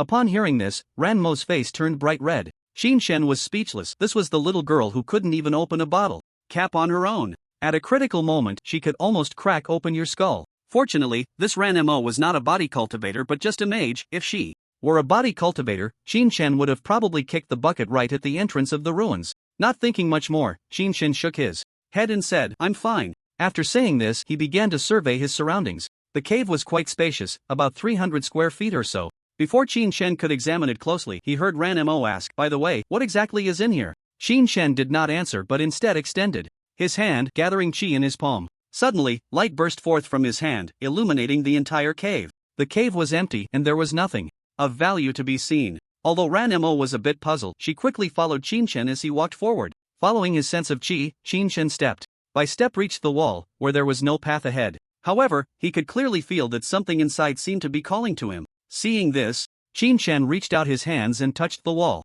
Ranmo, witnessing this scene, asked in confusion, "Qin Shen, did you misinterpret your senses? I don't see anything valuable inside." The cave was so empty that everything could be observed with the naked eye. There was no treasure as Qin Shen had mentioned. Qin Shen, however, gazed deeply at the wall ahead and said to Ranmo, "The thing is probably inside this wall." Suddenly hearing Qin Shen's words, Ranmo was a bit surprised. "You mean the treasure you sensed is inside this wall?" Qin Shen nodded. "Exactly, I can clearly feel its presence. If we could break through this stone wall, we might be able to see it." Upon hearing this, Ranmo was somewhat astonished, but it seemed she suddenly thought of something and hurriedly said, "Do you think there might be some mechanism in this room that triggers the wall to open? Because this wall looks no different from any other place." Although he didn't understand why Qin Shen thought the thing was inside, logically, there should be some mechanism. Hearing this, Qin Shen nodded in agreement. It should be. At this moment, Qin Shen didn't dare to forcibly break the earthen wall in front of him. If he accidentally triggered a landslide, it would be a loss for him. After thinking for a moment, Qin Shen turned to Ranmo beside him and said, "Help me check if there are any mechanisms or something in this room." Upon hearing this, Ranmo nodded, and the two began to search around.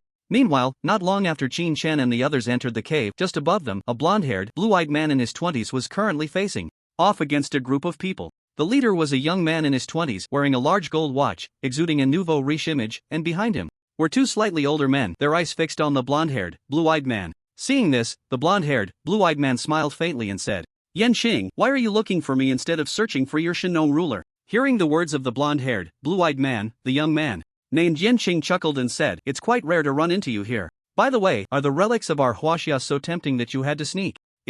Upon hearing this, the blonde-haired, blue-eyed man smiled kindly and said, "I've heard that the magical elements in Huaxia's relics are abundant. I just wanted to cultivate here to break through my realm." Are you saying that your Huaxia has become so domineering that no one is allowed to cultivate in the relics? Hearing this, Tianqing's expression turned cold as he said, "Cultivate? If you really wanted to cultivate, why not report to Tianqing Xiao first? If you barged into our relics, I could say you were after something inside, couldn't I?" Tianqing naturally didn't believe the blonde-haired, blue-eyed man's nonsense. Although the magical aura in the relics was thick, it wasn't particularly rare. In fact, many prominent families looked down on it. Not to mention the man in front of him, whose identity was among the top in the United States. Would someone like him risk coming to Huaxia's relics to secretly cultivate for some magical elements? Such nonsense might fool a child, but not him. Upon hearing this, the blonde-haired, blue-eyed man's face showed a hint of annoyance, and then he looked at Tianqing and said, "Oh, reporting, huh?" After saying this, he wore a teasing smile and looked at Tianqing, saying, "I forgot, but Tianqing Xiao isn't here right now.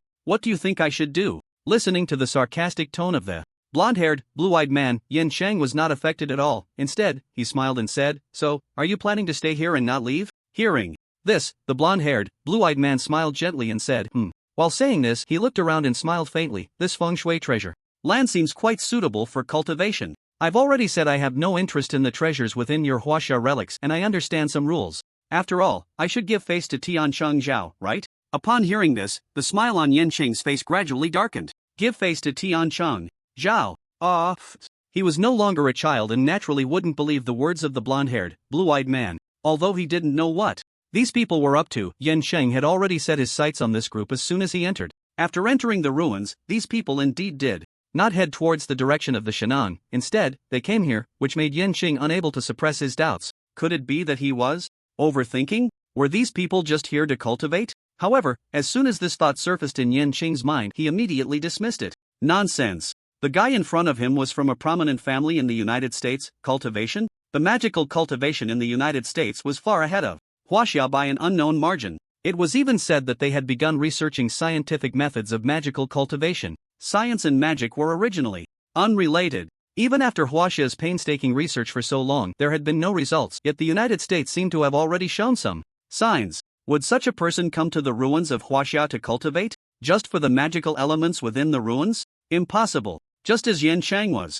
thinking this, the blonde-haired, blue-eyed man smiled and said, "I say, Tianqing, aren't you afraid that other families will take the Shenang if you don't go looking for it?" Upon hearing this, Tianqing sneered and replied, "What does that have to do with you?" Hearing this, the blonde-haired, blue-eyed man's expression changed slightly, but he quickly regained his composure and said, "Of course, it has nothing to do with me, but since the Yin family has let you in, they surely don't expect you to return empty-handed, right?" The blonde-haired, blue-eyed man was quite familiar with Tianqing, a fifth-tier mage. Not only did he possess fifth-tier fire and lightning magic, but his physical skills had also reached the peak of the Dark Realm. He was indeed a violent presence on the battlefield. The two had fought no less than 10 times, and they were almost evenly matched. Therefore, the blonde-haired, blue-eyed man did not choose to kill Tianqing upon seeing him. Moreover, there were two slightly older individuals beside Tianqing. Although he had never seen them, this was Huaxia, and he would absolutely not resort to killing unless it was absolutely necessary. Upon hearing the blonde-haired, blue-eyed man's words, Tianqing also smiled. "If I hadn't encountered a guy like you, I might have already gone, but since I've seen you, do you think I would leave a dangerous element like you here?" The blonde-haired, blue-eyed man understood Yanqing, and Yanqing certainly understood this man in front of him. In the United States, most abilities were of the special type, and some magic was even unheard of in Huaxia. Of course, these special types were not possessed by everyone, only some powerful families could have such special magic. The blonde-haired, blue-eyed man was one of those who possessed such magic. In fact, the sheer number of them was terrifying. Logically speaking, a person should not possess conflicting types of magic within them, such as water and fire. The blazing flames of fire combined with the surging waves of water. When these two powerful forces came together, they would ultimately form water vapor. Useless. However, this blonde-haired, blue-eyed man seemed to have no such limitations. He not only possessed the ability of flames and the power of frost but also had various other bizarre types. He even had summoning magic. Because of this, after seeing the man in front of him, Yanqing gave up on continuing to search for the Shenang. If he wanted to drag things out, then let it drag. If such a guy were to trip him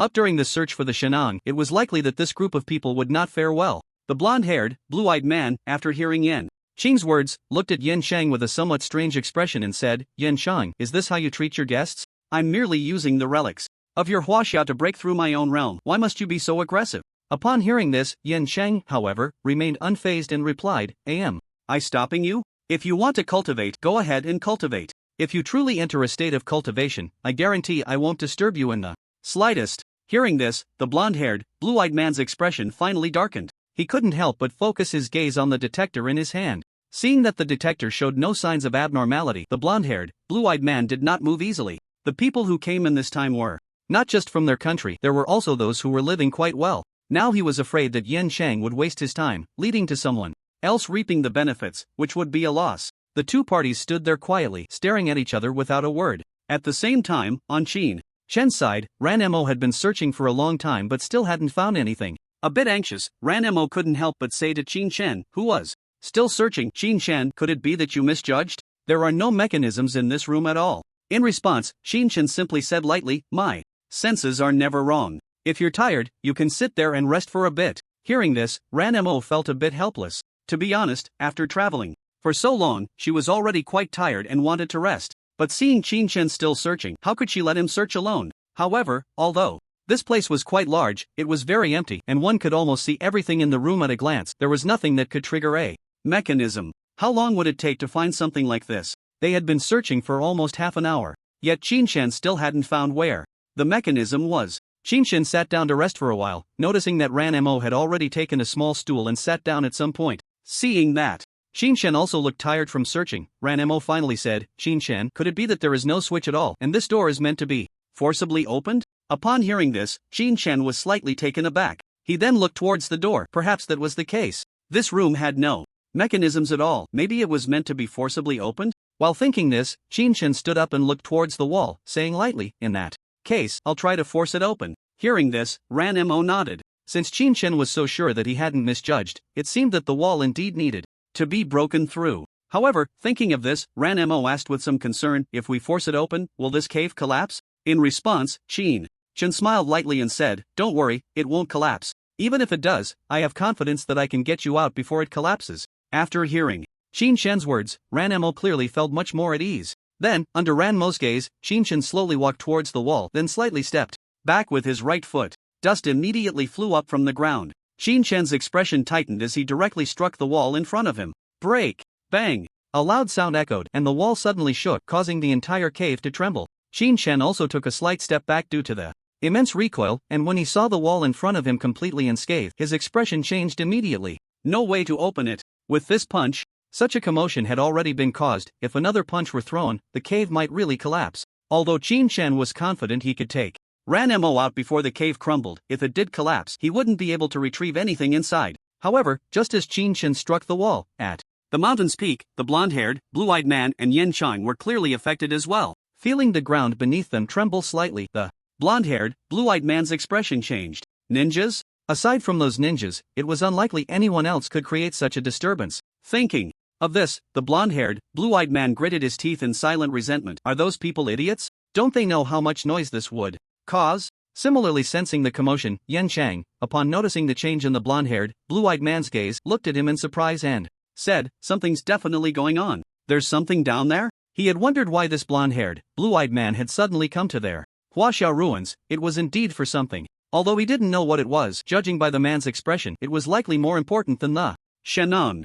Moreover, Yan Chang was certain of one thing: there were probably more than one group of people entering the Huaxia ruins. Just by looking at the expression of this guy in front of him, it was clear that there was another group down below. However, before Yan Chang could think further, he heard the blonde-haired, blue-eyed man say coldly, "Are you planning to keep dragging this out with me? If this continues, the things down below will probably be taken by the ninjas." Hearing this, Yan Chang felt a sense of certainty, as expected. It seemed that there were definitely more than one force entering this ruin. It wasn't just their American people, but also ninjas. Ninjas have come in too? Thinking of this, Yan Chang felt a bit uneasy. He might not even be able to handle this guy in front of him, and if those ninjas came up with the goods and teamed up with this guy, he wouldn't be able to stop them. However, despite these thoughts, Yan Chang's expression remained unchanged, and he calmly looked at the blonde-haired, blue-eyed man and said, "You still haven't told me what's down there." Upon hearing this, the blonde-haired, blue-eyed man became anxious. "Are you really going to just watch those ninjas take the goods and escape?" Hearing this, Yan Chang couldn't help but chuckle. "Don't worry, they won't get away. I just need to guard this spot. They'll have to come up eventually." Yes, although Yan Chang didn't know what was down there, the events were unfolding right beneath their feet, and this was the only way out. No matter what, they would encounter those ninjas. But upon hearing this, the blonde-haired, blue-eyed man became agitated. He darkly muttered, "Aren't you worried they might escape with the goods from another route?" In response, Yan Chang smiled lightly. "If they really have the ability to leave, then let them go. But you, kid, are a bit untrustworthy. I need to keep an eye on you. Why won't you tell me what's down there?" Hearing Yan Chang's shameless words, the blonde-haired, blue-eyed man's expression gradually turned cold.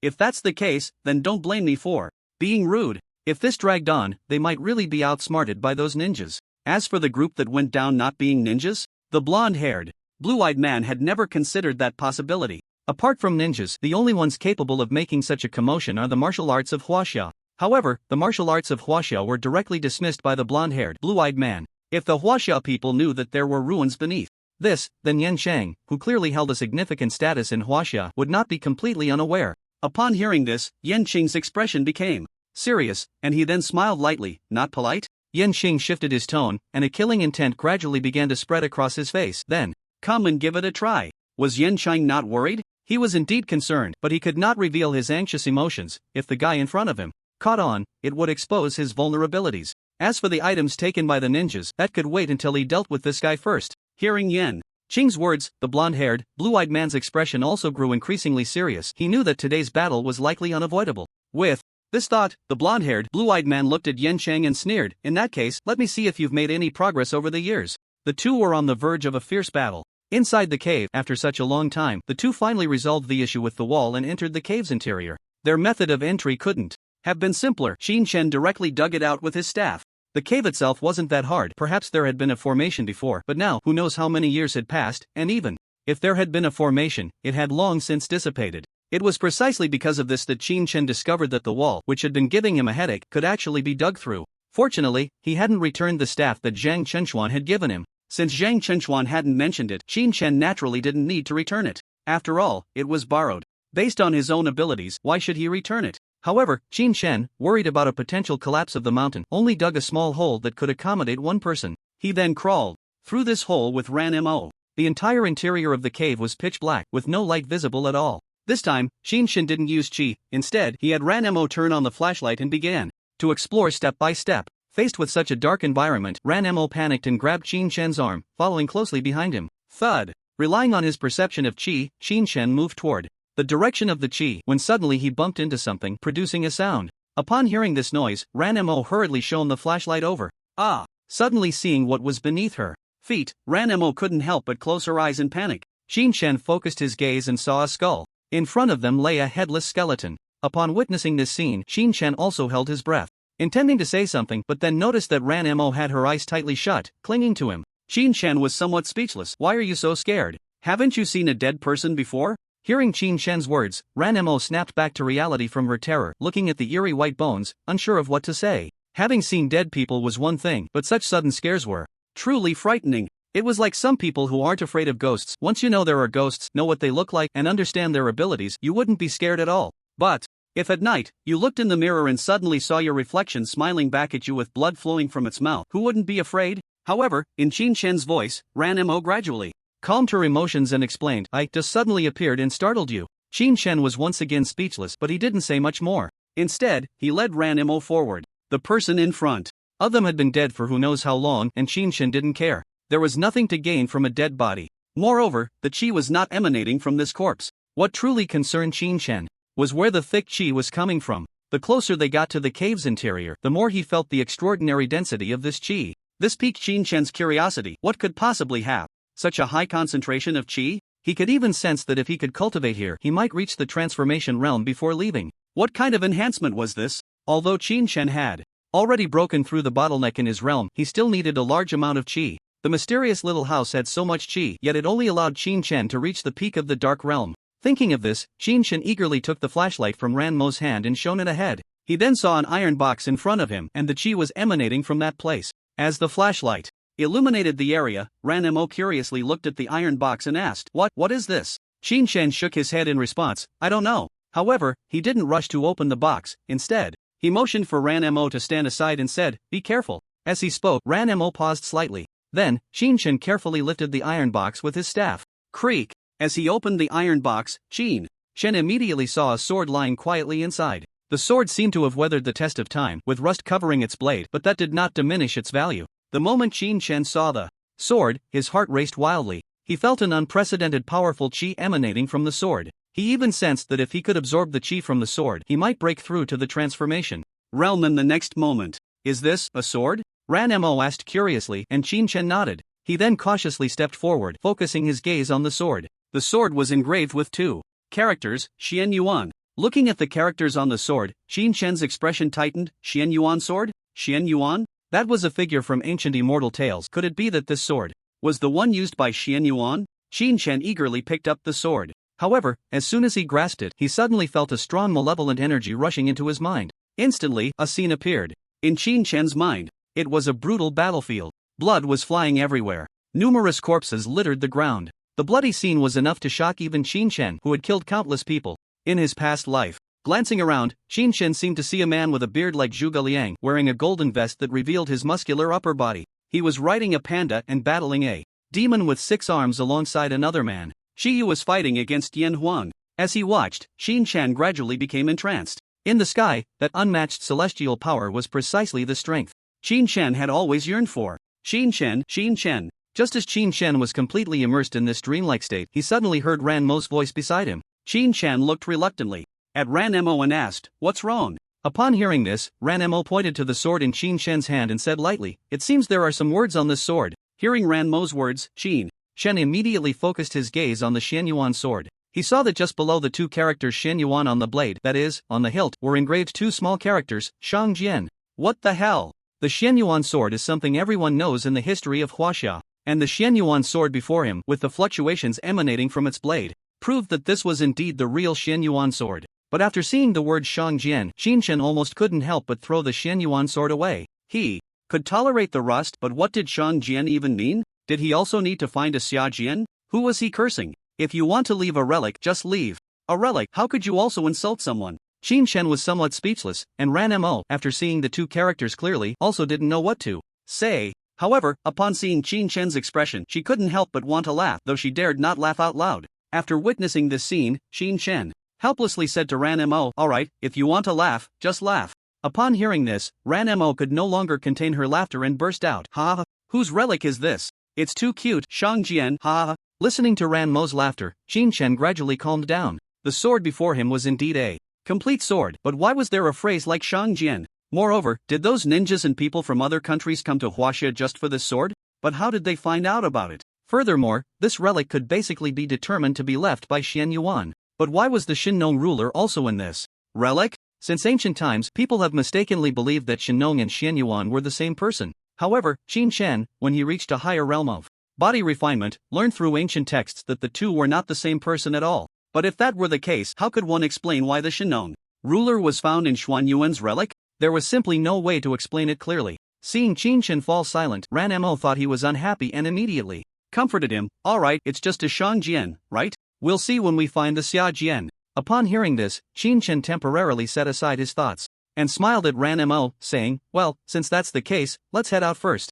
We've already delayed quite a bit of time here. Ranmo nodded in agreement. Then Qin Shen squatted down, and seeing this, Ranmo also leaned on Qin Shen. As the saying goes, familiarity breeds fondness. At this moment, Ranmo showed none of her previous shyness. Chen let out a helpless sigh. It seemed that he still grasped too little of the ancient secrets. Perhaps, in this life, when he encounters things he hasn't come across before, he might finally understand? But why was there only a Shangjian, and why was it a complete sword? What would happen if he obtained the Xiaojian? How would the Shangjian and Xiaojian merge into one? These were all questions for Qin Shen, but right now, he probably didn't have time to study them. If he didn't go out soon, who knew what kind of danger Qin Yujia might encounter? While thinking this, Qin Shen held the rusty Shenyuan sword and began to dig upward. The cave wasn't very far from the mountain's peak, and digging out from here would be much faster than retracing his steps. At this moment, what Qin Shen didn't know was that directly above him, two groups of people were locked in a fierce battle.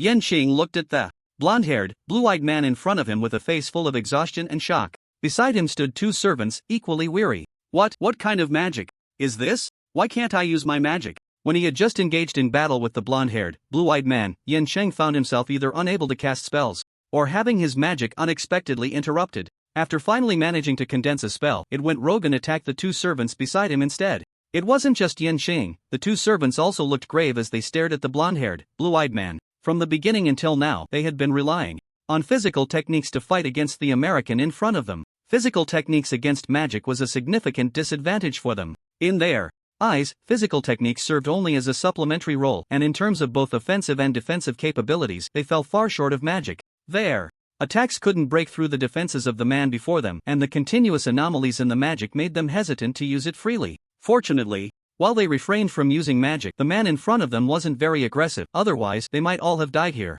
Upon hearing Tianqing's words, the blonde-haired, blue-eyed man shrugged helplessly and said, "I already told you, don't target me. Right now, I'm not someone you can contend with." Showing off magic in front of this American? He should consider where magic originated from. Although the number of people practicing magic in this world is highest, in Huaxia, magic still requires research. The magic of America is a level ahead of the rest of the world. In fact, many of the spells were ones that the three in front of him had never even heard of. Given this, how could these people be his opponents? If it weren't for Tianqing's special identity and the fact that he had no offensive means, Tianqing might have died in this ruin today. However, he also knew that it was unrealistic to expect Tianqing to die. Hearing the words of the blonde-haired, blue-eyed man, Tianqing's expression turned slightly incredulous. "You are already this strong?" The blonde-haired, blue-eyed man remained non-committal. "I have no intention of harming you, I just want to take something. I advise you to leave. If those ninjas get their hands on it, it will likely be an even greater loss for your Huaxia." Upon hearing this, Tianqing sneered. "Are you saying that if you get it, we'll be fine?"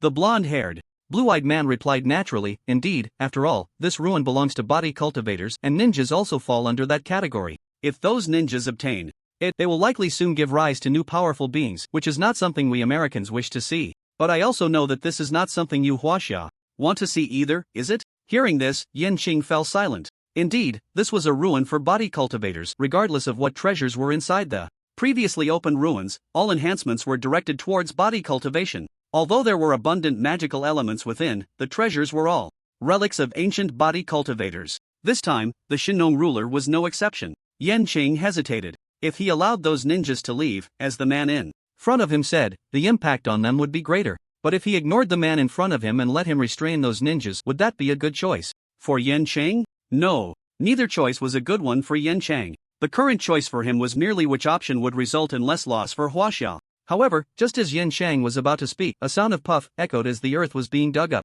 The four of them were momentarily stunned, then hurriedly directed their gaze towards the source of the sound. In the middle of both parties, a pit had been directly dug out of the ground. Was it dug from below? Before the few could think much more, a hand covered in dirt reached out from the hole, followed by another hand holding the Shenyuan sword. Upon seeing this scene, the blonde-haired, blue-eyed man's pupils constricted. Had the item already been retrieved? Not only this blonde-haired, blue-eyed man, but Tianqing also looked on in shock at those hands, including the Shenyuan sword in hand. The two servants behind them immediately spoke anxiously, "Young master." Before they could finish, Tianqing hurriedly commanded, "I'll go grab the item later. You two help me hold off that guy over there for a moment." Hearing this, the two servants said in a flustered manner, "But young master, the strength of the Chunin is quite formidable. If that's the case, we will become targets for both sides, which is not good news for us. Chunin, which is at the peak of the dark realm." Upon hearing this, Tianqing took a deep breath and said, "No worries, let's give it a try. If it really doesn't work, we'll have to ask people from other families to intervene. If they truly couldn't hold them off, they wouldn't be able to exit the ruins for a while and would then have to seek help from others." Upon hearing this, the two servants sighed but didn't say much more. At this moment, they couldn't find any better method. After all, there were only 3 of them now, and it was quite difficult for 3 people to confront the man before them, let alone deal with the upcoming ninjas. The 3 of them stared intently at the direction of the hole. At that moment, Chen crawled out from the hole. Just as he emerged, Chang's pupils suddenly constricted. Action! Suddenly hearing this voice, the 2 servants beside Chang rushed towards the blonde-haired, blue-eyed man. Meanwhile, Chen seemed completely oblivious to the danger around him. After coming up, he directly reached his left hand into the hole and said to Ranmo inside, "Don't panic, the hole is too small, I'll pull you up." The hole was dug too small, allowing only one person to come out. Fortunately, it was Ranmo. If it had been Xinjia, she might have gotten stuck there. While speaking, he extended his left hand inside. Suddenly hearing Chen speak, the 2 servants beside Chang paused slightly, surprised as they said, "A Huaxia person?" There was no other reason. What Chen had just said was in Huaxia language. Seeing the 2 servants hesitate in their actions, Chang immediately shouted, "What are you dazed for? Don't ninjas speak Chinese?" The sudden words made the 2 servants react immediately. Indeed, in this world, who wouldn't know a few phrases in Chinese? As for whether he was a Huaxia person, that could wait until they got the item. Thinking this, the 2 of them charged towards the blonde-haired, blue-eyed man with determined expressions. The blonde-haired, blue-eyed man had already taken action when Chen was about to come out. Although the 2 were not his match, having them block him would buy some time. For a moment, the blonde-haired, blue-eyed man could only feel anxious. Meanwhile, Xiao, seeing that Chen completely ignored his presence, gradually revealed a sinister expression on his face. His gaze was fixed directly on the rusty iron sword in Chen's right hand. Not only could Chen sense the sword's aura, but they could also feel an energy emanating from that rusty iron sword. This was definitely a rare treasure. Whoosh! The strength at the peak of the Dark Realm allowed Chang's speed to be no less than that of an ordinary person. In fact, Chang had already thought that once he got the item, he would just run away. For a while, these people wouldn't be able to catch up to him, and when he encountered members of other families, the entire ruins would be in the hands of the Huaxia people. Just as Chang was thinking this, he was only about a meter away from Chen.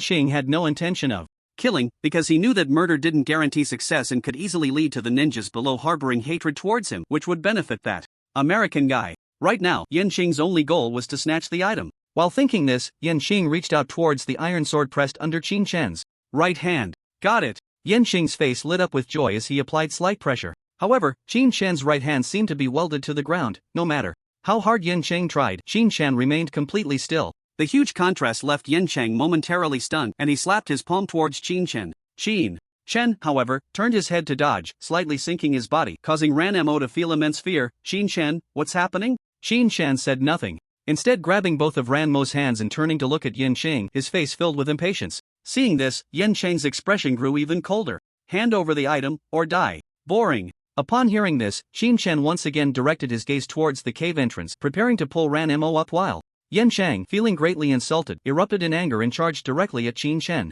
This time, Chen had also lost his patience with Chang. He slightly raised his right hand holding the sword, and as Chang attacked, he pressed both sword in person down to the ground. Boom! Chang was pinned down by Chen's immense strength, struggling but unable to budge Chen in the slightest. The 2 servants who had rushed out earlier changed their expressions drastically upon seeing this scene. Young master. They immediately abandoned their confrontation with the blonde-haired, blue-eyed man and rushed towards Chang. They hadn't expected Chang to be defeated so quickly. What kind of strength did the opponent possess? The 2 hurriedly dashed towards Chen. When Chen saw that Ranmo couldn't get up at all, he directly pulled her up, then wrapped one arm around her slender waist and pulled her out of the cave. Ranmo was aware that the situation outside was somewhat urgent and didn't pay much attention. As soon as Ranmo emerged, she saw Chang, now like a dead dog, pinned down by Chen. However, upon seeing Chang's face, Ranmo exclaimed in disbelief, "Chang?" Suddenly hearing someone call his name, Chang also raised his head in disbelief, only to see Ranmo appearing before him, leaving him somewhat stunned. Ranmo? Chang never expected that Ranmo would be here. So, the man with Ranmo, is it Ran Fengzhu? But the person in front of him was definitely not Ran Fengzhu. Regardless of how things were, Chang finally understood that he seemed to have mistaken someone. The person in front of him was probably not a ninja but a Huaxia person. But if they were Huaxia people, why didn't Tian Shingha know that there were such things in this ruin? Even if he didn't recognize the person in front of him, someone with Ranmo's special status should have informed him. Just as Chang was feeling somewhat bewildered, Ranmo, looking at the displeased Chen, said somewhat apologetically, "Chen, could you let this Chang go? Upon hearing this, Qin Shen's actions did not change. Instead, he coldly asked, "Who is Tianqing?" You dare. Smart people should quickly let go of my young master. Are you really planning to go against the entire Yin family? Behind him, 2 servants arrived late. But with Tianqing under Qin Shen's control, they found it difficult to intervene. They recognized Ranmo, and for a moment, the entire scene became tense. Upon hearing the almost threatening tone from the two, Qin Shen's face showed clear displeasure as he said, "Yin family? Besides Yin Wugui, who else do I need to know?" Yen Wugui, the head of the Yen family, but Qin Shen's memory of Yen Wugui was from decades later, when Yen Wugui had already become a genuine 8th tier mage and had reached the peak of the Dark Realm in physical combat, making him an exceptional talent. He was an existence that could almost always be counted on. With Wugui around, there would be no accidents. When the 2 servants heard Qin Shen directly call out Yen Wugui's name, their expressions changed completely. Yen Sheng, however, looked at Qin Shen in surprise and asked, "You know my father?" Hearing this, Qin Shen looked at Yen Sheng with interest and smiled. "Yen Wugui is your father?" Yen Sheng nodded in response. Seeing this, Qin Shen frowned, released Yen Sheng, and disdainfully said, "Your father is considered a hero. In his own right, how did you end up being such a useless son?" Previously, under Qin Shen's guidance, Yen Wugui, with his 8th tier strength, had slain a 9th tier beast. Such achievements were extremely rare in all of Huaxia, aside from Qin Shen. It is important to note that the realms of humans and beasts cannot be compared. Even at the same 8th tier, beasts have a significant advantage in physicality over humans. For Yen Wugui to slay a 9th tier beast at the 8th tier is a remarkable feat. Even the Tianqing Miao did not have such accomplishments. But now, Yen Xing, while possessing 5th tier strength, his combat ability would likely be dangerous even in a one-on-one against a night cat demon. He was even beneath Ran Fengzue. Upon hearing Qin Shen's almost mocking words, Yen Xing's face turned red, wanting to retort but not knowing how to start. Useless? It seemed to be true. This guy in front of him had just not used magic, yet he was instantly defeated. How could he refute someone who praised his father while calling him useless? Meanwhile, Ranmo noticed Yen Sheng's predicament and immediately smiled, explaining, "Qin Shen, Yen Sheng's strength isn't weak. After all, he is currently ranked 4th among the world's top 10 outstanding youths. Moreover, he is the youngest among them, far ahead of his peers." Ranmo felt a bit speechless. She understood that Yen Sheng had probably suffered a great loss at Qin Shen's hands. However, even her brother could not compare to Qin Shen's combat power. How could someone like Yen Sheng measure up? Qin Shen, upon hearing this, was somewhat surprised. Top 10 outstanding youths? Ranmo smiled and explained, "It's a globally published list, with a total of 10 spots, and Yen Sheng is ranked 4th. Hearing this, Qin Shen asked in confusion, "Is it like the God ranking?" The God ranking is a list that publishes all the strong individuals globally, with Tianqing Mao ranked 5th. Listening to Ranmo's explanation, it seemed that this top 10 outstanding youths list was similar in nature to the God ranking. Upon asking this, it was Ranmo who was taken aback. The God ranking, what is that? Although Ranmo was from the Ran family, she was almost unaware of the rankings in this world, having distanced herself from the Ran family since childhood. Naturally, she did not know as much as others. Yen Sheng then lightly coughed and explained, "That's right, it's quite similar in nature to the God ranking." Hearing this, Qin Shen looked at Yen Xing in surprise and said, "If that's the case, why are you so weak?" Since he was already ranked 4th, why was he almost taken out in one move? In fact, Yen Xing didn't even need Qin Shen to intervene. The previous Chunin could have dealt with him easily. Yen Xing didn't know how to respond. It was Ranmo, standing nearby, who spoke up, somewhat speechless. "Actually, he's not weak at all. He's only 25, a dual system of thunder and fire at the 5th level, and his physical skills have reached the peak of the Dark Realm. Even my brother wouldn't be able to defeat him easily. If someone like him was considered weak, then what did that make her, who was still at the 2nd level?" Qin Shen's standards for evaluating others were indeed quite high. However, after thinking about it, compared to someone like Qin Shen, he really didn't seem that strong. One could even describe him as weak. Seeing Ranmo explain for him, Yen Sheng looked at her with gratitude. It was indeed difficult for Yen Sheng to respond to Qin Shen's words. If he said he wasn't weak, he had just been almost taken out by Qin Shen in one move. Although there was an element of underestimating his opponent involved, being taken out was still being taken out.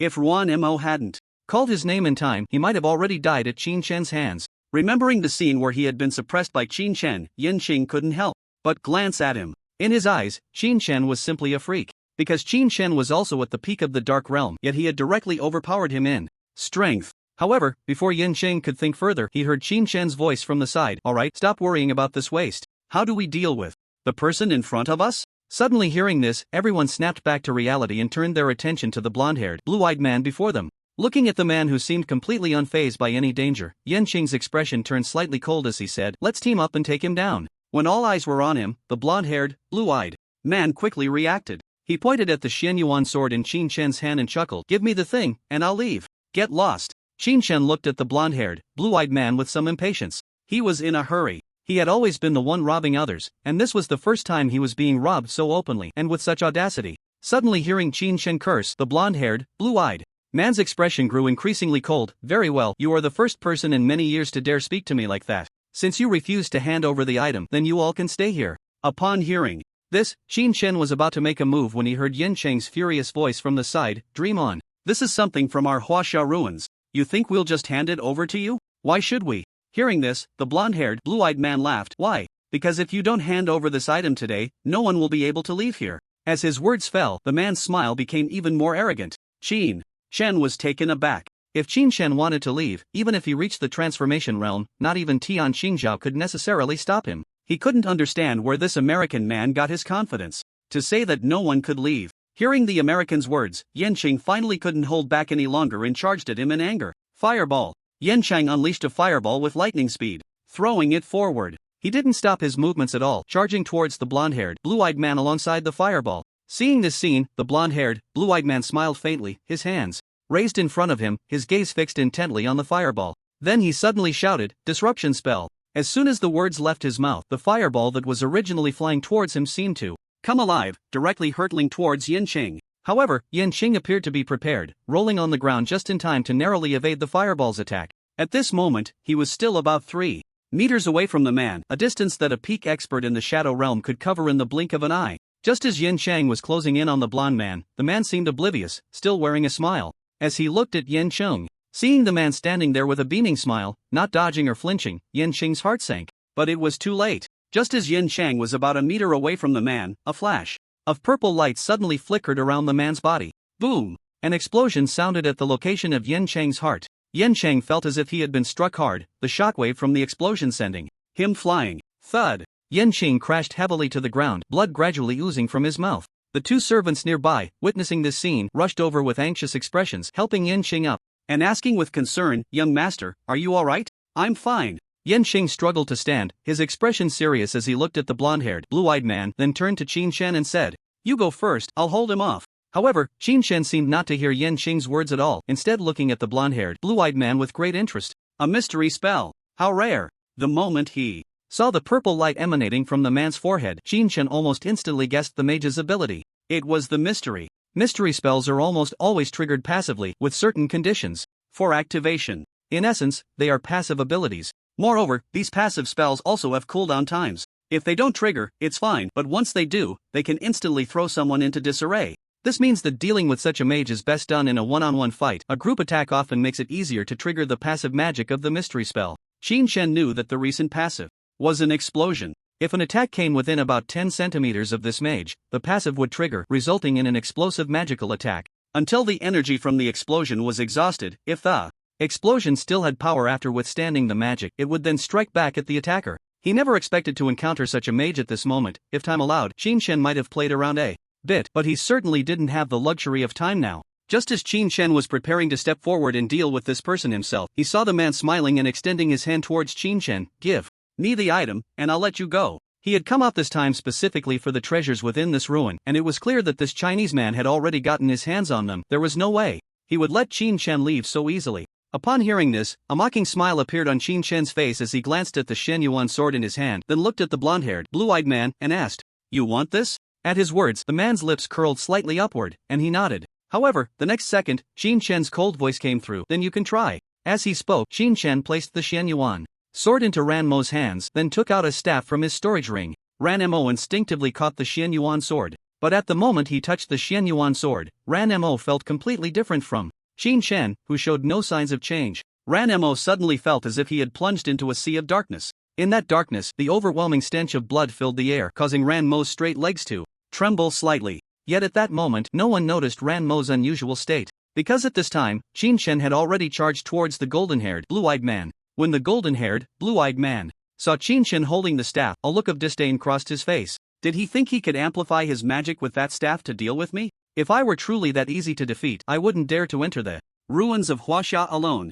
However, just as the golden-haired, blue-eyed man was contemplating what Qin Shen would do next, he suddenly noticed that Qin Shen was charging towards him with the staff in hand. The speed was almost more than double that of Tianqing's earlier. The sudden change in attack caught the golden-haired, blue-eyed man off guard. What the hell are you doing bringing a staff into close combat? But being caught off guard or not, life had to go on. He wasn't without ways to deal with close combat opponents. There were many body refiners in Huaxia, and he had prepared for this before entering the ruins. When he saw Qin Chen charge out directly, Yansheng's pupils suddenly constricted. Be careful, if you charge him like that, he will. Yansheng's face was filled with worry. Although Qin Chen had humiliated him before, they were comrades now, fighting against the man before them. Didn't Qin Chen think to ask about the opponent's methods before making a move? Didn't he wonder why he had released a fireball before attacking? But before Yansheng could finish, he saw Qin Chen almost teleport in front of the golden-haired, blue-eyed man, thrusting the staff at him while turning to Yansheng and asking, "What?" The sudden scene nearly made Yansheng curse out loud. Even Ranmo covered her mouth with both hands, looking at Qin Chen with a face full of surprise and concern. She never expected Qin Chen to underestimate his opponent so much in such a situation. The golden-haired, blue-eyed man was also startled by Qin Chen's terrifying speed. Just as Qin Chen was about to attack him, the magical energy within him surged towards Qin Chen like a tide. The secret flame barrier. 6 flames of magic surged towards Qin Chen. Each flame was almost equivalent to a 5th-level fire magic. Without the support of a powerful magical artifact, Qin Chen would likely be melted instantly. Feeling the terrifying energy around them, the worry on Ranmo and Yansheng's faces deepened. At that moment, Yansheng even wanted to rush in and pull Qin Chen out. But the flames were too fierce, even someone of Yansheng's level didn't dare to recklessly enter the fire barrier. At this moment, Qin Chen was still about 30 meters away from the golden-haired, blue-eyed man. The flames were almost at Qin Chen's face, sealing off all his escape routes. Under such conditions, Qin Chen was nearly at the point of certain death. There was no second option besides using a magical artifact or corresponding magic to defend himself. However, both magical artifacts and magic had a certain casting time, and Qin Chen simply didn't have time to defend. Seeing this scene, a cruel smile appeared on the golden-haired, blue-eyed man's face. Say goodbye. Was there a need to defend? No need. In everyone's gaze, Qin Chen took a gentle step to the left. The flames nearly brushed past his ear. The sudden turn of events made the golden-haired, blue-eyed man's expression change. He wanted to control the fire barrier, but it was already too late. Within the barrier, flames swept across the entire area, but the step Qin Chen took brought him to the dead angle of the fiery barrier. The surrounding flames could not harm him in the slightest. As Qin Chen stepped forward, his hand moved without hesitation, directly stabbing towards the man in front of him. Thud. The golden-haired, blue-eyed man seemed still dazed from the previous scene as he watched Qin Chen's staff pierce through his abdomen. His face was filled with shock as he stared at the staff that had just impaled him. Why you? How did you do that? Qin Chen's step was almost a mockery of the very secrets he relied on to survive. His gaze seemed to say, look, breaking the secret is that simple. Is it really that simple? But the golden-haired, blue-eyed man was confused. He couldn't understand why Qin Chen knew where the dead angle of the fiery barrier was. Even he believed that there could be no dead angle in his fiery barrier. Just a single flame hitting Qin Chen would mean death or severe injury for him. But there were no ifs. That step had nearly destroyed all his hopes and was the greatest denial of his secrets. However, Qin Chen did not answer his question. Instead, he withdrew the staff from the man's body. The man collapsed to the ground with a thud. In his ears, he still heard Qin Chen's calm voice, goodbye. Thinking back to what he had said to Qin Chen earlier, let's say goodbye. Just a few seconds had passed and Qin Chen indeed said goodbye, but the one saying goodbye was himself. Behind him, Yansheng and the others were left dumbfounded. Even Ranmo's worried emotions had not fully surfaced when Qin Chen had already dealt with the opponent. At the moment the fiery barrier appeared, Ranmo had even thought Qin Chen was doomed. But unexpectedly, when the battle ended, it was that simple? Simple? How much experience was hidden in that seemingly simple step? How well did one need to understand magic to take such a step in such a critical situation? Amidst the astonished gazes of everyone, Qin Chen slowly approached Ranmo. Let's go, it's resolved. Ranmo did not respond. She knew Qin Chen was strong, but at that moment she felt he was almost excessively strong. Was there anything in this world that Qin Chen did not understand? While Ranmo was lost in thought, Yansheng, surprised, said, why you killed him? Hearing this, Qin Chen turned to Yansheng. Is there a problem? Why waste time if he wasn't going to kill him? If it weren't for the fact that Ranmo and Yansheng knew each other and that Yansheng was Yan Wugui's son, Qin Chen wouldn't even bother talking to him. Hearing this, Yansheng hesitated and said, killing him will bring you trouble. The man in front of them had a complicated identity. If the US found out, Qin Chen would likely face significant trouble. Upon hearing this, Qin Chen replied nonchalantly, can't you just not say anything? At this, Yansheng's expression wavered. I have to report this to Tian Shingha. Regardless of whether it was the mysterious sword that Qin Chen had taken or the man in front of him being dealt with directly by Qin Chen, he had to report it to Tian Shingha. After all, what happened today was no small matter. He knew that this could bring unnecessary trouble to Qin Chen and might even anger him. But Yan Chang had no choice. One was a Qin Chen he had never met, and the other was a pillar of support for Huaxia. It was hard to make a choice between the two. While Yan Chang was worried, Qin Chen merely responded with a casual "oh." Then, seeing that Ranmo was still motionless, he wrapped his arm around her slender waist and charged into the ruins. The moment Qin Chen embraced her, it was clear that Ranmo had also come back to her senses. With a flushed face, Yan Chang was reluctant to let Qin Chen lose face in front of Ranmo, so he could only allow Qin Chen to lead him away. As for Yan Chang and the others, they exchanged complex glances at the retreating figures of Qin Chen and Ranmo, then looked down at the corpse of the man on the ground. Yan Qing couldn't help but let out a sigh. Two servants beside him, seeing Yan Qing sighing, cautiously asked, "Young master, what should we do next?" Hearing this, Yan Qing helplessly replied, "Let's take care of this guy's body first, we'll talk about it after we get out." "Yes." Upon hearing Yan Qing's words, the two servants said no more and directly began to clean up the corpse of the blonde, blue-eyed man. On the other side, Qin Chen seemed to have noticed something unusual about Ranmo and asked with some confusion, "What's wrong?" In response, Ranmo's face turned slightly red, but recalling the strange sensation triggered when she touched the Shen Yuan sword earlier, she fearfully placed the sword into Qin Chen's hands, saying, "This thing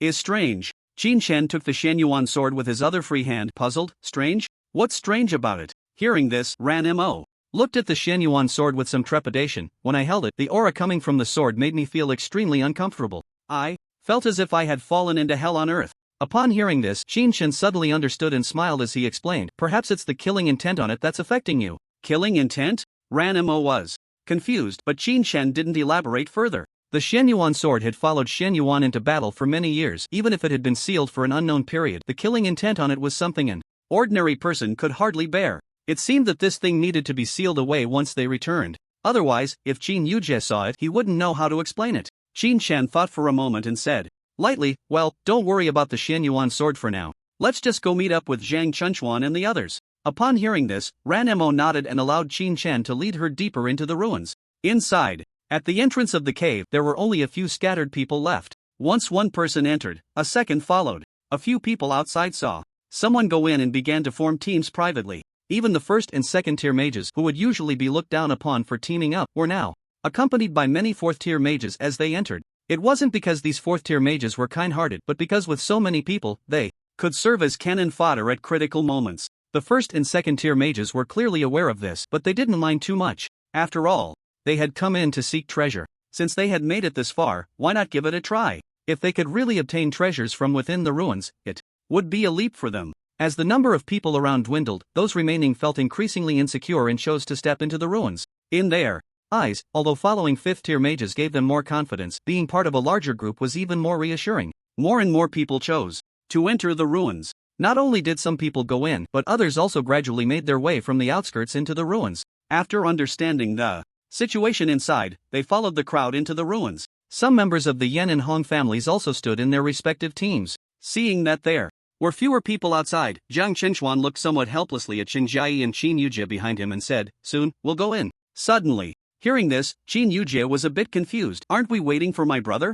Upon hearing this, Zhang Chenchuan's face darkened as he said, "I'm afraid there's no time for that." "Why?" Qin Jiayi was puzzled. "What does it mean there's no time?" Seeing her reaction, Zhang Chenchuan helplessly explained, "Hong Lei has already chosen to take action against us. I estimate that once everyone outside has entered, or when the number of people outside starts to dwindle, Hong Lei's people will choose to act against us. By then, it will probably be difficult for us to leave. So it's better to go in as soon as possible." Although Zhang Chenchuan didn't know what dangers lay within the ruins, it was clear that the threat posed by Hong Lei was far more terrifying and alarming than the unknown dangers inside. After hearing Zhang Chenchuan's explanation, the two women beside him nodded. They had already realized that Hong Lei was starting to stir against them, but they had no way to counter it. After all, as a fifth-tier powerhouse, if Hong Lei didn't have any reservations right now, they probably wouldn't have been able to wait this long. Although Qin Yujie and Qin Jiayi had magical artifacts, the duration of those artifacts was also limited, and there had been no news from Qin Chen, leaving them uncertain about when he would arrive.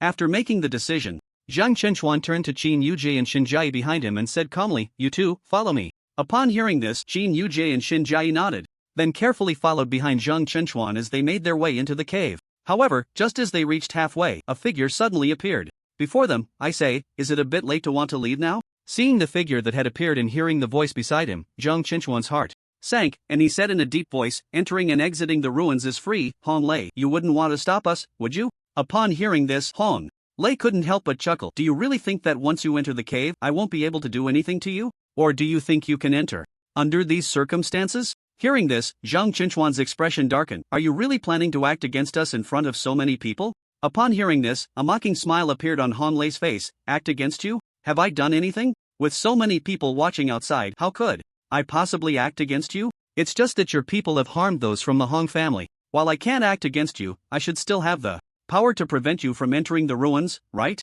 Upon hearing this, Zhang Qinchuan's expression grew even darker. Han Lei's words clearly stated that with people watching outside, he wouldn't act against them, but they shouldn't think about entering the ruins. And once others had entered, it would be the Hong family's turn to take action. Hearing this, Zhang Qinchuan's expression became even more somber. Right now, they couldn't even enter the cave to avoid Han Lei. At this moment, it seemed that waiting was their only option. Entering the cave was impossible. If they left now, they would likely be targeted by Han Lei right in front of them. Caught in a dilemma. This was the only predicament Zhang Qinchuan and the others faced now.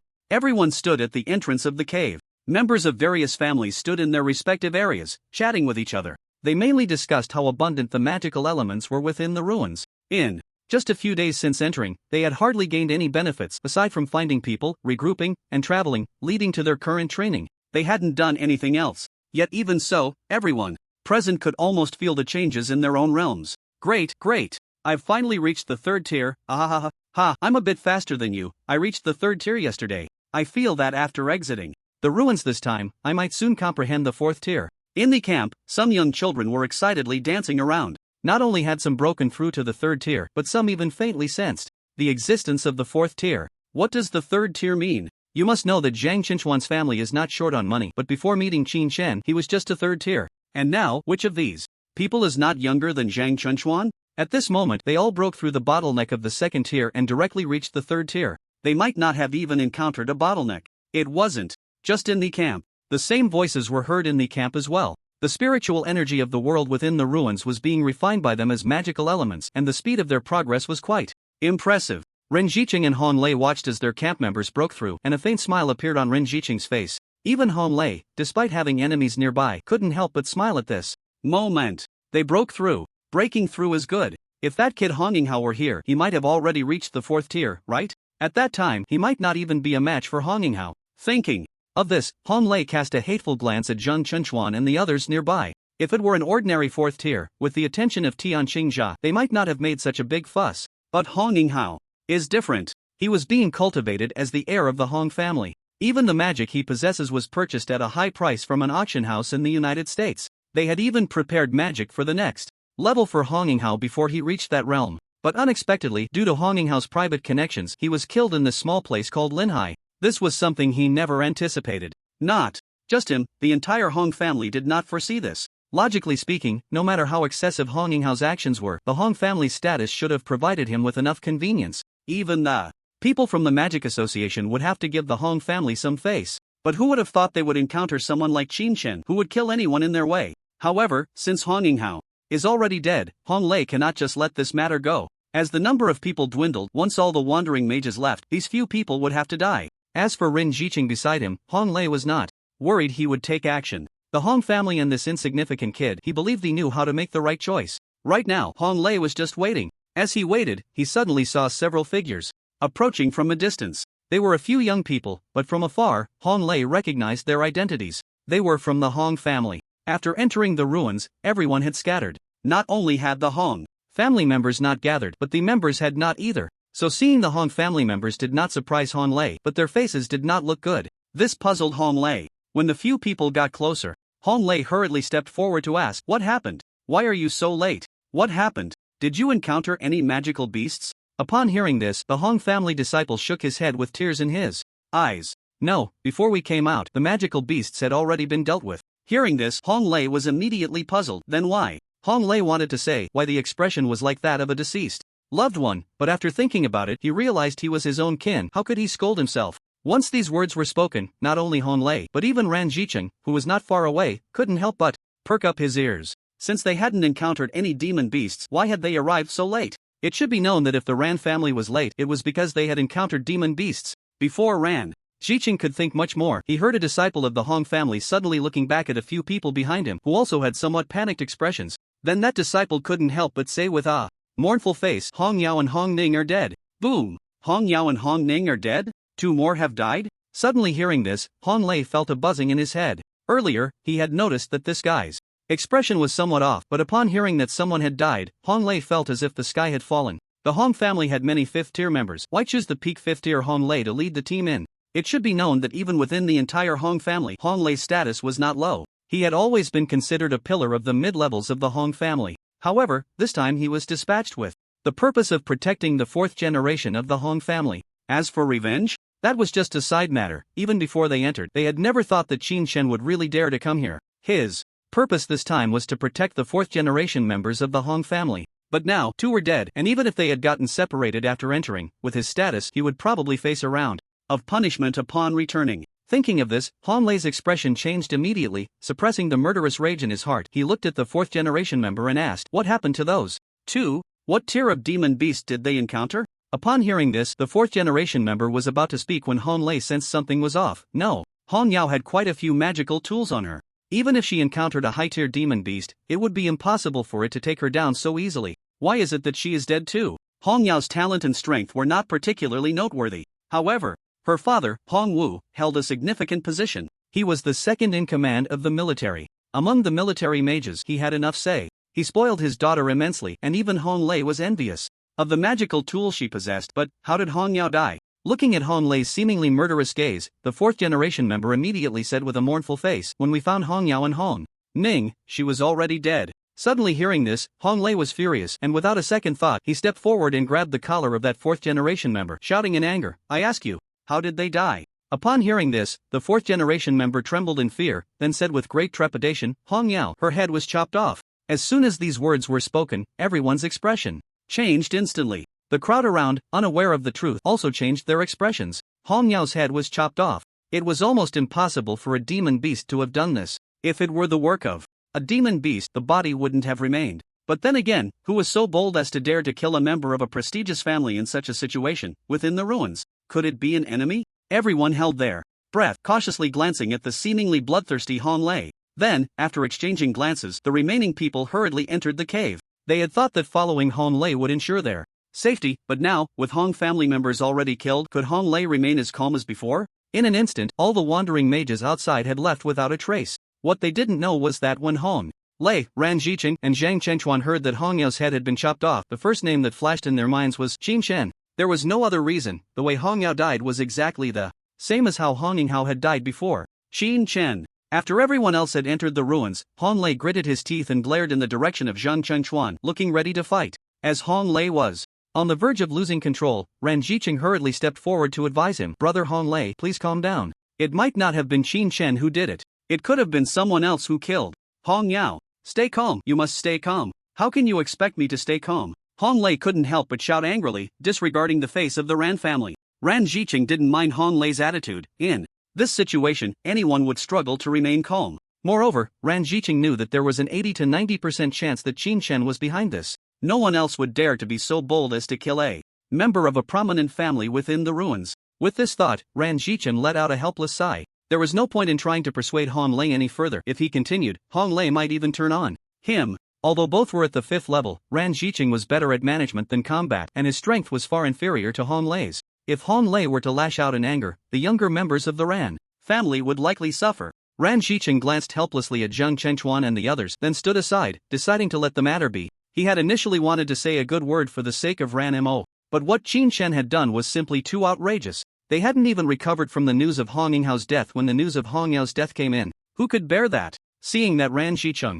was not getting involved, Hong Lei also breathed a sigh of relief. In this situation, he was genuinely worried that Ran Jiqing would choose to intervene. If Ran Jiqing intervened, he would not just be representing himself but the entire Ran family. Without thinking too much, Hong Lei was already on the verge of exploding with anger, glaring fiercely at Zhang Chenchuan and the others. As Hong Lei's gaze turned, Zhang Chenchuan also looked at him with an extremely serious expression. Hong Lei, are you really going to make a move here? There are people watching. Most of the scattered mages had already entered, and the remaining ones were either from the Ran family or the Hong family. But did Hong Lei care if the Ran family was watching? Hong Lei was currently furious. Even if the Ran family saw, it wouldn't matter. Even if Ran Jiqing tried to intervene, he couldn't stop Hong Lei's desire to kill. Right now, Hong Lei just wanted to kill to eliminate everyone related to Qin Shan, even including Ranmo. Anyone connected to Qin Shan had to die. When he heard Zhang Qingquan's words, Hong Lei's face darkened as he said, "Watch, you all must die today." He almost bit out the last word. At this moment, Hong Lei's hatred for Qin Shan had reached its peak. He wanted Qin Shan to feel the pain of losing loved ones. Watching Hong Lei gradually lose control, Zhang Qingquan turned without looking back and said to Qin Yujie and Shinjai behind him, "Get the magic tools ready." Upon hearing Zhang Qingquan's words, Qin Yujie and Shinjai quickly took out the magic tools they had prepared earlier, glaring at Hong Lei with fierce intent. Zhang Qingquan's expression was grave, his vigilance directed at Hong Lei. Even with the help of magic tools, Zhang Qingquan dared not let his guard down. After all, that was 5th level magic. If they weren't careful, all 3 of them might lose their lives here. However, when Qin Yujie and the others took out their magical tools, Hong Lei merely scoffed, waved his hand, and shouted, "Gale, heed my command." As his voice fell, the wind elements around them began to coalesce. Hong Lei's aura gradually rose, seemingly reaching the height of the 6th tier. As his momentum surged, a fierce wind erupted around him, sweeping towards Qin Yujie and the others like a typhoon. They dared not be negligent and hurriedly activated their magical tools for defense. Clang, clang, clang, clang. The moment the magical tools activated, the gale rushed to Qin Yujie and the others, striking against their protective barrier with a crisp sound. Each gust of wind was like a blade. What does it feel like to be bombarded by a dense barrage of 1st-tier magic? At that moment, Zhang Qingquan had a clear understanding of 5th-tier magic. The power of such magic had even overturned his perception of the 5th tier. Watching the protective barrier continuously endure the force of the gale, Zhang Qingquan's expression gradually darkened. He had seen 5th-tier magic before. The windfall was 5th tier. But compared to Hong Lei before him, the strength of windfall was simply insignificant. This magic had even transcended the existence of the 5th tier. Even though the magical tools on Qin Yujie could withstand 5th-tier magic, after just a brief moment of defense, the barrier began to show signs of cracking. Crack! Crack! The sound of breaking continued to ring out, and Zhang Qingquan's heart began to sink slowly. He knew that if they were careless today, all 3 of them might die. Here, in utter helplessness, Zhang Qingquan could only turn his gaze to Ran Zhicheng. The moment Zhang Qingquan's eyes met Ran Zhicheng's, it was clear that Ran Zhicheng noticed his gaze. But the next second, Ran Zhicheng turned his attention elsewhere. At this moment, provoking Hong Lei would likely affect even the Ran family. Although Zhang Qingquan had a relatively good relationship with Ran Fengjue, it was not worth risking the lives of the younger generation of the Ran family. In Ran Zhicheng's eyes, the world seemed to dim slightly. He knew that Hong Lei was now furious to the extreme and had unleashed all his power. Whoosh, whoosh. The sound of the wind roared in his ears, and even Ran Zhicheng had to begin to support his defense. But just as the defense was barely holding up, he realized that the magic within him was depleting at an alarming rate. Seeing this scene, Ran Zhicheng's expression changed slightly as he looked towards Hong Lei, his face a bit complicated. "So, you've already reached this level." This was no longer within the realm of the 5th tier. To change the color of the heavens and the earth was already touching the threshold of the 6th tier. Ran Zhicheng hadn't expected that the Hong Lei, who had been on par with him a few years ago, had now reached such a level. If they were to exit the ruins this time, Hong Lei would soon be able to cross the threshold of the 6th tier and become a true 6th tier mage. Thinking of this, Ran Zhicheng's expression also became hesitant. Could Zhang Qingquan and the others withstand magic close to the 6th tier? Ran Zhicheng turned to look at Zhang Qingquan and the others, but he could not see their expressions. At this moment, Zhang Qingquan had 2 layers of light attribute magical tool defenses outside, a layer of water attribute magical tool defense in the middle, and 3 layers of earth attribute magical tool defenses inside. Almost every magical tool could withstand 5th tier magic, but even so, the strength displayed by Hong Lei made them feel extremely uneasy. That feeling was akin to a prey in the jungle being targeted by a hunter. Crack! In the midst of Zhang Qingquan and the others' anxious feelings, the outermost layer of the light attribute defense shattered. The bracelet in Qin Yujie's hand, which had been radiating light, suddenly dimmed. Inside the earth attribute defense, Qin Yujie's expression changed slightly as she looked at Zhang Qingquan, who wore a worried face, and said, "One layer of defense has already been broken." Zhang Qingquan, who had been thinking of ways to escape from Hong Lei, suddenly changed his expression upon hearing this. "What? One has already been broken?" In the shocked gaze of Zhang Qingquan, Qin Yujie nodded with a complex expression. As Qin Yujie nodded, Zhang Qingquan's face became even more shocked. How long had it been? And one layer had already been broken. If this continued, how long could they hold on? Zhang Qingquan had been contemplating whether to wait for Qin Shan or to force a breakthrough later, but it had been less than 5 minutes, and a defense that an ordinary 5th tier mage would need half a day to break through had already been shattered by Hong Lei. What was there to wait for? With this thought, Zhang Qingquan said to Qin Yujie and Shinjai beside him, "You two pay attention for a moment, and when the time comes, we'll break through together." They could not wait any longer. If they did, they would die here. Hong Lei's strength was terrifyingly powerful. Hearing this, Shinjai, with a worried expression, said, "That old man is so strong, how are we supposed to escape?" The wind element outside had already thickened to a certain degree. Almost every moment was filled with first-tier wind blades, and with such a massive number, even a 6th-tier defensive magic, while it couldn't be broken in a short time, would eventually be damaged over time, and even a 6th-tier defense would soon be breached. Not to mention their current situation. Qin Yuji also looked at Zhang Chenchuan with confusion. How could they leave like this? Zhang Chenchuan, hearing this, said with a serious expression, "Later, I will use space magic to teleport you to the cave entrance, and then you will hold the defense and run inside." Space magic was Zhang Chenchuan's last resort. Although teleporting 3 people was somewhat strenuous, in this situation he couldn't afford to hold back at all. Upon hearing Zhang Chenchuan's words, the 2 beside him fell silent. This was probably their last method. Time passed little by little. The defenses began to gradually shatter. Soon, the second layer of defense was also broken. There were still 4 layers of defense left, 1 layer of water magic and 3 layers of earth magic. When they saw the second magical artifact dimming, the mood of the group grew heavier. They couldn't hold on much longer. The speed at which the protective shield was being breached was absurdly fast, catching Zhang Chenchuan and the others off guard. It was a complete and utter crushing defeat. Even though they had been prepared, they had truly underestimated Hong Lei's strength. Opposite them, Hong Lei was continuously channeling magical elements in his hands. When he saw another layer of the protective shield shatter, a cruel smile appeared on his face. "Those who kill members of the Hong family, I will make you experience the pain of losing loved ones." As he spoke, the wind element in his hands grew even more vigorous. If it were just Hong Ning, perhaps Hong Lei wouldn't have been so furious, but with Hong Yao also dead in the ruins, he had no reservations at all. Even distant rogue mages, preparing to converge here, fled in panic upon witnessing the power of the 5th-tier magic desperately escaping towards the outskirts of the ruins. And far away at the cave entrance, Qin Chen was rushing towards the cave entrance with Ranmo. Ranmo looked at the beads of sweat forming on Qin Chen's forehead and felt a bit embarrassed as she said, "How about you put me down?" At that moment, Ranmo was still in Qin Chen's arms.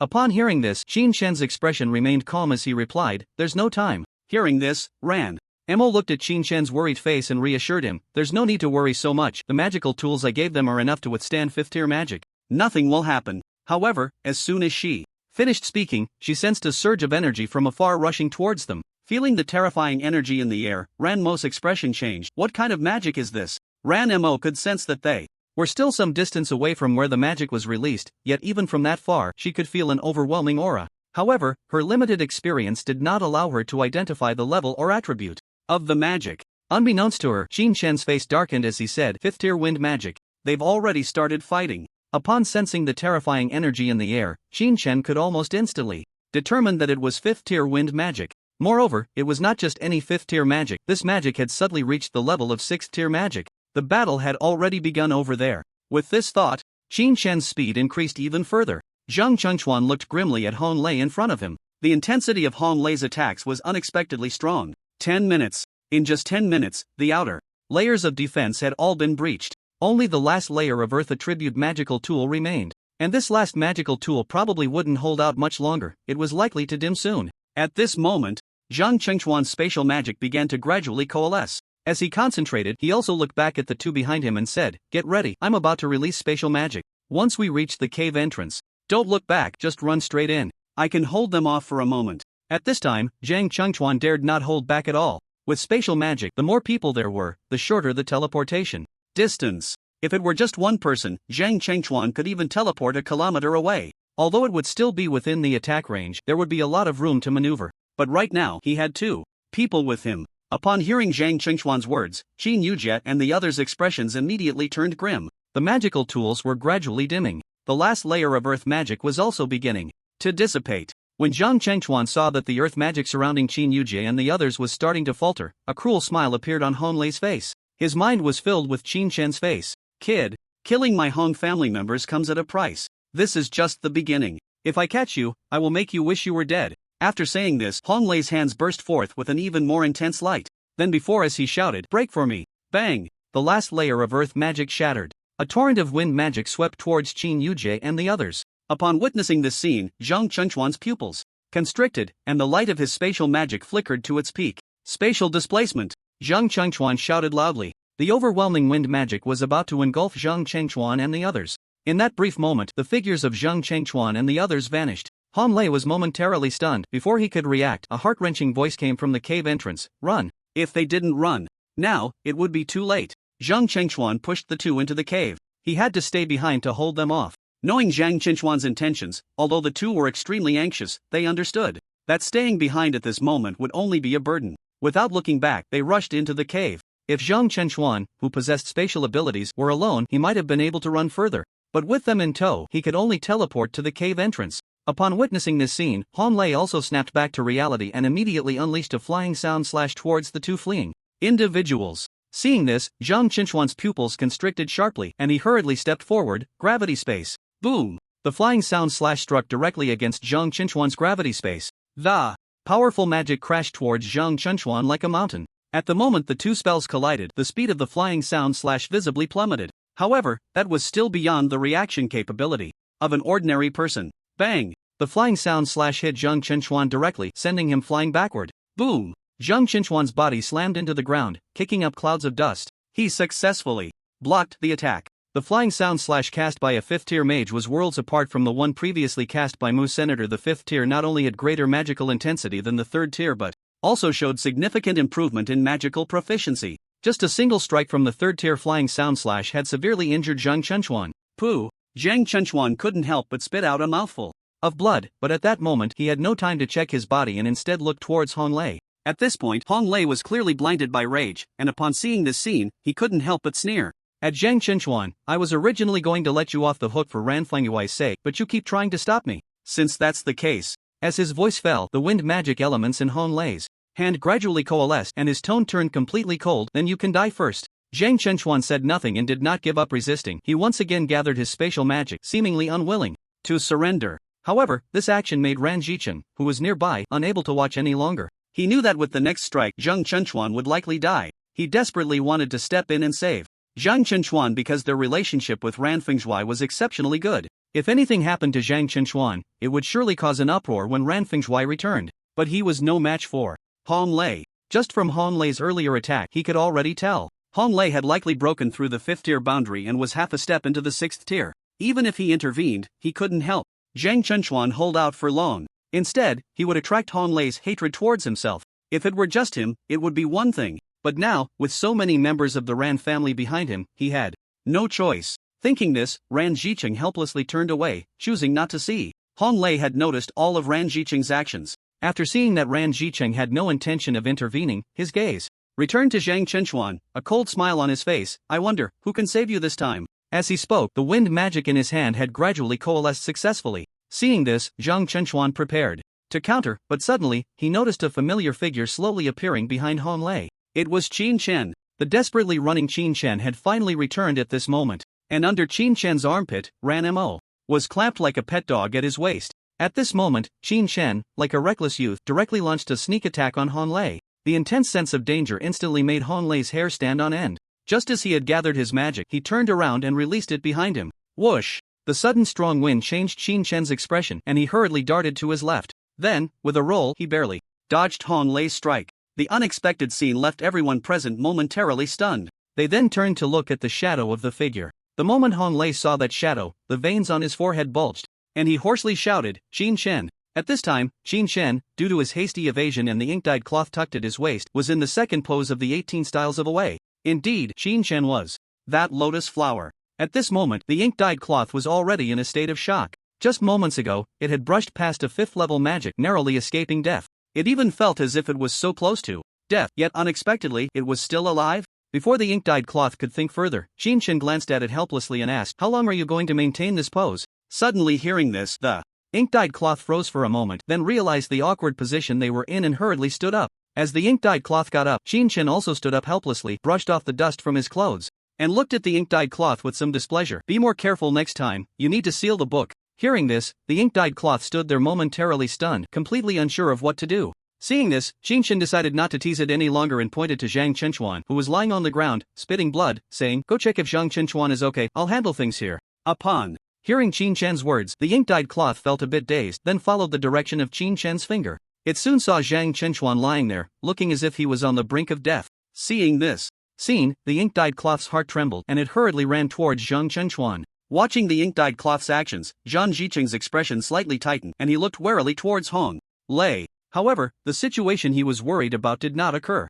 Hong Lei clearly understood that moving against the ink-dyed cloth and moving against Zhang Chenchuan were two entirely different concepts. Thus, the ink-dyed cloth successfully reached Zhang Chenchuan's side. Looking at Zhang Chenchuan, who couldn't even move, the ink-dyed cloth frowned and asked, "What happened?" In response, Zhang Chenchuan helplessly said, "I couldn't beat him, so it ended up like this." Wait a moment. Upon hearing this, the ink-dyed cloth immediately began rummaging through its storage ring, and after a while, it found a bottle of liquid medicine. This medicine was similar in effect to the ancient Shaolin's wound medicine, and after technological advancements, such medicines had been developed. Upon finding this medicine, the ink-dyed cloth's face lit up with joy, and it immediately took the medicine out, opened the cap, and brought it to Zhang Chenchuan's lips. "Brother Zhang, drink the medicine." Zhang Chenchuan was originally ready to open his mouth, but upon hearing the ink-dyed cloth's words, he froze in place. At that moment, Zhang Chenchuan felt a sense of relief that he did not have the surname Wu. With the ink-dyed cloth's help, after Zhang Chenchuan drank the medicine, he found a place to lean against. The ink-dyed cloth then looked around and, seeing that no one was around, asked Zhang Chenchuan, "Where are Qin Yujie and Xinjai? Didn't you encounter them?" In response, Zhang Chenchuan's expression turned somewhat grimaced. He said, "I was worried that Hong Lei would kill them directly, so I let them go in first. Staying outside wouldn't help much." Hearing this, the ink-dyed cloth didn't ask further but suddenly thought of something and immediately asked, "What is Hong Lei going crazy about? Why did you suddenly take action against them?" Upon hearing this, Zhang Chenchuan struggled to sit up straight and said with great difficulty, "Hong Yao and Hong Ning are dead. Their heads were chopped off." Suddenly hearing this, Ranmo immediately understood the cause and effect of the situation. Qin Chen did it? There was no other explanation. But Qin Chen had been with him the whole time, never leaving his side. Even when they slept, they were only separated by a tent. How could Qin Chen have had the time to kill the Hong family members? Did it happen before he met me? After thinking it over, Ranmo recalled that when he saw Qin Chen was already outside fighting the demon beasts, and he finally understood something, sincerely mourning for the two deceased members of the Hong family. What terrible luck to have been teleported to the same forest as Qin Chen. However, seeing Zhang Chenchuan's miserable state, Ranmo couldn't help but ask in confusion, "But even if Hong Lei is a 5th tier, you are a 4th tier mage, right? And with the space system, even to protect two people, it shouldn't have been that bad. By the way, what about the magical tools I gave you? They should be able to withstand 5th tier magic for a long time. Why didn't you use them?" It had only been a little over 10 minutes since they discovered the power of 5th tier magic. How had Zhang Chenchuan and the others been injured and fled? Knowing that Qin Chen cared for Qin Yujie, Ranmo also regarded Qin Yujie as a younger sister. The magical tools given were all capable of resisting 5th tier magic. No matter what, they should have been able to hold out for about half an hour. Hearing this, Zhang Chenchuan gave a bitter smile. "I miscalculated. That old guy Hong Lei is about to break through to the 6th tier, just one step away. Everyone's progress in this relic has been significant." Suddenly hearing this, Ranmo exclaimed, "6th tier?" He quickly shifted his gaze to the scene. Seeing this, Zhang Chenchuan said no more. There were still many issues to resolve. When he saw Qin Chen appear before him, Hong Lei's forehead bulged with veins as he shouted angrily, "Qin Chen, you must pay for your life." Suddenly hearing this, a cold smile appeared on Qin Chen's face. "Pay for my life? That depends on whether you have the ability." As soon as the words fell, both of them moved almost simultaneously. Qin Chen rushed towards Hong Lei, while Hong Lei quickly retreated. The Hong family had all the information on Qin Chen, primarily a martial artist, with magic as a supplement. Therefore, even though Hong Lei was half a step into the 6th tier, he did not underestimate Qin Chen in the slightest. At this moment, Hong Lei's combat experience began to show. While retreating, he gathered magic and then threw it towards Qin Chen. Meanwhile, Qin Chen, while pursuing, dodged the magic released by Hong Lei. Seeing this scene, Qin Chen couldn't help but laugh. "Aren't you here to kill me? Now that I'm right in front of you, why do you just scurry around like a turtle? Come on, kill me." However, Hong Lei did not take Qin Chen's words to heart. Knowing oneself and knowing the enemy ensures victory in every battle. Although the data showed that Qin Chen was primarily a martial artist, Hong Lei was an old man with combat experience far richer than the younger generation. Even with an absolute advantage, Hong Lei needed to understand Qin Chen's capabilities. He wanted to strike Qin Chen down in one blow, even capturing him alive, making him wish he were dead. But despite these thoughts, Qin Chen's speed still startled him. The distance between them was rapidly closing at a speed visible to the naked eye. The speed of wind magic is theoretically much faster than martial arts. Not to mention Hong Lei, a seasoned mage. However, the distance between the two was rapidly closing, and before long, Qin Chen had already reached Hong Lei's front. As he saw that there was less than 5 meters between them, Hong Lei's expression changed, and he immediately conjured 2 flying sound slashes to attack Qin Chen. Qin Chen turned his head and effortlessly dodged the magic that had nearly exhausted Zhang Chenchuan and left him severely injured.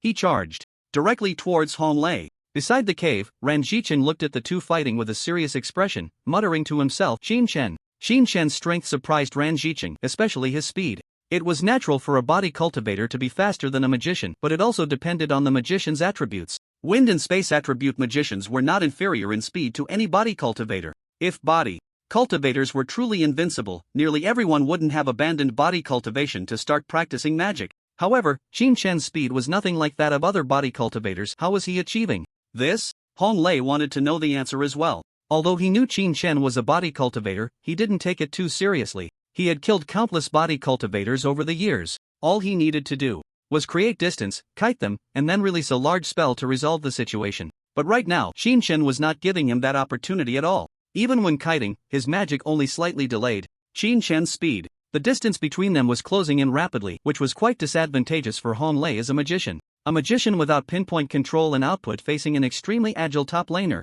especially one who had built 5-speed shoes, how could he fight? As he watched the distance between the two shrink, Ranmo at the cave entrance let out a slight sigh of relief. It should be over soon, right? In close combat, Ranmo had never seen Qin Shen lose to anyone. After all, he had witnessed Qin Shen single-handedly take on 5 4th-tier demon beasts. Such close combat ability was unmatched by anyone. Not only did Ranmo think so, but even Zhang Chenchuan felt that the battle was about to end. But just then, a voice reached their ears. I'm afraid it won't be that simple to end this. Upon hearing this, both of them turned their gaze to the speaker. It was Ran Zhiqing. When Ranmo saw Ran Zhiqing, he instinctively frowned and turned his head away, as if he didn't want to talk to his uncle. Seeing this, Ran Zhiqing understood why Ranmo was upset and immediately said with a bitter smile, Ranmo, don't blame your uncle. Look behind me. While speaking, he pointed to the other members of the Ran family. Your uncle is not alone. There are many relatives behind me that need my care, and I must ensure their safety. That was reasonable, but Ranmo thought of how severely Zhang Chenchuan had been injured, and it left a bad taste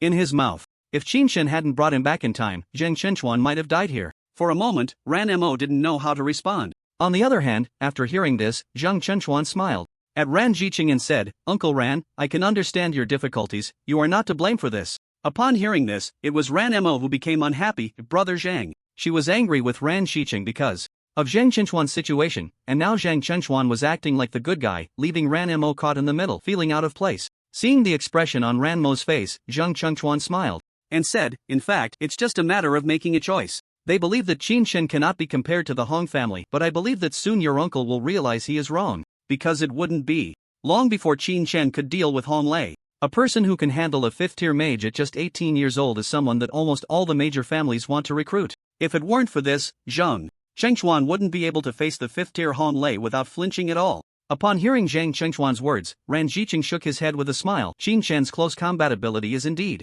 impressive, but things aren't that simple. Hearing this, Zhang Chenchuan was taken aback. Why? Seeing Zhang Chenchuan's expression, Ran Zhiqing continued, if Hong Lei were really that easy to deal with, he probably wouldn't have survived this long, and he might even be on the verge of reaching the 6th tier. Suddenly hearing this, Zhang Chenchuan was somewhat confused, and just as he was about to ask further, Ran Zhiqing pointed to the two people chasing each other in the arena and said, just watch. Upon hearing this, Zhang Chenchuan turned to look at the battlefield, specifically towards Hong Lei. He felt a bit uncertain. Could it be that Hong Lei has some hidden cards? In Zhang Chenchuan's gaze, when Qin Shen was about a meter away from Hong Lei, a faint smile appeared on Qin Shen's face. It's over. As he spoke, he swung his fist towards Hong Lei. However, looking at Qin Shen's punch, a mocking smile appeared on Hong Lei's face. Over? I think not. Do you really think no one can withstand your close combat? Who told you? I'm just a mage? Do you really think your peak Dark Realm body technique can take on the entire Hong family? Dream on. As soon as he finished speaking, Hong Lei's expression turned cold as he slowly extended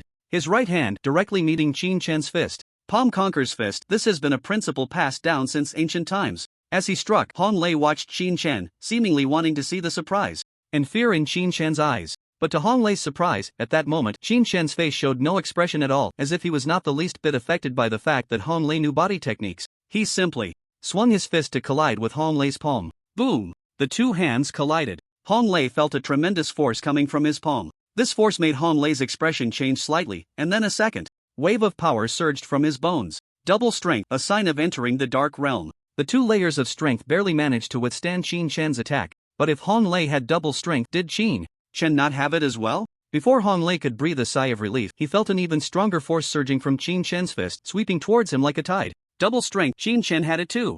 The sudden change made Hong Lei's face change dramatically. His heart was filled with shock. He was not shocked that Qin Shen could use double strength. He was shocked by why Qin Shen's power was so strong. If one layer of strength cancelled out his 2 layers, then what about double strength? Bang! Qin Shen's power erupted completely, sending Han Lei flying. Seeing this scene, Qin Shen did not stand still to show off. Instead, he rushed directly towards the direction Han Lei was flying. Qin Shen wanted to deliver a fatal blow. During the flight, seeing Qin Shen desperately charging towards him, Han Lei's expression changed, and he no longer cared about saving face. He immediately reached into his bosom. At the critical moment, Qin Shen had already arrived behind Han Lei, ready to deliver a fatal blow, when suddenly the magical artifact on Han Lei lit up. At the same time, Qin Shen kicked out. The kick landed directly on the defense of the magical artifact. Boom! The collision between his foot and the magical artifact's defense produced a loud sound. Although the magical artifact's defense showed no signs of damage, the immense force sent Han Lei flying back. At the entrance of the cave, Ran Xiqing was dumbfounded. Just a second ago, he had claimed that Han Lei wouldn't be so easily defeated, but in the next moment, Qin Shen had already gained absolute advantage. It should be noted that the peak of Han Lei's Dark Realm was not the same concept as the peak of Ran Fengzhu's Dark Realm. Both were from prominent families forged through life and death experiences in close combat. However, Han Lei's age was a factor. According to martial arts standards, he was in his prime, right at the peak of his abilities. Yet, even so, when facing Qin Shen, Han Lei was utterly defeated. Not only was Ran Xiqing astonished, but even Zhang Chenchuan wore a look of surprise. He had considered the possibility of Qin Shen winning, but he thought it would be a tough battle, and even if he defeated Han Lei, he should be covered in injuries. However, he never expected Qin Shen to win so easily. One punch, one kick, just 2 moves, and he had gained absolute dominance in the fight. On the contrary, Ranmo was the least shocked.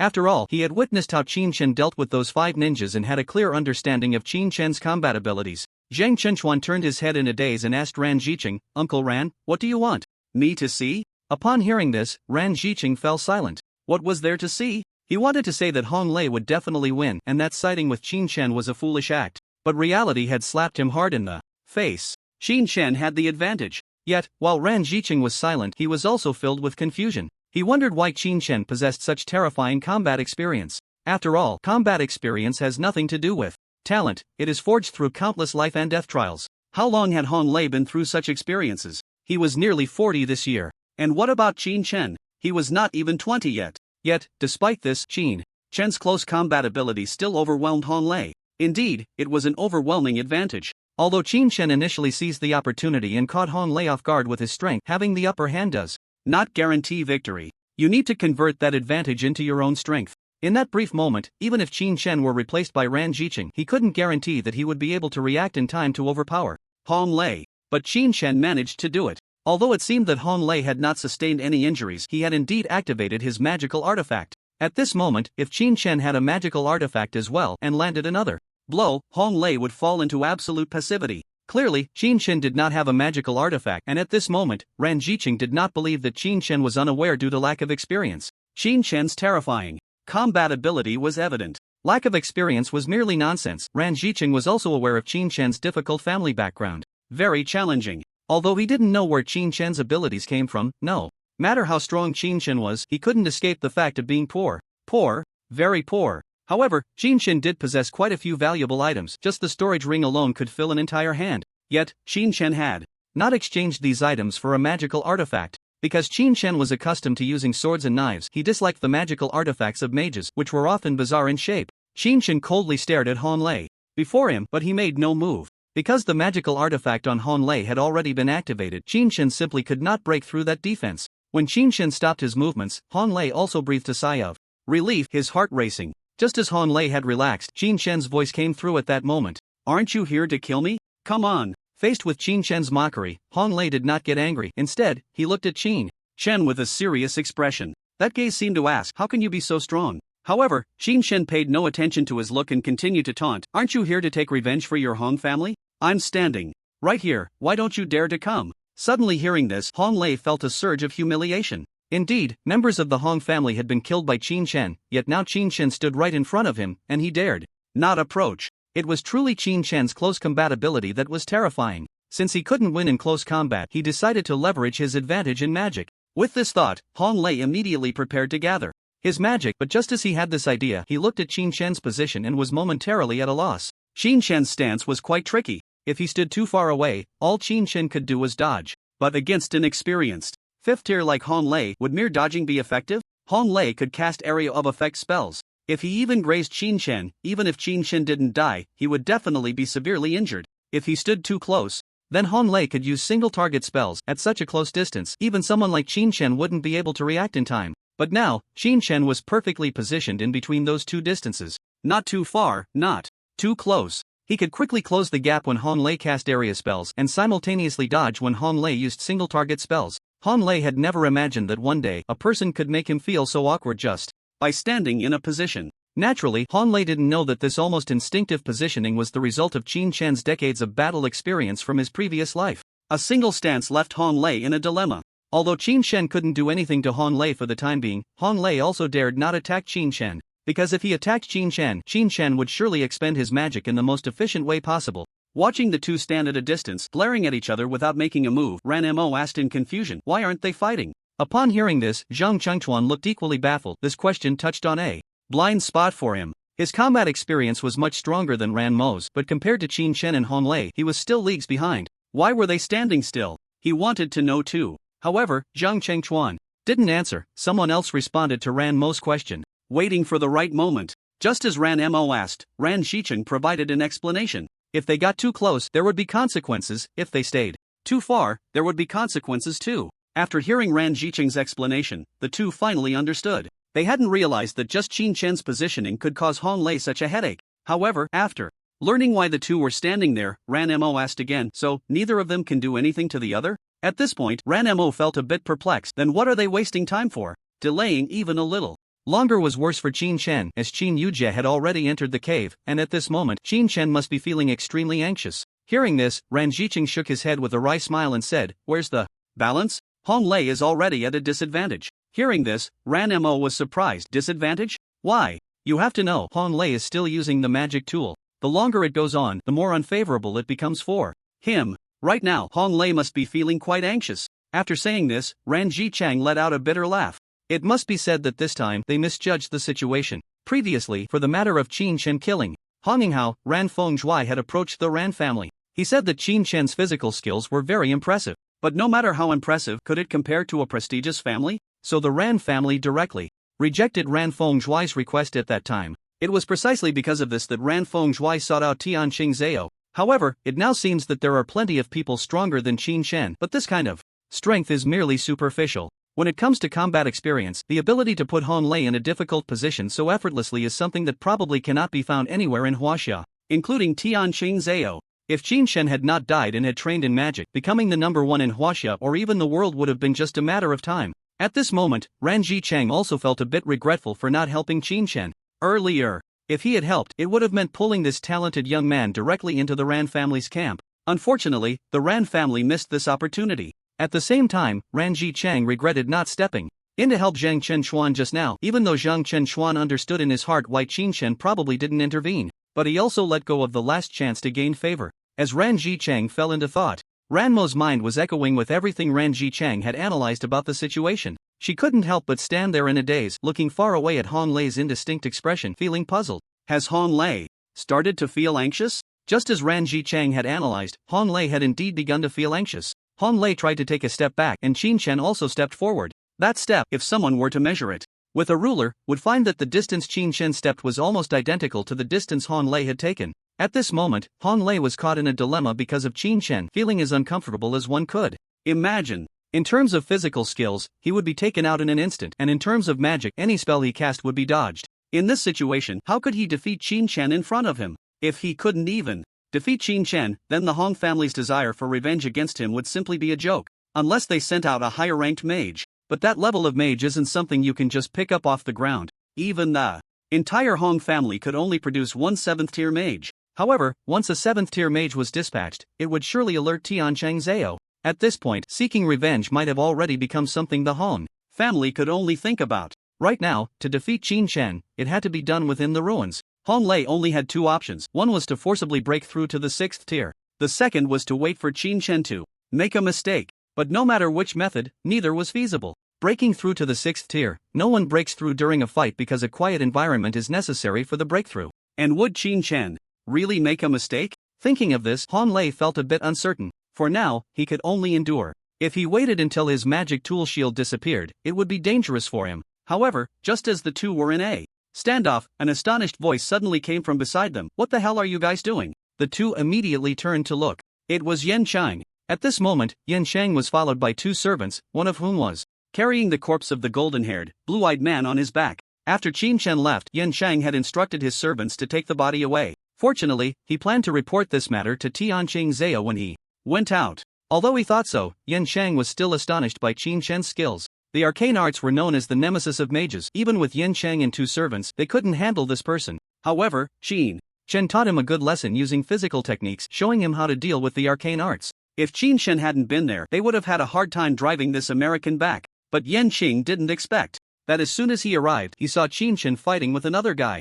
Upon closer inspection, it was Hong Lei, the leader of the Hong family's core strength. When he heard Yanqing's voice, Qin Chen seemed to have found someone to complain to, looking back at Yanchang and saying, I said, someone is harming colleagues in the ruins. How should this be handled? With Yanchang's arrival, a fight was basically impossible. The Yan family was known for their integrity. Whether it was Yan Wugue or the entire Yan family, they were all like this. If they were to take action at this moment, it would probably be a bit disrespectful to the Yan family. It wasn't that Qin Chen was afraid of the Yan family, but at this moment he couldn't take down Hong Lei, and even if he did, it would bring him considerable trouble afterward. Until Qin Chen broke through to the Qi realm and had enough. Say, he wouldn't add trouble for himself. Upon hearing this, Yanqing's expression indeed changed. Attacking a colleague? Is he dead? Hearing this, Qin Chen immediately pointed to Zhang Chenchuan at the cave entrance. Following the direction of his finger, Yanqing looked over. He saw Zhang Chenchuan lying at the cave entrance, barely alive, looking as if he could die at any moment. Seeing this scene, Ran Zhicheng was also shocked.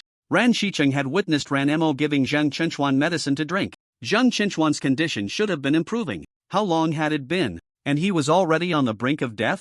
It seemed that the medicine Ranmo had given Zhang Chenchuan was not for healing his injuries but rather like poison. Witnessing this, Yanqing's face darkened significantly. He approached Zhang Chenchuan and observed his injuries. With the naked eye, he found that Zhang Chenchuan's injuries were indeed severe. Although Zhang Chenchuan was pretending, he was genuinely hurt. In this half-true, half-fake situation, even Yanqing couldn't discern the truth. Seeing this, Yanqing almost suppressed his anger and looked at Hong Lei, who was still glaring at Qin Chen, gritting his teeth and saying, Hong Lei, I need an explanation. Initially, he was confused about why Qin Chen and the others were fighting. But after seeing this scene, Yanqing finally understood. Hong Lei had killed someone in the ruins. However, it was not the time to act rashly. After all, it was just Qin Chen's word. Yanqing needed an explanation from Hong Lei's side. Upon noticing Yanqing's signs of anger, Hong Lei felt uneasy. However, with so many people present, the fact that he had attacked Zhang Chenchuan was already established. If he had resolved the situation before Yanqing arrived, it would have been fine. At that time, even if Yanqing asked, others would turn a blind eye. But now, that was not the case. If Yanqing hadn't arrived, Hong Lei himself would have been in absolute danger. Therefore, when Yanqing asked this question, a hint of apology appeared on Hong Lei's face. As he said to Yanqing, sorry, someone from the Hong family died and I got a bit emotional. At this moment, Hong Lei wouldn't be foolish enough to say that Qin Chen killed their family member. There was no other reason. He had no evidence. If he said it outright, it would be equivalent to admitting that Hong Lei had a vendetta against Qin Chen's side without evidence. At that point, if he couldn't find evidence, Hong Lei would be finished. He needed to bear the full wrath of Tianqing Mao. Saying this only proved that Hong Lei had lost control of his emotions. Although he would inevitably face some punishment after going out, it would be much lighter compared to a vendetta. Sure enough, upon hearing this, Yanqing's expression changed completely. He looked at Hong Lei and shouted, Hong Lei, are you trying to rebel? Ha! In front of so many people harming a colleague in the ruins, just wait for me to report this to my father. Hearing this, a bitter smile appeared on Hong Lei's face, and he slowly said, yes, this time it was my fault, I will bear it myself. Upon hearing this, Yanqing no longer looked at Hong Lei but instead walked over to Ran Zhicheng and questioned, your Ran family is not bad either. This Hong family actually dares to kill in front of your Ran family, and you can still stand here watching. Ran Zhicheng also smiled bitterly and said, young Master Yan, please don't be angry, I am also helpless in this situation. However, Yanqing did not listen to Ran Zhicheng's explanation. Instead, he shot a fierce glance at him and then fell silent, going to check on Zhang Chenchuan's injuries. Seeing this scene, Ran Zhicheng wore a face full of bitter smiles. He had originally thought to stay out of this matter and let Hong Lei settle it quickly, but unexpectedly, Yanqing had seen it. Now that they had gone out, they would probably not escape punishment either. Moreover, at this moment, they did not dare to act against Yanqing. If they were to lay a hand on Yanqing, that madman Yan Wugue would definitely investigate thoroughly, and in the end, it would lead back to them, resulting in the slaughter of their entire clan. After all, Yan Wugue held a very special status in Huaxia. Tianqing no longer paid attention to the people from the two families. He was not worried about his own safety. Instead, he approached Zhang Chenchuan with a worried expression and asked, "Are you alright?" Cough cough. Zhang Chenchuan coughed up a bit of blood from somewhere and then said to Tianqing, "If it weren't for Qin Chen arriving in time, young Master Yan might not have seen me again." This was indeed true. If Qin Chen hadn't returned, Zhang Chenchuan would definitely not have been able to withstand Hong Lei's second strike. Seeing Zhang Chenchuan on the verge of collapse, struggling to speak, Tianqing said with a serious expression, "What is your name, brother?" Cough cough. Zhang Chenchuan. Zhang Chenchuan seemed to be gasping for breath, and when Tianqing wanted to pat Zhang Chenchuan's shoulder to comfort him, he helplessly withdrew his hand upon seeing the scene and said to Zhang Chenchuan with utmost seriousness, "Don't worry, I will definitely seek justice for you this time. You will not miss out on any compensation." Tianqing's family had a certain say in the outside world. This matter was fundamentally Hong Lei's fault, and compensation would definitely not be lacking. They couldn't let this incident spread and chill the hearts of all the wandering mages. Almost dying from being assassinated by major families in the ruins would definitely cause a nationwide uproar. Therefore, this time they went out. Not only did they need to punish the two major families, but they also needed to provide some compensation to Zhang Chenchuan. The compensation for individual mages was negligible compared to the families, and they didn't even need to pay for it. They could let the Ran and Hong families cover this compensation. Upon hearing this, a faint smile appeared on Zhang Chenchuan's face, and he seemed to have come to terms with it, revealing a relieved smile as he said softly, "Thank you, young Master Yan." After saying this, Zhang Chenchuan fainted. This scene made Ran Jiqing's teeth ache in frustration. The medicine that Ranmo had brought out was top-notch healing medicine that was almost impossible to find on the market. A single bottle of medicine could not even be exchanged for a second or third-tier magic book. Such a drug is extremely effective in treating injuries. How could Zhang Chenchuan possibly be like this now, pretending it must be an act? Ran Jiqing saw through it, but he couldn't say anything. He couldn't just grab Zhang Chenchuan by the collar and shout at him, "Stop pretending, get up." That would only provoke Tianqing's anger even more. After thinking it over, Ran Jiqing decided against it. After all, the Ran family was merely bystanders, not the main culprits, so the punishment wouldn't be too severe. However, Ran Jiqing had learned about Zhang Chenchuan through Ran Fingjue, knowing him to be an upright and mature person. He had also been the captain of Ranmo's team. How had he ended up like this? Zhang Chenchuan closed his eyes and lay down. After confirming that Zhang Chenchuan was no longer in life-threatening danger, Tianqing stood up, his face fierce as he looked at Ran Jiqing and said, "I will report this to my father. I hope this is the first and last time." Hearing this, Ran Jiqing felt a bit puzzled. It was common for aristocratic families to kill rogue mages in the wild. Such incidents had happened before, and one could say there were quite a few. But usually, no one paid much attention to it. As long as it wasn't in public, as long as it wasn't exposed, there was hardly any consequence. If the matter became public and others found out, then the aristocratic families would face some punishment, but that punishment was much lighter compared to murder. Aside from the Yan family, which was seen as a law enforcement family in Huaxia, which family didn't have a few lives on their hands? Usually, the Yan family turned a blind eye to such matters, and this time, since Qin Chen hadn't died, it was normal for them to impose a punishment. But what did this warning mean? To offend two aristocratic families for a team of rogue mages, such a deal was a loss no matter how you looked at it. Yet, despite this, Ran Jiqing did not refute Tianqing. Instead, he solemnly bowed to the younger generation, saying, "I understand." Seeing Ran Jiqing's demeanor, Tianqing nodded and then turned his gaze to Hong Lei, angrily stating, "Hong Lei, this is a relic, a place for other mages to seek treasures, not a place where your Hong family can kill at will. This place is for rogue mages from Huaxia to enhance their strength, not your Hong family's slaughterhouse." Upon hearing this, Hong Lei's expression changed. Before he could speak, Tianqing continued, "I will report this matter truthfully. I don't know why you lost control of your emotions, and I don't want to know, but I want to say." As he spoke, Tianqing pointed at the unconscious Zhang Chenchuan lying on the ground, his gaze fixed on Hong Lei. "If he doesn't leave the relic alive this time." With that, Tianqing's face turned serious, and he spoke each word clearly, "You will pay for it with your life." As soon as these words were spoken, everyone's expression changed, including Zhang Chenchuan, who was pretending to be unconscious. The fourth generation of the Hong family and the fourth generation of the Ran family were somewhat baffled by Tianqing's attitude. What was wrong with Tianqing today? Such things had happened before. Even if Tianqing knew, he would usually turn a blind eye, but today, to put it bluntly, they even wondered if Tianqing had taken the wrong medicine today.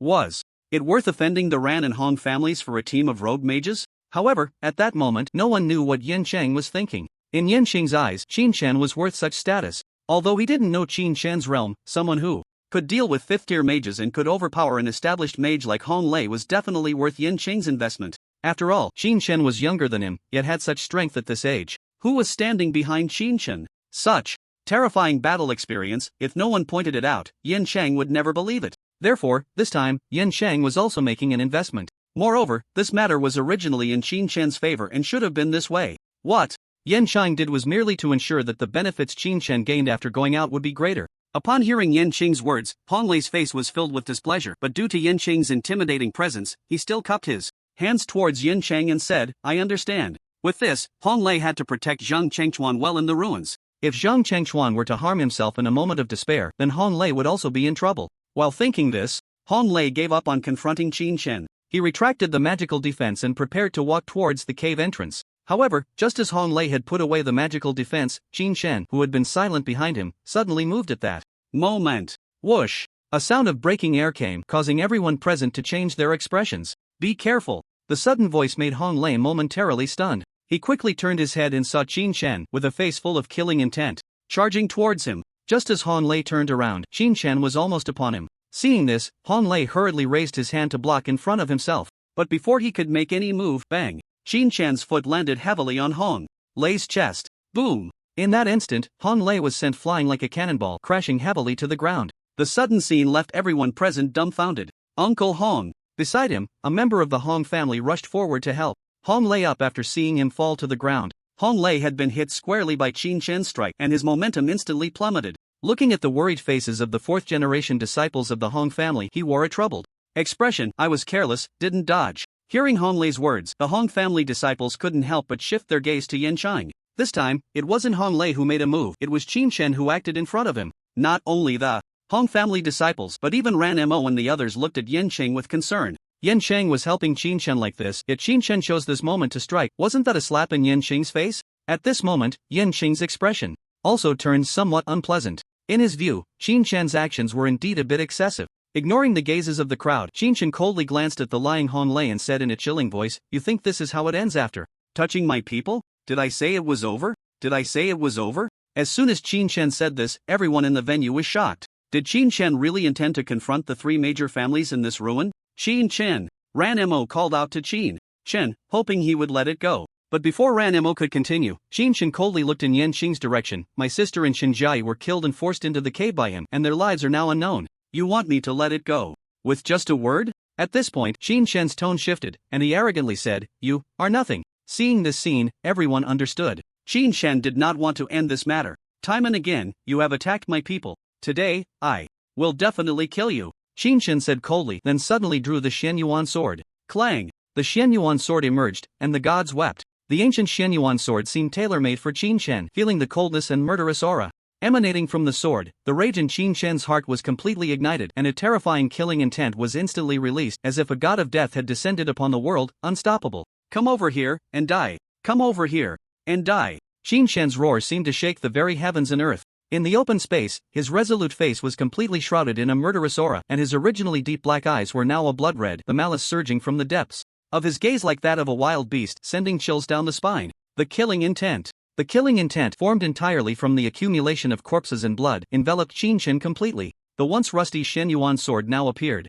as a divine weapon, evoking a sense of fear in everyone present. Once, he had single-handedly slaughtered through the entire Hong family for the sake of avenging his sister, armed with only a knife. Back then, he made all of Huaxia tremble. At this moment, Qin Chen's killing intent was fully unleashed. His momentum rose gradually with the Xianyuan sword. Dark Realm. Peak of the Dark Realm. Transformation Realm. With the power of the Xianyuan sword, Qin Chen's realm had now reached the Transformation Realm. Faced with Qin Chen at this moment, Hong Lei, who had already felt that Qin Chen was a head taller than him, finally felt fear. Without any weapons, he was no match for Qin Chen. Now, with the Xianyuan sword in hand, pointed at his throat, how could he possibly stand a chance? You don't intend to kill me here in the ruins, do you? Yin Chang is here. You must know that you are going against the three major families. At this critical moment, Hong Lei tried to drag Yin Chang into the fray. He knew that facing Qin Chen in such a state today, he was undoubtedly doomed. Afraid to kill you? Qin Chen heard Hong Lei's words, his killing intent unabated, and as he spoke, he cast a glance at Yin Xing and Ran Jiqing. Today, you will die. Let's see who dares to intervene. As his words fell, Qin Chen's gaze returned to Hong Lei, his expression twisted like a demon from hell, exuding a terrifying killing intent. Whoever intervenes will die. Dare to intervene? Or not? Even Yin Chang was not thinking about how to save Hong Lei at this moment. Instead, he was astonished by Qin Chen's realm. What realm is this? When Yin Chang sensed that Qin Chen had reached the peak of the Dark Realm, he thought it would end there. After all, the peak of the Dark Realm was considered a shackle that confined Huaxia's physical arts. But now, Qin Shen had forcefully shattered that layer of shackles with his killing intent. While Yancheng felt fear in his heart, there was also a hint of secret delight. Qin Shen had broken through the peak of the Dark Realm. The peak of the Dark Realm was not the limit of physical arts. A powerhouse at the peak of the Dark Realm could rival a fifth-tier expert. So what about above the Dark Realm? As for Hong Lei's life or death? Hong Lei had struck first in the ruins, so if he died, it would be in vain. Helping Hong Lei? He hadn't even considered it. All he thought about now was getting out and telling Tian Shingha that the Dark Realm was not the pinnacle of physical arts. Sharing the same thoughts as Yen Chang was Ran Zhicheng, who now felt immense regret for not helping Zhang Chenchuan deal with Hong Lei earlier. Was it worth offending such a demon for the sake of a mere Hong family? Not worth it. Yes, at this moment, Qin Shen appeared to him as a demon.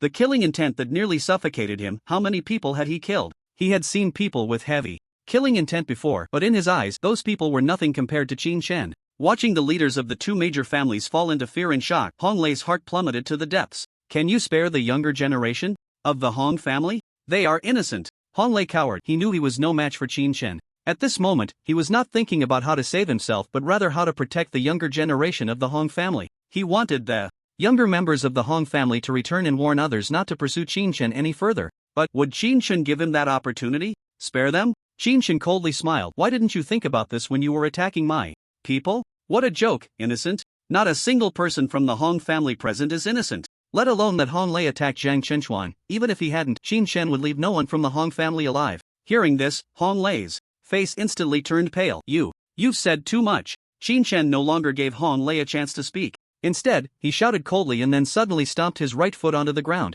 Bang! Using the force of the rebound, Qin Shen quickly charged towards Hong Lei, the rusty Shenyuan sword instantly slicing through the air, making a whoosh sound. At that moment, it seemed as if the Shenyuan sword had brightened a few degrees, as if it were leaping with joy for its new master. At this moment, Qin Shen moved like a dragon emerging from the water, his movements embodying the yin and yang, his body hiding the 8 trigrams, stepping through the 9 palaces, internally harmonizing his energy, externally matching his form, as if the Shenyuan sword had merged with his body. Man and sword as one. The Tai Shanmen sword technique of the Wudong sect had nearly been lost 100 years ago, yet it was now being wielded once more by Qin Shen, and he had reached the level of man and sword as one. Seeing this, Hong Lei's face turned horrified. He didn't even have time to cast a spell and directly used a magical tool, even beginning to gather wind magic in his hands, throwing it straight at Qin Shen. On Qin Shen's side, upon seeing the flying sound coming, he changed his usual approach, facing this third-tier magic that had severely injured Zhang Chenchuan. Qin Shen moved with the sword, embodying the sword, his form and intent merging, intent and energy merging, energy and spirit merging. In an instant, he closed the distance between himself and Hong Lei. Seeing Qin Shen so close, Hong Lei's expression changed drastically, and he shouted, "You go too far. Gale, heed my command." Whoosh! Around them, the wind howled. A 5th-tier magic spell immediately swept towards Qin Shen. At this critical moment, Hong Lei fully demonstrated his combat experience. First, he used the magical tool to protect his safety, then delayed Qin Shen's advance with the 3rd-tier flying sound slash, buying himself time to chant. Now, the 5th-tier magic appeared. This area attack magic, which could injure even a 5th-tier monster, rushed directly towards Qin Shen, sealing off all his escape routes. There was nowhere to hide. But did Qin Shen need to hide? One sword, one thought. Hiss! Qin Shen raised his hand high, then suddenly brought it down. An unmatched energy surged from the blade of Qin Shen's sword, directly slicing through the air and breaking apart the 5th-tier wind magic. At that moment, those around felt as if the entire space had been torn apart by Qin Shen. The sword energy charged straight towards Hong Lei. Boom! The sword energy shattered the 5th-tier magic and struck Hong Lei's defenses. Crack! The magical tool capable of withstanding a 5th-tier magic spell instantly shattered, like broken glass, unable to withstand a single blow from Qin Shen's sword energy. Upon seeing his defenses crumble, Hong Lei could no longer care about anything else and urgently shouted to the people behind him, "Come help! Block him for me!" At this moment, Hong Lei had no time to spare. He had to use his trump card to confront Qin Shen. However, his trump card required over 10 seconds just to chant, and he had no time to release it earlier. The 4th-generation members of the Hong family, hearing Hong Lei's nearly desperate shout, rushed forward. "Quick! Go help Uncle Hong Lei! Block this demon! Kill him!" Hong Lei was their pillar. If he died, they would have no ability to resist. They would become the souls under Qin Shen's sword. At this moment, the only hope for victory lay in everyone coming together to fight against Qin Shen, blocking him. "Qin Shen, we're here to help you." As they saw the Hong family members rushing onto the battlefield, Ranmo's expression changed slightly. He wanted to rush forward to assist Qin Shen. And even Zhang Chenchuan, who had been playing dead, stopped pretending. Qin Shen was indeed strong, but right now, the Hong family had a large number of people, all of whom were mages. Each casting a spell would be overwhelming, even for the strongest. Qin Shen had no defensive magic or magical artifacts. Under these circumstances, he was very likely to be attacked. If Qin Shen were to be hit, it would be a significant loss. However, just as Zhang Chenchuan was about to get up, he heard Qin Shen's cold voice. I alone am enough. One person is enough. At this moment, Qin Shen exuded an air of disdain for the world. Hearing Qin Shen's words, Ranmo and Zhang Chenchuan were momentarily stunned, unsure whether to step forward. To hell! Just as they were lost in thought, bang! Qin Shen stepped forward, and a deep footprint appeared on the ground, but his movements did not stop. He continued to advance. Bang! Bang! With each step, a deep footprint marked the ground. The momentum was such that it seemed the heavens would collapse before Qin Shen. The earth itself seemed on the verge of shattering in his presence. The sound of his footsteps was not loud, but each time it echoed, it felt like the scythe of death hanging over everyone's hearts. Faced with the unstoppable Qin Shen, Hong Lei hurriedly pulled out his staff and began to chant a spell. At that moment, the fourth-generation members of the Hong family also began to attack. Flying sound, slash, ice spear, fireball. Various elemental attack spells whistled toward Qin Shen. The density of these spells made it nearly impossible to evade. For someone without any defensive magic or artifacts, it was a certain death situation. Even as they saw him not making any evasive moves the moment they unleashed their spells, excitement spread across everyone's faces. These attacks, if not dodged, meant certain death. But did Qin Shen need to dodge? Qin Shen scoffed, holding the Xianyuan sword, as the energy within him surged forth, continuously flowing around him. Protective true energy. This was a technique that could only be used at the Qi realm. At the moment the protective true energy formed, all the spells struck against it. Puff!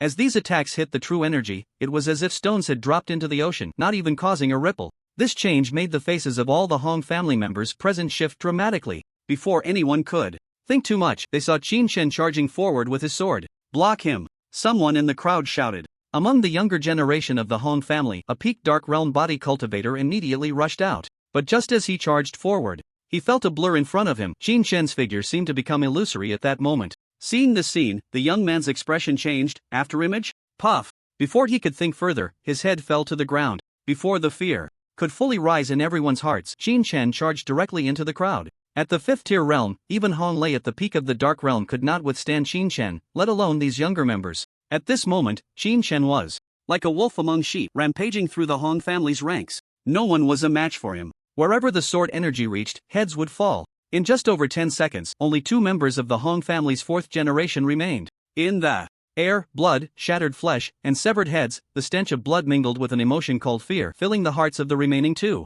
They looked at Qin Shen, who resembled a god of death, with faces full of terror, and 2 words suddenly surfaced in their minds: demon. Behind them, Hong Lei's heart was bleeding. This time, 10 young members of the Hong family had entered, and nearly all had been wiped out by Qin Shen. He hated himself for being powerless, unable to deal with Qin Shen, unable to protect the younger members of his family. The magic in Hong Lei's hands gradually coalesced, his face growing increasingly ferocious as he glared at Qin Shen. Die for me. As the words fell, the magic in Hong Lei's hands was unleashed. Extreme wind, annihilation. Annihilation? 5th-tier magic? An incredibly powerful gust of wind elements surged toward Qin Shen. This 5th-tier magic even made those around feel the breath of death. The strongest wind magic of the 5th tier required a chant of several seconds to be released. If it hit Qin Shen, he would undoubtedly die. But would it hit? Ranmo looked at Qin Shen with some concern. However, to Ranmo's surprise, Qin Shen did not even attempt to dodge in the face of the 5th-tier magic, as if he felt no fear at all, even showing disdain on his face. A grain of rice dares to compete with the sun and moon. With a flick of his hand, the sword fell. An immensely powerful sword energy shot directly toward Hong Lei. It soon collided with Hong Lei's annihilation. Crack! The collision did not produce the expected explosion. Instead, Hong Lei's trump card shattered upon contact with Qin Shen's sword energy, like glass. After shattering Hong Lei's defense, the sword energy showed no signs of slowing down. It surged directly toward Hong Lei. Whoosh! The sword energy swept past Hong Lei's body, rushing toward the back. Boom! In the distance, the sword energy struck the ground, causing an explosive sound. Hong Lei was dead. A 5th-tier magician, who had unleashed the strongest single-target magic of the 5th tier, was dead. This scene left the remaining 2 members of the Hong family in a state of fear and shock. How do you want to die? Before the remaining 2 young members of the Hong family could regain their senses, Qin Shen's voice, like that of a demon, rang out again. The 2 turned to see Qin Shen filled with murderous intent, taking a step forward. It was as if the Grim Reaper had descended. No, please don't kill us, we are innocent. Under the glaring sunlight, the remaining 2 looked at Qin Shen with faces full of pleading, like pugs begging for mercy. I told you. You all must die. Qin Shan's cold voice echoed, completely ignoring their pleas for mercy. Perhaps they were innocent, but being born into the Hong family was their fault. As members of the Hong family, they were destined to stand against Qin Chen. The Hong family members were also Qin Shan's enemies. Being lenient with enemies was the greatest folly. Put. With a slight wave of his arm, the last two members of the Hong family in the ruins were dead. Everyone around was dumbfounded. Including the young members of the Ran family, they never expected that Qin Shan would actually dare to kill in front of the Yin family. The Yin family was notoriously strict and impartial, otherwise, they wouldn't have been furious with Hong Lei for injuring Qin Shan's teammate. But now, Qin Shan was killing, and Yin Chang did not stop him, not even saying a word. Was he afraid? At this moment, Yin Chang was indeed very afraid, but within that fear, there was more of a sense of glee. Because today he witnessed just how powerful physical techniques could be. Above the dark realm, how powerful it was. A fifth-tier magician, the strongest magic, was shattered by a single sword from Qin Shan. This is a frontal kill of a fifth-tier mage, defeating a fifth-tier mage while withstanding the strongest magic of a fifth-tier mage. It should be noted that at the peak of the dark realm, although one can kill a sixth-tier being, that is only against a sixth-tier with no combat experience. But then again, since one has already broken through to the sixth tier, how could they possibly lack experience? Even for others, using physical techniques to deal with a fourth-tier mage is no easy task.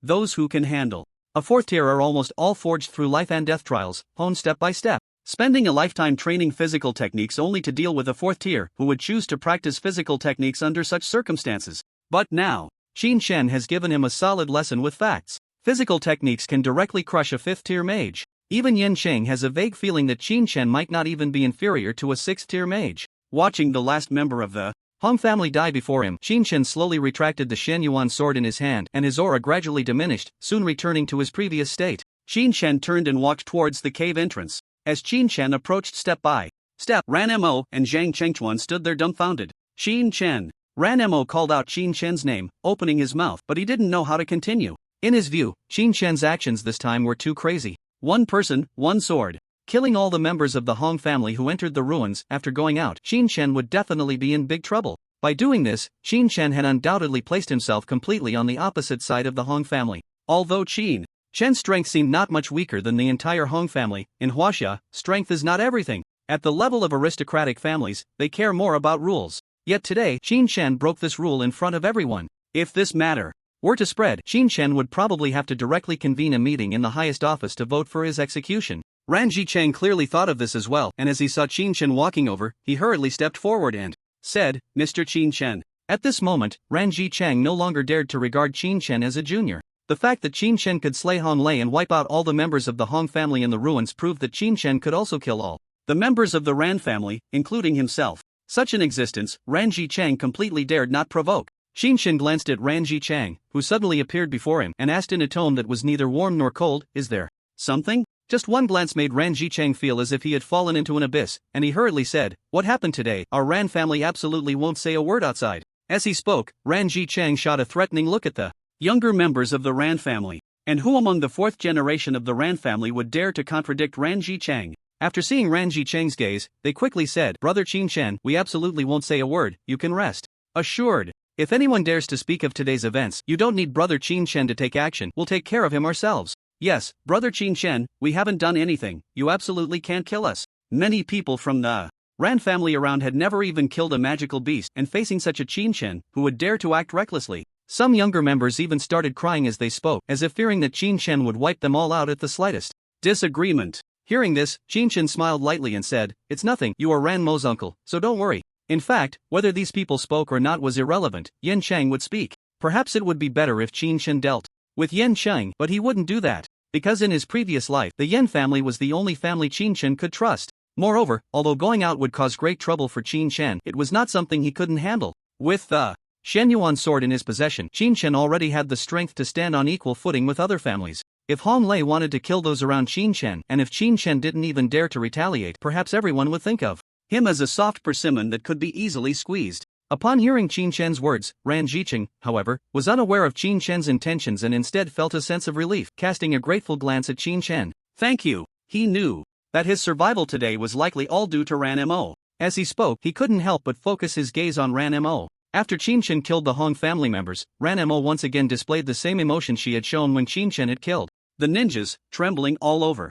An unknown emotion filled Ranmo's heart as if she was afraid, yet deep down there was a flicker of excitement. With Qin Shen's words, "You are Ranmo's uncle," coupled with Ran Jiqing's gaze, Ranmo's face turned as red as if it were about to drip with water. In Ranmo's eyes, Qin Shen walked step by step to Zhang Chenchuan's side and asked, "Are you okay?" Hearing this, Zhang Chenchuan shook his head. "I'm fine." As soon as he spoke, Zhang Chenchuan seemed to sense the killing intent emanating from Qin Shen, along with the corpses scattered around, and couldn't help but say, "You are too crazy." Crazy? Perhaps. Qin Shen smiled, then turned his gaze back to Ranmo. At that moment, Ranmo completely dared not meet Qin Shen's eyes. She even felt that Qin Shen was slowly reaching out his hand towards her. The moment Qin Shen's right hand touched Ranmo's hair, it felt as if her entire body had softened, just as Ranmo wanted. To look directly into Qin Shen's eyes, she also heard his gentle voice beside her ear. "Help me collect their storage rings." Qin Shen would not forget those storage rings. This time, his actions had effectively destroyed all the compensation Zhang Chenchuan had received.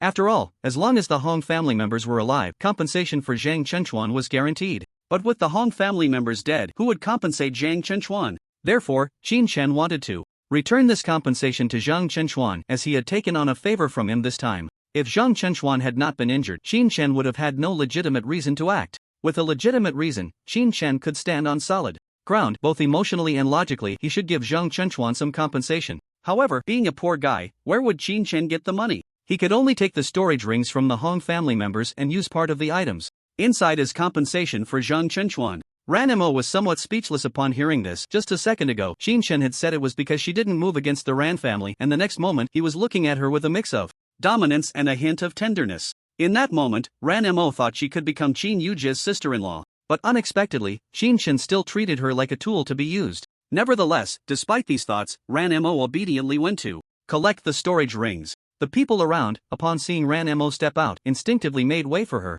In their eyes, Ranmo was already Qin Shen's person who would dare to provoke her at this moment. Ranmo was slightly taken aback as she saw everyone parting to make way. She then approached the area piled high with corpses. The thick smell of blood made Ranmo somewhat uncomfortable, although she had experienced such scenes countless times before, having always been the one to collect spoils in her previous team. The corpses before her now were not beasts, but living people who had been alive just half an hour ago. Now, all that remained were pieces of flesh scattered on the ground. After Ranmo finished tidying up all the younger generation's rings, he finally approached Hong Lei, who was still standing there stiffly. With a somewhat serious and fearful expression, he reached out to take the storage ring from Hong Lei's hand. However, as soon as Ranmo made contact with Hong Lei, his body suddenly split in two. This scene made Ranmo take a deep breath, feeling a deep sense of regret inside. A veteran 5th-tier mage from Huaxia just died like this. The Hong family would surely be heartbroken upon learning of this. After all, Hong Lei was a pillar of the 3rd generation. Yet now, he had died at the hands of the 18-year-old Qin Shen. Once he had collected all the storage rings, Ranmo took out some water from his own storage ring and cleaned them thoroughly. He then walked over to Qin Shen and said lightly, "Here." Qin Shen smiled as he received the storage rings, then casually tossed 2 of them to Zhang Chenchuan. "This is your reward." Zhang Chenchuan caught the storage rings without even glancing at them, instead revealing a bitter smile. He didn't know if there was anything valuable inside the storage rings, but just the rings themselves were worth a lot. After finishing all this, Qin Shen handed the remaining storage rings to Ranmo. "These are for you." Hearing this, Ranmo's pupils suddenly constricted. "For me?" Among these rings was also Hong Lei's ring, and the value of the items inside was likely in the billions. Qin Shen was just giving them to her? Realizing this, Ranmo quickly shook her head and said, "I can't take these. I'm not related to you. How can I accept such valuable things?" She had no relationship with Qin Shen, so how could she take such precious items? They say that one becomes soft when receiving favors. Even though she had developed a strong fondness for Qin Shen, she couldn't take his things. But why was Qin Shen giving her these items? Could it be that Qin Shen really? Before Ranmo could think further, Qin Shen said with a faint smile, "Just consider it a return for the magic tools I borrowed for my sister. If it weren't for your magic tools, they probably wouldn't have held on until I got here." Qin Shen's words were heartfelt. Ranmo had lent the magic tools to Qin Yujia, saying it was a loan was almost like giving them away. Looking at Zhang Chenchuan beside her, it was clear that without those magic tools, Qin Yujia would have likely died long ago. Upon hearing Qin Shen's words, Ranmo realized she had misunderstood. Her face flushed slightly as she said to Qin Shen, "Then I'll help you keep these items. If Qin Yujia needs them in the future, I'll give them to her." Ranmo knew that Qin Yujia didn't even know what kind of person her brother was, and suddenly having so many valuable items would be a bit complicated to explain. Hearing this, Qin Shen nodded nonchalantly. The two of them looked like a man handing his salary to his wife. Only this salary was too bloody. Chen couldn't care less about their display of affection. Instead, he asked Chen, "Brother Chen, what should we do now? Should we go in directly?" Upon hearing this, Chen also turned his gaze to the inside of the cave. Inside this cave was the presence of the Shenong. There were even 6th-tier demon beasts inside. Should they go in directly? They had to go in. Qin Yujie was still inside, and how could Chen stand at the entrance waiting at a time like this? Leave his sister's life and death to fate? That wasn't Chen's style. However, just as Chen was about to respond, boom! Chen and the others suddenly felt the ground shake beneath their feet. The sudden change caused the expressions of those around them to shift. What happened? What happened? Was it an earthquake? Damn, what do we do? Can there be earthquakes inside the ruins? Everyone felt an overwhelming terror as the ruins shook like an earthquake. The ground around them began to stir, dust swirling into the air. Rocks continuously tumbled down the mountain. Trees started to collapse. Ranmo instinctively hid behind Chen, feeling as if the sky itself was becoming illusory with each tremor. Seeing this, Ranmo hurriedly asked, "What happened?" Among everyone, the only one who remained calm was probably Chen. However, even his composed face revealed a hint of confusion and seriousness.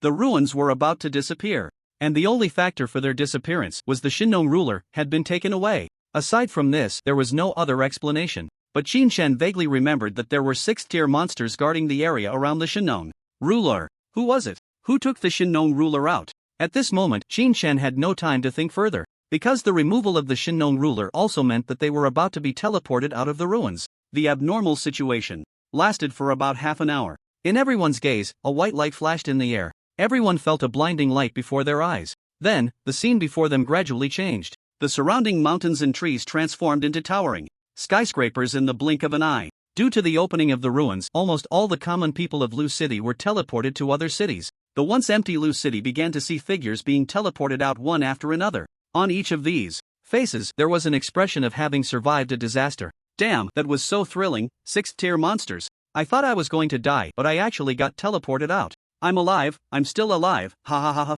I told you not to go looking for treasures. Those idiots didn't know when to quit. I wonder how many died this time. Exactly, with just a few 4th-tier mages and us rookies, how could we possibly fight against 6th-tier monsters? Stop complaining, at least we're still alive. Fear, panic, joy, resentment, and the emotions of having survived a disaster surfaced in everyone's hearts. These mages were all forced into the cave. They hadn't all entered the cave to seek treasures. They were compelled by the intimidation of the Hong and Ran families. Some wanted to find a place to hide and absorb the magical elements within the ruins. However, not everyone who entered was uninterested in treasure hunting. Some 4th-tier mages saw scattered mages and forced them to join their group. Reluctantly, some mages who had no desire for treasure also joined the hunt. Fortunately, they found the location of the Shinong ruler. The place where the Shinong ruler was located must have powerful monsters guarding it, as Ranji Chang had told them before they entered the cave. They originally thought that having many people would allow them to resist the 6th-tier monsters together, but they underestimated the power of the 6th-tier monsters. How many scattered mages entered the cave? Most were 1st, 2nd, or 3rd tier. 2nd tier was the most, 3rd tier next, and there were fewer than 10 4th tier, while 1st tier were the least. After all, many 1st-tier mages were self-aware and wouldn't take such risks. And when had these people ever seen a 6th-tier monster? Let alone lower-tier mages. Even among 4th-tier mages, none had ever seen a 6th-tier monster. In their eyes, 5th-tier monsters were much stronger than 4th-tier monsters, almost visibly so. Just the presence of 4th-tier mages can block 5th-tier beasts. But what about 6th-tier beasts? With these low-level mages, can they really contend with 6th-tier beasts? With such thoughts, the 4th-tier mages naturally became interested in the treasures. However, they were far from realizing that 6th-tier beasts were not on the same level as they imagined. In fact, this time, 3 4th-tier mages died at the hands of a 6th-tier beast. If the ruins hadn't inexplicably closed in the end, they all would have likely perished there. Looking at the survivors before him and hearing the words of the crowd, Tian Shingha couldn't help but frown. It seemed that from their tone, the highest they could contend with 6th-tier beasts was only 4th-tier. What about Hong Lei? What about Ranji Chang? What about Yen Qing? Where had the 3 of them gone? This time, although there weren't many 5th-tier powerhouses who entered the ruins, there were still a fair number. But why, through the conversations of these people, did it seem as if those 3 had vanished without a trace? Not only was Tian Shingha puzzled, but the few people behind him also exchanged confused glances. Behind Tian Shingha stood the heads of several major families. After coming out of the ruins, there were bound to be various anomalies, and almost every family had a representative come to guide their own people to avoid any accidents. But listening to the crowd, it seemed that their family members hadn't made a move for the treasures inside the ruins, so where were their people? It should be known that the wandering mages entered for the magical elements, seeking to enhance their strength. But these things were not lacking for their major families. Their sole purpose for entering was the Shinnong ruler. And now, the people inside the ruins had come out, indicating that the Shinnong ruler had clearly been obtained by someone. So where were their family members? Under the gaze of the crowd, the Ran family appeared at this moment.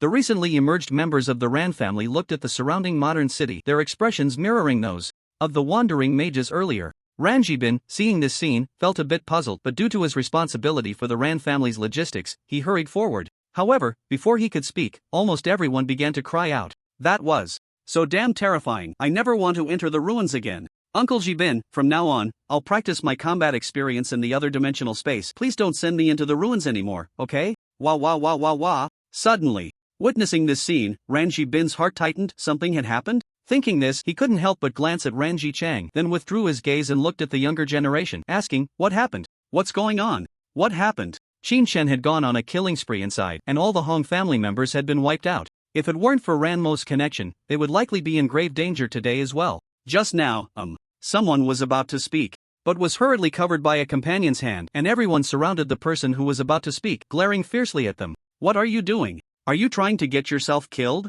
Right now, Qin Shen had just agreed to let them off, and this guy was about to betray him? It wasn't that others were particularly trustworthy, but everyone was terrified of Qin Shen. In their eyes, Qin Shen was like a god of death incarnate. Remembering the scene of Qin Shen killing the Hong family members, everyone shivered. Ran Jibin clearly noticed this as well, observing the strange behavior of the crowd, and couldn't help but focus his gaze on Ran Jichang. His eyes seemed to ask, what on earth happened? Seeing the expression in Ran Jicheng's eyes, Ran Jicheng said with a serious face, we'll talk about it when we get back.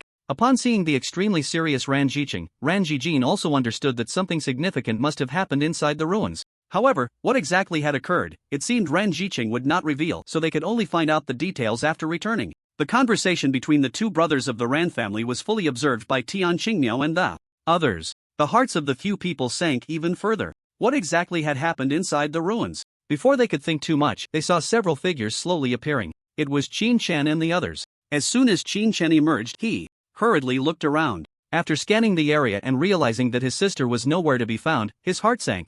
In the ruins, all life forms, except for the beasts, would be teleported out. If she hadn't been teleported out, there was only one reason: she had died inside the ruins. Of course, if she had been brought out, that would be another matter. But right now, there was no sign of his sister at all. Something happened? With this thought, a killing intent seemed to slowly emerge from Qin Shen. Before he could think further, he felt someone tugging at his sleeve, followed by a familiar voice. Brother, what are you looking for? The sudden voice made Qin Shen quickly turn his head. He saw Qin Yujie and Xinjiai, both of whom were covered in dirt and looking at him. The moment he saw Qin Yujie, the killing intent that had just begun to surface vanished, and he smiled lightly, saying, it's nothing. As long as the two were fine, even though he didn't know where the Shinnong ruler had gone, he had obtained something even more precious. This Xianyuan sword felt strange when used, and he needed to find time to examine it properly. Just when he was using the Xianyuan sword, Qin Shen felt as if his mind was being influenced. His intuition told him that this kind of thing could only be used as a last resort. It shouldn't be used frequently. Otherwise, he might become another version of himself, the one who only knew revenge and slaughter.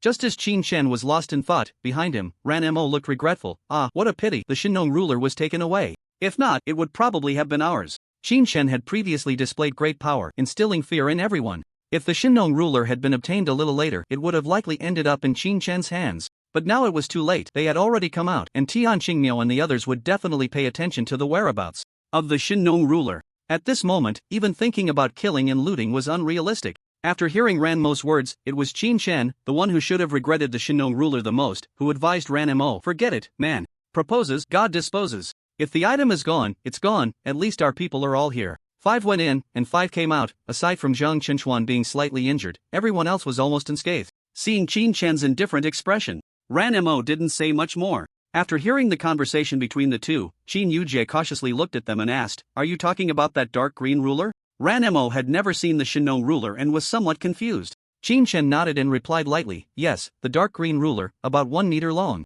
Did you see it? Regarding this, Qin Shen wasn't particularly curious. It was normal for Qin Yujie to have seen the Shinnong ruler after entering the ruins. However, upon hearing this, Qin Yujie did not answer Qin Shen's question. Instead, she reached into her clothing and pulled out a ruler that looked exactly like the one Qin Shen had described, emanating a strong aura. The aura on this ruler was far more powerful than that on the Xianyuan sword. Feeling the intense magical elements around her, everyone's gaze turned to Qin Yujie. When they saw the Shinnong ruler in her hand, greed appeared on their faces. The Shennong ruler. An artifact. That couldn't be measured by levels. However, Tian Shingha was right beside them. Despite their greed, they did not act recklessly. Tian Shingha, upon seeing the dark green ruler in Qin Yujia's hand, was slightly taken aback. He hadn't expected that this ruler would actually end up in Qin Yujia's hands. So, what had happened inside? Just a glance was enough for Tian Shingha to shift his gaze away, continuing to look deeper into the crowd. At that moment, he was eager to know what had transpired in the ruins. Why hadn't Tianqing and the Hong family come out yet? Ignoring the gazes of those around him, when Qin Shan saw the Shennong ruler in Qin Yujia's hand, a look of surprise immediately appeared on his face. How did you get this? It wasn't just Qin Shan, Zhang Chenchuan and Ranmo were also curious about this. After all, Qin Yujie and the others hadn't been inside for long. How could they have obtained the Shennong ruler? Moreover, many of the mages who entered were at the 4th tier. Even if they could obtain treasures, it shouldn't have been something Qin Yujie and her group could get. Looking at the expressions of those around them, it seemed they had seen the Shennong ruler, but they were completely unaware of its whereabouts. How had Qin Yujie managed to do this? The three of them focused their attention on Qin Yujie and Xinjiai. Observing the two, who were covered in dirt, the three seemed eager to know why the Shennong ruler was in their possession. Qin Yujie and Xinjiai exchanged glances, and then Qin Yujie helplessly said to Qin Shan, "When we first entered, we were worried about dragging brother Zhang Chenchuan down, so we found a place to hide. Not long after we hid, we were discovered by other mages who told us to help fight a 6th-tier beast. There were too many of them, and we had no choice but to agree. Who knew we were no match for that 6th-tier beast at all?" In the blink of an eye, dozens of mages had already died. Hearing this, Qin Shan nodded. He could understand this part. After all, even without using the Xianyuan sword, he couldn't fully handle a 6th-tier beast, let alone those mages. Qin Yujie continued, then everyone panicked and ran outside. "Brother, didn't you say that if we brought out the treasures from the ruins, we could leave?" So at that time, Xinjiai and I ran deeper inside. And then I got this ruler. After hearing Qin Yujie's account, Ranmo and Zhang Chenchuan were left dumbfounded. Could it really be played like this? Qin Shan was also at a loss for words. He hadn't expected that Qin Yujie would have such boldness and attention to detail. He had only casually mentioned something before they set off, and not only had he saved his sister, but she had also unexpectedly obtained the Shennong ruler. Watching Qin Shan stand there in a daze, Qin Yujie grabbed his large hand and placed the dark green ruler into his palm. "Here, for you." At that moment, Qin Shan snapped back to reality and took the Shennong ruler. Instantly, he felt a strong aura surging towards him continuously. The Shennong seemed to be helping Qin Shan repair his body. It was almost just a matter of seconds when the malevolent energy brought by the Xianyuan sword was swept away by a force from the Shennong. Qin Shan silently put the Shennong into his storage ring. He then turned to Xinjiai beside him and smiled, saying, "After we go back this time, you won't miss out on the benefits." This time, Xinjiai had come in with him. Although she didn't seem to be of much use, she was a logistical support. Regardless of whether Xinjiai did anything, a healing mage was worth Qin Shan investing in. Who could guarantee they wouldn't get hurt? Even Qin Shan couldn't guarantee that. Although he now had the Shennong, what about others? Hearing Qin Shan's assurance, Xinjiai smiled and said, "No need to be polite. I fear I might soon break through to the 3rd tier." In Xinjiai's eyes, the improvement of her realm was the most important thing. Of course, if Qin Shan was going to give her good things, she wouldn't refuse. After all, who doesn't care about money? Compared to the reactions of Qin Shan's group, the reactions of others were not so good. Tian Shingha's face was so serious it seemed like it could drip water, his gaze fixed intently on the entrance of the ruins. Behind Tian Shingha, Yen Tianxian looked at him with a worried expression and asked, "Tian Shingha, do you think Qinger might have an accident inside?" Yen Tianxian was from the Yen family, responsible for bringing Yen Chang in. Upon hearing this, Tian Xingmiao's expression turned somewhat grave. It shouldn't be a problem. Yen Chang has 5th-tier strength, and he has 2 subordinates ready to give their lives for him. The probability of him getting into trouble is quite low. Just as Tian Xingmiao finished speaking, Hong Chen, the head of the Hong family, hurriedly reassured him, "Old Yen, don't worry. That little guy Yen Cheng went in with bodyguards. It's impossible for anything to happen. If a 6th-tier monster encounters these people, and if our people act, as long as their brains aren't fried, they definitely won't target Yen Cheng." Hong Chen's words were also a guarantee to Yen Tianxian that the Hong family would never act against the Yen family. And indeed, that was the case. If someone acted, it would be easy to find out who did it. Offending the Yen family was not a wise choice. Hearing Hong Chen's words, Yen Tianxian breathed a sigh of relief, and when he looked deeper into the crowd, his worries immediately lessened significantly. Seeing that Yen Tianxian was silent, Hong Chen also smiled broadly, focusing his gaze on the depths of the crowd. Observing Hong Chen's relaxed demeanor, Yen Tianxian asked in surprise, "Aren't you worried at all?" In response, Hong Chen looked puzzled. "What should I be worried about?" Yen Tianxiang said solemnly, "Now almost everyone else has come out. There are far fewer wandering mages, but the Ran family members are all still here. The only ones left are my nephew and your family members. Yes, only Yin Chang and the Hong family members had not come out. In fact, originally seeing fewer people, they weren't too worried. After all, who doesn't die in ruins? Everyone knew a bit about the unspoken rules of such ruins. Even Tian Shingha was aware. If a family member died, there would be forces behind them seeking revenge. But if a wandering mage died, that was just it. Unless there was solid evidence, no one would care. But now, the expressions of the Ran family members told them that something big had happened. What exactly that big event was, if they asked the Ran family, they certainly wouldn't say. If they were willing to talk, they would have done so long ago. It wouldn't have dragged on to this point. And Yin Tianxiang's worry was precisely this: if a wandering mage had died, would Ran Jiqing have such an expression? It absolutely won't. And the Ran family currently has no one missing. So the only possibility is that something happened to Yin Chang or the Hong family. Hong Chen understood what Yin Tianxiang meant. He then smiled faintly and said, "What do I need to worry about? Hong Lei is probably the strongest mage to go in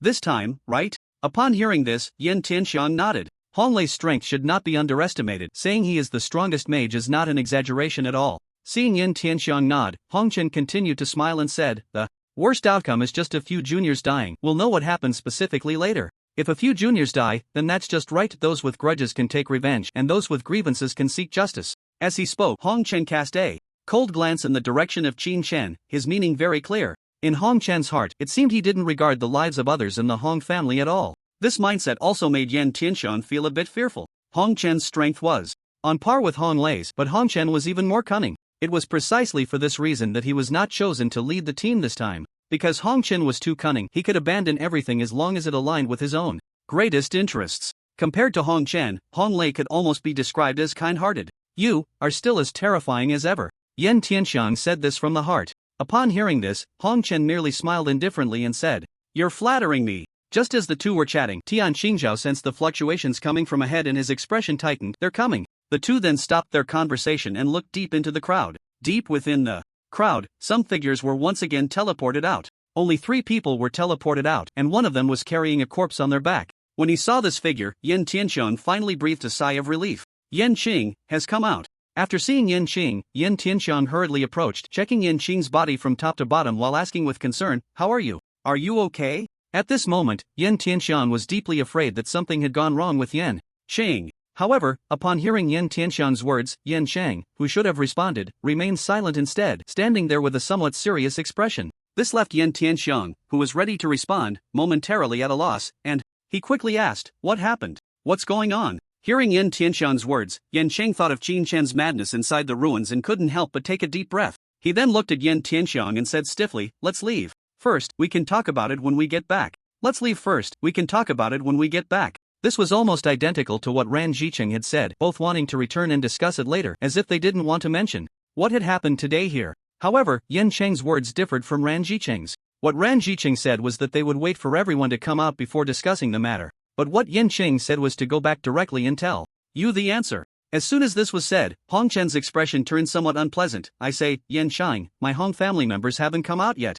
Isn't it a bit impolite for you to be in such a hurry to leave?" Entering the ruins was something everyone did together, and coming out was the same. Now that something significant had clearly happened inside the ruins, Yin Shang wanted to leave immediately, which Hong Chen could not allow. In fact, the moment he saw Yin Qing, Hong Chen already knew that something might have happened on the Hong family's side. If it weren't for that, the people from the Ran family wouldn't have such an expression. When the Hong family encountered trouble, Yin Shang insisted that everyone leave early, which was quite rude to the Hong family. Hearing Hong Chen's words, Yin Tianxiang also felt something was amiss, hesitatingly looking at Yin Chang and saying, "Qinger, shouldn't we wait for the Hong family to come out before leaving together?" In response, Yin Qing said lightly, "There's no need to wait, the Hong family can't come out anymore." As soon as the words fell, the expressions of everyone in the room changed. "What do you mean, kid?" After hearing this, Hong Chen no longer cared about giving face to the Yin family and immediately questioned Yin Chang. Tian Shingha also looked at Yin Chang with a serious expression. "The Hong family can't come out? Are they all dead?" Even Ran Jibin, who was unaware of the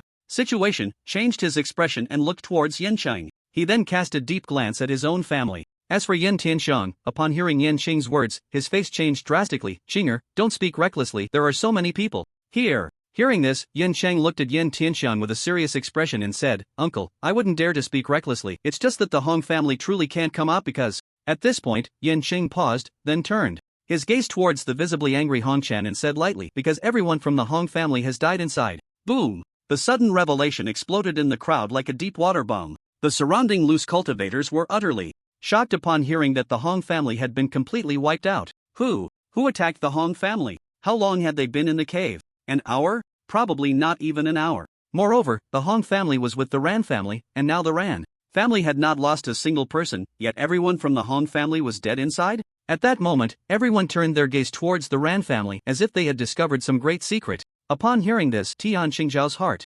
sank, and he almost instinctively looked at Qin Chen. At this moment, Hong Chen did not notice Tian Shingha's gaze. He was dumbfounded after hearing Yan Qing's words. The family had sent him here to bring the Hong family members back, but now Yan Qing was telling him that they were all dead? Thinking of this, Hong Chen couldn't help but explode in anger and charge towards Yan Cheng. Kid, you better clarify your words. How did the people of the Hong family die? The Hong family had not had a single person come out for so long. Although Hong Chen had some guesses in his heart, he never expected it to be a complete annihilation. Even if the younger generation couldn't escape, surely Hong Lei should have been able to come out, right? But unexpectedly, the strongest among them, Hong Lei, had also died in the ruins. Demonic beasts? Nonsense, 6th-tier demonic beasts. It was clearly those loose cultivators who were at a standoff. Even the Shinnon ruler was in Qin Yujia's hands. How could Hong Lei possibly die at the hands of a demonic beast? Seeing that Hong Chen was already losing control, releasing a 5th-tier aura, Yan Cheng's expression also changed. But before Hong Chen could reach Yan Cheng, Tianqing stood in front of Yan Cheng with a serious face. Hong Chen, what do you want to do? What was going on in Hong Chen's mind? Did he really want to attack Yan Cheng here? It was obvious that it wasn't the Yan family who had acted. If the Yan family had acted, why would they need to explain anything to him? But now, Hong Chen charged over as if the Yan family were nothing, as if he were about to take down Yan Qing right there. At this moment, how could Yan Tianqing tolerate it?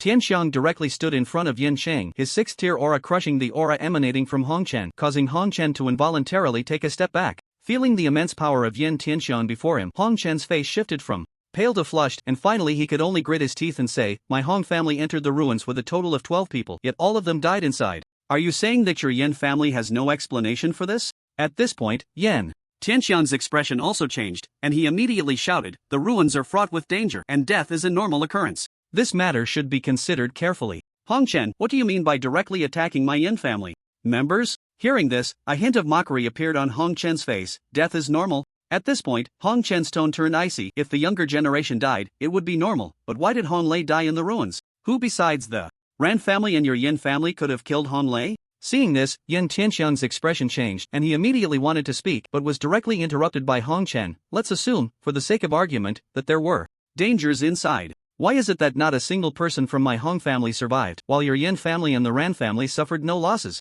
Yan Tianqing, protecting your own is not done this way. Although my Hong family is not as strong as your Yan family, we still have our dignity. If all 12 members of the Hong family died today, and I, Hong Chen, did nothing, how will the outside world view my Hong family? How am I supposed to go back and report to the Hong family? Enough! Just as Hong Chen finished speaking, Tian Shingha, who had been silent all along, finally spoke up. Almost everyone, including Hong Chen, turned their gaze to Tian Shingha. As the crowd looked over, Tian Shingha's expression was extremely serious as he turned to Yan Cheng and asked, Yan Qing, did you witness the deaths of the Hong family members with your own eyes? Tian Shinghao's question brought Yan Qing back to his senses, and he immediately bowed to Tian Shingha, then said, Tian Shingha, the deaths of the 12 members of the Hong family were witnessed by me personally. And there is absolutely no falsehood. Hearing this, a hint of discomfort appeared on Tian Shinghao's face as he questioned Yan Qing. If that's the case, why wait until we return to speak about it? Why wait until we return to speak about it? Yan Cheng took a deep breath upon hearing this and slowly replied to Tian Shingha, I, Yan Cheng, am still young and do not know how to make a decision, so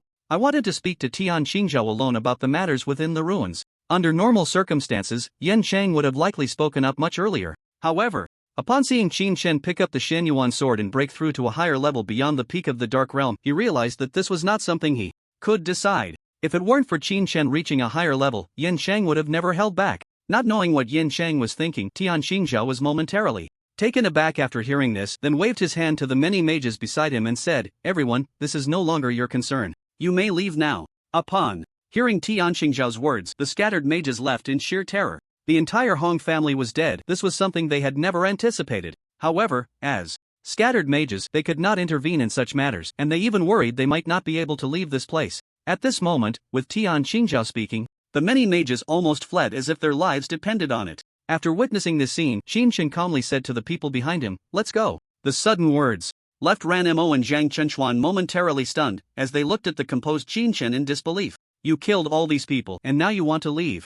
Is that appropriate? But when they saw Qin Yujie and Chen Jiayi obediently standing behind Qin Shen, the two exchanged glances and then followed Qin Shen out. Once everyone had left, only the Ran family, the Yin family, and Hong Chen remained in the venue. Tian Shingha glanced at Hong Chen and said lightly, "Let's go back first." However, upon hearing this, Hong Chen showed no sign of movement. Seeing this, Tian Shingha couldn't help but frown. Could it be that even my words have no effect? As Tian Shingha spoke again, a surge of anger rose within Hong Chen. The Hong family had lost their members without any explanation, and now they were just being told to go back and think it over? With this thought, Hong Chen's eyes gradually filled with bloodshot veins as he looked up at Tian Qingzhao and questioned, "Tian Qingzhao, throughout many battles in Huaxia, my Hong family has never been absent. In fact, we have lost no fewer than 10 members due to warfare, and now all 12 members of my Hong family have perished in the ruins. Under such circumstances, you want me to just go back and talk about it later?" At this point, Hong Chen almost shouted, "Are you asking me to return to the Hong family with the news of everyone's death?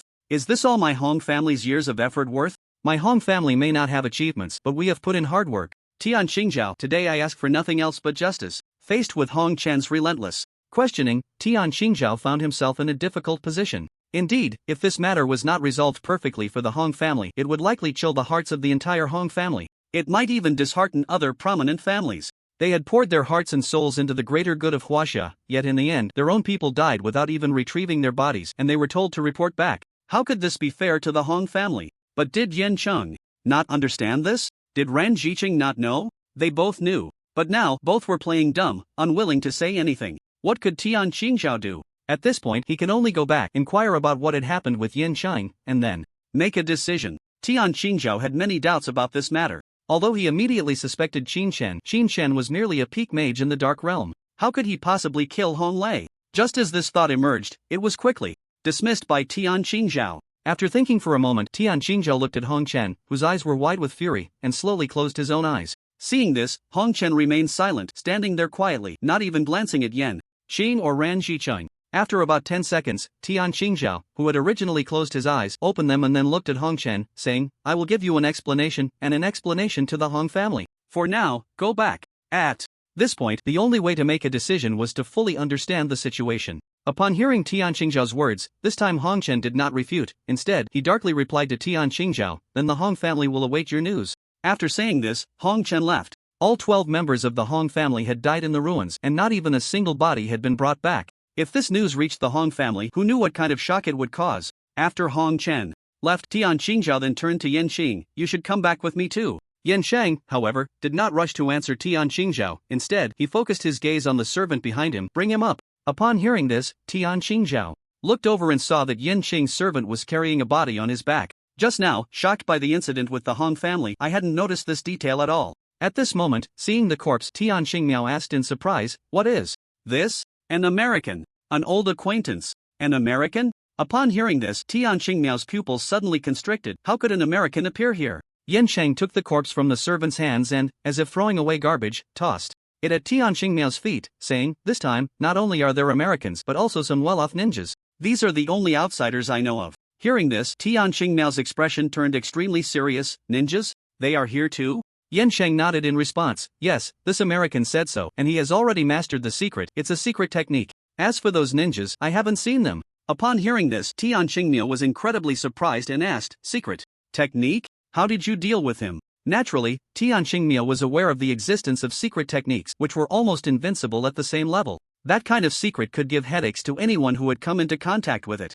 If you wanted to cast magic for offense or defense, you might end up triggering a disruption spell or a counterspell. At that time, not only would you waste magical elements, but you'd also waste a certain amount of time to act. How did Yen Cheng, also a 5th tier, manage to deal with a 5th tier secret technique? Not only Tian Qingmiao but also the nearby Yen Jicheng and Yen Tianqiang were equally curious. As everyone's gaze turned to Yen Qing, he spoke without any expression on his face. "Qin Shen killed him. As for those ninjas, I didn't see their figures, they were probably dealt with by Qin Shen." "Did you see those ninjas die with your own eyes?" Tian Qingmiao's expression changed upon hearing this. "I didn't expect that in this ruin there were not only Americans but also people living quite well. This time, their cleanup operation could be considered a complete failure." Hearing this, Yen Qing's expression became somewhat serious as he said, "I didn't see them, but it's highly likely that they were dealt with by Qin Shen. You can just ask Qin Shen about this. If he didn't deal with them, then those ninjas have probably already run away." The idea that they were dealt with by Qin Shen was merely Tianqing's speculation.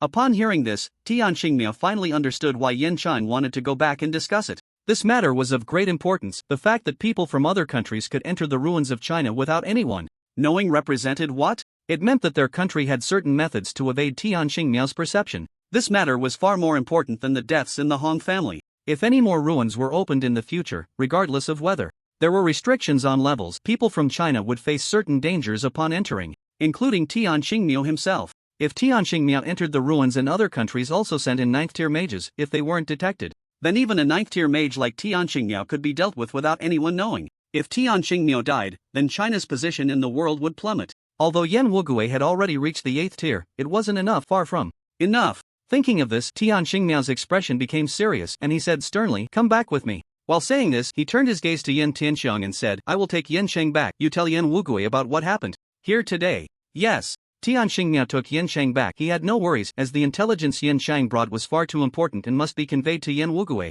After speaking, the group did not linger any longer and all headed off into the distance. The members of the Ran family exchanged glances, and although Ran Jibin was filled with countless doubts, he understood that after hearing the shocking secret, this relic was likely far more complicated than they had imagined. At the entrance of the Hong family, Hong Zhang had just stepped out of his room, preparing to close the door and leave, when he suddenly spotted a figure. Hong Zhang paused slightly. He then saw Hong Chen walking back with a gloomy expression on his face. Seeing that Hong Chen was alone, Hong Zhang was somewhat surprised. "Aren't you supposed to be picking someone up? Why did you come back alone?" Upon hearing Hong Zhang's words, Hong Chen ignored him and walked straight into the house. Hong Zhang, witnessing this scene, shook his head with a smile. "The temper of yours, still so strange." As he spoke, he turned to leave. Hong Chen's personality was pretty much like that, and Hong Zhang didn't think much of it. At that moment, after entering the room, Hong Chen skillfully made his way through the backyard and arrived at the study. Creak. He opened the door, and the room was filled with swirling smoke. A middle-aged man in his 40s was frowning deeply as he looked at the report in his hands. When he heard the sound of the door opening, the middle-aged man didn't even lift his head and said in a deep voice, "Didn't I tell you to pick someone up? Why are you back so soon?" As he spoke, he flicked the ash off his cigarette, but his gaze remained fixed on the report. Hearing the middle-aged man's words, Hong Chen didn't dare to breathe a word. Although they were brothers, the person in front of him was the pillar of the Hong family and one of the few 7th-tier mages, Hong Hai. Sensing something unusual about Hong Chen, Hong Hai slightly furrowed his brows, then raised his head to look at Hong Chen and asked, "Did something happen?" Upon hearing this, Hong Chen nodded with a serious expression, and seeing this, Hong Hai said calmly, "The relic is extremely dangerous. It's normal for people to die." Hong Hai's voice revealed no emotion, as if he didn't care at all about the safety of the Hong family members. However, just as he finished speaking, Hong Hai instinctively asked, "How many people came back this time?" Upon hearing this, Hong Chen was at a loss for words. He could only stand there quietly. If Hong Hai were to find out that not a single person from the Hong family had made it out, including Hong Lei, what kind of reaction would that provoke? Bang! Just as Hong Chen was at a loss, Hong Hai suddenly slammed his hand on the desk, causing the entire office table to shake. Hong Chen looked up and saw Hong Hai glaring at him fiercely, saying, "Speak." The loud noise startled Hong Chen, making his whole body tremble, and then he slowly said to Hong Hai, "One." Before he could finish, Hong Hai seemed to have already anticipated this outcome and slowly said, "Have Hong Lei come to see me, and also, call Hong Wu back." If only one person survived, the only possibility would be Hong Lei. If one person made it out, it seemed that Hong Yao must have died in the relic. Since Hong Yao was dead, Hong Wu needed to be informed immediately. But just as Hong Hai was thinking this, he noticed Hong Chen's extremely grim expression. With a trembling voice, Hong Chen said to Hong Hai, "Not a single one made it out. All 12 members of the Hong family who entered the relic are dead." It was as if he had exhausted all his strength to say this. Upon hearing this, Hong Hai's expression changed dramatically, and he immediately looked at Hong Chen with a fierce glare and asked, "They all died inside?" Hong Chen nodded sadly. Seeing Hong Chen nod, Hong Hai quickly asked, "What happened in the relic? What about the other families?" In his view, Hong Lei must have died inside. Something significant must have happened in the ruins. Otherwise, a 5th-tier mage like Hong Lei wouldn't have been so easily killed. Upon hearing this, Hong Chen's expression darkened as he said, "This time, only the Ran family and the Yin family entered the ruins. Neither of them suffered any losses, only our Hong family has been completely wiped out." As soon as Hong Chen finished speaking, he felt a wave of murderous intent enveloping the entire room. Previously calm, Hong Hai could no longer maintain his composure after hearing Hong Chen's words. The murderous intent now completely covered Hong Hai, who looked coldly at Hong Chen and questioned, "Are you saying that aside from our Hong family being wiped out, the other two families are completely unscathed?" At first, when he heard about the complete destruction, Of the Hong family, Hong Hai thought that some unexpected incident had occurred inside, causing heavy losses for each family. But, unexpectedly, he received such an answer from Hong Chen. The other families had suffered no losses, while not a single person from the Hong family survived. Thinking of this, an unnamed rage surged within Hong Hai. If it were truly an accident, Hong Hai might feel regret or sorrow, but he would never be this angry.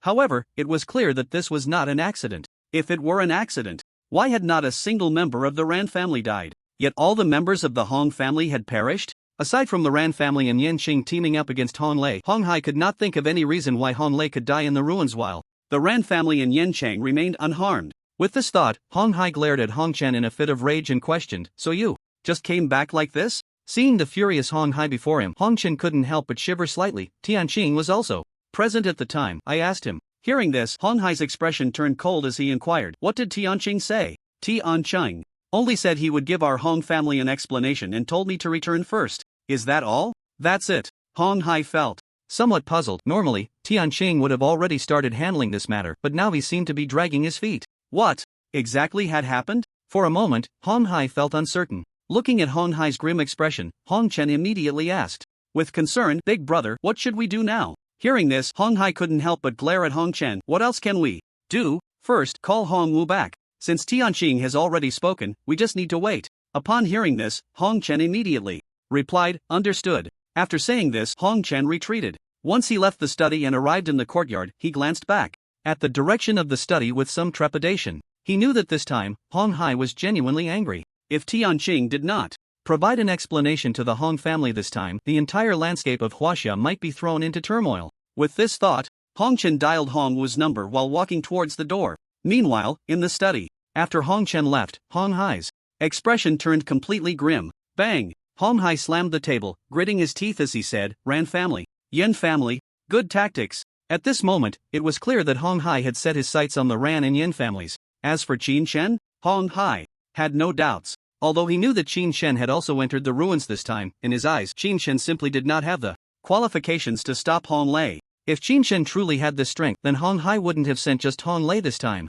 Meanwhile, at the Ran family, as soon as Ran Jibin returned home, he hurriedly pulled Ran Jiqing into the house. After glancing outside to ensure there was no one else around, he immediately asked Ran Jiqing, "What's going on? Where are the Hong family members? Is there something that can't be said face to face?" Seeing the expressions on Yin Chang and Ran Jiqing's faces, Ran Jibin was somewhat confused, but due to the situation, he only managed to ask now. Upon hearing Ran Jibin's words, a bitter smile appeared on Ran Jiqing's face. "Big brother, we underestimated the situation." Hearing this, Ran Jibin was somewhat bewildered. "What?" Before Ran Jibin could gather his thoughts, he heard Ran Jiqing's voice slowly come through. "Qin Shen killed him." "Qin Shen killed him?" Upon hearing Ran Jiqing's words, Ran Jibin's breath hitched slightly, and he turned to look at Ran Jiqing in surprise. "What exactly happened?" In response, Ran Jiqing began recounting the events from the beginning. "I was the first to meet with the Hong family members, and we walked all the way to the entrance of the Shinong cave." Upon hearing this, Ran Jibin calmed down, his gaze fixed intently on Ran Jiqing.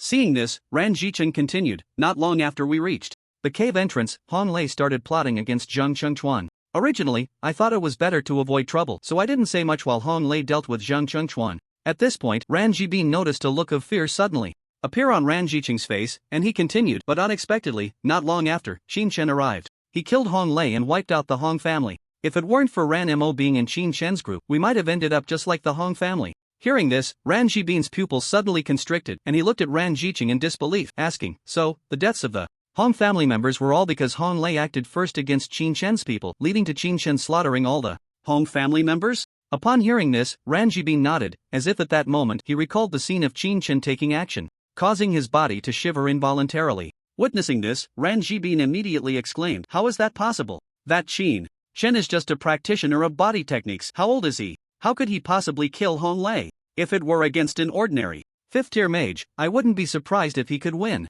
But that Hong Lei is not only a 5th-tier wind mage but also a peak expert in the Dark Realm. How could he possibly die at Qin Shen's hands?" As a fellow peak Dark Realm body cultivator, Hong Lei had 5 tiers of magic on top of that. In such a situation, let alone a Qin Shen, even if another one came, they would likely not be a match for Hong Lei. Yet now, Ran Jibin was indeed saying that Qin Shen had dealt with Hong Lei. How could that be? Is it even possible? Hearing Ran Jibin's words, Ran Jiqing quickly explained, "If Big Brother doesn't believe me, you can ask the younger generation who went alone." No matter what, I wouldn't randomly describe such matters. Seeing Ran Jiqing's anxious demeanor, Ran Jibin took a deep breath and slowly said, "There's no need to find anyone, I just want to know how Qin Chen was able to do this. It's not a matter of distrust in you." On the contrary, Ran Jibin had immense trust in Ran Jiqing. However, trust aside, he still wanted to know how a mere peak Dark Realm Qin Chen managed to deal with the 5th-tier magic of Honlei. Upon hearing this, Ran Jiqing's expression became extremely serious. Looking at the side, Ran Jibin said, "This Qin Chen's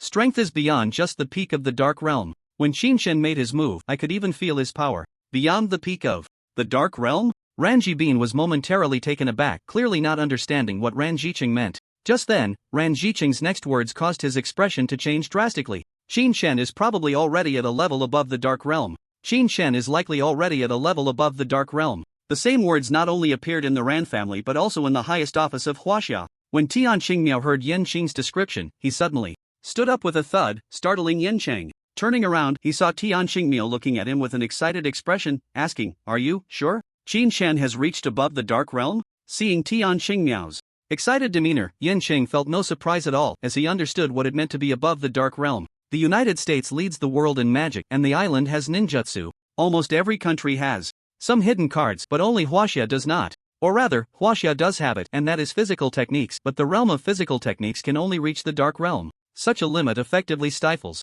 Huaxia's potential. Even the people from the island were able to infiltrate Huaxia this time, which shows how much Huaxia's influence in the world has diminished. Although physical techniques can only play a supporting role now, they should not be underestimated. And now, with a higher realm for physical techniques, it proves that in the future, Huaxia's status in the world could become a transcendent existence. Thinking of this, Yanqing nodded. "Yes, I witnessed it with my own eyes, and Ran Jiqing present also saw Qin Chen surpass the Dark Realm." At this point, Yanqing said excitedly, "Tianqing, that power, you can't even imagine." Qin Chen directly shattered the wind of extremity released by Honlei, annihilating it. If other people in Huaxia could also possess this power. At this point, Yanqing paused slightly and did not continue, instead looking at Tianqing. Tianqing was equally shocked. He had heard Qin Chen mention before that above the Dark Realm is the Transformation Realm. Although he had taken it to heart back then, Qin Chen was only at the strength of the Dark Realm at that time and had not reached the Transformation Realm. Therefore, Tianqing had not fully granted Qin Chen any protection, only agreeing to protect him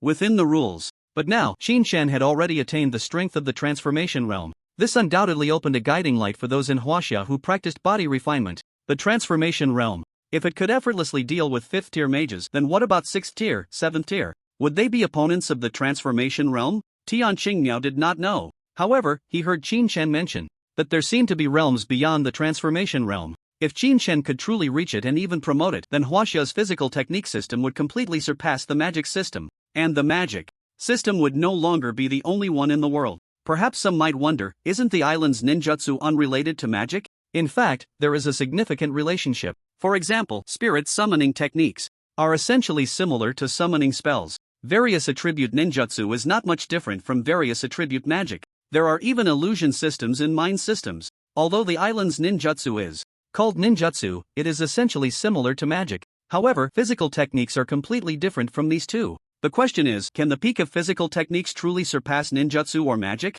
At this moment, Tianqing was very eager to understand this question. But this question, Yanqing simply could not answer for him. At this moment, he was eager to understand all these issues. Thinking of this, Tianqing hurriedly instructed Yanqing in front of him, "You need to invite Qin Chen over right now. I have some doubts I want him to help me clarify. Remember, you must use please." Seeing Tianqing so excited, Yanqing also began to understand him. After all, this Dark Realm was related to the potential of Huaxia's future. Yes. With that thought, Yanqing immediately stepped back out. Meanwhile, on Qin Chen's side, after returning, a few people had come to Linhai. In the living room, Xinjiai had gone back. Only Zhang Chenchuan, Ranmo, and Qin Yujie remained. Zhang Chenchuan was still wearing an apron, performing cleaning duties. On the sofa in the living room, Qin Yujie glanced helplessly at the date on her phone and lamented, "Ah, school is starting again. This entire holiday was spent in the ruins, and there are still so many places I haven't visited." Hearing this, Ranmo smiled and said, "Once you enter university, life there isn't so strict.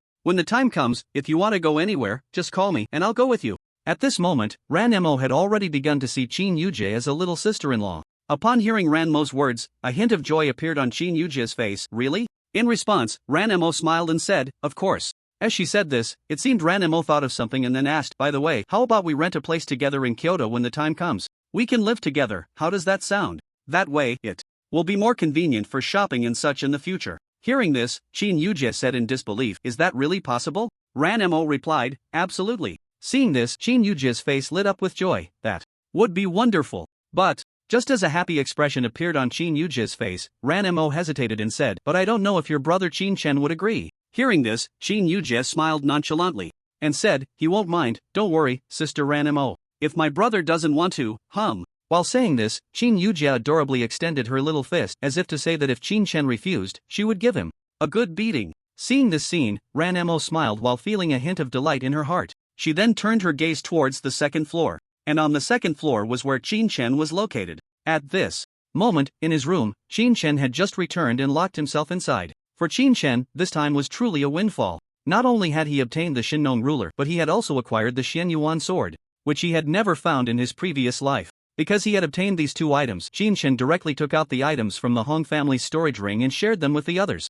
For Chen Chen, money was certainly important, but it still could not compare to these two treasures in front of him. Each of these items, if taken out, would be priceless. At this moment, however, Chen Chen began to study the Xianyuan sword due to Ranmo's unusual behavior in the ruins. Looking at the rust-covered Xianyuan sword in his hand, Chen Chen's expression turned somewhat grim. Why can Ranmo sense something unusual, while I cannot? Looking at the Xianyuan sword in his hand, Chen Chen's mind was filled with confusion. Could it be that because I had too much bloodshed in my previous life, I am not affected by the killing aura of the Xianyuan sword? Which is why I don't sense anything unusual like Ranmo. If that were the case, it seemed that if Chen Chen wanted to study the Xianyuan sword alone, he might not be able to discover anything and would need to ask Ranmo for help. After thinking for a moment, Chen Chen opened his room door and went downstairs. When Chen Yujie saw Chen Chen coming down the stairs, she immediately smiled and asked, brother, have you figured out that broken sword of yours? Upon hearing this, a few black lines appeared on Chen Chen's forehead. If Xianyuan knew that his sword was being called a broken sword by Chen Yujie, he wouldn't know how to feel. However, Chen Chen didn't think much of it and shook his head at Chen Yujie, saying, not yet, I need to ask Ranmo for some help. Hearing this, Ranmo looked a bit confused. Me? Chen Chen nodded, then disregarding Chen Yujie's surprised gaze, he grabbed Ranmo and headed upstairs. Seeing this scene, Chen Yujie and Zhang Chenshuan, who was wearing an apron, were momentarily stunned and exchanged glances. At that moment, a glint of mischief flashed in Chen Yujie's eyes. Just as the sound of the door closing upstairs echoed, Chen Yujie stealthily made her way up. Zhang Chenshuan, seeing this, was also a bit surprised. What were these two in such a hurry to do? While Zhang Chenshuan was still pondering this, Chen Yujie had already reached Chen Chen's door and pressed her ear against it. The soundproofing of the door was quite good, but Chen Yujie could vaguely hear the voices of the two inside.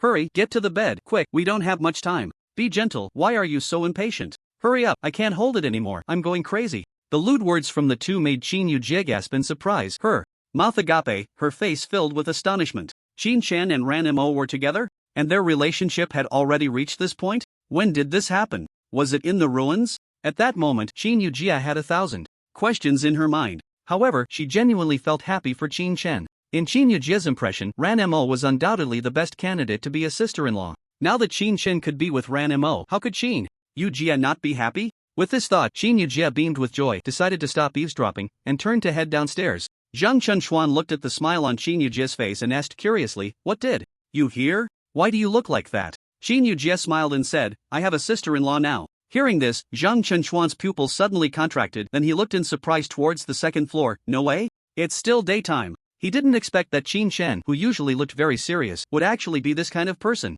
As for Chen Yujie, she didn't care at all about Zhang Chenshuan's opinion. Instead, she happily turned on the TV, feeling immensely joyful. Meanwhile, in the room on the second floor, Ranmo had already taken off her shoes and sat on the bed, looking helplessly at Chen Chen. In front of Ranmo, the rusty Xianyuan sword lay quietly there. Chen Chen looked at Ranmo with a flattering expression and said, I say, beautiful Ranmo, could you help me out? I really want to know the secret of the Xianyuan sword, but I can't enter the state you have when holding it. Upon hearing this, Ranmo was speechless and rolled her eyes at Chen Chen, saying, I really can't do anything with you. Ranmo was defeated by Chen Chen's shamelessness. When Chen Chen was serious, he was like a demon from hell, terrifying yet captivating to Ranmo. But when he was shameless, all the dignity of a strong person was thrown away by Chen Chen. As she spoke, Ranmo picked up the Xianyuan sword. At that moment, a thick aura of death swept through Ranmo's entire mind. It was as if she had entered another world. Surrounding her were corpses everywhere, resembling a hell on earth. In front of her, all kinds of monsters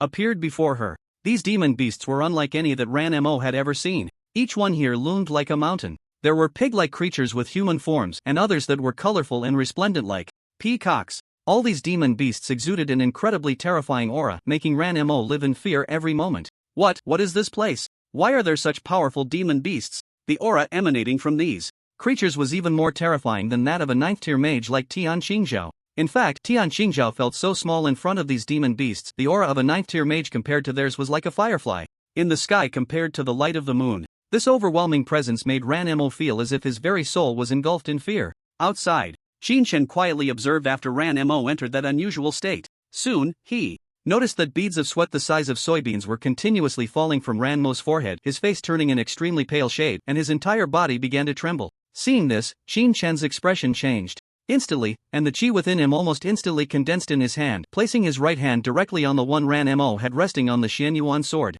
Their hands pressed tightly together. At that moment of contact, Chen seemed to sense the fear within Ranmo's heart. That fear was even more intense than what Chen had felt when confronting those underwater demon beasts in his past life. Chen was puzzled. What had Ranmo seen? Why was there such a terrifying negative emotion surrounding him? He even felt a wave of palpitations himself. Chen was not an ordinary person. His psychological endurance was far stronger than that of anyone else in the world. If he felt a sense of palpitations, then what about Ranmo? Chen also sensed that if he hadn't used his chi to transmit to Ranmo in time, Ranmo might have come out completely mentally unstable. Thinking of this, Chen felt a bit regretful. This time, he had been somewhat reckless. He shouldn't have called Ranmo over. He hadn't fully studied the Xianyuan sword yet. Calling Ranmo over at this moment undoubtedly put him in danger. During this time, Ranmo had helped Chen a lot. If it weren't for Ranmo, Chen Yujie might have suffered greatly at the hands of the Hong family. If Ranmo were to suffer some indelible psychological trauma because of helping him, Chen would probably spend the rest of his life in regret. Time passed quickly, and an hour seemed to vanish in an instant. During this hour, at first, Chen could help Ranmo resist the malevolent energy within the Xianyuan sword. However, as time went on, the increasing malevolent energy seemed to gradually engulf Ranmo, and even Chen could not completely fend off the malevolent energy from the Xianyuan sword. This malevolent energy entering his body had no effect on Chen at all. But if it were to affect Ranmo, it could have a significant impact on his body. Chen was worried that something might happen to Ranmo at this moment, preparing to forcibly awaken him. Just then, Ranmo suddenly opened his eyes in terror. The moment Ranmo opened his eyes, he resembled a startled deer, nearly jumping up. As he opened his eyes and looked around, deep fear was evident in his gaze. It was as if the Xianyuan sword had inflicted a great trauma on his spirit. Seeing this, Chen was momentarily taken aback, wanting to comfort Ranmo, but their relationship wasn't close enough for that. For a moment, Chen seemed to be frozen in place. Just when he didn't know what to do, Ranmo's gaze circled around and finally landed on Chen, who was sitting beside him. Feeling as if she had suffered a great injustice, she directly threw herself into Chen's arms. As he felt the delicate figure in his embrace, Chen was momentarily taken aback. After a moment's thought, he reached out his hands and held Ranmo tightly, then asked her, "Are you okay? What did you see?" Chen had experience. He had previously entered the interior of the Xianyuan sword, where he witnessed battles between ancient figures. Although those beings were incredibly powerful, they had no impact on Chen at all. Upon hearing Chen's words, Ranmo seemed to relax a bit, though a hint of fear still lingered in her eyes as she looked at him and said, I saw a lot of demon beasts." Hearing this, Chen raised an eyebrow. Demon beasts? What kind of demon beasts? Ranmo shook her head and replied, "I don't know them. Such demon beasts have never appeared in our world." Upon hearing this, Chen asked again, "Was there anything that left a deep impression on you?" After pondering Chen's question, Ranmo's eyes lit up. "Oh right, there was one demon beast that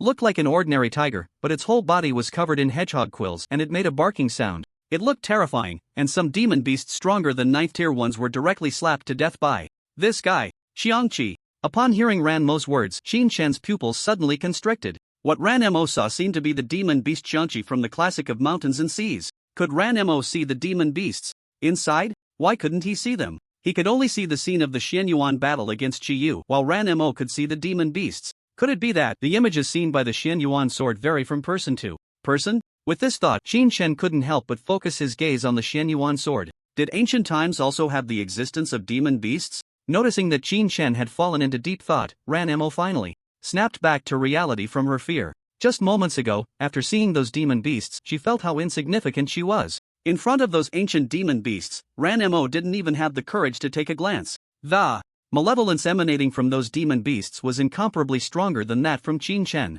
The malevolence on Chen made her feel both fear and a strange allure, but what these demon beasts brought her was only terror. As Qin Chen returned from his contemplation, he noticed a lingering hint of fear on Ranmo's face and said apologetically, "Let me take you down." Qin Chen wanted Ranmo to chat with Qin Yujie to alleviate her inner fear. If she were to develop a psychological shadow, it wouldn't be good for her in the future. Upon hearing Qin Chen's words, Ranmo nodded. Seeing her nod, Qin Chen immediately stood up, ready to lead Ranmo downstairs. Just as Ranmo stood on the ground, she suddenly threw herself onto Qin Chen. The sudden change caused Qin Chen's expression to shift, and he hurriedly looked at Ranmo and asked, "Ranmo, are you okay?" In response, Ranmo shook her head and then tried to move her feet, but no matter how hard she tried, she couldn't budge an inch. In utter helplessness, Ranmo looked at Qin Chen with a near-crying face and said, I have weak legs." Qin Chen, upon hearing this, wasted no time. He squatted down, grabbed Ranmo's delicate foot with one hand, and picked up her shoe with the other to help her put it on. Then he supported her and walked downstairs.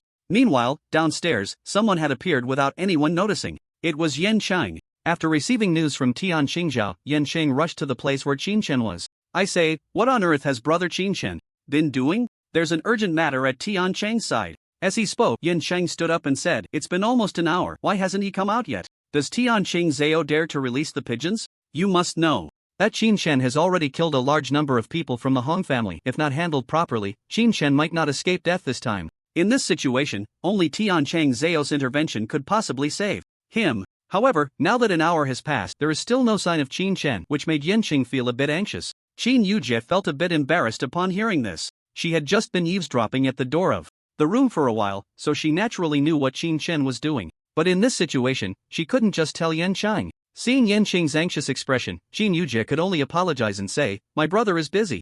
He'll be down soon, just wait a bit longer." As she spoke, Qin Yujie picked up a teacup nearby and poured a cup of tea for Yanqing. But Yanqing had no time to drink tea. Tianqing Xiao was still waiting for Qin Chen's report. Right now, Qin Chen was the hope for the future of Huaxia. If he could convince everyone in Huaxia to give up practicing magic and instead focus on physical techniques, perhaps Qin Chen could be considered a national hero. But in such an anxious situation, you tell me that Qin Chen is just upstairs and it's been almost an hour and he still hasn't come down? If Qin Yujie knew what Yanqing was thinking, she would definitely add quietly, "It's already been 1 hour, 13 minutes, and 3 seconds. But if that were to be said, Yanqing would probably explode with anger. Just when everyone was in a state of panic, pat, pat. The sound of footsteps slowly echoed, and Yanqing quickly turned around to look, ready to speak, but saw Qin Chen carefully helping Ranmo down the stairs step by step. Seeing this scene, Yanqing immediately understood what was happening. As for Zhang Chenchuan beside them, seeing that Ranmo could barely walk, he couldn't help but silently complain about Qin Chen, beast. When Yanqing saw Qin Chen and Ranmo coming down in this position, he couldn't help but glance at Qin Yujie beside him. However, there was no surprise on Qin Yujie's face. Instead, she had a look of acceptance about the situation, which made Yanqing finally understand why Qin Yujie didn't let him go up. No wonder Ranmo, even without joining the Ran family, would still follow Qin Chen. It turns out that Qin Chen's combat power was one thing, but their relationship was the key, right? Feeling the gazes of everyone on her, Ranmo's face turned bright red, and she hurriedly explained, "You guys don't misunderstand." But before she could finish, Qin Yujie stepped forward, took Qin Chen's hand away, and supported Ranmo. No one answered Ranmo. Instead, everyone looked at the two with a peculiar gaze, as if to say, "No need to explain, we all understand." Seeing the looks from everyone, Ranmo couldn't help but turn her gaze to Qin Chen, as if wanting him to explain. However, Qin Chen paid no attention to Ranmo's gaze. Instead, he looked at Yanqing and said in a deep voice, "Tianqing Xiao asked you to call me?" It seemed that Qin Chen had already anticipated Yanqing's purpose for coming. He understood the importance of the Dark Realm better than anyone else. He knew that in the ruins, his actions would definitely attract the attention of others. It was precisely because of this that Qin Chen dared to act against the Hong family in the ruins, unafraid of anyone knowing about it. If it were the Ran family, they might not dare to speak out due to Qin Chen's intimidation. But the Yen family would definitely not be afraid, because their family had always been doing such things. Hearing Qin Chen's words, Yanqing nodded. "Tianqing Xiao wants me to call you to Kyoto." Upon hearing this, Qin Chen nodded. "Okay, I'll make some arrangements and go with you shortly." Good. Hearing that Qin Chen did not refuse, Yanqing also breathed a sigh of relief. Following Yanqing's gaze, Qin Chen mainly arranged for Qin Yujie and Ranmo to find a place to stay in Kyoto. With the school term approaching, it was certain that they would not be staying in Linhai. After hearing Qin Chen's words, Zhang Chenchuan and Ranmo readily agreed. Once this matter was settled, Qin Chen followed Yanqing to Kyoto. The remaining three, after agreeing to Qin Chen, watched him leave, and Zhang Chenchuan began to pack his things. Qin Yujie, however, pulled Ranmo to sit on the sofa and started asking her all sorts of questions. Mainly, she wanted to know when Ranmo and Qin Chen had become so close. Did something happen in the ruins? One question after another left Ranmo at a loss for how to respond. She wanted to explain, but Chen Yujia simply wouldn't believe her. Seeing that she couldn't get any answers, Chen Yujia assumed that Ranmo was just shy. After all, anyone would find it hard to remain calm in such a situation. She then told Ranmo to sit and rest while she and Zhang Chenchuan went to pack their things, preparing to head to Kyoto. Half an hour later, in the highest office in Kyoto. This was Qin Chen's second visit to this place since his rebirth. This location, which all wandering mages dream of visiting, stirred no emotions within Qin Chen. However, upon seeing Qin Chen, Tian Shingha's expression was completely different from before. She looked at Qin Chen with immense excitement. You've broken through to the transformation realm? Transformation realm. This was the first time Yin Chang had heard this term, and she felt a bit puzzled. Transformation realm, is that above the dark realm? Facing the extremely excited Tian Shingha, Qin Chen replied calmly, I haven't truly broken through, I merely forced my way into that realm with the help of a treasure. Qin Chen's answer did not surprise Tian Shingha. If breaking through to the transformation realm were that easy, it wouldn't have been impossible to achieve for so long before the emergence of magic. Upon hearing this, Tian Shingha's expression shifted, and she asked, the treasure from the ruins? Qin Chen nodded. Tian Shingha then questioned, actually, in the ruins there's not just the Shinon ruler, but another treasure, right? Hearing this, Qin Chen nodded again. Yes, the main reason those people from abroad came in this time was for that treasure. Upon hearing Qin Chen's words, Tian Shingha fell into deep thought. After a while, she looked up at Qin Chen. Those people didn't immediately look for the Shinon ruler when they entered the ruins. Instead, they sought this treasure. Doesn't that prove that this treasure is more valuable than the Shinon ruler? Hearing Tian Shingha's speculation, Qin Chen replied calmly, if we're talking about value, I believe the Shinon ruler is relatively the most precious. Tian Shingha was taken aback by this statement, and asked, can you tell me what this treasure is? Upon hearing this, Qin Chen hesitated. Noticing that Qin Chen's expression was off, Tian Shingha quickly explained, don't worry, I won't take your things. You obtained it yourself, which proves that this treasure is fated for you. Moreover, as long as the items from the ruins don't leave China, I generally won't interfere. If you don't believe me, you can ask Yen Chang. Upon hearing this, Yen Chang hurriedly added, Qin Chen, don't worry, Tian Shingha won't forcibly take your treasure. As long as you don't bring it out of China, I can guarantee that. Hearing the words of the two, Qin Chen was momentarily taken aback, then came to his senses and said to them, this object is called the Xianyuan sword, the sword of the ancient Xianyuan, found in the same ruins as the Shinon ruler. The people from abroad have come primarily for this item. As for the Shinon ruler, it holds little research value for them. This statement was indeed true. The Shinon ruler had effects similar to those of healing magic. Although healing magic was scarce, every country had some, more or less. The Xianyuan sword, however, was different. The Xianyuan sword represented the future of Huaxia's martial arts, a treasure that everyone hoped to obtain. Upon hearing Qin Chen's words, Tianqing Xiaodong's pupils suddenly constricted, as expected. After saying this, Tianqing Xiaodong looked at Qin Chen with some excitement and asked, can you take it out for us to see? Hearing this, Qin Chen felt a bit troubled. He wasn't worried that Tianqing Xiaodong would snatch it. It was just that after completing the experiment, the malevolent aura of the Xianyuan sword could easily affect others' minds. The reaction of Ranmo was a clear example. If Tianqing Xiaodong saw the ancient beast, would he feel despair? It was important to note that Tianqing Xiaodong was currently a pillar of Huaxia. If even he felt despair, the entire Huaxia might fall into that despair. So for a moment, Qin Chen was unsure whether he should take out the Xianyuan sword. Seeing Qin Chen frowning deeply, Tianqing Xiaodong asked in confusion, what's wrong? In response, Qin Chen looked up at Tianqing Xiaodong and said, this thing can easily affect a person's mind, so I recommend you not to look at it. Hearing this, Tianqing Xiaodong was taken aback. Meanwhile, Yen Cheng, who was beside them, quickly said to Qin Chen, Tianqing Xiaodong is a 9th-level mage. If you're not afraid of it, why should he be? Wasn't that looking down on people? After Yen Cheng spoke, Tianqing Xiaodong also came to his senses, but before he could speak, he saw Qin Chen making a move. Upon hearing Yen Cheng's words, Qin Chen turned around and looked directly at Yen Cheng, making her feel a bit uncomfortable. To this, Qin Chen said with a serious expression, you need to understand one thing, no matter how strong Tianqing Xiaodong is, he is still a mage, while I am a body refiner. This is an ancient legacy, not a treasure from Western countries. Do you understand? The sudden words left both of them momentarily stunned, but they quickly reacted. This was a legacy from ancient times. Tianqing Xiaodong was a mage. He didn't focus on body refining, which made him somewhat out of place with the legacy. Qin Chen, on the other hand, was a genuine body refining expert. Even Yen Cheng had seen Qin Chen wielding the Xianyuan sword. Could it be that only body refiners could use the Xianyuan sword? If that were the case, it would mean that no one other than Qin Chen could touch the Xianyuan sword. Thinking of this, the two exchanged glances. However, before they could think further, they heard Qin Chen ask in confusion, did you call me over just for the Xianyuan sword? If that were really the case, Qin Chen would be somewhat disappointed in Tianqing Xiaodong. Upon hearing Qin Chen's words, the two quickly realized, and Tianqing Xiaodong awkwardly smiled and said, if that's the case, then it's a pity, but I do want to have a good chat with you about what happened in the ruins this time. Hearing this, Qin Chen quietly looked at Tianqing Xiaodong without speaking. Threatening him? That was out of the question. Tianqing Xiaodong surely knew Qin Chen's temperament. There was no good outcome for anyone who threatened him. However, this time, although Qin Chen had dealt with all the members of the Hong family, it was because Hong Lei had acted first. Presumably, Yan Cheng had already told Tian Shingha everything. Seeing that Qin Chen remained silent, Tian Shingha felt even more awkward and immediately cleared his throat. Ahem, I heard that you went in this time and killed everyone from the Hong family. This matter has caused quite a stir. Upon hearing this, Qin Chen raised an eyebrow. If someone attacks the people around me, am I not allowed to fight back? If that's really the case, does it mean that within the ruins, as long as someone assassinates the people around you, you just need to come out and report it? Hearing this, Tian Shingha was stunned, momentarily at a loss for how to respond to Qin Chen's words.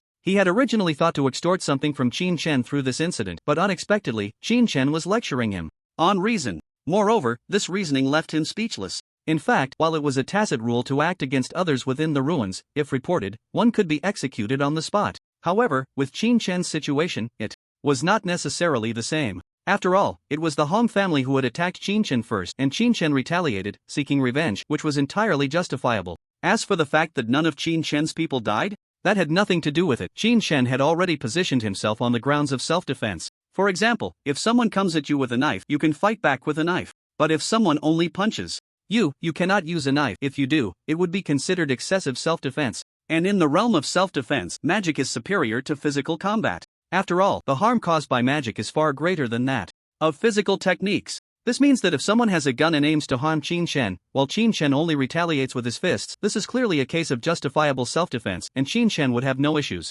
at all. Originally, when Tian Shingha said this to Qin Chen, he was still hoping to gain some benefits from him, because in Tian Shingha's eyes, Qin Chen was a treasure trove. Not only was he exceptionally familiar with physical techniques, but he had also reached a transformative level. Although he relied on external forces, the fact that Qin Chen could wield transformative combat power was already enough for Tian Shingha. However, now, with just one sentence from Qin Chen, he had placed himself in an invulnerable position, leaving Tian Shingha with no way to gain any advantage. After thinking for a moment, Tian Shingha suddenly remembered something, and looked at Qin Chen with a smile, saying, but who can help you prove that the Hong family acted first? Although there were witnesses from the Ran family and Yin family after entering, the influence of the Hong family was still significant. Would these two families really offend the Hong family for Qin Chen? This was something even Tian Shingha himself was uncertain about. Looking at the half-smile on Tian Shingha's face, Qin Chen confidently replied, the Ran family might not know, but the Yen family will definitely help. As for the Ran family, although there was Ranmo, Qin Chen was not too sure if they would stand up to testify.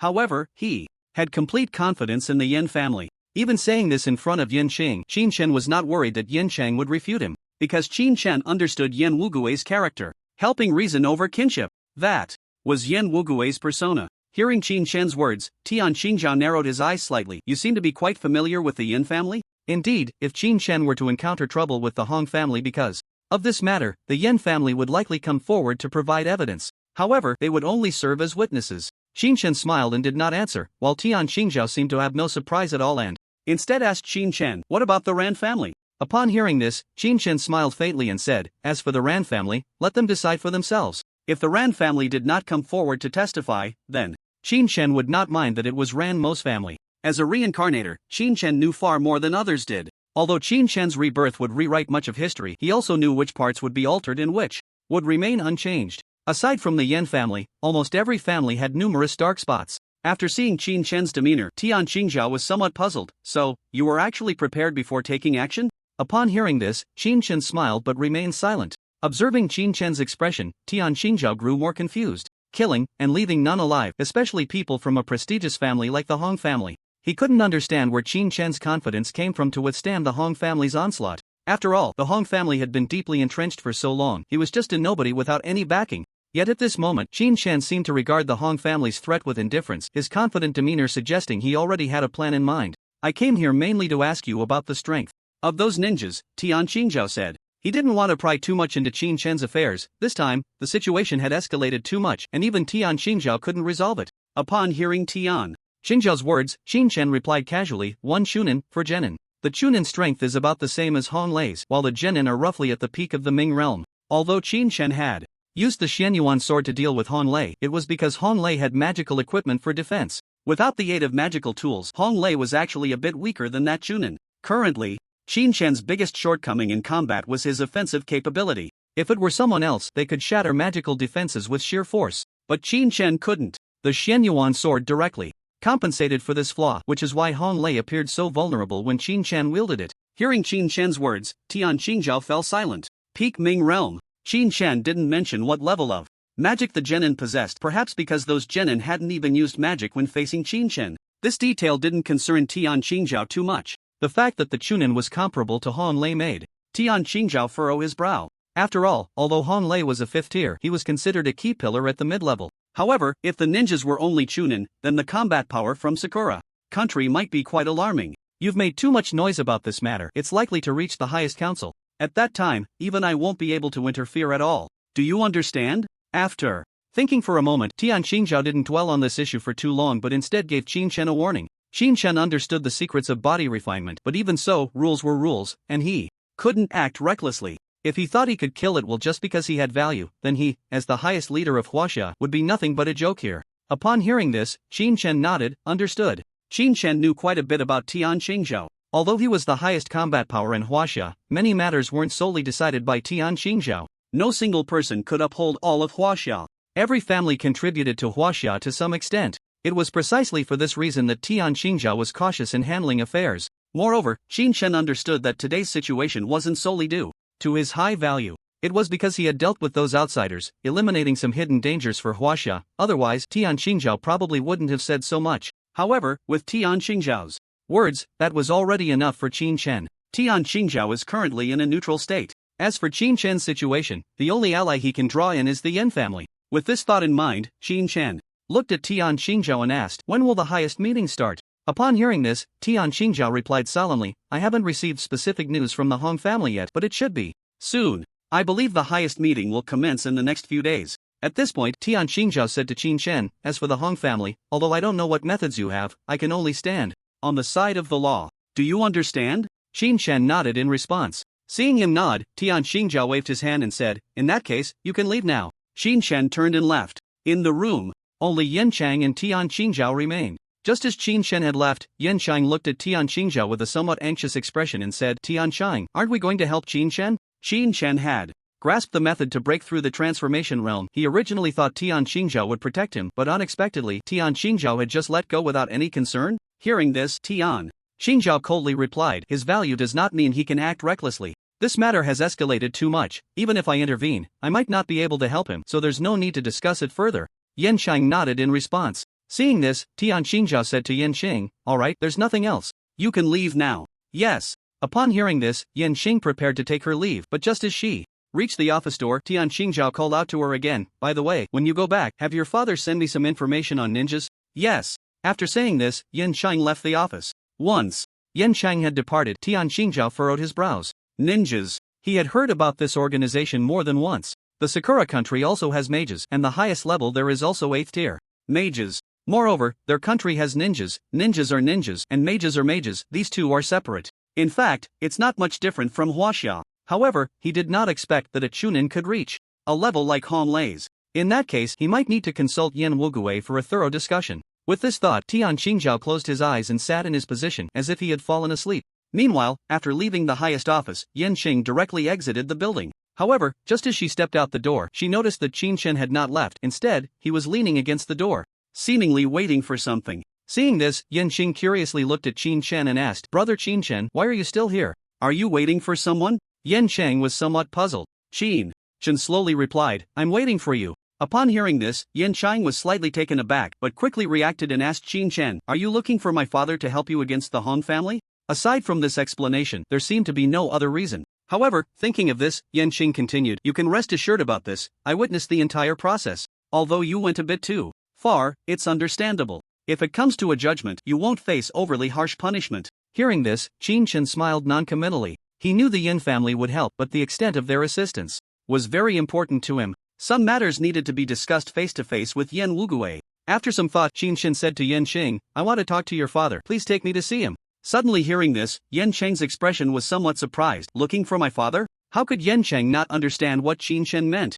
Tianqing meant that Yan Wugui would handle the matter officially, and although Tianqing would inevitably face some punishment in the end, Tianqing knew that Tianqing's life would definitely be spared. However, it seemed that Tianqing did not wish for that. It was as if he wanted to have a chat with his father. Remembering what Tianqing had said when they first met, Tianqing was taken aback and asked, "Do you know my father?" Upon hearing this, Tianqing smiled lightly. "Of course I know him." As for Yan Wugui, Tianqing was very familiar with him. It was precisely because of this that Tianqing thought of Yan Wugui first in this situation. Hearing this, Tianqing said, somewhat strangely, "But if you know my father, you should also understand his character. For this matter, him being able to ensure your safety is already the greatest extent. If you seek him out now, it might backfire and even provoke his displeasure." Hearing this, Tianqing smiled and said, "I know. You know, so why still?" Looking at Tianqing's expression, Tianqing completely did not understand what he was thinking. Since he knew, what was he planning to do? Did he really expect his father to help Tianqing regardless of everything? That was simply unrealistic. However, what Tianqing did not know was that Tianqing had a very thorough understanding of Yan Wugui. Under normal circumstances, Tianqing naturally knew that even seeking the Ran family would be better than going to Yan Wugui. But Tianqing was different. He had leverage that could move Yan Wugui. He knew what Yan Wugui wanted, or rather, what Yan Wugui wanted to know. This was all based on Tianqing's understanding of Yan Wugui's character before his rebirth. Seeing that Tianqing showed no signs of giving up, Tianqing could only helplessly say, "Since you want to see my father, I can take you with me, but I can't guarantee whether my father will see you or help you." Upon hearing this, Tianqing smiled and said, "Then thank you very much." Following that, under Tianqing's curious gaze, Tianqing went with Tianqing to the Yan family. The Yan family, being one of the top families in Huaxia, resided in a place that was almost inaccessible to anyone in Huaxia. Such a place gave off a very serious and oppressive feeling. At this moment, inside the Yan family, in the backyard of the Yan family, in a seemingly very simple house, an elderly man who appeared to be nearly 100 years old was lying in a rocking chair. In front of him stood a middle-aged man, who was behaving like a well-behaved child, reporting to the elderly man about recent events. "Dad, the ruins have been opened, and the people inside have come out. I heard that this time the Hong family sent in 12 people, and all of them died inside." The middle-aged man was none other than the helmsman of the Yan family, Yan Guilai. Upon hearing Yan Guilai's words, the elderly man did not even open his eyes, and even upon hearing that 12 people from the Hong family had died, there was not a ripple in his heart as he asked, "How is Qinger?" In response, Yan Guilai said solemnly, "Qinger is fine, and both Elder Chen and Elder Zhang who were with Qinger have returned as well." Upon hearing this, the elderly man waved his fan and fanned himself the rocking chair, swaying a couple of times as he said, "Karma, those little brats from the Hong family, relying on their status as Hong family members, could do all sorts of inhumane things. It's good that they died this time. Let it be a penance for their evil deeds." Hearing this, Yan Guilai was somewhat speechless, and the elderly man, seeing Yan Guilai silent, casually asked, "Did you come to see me just to talk about this matter?" Hearing this, Yan Guilai smiled and said, "That's not it. I mainly came over because I was curious about what happened with Zhang Lao and Chen Lao, so I wanted to ask my father." Upon hearing this, the old man said flatly, "Ask." With the old man's prompt, Yan Guilai continued, "It's like this. I heard from Chen Lao that when they entered the ruins this time, they encountered some Americans. For some unknown reason, those people didn't look for the Shinnong ruler, but instead, Qinger ran into them elsewhere." Upon hearing this, the old man showed no surprise and said, "Ancient ruins, it's normal that you don't know about the treasures inside. What about the Americans?" Yan Guilai replied truthfully, "The 5th level secret technique has already died." Upon hearing this, the old man finally opened his eyes. "Qinger did it?" Yan Guilai felt a bit awkward and smiled, saying, "Not really." This time, Yenner and the others encountered a powerful practitioner who specializes in body refinement. That 5th level secret technique was dealt with by the body refinement expert. "The main reason I came over this time was to discuss body refinement with you." Hearing this, the old man closed his eyes again and smiled, saying, "There are so many practitioners who specialize in body refinement. What's so surprising about that?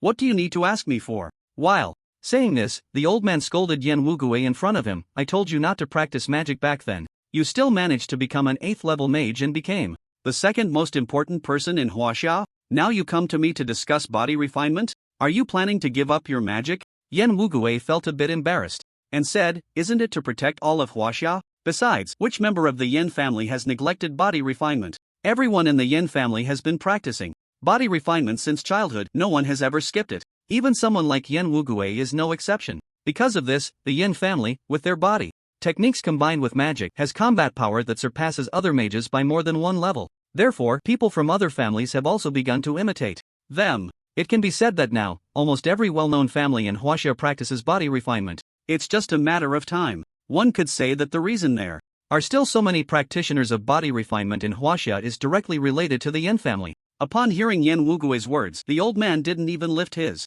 eyelids and said to Yan Wugui, "Alright, if you have any questions, hurry up and ask. Once you're done, get lost." The second most important person in Huaxia, Yan Wugui, felt a bit awkward after hearing this, but thinking of what Chen Lao said when he returned, he smiled and said, "Father, Chen Lao said that this body refinement expert seems to have already broken through the dark realm." As the last word fell, the old man's hand, which had been shaking the fan, paused slightly, then suddenly opened his eyes wide, a glint of brilliance flashing in them. In Yan Wugui's gaze, the old man, who had seemed to be on the verge of death, had somehow sat up, looking at Yan Wugui with a serious expression and asking, "Above the dark realm?" At this moment, the old man exuded an unmatched aura, and even the 8th level. Yan Wugui did not dare to meet the old man's gaze directly. He could only slightly avert his eyes and say to the old man, "Yes." Upon hearing this, the old man frowned slightly, then as if recalling something, he asked with a flicker of brilliance in his eyes, "So, all those from the Hong family were killed by this guy?" Hearing this, Yan Wugui was taken aback and looked at the old man, asking, "Dad, how did you know?"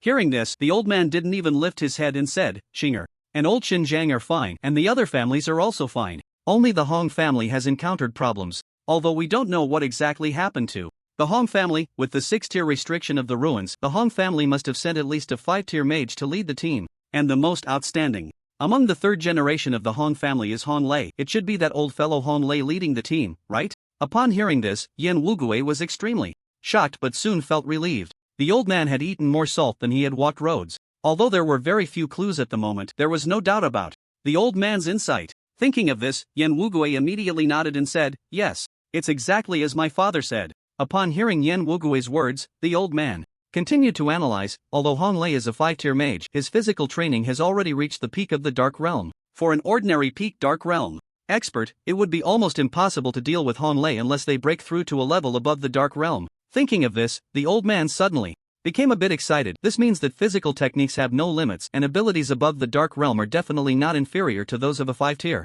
mage. Realizing this, the old man hurriedly raised his head and asked, "How old is that guy?" Hearing this, Yan Wugui replied truthfully, "About 18 years old. Much younger than Xingha." Upon hearing this, the old man's pupils constricted. 18? What does that represent? It suggests that above the Dark Realm, he might be even stronger than he imagined, and perhaps incredibly strong. Although Hong Lei is a 5-tier mage, he seems to be on par with Tianqing. However, if Tianqing were really standing in front of Hong Lei, the final result would definitely be Tianqing's defeat. This is the advantage of battle experience. But how could such an experienced Hong Lei die at the hands of an 18-year-old kid? Just how strong is it above the Dark Realm? Thinking of this, the old man became excited. Yan Wugui naturally understood what the old man was thinking, but still interrupted, "Father, you might have misunderstood." Hearing this, the old man was taken aback. "Misunderstood? Misunderstood what?" Yan Wugui replied truthfully, "I heard old Chen say that before they left, Chen was still at the peak of the Dark Realm. At that time, Chen could already suppress Hong Lei.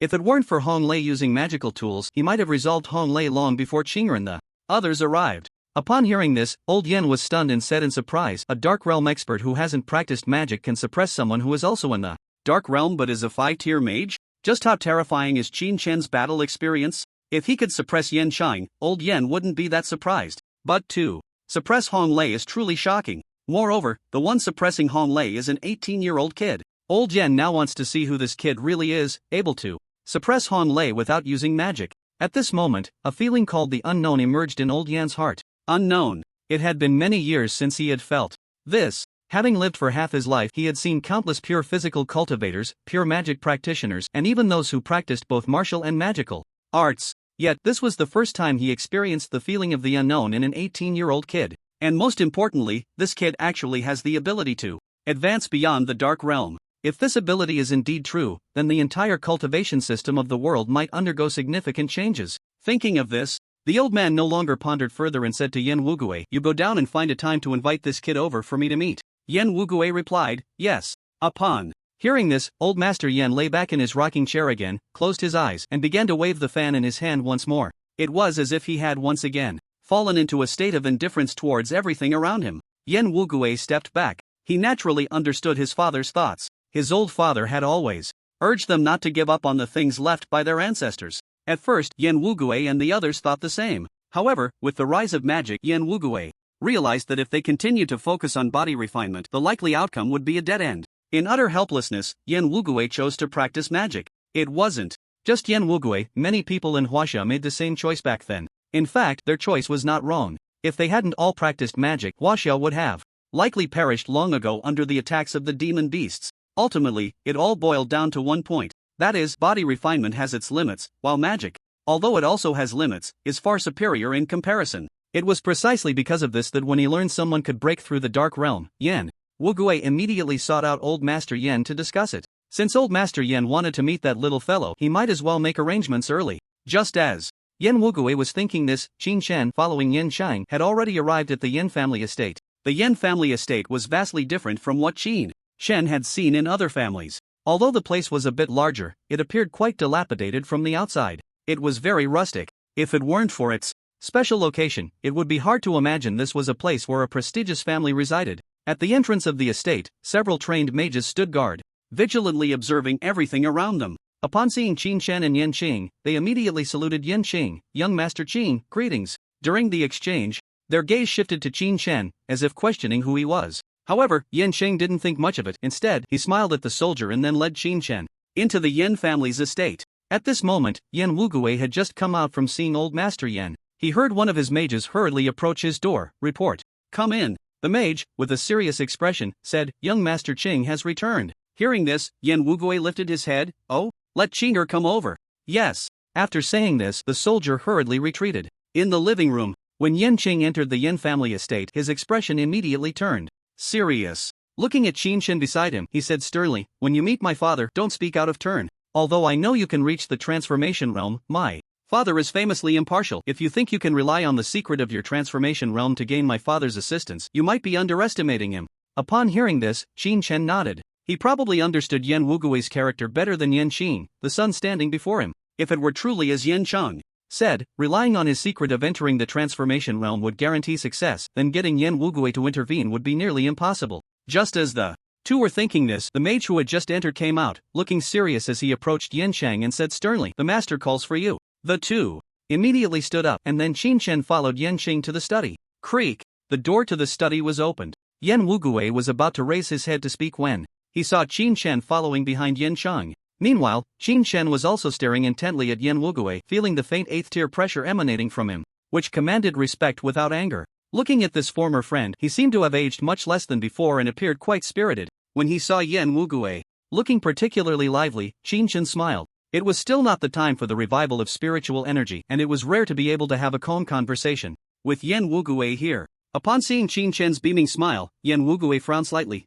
Are you that Qin Shen?" Among the younger generation, he had never seen anyone maintain their composure in front of him. Moreover, in this situation, the only explanation for following Yan Qing into his home was Qin Shen. Hearing this, Qin Shen nodded. "That's me." Yan Wugui asked, "Then what brings you here today?" Qin Shen smiled faintly. "I came to discuss some matters with you." "What do you want to discuss?" Yan Wugui replied in an extremely indifferent tone, making it hard to discern his emotions. Seeing this, Qin Shen also smiled and said, "Secrets between nations." "Nation?" Hearing this, Yan Wugui was taken aback. He had thought Qin Shen would straightforwardly ask for his help. If that were the case, Qin Shen's standing in his eyes would surely drop significantly, but he did not expect Qin Shen wanted to talk about secrets between nations. Not only was Yan Wugui stunned, but even Yan Qing beside him looked somewhat puzzled. After a brief moment of surprise, Yan Wugui smiled, though the smile was full of sarcasm. "I heard you're only 18? Qin Shen nodded, remaining silent and unfazed by the sarcasm in Yan Wugui's eyes. Yan Wugui, seeing Qin Shen's expression was utterly calm, was somewhat impolite. "In that case, do you think at your age you understand foreign affairs better than I do?" One was an 18-year-old student who hadn't even entered university, while the other was the second most important figure in Huaxia. The disparity in their understanding of national matters was evident. However, Qin Shen did not mind and simply smiled. "As for understanding, Lord Yan Wugui, you will only know once you listen, won't you?" Upon hearing this, Yan Wugui was once again taken aback. He couldn't understand where Qin Shen's confidence came from, but before he could think much more, he heard Qin Shen continue, "If what I say does not interest you, I will leave immediately and never set foot in the Yin family again. How does that sound?" Qin Shen's words were filled with confidence, which left Yan Wugui feeling somewhat puzzled. He didn't know what Qin Shen wanted to discuss. After thinking for a moment, Yan Wugui glanced at the confident Qin Shen and said to Yan Sheng beside him, "Yan Xing, is there anything else? If not, you may leave for now." At this moment, Yan Wugui chose to listen to what Qin Shan wanted to say. What secrets could make Qin Shan so certain that he could persuade him? Hearing this, Yan Chang looked at Qin Shan with some concern and then said to Yan Wugui, Father, Tianqing said he is looking for you and wants you to bring over some information on ninjas. As for this Qin Shan, he said he has something to discuss with you. The fact that the ninjas and Americans in this relic were dealt with is all thanks to Qin Shan. If it weren't for him, this trip to the relic wouldn't have gone so smoothly. As Yan Qing spoke, he seemed to take Qin Shan's side, as if he didn't want anything to happen to him. Hearing this, Yan Wugui said, in a deep voice, I understand. After saying this, Yan Cheng immediately straightened his back and said to Yan Wugui that I'll take my leave. With that, Yan Cheng turned and left. Although he also wanted to know what the two were going to discuss, since they were unwilling to let him know, Yan Cheng wouldn't eavesdrop any further. Whether Qin Shan can receive help from the Yan family next is left to fate. Bang! The door to the room was closed by Yan Cheng. The sound was not loud, but as the door shut, the atmosphere in the room instantly became oppressive. The two did not speak, but simply stared in silence. An invisible pressure emanated from Yan Wugui, enveloping Qin Shan. Qin Shan seemed to sense this pressure. His body stiffened slightly, but quickly returned to normal. Seeing this, Yan Wugui lost interest in testing Qin Shan and instead asked straightforwardly, you came to see me, is there something regarding the country that you want to discuss? If it's about the matters between ninjas within the ruins, then there's no need to speak. Upon hearing this, Qin Shan was not surprised at all. Instead, he looked seriously at Yan Wugui and said, of course, you must know my purpose for coming today. Hearing this, Yan Wugui frowned and remained silent. Watching Yan Wugui frown, Qin Shan seemed to ignore it and smiled, saying, every prominent country in the world has its own unique aspects. The ninjas of Sakura country, the body refinement of Huaxia, and the magic of the United States. Upon hearing this, Yan Wugui couldn't help but speak up. I know all of this. Although he knew that what Qin Shan was about to say was not limited to these, he still felt the need to remind him. It seemed to be a prompt for Qin Shan to get straight to the point without beating around the bush. After hearing Yan Wugui's words, Qin Shan smiled and then focused his gaze on Yan Wugui. Originally, Qin Shan appeared lazy and indifferent to everything, but at this moment, he became extremely serious. His eyes fixed on Yan Wugui as he asked, as for the United States, Yan Wugui, how much do you think you understand? Hearing this, Yan Wugui was taken aback. Looking at Qin Shan's serious expression, a hint of a mocking smile appeared on his face. The United States? Their magic is ahead of other countries in the world. Even the magical systems there surpass those of other nations by a significant margin. In the United States, besides the common systems seen in Huaxia, there are many others, such as summoning systems, arcane magic, including the arcane system that Honginghao used before, which was also bought back at a high price from the United States. Although Yan Wugui did not know what Qin Shan was going to say, if Qin Shan thought he understood other countries better than himself, then he had found the wrong person. Yan Wugui said all this just to convey to Qin Shan that he was well aware of the intricacies of other countries, each of which had its own trump cards. As for the secrets above the dark realm that Qin Shan possessed, they were indeed very important for Huaxia. However, catching up to other countries was not that simple. Upon hearing this, Qin Shan smiled lightly. That's right, but if the United States were as simple as you imagine, why would it still stand at the pinnacle of the world? As soon as he finished speaking, Yan Wugui was taken aback, and before he could ask, he heard Qin Shan continue. Currently, Huaxia's position in the world is actually in conflict with the United States. But this is merely due to the large population. The magic on the United States side has long matured, and even the gap between Huaxia and the United States is still quite significant. But have you ever thought about why Huaxia is in conflict with the United States, while Sakura country completely submits to the United States? You must know that when it comes to heritage, Sakura country is actually ahead of us in Huaxia. After all, their country has ninjas, but in Huaxia, body refinement can only reach the peak of the Dark Realm, with no other capabilities whatsoever. Relying solely on the peak of the Dark Realm's body refinement to achieve the current status in this world is undoubtedly a bit fanciful. Upon hearing this, Yan Wugui was completely stunned. In fact, he really didn't know the answer to this question. Even Tianqing Zhaji was completely unaware of it. After thinking for a moment, Yan Wugui still asked Qin Shan, please, Mr. Qin Shan, enlighten me. Since Qin Shan had already made such a statement, it proved that he knew quite a bit. In this situation, Yan Wugui's attitude was clearly much better than before. However, he wanted to hear what Qin Shan had to say. If the words turned out to be uninformative, he would probably throw Qin Shan out the next moment.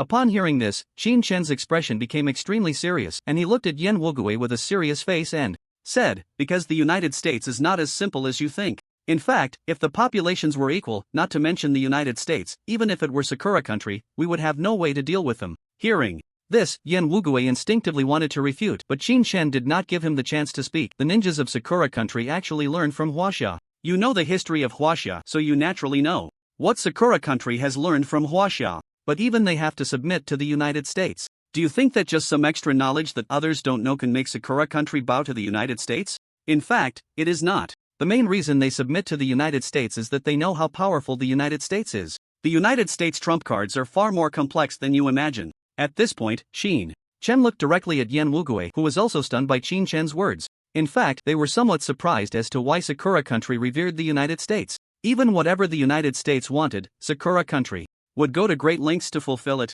In their eyes, Sakura country was undoubtedly a lackey of the United States. If it were solely based on magic, it would be too unrealistic. Surely, a country's leader wouldn't be that foolish. Almost instinctively, Yan Wugui asked Qin Chen, "Why is that?" Upon hearing this, Qin Chen continued, but his expression became extremely serious. In fact, the United States trump card is not the so-called extra magic system. This kind of thing is merely the self-righteousness of other uninformed countries. The real trump card of the United States is technology. During his speech, Qin Chen couldn't help but squint his eyes. When Qin Chen broke through to the gang realm and became a significant figure in Huaxia, the United States finally revealed its fangs. That is technology. A point that everyone overlooked in the age of magic. Upon hearing this, Yan Wugui looked somewhat bewildered. Technology? It had been a long time since he had heard that term. How did the monsters in the world come about? It was the explosion of technology that led to the mutation of biological organisms on Earth. Because the mutation was caused by a technological explosion, some large-scale technological weapons could not inflict significant damage on the monsters. Large-scale weapons primarily rely on the damage caused by subsequent radiation. Such things not only easily destroy everything on Earth but also do not harm the monsters in the slightest. In fact, this radiation can be converted into nutrients for the monsters, making them even stronger. Yan Wugui thought Qin Chen was going to reveal something, but unexpectedly, what Qin Chen mentioned was technology. By the time Yan Wugui came back to his senses, although he was filled with doubts, he did not mock Qin Chen. Instead, he asked, "Is technology really useful in this era?" Hearing this, Qin Chen looked at Yan Wugui with utmost seriousness and said, "What if the human body is entirely transformed into nanobots, composed entirely of nanobots? And if controllable nuclear fusion provides the energy, how much of an advantage do you think American mages would have in combat over Huaxia?" Upon hearing this, Yan Wugui's pupils suddenly constricted. Iron Man? Qin Chen's expression turned grave, pretty much, but compared to Iron Man, the nanobots being researched in America right now are even more terrifying. As he spoke, Qin Chen looked at Yan Wugui and continued, "These nanobots can absorb magic. In other words, they can be immune to magic. While Sakura country is under American control, they are also seeking a higher realm of ninjas, wanting to break free from American dominance, but they know how powerful America is. Even though they are almost on par with us in Huaxia now, they still submit to America. The main reason is that they understand what America is doing now. They clearly recognize the gap between them and America. And to break free from American control, in reality, Huaxia has only one choice." Qin Chen said a lot, and Yan Wugui's expression changed from serious at the beginning to shock and finally to horror. "Are you saying that America has now abandoned magic and turned to research technology?" "Yes." Qin Chen's face was serious, "But they haven't abandoned magic, they are just combining magic with technology." Yan Wugui exclaimed, "How is that possible?" It should be noted that in the past world, every country had some achievements in technology. After the technological explosion, technology had basically lost its effect against powerful beasts. Strong beasts could not be resisted by technology at all, and it was precisely for this reason that magic began to emerge. People discovered that through magic, they could resist powerful beasts, securing a place for human survival. But now, Qin Chen was telling him that America had picked up technology again? Seeing Yan Wugui's astonishment, Qin Chen was not surprised at all. When he learned this news in his previous life, not only Yan Wugui, but almost everyone's face was filled with shock. If it weren't for Qin Chen's martial arts having reached the peak, the entire world would probably have been under America's rule by then. This news undoubtedly brought immense shock to Yan Wugui. If this were true, he knew that the combination of technology and magic could indeed allow America to dominate the entire world. Although technology was useless against beasts, that was only for large explosive technological weapons. But technology is useful for humans. The whole world is thinking about how to fight against beasts and survive on Earth, while America is thinking about how to deal with other countries and dominate the entire world? Thinking of this, Yan Wugui suddenly fell silent. He looked at Qin Chen with a somewhat astonished gaze. He wanted to know where Qin Chen had gotten this information. If this news were indeed true, he knew how great the shock would be for the entire world. If it were someone else standing in front of him saying this, he might have gone directly to Tian Shingha to discuss it. But the person in front of him was just an 18-year-old boy, younger than his own son. In such a situation, how could Yan Wugui believe Qin Chen's words? Thinking of this, Yan Wugui calmed down and looked at Qin Chen, asking, "Where did you get this information?" Upon hearing this, Qin Chen smiled faintly and said, "That's a secret." Hearing this, Yan Wugui's expression suddenly changed. "Are you messing with me?" Hearing this, Qin Shen helplessly said, "It's not that I'm playing with you, but this kind of thing cannot be verified. Even if you try to investigate through the Yin family in the United States, you might not be able to find anything. I can only say that what I said is true. As for how to verify it, it's very difficult to provide strong evidence." Upon hearing this, Yan Wugui's expression shifted as he asked Qin Shen, "After all this, you still haven't answered my question. I just need to know where you got this information. As for how to verify it, I have my own ways, you don't need to worry about that." At this moment, Yan Wugui's face was serious and it was impossible to discern his thoughts. All Yan Wugui wanted to know was where Qin Shen had obtained the information. In Yan Wugui's gaze, Qin Shen scoffed and said to him, "Are you referring to Yan Sun in the United States?" Upon hearing this, Yan Wugui's expression changed completely. The originally imposing yet non-lethal Yan Wugui's demeanor turned fierce. "Where did you get this information?" As the words fell, the temperature in the room seemed to drop to an icy chill. The aura of an 8th-tier expert was fully revealed, and Yan Wugui's gaze towards Qin Shen was filled with murderous intent. It was as if, should Qin Shen fail to provide a satisfactory answer with his next words, he would be killed on the spot. Yan Sun was indeed the spy Yan Wugui had placed in the United States. This matter was unknown even to Tian Shingha. It was only known that Yan Wugui had very reliable sources of information, but no one in Huaxia knew where he obtained this information. Yet at this moment, Qin Shen seemed to have known all along. Feeling the murderous intent emanating from Yan Wugui, Qin Shen's expression remained unchanged. Instead, he looked at Yan Wugui with indifference and smiled. "I not only know Yan Sun, but I also know Yan Xinyu, Yan Hailan, and Yan Hailan. These are all your spies arranged in various other countries. Of course, I'm only mentioning their original names. As for what names they use in those countries, I don't need to elaborate, do I?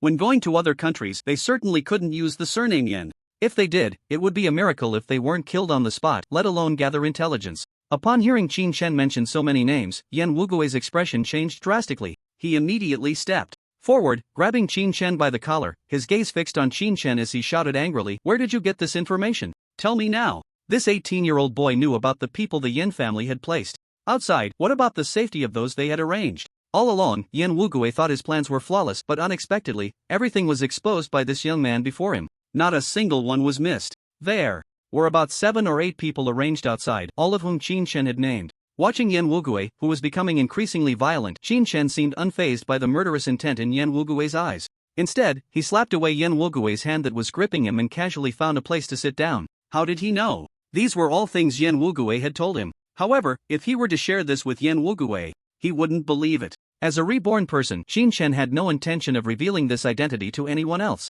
After thinking for a moment, Qin Shen sat in the chair and smiled. "As for how I know, you don't need to worry about that. But I can clearly tell you that besides me, no one else knows this. You can rest assured about that." Watching Qin Shen's relaxed demeanor, the murderous intent in Yan Wugui's eyes grew even stronger.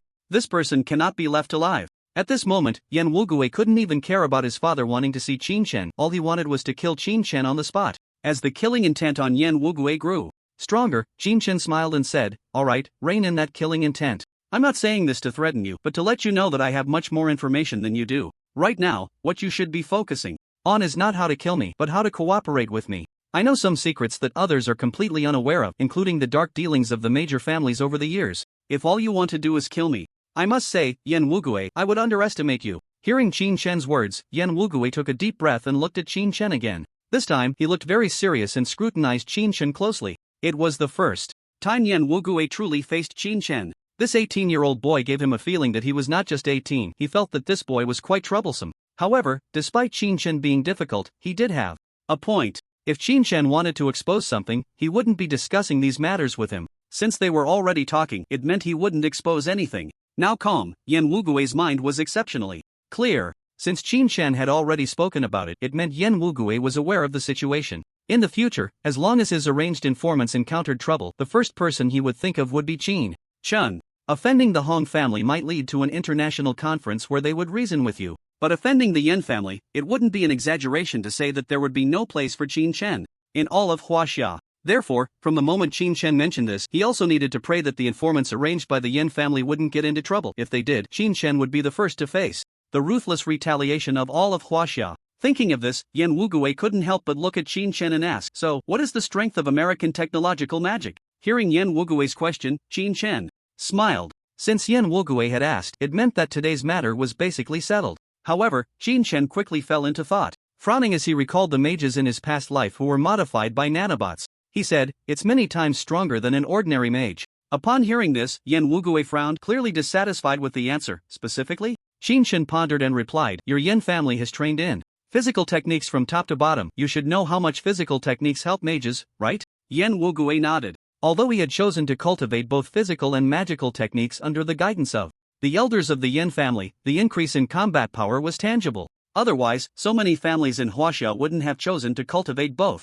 Seeing Yan Wugui nod, Qin Shen continued, in fact, the early combat power enhancement of Sakura country is not much different from ours. As for the American side, it can be said that as long as one possesses nanobots, no matter what realm the person is in, they can easily overpower all mages in this world. Hiss. Upon hearing this, Yan Wugui was stunned. As long as one had nanobots, they could overpower all mages in the world? Just think about it. A person who has cultivated for decades, like Tianqing, who finally reached the 9th tier mage, would be inferior to a mage created by a nanobot with no realm. So what was the point of their magical cultivation? Yan Wugui was also an 8th tier mage, not only to protect the people of Huaxia but also to ensure that Huaxia has enough voice in the world. However, now, after all this cultivation, it might not even compare to a mage formed by a combination of nanorobots created by others. This left Yan Wugui momentarily lost in confusion. Seeing the bewilderment on Yan Wugui's face, Qin Shen comforted him, saying, but don't worry, by the time they can send nanorobots into the human body, it will be decades from now.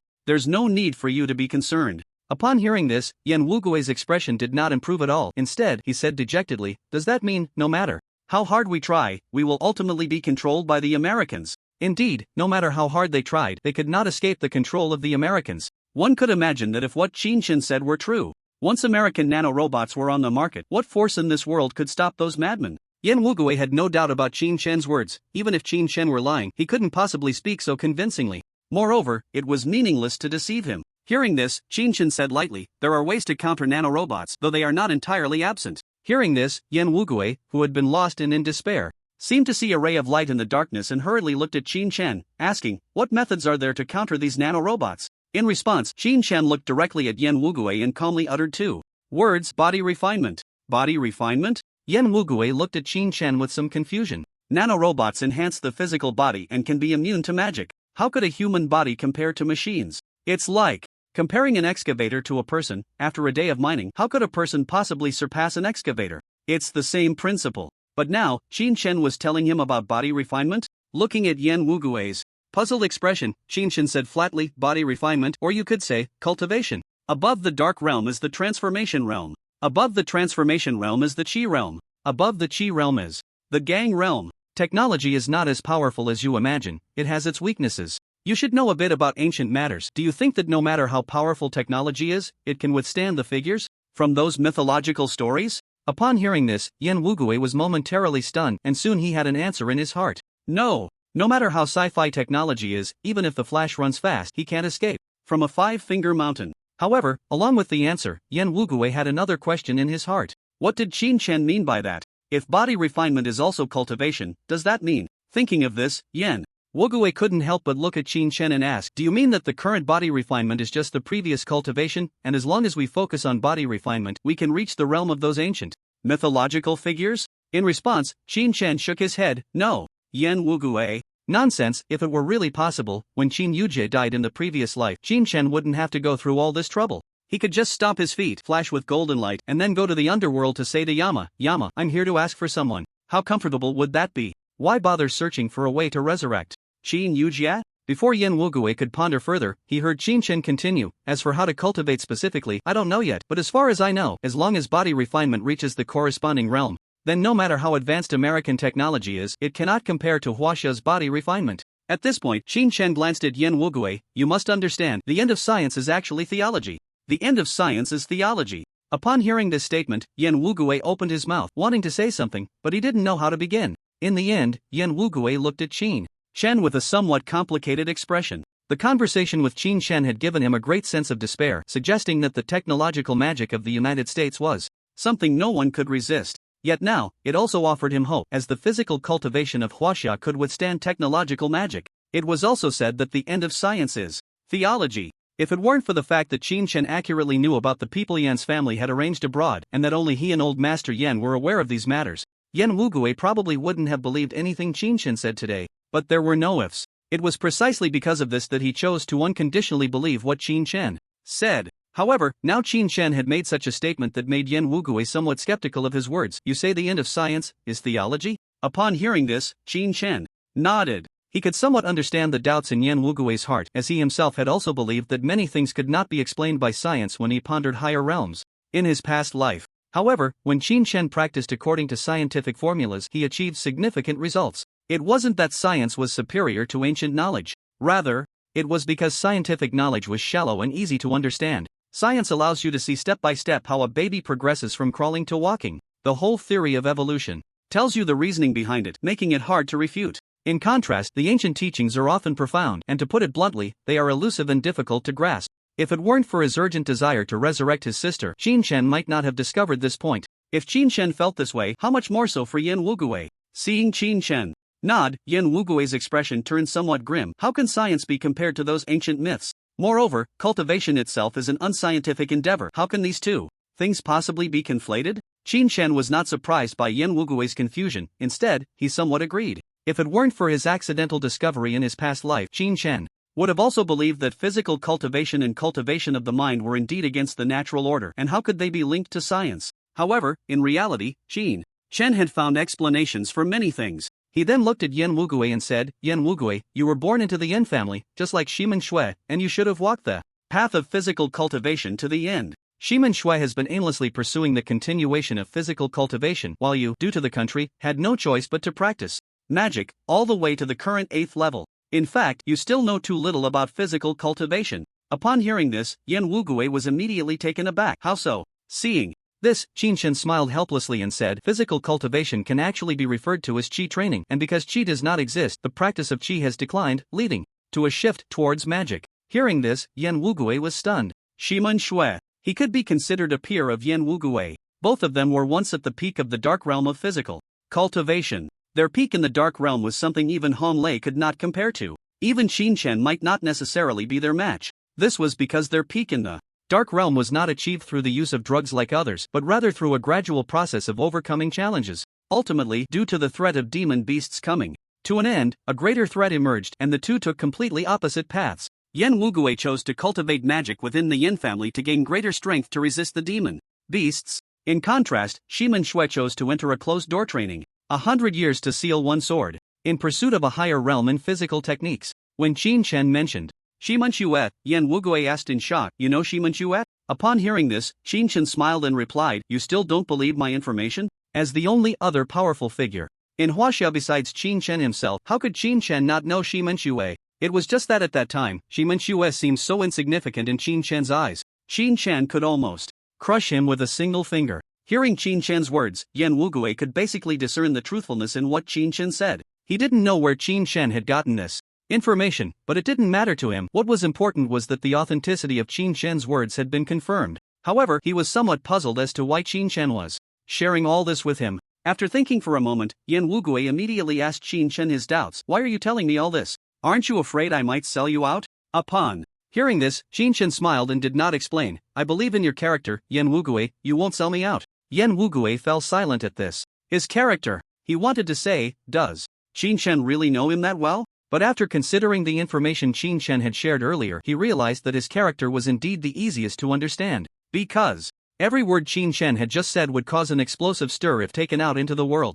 With this thought in mind, Yan Wugui couldn't help but look at Qin Chen and continue asking, so, after telling me all this, what do you want from me? When he heard Yan Wugui say this, Qin Chen smiled. It's simple, the Hong family is going to make a move against me, and I need you, the Yin family, to step in. Hearing this, Yan Wugui was stunned. Just this? He thought Qin Chen would ask for something outrageous, but it turned out he just wanted him to step in, and it wasn't even a direct confrontation with the Hong family, it was merely standing with Qin Chen. Seeing Yan Wugui in a daze, Qin Chen continued to smile. That's it, how about it? Of course, if you help me, we will be in a cooperative relationship. If there are things you don't understand, you can ask me anytime. What do you think? At the end, Qin Chen smiled wryly. If it were before, dealing with the Hong family wouldn't have been so troublesome for Qin Chen. He wouldn't have needed to find someone to help at all. But now, Qin Chen had a fatal weakness, and that was Qin Yujie. In order to ensure she could grow without any worries, Qin Chen had no choice but to seek help from the Yin family. Of course, for Qin Chen, it wasn't a difficult task,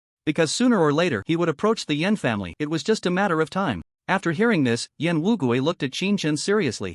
and said, I promise you, if the Hong family troubles you, I will stand by your side, including in the future. As soon as he finished speaking, before Qin Shen could respond, Yan Wugui continued, of course, since you understand me and know my character, you should also know that I stand by your side only because you are seeking revenge, not out of malicious intent. If you take advantage of my support and act recklessly. Before he could finish, Qin Shen smiled and waved his hand. Don't worry, I'm not that foolish. Hearing this, Yan Wugui clearly felt relieved, but he still seemed a bit anxious as he gathered his materials as if he were about to leave, and said to Qin Shen, in that case, I'm going to Tianqing Zhao's. Now, if you have time, when I leave, you can go to the backyard. My old man seems to have something to discuss with you. After saying this, Yan Wugui hurriedly left. Only Qin Shen remained in place, somewhat stunned. The old man of the Yin family? In his previous life, after getting to know Yan Wugui, Qin Shen had never heard of the name of the old man of the Yin family. What does the old master of the Yin family want with me now? Qin Shen felt somewhat perplexed. Yan Wugui really is at ease, leaving me all alone in the Yin family,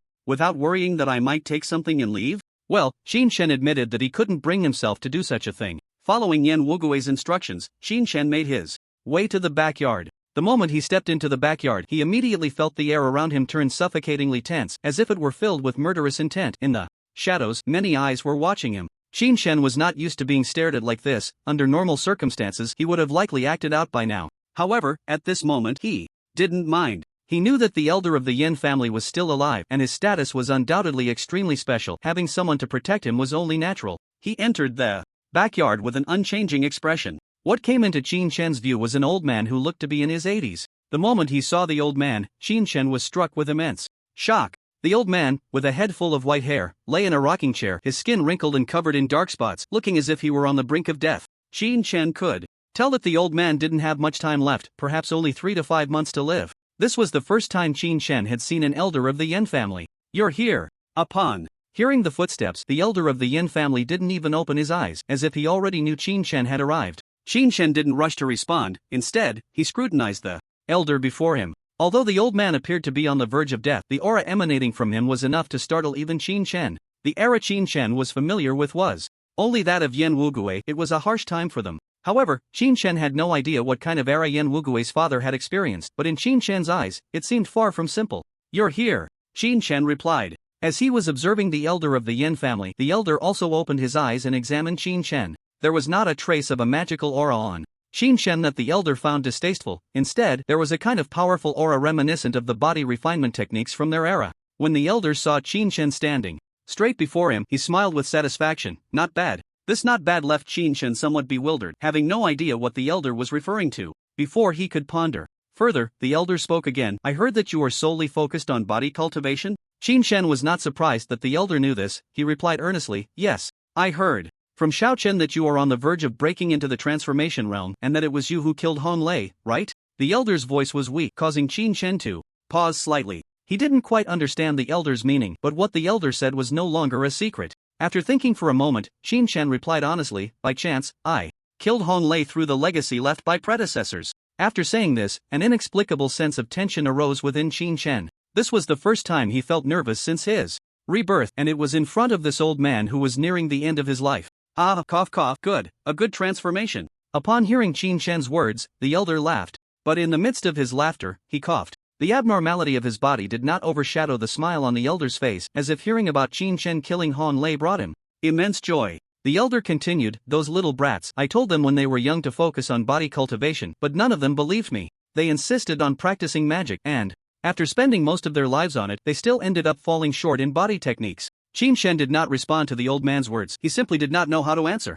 After laughing for a while, the old man stopped and looked at Qin Shen, asking, is the transformation realm strong? Hearing this question, Qin Shen was taken aback for a moment, then replied honestly, it's not as strong as people think. All along, there has been a misconception that the transformation realm is very powerful. Powerful enough that even a 5th-tier mage combined with a peak dark realm expert would not be a match for Qin Shen in a single round. But Qin Shen knew that the transformation realm was not as strong as imagined. After thinking for a moment, Qin Shen added, the bright realm is equivalent to the 1st and 2nd tiers, the dark realm is equivalent to the 3rd and 4th tiers, while the transformation realm is equivalent to the 5th and 6th tiers. Of course, people are different, some things cannot be judged solely by realm. Upon hearing this, the old man nodded in understanding. Indeed, people are different. However, little guy, I want to ask you. As far as I know, that Brad Hong Lei has already reached the peak of the dark realm, and He has killed quite a few people and beasts with ample combat experience. As far as I know, you are only 18 years old and haven't even attended university. How did you manage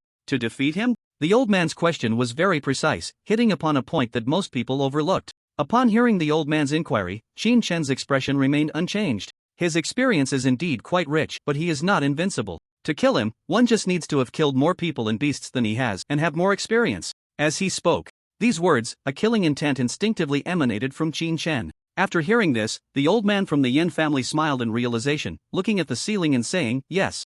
As long as the experience is sufficient and the number of kills is high enough, whether it's magic or physical techniques or a combination of both, it really doesn't differ much. Although the old man from the Yin family was laughing, Qin Chen could clearly feel the desolation emanating from him. During the laughter, the old man seemed to fall into memories, reminiscing about that war-torn era. In that era, there was no magic, there were only body refinement and firearms. In that time, body refinement was essentially just physical training, with no realms at all. Back then, let alone encountering 6th-tier beasts, even 5th-tier demons could bring devastating disasters to people. Yet, even without magic, they relied on themselves to gradually carve out a place for human survival. That place was very small, not even a city, it was merely a series of fortresses where humans could survive, as if the apocalypse had arrived. It made survival feel like a luxury. It was also during that time that someone found the correct method of body refinement through ancient texts, gradually reclaiming human territory from the beasts, which is now known as Xiao. But now, with the prevalence of magic, some people have completely forgotten the teachings left by their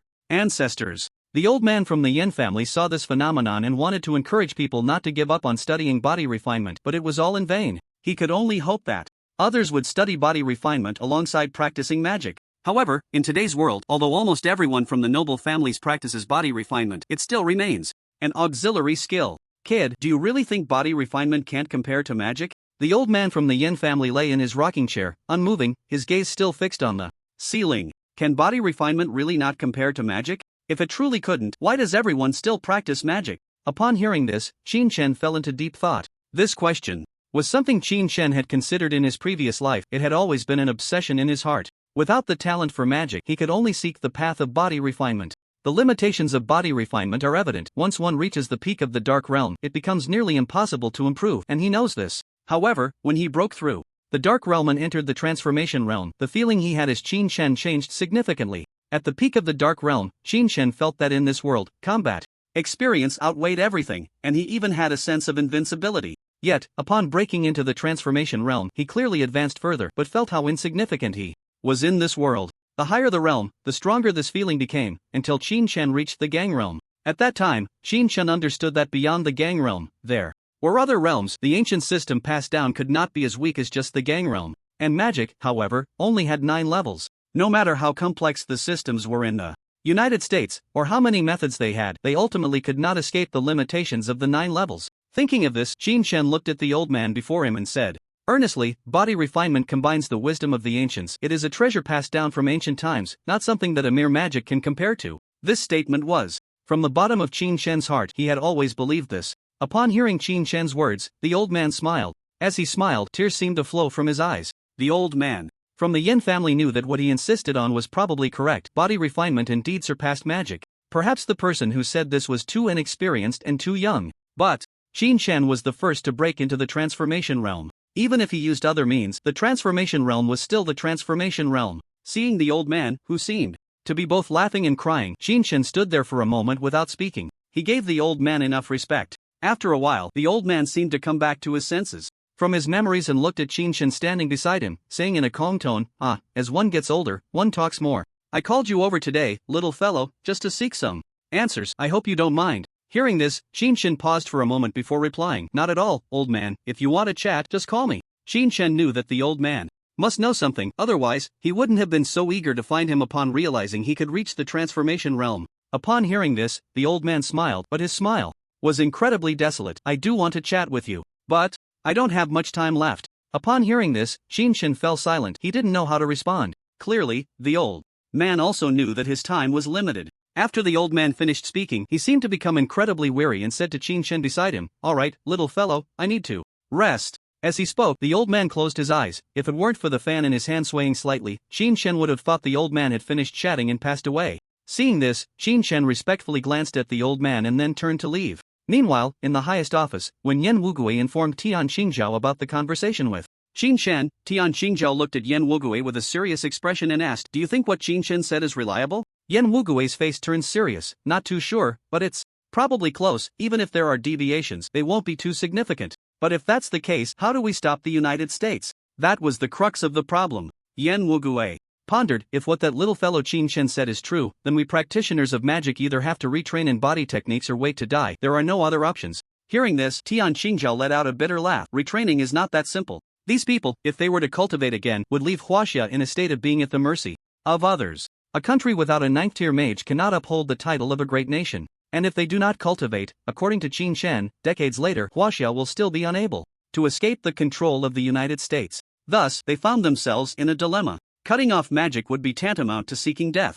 Continuing to cultivate magic would mean waiting for death. Either way, it leads to death. How should they choose? After some thought, Yen Wugui looked at Tian Shingha and said, "If not, shall we let the next generation start body training?" Upon hearing this, Tian Shingha was taken aback. Next generation? Is it still possible? With 20 years left, if the next generation starts body training now, they would only be 25 or 26 by then. Not to mention they currently lack cultivation methods beyond the peak of the Dark Realm. Even if they had them, it would be impossible to break through to the transformation realm at just 25 or 26. Yen Wugui's expression was serious. It's uncertain, but it's better than just waiting around with no way out. If they fight now, there is hope for the future, but if they continue as is, Huaxia is headed for destruction. Hearing this, Tian Shingha asked, "Does your Yin family have the steps for body training? Your teacher should have quite a few. Can you be sure he can provide them?" The teacher Tian Shingha referred to was the elder of the Yin family. Upon hearing this, Yen Wugui smiled and said, "That's exactly what my father hopes to see." If the elder of the Yin family knew that Yen Wugui wanted the next generation to start body training, he would surely be very pleased. After a brief moment of contemplation, Tian Shingha said to Yen Wugui, "In that case, I'll leave the matter of body training to you. But what do you plan to do about Qin Chen?" About Qin Chen? Yen Wugui fell into thought, and after a while, he said to Tian Shingha, "This time, Qin Chen is essentially acting in self-defense. The deaths in the Hong family are all self-inflicted. So this time, my Yen family." As he spoke, Yen Wugui looked at Tian Shingha and said, "Stands with Qin Chen." Tian Shingha looked at Yen Wugui in surprise. This was the first time he had seen Yen Wugui take a stand, and he did so with such determination. He left no room for retreat. The Yen family's stance had no real impact on them. It mainly depended on Qin Chen. If Qin Chen turned into a heinous villain, the Yen family's reputation could be ruined in an instant. For the Yen family, choosing to side with Qin Chen carried significant risk. Feeling Tian Shingha's unusual gaze, Yen Wugui couldn't help but mumble, "Don't look at me." The old man decided this. Upon hearing this, Tian Shingha was astonished. The teacher? Yen Wugui nodded. Although the old man had said nothing, since he had chosen to meet Qin Chen, he had already made his decision. Seeing Yen Wugui nod, Tian Shingha was greatly surprised. He had originally thought Yen Wugui was siding with Qin Chen because of his potential, but he hadn't expected this matter to involve his own teacher. Just as Tian Shingha was about to ask something, there was a knock on the door of the room. Knock, knock, knock. Who is it?